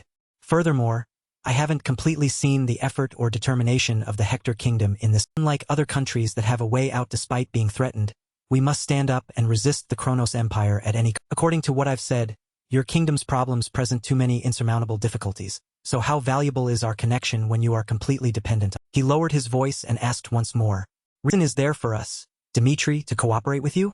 Does an alliance here exist meaningfully? Or is it just dependency? Edwin sadly admitted, it's true as you analyzed, we are too weak, that is obvious. I don't have a specific solution. The Hector kingdom will soon perish. We have reached the end of the... We no longer have a voice in this negotiation, but we will not give up and let the Hector kingdom collapse. Reason and value for Dimitri to pay attention to. He looked. Edwin took step by step. We are exhausted, we are still a kingdom. In a war that requires sacrifice, we will be the ones to lead the vanguard in the alliance's battle. Is the value we bring. I think our Hector kingdom will be somewhat useful in this alliance. Smiled with interest. Well said. You said it, you must be able to do it. Keep these words in mind forever from now. Edwin turned to leave, looking back at him. Before facing you, I realized you were a talented person. You yourself will create variables to change a large-scale war like this. Are the role model I aim for, but what you can do, I am also trying to learn. In every dangerous situation, you always have a precise decision to change the outcome in your favor. Looking at that, I've learned many things I never. The Hector kingdom will surely grow stronger every day to be more worthy in your... Roman Dimitri silently evaluated. All the magical power seems to explode from within that person. This is his determination, a determination I have never witnessed. But Hector kingdom, although currently weakened, under Edwin's leadership still has value for me in the alliance against the Kronos Empire. Before that, at this time Flora was sitting with an old man with a long beard playing Go in their magnificent white room. So, Flora spoke up about Roman Dimitri's recent bombardment war. In the battles of Cairo, Roman led his family and the royal military to stand up and defeat the noble factions. After heading toward Benedict Castle, the nobles' final... Flora placed a Go piece down while continuing the story. He completely wiped them out. The offensive quickly gained an advantage. In this battle with internal and external enemies, every decision must be precise. So, Flora's face fell, her eyes reflecting worry. If the battle inside the Cairo kingdom had lasted a little longer, the empire would have had enough time to intervene in that war. Her was that old man. He also picked up his Go piece. While calculating which move to make, he replied to her, but thanks to Roman's quick and precise decisions and drawing the Phoenix Tower to increase his family's military strength, the war turned in their favor. The old man directed his gaze toward Flora and asked her, and what about his decision to strongly attack the fortified stronghold in the... Asked this question, Flora quickly replied, of course, that was what needed to be done. After clearing out the nobles, the imperial army stationed at the western border had to be repelled. That was necessary to regain autonomy for Cairo. Hearing this answer, the old man spoke further. Right, that was indeed a quick and quite risky decision. He continued, because that stronghold was under the direction of a quite talented general of the empire, Gustavo. Therefore, that attack decision was quite reckless. Only someone with talent and courage would dare to do it. After talking about Roman Dimitri, the old man looked up and advised her. Flora, these are lessons in war, and war cannot be learned simply from books. Every decision will lead to the downfall of a kingdom, but these decisions need to be made at the right time, the right place, and the right context. Gaze of Flora became attentive as she heard the advice from the old man. He continued, but recklessness and boldness in every action are indispensable. This war has shown the strategy as well as the command talent of Roman. He is indeed a man with keen eyes and long-term vision. For a while, as soon as the old man finished his sentence, He had checkmated Flora without her noticing. Thus, the Go game and the conversation also ended. A moment after, while Flora was walking outside, suddenly there was the sound of someone calling. This Flora turned out to be her father, Lawrence, approaching from behind. He said a bit gloomily to her, "I don't understand why you're still so passionate about military tactics like this, but I support your determination to learn." However, during the recent campaign on the Western, Lawrence continued to express his concern for his daughter as he approached. "I'm truly worried about you. A woman on the battlefield is too risky. If anything happened, how could a father like me go on?" Finally, Lawrence asked, "Flora, can't you return to Lawrence with me?" Although it was a question, it carried Lawrence's deep longing to be with his. Hearing this proposal, Flora replied, and her words made Lawrence listen intently. "Father, I have experienced the bloody war on the Western. There, if the army hadn't held their ground, the people would never have been able to live in peace. The flames of war would have consumed them. I cannot stand by and watch that happen. Father, I don't like war or leading troops, but there is no other way." As she spoke these words, Flora looked up at the deep blue sky. Then Flora continued, "War has now broken out across the continent, so I need to be more capable than before. I don't want to be a useless young lady living forever under the family's protection. I need to mature more quickly." Hearing these words from his beloved daughter's own mouth, Lawrence was a bit moved and called out, Immediately after, Flora turned around. She gave a bright smile, looked straight into her father's eyes, and said, "Father, I've decided. I will join Roman Dimitri's army to." Chris asked in surprise, "What do you mean, sir? Is she coming with?" Roman turned in another direction and replied to Flora. She was indeed somewhat useful on the battlefield, but that was only on the recent Western Front. As for her wanting to join the Dimitri family army, that's hard. Roman paused for a moment and instructed, "Relay my message to her. In the next few days, if she Roman glanced at Chris and continued, "Then have her join the training course for the reserve soldiers. If she can keep up with that training program and prove her strength meets the standards, only then will I accept her into the Dimitri family." Chris obediently replied, "Yes, I understand." Roman thought to himself that achieving that wouldn't be simple.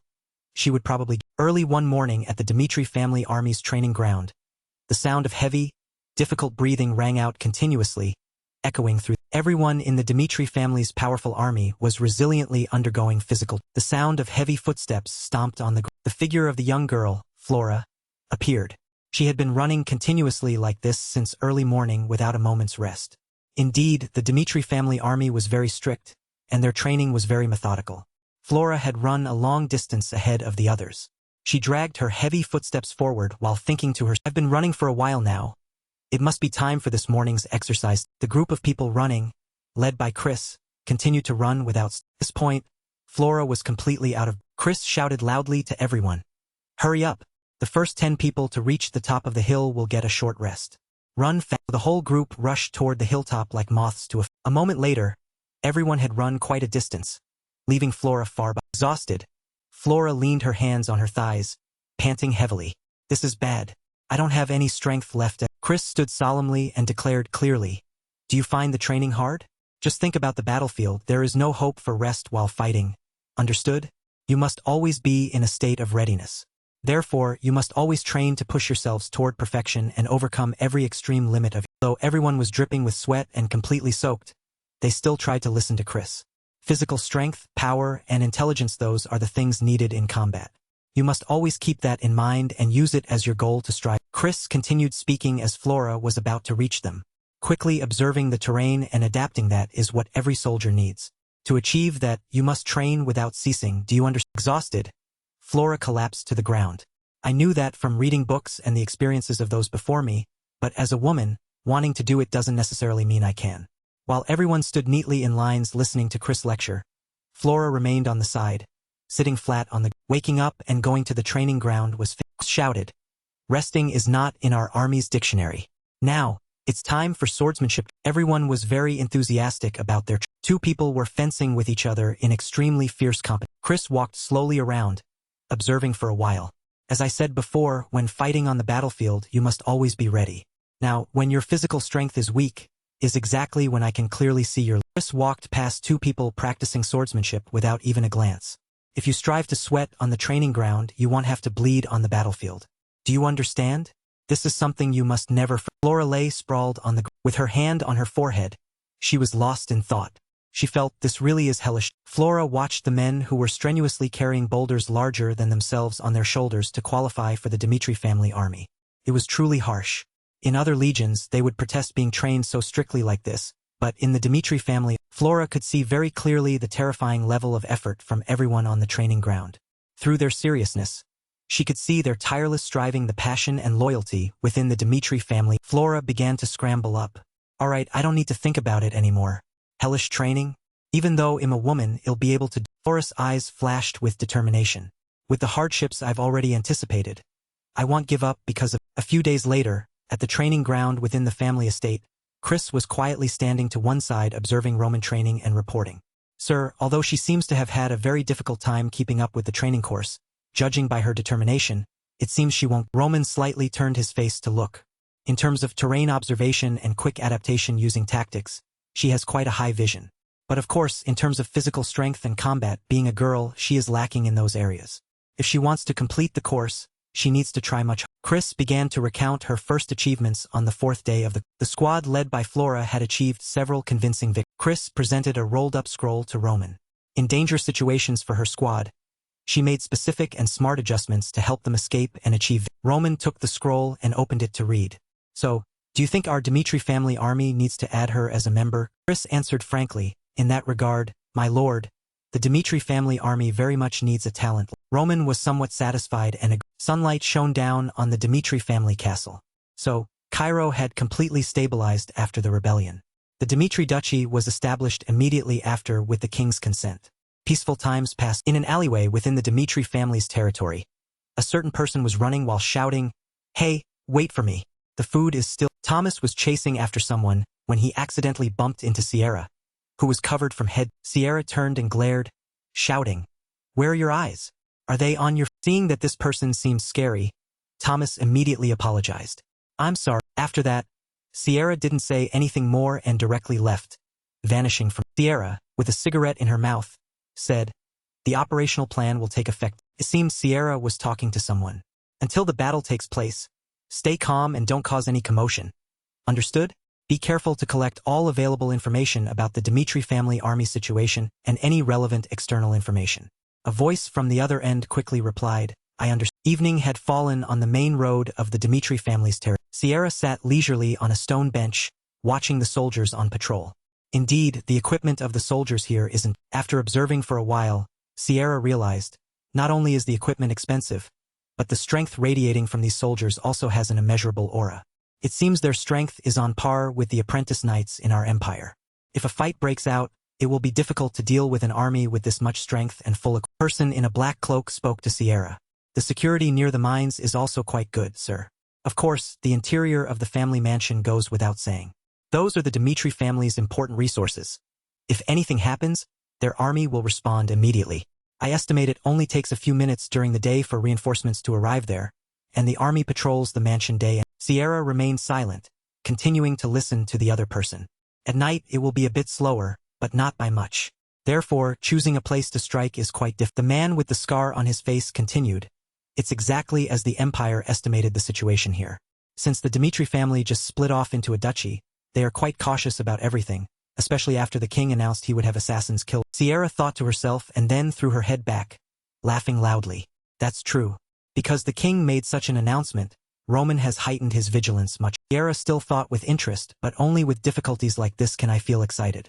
If I can bypass all these defense lines and successfully assassinate Roman, my name will be known across the entire continent. Sierra said to her group, "All right, we know the situation here. Relay the orders to the other assassins. The proposed plan remains the same, but we should be a bit more careful." Another scene, Sierra stood among the group, instructing them. "We've grasped the situation inside the Dimitri family mansion. We will enter in 15 minutes as." The assassins nodded repeatedly as Sierra spoke. "I will lead the way to scout the situation." Sierra gave a sinister smile. "Roman, you may be a great general on the battlefield, but when it comes to lurking in the shadows to hunt prey, I am the strong." Immediately after, Sierra used a stealth technique. Invisibility. Sierra glided through the. Soon as she saw the soldiers standing out, Sierra already held a knife in her hand, wishing to charge forward. The two soldiers in front must be eliminated. Sierra lunged toward a soldier. Because the soldier's equipment was too solid, Sierra's blade couldn't shatter. The two soldiers easily dodged Sierra's. One soldier picked up a communication device and reported, "Assassin on the city." At this time, the two soldiers were trying to fight the assassins. As soon as the command "the enemy has appeared, alert the entire army to engage" rang out, Sierra's face immediately turned. A strong, stern voice rang out behind the assassins, making them start to look around warily. "Assassins in front, stop right." Sierra turned her head in shock and shouted, "We've been discovered. We need to get out of here." Thomas Booth slowly approached Sierra. "It's rare to welcome assassins from the Greetings, leader of the Assassin Guild, Sierra." Thomas' brightly smiling face appeared before. Sierra asked in surprise, "Who?" Thomas forcefully reached out and peeled off his old, ugly mask. "I am the one who will make you surrender, the owner of the Moon Gate Intelligence Agency." After the mask was removed, Thomas' face was now Lucas. Sierra's eyes widened in shock upon hearing this, and sweat began to pour down. "The Moon Gate? The organization that trades intelligence in..." Sierra stuttered every word. How could you?" Lucas smiled and replied lightly, "Of course I could. Over a week before you even attacked here, we already had information about this." Lucas began to recount the events. "Do you remember the tavern owner you met outside the..." "Not only that," Lucas continued, "the person selling snacks in the square, all of them are members of our guild. Of course, our members aren't just limited." Lucas didn't hesitate to explain everything to Sierra. "Blacksmiths. Thank you watching for videos." Eerie red eyes appeared in his words. "Everyone you met on the road could be a person from our Moongate organization." Sierra remained silent, deep in thought. "This is bad. They discovered us beforehand, so this attack has lost the element of surprise." With no time to think, Sierra immediately raised her hand and ordered her group, "Carve a path out of here." The Moon Gate people and Sierra's group began to clash. Sierra asserted firmly, "We must take these guys down to escape." Before Sierra could even move forward, the Moon Gate members had already cut down her people. The sound of blood flowing echoed in the... Sierra stopped in her tracks, still holding her small knife, intending to move. Her eyes became crazed and fearful. "They are too..." Lucas' foot stepped onto the blood on the... "Give you 10 seconds.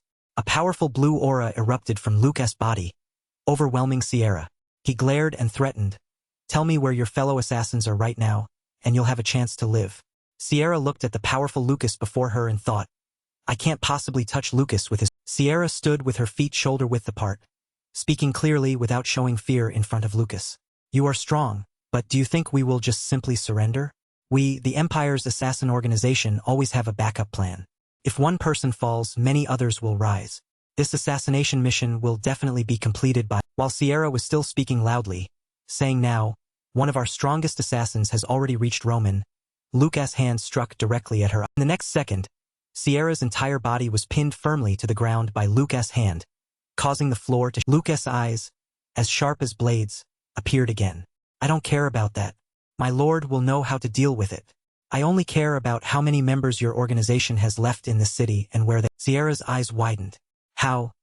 How does he not care about the assassins sent to kill Roman? Without giving Sierra a chance to say another word, Lucas quickly ended her life.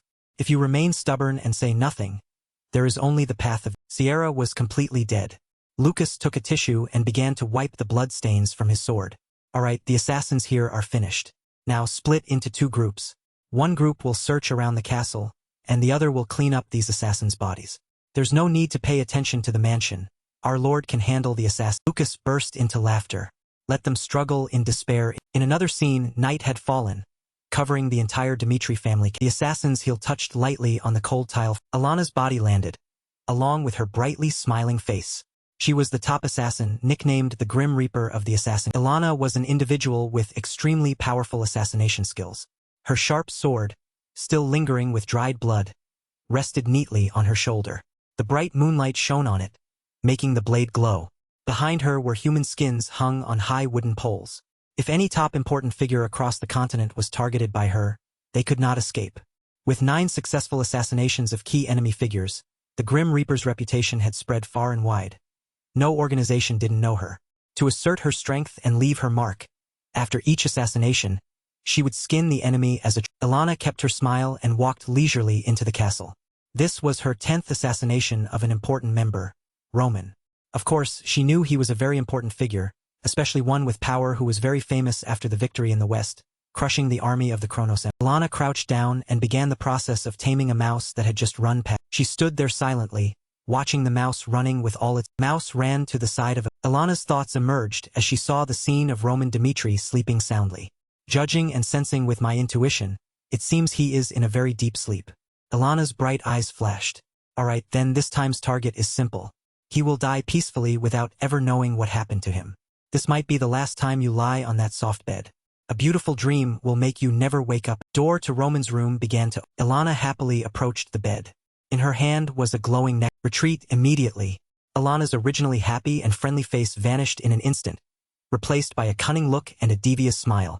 She raised her sword, thinking this mission was completed more simply than I. Ilana couldn't have expected that before she could do anything. Roman Dmitri opened his eyes and asked in a calm tone, "It seems you're no longer controlling that mouse." Although Ilana was a bit surprised, she quickly regained her naturally brutal appearance. She gritted her teeth and swung her sword. "It's too late for you to wake up now, Roman. This is the last time you'll see someone in front." The sharp sword had just swung when it was lightly flicked by. Even though Roman's impact was so light, Ilana and her sword could not stand firm. She gritted her teeth. "How can this be?"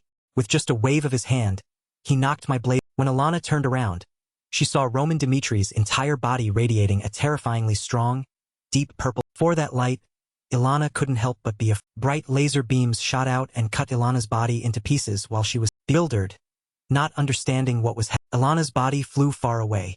Her piercing scream echoed throughout. Ilana was still terrified by the recent situation.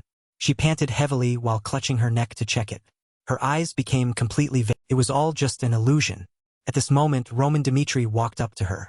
"This is as far as..." He reached out his hand and began to cast a tech. Roman struck down with a killing blow, causing Ilana to scream. In despair, she tightly gripped a small orb in her hand.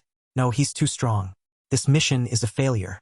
I need to escape from here right." Thinking this, Ilana used that orb to create a distraction with the intention of to save her life. She had escaped from the Dmitri castle and was on a deserted road.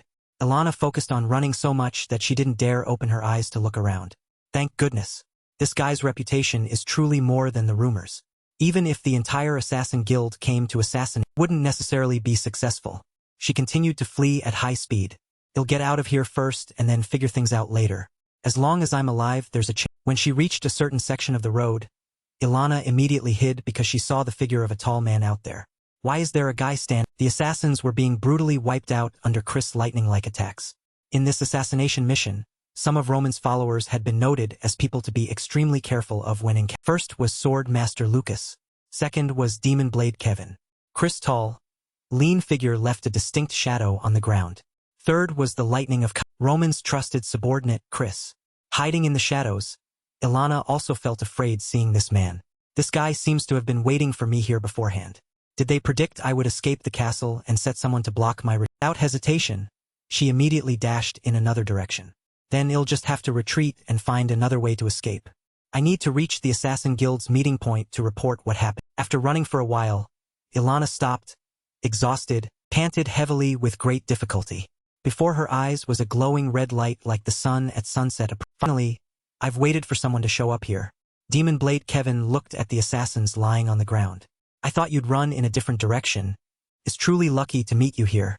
Kevin continued to approach with two sharp swords in his hand. "Since I've bothered to wait here, my wish to encounter the Empire's strongest assassin from the organization nicknamed the Grim Reaper will be fulfilled." Facing a powerful opponent like Demon Blade Kevin, Ilana couldn't help but feel terror. She quickly backed. Then she suddenly leaped up unexpectedly. Ilana flew over Kevin's head with the thought of escaping before she lost her. But it seemed Kevin felt even more excited by her. "Let's see where you intend to run." Just as Ilana brushed past him, she felt an immense bloodlust coming from his. Kevin turned toward her, his sword raised high above his head and his eyes glowing as he glared at his prey. Without a second thought, Kevin immediately lunged forward with the speed of a whirl. As soon as he landed, the legendary assassin Ilana was crouching on the ground, trembling and clutching her head while letting out several long, mournful cries. Kevin approached the trembling person and said, "If the Lord hadn't instructed not to kill..."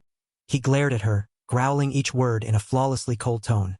"Then you would have surely died painfully under this sword strike." Kevin's wide eyes seemed to hypnotize Ilana into his line of thought. Lucky. At this time, Ilana looked up, but her face showed nothing but ultimate fear. Her mouth hung open, and her eyes were wide as she stared blankly at Kevin, with sweat out like a waterfall. Under the silent moonlight shining through the night, strange sounds from below echoed everywhere. while Ilana was in extreme pain and I've accepted a mission that cannot be completed. In a small forest far from the town, there was a tall prison tower. Lord stood tall there. In a room lit with bright torches, knives, scissors, and iron tools lay scattered on the ground along with blood smeared everywhere. Ilana panted heavily. From the corners of her mouth, blood was slowly trickling. He'll confess everything. She was locked onto a wooden chair and was being brutally tortured by Lucas. Piteous pleas for mercy rang out continuously in pain. Please stop. Please don't kill me. Lucas gave a sinister smile, his mouth opening to reveal bright white teeth. Hurry, I have no intention of killing you yet. He looked at the assassin, who was in a state that couldn't be worse. The wounds on your body right now are just the price you must pay for daring to come here to assassinate. As soon as he finished speaking, Lucas approached and grabbed Ilana. He forced her to look up and brought a tightly sealed purple potion bottle. Now drink this. Ilana's eyes widened in fear. Is it Despite that, she had no choice. Ilana could only obey and Lucas poured the medicine into her mouth. The bottle fell straight to the ground. A low, calm voice spoke in the air. My lord sent someone to the Kronos Empire a few days ago to scout the situation and then went to your headquarters. While Ilana was still coughing, Lucas continued, and he has already found the headquarters of your assassin guild in the Empire. And let you go right away. Lucas paused for a moment and returned to his original cruel appearance to warn her. But let me tell you this. If you don't hurry back to report to your guild master is definitely a dead man. The scene shifted to the Assassin Guild's headquarters in a magnificent castle. A hoarse voice spoke. A week has passed since the assassination mission. So has it failed? Guild Master Braha was sitting and talking to someone. Please give us another chance. He continued talking to the person on the other side. Although we failed once, that's not the end. Please be patient, we will succeed. The hoarse voice from the small glowing orb spoke again. Understand, the mysterious person continued. But the recent failure isn't quite that simple. The price to pay will be quite high. Hearing this from his master, Braha fell into silent thought. The assassins sent out still hadn't responded. It seemed they had failed and been killed. Braha imagined the scene of assassinating Roman. If that's the case, all of the guild's assassination missions across the continent need to be postponed to gather all the top assassins to complete them. Of assassinating Roman Dimitri, the image of coins stained with fresh blood appeared. Even if we have to suffer losses in numbers and money, we must complete this mission. Only then can we have the support of the Kronos Empire. Light of the orb went out. Braha slowly stood up and told himself, it seems we'll have to participate in this mission directly. The light in the room began to flicker unclear. Braha uttered a surprised huh? At this point, Roman had appeared behind Braha at some unknown. He realized it in time and turned his head in Is it Roman? Braha reached for 2 arrows beside him. Then he rapidly fired those sharp arrows toward Roman. How could someone like Braha be a match for him? When Roman just the arrows stopped moving. He stood still with his arms crossed and used his thoughts to make the arrows shatter into hundreds of small heavenly demon world-protecting divine. Braha stood frozen with his mouth agape for a few seconds. He fumbled, wanting to touch some sort of Roman Dimitri reached his large hand straight toward Braha. His entire neck was now held firmly in Roman's. Braha cried out in both surprise and pain. Roman forcefully and slowly lifted Braha's body. It seems you are the leader of the Assassin Guild. Braha was being choked and couldn't speak. His eyes looked deeply at the fierce Roman before him. How does he dare to set foot so deep into the Empire's territory like this? He's too arrogant. This is something I never imagined. Roman suddenly asked, it seems you intend to press the alarm button, don't you? Braha was endlessly shocked. How did he? However, he didn't expect that in the next second. Roman himself would reach out and touch that alarm. Press it. The entire castle was then plunged into chaos by the noisy sounds. Braha trembled and growled each word, his face showing a bit of smugness. You're good. Right now, all the assassins at this headquarters will swarm. You think you alone can take down our entire assassin group? Roman replied calmly, estimate the number of assassins remaining here is 30. The candlelight in the room began to distort. Those you sent out on missions, if we subtract them, the number remaining at this headquarters is what I just said. Braha was terrified by this man's ability. Calculated the number of assassins left at the headquarters? Roman Dimitri chuckled. Then what do you think?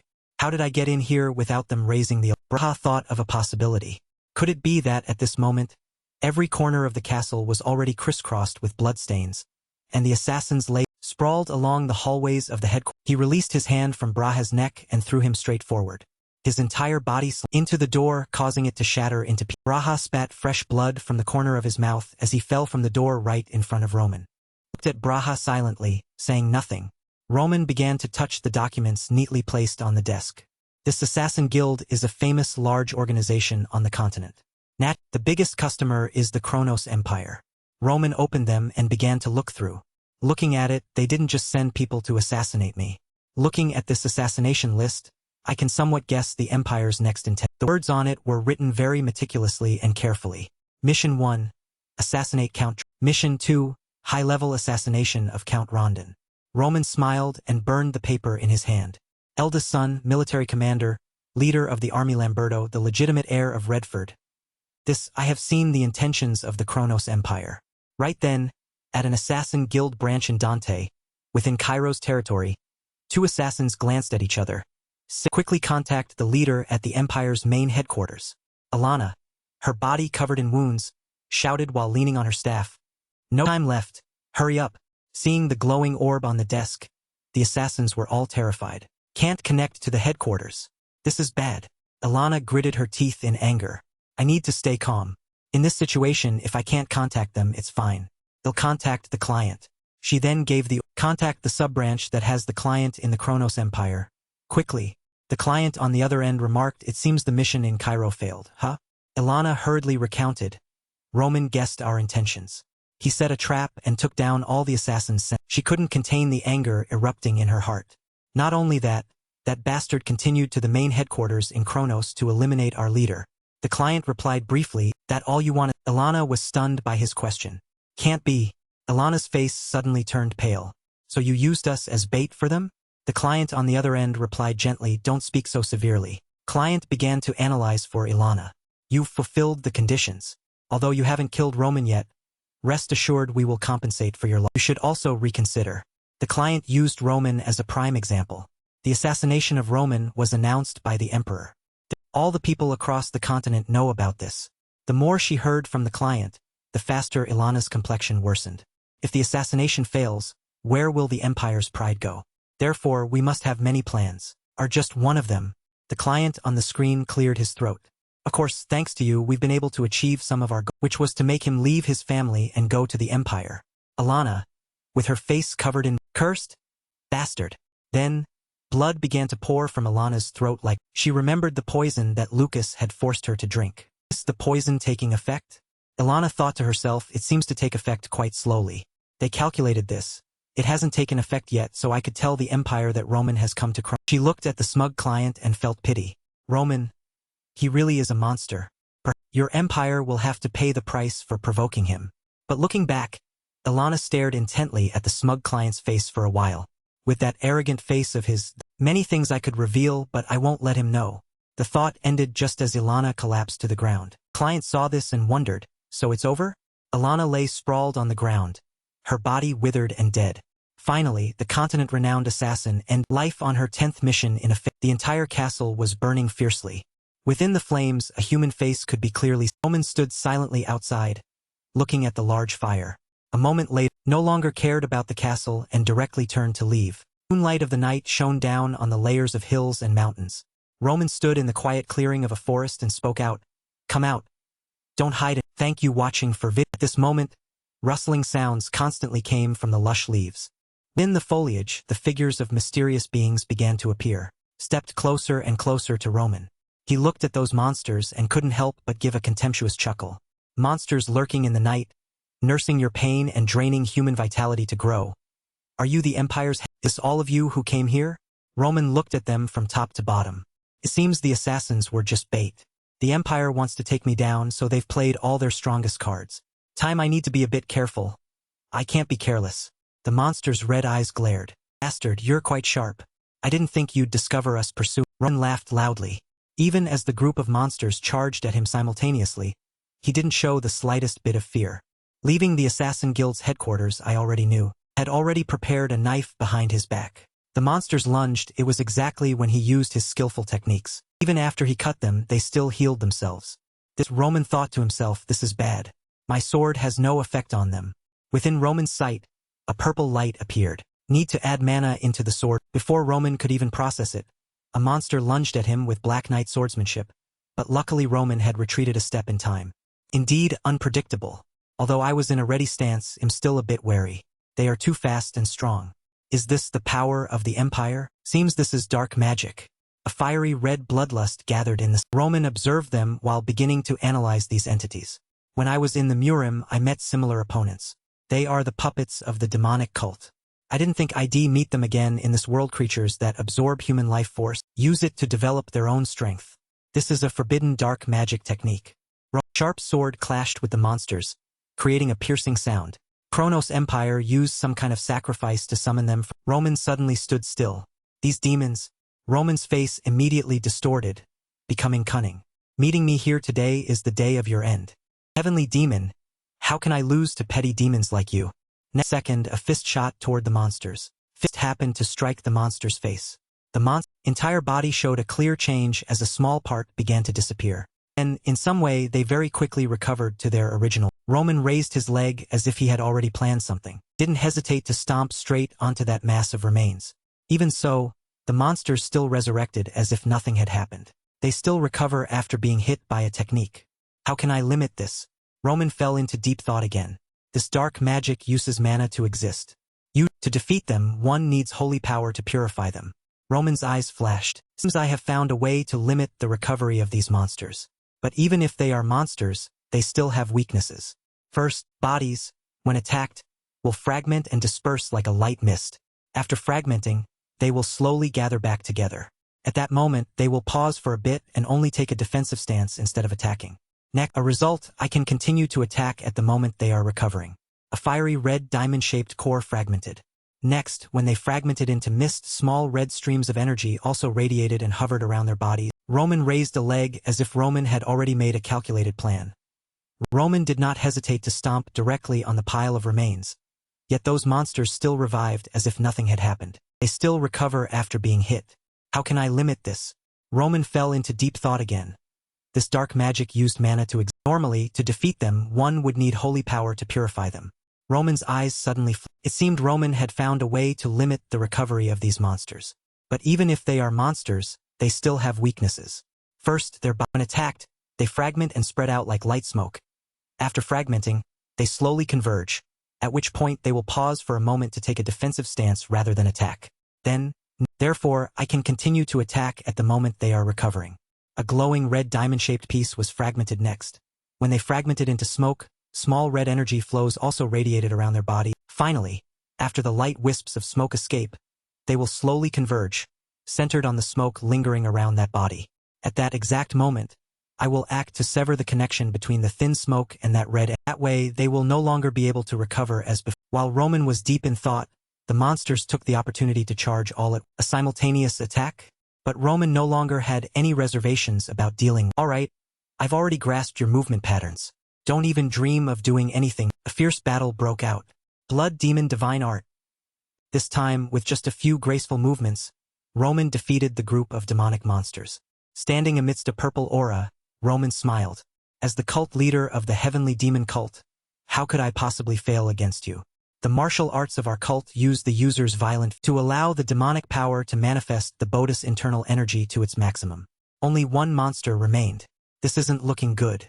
Those demons have completely failed against this battle. The assassination attempt failed this time. Without a second thought, the monster turned and fled at a breakneck speed. I need to retreat quickly. As the creature flew away rapidly, it reconsidered Roman's ability. Roman is far more dangerous than I knew. It recalled past battles. Those previous fights hadn't shown the full extent of the strength he now possessed. Because of that, the strategy to deal with him was completely inaccurate. The monster accelerated even faster. This failure is too humiliating. It's fine. If I fail, I'll try again next time. Suddenly, the creature felt something was not quite. The monster looked down and let out a cry of its legs had been severed from its body at some unknown point. My legs. Since when? Roman wore a very serious expression, though he was also slightly surprised. He stood before a figure wrapped in white bandages whose legs had been cut off, fearfully crawling backward, leaving a. He thought to himself, so all my evil subordinates have been taken down by him? Then, he held out a communication jade toward the creature and now only you are left. Contact the Empire and report everything exactly as. The creature appeared extremely panicked and terrified, its red and black eyes wide with fear. Then, a voice emerged from the blue jade. Have you finished off that Roman? Replied tremblingly. Your subordinate has failed completely. Hearing this, the voice became furious. What do you mean you failed to take him down? With a sharp blade pointed at it, the creature could only say, that is correct. Baron Jackton, everything you predicted about him was entirely wrong. Sweating profusely, the creature continued, I summoned immortal demons from hell, but they were all defeated and destroyed. Personally took action and used charms on him, but I couldn't succeed in taking him down. Kneeling before the jade, the wrapped mummy Roman is a demon. His strength is immeasurable. Baron Jackton understood and said, seems you are there, Roman, controlling my subordinate, aren't you? Hearing this, Roman wore a satisfied smile. Knowing Roman was there, the Baron turned to speak to him. You truly are skilled. Not only did you enter the Empire to attack the Assassins Association headquarters, you also dealt with the demons summoned from hell. The scene shifted to Baron Charlin, who was frowning in irritation. Our plan to assassinate you may have suffered a defeat for now. He slammed his hand on the table to vent his anger. Of course, our Kronos Empire won't give up the plan just because of this. He stated the issue clearly, refusing to yield, and told Roman, you are a thorn in our empire's side. If we fail the first time, there will be a second. We won't stop until we have our empire will not give up. He looked down on Roman openly. Today you might be able to resist us, but tomorrow that is not certain. A tiny individual like you is bound to fail eventually. But it was Roman who should have said those words. Seeing that the man didn't fear death, Roman scoffed.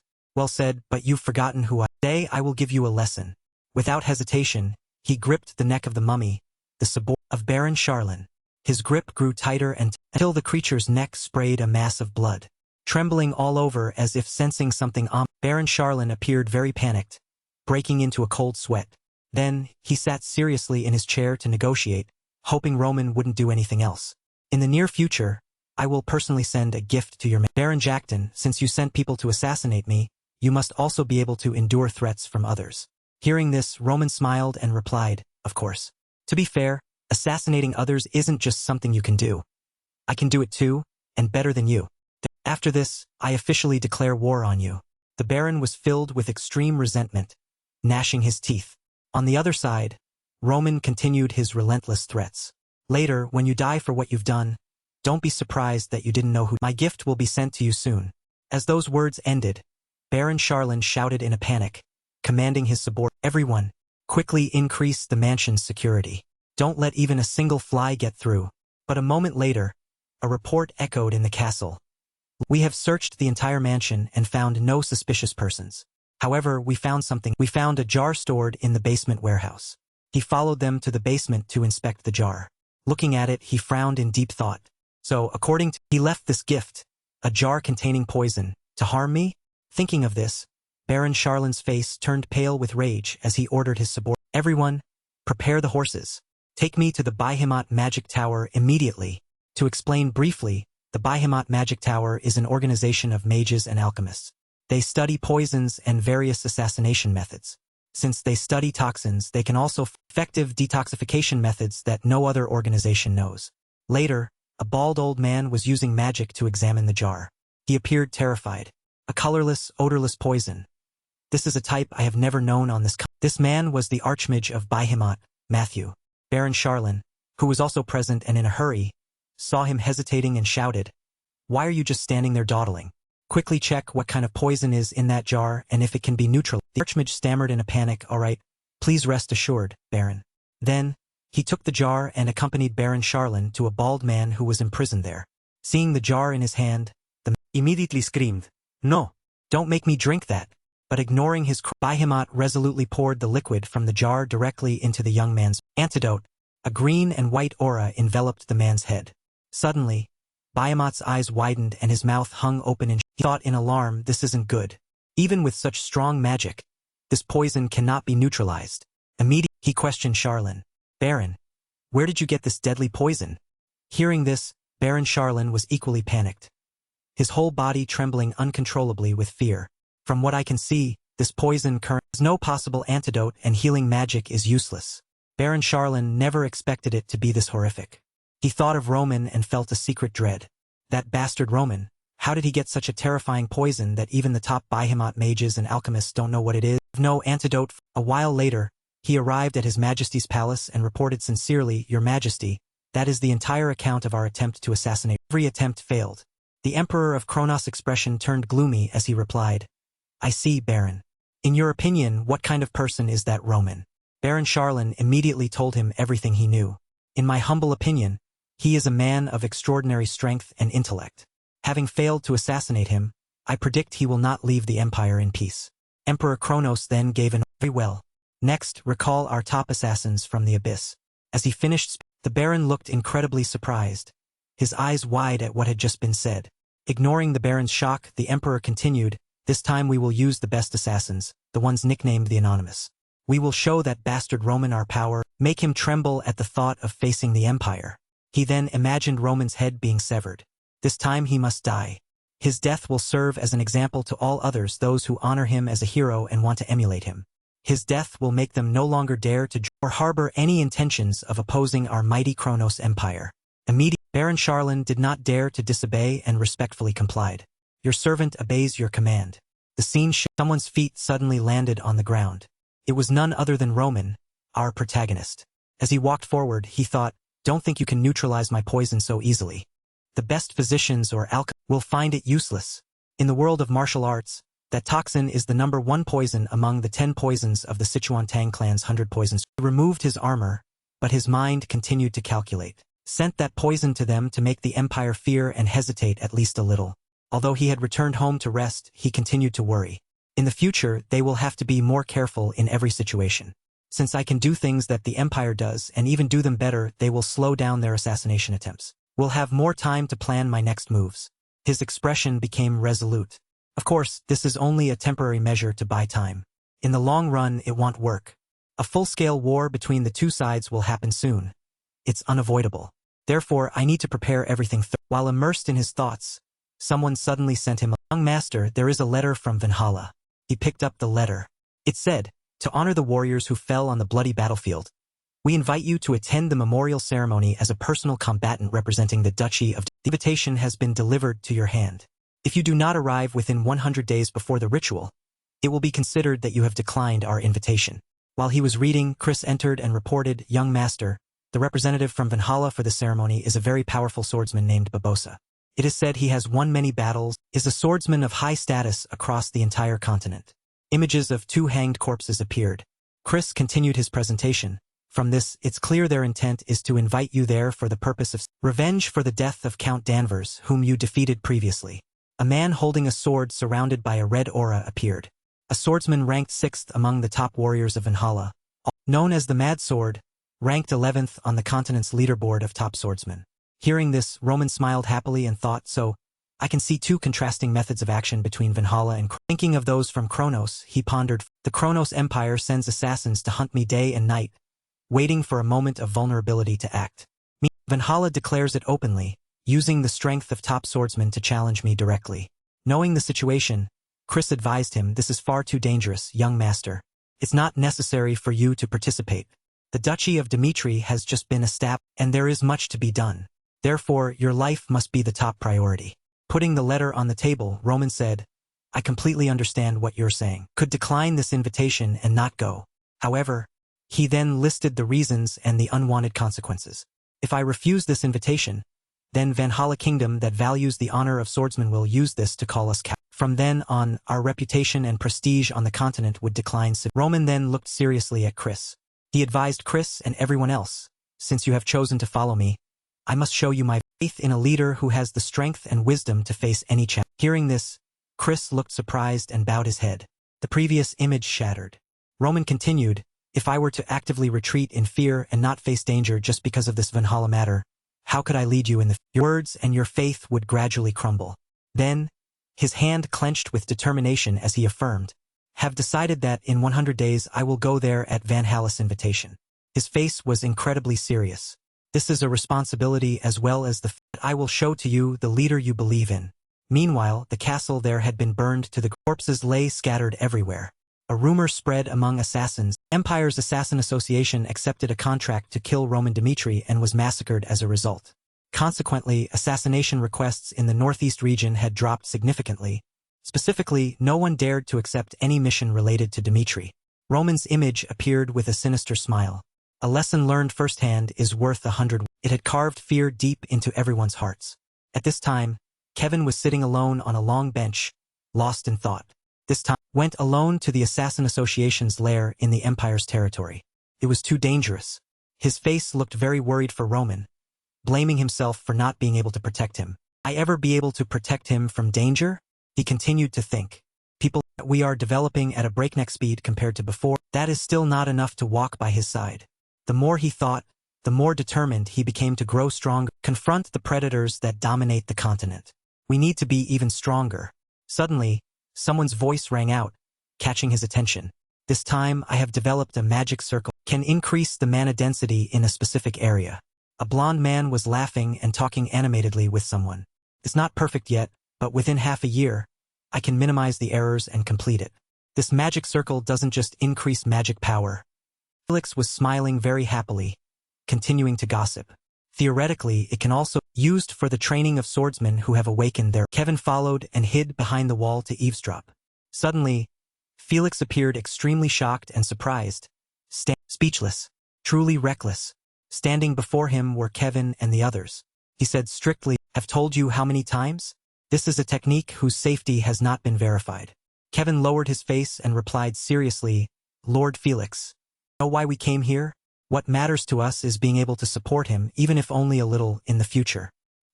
Felix was no less surprised, his eyes wide as he looked at him. Thinking of Emperor Kronos, Kevin continued, "Because the enemy we must face, an empire that has dominated as the strong for hundreds of years." Hearing this, Felix understood, yet he still cautioned them carefully. "Remember this, the most important thing is safety."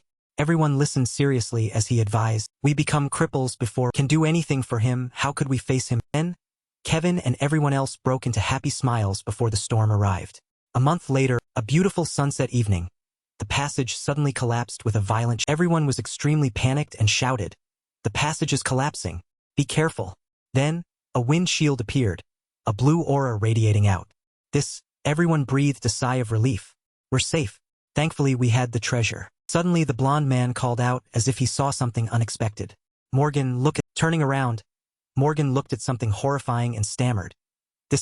Before them was a large void, emitting a blue light.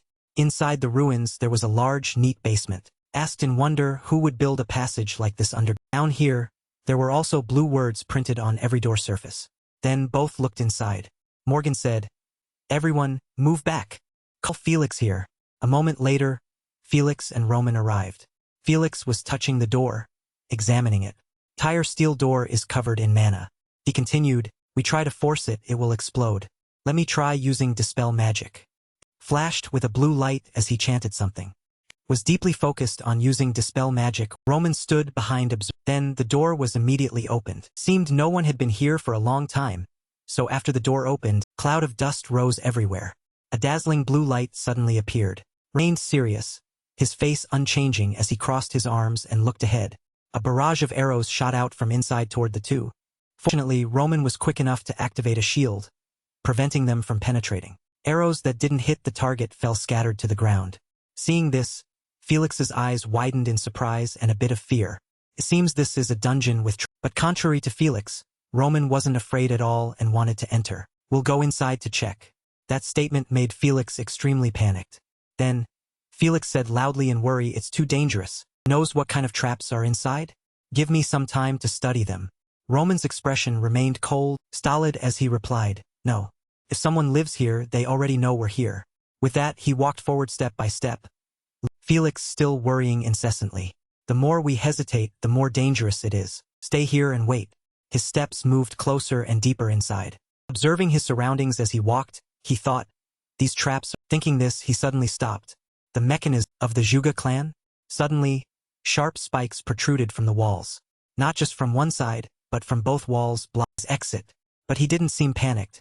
He remained very calm. Hundreds of sharp spears lunged directly at him. A loud explosion occurred. Rocks shattered, and dust was everywhere. Dust cleared. Roman looked forward with an ice-cold expression. Spears had been blocked by a purple circular shield. When the arrow struck, it also shattered into pieces. Stood still, holding his sword tightly.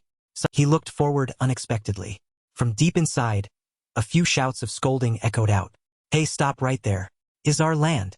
If you take one more step, I cannot guarantee your life." Not to be outdone, Roman pointed his sword forward and introduced himself. "I am Roman Dmitri, the eldest son of the Dimitri family. Endless mountains are Dimitri territory. You are the ones who should reveal yourselves and state your identities. Man with a brown beard replied, Nonsense. Clearly this place is. Before he could finish, Roman got straight to the point. I didn't come here to negotiate with you. The Endless Mountains are Cairo's territory, and Dimitri has inherited the right to manage this place. You maintain that attitude, I will consider you enemies. That, a pair of legs walked toward him step by step, cursing, damned humans. A dwarf with a long beard appeared, warned Roman, Don't try to impose human laws on us. Seeing this, Roman's eyes widened in surprise. Dwarves? This man's hands were trembling, yet he still talked big from a distance. Ancient times, we have settled underground in this place. Roman thought, You're trembling. Not just one, but a whole group of dwarves stood before him, making him wonder, race living in the endless mountains? How should I deal with them? Then, his body emitted a serious aura as he said, As you say, this place may be your land. What I need is a guarantee that you will not pose any threat. The dwarf's mouth hung open in shock. Guarantee? How could we? Saying much, Roman tightly gripped his glowing pink sword and pointed it forward in silence. Seeing that sword, the dwarf wasn't afraid but instead wanted to touch it. Can you let me see that sword? Never encountered a case like this, Roman was confused. Seeing him hesitate and not answer, the dwarf laughed cheerfully and pleaded, 5 minutes? 3 minutes. Just give me that sword to look at, and I will consider compromising with you. As soon as Roman Dimitri agreed, the group of dwarves swarmed around to look at the sword, praising it incessantly. This world, such a sword exists? The hardness, the shape, everything is perfect. They were so focused they didn't even care about his presence. Dwarves elsewhere have created it, carries the breath of nature. The leader of the dwarves quickly turned to ask him, Who created this sword? Not hiding anything, Roman Dimitri responded decisively, Created it. After hearing his answer, the leader was stunned and exclaimed, What? Really? Feeling skeptical, he decided to verify it himself. Dwarf leader closed his eyes and used a memory afterimage technique. Read the experiences of the sword. Appeared, countless hammer strikes falling in the red fire. Burning passion brought tears to the leader's eyes. After a silence, he began to speak to Roman. Sir, perhaps you could. Any hesitation. He earnestly knelt and continued. Please help us. Bowed his head and pleaded with Roman Dimitri. Please reclaim our land. Although maintaining a calm attitude, Roman was quite interested in this request. Reclaim your land? What do you mean? The dwarf leader looked up and explained, Did you know why we dwarves settled here? Through his narration, the majestic homeland of the dwarves appeared vividly. The Endless Mountains is a name given by humans. This mountain range has an end. The dwarf leader continued in detail, that place is called a harmonious world where different races live together. That happy time, he solemnly confessed, we came from there. Snow and ice covered the ground on all sides. In a very distant era when the human world was not yet developed, unexplained cold occurred above the mountains, causing the land to freeze. He continued, during this period of hardship, even the world tree, the foundation of this world, withered, was truly the beginning of a disaster for us. He felt immense pity. Races living in Arcadia succumbed to the cold and famine. This is also the reason we were forced to leave our land. It was our dwarf ancestors who had to leave their homeland to survive. Although interested, Roman Dimitri's patience had limits, so he coldly interrupted. This is quite long, isn't it? The dwarf leader broke into a sweat and stammered. Ah yes, began to speak of the main matter. And so we settled in these endless mountains. He continued honestly, a few decades ago we discovered a flame demon deep underground. Needless to say how shocked he was at that time. Mind calculated continuously, weighing the pros and cons of this flame demon. It is a dangerous power that could burn the entire world. But if used in reverse, it is the only hope that can melt the world tree. Even painstakingly created this meeting with Roman Dimitri, so he became even more resolute. I saw you controlling fire freely in the sword's memories. Perhaps our meeting is the will of heaven. Most respectful tone, the dwarf leader stated his request. Earnestly beg you to bring the flame demon to us. For the fate of the entire race, he decisively made an oath of honor to Roman Dimitri.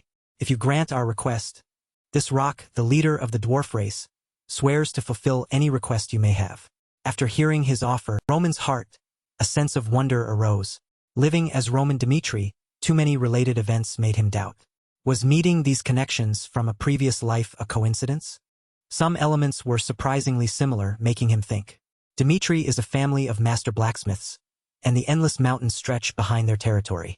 Having been reborn, he became even more cautious when making a decision. Similar to the 100,000 great mountains of the heavenly demon cult. Although walking a different path than his previous life, past experiences had helped his current life immensely. After hesitating for a long time, he finally made a decisive choice in his heart. Let's see what has led me here. He agreed to the dwarves' request. I accept your offer. The leader of the dwarves immediately became much more excited and joyful. He quickly led Roman to the sea of lava where the flame demon resided. Pointing the way, he carefully explained, "From here on is an area that even we cannot enter. The demon is a dangerous creature. Please be careful." Facing the churning sea of lava before him, Roman Dmitri only reassured him, "Need to worry." Just like that, he stepped onto the surface of the lava. Steady steps, he crossed it with soaring determination. "Whatever has led me here, will live for what I believe in and follow it." Quickly approached the blazing flame demon at the center of the lava sea. Looking around, it continuously erupted, countless sparks. He thought to himself, it's like a miniature sun. Cloak was soon scorched by the heat of this place. Some dangerous burn marks appeared on his face. Its power is truly, he had to silently acknowledge it, heat that far exceeds immunity to heat and cold. If so, an ordinary person in this situation would have run away long ago. But with the protagonist's aura, Roman Dmitri resolutely pressed on toward the flame demon with the reckless thought that the way to resist this fire is to absorb it. Eyes burned intensely as he silently chanted, "Blazing fire, divine art." Body erupted with a powerful surge of energy. His arm reached out straight toward the demon with the thought, "Come here, flame demon." Even though his arm was covered in numerous wounds, he still refused to stop. "If the path I take and the goal fate desires are one, that is not the result of destiny." His faith grew stronger as he saw the flame demon gradually approaching him. "It is the life I myself have chosen. Thank you watching for vid." Dmitri's eyes widened without blinking. They were quickly filled with excitement. The flame demon was beginning to accept him, the one blessed by the fire. "Accept it. Destiny has been bound to you by a strong link." Soul drifted in his consciousness. In a decisive tone, he replied to the flame demon, "I don't care who you are." He reached out both hands with the intent to dominate completely. "You want to go with me? Obey my commands." The flame demon shone brightly and then told him with satisfaction, "Answer is wonderful." After subduing Roman Dmitri quickly returned to the cliff where the dwarf leader was waiting. Flame demon in his hand, he appeared heroically from the lava sea. The dwarves were stunned by this triumph. He actually succeeded. "Thank you watching for vid." Looked down silently at the blazing flame demon. Without hesitation, he handed it to the leader of the dwarves and told him, "Take it." In the leader's head, he was in turmoil, thinking, from generation to generation, our ancestors have taught us human greed is disgusting. Facing the flame demon and Roman Dmitri, his thoughts had somewhat changed. This person is different. Took the flame demon from Roman's hand. All the dwarves present bowed as one, showing their respect. "Thank you truly. From now on, the dwarf race will be loyal to you, Roman Dmitri." Agreement was a success. He smiled with satisfaction and committed to them, that is, Dmitri will never be hostile toward dwarves. Since he also benefited from this agreement, fire of the flame demon had partly taken residence in his dantian. His brain was working at full capacity for his upcoming plans. "I need to think about how to use the flame demon in the future." After dealing with the dwarves, another headache-inducing issue arose. Continental Bank has sent an ultimatum. Administrator Redford urgently explained that in half a month, if we don't pay 100,000 gold, they will exercise the lender's rights. So Redford will collapse. Viscount London of Redford asked tensely, "Is nothing left to negotiate?" The administrator replied helplessly, "No, the bank was very firm." The forced response from the bank made him rub his aching head with a heavy sigh. Devotion he had shown all those years was clear to everyone. For all those years, Viscount London had worked tirelessly to save the country.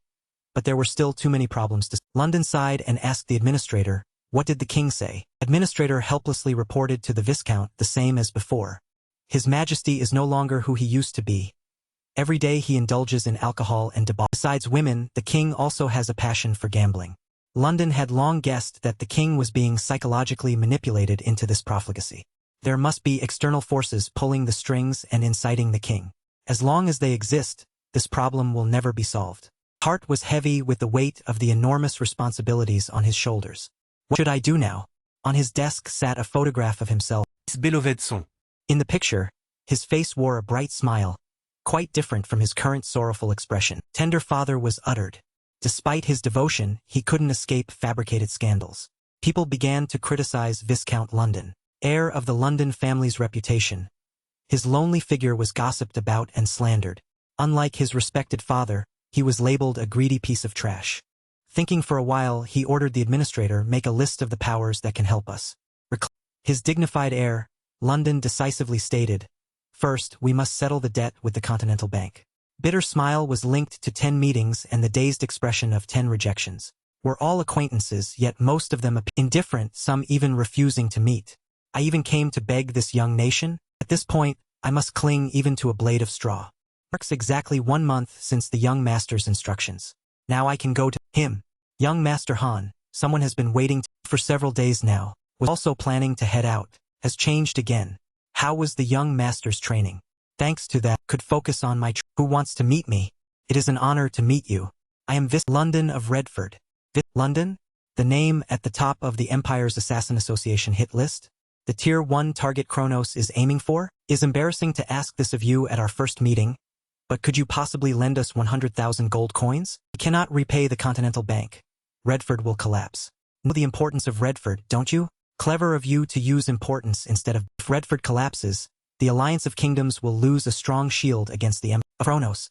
Therefore, please help us. Redford cannot hold out without help. Outside, I have heard the rumors about the wealthiest man in Redford, the one who seized others' property and accumulated vast wealth through ruthless business tactics. However, all people call you trash or a cold-blooded miser. The Viscount London I meet today is far different from the rumors. Explain to me why you are striving so hard for Redford. I was always monitored within the Empire. Could not become a person who was both patriotic and wealthy like my father. Therefore, I chose a path opposite to my reputation. People whose assets I seized and pushed into bankruptcy were all those colluding with the Empire. I could not continue to watch the country collapse and the people suffer. I am certain that the Kronos Empire is the one behind everything pulling this. To guarantee this agreement, I would like to use the London territory and our ancestral treasure as collateral. If Redford can be restored to its former state, London family and all of Redford will forever remember your benevolence. Thank you watching for Really? Truly? So do your very best. As Cairo did, find every way for Redford to survive. The opportunity will come.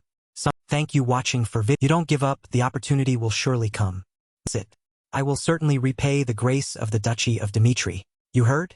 The memorial festival for the spirits of the Valhalla warriors is about to Bosa, one of the 12 Saint Blades of the continent, has specifically named Roman Dimitri as his. Will this be the first time the continent witnesses a top-tier powerhouse who doesn't belong to an empire? Roman Dimitri declined the invitation. He must be scared. That's expected. Even people like Butler, Nicholas, or Gustavo, though among the continent's strong, are only mediocre. Even if they attacked at once, they wouldn't be a match for As expected, he's just a frog in. Valhalla is making very blatant moves, so we must respond accordingly. Thank you watching for Do you exclude me from the trip to Valhalla for this reason? Trip is not merely dangerous. Dimitri would be very vulnerable without me. I need the most trustworthy person to stay in Dimitri, and I have decided that person is you, Kevin. Trust me instead of Chris? You for trusting me. I will do my best to protect Dimitri. Easy to deceive. Now on, I will have to fight in an impossible. That is why I need to set a precedent. Thank you for trusting me. I will do my best to protect Dimitri. Fragmented. Thank you watching for From now on, I will have to fight in an impossible. That's why I need to set a precedent. The 12 swords of the Empire are not invincible. Wind blew, making the trees sway and the leaves fly with the. Bai Zhonghe walked with Viscount London in the flower garden and asked, "Sir, why don't you tell them the." Hearing that, the Viscount thought of the image of a blonde man holding a glass, leaning on one hand, while a pink-haired girl leaned against him. He said, "The problem of Redford isn't just the king's responsibility. Even if he is deposed, a country without a monarch would be even more chaotic." As he spoke, he thought of people rising in rebellion amidst the flames. I would bear the criticism myself than let that. So until Redford can stand on its own, the people don't need to know the truth. The Viscount spoke with a smiling face and a gentle voice, not thinking of himself.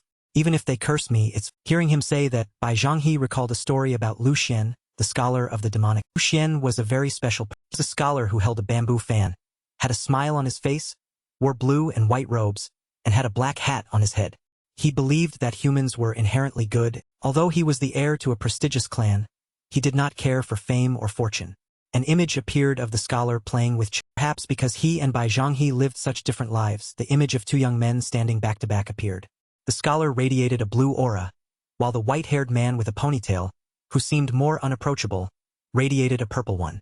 The contrast was they were drawn to each other and often spent time playing chess. Sitting on a stone platform, the white-haired man said, "I heard you went to the mountain village and helped them. You perform good deeds out of kindness, but the people will wait for you forever because of those actions." The white-haired man said and if you don't show up anymore, they will become angry and resent. Because human nature is to desire twice what they have given, whether they are poor or rich. There is no difference. Hearing that, the scholar smiled and said, "People may curse me as you say, but I only do what my heart tells me." He spoke gently because it was what he wanted to do, regardless of the outcome. There must be someone like me to maintain the balance. The white-haired man thought, balance, huh? And then smiled. That's true. Even though you are different from me, I don't hate you. A year later, Lu Xian was found naked in that village. He lay face down on the cold ground, covered only by a torn mat. But the man who saw did not feel heartbroken, but only said, "How Bai Zhanghe wasn't heartbroken, but he acted." On the day Lu Xian died, Bai Zhanghe burned down the entire village, engulfing it in a sea of fire to avenge his. He took countless lives before finding the person who killed Lu Xian. I was wrong. I just saw the beautiful clothes, so I had no intention of killing. Zhanghe grabbed the man and slammed it against a stone wall with a fierce, "Whether poor or rich, humans are just humans. If you continue to sacrifice yourself, one day you will be forced to." Looking at the Viscount, Bai Zhanghe remembered Lu Xian. Early the next morning, a carriage was parked in front of the gate. Bai Zhanghe stood to see off Viscount London. "Thank you for your..." The Viscount smiled and said, "I will return to Redford and repay the..." The two shook hands in farewell. The carriage began its... When it reached the center of Red, it was already dark. The Viscount sat in the carriage, looking at chest beside him, remembering Bai Zhanghe's warning to be careful. The moment the people realize the London family and the Redford kingdom are no longer far apart, it's easy to understand what will. Bai Zhanghe had spoken with a serious face to make the Viscount understand that sacrifice is not the only way to protect them. The Viscount closed his eyes and smiled, thinking, Roman Dmitri. If only he were a man of debt to the Golden Bank is just the beginning. I will take this opportunity to change. At this moment there was a sound of screaming. "Ah! Thank you watching for There's gold inside. Where are they?" A crowd rushed out, demanding to seize the chests, surrounding the two carriages. The soldier shouted, "Protect the carriage." Where did these people come? There were so many of them. There was no other. The soldier was forced to release his aura. Sword. A sea blue light appeared. In one stroke, just as the people around were dealt, a child appeared, pointing a sword at the soldier, surprising him. Then the soldier was and fell. Cough. Then people used stabbing the soldier in the stomach.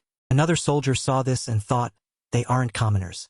Who on earth? Just as he thought that, a needle was stuck into his neck. A person wearing a gray cloak that completely covered their. The person held a blowpipe behind the crowd, causing chaos. This thing made him lose his strength gradually. As down, someone held a wooden stick, hit the soldier's nape. A voice shouted, "Stop right!" Viscount screamed, "The assets on this carriage are to pay the country's debt. You are people of Redford, you must not attack us. Please stop. Without this money, Redford will have no As soon as he finished speaking, a man appeared above him, holding a wooden. Jacqueline said, "What nonsense are you talking about? You lowly traitor?" With one hit the Viscount's head. "The carriage. Oh my God. It's gold. It's gold." The Viscount lay on the ground, his head covered in blood, his eyes narrowing as he muttered, "Please." He looked at the people holding the gold with joyful smiles. His eyes closed into dark. Elsewhere, Bai Zhanghe was riding his horse to greet everyone, preparing for battle. The cheers of the people echoed. "Roman, Roman, give those Valhalla bastards a lesson they'll never for the glory of the Dmitri Duchy." He and a group of soldiers rode out of the city gate with the people's trust on their shoulders, along the presence of Kevin. "I will definitely protect young Master Dmitri." Hans stood by, praying, "Take care, young master." Elsewhere, Lucas, thank you watching for riding a horse at full speed to quickly report the news to the young man. At a certain inn, two men were talking. "Jacqueline, I just heard a rumor that the London family is plotting to steal all the national assets. Tomorrow morning they will take that money and flee to the Dmitri." Hearing that, the man angrily slammed his glass on the table. "What? Those traitorous..." Then he stood up, put his foot on the table, and shouted, "I will never sit idly by while those traitors run rampant. Everyone, stop!" Viscount. Everyone around stood up, raising fists to show their determination, and shouted, "Jacqueline, Jack!" Elsewhere, people were surprised. How much money is this? It must be at least several 100,000 gold. Two men looked greedy seeing so much. Jacqueline stood to the side looking at the gold, thinking, this money is enough for the people of Redford to live well for at least a year. Truly, the Londons are looking at the chests of gold with resentment. He called out to everyone. All citizens of Redford, gather. Now I will distribute the gold stolen from the London Being that, everyone ran. Jacqueline was convinced that he was a hero doing a righteous deed, taking from the rich to give to the poor, with a proud smile on his. Elsewhere, the administrator of Redford and the administrator of the Golden Bank were meeting. Sir Administrator, I believe the Golden Bank will sympathize with the situation of the Kingdom of Redford. However, up until now, you have not only failed to pay the principal but cannot even pay the I am truly sorry. Viscount London is not one to break a promise. Something must have happened on the way. The administrator's face became flushed, but the other administrator refused to listen and shouted, stop making excuses. You are the representatives of Redford. Yet you keep delaying. The day is the deadline, yet you didn't even bother to After saying that, he stood up and said with a cunning face, it seems Viscount London has abandoned Redford to save him. The man opposite became worried. At that moment, some unexpected happened. The success. Thank you watching for the Dimitri Duchy. Lord Roman Dimitri had arrived. Seeing that, the Redford administrator cried. Roman said with a smiling face, I'm late. Can we start the main discussion? Golden Bank administrator asked, what are you doing? Roman picked up the teapot and spoke while drinking. Viscount London ran into some trouble. I am here as his representative, so you can speak. As the representative, you must be well aware of the situation. The Golden Bank has placed Redford on the bad debtor list. He crossed his arms and spoke seriously. To recover the debt, we will stop at nothing. Our time is stop beating around the bush.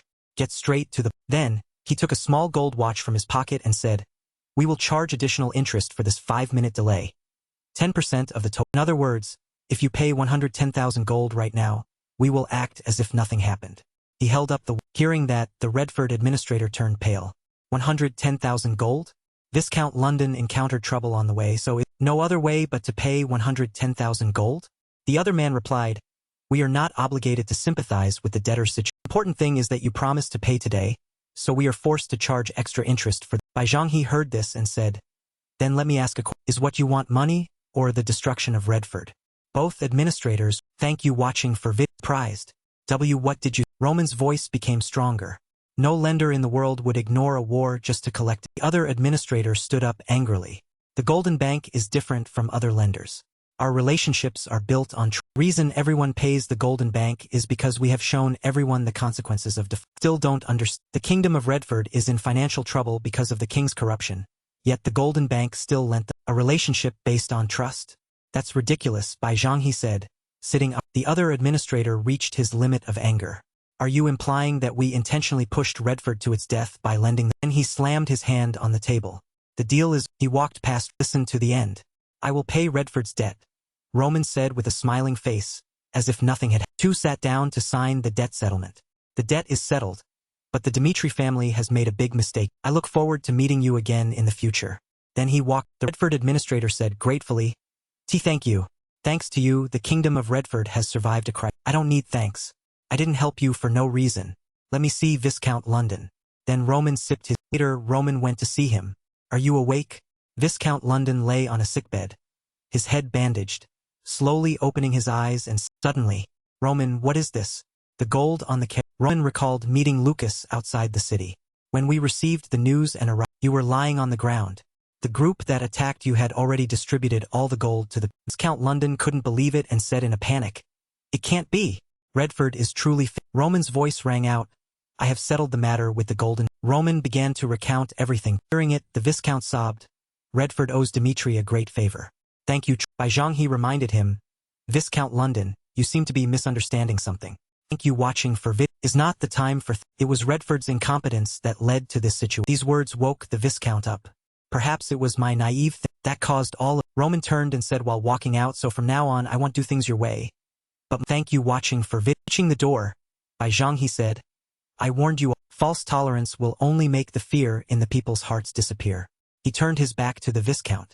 And then, no one can predict what will happen. But you chose to trust the people. Your choice was Viscount sat on the bed dazed. You broke your promise to me, and 100,000 gold cannot solve the problem. Without me, the Kingdom of Redford would have been swept into the vortex of war. Images of death and suffering. The Viscount sat on the bed with a guilty face. I'm sorry.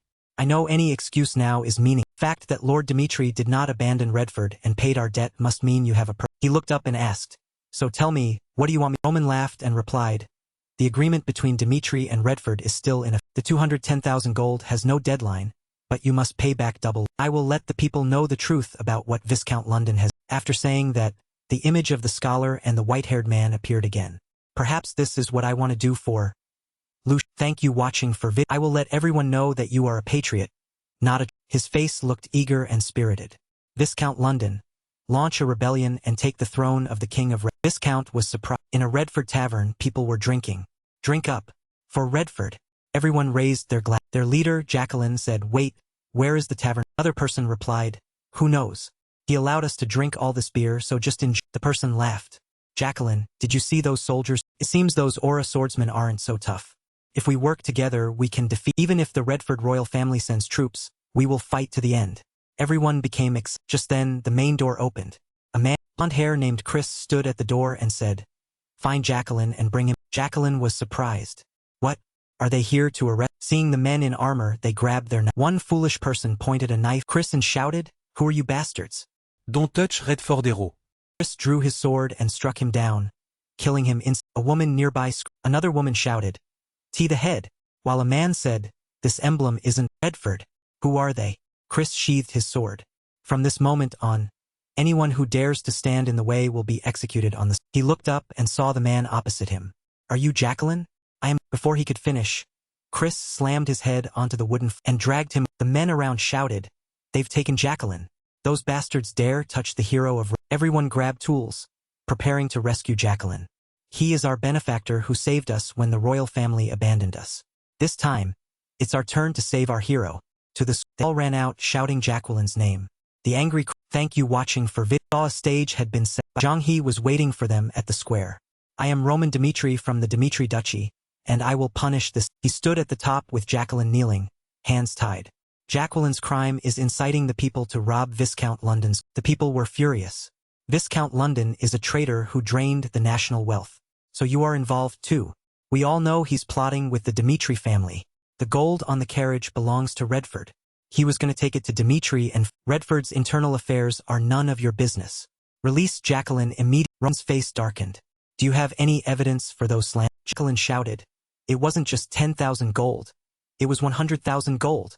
If it wasn't for fleeing, why else would there be so? You're saying that's just your speculation? Jacqueline retorted. Don't dodge the question. It's the truth. Viscount London is trash that everyone in Redford. Then Roman threw a rolled-up doll onto the ground for him to... Golden Bank confirms that Lord Roman Dimitri of the Dimitri family has paid 110,000 gold on behalf of the Kingdom of Redford for loans from the Golden... Roman said that 100,000 gold was to pay Redford's debt. After receiving an ultimatum from the Golden Bank, Viscount London found me and begged for... Your foolish actions have forced Redford to pay an extra 10,000 gold in interest and lose another 100,000 gold. This is the truth you've denied. Jacqueline refused to believe it. Lies. It must be fake. Viscount London is a piece of trash who abandoned the country in its difficult... While the people suffered hunger, he hoarded wealth by competing unfairly with other merchant groups and lived a luxurious life we couldn't even dream. Roman said again, I said I need evidence. Your words do not prove Viscount London is a traitor. Jacqueline's face looked blank. Then Roman spoke at length about their actions. If any of you can provide evidence that Viscount London is a traitor, I will release Jacqueline immediately. Is the person you are condemning truly a... The people below began to whisper. Someone asked, is he telling the truth? Another said, now that I think about it, my friend disappeared after going to apply for a job at Baron Green's manor. At the time, I thought he'd gone to the capital for merchant. On the stage, Bai Zhang he said sternly, I asked Viscount London why he accepted such a bad reputation and criticism to protect the... He said in this age full of hatred, if the king only becomes the target of criticism because of the flames of rebellion engulfing Redford would not just be a riot like today, but a revolution that could overthrow the whole... Bai Zhang he turned to the kneeling prisoner and asked, Jacqueline, was this riot orchestrated by you? His words made him flinch. His voice became stammering. What? Before he could finish, Bai Zhang he interrupted. The transportation of gold by carriage to solve the issue with the Continental Bank was a secret known only to those involved. Who revealed that information? Bai Zhang he emphasized every word, looking sternly at Jacqueline. Is that person here? Jacqueline stammered it was the tavern. Then he flinched again as a thought arose. I haven't seen him since yes. Zhang he continued.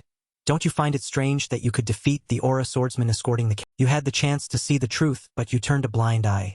Roman's eyes lowered as he looked at the kneeling. Remembering the people who helped sell out the country, he continued bitterly, "You were manipulated by the traitors of the Empire and crossed a line from which there is no. Because of that, Viscount London, who always gave his heart to the country, had to shed blood, and innocent soldiers lost their lives." Images of the fallen soldiers appeared before. Once again, Bai Zhanghe looked at the man with eyes as cold as ice. "Jacqueline, do you truly think you are the hero who saved?" Jacqueline froze, terror evident in his eyes as he looked at Bai Zhanghe. After hearing those words, the hands tightly gripping weapons relaxed. Other weapons were thrown to the ground. Jacqueline bowed his head, his heart in turmoil. He began to question himself. Was it all a lie? What have I? He recalled a day at a bar when he told someone, "You're suffering quite a bit, aren't you? Working for a traitor like London, you must be." The other man hesitated but then said, "Viscount London isn't as bad as everyone." Jacqueline frowned. "Huh?" The man smiled awkwardly. "I can't tell the truth, but please don't hate him too." Jacqueline sighed, thinking, "Not a bad guy? He's been brainwashed." Back in reality, Jacqueline exhaled, his face full of confusion. "I have committed an unforgivable mistake." A weak voice rang out. "I'm sorry." I'm sorry, catching Bai Zhanghe. Jacqueline bowed his head in regret. I'm sorry, I'm truly. His voice trembled. What should I do now?"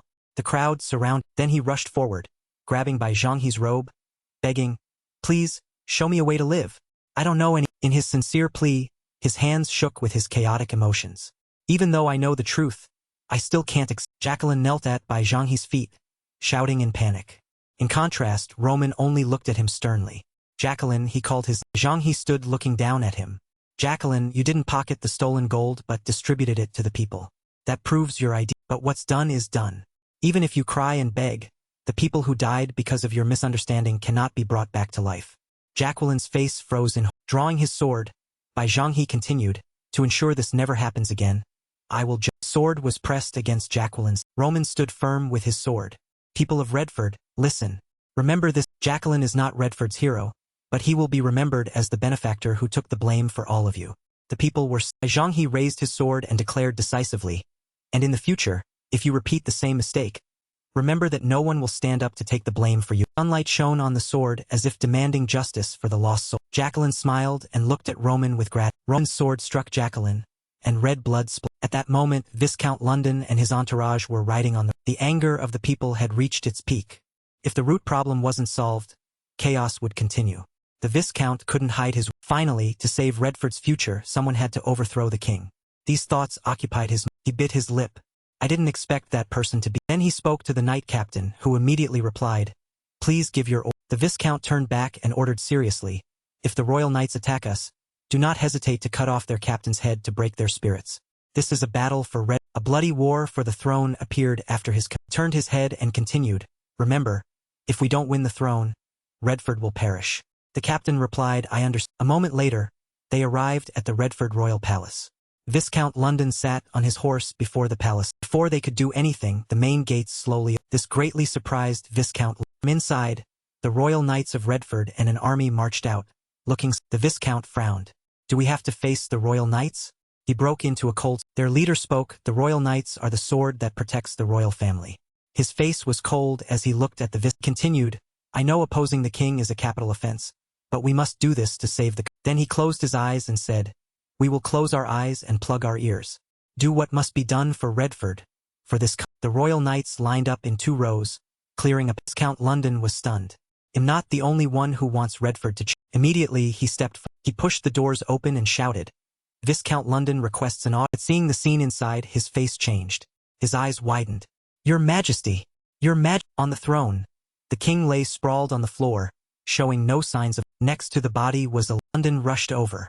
The letter contained the king's confession.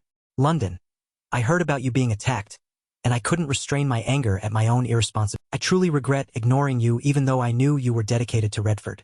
I decided to reveal the truth and leave this letter for you." London held the body, unable to hold back his tears. But the king was gone. The letter continued, "One day I received a letter. If I didn't live a debauched life, they threatened to kill my London read the suicide note, holding the bloody king. "I ignored it, thinking it was a joke, but it became reality." London's face darkened. "Who dared to threaten the Redford royal?" Horrified, he screamed in his heart. "Who?" The letter continued, and everything had come true. London gripped the letter T. He not only murdered my eldest son but also took the life of my little daughter. An image appeared of a bloody teddy, and now my second son is suffering through the pain they inflicted. London saw the pain the second prince had to keep his life temporarily. He must secretly drink the antidote they provide.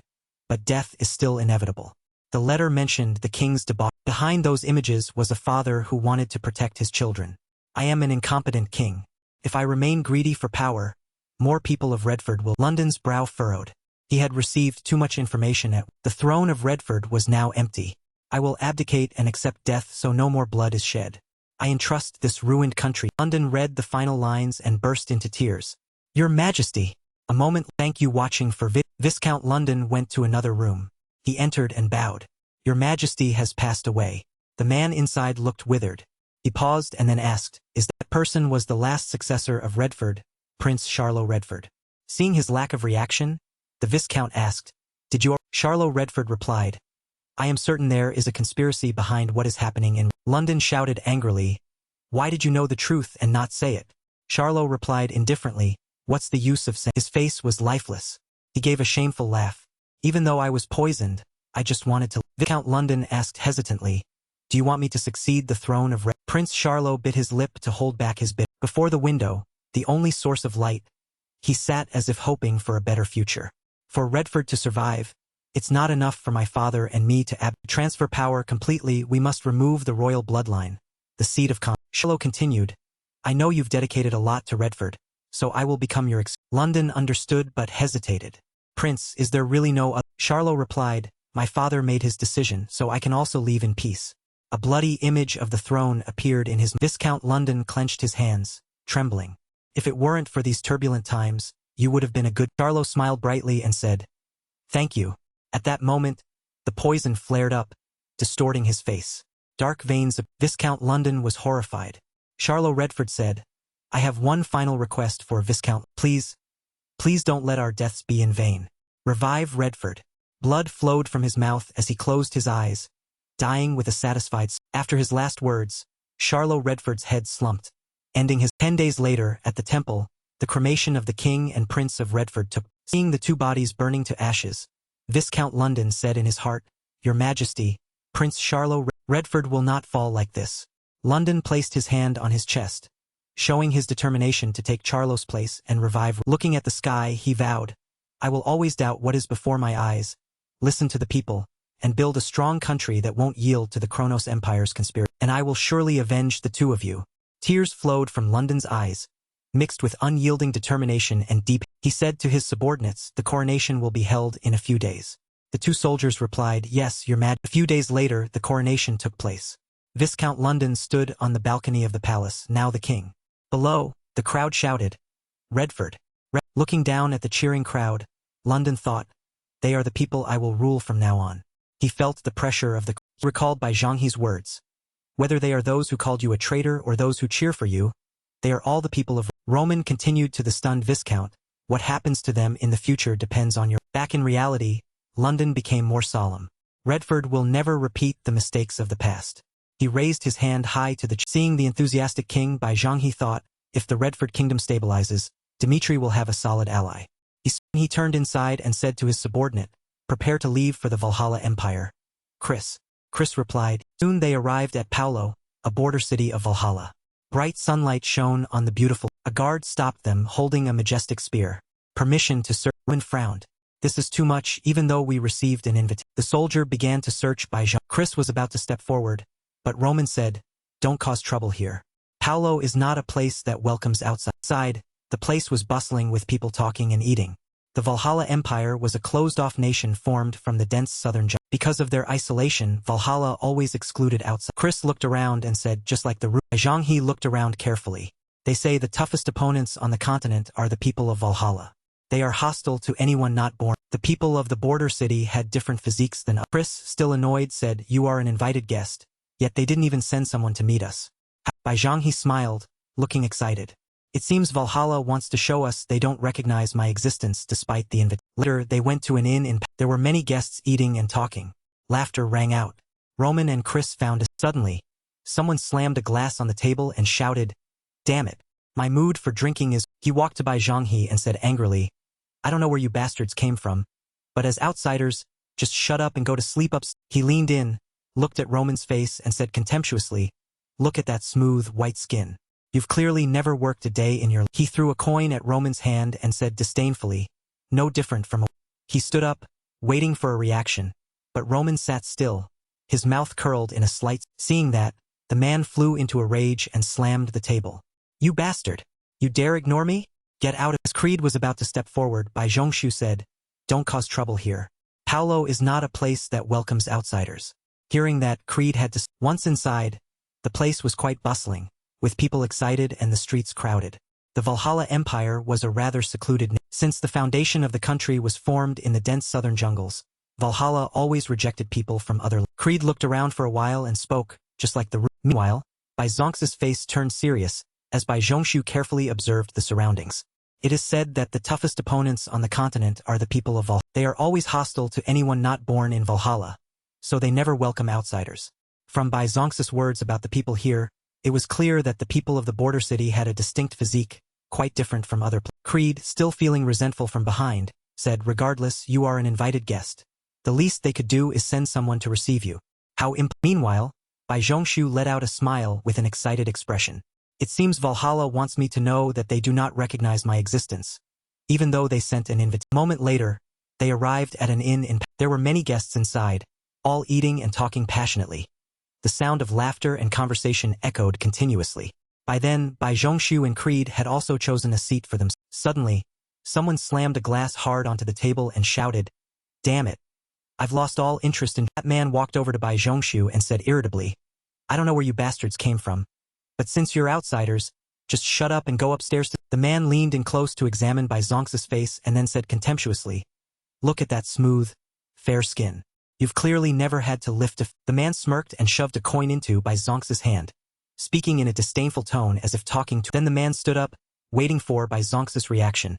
But Bai Zhongshu just sat there motionless, with a slight smirk on Bai Zong's... Seeing that, the man became furious and slammed the table hard, shouting, does this bastard dare to ignore me? Get out of here right... People at another table saw this and chimed in lighthearted. Be careful not to pee your pants. They mocked, followed by sounds of derisive laughter. Encouraged, the man went even further, laughing and saying, if you dare sit there, he'll grab you by the hair and drag you up. Baek Jong-hyuk wasn't angry at all. He just smirked and called for... As he set his glass down, he said with a smile, it's time to let these Valhalla people know we've... Hearing that, the man roared, what the hell are you saying? But before he could finish, a hand lunged toward his... It was Chris. He slammed the man's head hard onto the table and growled in response. Yes, sir, Chris said, and at that moment he finished off the Valhalla. Chris gathered his profound internal power and delivered a fatal blow, causing Luke's face to be imprinted on the table. The impact was so violent the large wooden table split. Infuriated, Luke slowly stood up and shouted, this bastard dared to strike. Luke walked up to Chris, stared him down, and declared, let me show you what kind of place Valhalla. Chris remained silent, only narrowing his eyes as he glared at... Then, Chris threw a punch straight into Luke's stomach.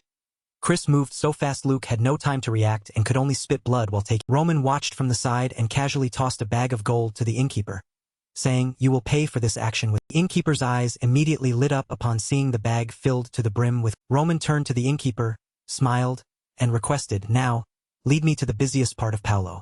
The innkeeper obediently and hastily replied, yes, thank you, sir. I will lead you to the commercial district. In the blink of an eye, the glamorous scene of Paolo Square appeared before them. The innkeeper slowly introduced it to... This is Paolo Square. This place is the heart of Paolo. You can go anywhere from here, so it's very... Seeing the dense crowd, the innkeeper grew cautious and whispered a reminder. I'm warning you beforehand. You mustn't cause trouble here like you did it. At the moment, Roman was chuckling to himself, silently evaluating his surroundings. To call itself an empire yet have no dignity. How Roman glanced over the burly men of Valhalla. If Kronos cannot restrain its greed, Valhalla will never escape its sack. A bold thought immediately occurred to Roman, and he smirked. In that case, it'll just follow their... Then, Roman suddenly shouted at the top of his lungs in the middle of the crowd, I am Roman Dmitri, the heir to the Duchy of Dmitri. His sudden shout made the innkeeper beside him jump in fright and attracted the attention of everyone near. Roman boldly announced, if anyone wants to fight me, step forward. Everyone who heard this was astonished. Terrified, the innkeeper quickly slipped away to save his own. That provocation quickly stirred some Valhalla citizens. Noisy chatter broke out. Who is that guy? Is he in? A Valhalla warrior suddenly stepped out and shouted. You dare cause trouble in Val? The warrior approached Roman, saying, let me deal. The warrior's axe was quickly swung. The warrior used all his strength to launch an attack at Roman. Didn't answer. He simply moved his body He moved backward, successfully dodging the warrior's axe. After dodging the blade, Roman stood motionless, perfectly maintaining his previous posture. Getting closer to see clearly, one would encounter Roman's sharp eyes fixed on the Valhalla. Roman suddenly moved in close to the warriors, landed a painful blow on the warrior's left. Everyone around witnessed Roman's action. This was a clear humiliation to the warrior. Now the warrior went mad. He turned around and shouted in Roman's face, you bet. Before the warrior could say much more, Roman slapped him on the other. The warrior tried to say something else, but Roman continued to strike relentlessly. Roman's hands moved swiftly, slapping the warrior from all sides. Roman had no intention of letting the warrior speak, repeating the action for the time. The warrior's face was mangled and swollen, with his mouth full of blood. He finally pleaded, I surrender. Like a coward, the warrior knelt before Roman, clutching Roman's cloak and begging, spare me. The people around started to panic. Don humiliat Valhalla. Get out of there. They'll show you Valhalla's. Another warrior, unwilling to accept this, rushed forward to attack Roman. But his fate was no different from the previous warrior as he was slapped painfully in the. At that moment, the warrior realized something. What the hell is this? This isn't human strength. The warrior looked at Roman's terrifyingly cold face. If this continues, he'll lose all face. He immediately thought of a plan. There's no other way. He'll just pretend to. Then, the warrior began to pretend to fall to the ground and pass. Roman stood still and silently glared. Unexpectedly, Roman used great force to stomp his foot directly into the warrior's. Roman broke into a cunning smile, a strange excitement rising within him. Roman growled and overpowered him. Get up. You haven't lost consciousness. Scene shifted to Baron Paolo's room. A subordinate rushed in to report. Lord, something has happened. Roman Dimitri is challenging everyone at the. Baron Paolo smirked and said, I anticipated this. That's why we didn't send anyone to greet. Subordinate hesitantly explained, but all the warriors were unable to resist and have surrendered. Baron Paolo was still holding a pen, writing something, but after hearing that, his voice dropped. The proud warriors of Valhalla shamed themselves by surrendering. His face darkened as he declared, I will personally show him what kind of place Valhalla. Turning to Roman at the square, it had quickly become chaotic.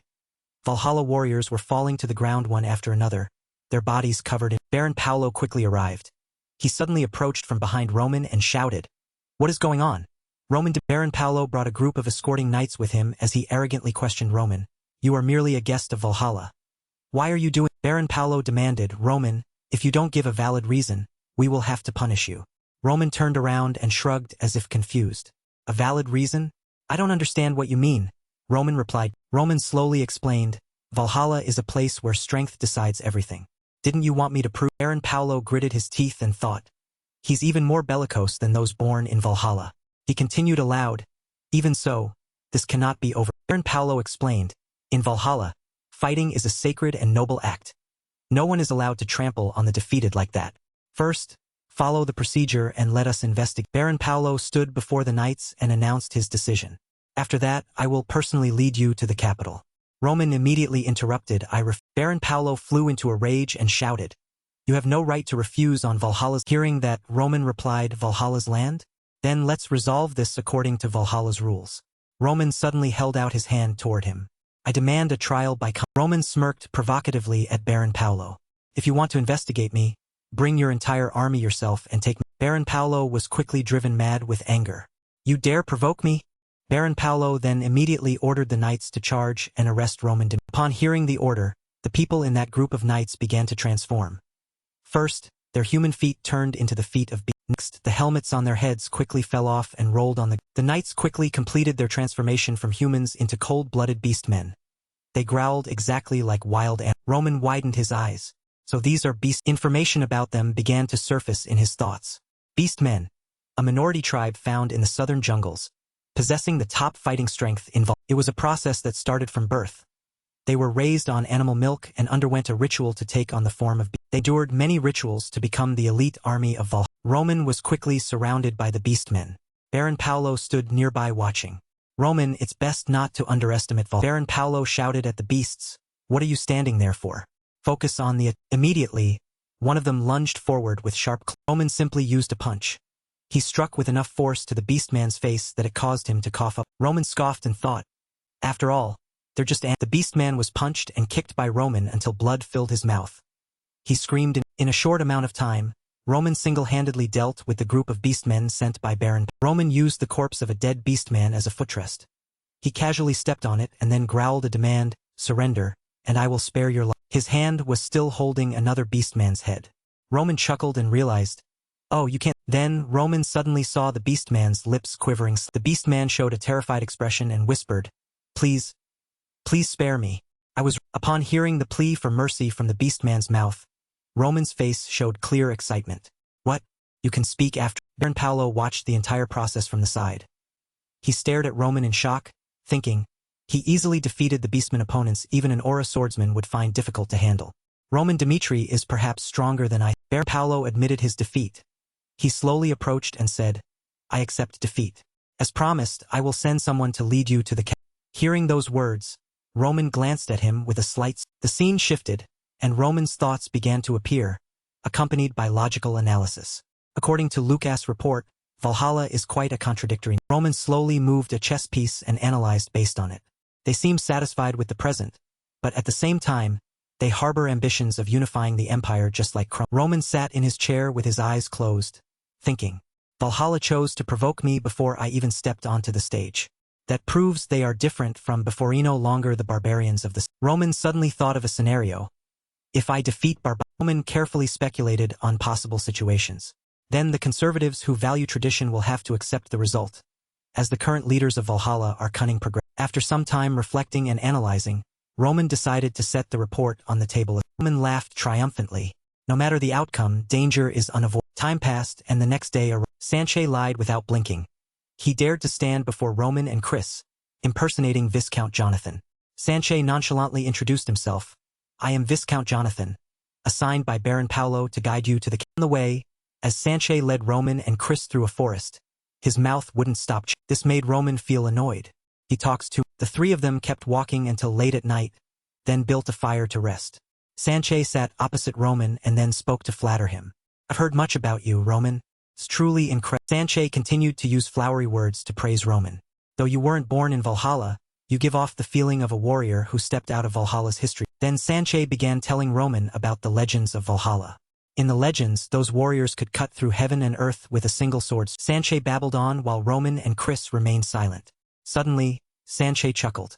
But Lord Roman is the real deal. Sanchez doubted Roman's true strength. He expressed his curiosity. Is it true that you defeated Knight Commander Gustavo? Rumors are always exaggerated. After Chris stood nearby and heard those words from Sanchez, he frowned and reminded him, watch your. Roman immediately spoke up to defuse the situation. It's fine. Your name is Sanchez, right? Realizing Sanchez's intent, Roman made a request. It seems you have something to say to me. Get straight to the. Sanchez's identity was exposed. He immediately got to the point. Since you asked, it'll be blunt. Sanchez asked curiously, what right do you have to be chosen as Barbassa's? To understand this name better, first, Barbassa is ranked 6th in Valhalla, and Morales is ranked 12th. The feud between them is famous throughout Valhalla. The two had been enemies since childhood. Born in the same region, they had competed and been compared to each other from a young. However, it was a pity that although Morales was also a genius, he could not compare to Barbassa, who was of noble. Half a year ago, Morales was chosen as the warrior to participate in the festival he had always dreamed. Rumors spread that warriors who sacrifice themselves in the Warrior Soul Memorial Festival, whether they win or lose, will go Valhalla. Morales believed what everyone said. Therefore, Morales was very. Moreover, his opponent was Morales truly believed that the god of war had arranged everything. Truth was revealed. Sanchez was moralist. Sanchez frowned angrily and said, the opportunity you stole is the longing of every Valhalla. Sanchez remained stubborn and refused to accept the truth. I don't believe the rumors. Isn't it too Sanchez believed that even the strongest swordsmen on the continent couldn't reach that realm in their 20s. Then Sanchez continued to imply to Roman, do you really think you're worthy of replacing Morales? Roman was very calm. He chuckled and asked a question. Sanchez, what is your basis? Sanchez was left speechless. Sanchez replied, it's just that your reputation hasn't been proven yet. At this, Roman's eyes narrowed, carrying a hint of killing intent. He slowly replied, is that so? Then let me prove it myself, which left Sanchez a bit confused. Roman suddenly stood up. He looked at Sanche and made a request. Tell everyone that if they come to find me before the festival, I will be happy to trade my position. Roman smirked provocatively at Sanche. How about it? You can challenge me yourself, right? At that, Sanche quickly reached behind his back and drew his sword, intending to start a fight, while shouting angrily, "That's sacred position. How dare!" Powerful force suddenly descended, making Sanche. That force was created by Chris' body was suddenly surrounded by countless blue lightning. Sanche looked at Chris and thought, could it? In just a few short seconds, Sanche immediately recognized him. His body suddenly froze. Is he the lightning of... Sanche was quite smart. While thinking, he lowered the sword in his hand. If his subordinate is this strong, then the rumors aren't... Sanche was still unconvinced. He bit his lip so hard it almost bled. But still, the Valhalla festival is only for recognized war. Sanche stood up abruptly and turned to leave. Remember what you just... The scene shifted to the capital of Valhalla, Marine. A magnificent white castle. Here, Roman directly shook hands with the real Jonathan. Jonathan warmly welcomed him. It is an honor to meet you. I am Viscount Jonathan. Viscount Jonathan joked happily, saying, I heard from Sanche that you will accept challenges from Valhalla War. Both moved to another location for a more convenient exchange. Jonathan asked for confirmation. Are you sure? Roman replied indifferently, that is my business. The tea on the table was poured full. Jonathan chuckled and replied, if you've decided, then I have nothing to... However, looking at Jonathan's face, that smile was a bit cunning. Jonathan carefully explained, to ensure the festival's success, Valhalla has a tradition of shedding blood the night before the festival. Jonathan explained the rules clearly. A total of 30 warriors will fight simultaneously in a large arena, and surrendering is not allowed. Only one survives or everyone. If they win, the surviving warrior will be personally blessed by the Emperor of Valhalla. Jonathan's face suddenly darkened. He requested, to add more excitement to the night before the festival, Roman, you should also send a swordsman under your command to participate in this. Not stopping there, Jonathan gave another reminder. Note that the 30 warriors participating in the battle must not be listed on the continental rank. Jonathan used a happy face to make implications about Chris to Roman. I heard the lightning of Cairo is quite strong. It's the lightning of Dimitri now. Roman leisurely sipped his tea and replied, I will do as you wish. Jonathan exclaimed happily. Jonathan slowly rose from his seat and kindly told Roman, then please rest here until the Jonathan suddenly scratched his head helplessly and said, with what you told Sanche, I'm afraid you won't be getting much. Jonathan quickly turned and left with a very terrifying face. Before leaving, Jonathan didn't forget to leave an implied message. In 2 days, on the night before the festival, I hope to see you again with a smile on your... Roman silently watched Jonathan's back as he left. Roman held the teacup and gave a mysterious... Yahello, the 89th ranked warrior of Valhalla, slammed his hand against the door and shouted, come out. Roman, I've come to challenge... Yahello was aggressive, as if afraid those inside wouldn't hear him, and kept shouting, come out quickly and take my... Warriors and citizens from all over fixed their eyes on them, gossiping busily. Is Roman Dimitri here? Yahello, rank 80. The door opened from the inside. The sound it made caused the people outside to go silent momentarily. Roman Dimitri opened the door and stepped out to face Yahello. Yahello, who had been loud earlier, went silent upon seeing. Roman Dimitri calmly walked past Yahello, leaving everyone stunned. Even the person involved couldn't believe. Roman stepped out and clearly announced to everyone, from now until sunset, I will accept challenges from... Roman Dimitri turned back to look at Yahello and issued a mocking challenge. Yahello almost went crazy and rushed forward. Damn it, let's see how much longer you can act. Yahello took his weapon and rushed at Roman Dimitri. Yahello was aggressive, wanting to take the life of the person in front. While Yahello went mad, Roman remained calm and watched, as if wanting to give the other person more opportunities for foolish act. Light flashed, but the one standing still was Roman Dimitri, who was unharmed and peaceful, while the one whose body was no longer whole was... Roman Dimitri glanced at Yahello with disgust. He spoke indifferently and criticized, big talk, poor execution. Others approached that gradually cooling body in fear, trembling as they... One of them turned pale and said, Yahello was defeated in a single... Looking at the sword covered in terrifying marks, everyone understood one thing. If this weren't Valhalla, everyone might have... They didn't talk, but they all thought about the same. Someone in the crowd shouted, let me... One couldn't tell whether to judge him as brave or fool. Roman Dimitri remained as calm as before. He stood waiting for the man to get close without act. When the timing was perfect and the prey was close enough, he swung his weapon. Roman Dimitri's eyes glowed with a hint of his body moved as if every strike was a fatal. After finishing, Roman Dimitri uttered one sentence. Yet another person rushed forward full of spirit to challenge. Again, A series of light flashes from the swinging sword appeared. The man only had time to stare in shock, unable to understand he ended up just lying there.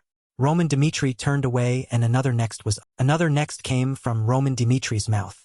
Another man who didn't value his life, another next, and another person who didn't know what was. The word next was like a death sentence for those. After a moment, bloodied bodies lay across the cold stone floor outside Roman Dmitri. Roman Dmitri glanced at the remaining people and asked, "The sun hasn't set yet. Does no one else want to challenge?" The remaining people looked at Roman in fear, trembling as they watched. Roman Dmitri turned away and said, "There is still time. If you still want to challenge me, I am." His voice grew colder.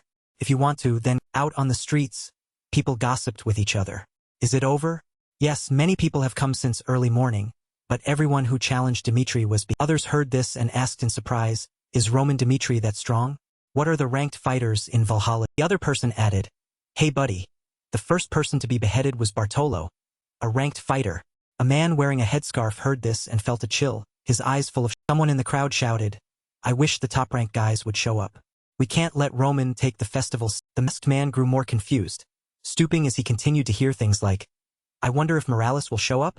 After all, Barbassa's opponent should have been Morales." The person's footsteps were hurried, wearing straw sandals and running as fast as possible. The gossiping sounds behind continued.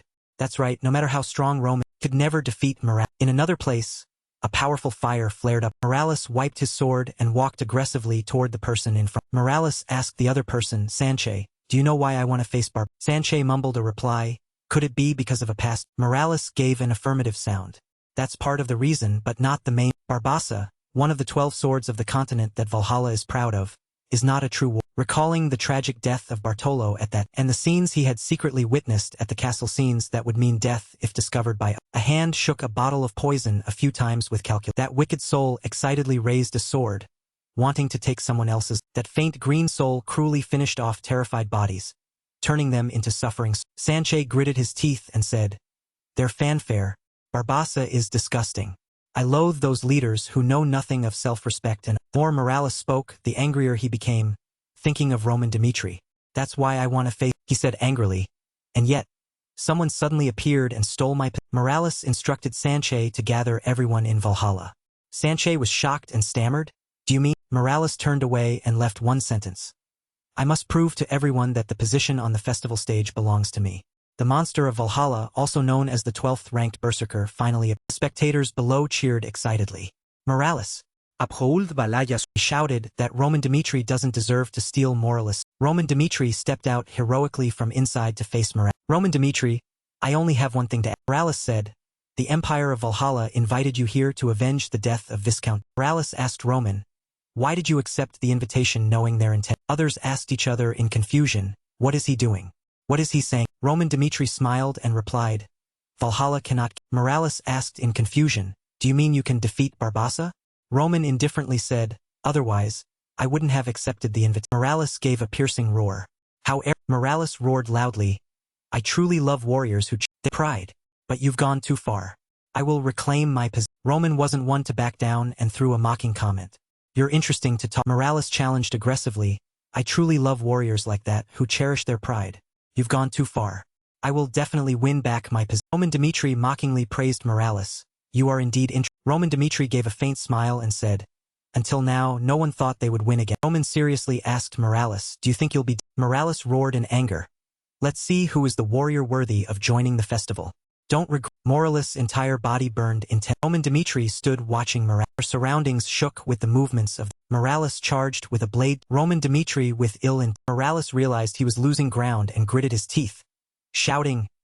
Looking at the current situation, it was far beyond his imagination. Morales looked at Roman Dmitri and wondered why Roman had been able to block. Looking at the opponent in front of him, Morales silently evaluated. Incredible. To reach this realm in his Morales swung his leg to attack. Morales roared, "Thank you watching for vid." Try to block. Roman Dmitri jumped up and evaluated. "Are you trying to use the terrain? Not only are you strong, but your mind isn't bad." Roman Dmitri stepped across the stones and rushed forward. "How foolish. You can't Thank you watching for vid." Morales was shocked to see Roman Dmitri's movements. "Is that cheat?" "Thank you watching for vid." Morales wondered how Roman was moving by stepping on the stone fragment. Morales truly couldn't understand how Roman Dmitri could do. Roman Dmitri immediately flew down from above toward his. Two swords clashed. Morales lost ground and was pushed. Morales was knocked far back, and his injuries were not. Roman Dimitri still silently observed what had just happened as if it didn't affect. Not giving Morales time to recover, Roman Dimitri rushed forward like kicked Morales hard in the chest, sending Morales. Others watching from the outside could only gasp in amazement, both surprised and terrified by Roman Dimitri's. Roman Dimitri set his foot on the churned up. Suddenly, a burst of laughter erupted, drawing Roman's. A pair of beast-like eyes lunged out from the ruins. Morales roared like a beast. How interesting. From now on I won't think of anything. His claws appeared. Morales roared and declared, I will use all my strength to defeat. This was the true assimilation stage of a beast. Cold, dangerous sharp claws were extended, ready for fatal. Roman evaluated, is he covering his claws in? Beastman rushed at Roman. Roman Dimitri pursed his lips with determination. Let's finish. Evaluating Morales, when he turned into a beastman, not only did his form change, but his reaction speed also became fast. Roman Dimitri's eyes flashed. He thought of, but Morales, now like a beast, lunged forward and attacked relentlessly. Roman Dimitri coldly sliced through the beast. The beastman screamed in pain as he received the fatal blow. First, half-step first form. Roman Dimitri lunged forward and swung another blade. The beastman let out a pathetic scream of agony. It couldn't do anything more to turn the situation. Roman Dimitri smiled. This feels great. He turned to leave, leaving behind the beastman who was gradually turning to. Roman Dimitri praised Morales in his thoughts. You are a true warrior. This is the true spirit of Valhalla. Roman sent a final message. I was also glad to have. Morales hadn't completely stopped breathing yet. He stood still, sensing death approaching, his heart feeling strangely light as he thought, today is my last day, but I have no regret. Morales used his last strength to roar loudly, O warriors of Valhalla, remember that. Morales' voice boldly declared to everyone, Roman Dimitri, the heir of Dimitri, accepted Valhalla's invitation knowing it was a. Morales roared through his own tears. He is a warrior who carries pride with. Morales was suddenly moved to the point of choking up. How joyful it is. The current Valhalla has lost its essence and become an era where power is manipulated by political. Roman also unexpectedly turned back to look at Morales. Morales expressed further, therefore, welcome the appearance of Roman Dimitri. Enjoy his performance. Morales instructed everyone, witness everything. Let no one obstruct the match between him and Barbassa. And be careful of him. Morales felt the pain, sensing Barbassa, the herald of death, will soon find. The person with the hood was moved. Standing in the crowd he called out, Matt. Recalling that day, Morales once told Fiancé, I might die in the match against Barbassa, but I will still. At that time, Morales' eyes sparkled, thinking about the future. Because I hope the Valhalla warriors and the people of Valhalla will see me fight and awaken their lost. Morales smiled playfully and asked his student, Isn't this a good? Morales' eyes grew dim. But you are too irresponsible. If you leave for a righteous cause like that, what will the people who always follow? Seeing Roman approaching Morales, the people hesitantly called Roman. From soft whispers, it became a loud shout echoing through the. Others also called his name in unison. The crowd cheered for the. They kept calling his name. Roman, Roman. Even Roman Dimitri felt quite. At the castle, Marquis Belfair smiled and mumbled. Morales lost to Roman Dimitri. Marquis Belfair thought the situation was becoming interesting. Is he strong enough to defeat Morales? Marquis Belfair raised his wineglass and said, As long as you give the order, I will deal with Roman Dimitri before he steps onto the. Viscount Jonathan approached and rejected the idea. No, that old man calculated everything. Viscount Jonathan spoke about how, before he died, Morales had created public opinion to prevent interference in the match. If we act recklessly, we will be suspected. Marquis Belfair asked Jonathan, What do you know about Barbassa? The Marquis recounted, he is one of the 12 swords of the continent represent Valhalla. Recounting his nature, Barbassa is a cunning man who will do anything. Viscount Jonathan recalled old matters and continued, so let Barbassa deal with the match against Roman himself, just as he did with Morales. Marquis Belfair gave a cunning smile, full of calculations in his head. No matter how much you struggle, you won't return alive. Roman Dimitri. The sunset was as red as a large fire hiding behind white clouds. Roman's voice rang out, the match with Morales is. Roman folded his arms across his chest with a very impatient look and asked, What do you want? Fiancé placed his hand on his chest and bowed slightly, showing great respect, then said earnestly, I truly apologize for offending you, Lord Roman. The reason I came to find you is because of my master's last. As he spoke, he gave Roman a piece of paper. My master wanted to expose Valhalla's dark truth on this. While Roman was busy reading the content of the paper, Fiancé continued, Lord Roman, this isn't just a simple match against Fiancé's voice grew increasingly serious. Even if you defeat him, your life isn't guaranteed. Though Roman remained silent, Sanchez's voice continued steadily. In my master's testament, it says that some of those in power in Valhalla have colluded with crime. Sanchez revealed many secrets to Roman. Roman was like a piece of meat on a cutting board, being trapped by hungry prey waiting to tear him apart. Through Sanchez's words, Roman's invitation to the festival was due to the interference of the Kronos Empire. Valhalla had no intention of letting Roman leave here. Finally, after a long speech, Sanchez gave a warning, so leave Valhalla immediately. I will help. Contrary to Sanchez's worry, Roman appeared surprisingly calm. He only replied naturally. Roman looked thoughtful. He spoke up. The relationship between Kronos and Valhalla is complex. Roman began to analyze it for Sanchez, and this information was like a bolt of lightning to Sanchez's ears, making him extremely stunned, and everyone thought Valhalla was ignoring Kronos' actions. But in reality, the relationship between Valhalla and Kronos was only a temporary alliance. Roman continued, if they join forces before quieting the surrounding powers, both empires will minimize their loss. Roman no longer looked thoughtful. Currently, he looked confident as he spoke. Based on that premise, it can be concluded that the two empires are yet, in the face of Roman's leisurely attitude, Sanchez was extremely bewildered. He asked, you knew that and still accepted the invitation. Sanchez's entire body began to tremble, and his voice was no longer steady as he said shakily, do you think you can handle it? I admit Lord Roman is very... As he spoke, he clenched his fists as if restraining the helplessness and fear rising in his mind. Then said, but humans have their... Sanchez worriedly said, the teleportation gate to Dimitri will be blocked, and escaping from Valhalla is almost impossible. Roman didn't show any fear. He leisurely touched the rim of his wine glass and gently called Sanchez's name. Then, Roman raised his glass and continued, even if the hidden truth is exposed, nothing will change. Roman continued to analyze for Sanchez. Small countries like Dimitri that want to protect their land eventually have to face reality. Roman said in a certain, fearless voice, even if Valhalla sets a trap for me and Kronos plots to kill me, if I can defeat the 12 swords and return... At this point, Roman crushed the wine glass in his hand. His voice became more intense. Then the situation will change.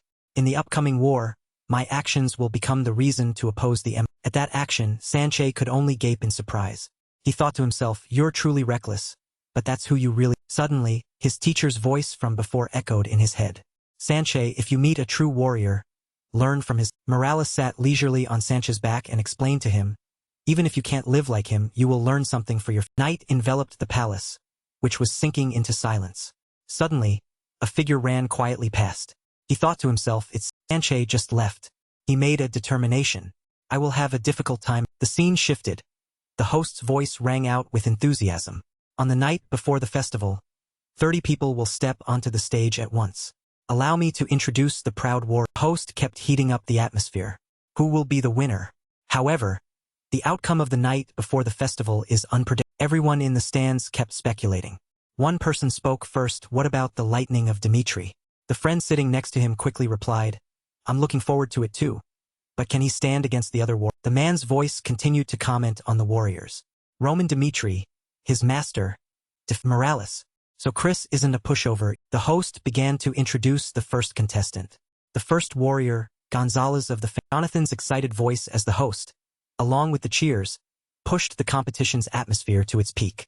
Next was Naraven of the ISL clan, followed by Linfa Galiha of the Digger. The announcer's voice continued, and finally, Creed of the Dimitri Principality appeared.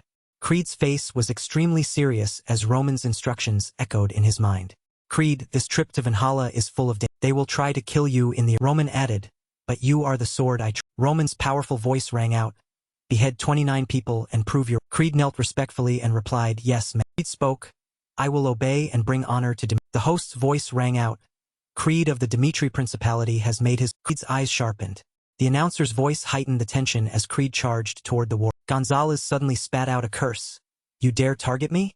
How? Creed recited an incantation and decisively swung his sword down.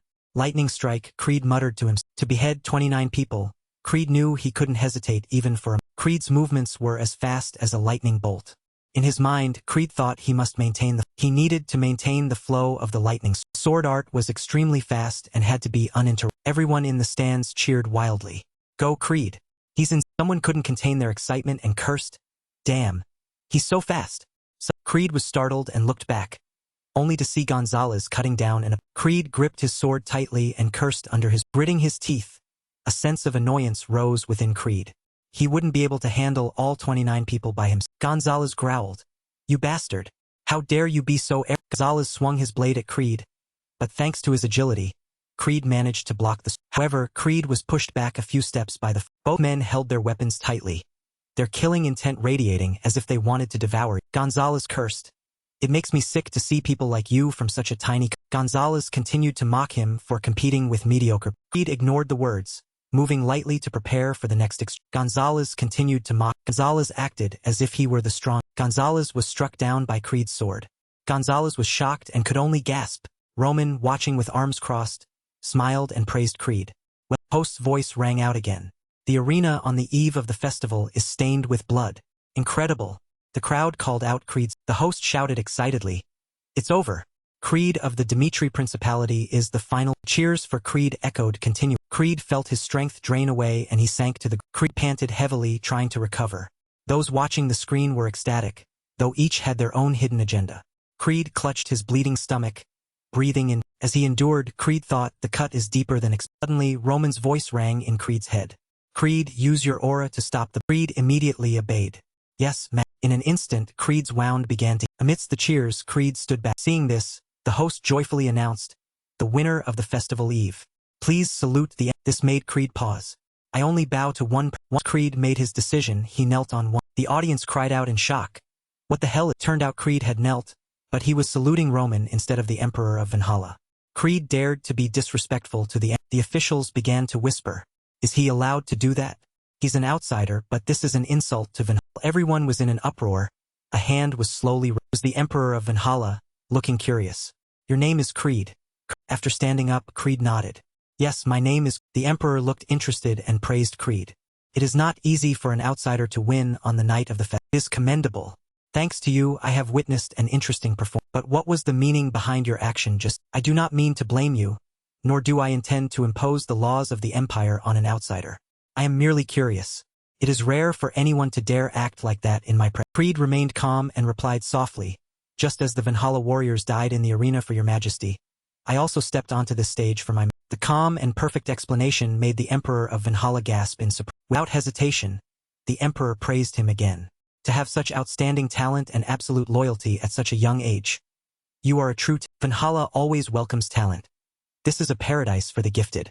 I have a proposal. If you swear loyalty to me now, I will reward you more handsomely than the festival prize, far beyond anything Dimitri can. This tempting offer didn't sway Creed's will. Without my master's teachings, I would never have reached this. Therefore, the value your majesty desires lies in my master. Not thank you for the offer, but I must refuse. A merciful emperor, he sighed in disappointment. If that is what you say, I will not. The festival night ends here. Reward the winner with a generous sum of. Scene shifted to Jonathan being severely punished. Turned out Belfi was furious, scolding Jonathan. Because of a bastard like you, I lost face before his majesty. I've become an incompetent. Jonathan trembled. The apology didn't calm Belfi. It made Belfi angrier. Shut up, you dare. Continuous blows fell as Jonathan begged. Marquis, please give me another chance. They'll find a way to deal with. After beating him to exhaustion, Belfi panted and refused. No, forget it. Lady Bossa has already made her move. It's best to pray she succeeds. We still have a chance to turn the scene shifted to the palace where Roman was. Inside the room, Roman was waiting for a servant to bring. Then, tea was poured leisurely from the. Before Roman could taste the tea, an admirer of Morales whispered, "Don't eat anything here. Lady Bossa has already." Suddenly, Roman's voice rang in the admirer's head. Who are you? The boy looked surprised. A voice in my. However, the admirer replied honestly, We are admirers of Morales. We only hope you aren't harmed by Lady Bossa's cowardly. Having anticipated this, Roman curled his lip and thought, the seeds Morales sowed in Valhalla are still. Despite the warning, Roman casually drank the tea, terrifying the. The boy asked loudly, what are you doing? How can you drink it without knowing what's in? Roman replied calmly, I know Lady Bossa is skilled with poison, but poison is useless again. If you really want to help, use the remaining tea to prove there is poison. After the explanation, the admirer calmed down. I can do that, but the problem is time. Lady Bossa didn't use poison on the festival night by act. Even if evidence is provided after tonight, no one will care, especially from a. Reading only the boy's agreement, Roman asserted, don't worry about it. If you bring me the results I want, you will get what you desire. First, Find the master. The scene shifted to a trembling made along with sounds of avoiding responsibility. No, it's not me. I have nothing to do with it. Turned out Roman had caught the culprit. If you are truly innocent, call the person responsible here. The servant stammered, well. Rapid footsteps were heard approaching from outside. At the critical moment, Viscount Jonathan arrived and shouted, "Stop right there. What the hell are you?" Roman's eyes grew murderous. The attendant just gave me poison, and the butler rewarded him with a bag of gold. It seems someone wants me to lose in the... Jonathan looked worried. Has Lady Bossa been dismissed? Jonathan yelled. No, impossible. Dont insulte Vanala. The festival is a sacred... If that happened, we would severely punish them. But this is a baseless accusation. If you are so suspicious and afraid, then cancel the festival. We will find another warrior to replace you. Roman glanced over and said decisively, no, the festival will proceed as planned. But I won't let this... If poison is found in the tea, you will be held responsible for what you said. Viscount John. Shift to Belfar's castle. Belfair had discovered the poison. Would it be all... Inside the building, Lady Bossa spoke. Marquis Belfair, do you know why I like this poison? It's different from common talk. At first, it has no significant effect, but it gradually dissipates mana and turns the complexion. Belfair must think the poison isn't working immediately. As expected, you are always trust me. Lady Bossa, the loyal dog of the progressive faction, is the perfect person to end this. In Valhalla, people were gossiping. It's best not to expect much from tomorrow's festival. What do you... Citizen recounted. I overheard some attendants at work. They were talking about... Apparently something about poison happened where Roman is staying. Another citizen asked curiously, poison? So Roman was Then he guessed, could it be Lady Bossa's doing? Every time Lady Bossa competes, something happens. Without evidence, the culprit isn't found and things just fade away. If he's poisoned, how can he defeat Lady Bossa? Still, Roman declared he'd participate for a warrior's honor.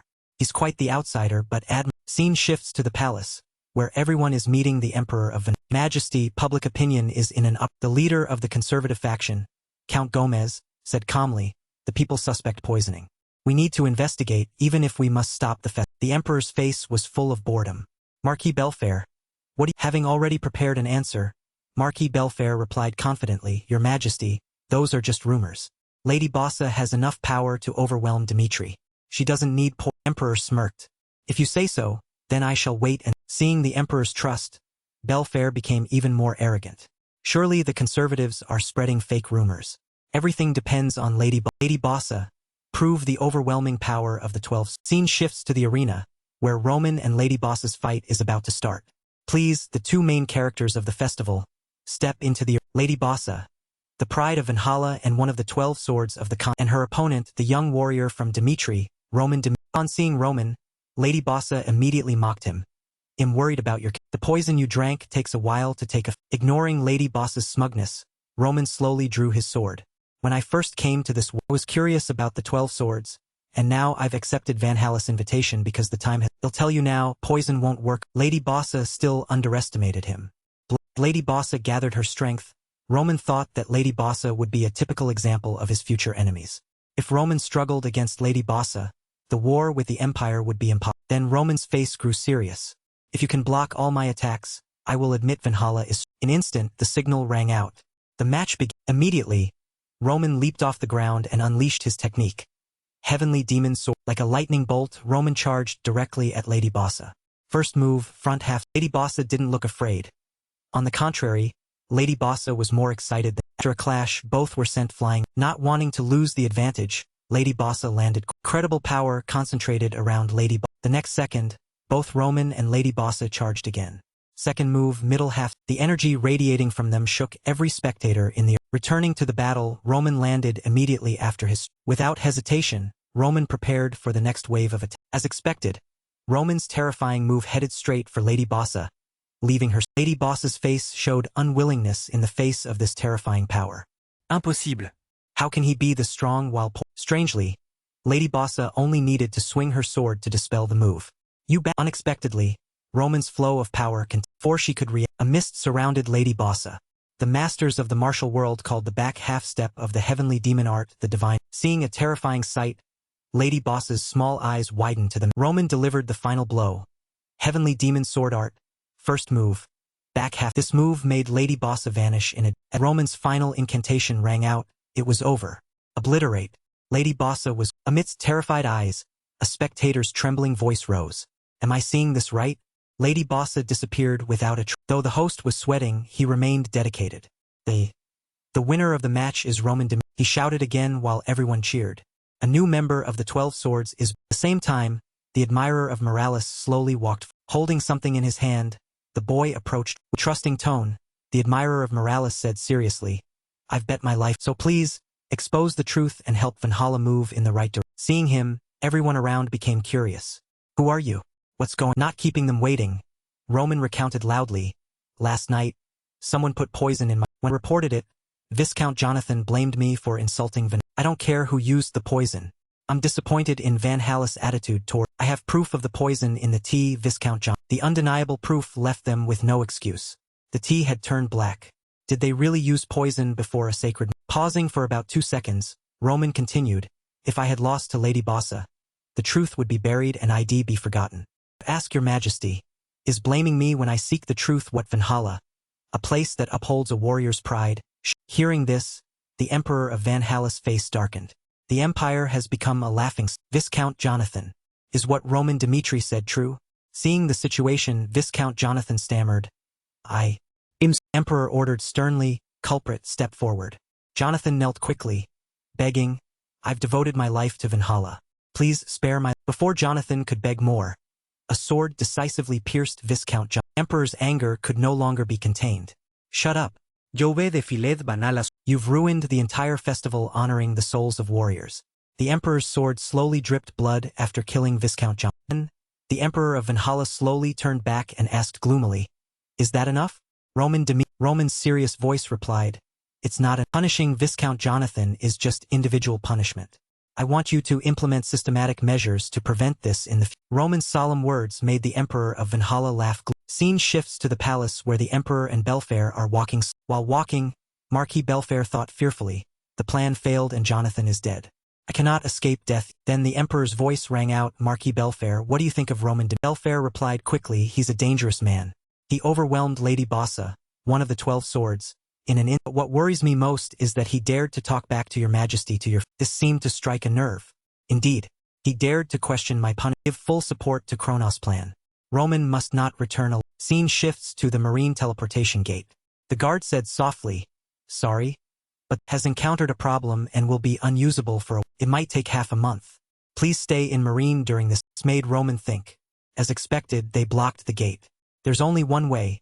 Go to another commercial city, a month's journey. They definitely blocked the marine gate for that reason.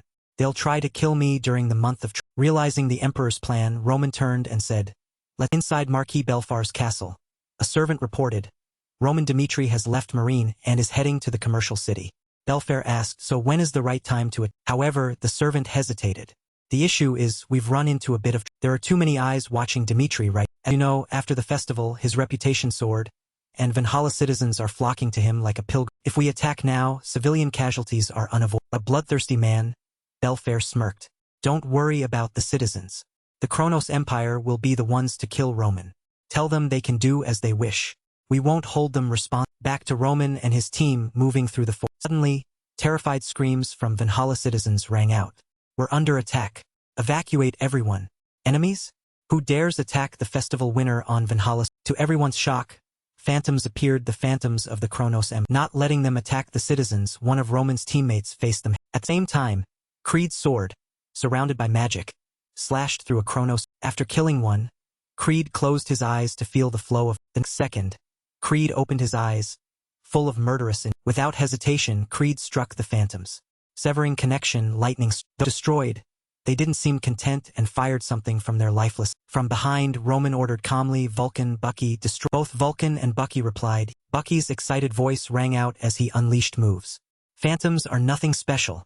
We'll cut them all. Vulcan wasn't to be outdone and struck decisively. This made Bucky more excited as the Kronos phantoms vanished in an instant. Seeing Bucky's joy, Vulcan reminded him, don't get too excited. There's still a few stubborn phantoms. Damn it, only these small. Before the phantom could flash as light as a feather grazed its. The phantom's unwilling voice rose. Don't think it's. It turned out Roman found the phantom annoying and struck. Too much time. Finished recording?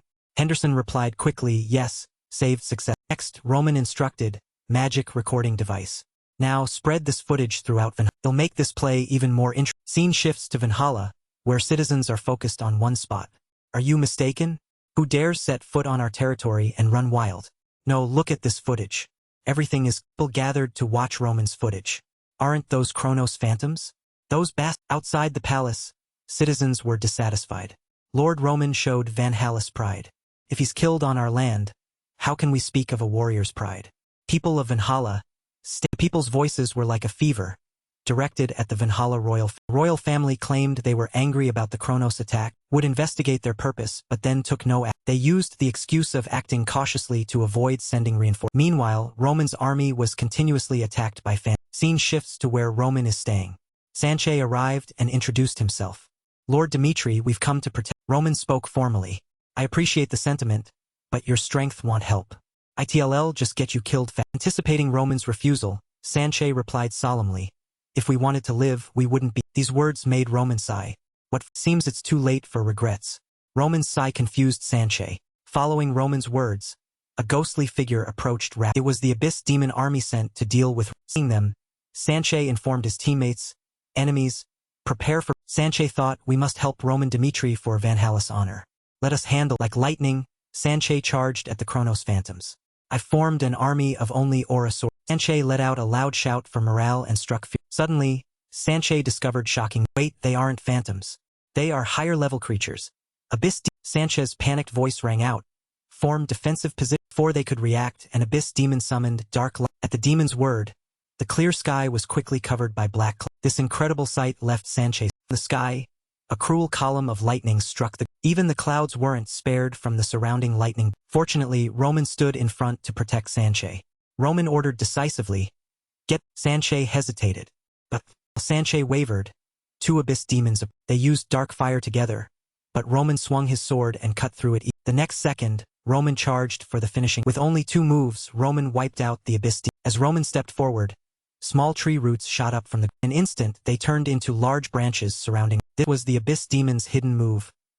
Unfortunately for them, Roman escaped. This wasn't in their plan. Then the demons summoned dark arrows continuously flew at Roman's back to ambush. A massive explosion rang out where Roman's powerful destructive force made the Abyss demons incredible. However, Roman had dodged the cowardly attack and quickly destroyed. Screams of pain and resentment from the Abyss demons echoed through the forest. A few stubborn ones remained to take the blow. The next second, one Abyss demon gathered power. Roman Dimitri. Struggling is useless. Open Circle 6. Blazing Fire Cannon. Included in LID 9630. Thank you watching for vid. The demon fired a black. Through the flames, Roman's voice rang out. They dare use dark mages so openly? Are they that Regardless of the reason, the Kronos Empire is arrogant. Blazing fire tech. If you want to live, fight to. Seeing Roman unscathed, the Abyss demon was terrified. Even Circle 6 magic is useless? Then, Open Circle 7. Firestorm. Included in LID 9640. Thank you watching for vid. Demon created a dark fire tornado. Despite being surrounded by fire, Roman remained, and Roman used that very fire to eliminate the Abyss. Roman's eyes widened threateningly. Tell your emperor that the road to Dimitri is. If you want to kill me, this is your best chance. As Roman spoke, the blood of the remaining demons stained the forest path. Creed bowed respectfully and reported, we have few casualties, but nearly half the Valhalla warriors have. Observing the Valhalla warriors, Roman instructed, clear the battlefield, cremate the dead. Then we head to the commercial city immediately. Henderson ran over. Master, you need to see. Past scene was recounted.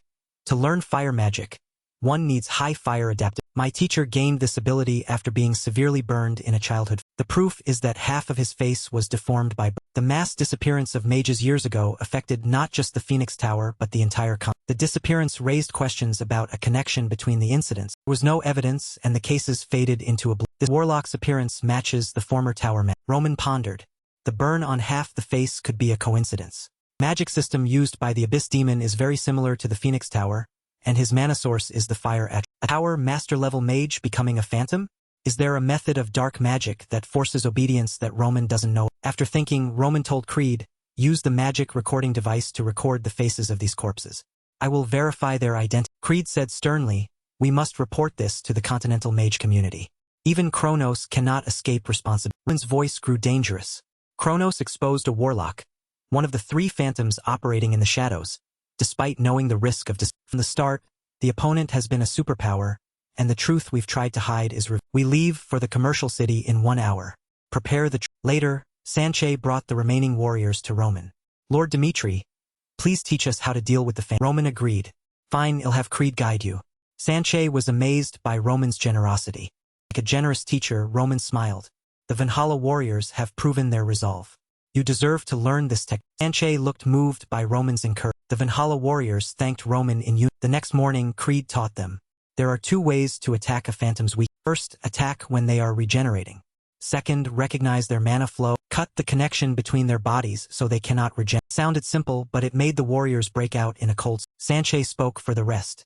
But even as a 3-star or a knight, I can't easily read an opponent's mana flow. Is everyone in your army a mana genius? The warriors lost heart. The battle is coming. Can we learn this in such a short? Creed sighed and scratched his head. This will take. At the trading city, Roman's army arrived. Thank you watching for vid. Rodriguez's voice rang out. Welcome. I am Rodrigue, the 7th strongest in Valhalla and commander of the Knight Division. We will guide you from. Roman ignored the politeness. Drop the formalities. I don't need you to. Dark energy couldn't run wild in Valhalla without the Emperor's permission. I see. He sent soldiers just to save face before the. This made Rodrigue interested. You're as bold as the rumor. Don't make things worse. Spend some time in the. The only way you'll leave Valhalla alive is by giving us a reason to protect. Roman denied it calmly. You can't kill me. If I return to Dimitri, you'll all be. So if you're gonna kill me, do it like a man. Stop relying on dirty. Provoked? Rodriguez's hand clenched. It's a pity you refuse to come with. Let's see how far you can go.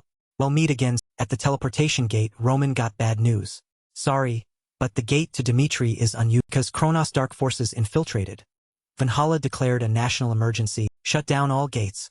If you insist on going to Dimitri, you must walk through Paolo Terrace. Sanche shouted angrily. They are clearly delaying your return. They're waiting for you to cross the. Roman drank tea calmly. I know. When I cross, Kronos and Valhalla will conspire to. Sanche was incredulous. You still want to. Roman advised Sanche, Valhalla is corrupt. This country forgot its glorious days for fake prosperity. It no longer deserves to be called the land of warriors.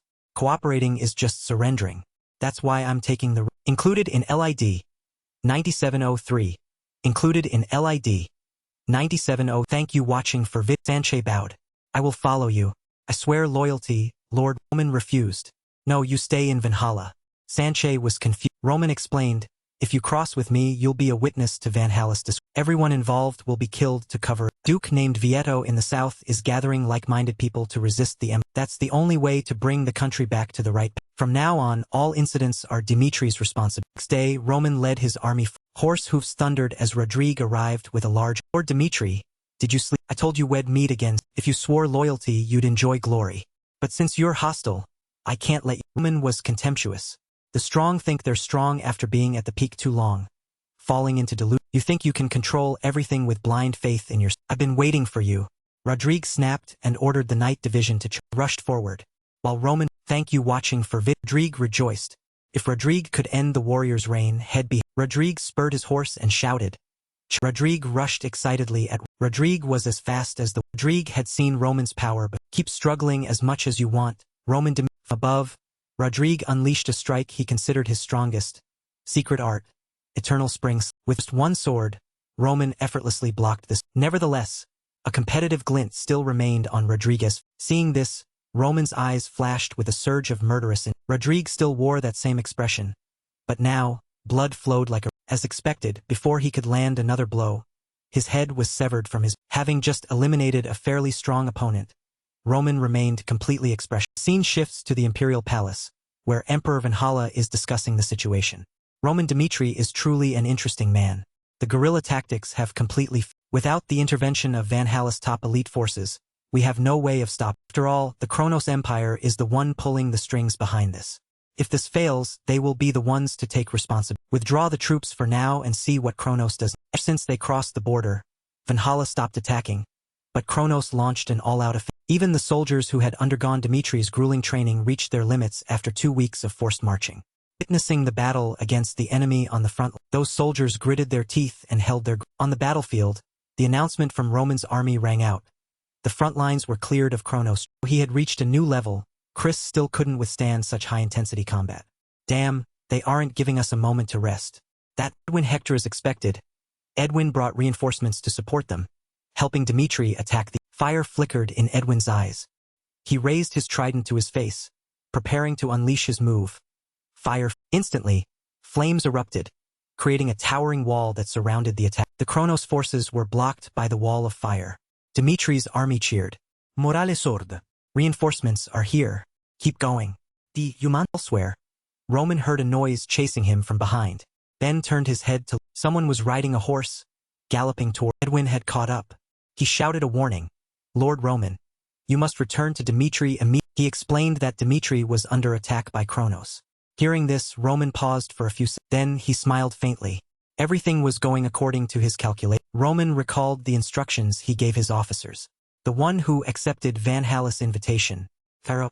No, the entire continent. No. He asked, if you were the Kronos Empire, would you ignore this opportunity now that my whereabouts are exposed? The officers below fell silent for a moment. McBurney spoke up. Since the assassination attempt was made public, I don't think they will just stand. Anderson shared his concern. That is why I am even more worried about your safety. However, Roman thought otherwise. I think differently. He analyzed carefully. The Kronos Empire doesn't care about other nations. They will try to assassinate, while simultaneously launching a direct attack on Dimitri. Roman instructed, the mages alone cannot protect the castle. Therefore, you all must stay in Dimitri. If Kronos attacks, make them. The officers shouted in unison. Back to the present. In a forest near Dimitri, a blue light flashed and a flag with no emblem or text fluttered near the source of the blue light turned out to be a teleportation portal. A group of mysterious people stepped. The leader, dressed as a hooded mage, asked, what is the situation in Dimitri? The guard on site stepped forward to answer. Nothing unusual. More soldiers emerged from the portal while the subordinate provided intelligence. Furthermore, Roman Dimitri is still at the Valhalla border. No matter how fast he is, he won't be back within 3. Stick removed his hood, satisfied with the news. Standing on high ground, he looked toward Dimitri Castle. Waiting for the troops to gather, he ordered, begin the attack. Inside the castle, hearing the commotion, the Dimitri soldiers alertly looked. They were startled by what they saw in the dark clouds suddenly rolled into the calm night sky, accompanied by thunder and this was Mystic's technique. His hands flickered with after a shout of lightning rain. A massive bolt of lightning, thick as an ancient tree, struck Dimitri. However, the lightning only hit the castle's defensive barrier. Great shield acted. The castle immediately erupted in noise. Enemies. The enemy has appeared. Horns blared, signaling a bloody. Immediately, lights on the castle walls were lit. Soldiers took defensive position. High mound, Mystic thought in a daze. I heard Dimitri's defenses were unusual, but to this extent, he recovers his composure. A fast reaction, but it's still within expectations. He sneered. Struggle all you want. Your fate is already set. At this moment, below the walls, a group of soldiers intended to scale them. Orders rang out. Attack! Kill them! On the wall, Knight Captain Jonathan led with clear commands. Platoon 2, load. Platoon 1, fire. Platoon 3, load. Platoon 2, fire. Soldiers in each platoon followed suit, perfectly orderly and organized, without a hint of sharp arrows aimed true at the intruders, knocking them off the castle. Simultaneously, fire poured from the body of a mage within the castle. Flames illuminated the night, dancing around Felix without harming him. The mage muttered. Then his eyes widened as a massive power exploded. Fire rain. Flames descended from the sky, incinerating the lingering heat, and the resulting shockwave created a strong wind that billowed Mystic's cloak. He thought in surprise, six-circle magic. Now, despite being only a duchy, Dimitri has enough strength to rival an empire. Instead of retreating, he felt excited, as if facing a worthy challenge. If Kronos can crush Dimitri now, it will be a lesson for the other kingdoms on the Salamander Continent. In the dark corners of Dimitri, several assassins used teleportation magic to infiltrate them. Their leader ordered, destroy key facilities. If you find any key figures, eliminate them immediately. The assassins behind him nodded and moved silently. The leader observed his surroundings as he moved. He felt uneasy. Something is strange. They threw a few turns. Someone remarked, the city is deathly cold. The lead assassin turned to warn them, don't worry. Just focus on the mission. But before he could finish, he smelled the scent of. In a single moment of distraction, he and his entire team were eliminated. A sword through the. Henderson appeared, withdrawing his sword and flicking the blood off. He cursed angrily, those Kronos bastards. McBurney nodded in agreement. Just as the master said. They really intended to target Dimitri. They'll make them regret. Elsewhere, Roswell stood on the castle wall, musing, I will do everything for Dimitri. I've been thinking about what I can. At that moment, a few enemies who slipped through the net climbed the wall. Seeing him standing still, one cheered, "Roswell Dimitri. He's on the." Two enemies rushed forward. They told each other, "Kill him and open the castle." An opponent swung a sword at Roswell's face. However, he quickly parried it, silently encouraging himself. While no one else is, "I am also a Dimitri." Roswell swung his sword in an arc, repelling the two attacks. Tensed up, energy radiating around him, determined. "And I will fulfill my responsibility." And elsewhere, rhythmic footsteps echoed in the dark. A group of soldiers stood in a neat line, blocking the path of the Kronos assassin. An assassin narrowed his eyes dangerously. Clear, Dimitri officer drew his sword. Though his voice wasn't loud, his words were full of rage. "Kronos, you dare cross the..." He remembered Roman's entrustment. "Fernando, live back to the present." Royal Knight Captain Fernando turned his anger into strength. Flames erupted around him as he gripped his sword. "You shall not take another..." In Fernando's memory, on that day, he expressed his heartfelt gratitude to Roman. From that moment on, he became the loyal sword protecting the Dimitri house. Now is the time to prove that loyalty. Fernando lunged forward without hesitation. He put all his strength into a strike against the assassin who dared to infiltrate. With a boom, a blow imbued with fire magic hit the ground. The nimble assassins managed to dodge just in time, or they would have been incinerated. The lead assassin was surprised. "He's stronger than I." He turned to instruct his group, "Leave him to me.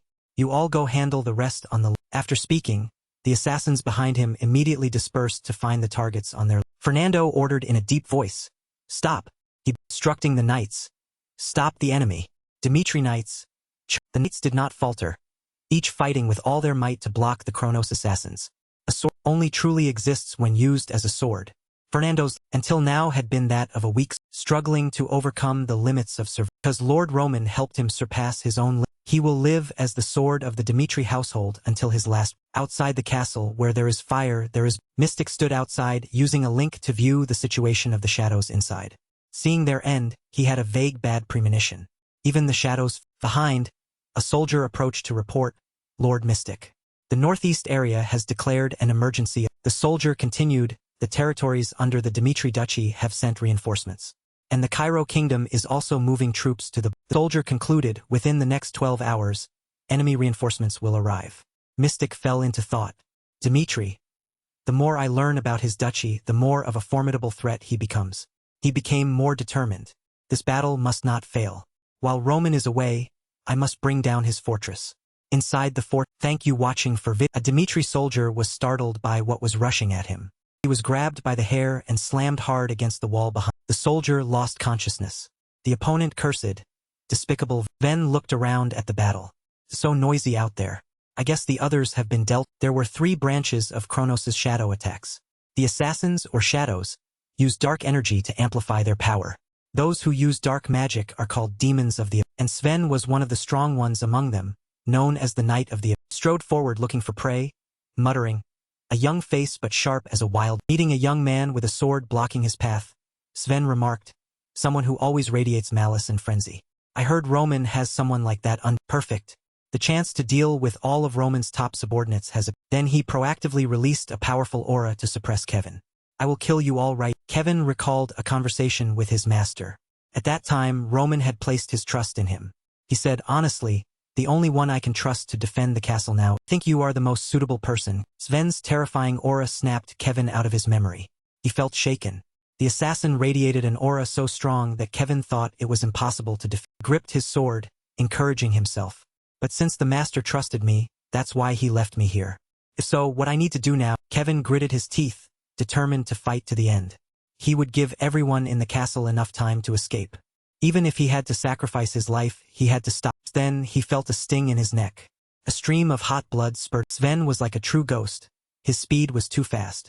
Before Kevin could do anything, he was already... Sven even turned back to look, surprised that the opponent wasn't defeated. Not enough damage. Sven thought, that guy seems pretty good. He became more interested. Fine. Struggle to the end and entertain. Kevin, startled, clutched his neck to cover the wound, stunned. That was almost a decapitation. Without giving him time to recover, Sven continued the attack, lunging with a short sickle in. Kevin immediately parried with his sword, but he was too weak and was pushed back quite a distance. He broke into a cold sweat, frowning and gritting his teeth, trying to face this unequal battle. "I can't possibly fight." Kevin assessed Sven. He was on par with, or even better than Count Nicholas, the #1 swordsman in Cairo. In a direct confrontation, he had no chance of. However, he had no intention of retreating. Kevin gathered momentum. He lunged forward powerfully. He didn't attack head-on but circled to the side and then behind. Seeing the opponent didn't turn around, he thought the enemy was being careless. Kevin immediately seized the opportunity. But little did he know, Sven was just playing with him like a cat with a mouse. Ridiculous. He spun around with extreme speed and grabbed Kevin by. Then he slammed him hard onto the ground. Kevin fell face first. The earth beneath him shook. Sven raised his sickle high, pronouncing a death sentence. If this is really the end, then you should die right. Kevin's head was held down. The pain kept him conscious enough to prepare for his fate.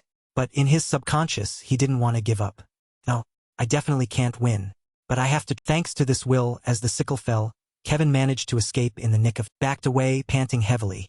To him, this was an impossible. At that moment, a deep memory surfaced. The boy who once lived as a stray in the slums, struggling every day for food, instinctively understood he couldn't let this chance slip. Kevin had met Roman, who reached out to save his life. From now on, you must live as a sword in my. That time, Kevin saw light at the end of the dark road. If it's for Lord Roman, I believe even death will make my life bright. Many different voices echoed in his head, as if arguing or fighting for control of his body, making him clutch his head in pain. In this era, I'm dead for sure. Even in death, I can't escape. Let someone else handle it. I can't let the Lord. Suddenly, Kevin screamed. There's no. Sven mocked him, amused. What are you muttering to yourself? He had finished playing and wanted to end it to find a new target. So he lunged forward, swinging the sickle blade to harvest Kevin. However, Sven was forced to pause for about 2 seconds, because Kevin had retreated with lightning speed, successfully dodging the lethal move. The many aspects within Kevin merged into a single design. His body radiated an aura stronger than ever before, much more terrifying than before. The Lord's order is absolute. You cannot. Sven was stunned, silently assessing the Kevin before him. The chaotic, murderous intent had converged into like a single sword. That gaze. The concentration was gave a sarcastic smile. It seems you've done quite well. Sven lunged forward, laughing madly. That alone is not that. He leaped off the ground, sky-high murderous intent enveloping his body as he bore down on. As the sickle blade drew near, Kevin stood almost motionless. Just when the blow would finish him, Kevin suddenly sprang back. Sven's attack failed again, the shockwave shattering the temple. But after all, Kevin's actions were always a step slower than Sven's. While he was dodging, Sven approached him from the. Sven swung the sickle at Kevin's head, while Kevin swung his sword horizontally at Sven's. This time, Sven was truly shocked because his leg was. However, that only made him more frantic. Truly wonderful. Dimitri is indeed an interesting. Faced with Sven's fierce attacks, Kevin could only defend, constantly being pushed. Sven stopped for a few seconds to comment. Truly, it has been an interesting time. The murderous intent on Sven grew even thicker. But it ends. This very aura locked Kevin's body in place. He stood rooted, unable to. Thus, he couldn't block Sven's aura blade tech. Blood gushed out and Kevin fell. He realized his end with shock. This is the power of a 6-star sword. Sven stood indifferently, watching Kevin fall. Flowers of blood bloomed, and the young man stopped. Suddenly, Sven spun around. He calmly used his sickle to block a surprise strike from Fernando. Feeling the opponent's strength, Fernando gritted his teeth and poured in all his. Seeing he couldn't do anything to the opponent, he quickly retreated. Looking at the young man lying in a pool of blood, Fernando whispered, Kevin. Originally, Duke Dimitri wasn't. As soon as the Kronos attack began, they were moved to a secret space, and Kevin stayed behind to replace and guard this. The enemies realized Duke Dimitri's absence. They would target the entire Dimitri family and everyone in the. Fernando retreated into a defensive stance, filled with admiration. Holding out to this extent. What a stubborn. Suddenly, the sound of rhythmic footsteps echoed from. Henderson and McBurney arrived panting. Both shouted in unison. We're here. Fernando turned to warn them. Henderson, McBurney, the opponent is a 6-star sword. 3 stood in a triangular formation. He began to lead. From now on, attack with all our force. Immediately, Henderson lunged. McBurney didn't delay, also rushing into it. Fernando roared in anger and coordinated with the other 2, lunging to attack. Sven blocked Fernando's powerful attack. Then he saw Henderson swing a sword, and on the side, McBurney was also attacked. Sven became frantic. He roared, you annoying so-called lawyer, released his murderous intent, blowing McBurney and Henderson back. Suddenly, a bright golden light flashed behind Sven. Someone was attacking. Unbeknownst to him, the old man had finished his spell. He unleashed a scorching stream of fire towards Sven. The fire erupted powerfully, lunging straight at his. He turned and reached out his hand, intending to use his murderous intent to. Though the magic attack was strong, Sven's aura split the fire arrow. Finally, he successfully defended. Sensing the burnt smell in the air along with his corroded aura, he mused, "It seems this is a fairly strong." Clenching his burnt fist as smoke rose, Sven determined, "Regardless, I will kill you." He pointed at one person. "You first." In that moment, Fernando's body suddenly stiffened. A creeping fear seeped into his. Sven reached out, and his murderous intent turned into binding chains. Lunged toward Fernando. The chains of murderous intent crawled over and bound Fernando. Henderson saw this and was worried. He thought, if even Fernando fails, this is the memories surfaced. Captivated and admiring Lord Roman's presence, Henderson chose the path of a swordsman, which originally had nothing to do with his. In the past time, he had made extraordinary progress.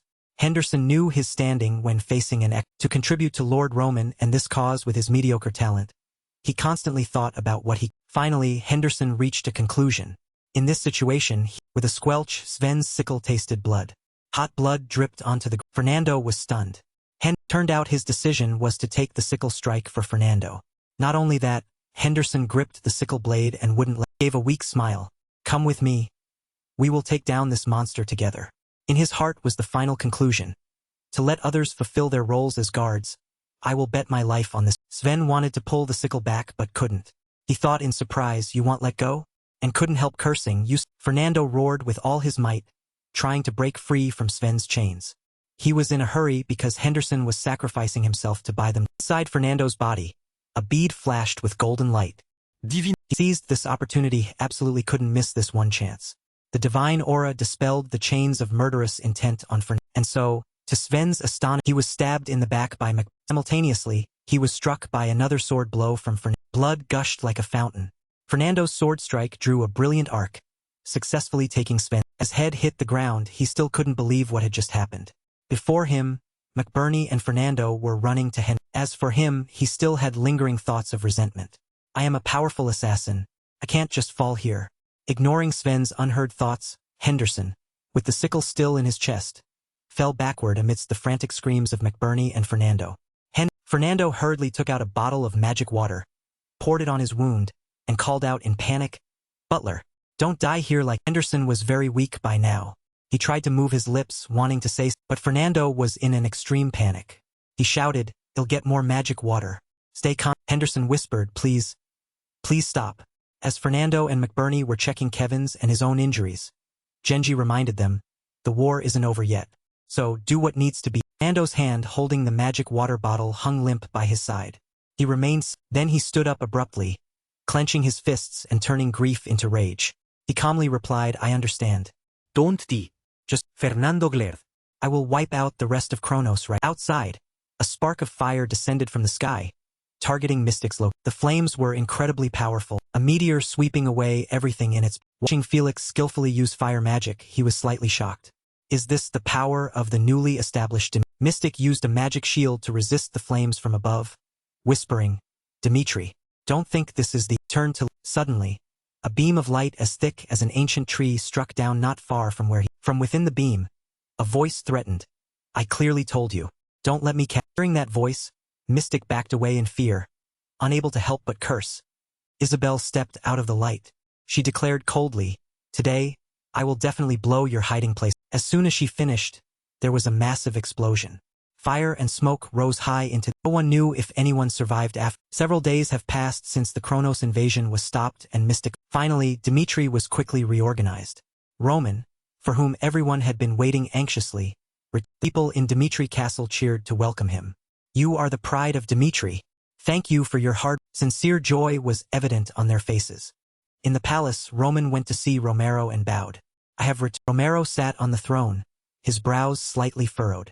"I should ask how you are, but given the situation, please understand.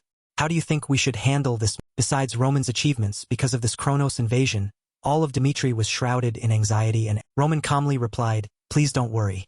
I will handle." In the hallway, Lucas followed, reporting the damage to Dimitri is not. Specifically, the Kronos Empire, without a teleportation gate, is believed to have moved troops elsewhere. Hearing this detail, Roman narrowed his eyes, thinking, without a teleportation. Lucas continued, "I will report the details after a thorough investigation." Additionally, the condition of Kevin and Henderson is not. Thinking of the two still in the infirmary, he couldn't help but add, they were severely wounded by a sixth circle aura swordsman. Both are currently struggling between life and. Roman confirmed, you mean they are still alive? He ordered, lead me to them. Regardless, today seems to be the deciding. The person in charge of patient care, while wiping his hands, explained, thanks to high-grade magic water and the power of the priests, they are still holding on to life, but their condition is not very promising. Moreover, a strange aura in their bodies is hindering. Roman saw black energy pouring from the wounds of the two. He muttered, so, it turned out like this after. He was silent.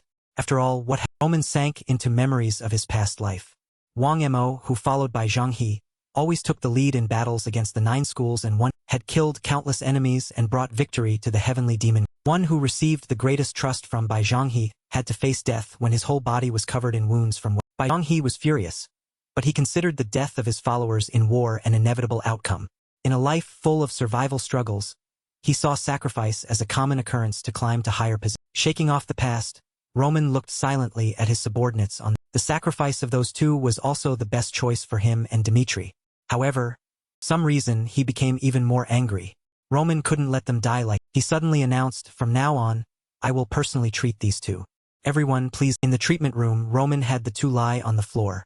He sat in the middle, black energy radiating from his body, preparing to. His eyes lit up as he started from the source of life.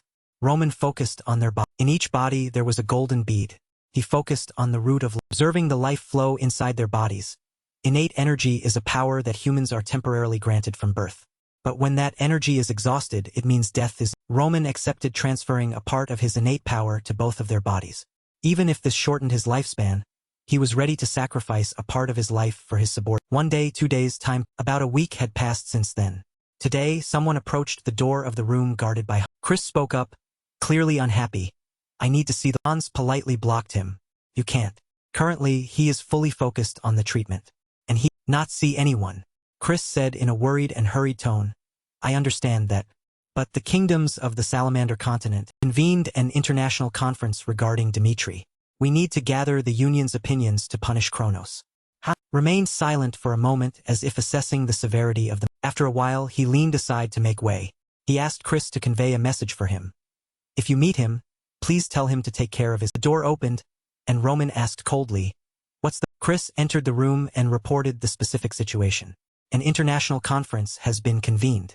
Since this is an important matter, even though I know I might be bothering you, I couldn't help but come to. Roman remained silent. Chris began to speak louder. I know very well how much you've tried to save those, but now we have no more time to delay. We must punish the crimes of the Kronos Empire. Try to persuade him. If you don't participate in the conference, the Union of Kingdoms will dismiss this issue. Even if Dimitri attends this international conference and tries to persuade. Roman calmly answered him, if we cannot evoke sincerity from the Union of Kingdoms, then true revenge will not be real. Roman softly called out, Chris, exposed Chris's worry.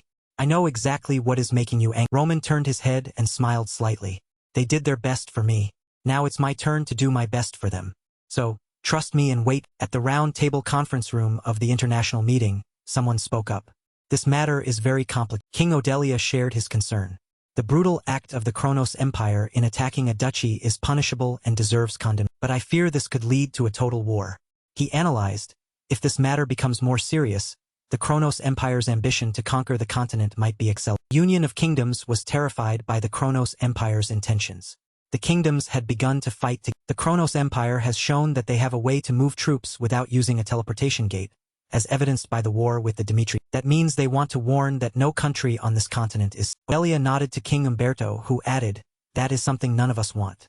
Therefore, in the name of the Union of Kingdoms, we need to ensure that this never happens again. But for now, all sides are still leaving open the possibility of compromise. For this moment, another person offered an opposing opinion. I cannot agree with your opinions. The speaker was King London of Redford. He repeated, I cannot agree with your opinion. Why didn't he agree? We have to go back 1 month.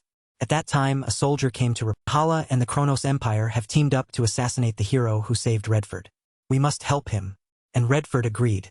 I think so. The Redford Kingdom, which was on the verge of collapse, had been given a chance to be reborn thanks to it. Therefore, Redford Kingdom will not shy away from war to protect his territory. Thinking of these things, Redford boldly criticized them for deliberately ignoring the essence of the. he presented, the Kronos Empire carried out an unprovoked attack on neighboring kingdoms. Furthermore, Valhalla blatantly ignored the assassination plot taking place on their territory. Redford pounded the table and stood up.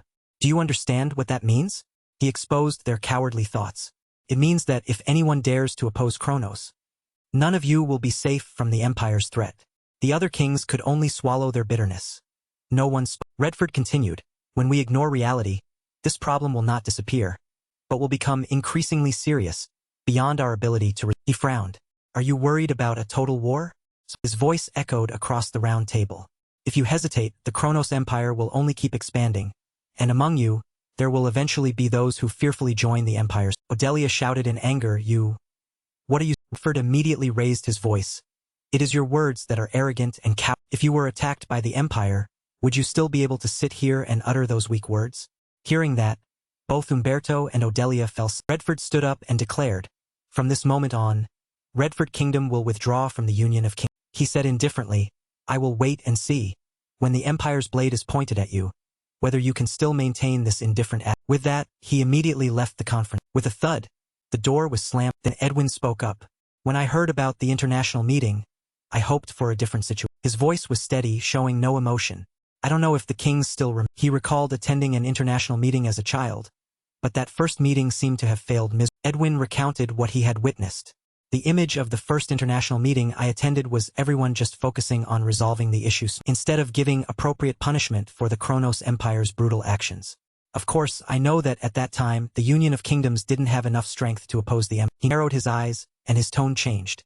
But now it's the Ghost Army, high-level mages, and even 6-star swords. All that, the Empire still couldn't defeat the Dimitri. What's disappointing here is that even though a formidable opponent like Roman Dimitri has stood up against the Empire, the Union of Kingdoms still hasn't changed its fearful attitude toward the Empire. Edwin stood up. Hector didn't belong to the Union originally, but from now on we will handle this matter separately. He left behind a very thought-provoking sentence. Don't regret today's choice when you failed to correct past mistakes. Scene shifts back to Roman's treatment room. His hand is placed on his subordinate's wound, transferring his energy to. Then he withdrew his hand, finishing the treatment process. Looking at Kevin and Henderson still unconscious, Roman prayed silently. Now I've done all I can. From now on, you must survive on your. If you give up consciousness and accept death, there will be no way for you to. Looking at the two subordinates who had given their all for him, Roman blamed himself. Why didn't I care about those close to me in the past? Dark and bloody memories returned. He wondered if he had lived such a fierce life of survival struggles that he had no time to mourn for the comrades and subordinates who had. So that, in the end, all that remained in him was given a rare chance to live again. Roman decided that in this life, he didn't want to leave any regrets like before.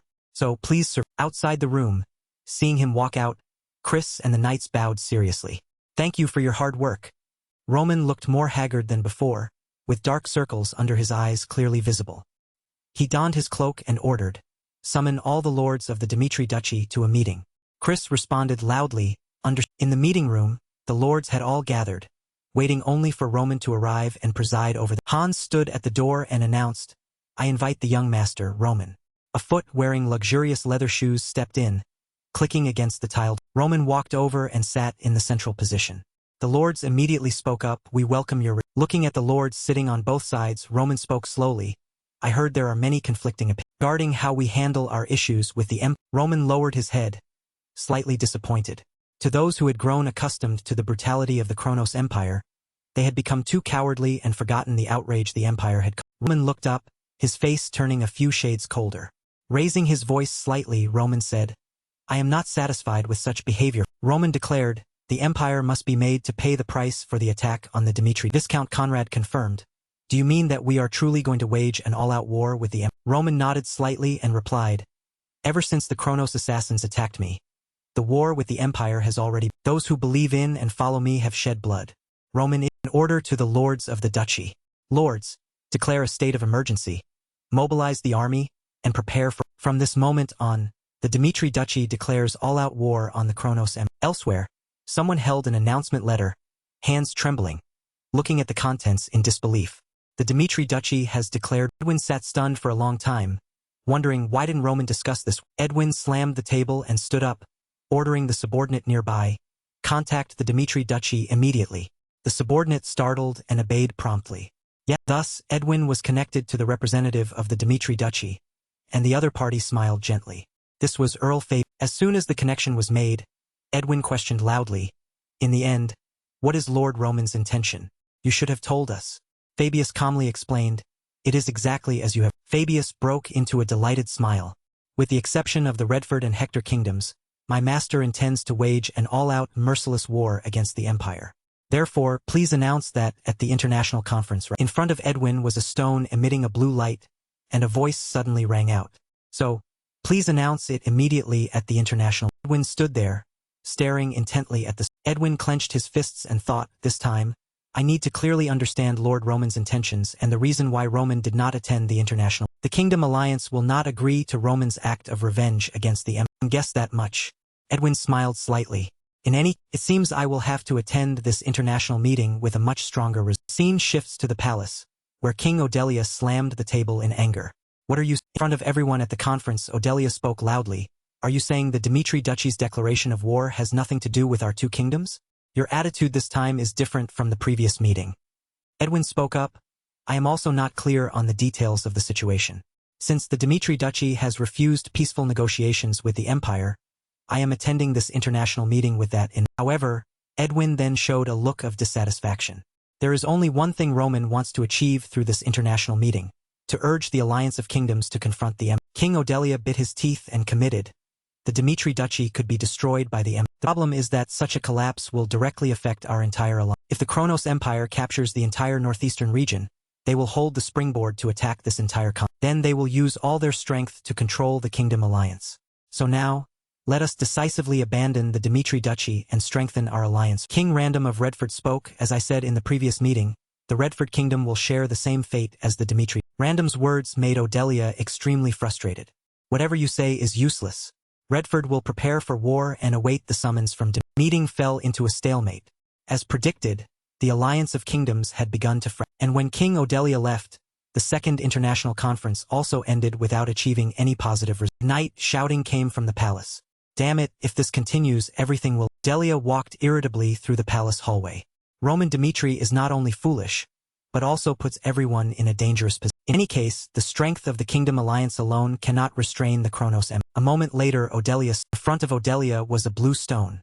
The Odelia Kingdom cannot end like this, even if it means yielding to the great power. But surviving to help the country escape war is the duty a king must perform. Suddenly, a hologram of a man appeared. "Why are you contacting?" Odelia said, "From this moment on, the Kingdom Alliance is over. So, tell me the way for my Odelia Kingdom to survive." Upon hearing Odelia's presentation, the man gave a slight sigh. Among the Kingdom Alliances, 2 out of the 3 nations, excluding Frank, have submitted to the power of the current empire. The scene shifts to several days later at the eastern outpost of the Kronos Empire, Lascaux. Guards were heard talking to each other. "I bet 1 coin that the Dimitri Duchy won't last." Another guard spoke up. "A month?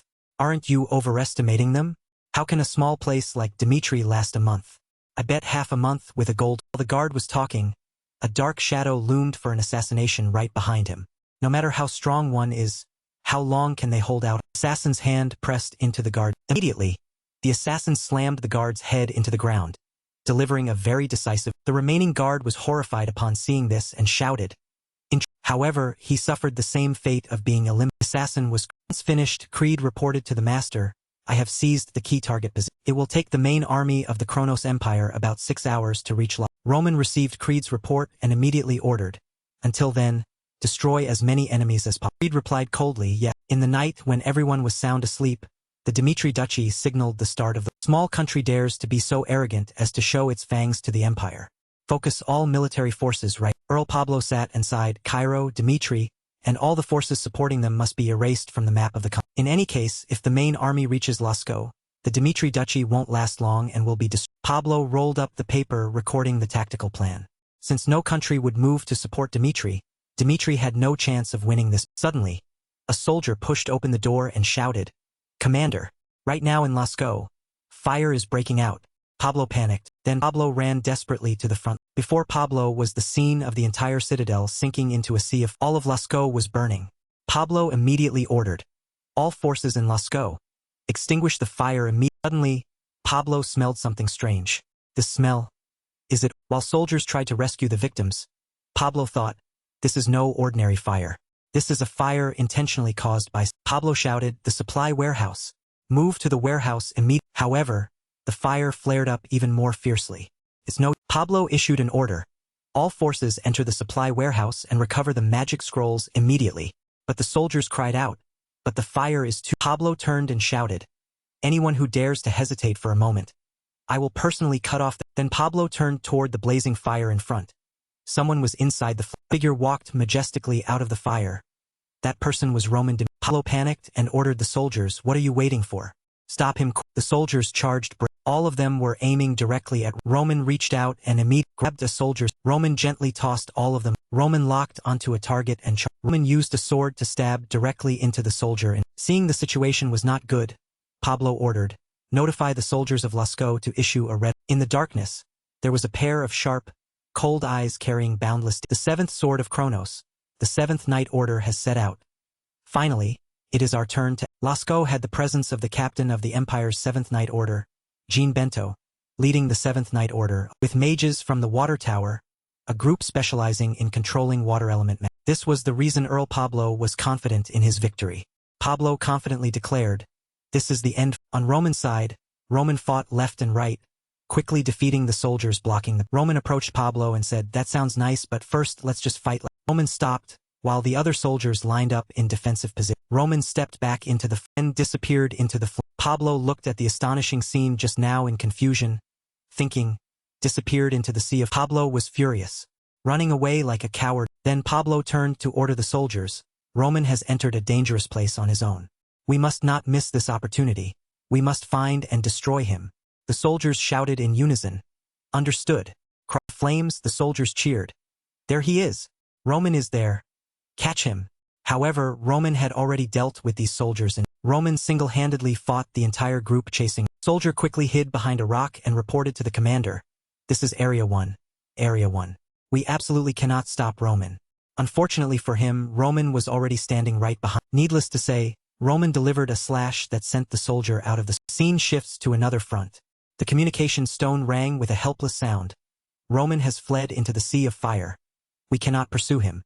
The person listening was Bento, who held the stone and then heard a blood-curdling scream on the other end. A series of desperate cries for help rang out. This is Area 1. Request urgent support. Area 2 Roman has. Area 3. Please. Bento frowned. What kind of trick are you playing?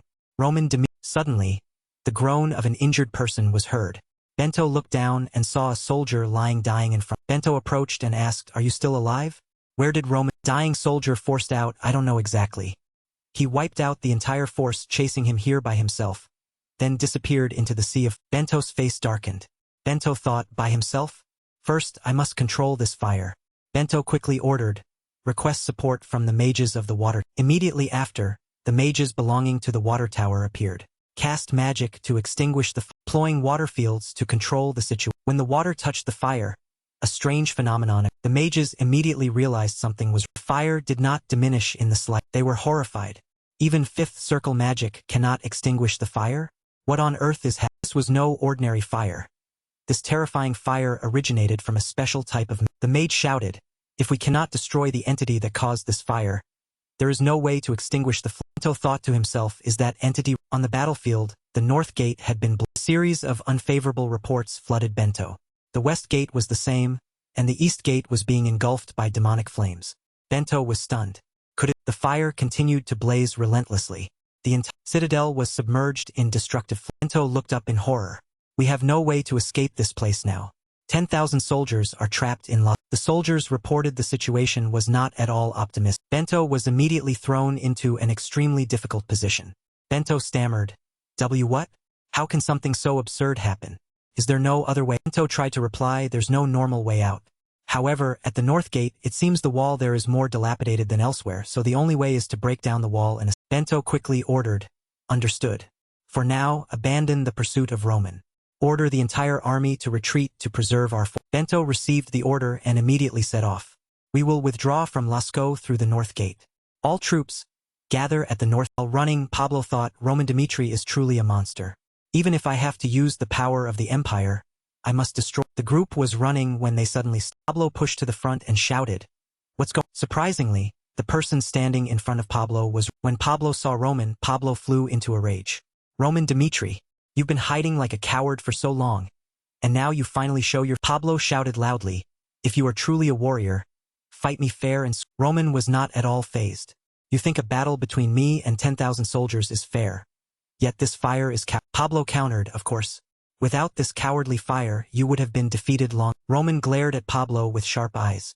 If that's what you think, then, immediately after, Roman reached. With a single movement, Roman cleared the fire to one side, revealing the city gate right behind Roman's. Roman made a declaration that left Pablo in horror.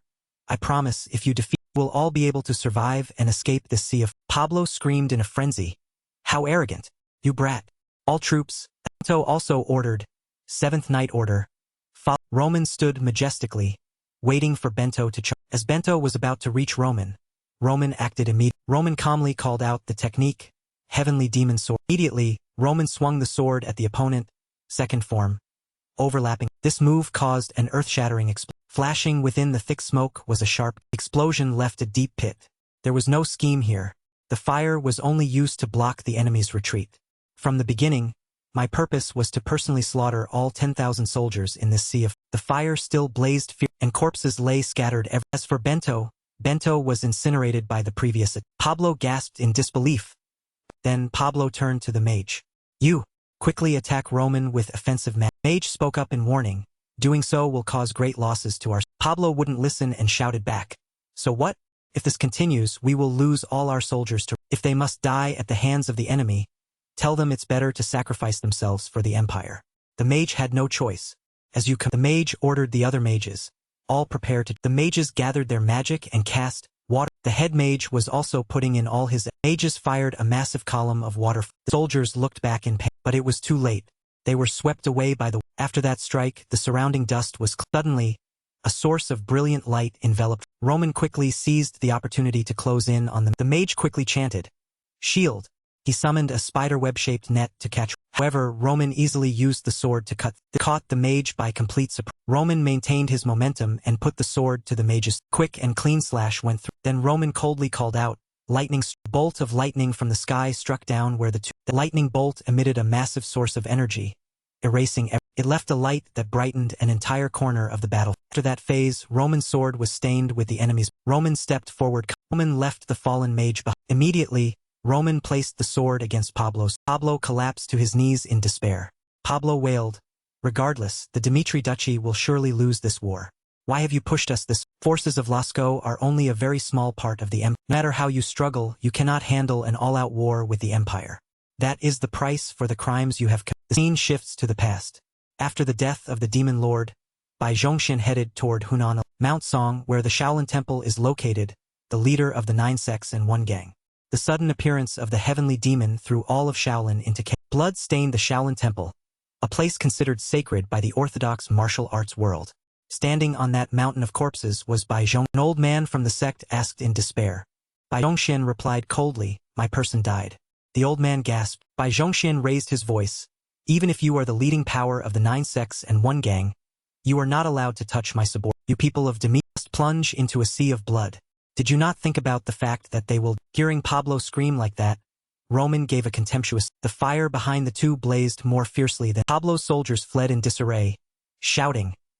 Roman burned Pablo with the fire. "Accept death due to your failure in the sea of fire, or die after reporting the failure that occurred at Lascaux to the empire. That is the choice you have for opposing." The fire heartlessly consumed Pablo, leaving only the communication stone behind. The scene shifts elsewhere. A messenger reported, "Marquis Memphis, there is a report that all the soldiers of Lascaux have been annihilated by Earl." Upon hearing the news, Memphis slammed the table and stood up. "What?" Immediately mobilize support forces to Lascaux to verify this. Later, in the leader's bedroom, Memphis began the report. To what has been verified, it seems the destruction of Lascaux is the truth. Currently, Lascaux has been burned to ashes, and our troops are forming a perimeter to pursue Roman's force. I didn't expect an army of 10,000 to be destroyed so easily. I beg for your forgiveness, Emperor Crum. The person sitting on the bed spoke softly, "Marquis Memphis." Memphis quickly said, "Please give us a direction in this situation." The person on the bed turned his head slightly to look at the night scene outside the window. "I feel that Roman Dimitri has sent a message. He is denying the fact that the Kronos Empire is the ruler of this continent. The Dimitri Duchy attacked Lascaux. Since he appeared, our history, which was once full of victories, has now been mystic. Those people. Where are those forces? When the name Mystic appeared. It seems they are monitoring our every move, just as they did when we faced the Dimitri Duchy. The image of Isabel appeared in the Emperor's head. It must be a warning that they will stand by and watch our plan to seize this. Emperor Kronos spoke with a very confident tone. Very well, I will take this opportunity to wipe them out along with the Dimitri Duchy. Mystic replied delightedly, as you Emperor Kronos ordered, issue the command for a concentrated attack. Start with the Dimitri Duchy. I order that all kingdoms on this continent be brought into the hands of the Kronos Empire. When the monster of the continent awoke, the beginning of a bloody war had from the primordial era, the gates of heaven opened, cold air froze the world, and sorrow wandered the earth. The gods said that one who represents heaven's will would appear to resolve the world's problems. If that moment is missed, the world will forever be unable to escape the abyss of Emperor Kronos entered a dark room. He picked up a scroll and thought secretly. For a long time, those who received divine oracles could not complete the ambition of conquering the continent. From this moment, the second door opens, and I have gained the power to oppose. Then he placed the scroll back on the stand, no longer gritting his teeth in endurance. Then he turned and walked down the stairs. He was determined. I will make you realize that it is not because Kronos lacks power that we cannot conquer the continent. Scene shifts to Lascaux, the outpost of the Kronos Empire. 100,000 soldiers had been slaughtered. In the process, Dimitri did not allow any casualties to it. The Kronos Empire was enraged and declared a mobilization order for this reason, with the exception of Redford, the third international conference of the Three Kingdom Alliance was. At the meeting, King Odelia slammed the table in a rage.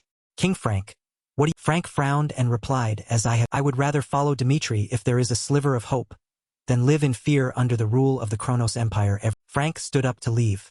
I'm sorry, but I have a dialogue with Odelia watched Frank leave in a daze.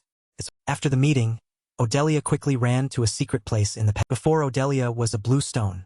The moment the Dimitri alliance fails, the Kronos Empire's conquest of the continent will. Odelia frowned. Before that, I must quickly seize the opportunity. Returning to the previous timeline, the mysterious person who was summoned smiled and said, the king's worry was wrong from the beginning. Odelia gasped. Anne said delightedly, because of the event at Lascaux, the emperor is enraged. Even if the entire kingdom alliance supports Dimitri, when the mobilization order has been issued throughout the empire, all of them will be completely erased from the map of the continent. At this very moment, the Odelia kingdom has a mission to perform. Scene shifts to several days later at the first line of defense. Baron Boris spoke solemnly to everyone. It has been hard on you to get. A seasoned veteran who had led countless battles to victory, a man with white hair, walked over and asked, are we the first to? A figure called the symbol of the Kronos army had arrived at defense line number 1 with about 30,000 soldiers. The commander of the Kronos Empire, Duke Comfort, asked, what is the current situation? Boris reported immediately, currently, Dimitri has allied with Cairo, concentrating troops at the western. Although their specific intentions are still unclear, it seems they are preparing for a defensive. Redford, Hector and Frank have rebelled and issued mobilization orders. Odelia and Umberto seem likely to accompany. Bemford said thoughtfully, I didn't expect so many kingdoms to rise up together against Kronos. The world has truly changed. This war is the beginning of the continental conquest. I need an overwhelming victory. Duke Bemford decided, in 10 days we will begin an all-out attack on Cairo and Dimitri. Soldiers shouted in unison. As you could. But soldiers who were stationed suddenly coughed up. Everyone around the camp fell into a state as if they had been poisoned. Unfortunately, these soldiers did not survive. Since early morning, the condition of the soldiers had been very strange. Boris followed behind Bemford to report, the number of soldiers who have fallen with symptoms of vomiting and fever has reached 100,000. Among them, about 300 have lost their lives. Bemford speculated, Roman has used a powerful poison. Bemford said, you watching for Then he ordered, immediately check the wells and water sources to determine where the poison is being spread. Request support from the Behemoth Magic Tower. Boris replied, as you could. The two went to the hospital. Bemford asked, can it be true? Boris reported, currently, from defense line number 1 to 8 other defense lines, the poisoning phenomenon is occurring in all of them. If this continues, the damage will be uncontrolled. Suddenly, the master of the Behemoth Magic Tower turned and signaled everyone to be. Bemford thought with dissatisfaction, still a bunch of arrogant. The tower master said, from now on, I will begin the detoxification. By any means, this poison must be cured. The remaining mages replied, as you including the tower master. A total of 32 behemoth mages began to solve this. The tower master used a spell, poisoned it. Suddenly, the image of Roman appeared in his mind. He gasped, impossible. Thank you watching for vid. Speculated this is a type of poison never seen before. To develop a new poison would take many. He turned to the mages using magic and thought, wait a. The Tower Master immediately rushed in to stop the treatment. A mage called out, He used magic to search further. This poison. There isn't just one. Bamford asked impatiently. Explain what on earth is going. Tower Master replied, please give me a little time. I need to check some things. He suddenly. Thank you watching for vid. The Tower Master continued, at the 8 defense lines, 32 types of poison have been detected. Problem is that all 32 of these poisons are new types never known on the salamander. Right when war is imminent, there is no way to cure all these poisons in a short. Poison cannot be cured. Bamford's face darkened. The behemoth Tower Master, a man of strong pride, actually admitted and he ordered, all infected soldiers must be quarantined. Destroy all corpses, leave nothing but. Act discreetly to avoid causing panic among the other soldiers. Further, we will hold them accountable for using poison. According to the continental laws of war, we will hold them accountable for the use of. A voice spoke up in the meeting room. Kronos has sent an envoy to negotiate. The person who just spoke was the Western commander, Marquis Vandenbach. All this time, they have committed so many atrocities that the continental laws have become meaningless. Yet now they bring up these continental. The young man sitting next to Vandenbach spoke up. That is exactly like the Kronos Empire. Then a female voice rang out. The reaction of the Kronos Empire is faster than Flora joined the discussion. If we want to buy time, we must accept negotiations. Vandenbach said intently, fine. If we want to conduct a dialogue with them, he is in shifts. A few days later at the Cairo, Bamford approached the city gate. Suddenly, someone was already waiting there to receive him. The man identified himself. I am Earl Fabe. The two men were of equal stature. Their eyes seemed to be searching each. Bamford spoke first. No need to beat around the bush. Let's get straight to the. According to continental law, the use of poison to cause indiscriminate massacres is strictly forbidden. So why did Dimitri use poison? Fabius gave a slight, ironic smile. Continental law, I see your point. But that is only a recommendation. Fabius smiled broadly and said, it's not as if it's mandatory. You have crossed the border many times without any notice. So I didn't think you would care about the use of poison. Bamford raised his voice. Earl Fabius, from now on you had better think very carefully about every word. Has Dimitri forgotten why the salamander continent banned poison? It is because of a very famous historical. Since ancient times before Kronos became an empire, when the continent was split into more kingdoms, to fight for territory they used contagious poison. Result was that 30% of the population of 3 nations died, leading to a horrific tragedy. Fabius replied, yes, I know that well, but please forget. Those 3 destroyed nations were later annexed by the Kronos Empire. Thanks to that, didn't Kronos gain enormous benefit? To be blunt, if it were any other nation I wouldn't say anything. But I didn't expect an empire that uses black magic like Kronos to criticize the use of poison. If poison is just for children, black magic is the power that threatens all of humanity. Bamford was furious and continued to pick at Fabius. Do you have any proof that the Kronos Empire uses black magic? Fabius remained very calm. Just as I, mobilizing assassins in the shadows, and using black mages to attack Dimitri. Yet you still need proof. Bamford shouted, you dare. Naturally, Fabius interrupted Bamford. Further, if we truly wanted to kill indiscriminately, we would have released the poison right in the heart of the Kronos. Fabius adopted a very serious attitude. We are still keeping our limits. It's best to just let things pass comfort. Neither side has the right to talk about Cana. The military camp inside the city was still very active. Bamford heard that and stood still, not knowing what else. A moment later, Bamford spoke up. Do you know why I left the battle? Because I already know the true power of the Kronos Empire. Whether I am here or not, eventually Kronos will rule this continent. Roman Dimitri is indeed a formidable person. What he has shown so far is truly impressive. But that, before the power of Kronos, all those achievements become meaningless. So just keep struggling to. Bamford turned to leave, so that I can feel that I am still alive. Bamford turned his head back slightly. I'm really looking forward to your performance. Scene shifts to somewhere under the. Kevin sat there alone. Kevin's eyes looked blankly. In front of Kevin was the image of a red-haired man who looked very aggressive. Kevin wondered, why am I fighting? Suddenly, images of people Kevin knew rushed into Kevin's. Kevin just sat there in a. Suddenly, Kevin saw the silhouette of someone appear in front of. Kevin asked doubtfully, young man. Roman appeared and said to Kevin, are you going to give up like this? What did I? Kevin replied, live for me. What just happened was a dream. In reality, Kevin slowly opened Kevin's eyes. Kevin wondered, how long has it? Hans heard movement and rushed over. Kevin. Ken sat up. Kevin's body was still trembling. Tell me everything that has happened. Hans tried to tell Kevin what had happened while Kevin was unconscious. Kevin gripped the bedsheet. Kevin jumped up and ran. I must go to the Western Front immediately, Hans shouted. As Kevin reached the door, Kevin suddenly... Fernando stood blocking the door. Go back to the sickbed and rest. Understand your mood. But if you go right now, you won't be able to do it. You should focus on recovering instead. However, Kevin then said, I'm sorry, but I cannot do... The reason for my existence is for my man. Immediately after, Kevin took off. Kevin continued, if he is on the battlefield, I must be there. Then Kevin's figure faded. Fernando couldn't help but sigh. How can I stop? The scene shifts to outside the... A soldier was ringing a bell for notice. Enemy. The enemy is attacked. Roman and everyone stood on the wall and observed the situation. I thought we could buy time with the poison, but it seems they have given up on the cure and chosen to attack. Roman spoke, the enemy is Duke Vandenbach said, a seasoned veteran of the battlefield. He will naturally follow instinct and not give the opponent time to... Suddenly, in the distance, there was a figure wearing a robe, holding a magic staff. The people on the wall couldn't help but wonder, who is that old... Marquis Vandenbach looked at Sefer in front of him and thought, no. If he were truly an envoy, he would have raised a white flag to show he has no intention of... Vandenbach was a bit worried and thought to himself, could it be a mage? Then, Marquis Vandenbach immediately ordered, prepare the siege cross... Vandenbach observed the soldiers dragging the siege crossbows and calculated. If the opponent is a mage, we can break his chanting with the siege cross... Vandenbach thought and frowned. Vandenbach waited breathlessly for the opponent's next... Sefer did not waver. Sefer's mouth began to mumble strange phrases. Without hesitation, Marquis Vandenbach immediately shouted the command.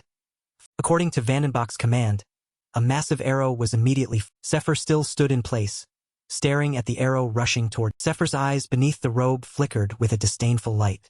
A bunch of pathetic... As soon as Sefer finished speaking, the massive arrow was held by an invisible force, stopping in... Witnessing this, Marquis Vandenbach and Noel were shocked. Mouths agape. They didn't know the legend that a 5-star swordsman is equivalent to a 6-circle mage, and a 6-star swordsman is equivalent to a 7th circle. The 12 top swordsmen of the continent are at the 6-star level, while tower masters are usually at the 7th circle of magic. Anything higher than that is considered transcendent. All of that existed only in rumors, but had never been confirmed until now. And the person being mentioned was the white-haired mage. Immediately after, Sefer activated his power, summoning the 8th magic. Sefer opened his terrifying eyes, looking forward and mumbling, the heavens are enraged. Immediately, a bolt of lightning struck down from high in the sky. Lightning bolt hit the fortress directly where Marquis Vandenbach was commanding, but unexpectedly, a layer of magic circles appeared from somewhere, blocking that lightning. Vandenbach looked at the magic layer that had just protected him and thought, this is a magic barrier created by the mages of the Phoenix magic. Even someone who knows nothing about magic like me can tell. If this continues, the barrier will not hold. It will soon collapse. And Marquis Vandenbach turned to the subordinates and shouted the command, maximize the mana to maintain the barrier to the... We must prolong the time as much as possible. The mages tried to transfer power into a jar and quickly replied. Besides those mages, there were several others trying to transfer power to maintain the... However, everyone has limits. Marquis Vandenbach saw the mages straining so much they coughed up blood and was horrified. That white-haired mage was clearly using magic beyond 7 circles.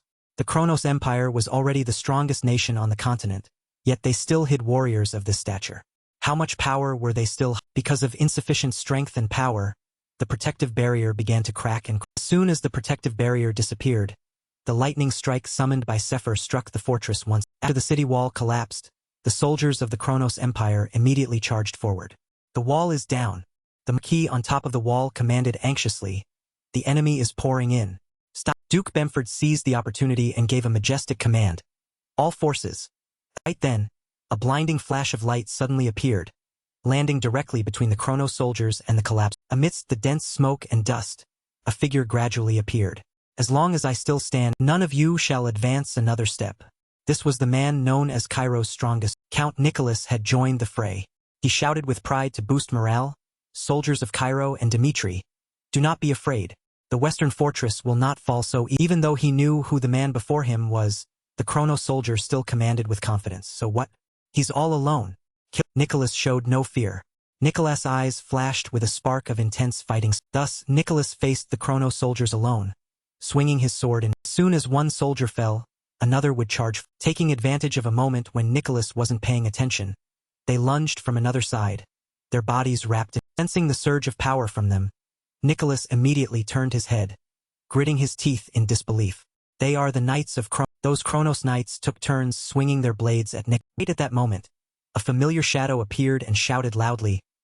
That shadow flew powerfully over Nicholas' head and lunged toward the Kronos. A strike from Creed, known as Cairo's lightning, clashed with the knights. Naturally, Creed's power overwhelmed them all, knocking them back. Nicholas looked up in disbelief and wondered, is he already this? At that moment, Creed turned to look back at the man and asked, are you all right, Lord Nick? Seeing Creed's concern, Nicholas involuntarily let out a slight. Immediately after, Nicholas suggested, Creed, fight by my side.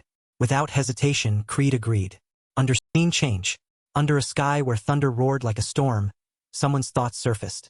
To execute Lord Roman's plan, we need at least 3. Those thoughts belonged to Flora. Flora leaned against the fortress wall with a serious expression, brow furrowed in deep thought. I was sure we could hold out, but with the wall falling on the very first day, our entire strategy has become meaningless. If that's the case. After thinking, Flora turned to Marquis Vandenbach. Commander, we can't win this way. We must proceed with Plan B immediately. Following Flora's command, though he didn't want to, the Marquis had no choice but to obey. Damn it, it's come to this. We have to retreat. Everyone, thank you watching for detonate the explosives in the fortress after the enemy pours through the wall to wipe them all. Hearing the terrifying sounds erupting one after another, Chris immediately realized the situation. The plan has been active. Immediately, Chris signaled to the Count beside him. Lord Nicholas, we must ensure our forces retreat. Just as Chris finished speaking, a figure stepped out from the distance. So, you're the one called. Hearing that person's voice, Chris' body trembled slightly from extreme. The man's curly hair swayed slightly with every step. In the end, who is Roman Dmitri? A 6-star swordsman should not be enough to face. And yet, in a desolate place like the Duchy of Dmitri, someone of your caliber was raised. As the man spoke, not only Chris but also Nicholas turned pale. That man was the rank 2 of Kronos and rank 3 of Bena Akma Hannibal. A terrifying murderous aura radiated from him as he ordered, capture him alive. I will tear his flesh apart, piece by. Nicholas and Chris stood frozen in place, watching the man slowly. A panic flared inside Chris' heart. Hannibal, he appeared here. This means a second knight of Kronos has officially joined the battle. If I fight him, he'll die. What a pity. It seems my dream of surpassing my master will never be achieved. Having thought that, Chris swung his sword up into a combat. Suddenly, Nicholas stepped forward to block Chris' path and said, I will hold this position. Turning back with determination, Nicholas advised, in future battles, you and Roman will be the keys to victory. I will defeat Hannibal and catch up. Chris didn't seem to agree and shouted, Count Nicholas. Immediately, Nicholas barked back. Under Nicholas' insistence, Chris could only grit his teeth and obey. I won't forget what happened. With that, Chris quickly turned and leaped. Watching Chris' retreating figure, Nicholas thought with confidence the future of Cairo.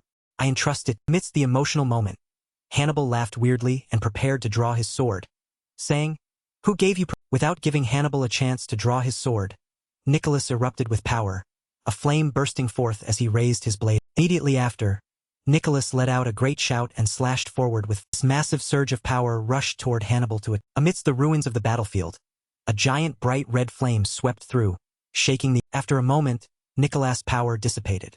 Seeing Hannibal still standing there, Nicholas muttered at least once, I wanted to face a top-tier fighter. Hearing this, Hannibal slowly drew his sword, lightly sliding his fingers along the blade. What is your rank on the Cairo leader? Nicholas once again unleashed his power and introduced himself. My name is Richard. I am Cairo's #1. Hearing the introduction, Hannibal's lips curled into a mocking smile. What a brat who doesn't know his. Then one of the two took the initiative to attack. Nicholas continuously unleashed slashes at Hannibal, but Hannibal skillfully evaded them. All his life, Nicholas had yearned to reach the 6-star. Through the battle with Roman, Nicholas had finally stepped over that. The transcendent realm that Nicholas always desired. 6-star wall, the Demoliton tech. Following Nicholas' whisper, a massive amount of power surged from the blade as he swung it. However, Nicholas' eyes suddenly widened in shock, as if unable to believe what was before, because the tip of Nicholas' blade was blocked by Hannibal's ultra-thin. Hannibal spoke with arrogant disdain. Is Cairo's rank 1 only capable of this? In the blink of an eye, Hannibal moved past Nicholas, delivering countless slashes. From the wounds created by those slashes, blood gushed. Nicholas lost all strength and fell to the ground. Hannibal turned and slowly walked toward Nicholas, laughing with amusement.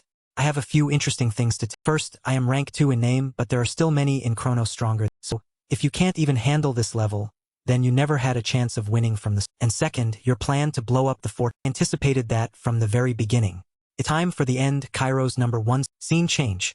At the same time, outside the western, Flora signaled the mage beside her. Now is the... Immediately, a brilliant sparkling star appeared above the wooden crates containing the explosion. Then, a massive explosion thundered throughout the fort. At the same time, Zephyr stood below and summoned a giant spatial hole, sucking the entire explosion in. Witnessing this, Flora muttered in disbelief. The explosions... That sphere contained the explosion thoroughly, like a cage trapping it in. Under Zephyr's control, a brilliant ring of light appeared around the... Then, the sphere and the explosion within gradually shrank and vanished without a... Duke Bemford, who had been watching silently, sighed. The weak naturally make obvious choice. Bemford then stepped forward and bowed respectfully. Zephyr, you've worked hard. Zephyr responded indifferently, not... Next, Duke Bemford shouted with majesty, soldiers of the Kronos Empire. The enemy is at their wits' end. Use this momentum to turn Cairo into a sea of... Following Duke Bemford's declaration, the soldiers roared with fighting. While encouraging them outwardly, Duke Bemford's heart was in turmoil. Everything is going smoothly.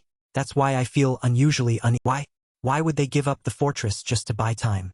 Even though the Western Front has fallen, Roman still hasn't. Could their stalling have something to do with Roman's In an instant, the scene shifted to a cliff where a figure suddenly appeared on. That place was Cortes in eastern Kronos. Two people observing from the cliff outside the wall muttered, "The security is too..." Roman, standing beside Nelson, spoke while Nelson observed the situation below.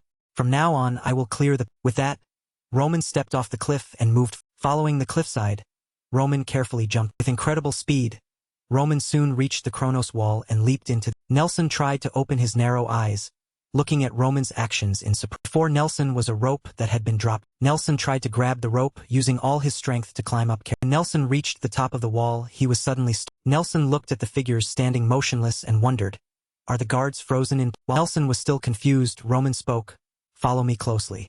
Roman's words immediately brought Nelson back to his senses, and Nelson hurriedly climbed up. The two of them went down the stairs into the fortress, one after the... Under Roman's protection, Nelson followed closely, passing the corpses of the Kronos. They kept walking until Roman saw light shining from a room. Now it's your turn, Nelson." At Roman's command, Nel nodded slightly. "Please leave it." Before them was a teleportation gate. Nelson carefully stepped toward... Suddenly a loud, jarring sound rang out. Hearing it, Nelson cried out in panic, and Roman immediately drew his sword and turned toward the door. "Focus on your task. You'll handle the..." The story goes back a few hours to the high-level meeting of the Cairo-Dimitri alliance. BTE seemed shocked, unable to believe his ears. "You mean we need to seize the enemy's teleportation gate? Our gate?" The young man beside BTE muttered, "That plan is too BTE agreed and shared his opinion. "Even if we succeed, the difference in power is too great from the start. That alone won't turn the tide in our..." Roman, presiding over the meeting, quickly replied, "I understand your concerns, but I view it from a different perspective. Even if blood must be shed, we must tear through Kronos' flesh and make them tremble in..." Hearing these words, the people in the meeting room swallowed hard. Immediately after, BTE spoke up to explain, "It's not that we don't trust Lord Roman, but the real issue is that they teleported from Dimitri without using a gate." Hearing the question, Roman calmly replied, "Of course, we must be cautious about Kronos' unknown teleportation. As far as I can see, that power isn't absolute. If it were limitless, they wouldn't have needed to go through the Western Front in the first place. They could have attacked Cairo and Dimitri directly." Hearing Roman's analysis, BTE was startled, seemingly realizing that not only BTE but others in the meeting room felt the same. They all had the same thought. The fact that they chose to start the war on the Western Front was proof that there were limitations. Against an empire that claims to be the hegemon of this continent, we must show them that we are not their... Suddenly, someone spoke up, interrupting them. "May I?" Roman looked at the person and nodded slightly. The one who spoke was none other than Marquis Valentino, a supporter of Dimitri. Marquis Valentino gave a playful smile and made a request. "When this war is over, can you promise to forge a new sword?" At Marquis Valentino's request, the room went silent, with only Roman's voice echoing. Roman was a bit speechless hearing Valentino's rambling expression of interest. "No, it's just... waiting for Lord Dimitri's collection is the greatest... As long as you forge me a new sword, I will pour all the power of the Valentino family and give my full support to Lord Dimitri's bold campaign." Even when national security was threatened, Marquis Valentino's obsession with collecting weapons shone back to reality inside the Kronos castle. After hearing the alarm bell, soldiers swarmed in. Roman Dmitri stepped forward. Roman didn't say much and immediately charged to face them. While Roman was continuously eliminating the enemies behind him, Nelson was tending to the teleportation. In his role as a teleportation gate engineer, Nelson focused intently on the plan Roman had laid. After a while of tinkering, the light from the stone on the teleportation gate glowed. Nelson quickly turned his head and shouted, "It's a success." Roman turned and glanced at Nelson, his lips curling into a slight smile as he silently praised him. That was fast, just as expected from someone recommended by Marquis Valentino. Thinking this, Roman immediately ordered, "Activate the teleportation." Immediately after, a massive wave of energy radiated from the teleportation. From within the teleportation gate, a familiar figure gradually appeared and stepped. Marquis Valentino led the army through the gate with pride, entering the Kronos. Once the army had all passed through, someone stepped forward to salute Roman. "I greet you, my..." Seeing the person, Roman seemed pleased and said, "You have overcome your inner demons." Kevin respectfully and politely replied, "It's all thanks to your guidance, my..." Ending the greetings, Roman quickly turned and declared, "From now on, with Cortes as our foothold, we will crush Kronos' eastern territory. Eliminate all of Cortes." And a hand gently reached out and slowly drew an intricately carved. Valentino pointed the sword forward and shouted with pride, "Proud warriors of Cairo, carry out Lord Dimitri's order." The strategic fortress of Cortes in eastern Kronos had fallen in less than a corner. No one saw. Marquis Valentino's heart was filled with joy as he gazed at Roman's second sword. "Finally, I can swing you again." The scene shifted elsewhere. Duke Bemford shouted in furious disbelief. "What? Cortes has..." Duke Bemford was so angry his hands trembled as he cursed silently. "Dimitri, so this was your plan. Without the teleportation gate, we are completely isolated." Duke Bemford's eyes were filled with a murderous aura as he growled an order. "Assemble the high..." From now on, we must prepare for a long... If we recklessly march straight to Cairo's capital like this with 300,000 soldiers, our supplies will surely run. Assuming reinforcements arrive within a month, we must hold out until then to ruin the enemies. While Duke Bemford was muttering his calculations for a faster solution, someone spoke up. "Why don't..." The one who spoke up was Charlie. "Defend from here." And Charlie carefully detailed the plan. Only the outer parts were damaged. And thanks to Sefer, the explosion was contained, so Cairo's remaining supplies are still intact. We've already finished checking for... Hearing Charlie's suggestion, Duke Bemford pondered for a moment but still agreed. "We will hold this place until reinforcements arrive and eliminate the enemy one by one," Duke Bemford said while calculating in his head. "Roman Dmitri, I don't know what your... Things won't go your way." Some time later, the scene changed to Tesla, the frontline base in eastern Kronos. A letter had been sent to the head of Tesla. "If Dimitri's troops appear, protect the fortress at all costs." Baron Zekman read the letter and wondered, why did he order us to garrison instead of summoning reinforcements? Tesla's commander, Baron Zekman, sighed inwardly. Does he think Tesla will fall to 300,000 troops? Does he really believe we'll be Suddenly, Baron Zekman noticed a blurry figure appearing in the thick smoke outside the wall. "That's not a messenger." "Who is that? He isn't carrying a white..." When the dust cleared, Baron Zekman saw the person who had appeared and was slightly shaken. Immediately, Baron Zekman shouted the order. "Prepare to attack. Don't let him near the fort." Zekman observed the surroundings and felt a bit surprised and confused. He dares to approach alone without fear, even though an entire army is behind him? Are you arrogant just because you took the foolish dream of defeating the Kronos Empire? I will crush it with my own hands. With that thought, Baron Zekman's eyes flashed with a hint of murderous intent as he shouted. Then, hundreds of arrows were fired simultaneously toward. Roman stood calmly in place, showing no fear as he softly uttered two words, "Steel." Roman's command. A shield quickly appeared, surrounding and protecting. Witnessing this, Zekman's face panicked as Zekman hurriedly urged, "Stop him. I said stop." Just as Zekman finished his sentence, an immense surge of power suddenly appeared like an erupting volcano. The one who unleashed that warning strike of power was Roman. Terrifyingly growled at the group. "Since there's no teleportation gate here, I can unleash all my power without Immediately, a surge of dark energy shot up from Roman's body into the... Looking at the power Roman radiated, Zekman laughed loudly with confidence. "Fool, our city walls are covered with multiple layers of defensive magic. How could that attack of yours break?" The dark energy continued to emanate from Roman's. Energy was like a violent volcanic eruption wrapping around Roman's eyes looked ahead with determination, as if locked onto the technique Roman used for this battle was the heavenly demon sword. Zekman looked at that massive pillar of power, trembling slightly as he tried to reassure himself.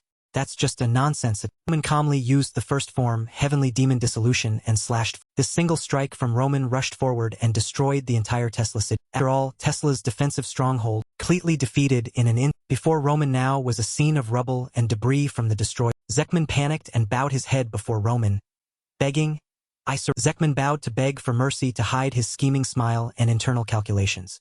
To guard captured prisoners, a huge amount of manpower is needed, equivalent to an army. Prisoners of war can only be used as bargaining chips between the two sides. Therefore, he surely cannot kill me right away because I am useful. Roman stepped in front of Zekman's head. Suddenly, Roman raised a foot and stepped directly on Zekman's head, pinning it to the. Zekman struggled in a panic and questioned Roman. What are you? Roman didn't say much and went straight to the point of questioning. Are you the commander of the defense force here, Baron? Hearing Roman's question, Zekman replied in a disorganized mess. Yes. Ah, no. Why are you doing this to me? Treating a prisoner like this? How can you negotiate with our... Hearing that, Roman retorted with disdain, a prisoner?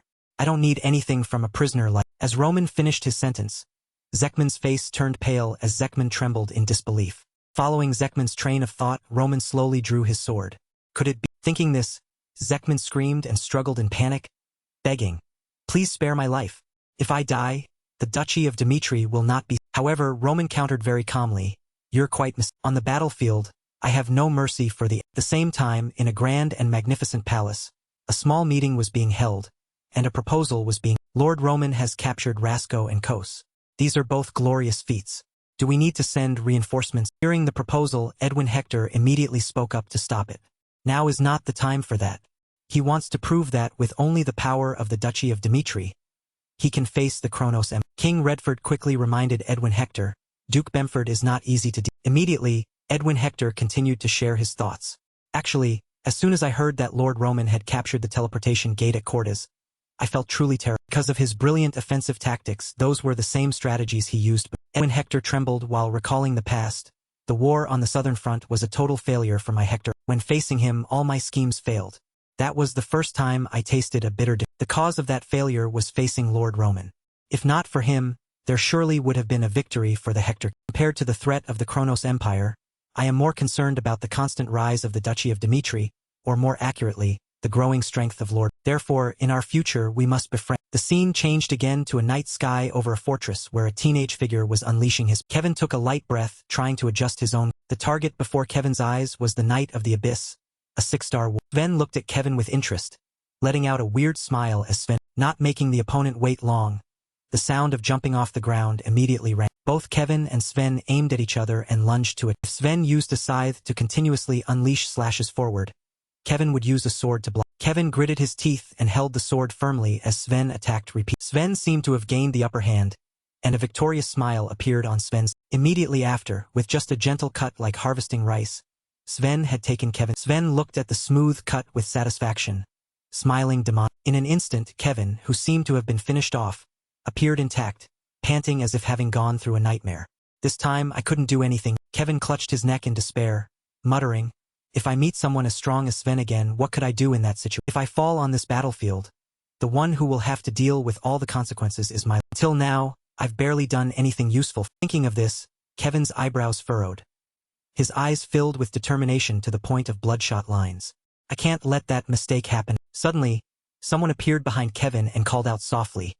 Recognizing that voice, Kevin quickly turned.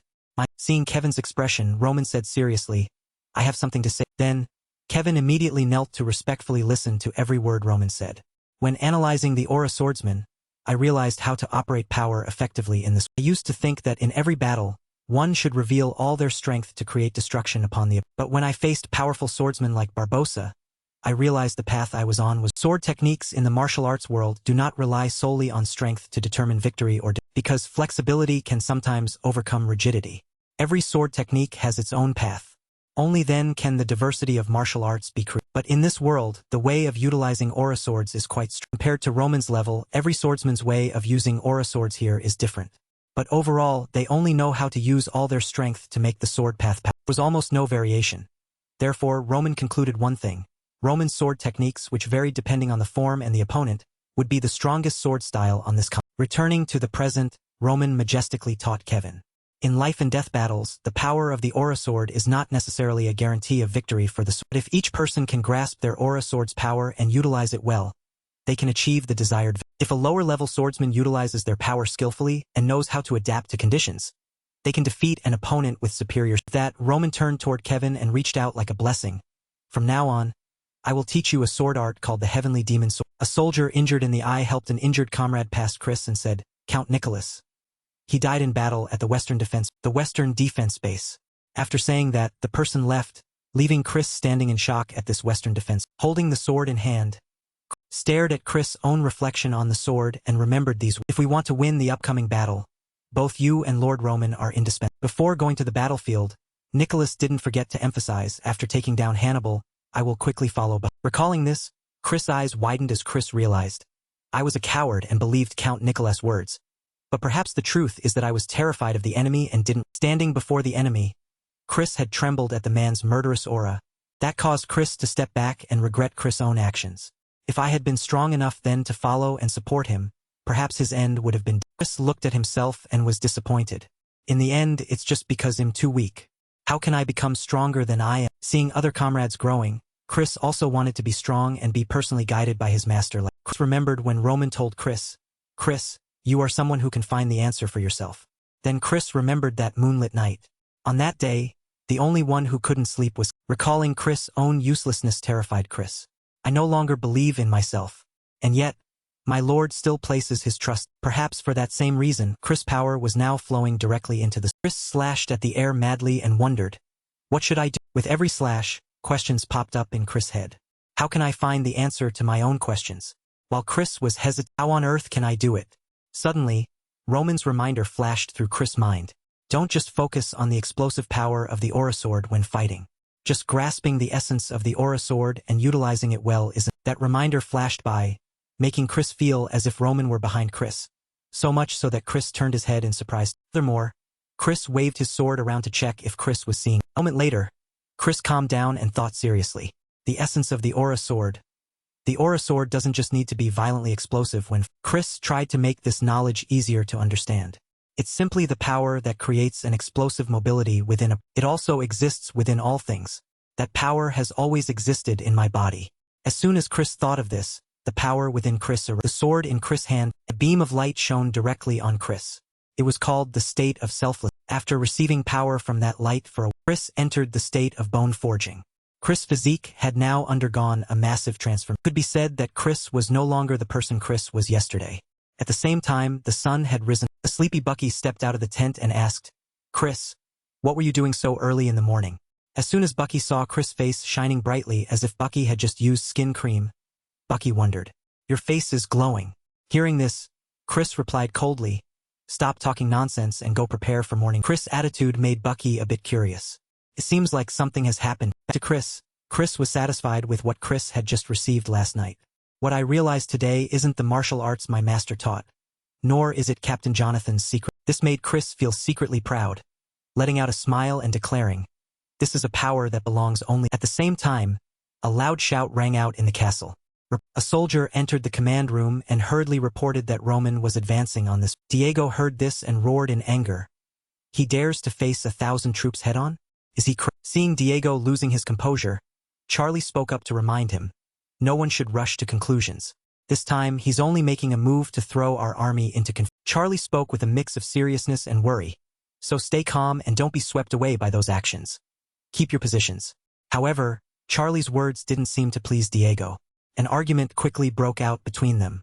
This gave Bemford a headache, and Duke Bemford shouted to stop them both. Everyone, be quiet. Duke Bemford calmly stated, whatever Roman is doing, don't rush to spec. The Duchy of Dimitri is just a small nation, so how can it stand against the Empire? Think about it, isn't it? At the same time, Duke Bemford warned, but if we can't break Roman's fierce offensive spirit and make him bow in submission, then the whole continent will mock us. With that, Duke Bemford declared, from now on, we will personally pay attention and face Roman in a duel. Hearing Duke Bemford's order, the three others in the meeting room quickly responded. In this moment, Bemford realized that from this point on, the battle had entered a new. Duke Bemford understood clearly that only strength and quick adaptation could win this. At that moment, outside the city, Roman casually introduced himself and issued a challenge. I am Roman. I challenged the Kronos Empire to a great. Hannibal on the wall heard this and enthusiastically volunteered. Let me face. However, Bemford stopped Hannibal. No, calm down.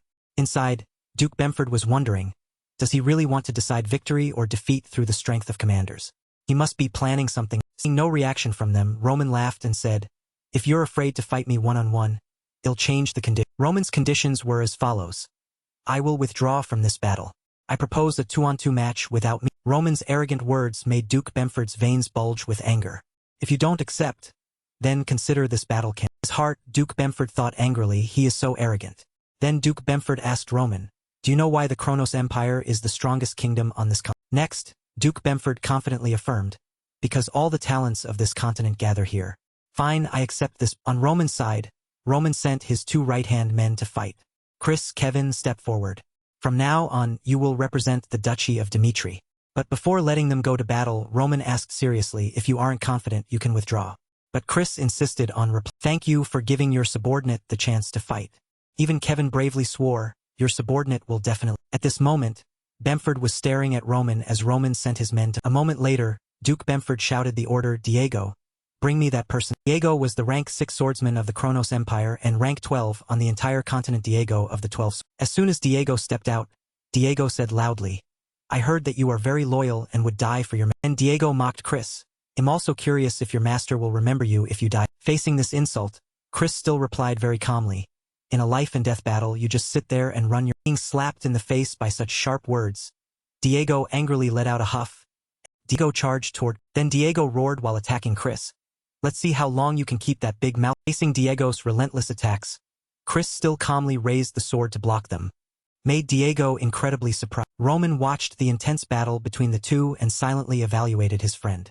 Chris used to be praised as the #1 genius of the Duchy of Dimitri. However, Roman arrogantly thought, but those evaluations were still wrong. I'm certain that, in the entire Salamander continent, no one's talent surpasses you. Chris and Diego attacked each other. Every sword strike was swung, murderous intent and exceptional sharp. At that moment, both of them were pushed back by the shockwave of their own swords. Diego's eyes were now both confused and surprised. The moment Diego's feet hit the ground, Chris had already quickly given Diego a sword. This made Diego exclaim in disbelief. What is. Seeing that Diego could still talk, Chris thought to himself, was it too shallow? I still can't control. Now it seemed Diego had exploded in anger and roared. You bet. Power within Diego radiated out because of this. Facing this situation, Chris himself still calmly thought, I couldn't understand my master's actions and words. They were completely meaningless. Chris also quickly lunged forward as Chris realized. But now I understand. These 2 powerful warriors clashed again with powerful swords. Suddenly, Chris changed direction. Chris abruptly retreated with incredible speed. Diego silently exclaimed, He finally understood in his heart that the nickname Dimitri the Lightning was no exaggeration. He focused on the power flowing through Chris and devised an attack plan. Aura poured out continually. Then all I need to do is let the aura flow from the core of my body into the. As for Chris, he gripped the sword in his hand and told himself, I will show you this newfound determination exploded within him along with his declaration. This technique, which surpasses even the limits of technique, is mine. Immediately, he unleashed the thunder slash. A single strike pierced through Diego. Diego was terrified by this lightning-like sword path. I couldn't see, and as he fell, he uttered his final words. How could this be possible? After saying those words, he perished and met his. This sight left Bamford frozen in shock. This moment, Chris took steps toward Diego. He raised his sword to the center of the man's. Then he coldly stabbed. Next, his eyes glanced toward someone. Turned out he was looking at Hannibal. Did not even bother to avoid his gaze. He looked at him with an interested expression and thought to himself, wow, look. After the match ended, Roman soldiers saw that Chris had won and cheered for him joyfully. Chris. As for Bamford, he still could not believe what was happening before his eyes. Diego, one of the 12 swords of the continent, lost to an aura swordsman who only reached the 4th. Warning bell began to ring in his mind. Damn it, does that Dimitri bunch not follow any? Finally, he decided that if, by chance, they had to face, then the force known as Hannibal had to be held back at all costs. Now he called for one more person. Blanco. The man quickly replied. Bamford glanced at him and warned. Your next opponent is only a 3-star swordsman. I warn you, if you lose, your entire family will be wiped. Hearing that, the man fell silent for a moment and then replied. Understood. He was known as the 7th-ranked Conus. The moment Kevin and Blanco entered the field, a voice shouted the announcement. The match for the second warrior will begin. Blanco politely introduced himself. I am Blanco, a knight of the Kronos Empire. Replying to his politeness was only silence and Kevin's murderous. Seeing that Kevin remained silent, Blanco raised his sword and said, "So there's no need for further words." Determined, he thought, "This match involves the lives of my entire family. I will end it with a single." That thought, Blanco quickly charged. He attacked Kevin, but Kevin quickly intercepted the strike with his. The two of them engaged in a fierce. Suddenly, a strike from Blanco's sword caused a wound on Kevin's. Roman soldiers saw this and whispered in awe. That collision just now was truly Blanco also did not expect Kevin to be so strong. A swordsman who is only at 3 stars actually blocked my. At this point, Kevin used all his strength to push Blanco's sword. At moment, Blanco found an. Immediately, he swung his sword and slashed. Thank you watching for vid. However, Kevin didn't even bother to dodge and slashed back at him, making Blanco think in horror, is he trying to take us both down? Fortunately, Blanco dodged his head just in time, so the tip of Kevin's sword only grazed his. Sensing danger, Blanco quickly backed. He looked at Kevin, who was burning with fighting spirit, and realized he must have known his neck would be cut, yet he still charged. Kevin's recklessness made him feel somewhat intimidated. This guy, does he have multiple? He slowly stood up and called Kevin a demon. Suddenly Kevin spoke up, "Not someone like you. I want to fight someone like that 6-star swordsman from." These words made Blanco ask in surprise. Power within Kevin flared up violently along with a challenge. "From now on, I will unleash 3 attacks. Try to block them." His defiance made Blanco curse angrily. "You arrogant." Without even bothering to answer, Kevin prepared to unleash the heavenly demon sword art. First, Blanco watched the power pouring out of Kevin and asked himself while trembling, "What on earth is?" Giving him no chance to compose himself, Kevin unleashed the second. 2 sword strikes were clearly reflected in Blanco's terrified. Roman observed the match. He knew very well about Kevin's strength because Kevin's sword techniques were based on the primordial demon art, so he would possess incredibly powerful combat strength that few could match. However, he had not yet mastered the technique. A satisfied smile appeared on Roman's lips. But for now, this much isn't. Returning to the match, Blanco took both of Kevin's strikes directly and let out a cry of. On the ground, only the traces of the 2 sword strikes were. After the slash, Kevin gritted his teeth and declared, "This is my master's sword." A delighted smile appeared on his face as he spoke malicious words. "I told you, didn't I? I would teach you a." Bamford looked at the horrific scene before him after Diego. Now even Blanco had. In his heart, he wondered in fear. And what is that terrifying black aura emanating from him? Even as he wondered, he didn't care to know the truth and simply slandered Kevin, calling it dark. In front of the warriors, he begrudgingly condemned Kevin without any evidence. That bastard desecrated a sacred warrior's duel with magic.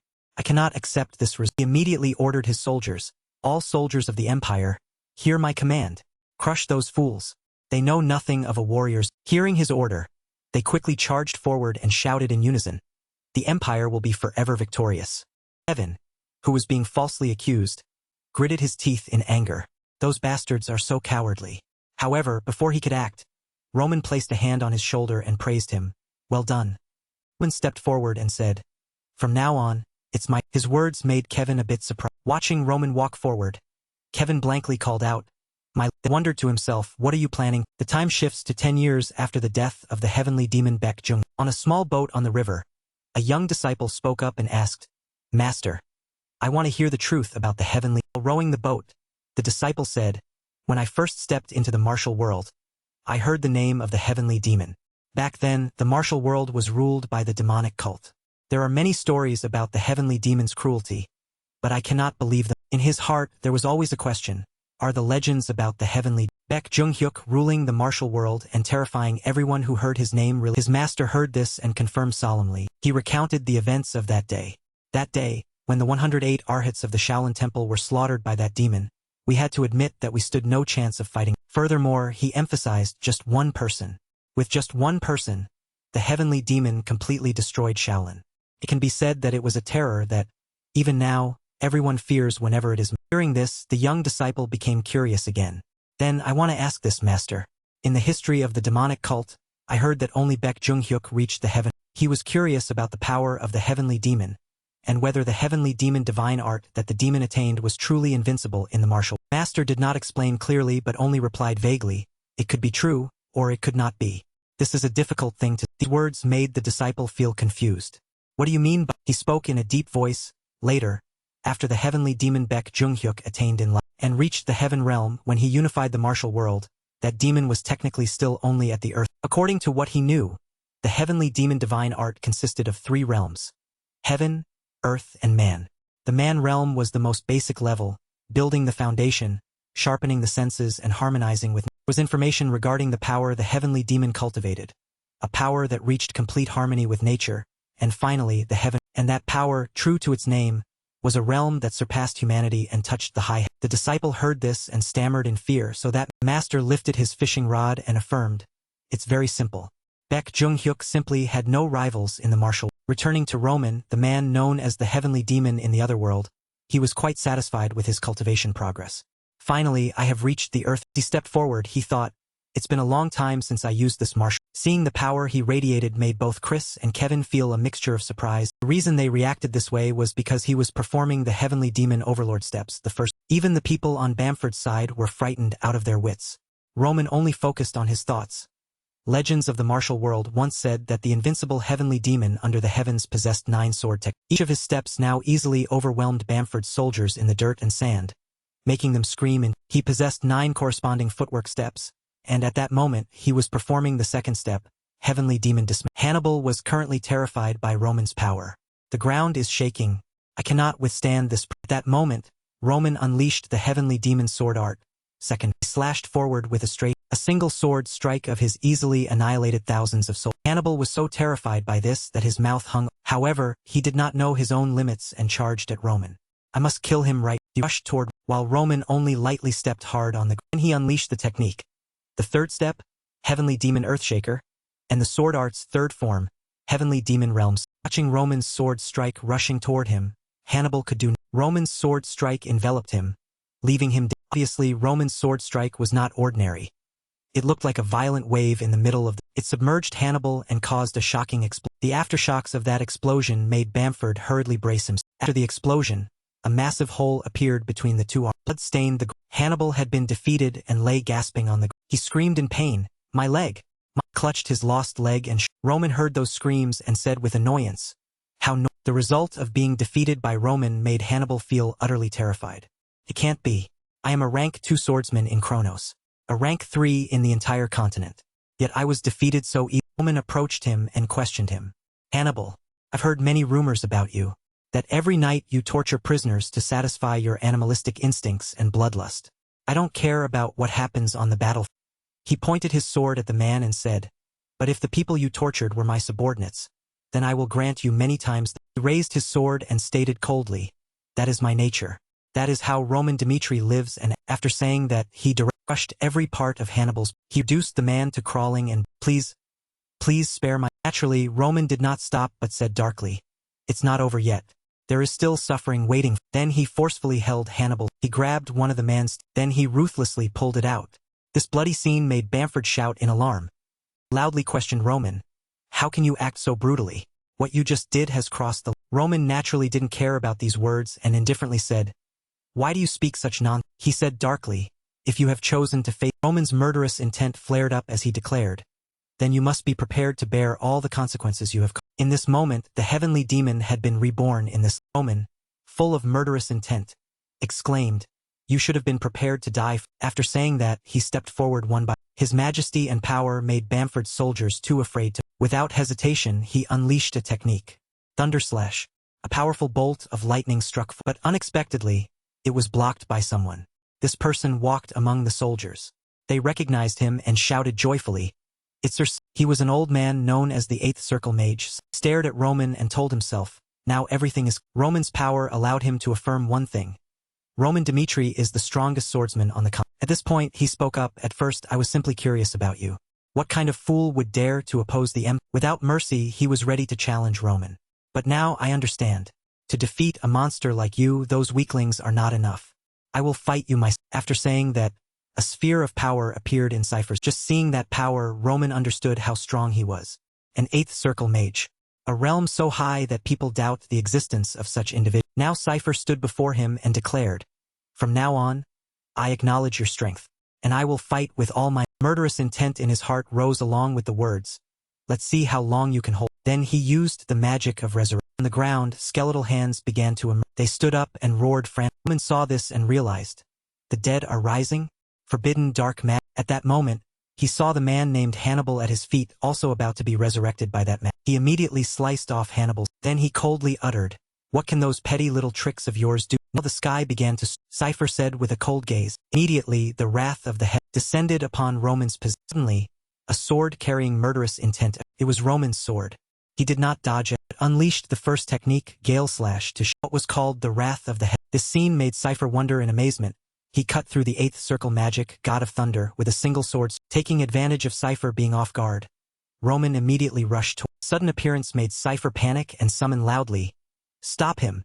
Stand up, my warrior spirit." Following his command, those dark warrior spirits rushed toward. Looking at the swarming crowd, Roman unleashed a technique. Heavenly Demon. He stepped forward lightly, then directly Thank you watching for with continuous sword tech. His eyes were full of murderous and suddenly a dark hand reached for the technique. Death Hand of the demon god was unleashed with the intention of crushing, but unfortunately that intention failed and was easily blocked. Next, he coldly cut that hand in half with the heavenly demon sword art. First form. Demon gods. At that moment, a fear arose in Cypher's mind. For the first time in hundreds of years of fighting, a warning bell rang in his mind. He understood one thing. If this continues, I might. Therefore, he decided, alright, I intended to use this magic in decisive. This dangerous situation made him think. Now might be the time to use this forbidden magic. You should feel honored that I have unleashed this forbidden magic to face you. Then there was a surge of power approaching that made Roman shudder. That dark power began to envelop. It trapped him inside a black, and then that black sphere made him Scene horrified Chris and Kevin. In their hearts, they could only call out, "My." In middle of the battle, there was now only a deep, and Roman had disappeared without a trace. Bamford's side was also startled by this unique. Once he regained his composure, a satisfied smile appeared on his lips. The battle with Roman is over. Our army now has the advantage. Immediately, he ordered the soldiers. Sir Cypher has defeated Roman Dimitri. All attack units, kill all those people of the Dimitri. The soldiers heard his command and attacked simultaneously. All on the side of the Roman army, they were all like a snake without a head. They anxiously asked each other, "What should we do without Lord Roman? Can we hold out against the Chrono soldiers?" Chris immediately realized the situation was not good. With our master gone, the soldiers' fighting spirit is starting to collapse. They seem quite bewildered. In this situation, he could only decide, I must take the master's place to lead the army through this difficult situation. Acting on his thought, he shouted loudly, "Soldiers of the Dimitri." His heroic voice reassured and guided the soldiers. "I am Chris, a subordinate of Lord Roman. Follow me and believe in me in this." As soon as he finished speaking, Chris charged forward. The power within him. Bamford's soldiers also did not hesitate to rush. At this point, he unleashed precise slash, eliminating the soldiers in the front row. His murderous intent and act gave more courage to the soul. "We are the invincible warriors of the Dimitri family. Follow Sir Chris and kill all the Imperial." Thus, both sides quickly rushed into him. Bamford saw that scene and felt annoyed. "It's not good, damn it, they've regained their." He immediately ordered, "Release the full power of the mages. Use every means and all your magic to bring them." At that bloody moment, a voice suddenly rang out, making everyone stop. A dazzling light shone down from the sky. Inside that light, a voice said, "You bastards will all die." The person inside that light was Isabel. She said coldly, "I have warned you." In front of Bamford's soldiers, she condemned them all. "But in the end, to carry out the conquest of the continent, you have accepted the darkness that should never have been." So she decided to teach them a lesson they would never forget. "In the name of the gods, I will punish you." The blessing technique was unleashed by her power descended upon Roman soul. Immediately, they were all healed. This made Chris quite surprised and he wondered, "My body is recovering. Is this holy?" At this moment, Isabel rode her sacred horse and shouted, "Soldiers!" Following her command, the holy soldiers advanced one by with just one of her swords. Bamford's soldiers were easily eliminated. This made Bamford extremely terrified. "I didn't expect them to appear like this. If this continues, the entire army will be destroyed." Without hesitation, he quickly ordered all troops. While he was busy shouting, an arrow flew from nowhere and pierced his chest. "Return. Hold the fortress and Wind arrow pierced through the iron armor and went straight in. The person who fired this arrow was where she stood was on Bamford's own cast. Left Bamford in shock. Our defense point. Since when did... Suddenly he coughed up blood and muttered a curse. The moment he fell was also the moment he realized we've been on Roman side. After capturing the city, they began using magic to support their comrades.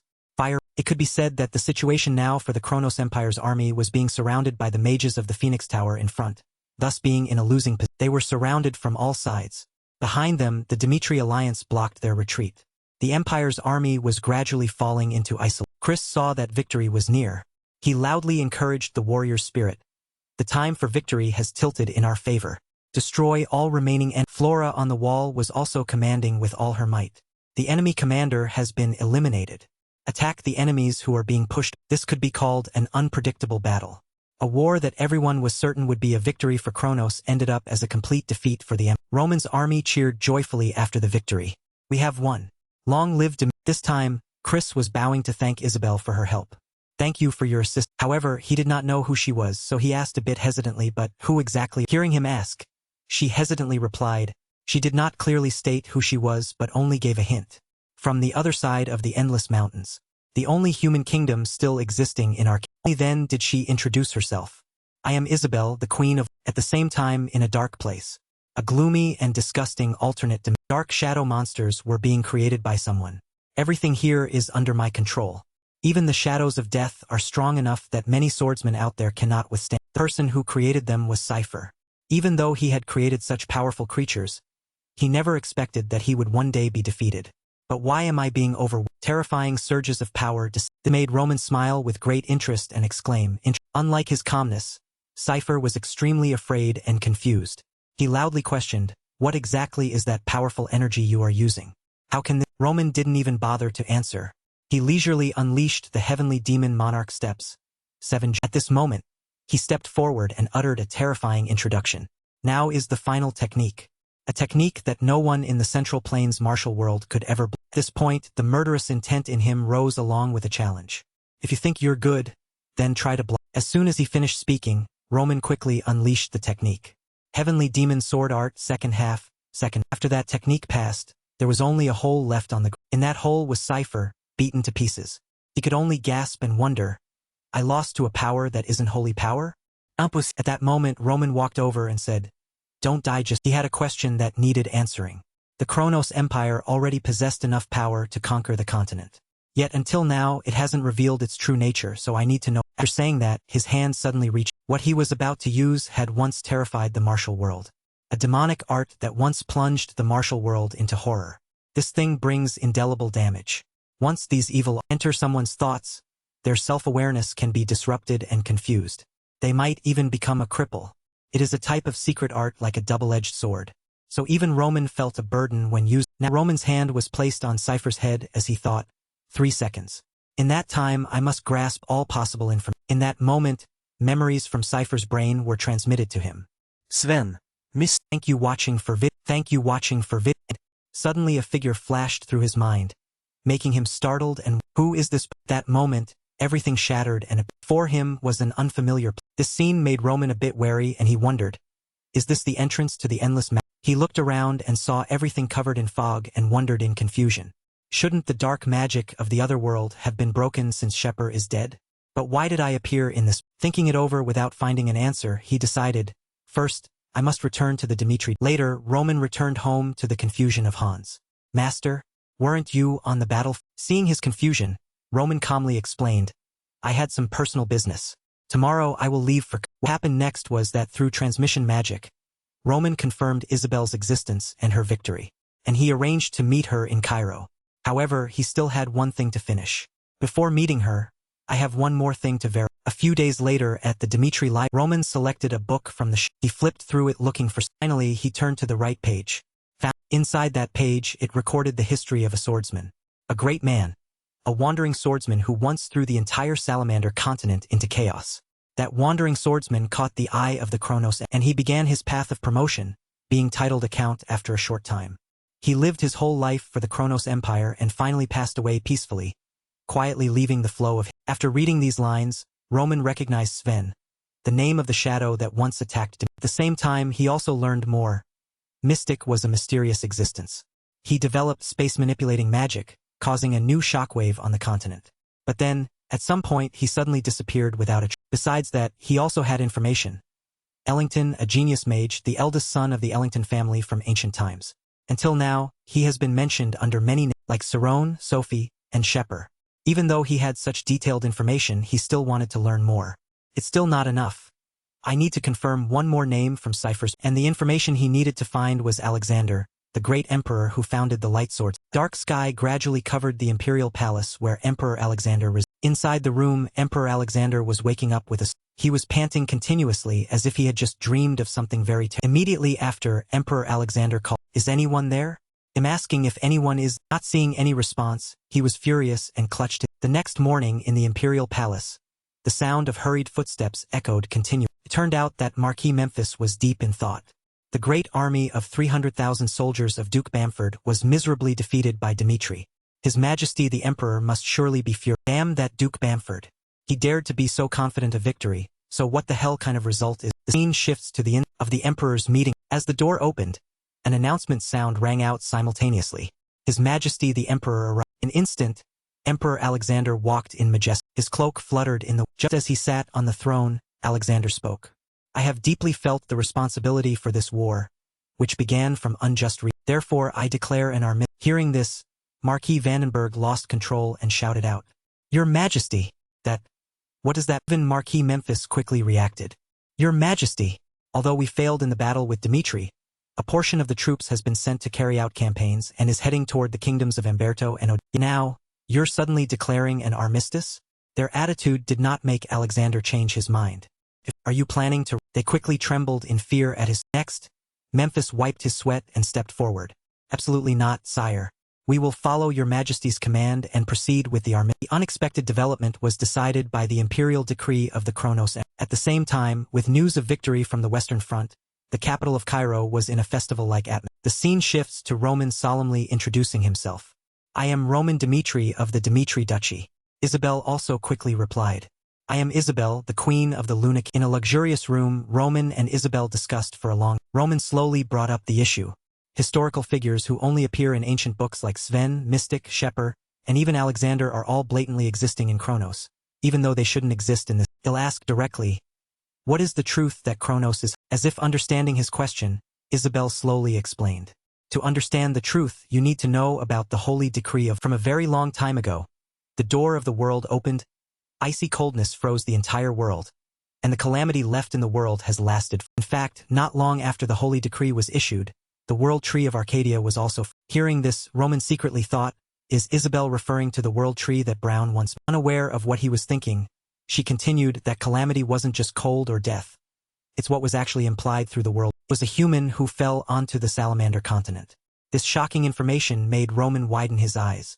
A human who fell onto the salamander continent. Recalling scenes from the past, Isabel recounted.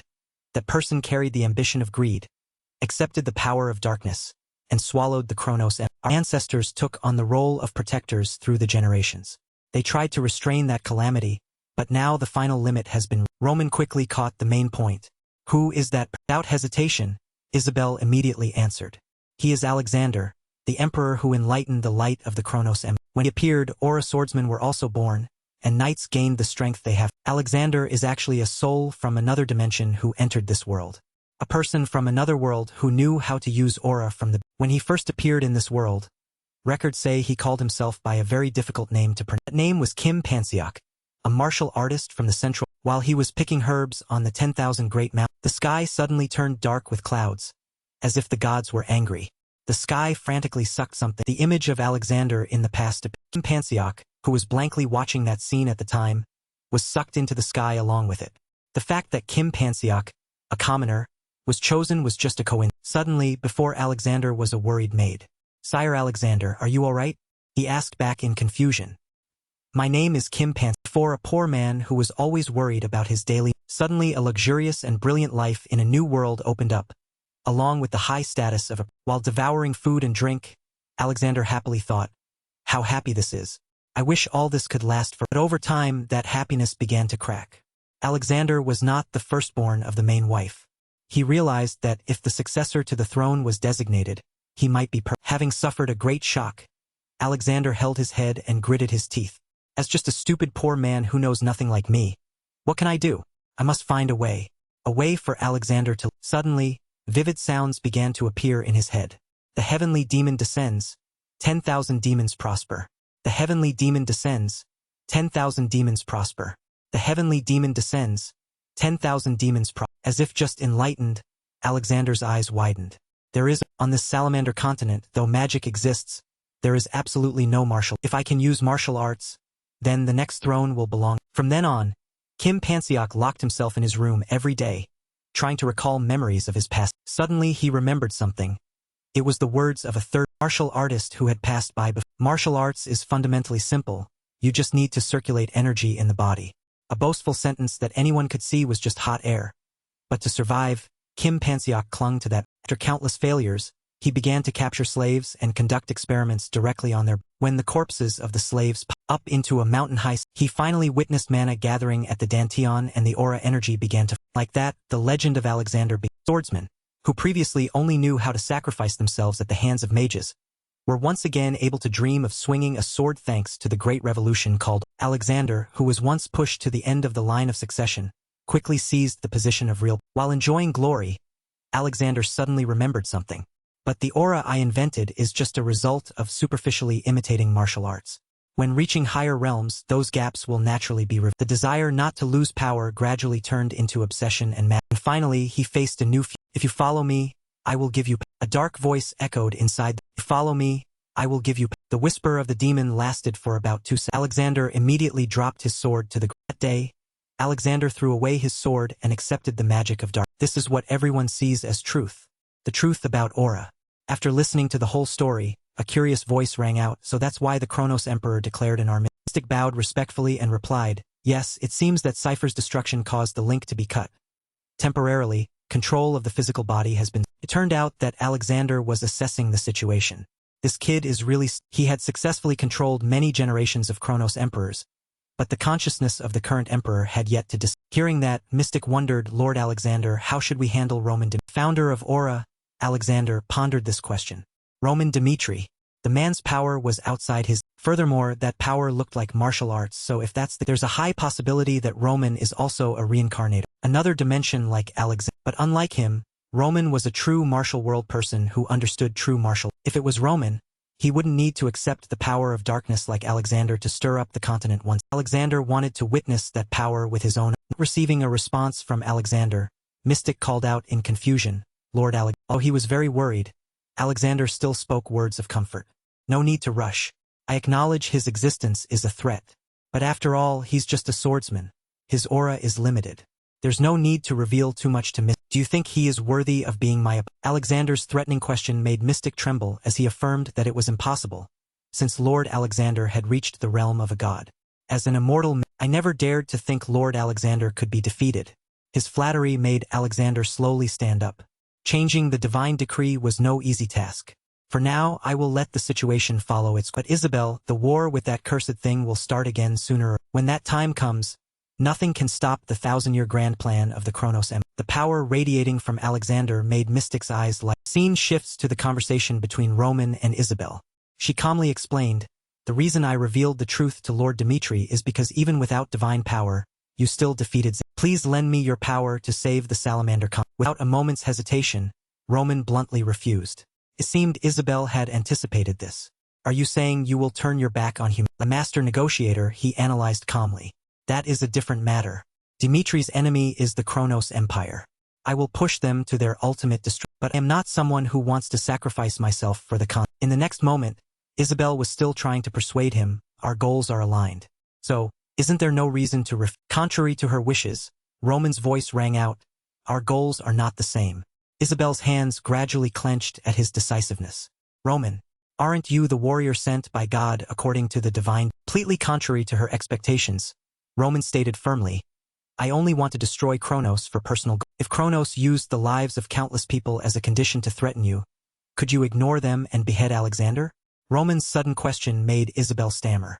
That, as if he had predicted her answer, he said in a serious tone, that is exactly the difference.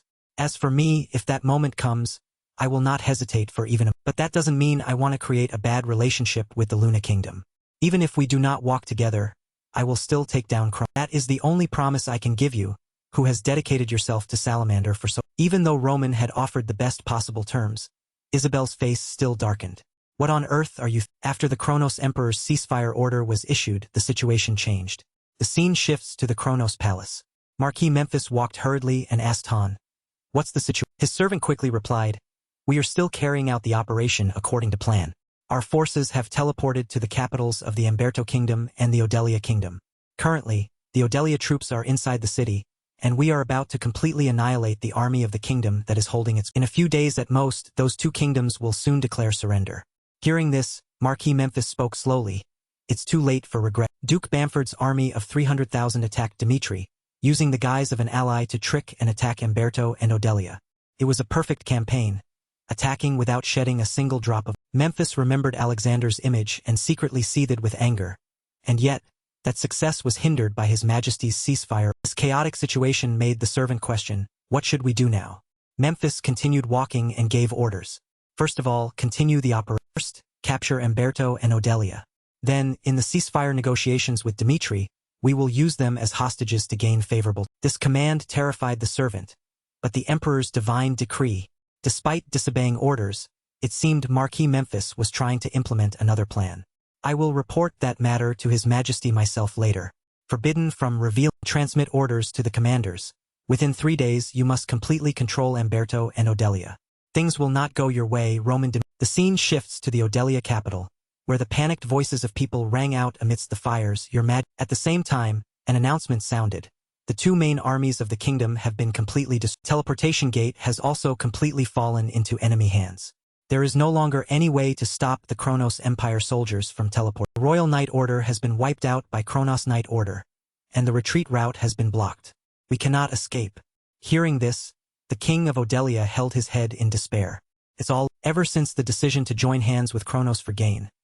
Though it was painful, I still believed it was the right choice for the future of the kingdom, but the current reality is unbelievably dead. Immediately after, the sound of doors being smashed echoed throughout the palace. Despite being at a dead end, the king of Odelia still tried to hold out. Absolutely do not open the city. While the situation was critical, the messenger stone suddenly began to. The mage, hearing the new news, stammered in disbelief. Your Majesty, Dimitri alone has emerged victorious in the total war against Kronos. This unexpected result left the king stunned and dazed. Dimitri won. Where did the mistakes? Was it because I failed to see Dimitri's true potential? No, I must wait. Dimitri is confronting Kronos. If they don't abandon Odelia and the Alliance of Kingdoms, then this might be an opportunity. After thinking carefully for a moment, he gave a decisive. Immediately connect the magic communication with Dimitri. With Roman's appearance, the signal also sounded. Connected with Dimitri. Unable to wait another moment, the king of Odelia quickly described the situation. The Kronos Empire has attacked Odelia. There's no more time. Please save Odelia from the Empire's clutch. Roman remained calm and asked, why should Dimitri? In an instant, the king's expression changed rapidly at this sharp question. As if he already knew the king's plot, Roman slowly exposed it, the Kronos Empire's direct attack on the Odelia capital. Isn't that because you allowed them to use the teleport? Driven to desperation, the king shouted loudly, that is indeed our fault. But if the Odelia kingdom and Umberto fall to the Empire, the balance of the kingdom alliance will be broken. Is that what you? It seemed his resentful attitude had cut off his only lifeline. Roman replied calmly, Ha! I think I was mistaken. You have crossed the river of no return. All 4 kingdoms, except Odelia, have entered my protective barrier. This shocking news terrified the king of Odelia. What? 4 kings? With boundless patience, Roman continued to explain to him, Hector, Redford, Frank, and even Umberto. There is no room for you, Odelia, in the new alliance of kings. The scene shifts to another location, where a white-haired man spoke. So, what did you come to find? Lucas didn't beat around the bush, he got straight to the point. You asked directly, so I won't hesitate. My lord, Roman Dimitri, while counterattacking the assassination organization, obtained a document listing the Class 1 assassination. The white-haired man, a symbol of the Umberto military, Marquis Drake, asked, Am I on that list? Lucas shook his head and said, No, it's not you. He glanced at the person standing behind Marquis. Seeing Lucas' gaze, both Drake and the young man. That young man was the eldest son of the Drake family. Kendarin Drake, a sword genius who had awakened the 3-star aura before the age of. The father and son of the Drake family were the symbols carrying the future of him. Marquis Drake slammed his hand on the table angrily and shouted, Those bastards who deserve to be torn apart, daring to target the heir of the Drake. Lucas confirmed his thoughts while sharing the assassination organization's plan. That's right. After assassinating the young lord, they intended to forge evidence to frame traitors within the Umberto. Once a civil war breaks out in Umberto, the Marquis will no longer have the strength to deal with the external enemy. Came here on orders to warn you beforehand. Is that all? Drake clasped his hands, his eyes half believing and half doubting. Is that? If that's all, I'm very grateful, but if that were all, you wouldn't have needed to come see me. And Lucas gave a slight smile. Now he really got to the main business. From now on, I will tell you about what is about to happen. Lord has completed his journey to Redford and is about to head to Valhalla. After that, war with the Kronos Empire will very likely become a reality. At that time, the Umberto Kingdom will have to make a choice. If you continue to avoid war as you have for so long, the opportunity to turn the situation on the continent will never. Drake asked cautiously, "Are you planning to launch a total war against Kronos?" As Roman's representative, Lucas spoke on his behalf. Showing a determined attitude, Dimitri will not back. The scene shifts to the communication room of the King of Odelia. The person on the other end of the line declared, "In the New Kingdom Alliance, your Odelia will have no." This caused the King of Odelia to freeze for a long. Immediately after, he hurriedly ordered, "Men, quickly connect communication with Umberto." His subordinates immediately followed suit. Yes, the screen lit up. Odelia was shocked to see the person on the other side. "King of Umberto, why is in the Umberto Kingdom?" Blood dripped onto the deep red carpeted. Odelia exclaimed in surprise. Kandarin Drake, the eldest son of the Drake family, stood there looking at the communication device with sharp, cold eyes. Beside him was the body of the King of Umberto in a pool of bright red. Horrifying scene filled Odelia with extreme fear, his voice trembling. What is he? Speechless. The symbol of the Umberto military, the heir of the Drake family, had actually murdered. Darren wore a smile like a demon from hell, exposing Odelia's fear. "Looking at your face, it seems you've been betrayed by the Kronos Empire." He added nonchalantly, "You shouldn't have done." The King of Umberto only believed in Kronos' sweet words and opened the teleportation gate. The Drake family received intelligence from Dimitri and knew Kronos' raid plan before. "We secretly moved our troops to the capital's teleportation gate and crushed Kronos' vanguard armed forces. Thanks to that, we were able to prevent Umberto's destruction." Odelia understood everything and shouted a question. "Since when did you betray us to follow Dimitri?" And Darren did not agree and corrected his words. "Speak." The Umberto officials led by the Drake family never had any intention of following Kronos. Not even. His words made Odelia even more bewildered. The day Dimitri declared war, "We swore loyalty to Lord." After ending the call, the King of Odelia slumped down on his throne. He was immersed in self-blame and regret, with conflicting thoughts.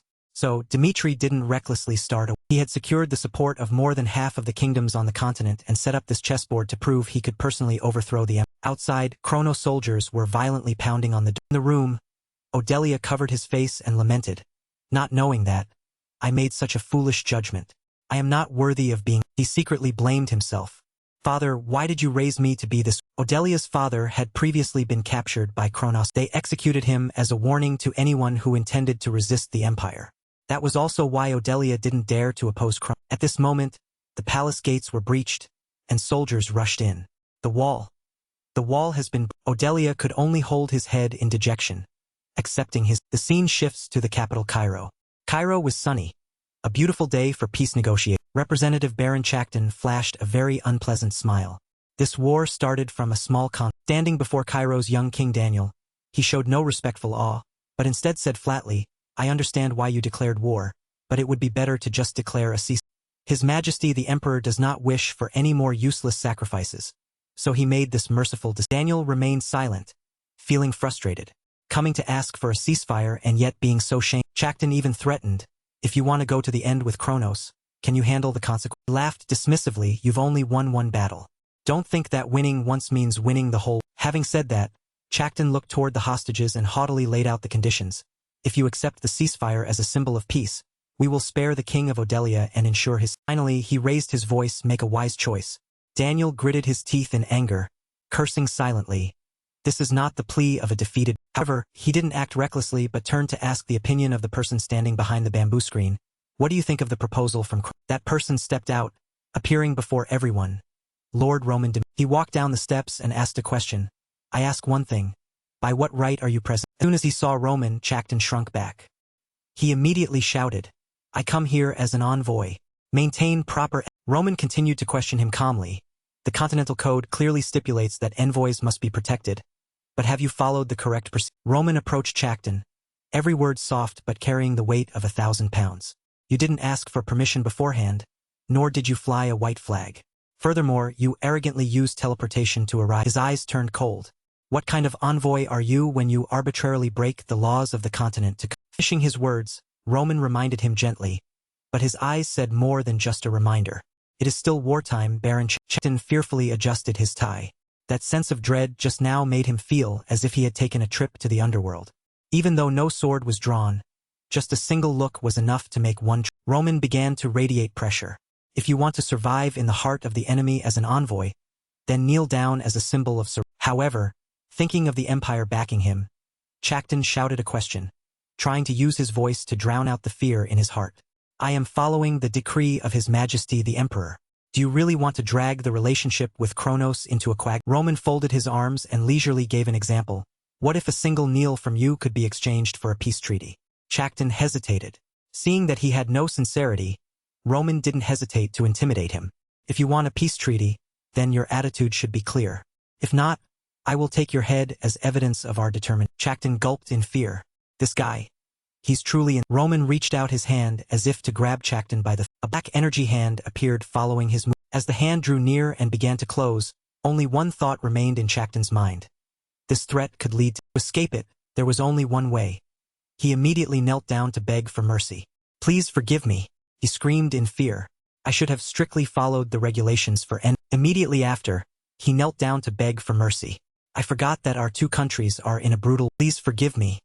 Daniel watched the scene in surprise, thinking to himself, no one expected a representative of the empire, an envoy like him, to kneel down and beg for forgiveness like this. This has never happened before. Roman then said, I do not believe in your ceasefire. I care about the content of the agreement because power cannot be bound by mere hollow. He raised his voice. If the Kronos Empire truly wants a ceasefire with us, then prove your sincerity. Chacton stammered, What do you? Roman made a demand. I propose that you pay us 500,000 gold coins as compensation for the war, and then I will accept your ceasefire. Chacton felt oppressed and immediately countered. That is an unreasonable request.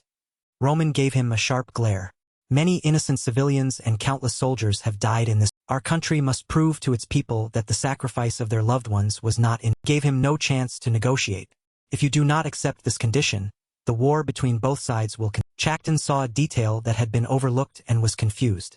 In that case, do you mean the Odelia kingdom will be excluded from this? Roman truly lost patience with this brainless fool. Why are you asking me about the fate of those who do not belong to my? Chacton thought in terror as he was once again looked at with that frighteningly cold gaze. Now it was clear who the person before him was. It was Roman, a man. Then Chacton returned to the Kronos Empire. In the majestic palace, he reported back to King Alexander.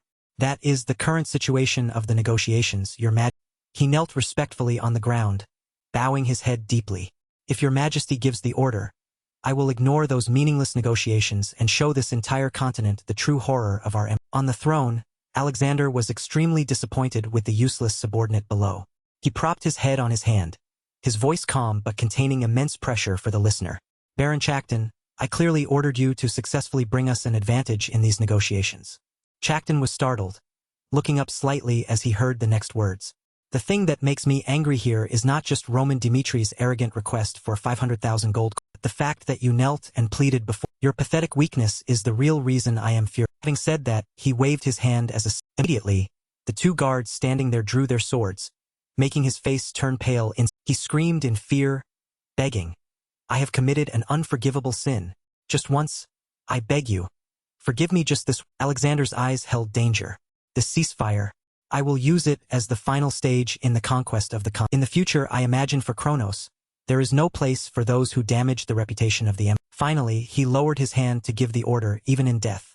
So, accept your. As the two swords drew closer, Chacton cried out in panic. I gave everything to Kronos.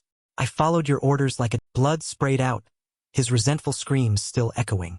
If I die, I will drag you down to hell with me, hanging you on my very. After that, Chacton's head rolled onto the ground, lifeless. Alexander sat there looking indifferently at the scene, unbothered by the curse that was nothing to be. Darkened his face and whispered, Roman Dimitri, thank you watching for vid. Alexander flashed an excited and terrifying smile. I'm truly curious about your true. Immediately after, he used magic to move himself to a certain mountain. I will show you why I abandoned martial arts and chose When he landed on the mountain peak, he discarded his elderly disguise, becoming a handsome blonde young. The mountain where Alexander was standing was near the Odelia. He raised his hand to cast a spell, chanting incomprehensible incantation. After finishing the spell, the magic formation in his hand shot powerfully into the high heavens. Giant stones rained, gold and black magic intertwined, adding power to those massive stones. This was the meteor strike. It rained on the Odelia capital, destroying everything in the Odelia capital was wiped out with just one high-level. Having finished the deed, Alexander still smiled and curiously thought to himself, Roman Dmitri, how long will it take you to turn this entire capital into ash and dust? A few days later, the Kronos Empire officially declared a ceasefire with the Duchy of Dmitri. The people in the city celebrated and cheered. Crazy. The Kronos Empire actually proposed a ceasefire and accepted a loss of 500,000 gold as war compensation. Buzzing conversations filled the city, and smiles were on everyone's faces. The Duchy of Dmitri was the one who declared war first. But it was the Kronos Empire that had to pay war compensation. Unbelievable, this is no different from the Kronos Empire admitting the joy across the continent did not last. News of the Odelia kingdom's destruction spread throughout the continent and terrified everyone. Lucas was the one who went to Odelia to confirm the news. He was truly shocked. A large city destroyed in an instant. Our spies didn't even have time to send an intelligence report back to the organization. Looking at the scorched earth before him, he made a judgment. It must have been magic that caused. Suddenly, a voice from behind cried out in shock. That's impossible. Lucas walked over and asked the mage, "What's the matter?" The mage checked in shock. This goes against all principles of magic. Holding the mana scanner in his hand, he shared his concern.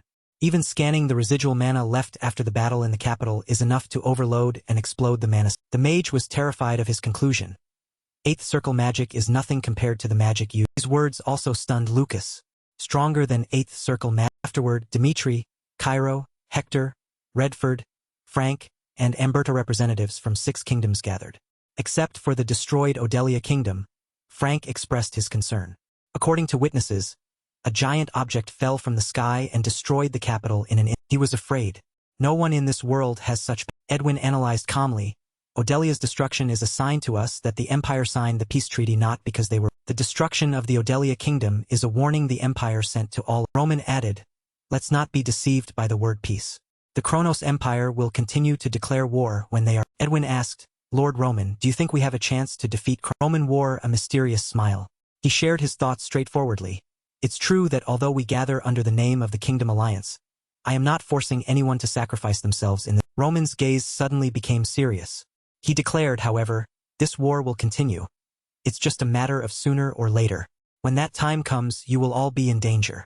If everyone stands shoulder to shoulder with Dmitri will never betray. Ending the meeting, Roman fell into deep thought. Theoretically, the human body cannot withstand the mana circulation when performing ninth circle spells. Once more than 9 mana circles are formed around the heart will explode due to the pressure of natural magic elements compressing the mana path. Stepping outside, he was still lost in thought. On Roman's side, when he received the news, he fell into contemplation. Legendary ninth circle magic. Even now, even if I try to use the heavenly demon sword art, I still can't reach destructive power. Looking up at the blue sky, Roman said to himself, however, preventing this destructive war is also the reason I traveled to this continent. In the deep green forest, golden sunlight shone on a girl kneeling on one knee and it was Isabel, her hair seeming to glow under the sun as if absorbing power. Her prayer ritual was interrupted by someone calling. Leo, the commander of the Royal Knight Order of the Luna Kingdom, stepped forward to advise, you should return to Arcadia. Now that Kronos has declared a cessation of hostilities, there is no more reason for you to stay here. Isabel countered, no, I cannot. Thinking of the disaster in Odelia, she was constantly tormented. Alexander deployed ninth circle magic at the Odelia. This means the barrier has been broken. He will start a continental war without regard for. Isabel closed her eyes and sighed. Light and shadow, 2 opposing forces that coexist. Then she stood up.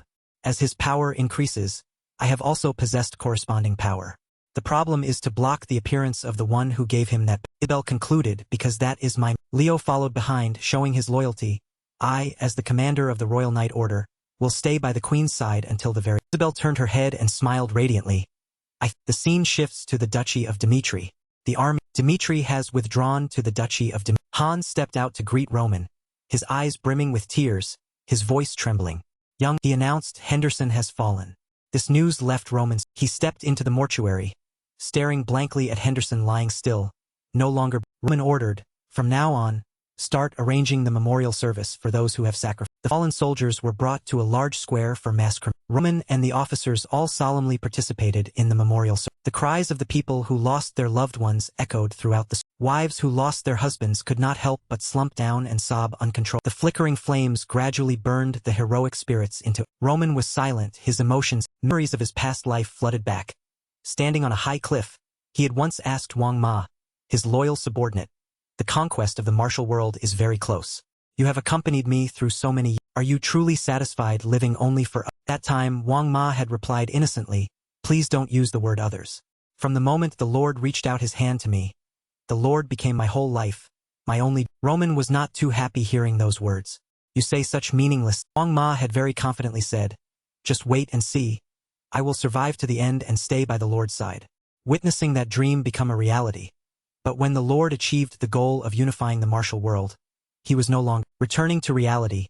The rain began to fall, as if the heavens also felt sorrow for the heroic spirits who had sacrificed. And Chris walked through the rain to stand behind Roman and called softly, "Lord, it is time to." He was concerned. Throughout this time, the continuous marches have exhausted the Lord's. Roman didn't move, letting the rain pour down on his body. He called, "Once told you that when I am absent you will be the leader." Chris nodded slightly. "Yes, I still remember that." Roman shared, "A single order from a commander can decide the lives of so many. That is the burden of leaders. If you are too friendly, they will want to come closer, but if you only see them as tools, you will never have their lord. Remember this if you want to live in the role of a commander." Chris listened in silence, not reply. Roman didn't need him to reply but continued to instruct, "You must both show respect for the death of your subordinates and ensure there is worthy compensation for their life." Finishing his words, he gave an instruction. "Summon the entire leadership of Divinity. I will hold a meeting regarding the compensation for those who have fallen in the war." Chris bowed to receive the meeting room. Conrad asked in disbelief, "Is the Lord serious?" He frowned. "Although we have considered war compensation, 1 million gold is too large." And Conrad gave a specific example. Redford almost collapsed just because of a previous debt of 100,000. He proposed, "Should we use the 500,000 gold compensation from the Kronos Empire?" Roman clasped his hands, considering, "If we use the very money they paid as compensation to be the reward, what will the people think? Of course, they will be immensely great. That is not yet the final purpose." He added, "I want the people to have absolute faith that those who sacrifice for Dimitri will always be worthily rewarded.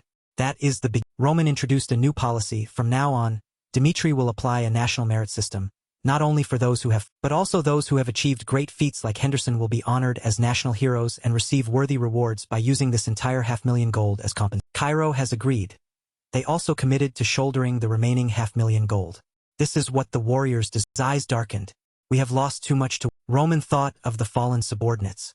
"But for those loyal to Dimitri, we must prove that the people are always the ones who suffer them." Facing the surprised faces at the new policy, he declared, "Because we won this, no place is allowed to be immersed in sorrow without enjoying the joy of." Roman committed to focusing on taking care of the people's lives.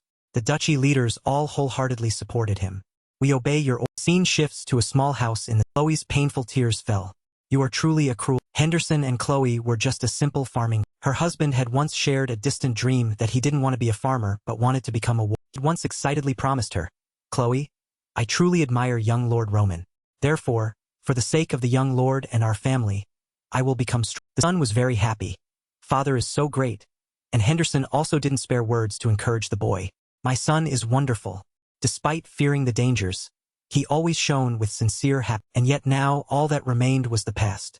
While she was crying pitifully, a call came from outside the door.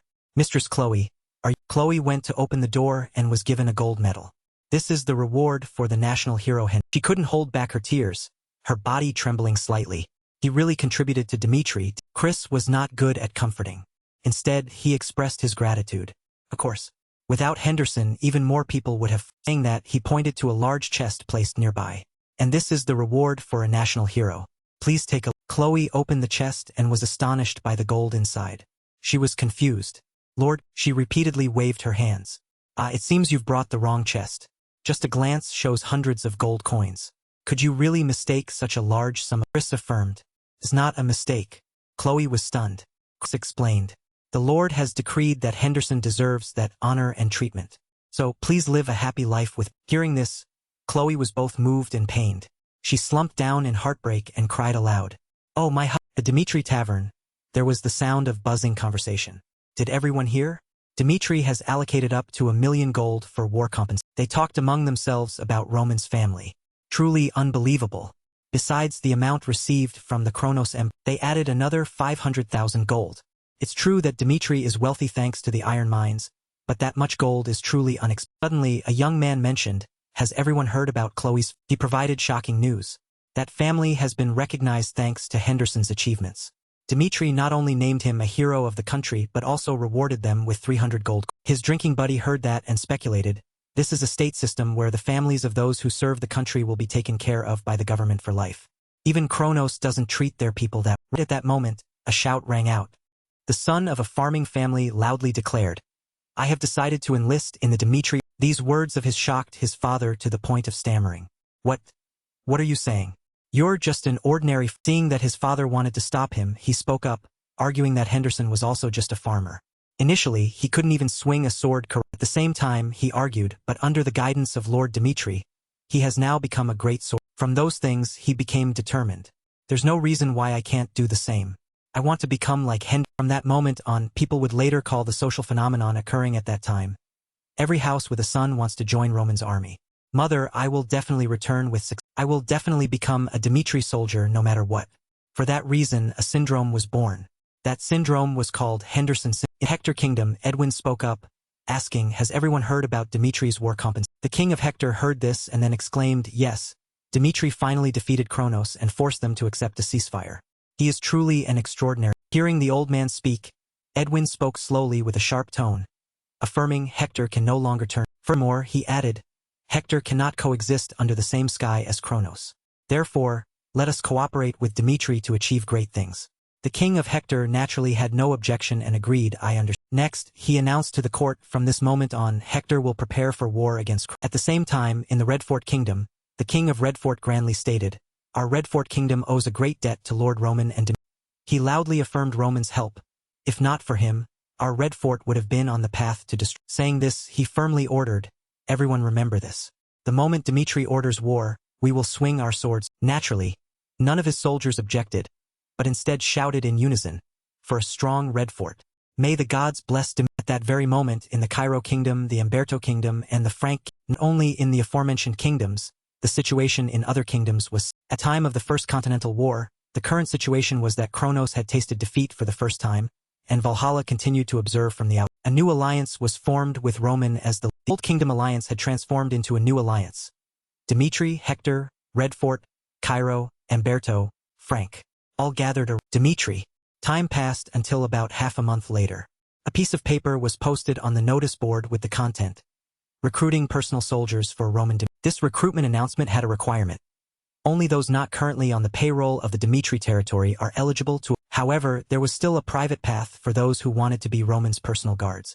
However, those already on the Dimitri territory payroll could apply but with special conditions.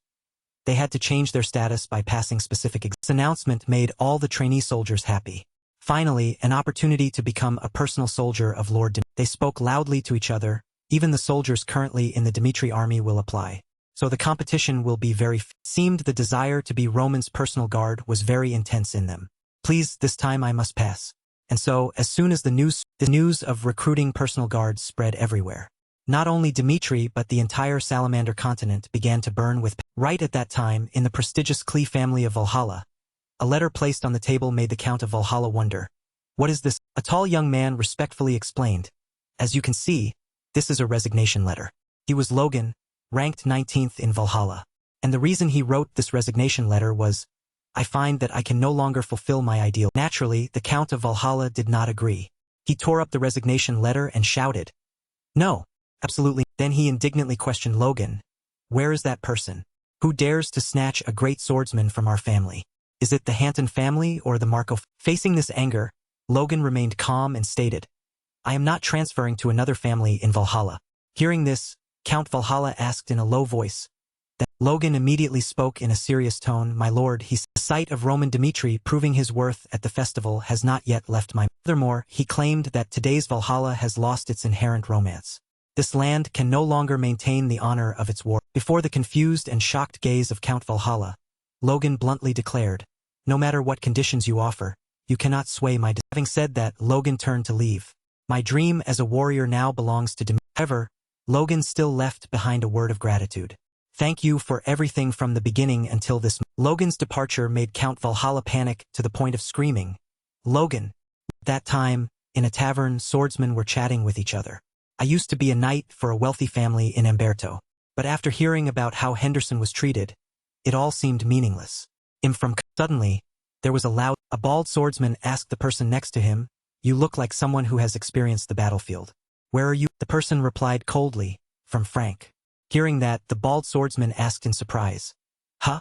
You traveled all the way from—" The man smiled and replied, "When I heard that the hero Roman Dmitri was starting to recruit his own private soldiers, I dropped everything I was doing and rushed here immediately." He added cheerfully, "Since I have to live by the sword anyway, isn't it best to serve someone who doesn't treat human lives like grass?"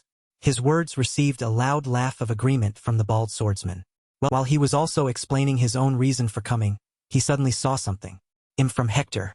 And my heart is also racing at this opportunity to enlist. It turned out he noticed a swordsman wearing a hooded cloak sitting in the corner. Driven by curiosity, he asked loudly, "Hey you, where are you?" The mysterious person replied coldly, "From Frank." "I don't want to talk, so stop." The bald swordsman didn't believe him and approached, saying, "Come on, stop lying. People from Frank don't speak with that accent." Based on my experience in having his secret exposed, the mysterious swordsman flinched. "You're from the Kronos Empire." His voice echoed through the tavern, making the other swordsmen turn their heads to look. "I understand why you'd react that way. It is a hostile nation." Knowing he could no longer hide it, the mysterious swordsman sighed, stood up, and admitted, "Fine.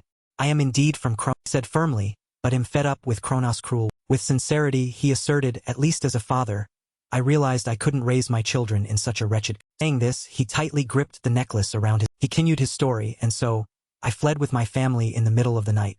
The swordsman in the tavern heard this and lamented, "It's true those bastards are quite cruel. I heard Baron Jackton is also—" At this point, the bald swordsman became worried. "Oh boy, even people from the Kronos Empire are flocking here like this. The recruitment competition is going to be—" A few days later, at the Dimitri Castle, someone asked Captain Jonathan, "How many applicants do you think there will be this?" Before Jonathan could answer, an urgent voice rang out, "Captain Jonathan, please help us out." The subsequent report left Jonathan and his friend standing there in shock, wondering, over 10,000? Is that for— In his office, Jonathan flipped through the stack of resumes in his favor. 39 years old, this former member of the Knight Order belonging to the famous Umberto, currently capable of using 3-star. The more he read, the more surprised he became. Such an excellent swordsman, yet he's not in a Knight Order. Instead, he only registered as a civilian mercenary. Roswell, who was beside him, was also surprised by the files in his hand. It's just a recruitment notice for soldiers. I didn't expect it to attract figures like vice commander of a large-scale mercenary group, high-ranking mercenaries, knights, and swordsmen who used. Besides Favier, a series of other talents were pouring into this. All of them yearned for the young master's guidance. For that reason, they came here to. While reviewing the documents, Jonathan's eyes fell upon a very eye-catching. He couldn't believe his eyes. He slammed the table and stood up. What? How is this person? Fred. The Knight Order of the Memphis family, Kronos Empire. At the same time, at the Memphis family in the Kronos Empire, a contemptuous voice rang out inside the house. Marquis Memphis was still expressing his inner frustration. Just because they won one battle, they're rushing to follow Roman? Wait, what did you just— The servant reporting was a bit worried and stammered, Captain Fred hasn't appeared at the barracks for an entire— Marquis Memphis was speechless with his subordinates. So why haven't you checked what's going on? The servant replied, there was no sign of anyone at his house. He continued, and today we confirmed that Captain Fred and his family used a teleportation gate. Marquis Memphis was startled. The servant stated, the destination of the teleportation gate was— Marquis Memphis thought to himself, Codas is an area controlled by Roman. Using the teleportation gate there. He trembled slightly, wanting to confirm. Could it be that the captain of the Memphis family's Knight Order, Fred, has now defected to Roman? Marquis Memphis immediately went to the royal palace to report this news to King Alexander. The current situation is indeed as— He expressed his inner apprehension. If this continues, we won't be able to stop the flow of talent out of the empire. Alexander was beyond furious. He ordered the Royal Knight Order, those who betray Kronos, no matter who they are, they must be completely annihilated. He said in a low voice, they are not worthy of being Kronos' future. Memphis bowed in response. I shall obey your— On his throne, Alexander stood up, leaning on his hand. In his heart, he secretly hated Roman. Roman had taught a special sword style, the Dimitri secret art, to his soul. Alexander was the one who created aura. Although he later abandoned it to become a mage, he still wanted to know how powerful Roman's martial art. Alexander flashed a mysterious smile. If the avatar I sent passes this, then through soul possession, I will personally experience that martial. Recruitment drive of Dimitri's attracted 100,000 applicants. After the first screening, tens of thousands still met the requirements. All personnel of the How Men were mobilized to conduct quality assessments and preliminary background. If there was any error in the declared information, they would be disqualified immediately. After 15 days of testing, the list for round 3 was announced. Out of the 5,000 who qualified, only 500 would be selected as private soldiers. The rest would be given the opportunity to join the Dimitri. On large training grounds, Chris loudly explained the rules. Now I will explain the rules for round 3. The testing method is very simple. Behind me are your seniors, people who have achieved many glorious feats for Dimitri. You only need to choose one of these seniors, including myself, to spar. You don't need to win to pass. As long as you demonstrate sufficient ability, you will be accepted even if you. Afterward, seeing that no one had questions or objections, Chris called out, "First contestant, Favor, step." After hearing the rules, Favor wore a calculating smile. He told himself the test is truly. Looking at Dimitri's warriors, he deliberated. The question is whether to choose an unknown opponent or a famous one with real. Then he flashed a confident smile as if he had already won. But I've already made my choice. That McBurney, originally from the southern training camp. He uses a sword with his left hand and has a strange fighting style. For a left-handed person like me, he's not a problem. Favor made his choice. I choose The two stepped onto the arena in the middle of the field. Creed acted as the referee. He announced the time limit is 3 minutes. The results will be evaluated based on performance during the. Favor held his sword firmly, waiting for the signal from Creed. Then, let the match. As soon as the start was announced, Favor lunged forward. Favor rushed toward McBurney with a smile that showed some contempt for his. In his head, he thought, if he only uses his left hand, there probably won't be many opportunities. He swung his sword down, but McBurney nimbly dodged. Just as McBurney's feet touched the ground, the next strike arrived. Favor's offensive stance was very fast and intense, giving McBurney no room to counterattack. A sword swept across his shoulder. As a warrior who had participated in many battles, how could McBurney be hit by this move? He quickly leaned back. Seeing this, Favor seized the opportunity. All right, his balance has been completely broken. Not at all. McBurney leaned back but didn't. In a peculiar way, he flipped his body to regain his balance and continued his advance. Using that strange foot, forced Favor to constantly. McBurney attacked powerfully but not lethally. Although it looked a bit intimidating, Favor was able to parry. After retreating a long distance, Favor was a bit startled as he assessed the situation. Is the opponent moving strangely to control the spatial advantage? But since he only uses one hand, there will definitely be an. Just as he thought that, McBurney rushed forward to it. Favor seized the moment. Now is the time, and swung his sword. Both moves were very powerful, causing dust to fly. In the hazy screen of dust, everyone was curious to know who the winner. A moment later, the dust cleared. Favor was kneeling on the ground. In front of him was McBurney's sword. He spoke tremblingly. I have. Contestants below whispered among themselves. Chris didn't pay much attention and continued to call. Next person. Thames. Thames rubbed his chin and thought, TSK, with my strength, the only way is to choose an easy. Looking at the fierce group of warriors, Thames calculated, who would be a good. By chance, he saw the small Hunt among the brawny warriors. Thames rejoiced and pointed at him. I choose that person. Chris looked and called, Hunt. Hunt stepped down to the arena.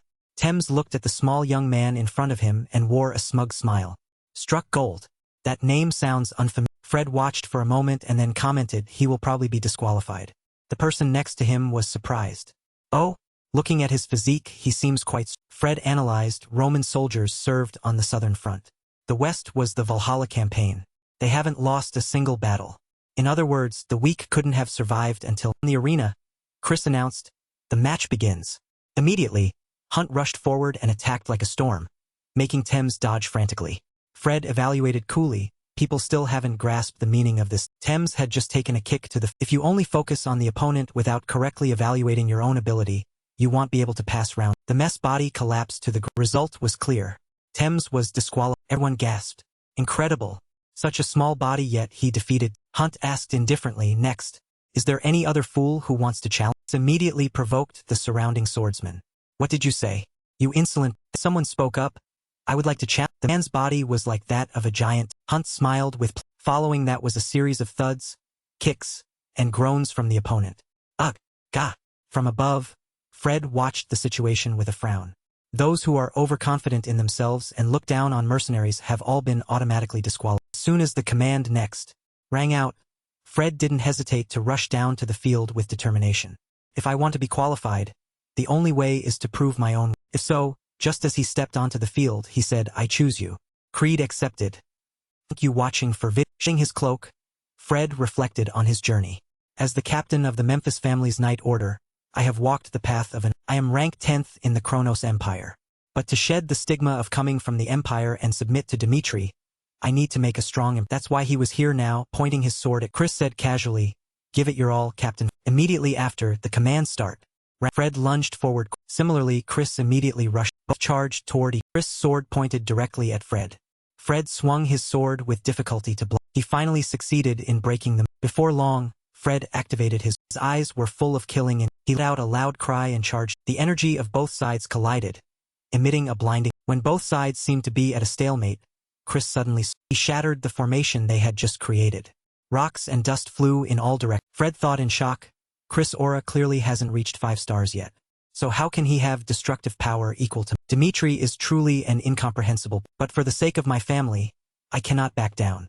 Thus, he resolutely charged forward, unleashed a sharp sword and Chris immediately ducked low as he felt the sword intent to even had enough time to chat. Fred, you took this moment to swing his sword and looking down at his abdomen without a single wound. Fred was, when did Chris sheath his sword?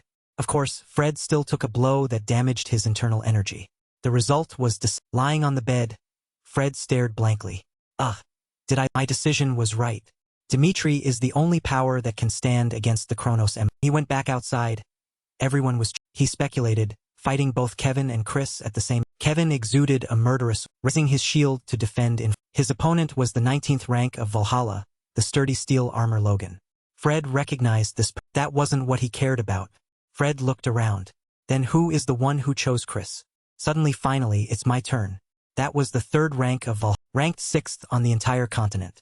Among the top 12 swordsmen on the continent, he was the only one who achieved that position with 5 stars. The number 1 swordsmanship genius of the continent, the wandering swordsman Ares. Fred lamented. Meanwhile, on the other side, Ares said jokingly, I almost fell asleep while legendary information about Ares flashed through Fred's mind. Born in Valhalla, breaking all records, he was the youngest genius ever to enter the Valhalla rankings.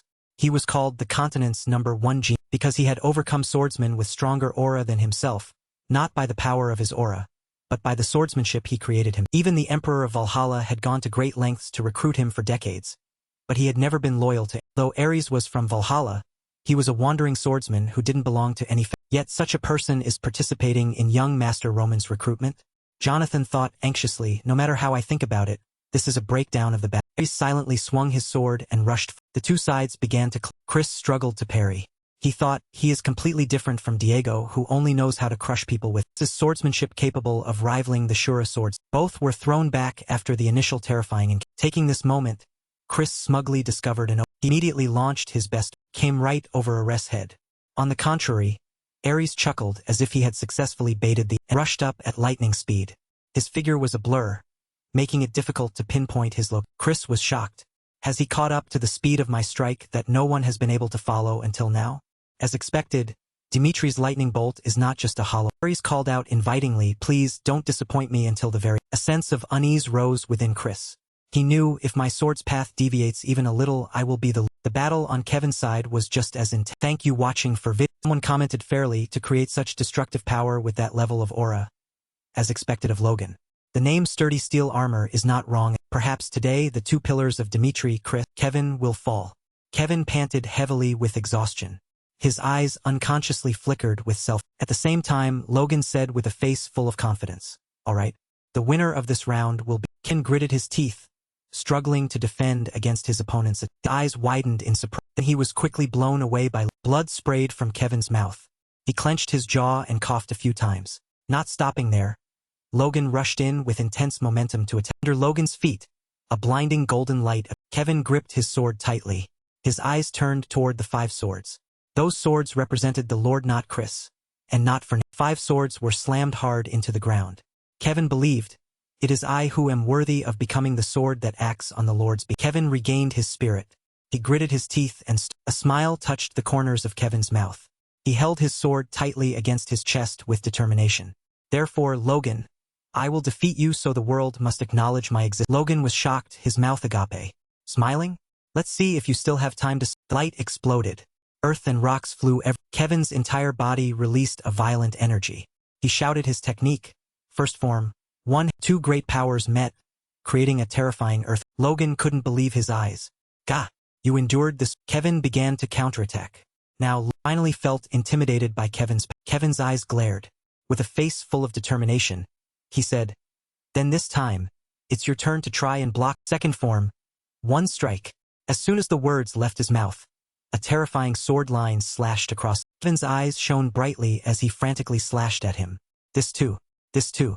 Now Logan was terrified. Gritting his teeth to defend, he continuously threw out desperate counters. Seeing Kevin so frenzied, Logan lamented, this guy. Is he actually a... Just like that, Logan was beaten to a pulp. He had to plant both feet firmly on the ground to keep from... Kevin's eyes glared once. He used every ounce of his strength to charge at the opponent. Third form. Once Logan frowned, defending desperately. An earth-shaking power erupted. His shield slammed hard into the ground. Logan said shamefully. He collapsed to his knees. In front of Kevin, he blurted out, I have... Hearing these words, the bystanders watching the match were also stunned.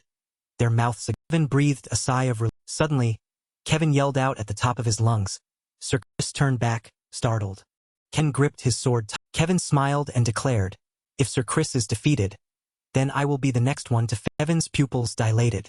His eyes were bloodshot and filled with confidence. Chris looked at him in surprise. You want to fight in my place? You've certainly become quite bold with your words. Chris gritted his teeth. In his thoughts, there was a bit of disdain. People still call Kevin and me arch-rivals. That is an insult. He compared himself. I was a swordsman with aura from the start.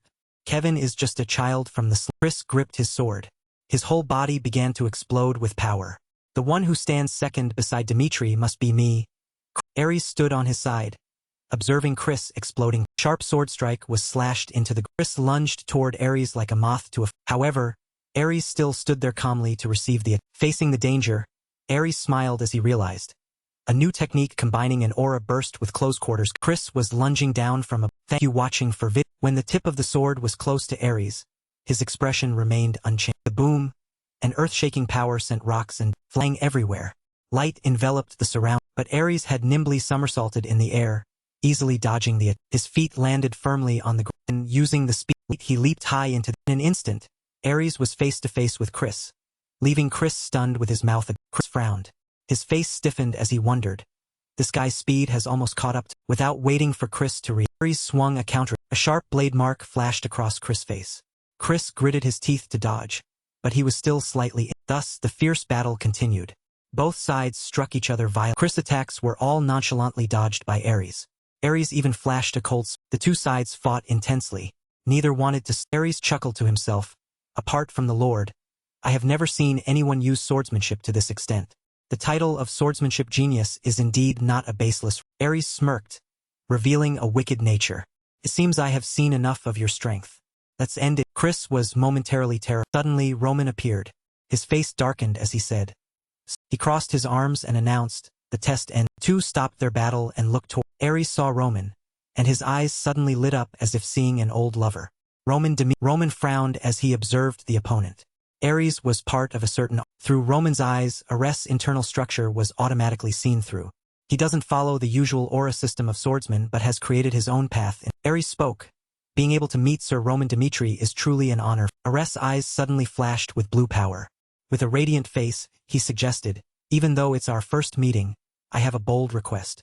Could you please give me some guidance with one move? The blood in my body hasn't cooled down. Roman looked at Ares and evaluated him. He was one of the 4 heavenly kings who used to follow Bai Zhonghe. He had lived a very unique... Every time he came into contact with a different type of martial art, he would supplement his own martial arts and create a new field. A swordsman who could create something out of the true demon sword lineage. At this moment, Ares' appearance was extremely confident as he stared intently at... Roman glanced at his opponent, thinking that if Ares could rely on his own skills to open a new direction, perhaps he had now reached a more perfect... After thinking for a while, Roman replied coldly, I don't like those who don't know their own limits. He added, if you want, I am ready to accept the challenge. But at that very moment you will be disqualified from the third round of Roman emphasized the question, well, do you want to challenge me?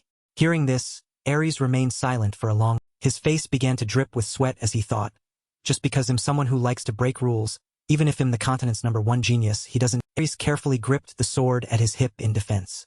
Without even drawing his sword, he exudes such killing intent. The rumors are indeed not exaggerated at all. Roman Ares quickly bowed and withdrew. I do not want to be disqualified from the third round of testing. I apologize for acting beyond my Hearing this, Roman smiled with satisfaction. A few days later, the third round of testing concluded completely. The result was about 600 people who passed. They gathered at the announced location to prepare for the fourth round of people began to gossip. I wonder what the fourth round will be. The person next to him also chimed in uncertainly. I'm not sure, but it certainly won't be. Logan's group below listened and Red also frowned. Arest's face was as bright as a blooming. Roman stepped up onto the high platform. He crossed his arms and announced clearly, congratulations on passing the third round of testing. Each of you has proven your own ability. He continued seriously, from now on we will begin the fourth round of. He stated bluntly, I am well aware that among you are spies, other nations. The words just spoken left everyone's. Roman announced, you have 10 minutes. During that time, whoever voluntarily declares their identity, I will use Dimitri's honor to preserve that person. Hearing that, everyone below was shocked and questioned what was happening. Roman slowly drew the sword at his hip. With a face full of authority, he announced, you still do not confess until the very end. Then I will understand that I have the right. Suddenly, in the crowd, one person felt guilty. He clenched his fist and cursed, damn it, could it be I've been discovered? The more he thought, the more terrified he became of Roman. The one called the battlefield demon will never leave prisoners alone. He closed his eyes tightly and silently prayed in his head. Oh, suddenly, someone raised their hand to speak. Will you truly spare my... The opponent slowly stepped out of the line and said, I received orders from the Valhalla Empire to participate in this. The man said sincerely, please spare me this time. Roman said gently, a wise Susan. The man was bewildered. He knows. Roman said seriously, I will keep my promise. The man bowed gratefully, thank you, my... At this point, the crowd below began to get restless. Everyone started confessing, actually, I also... Please spare my... I'm also a spy from Kronos. Hearing this, Chris' face was stunned. Are there this many spies coming to Roman stepped down the stairs neither fast nor slow. This is the final He walked a circle in front of them. His tone was normal but highly threatening. There is exactly 1 minute. Sharp gaze stopped in front of one person. That person thought anxiously, because my relatives are being held hostage. I cannot speak. His face was pale without a drop of blood. He gritted his teeth and held it. Roman announced the fourth round of testing has... Hearing this, Logan and the others were all questioning. Their faces confused, not yet understanding what was... Roman coldly informed them, those who confessed are disqualified. Everyone else has passed the... He slowly continued, I still know that among you, there are still spies. However, the reason I haven't killed you yet is... Roman calmly emphasized, you have not yet caused harm to Dimitri. From now on, you will have to make a... Paused for a moment and then seriously said, either forget the past and follow me, or betray Dimitri. His face suddenly became cheerful as he announced, congratulations. From this moment on, you are my... Inside the room, Creed unhappily questioned him, why did you spare those spies? I cannot understand the Lord's... Roman slowly tapped his hand on the... Creed, Roman explained, no matter how powerful an information guild one possesses, completely controlling hidden spies is impossible. He asked back, if it were you, could you control all the intelligence of the Empire? Creed immediately replied, I could. Roman leaned on his chair and he approached the window. His eyes looked outside as he spoke in a warm, clear voice. Instead of controlling them absolutely, I will show them Dimitri. He smiled confidently and asked, if you were a spy from Kronos, after directly experiencing who I am, could you still betray me without hesitation? Hearing that, Creed was... Then he respectfully replied, if it were me, I absolutely could not betray the Lord. Then I will prepare for the next... At the same time, over here, Alexander stood alone on a high rocky... He accumulated a source of power in his palm. Thunderous pun. His eyes flashed as the source of power he struck forward.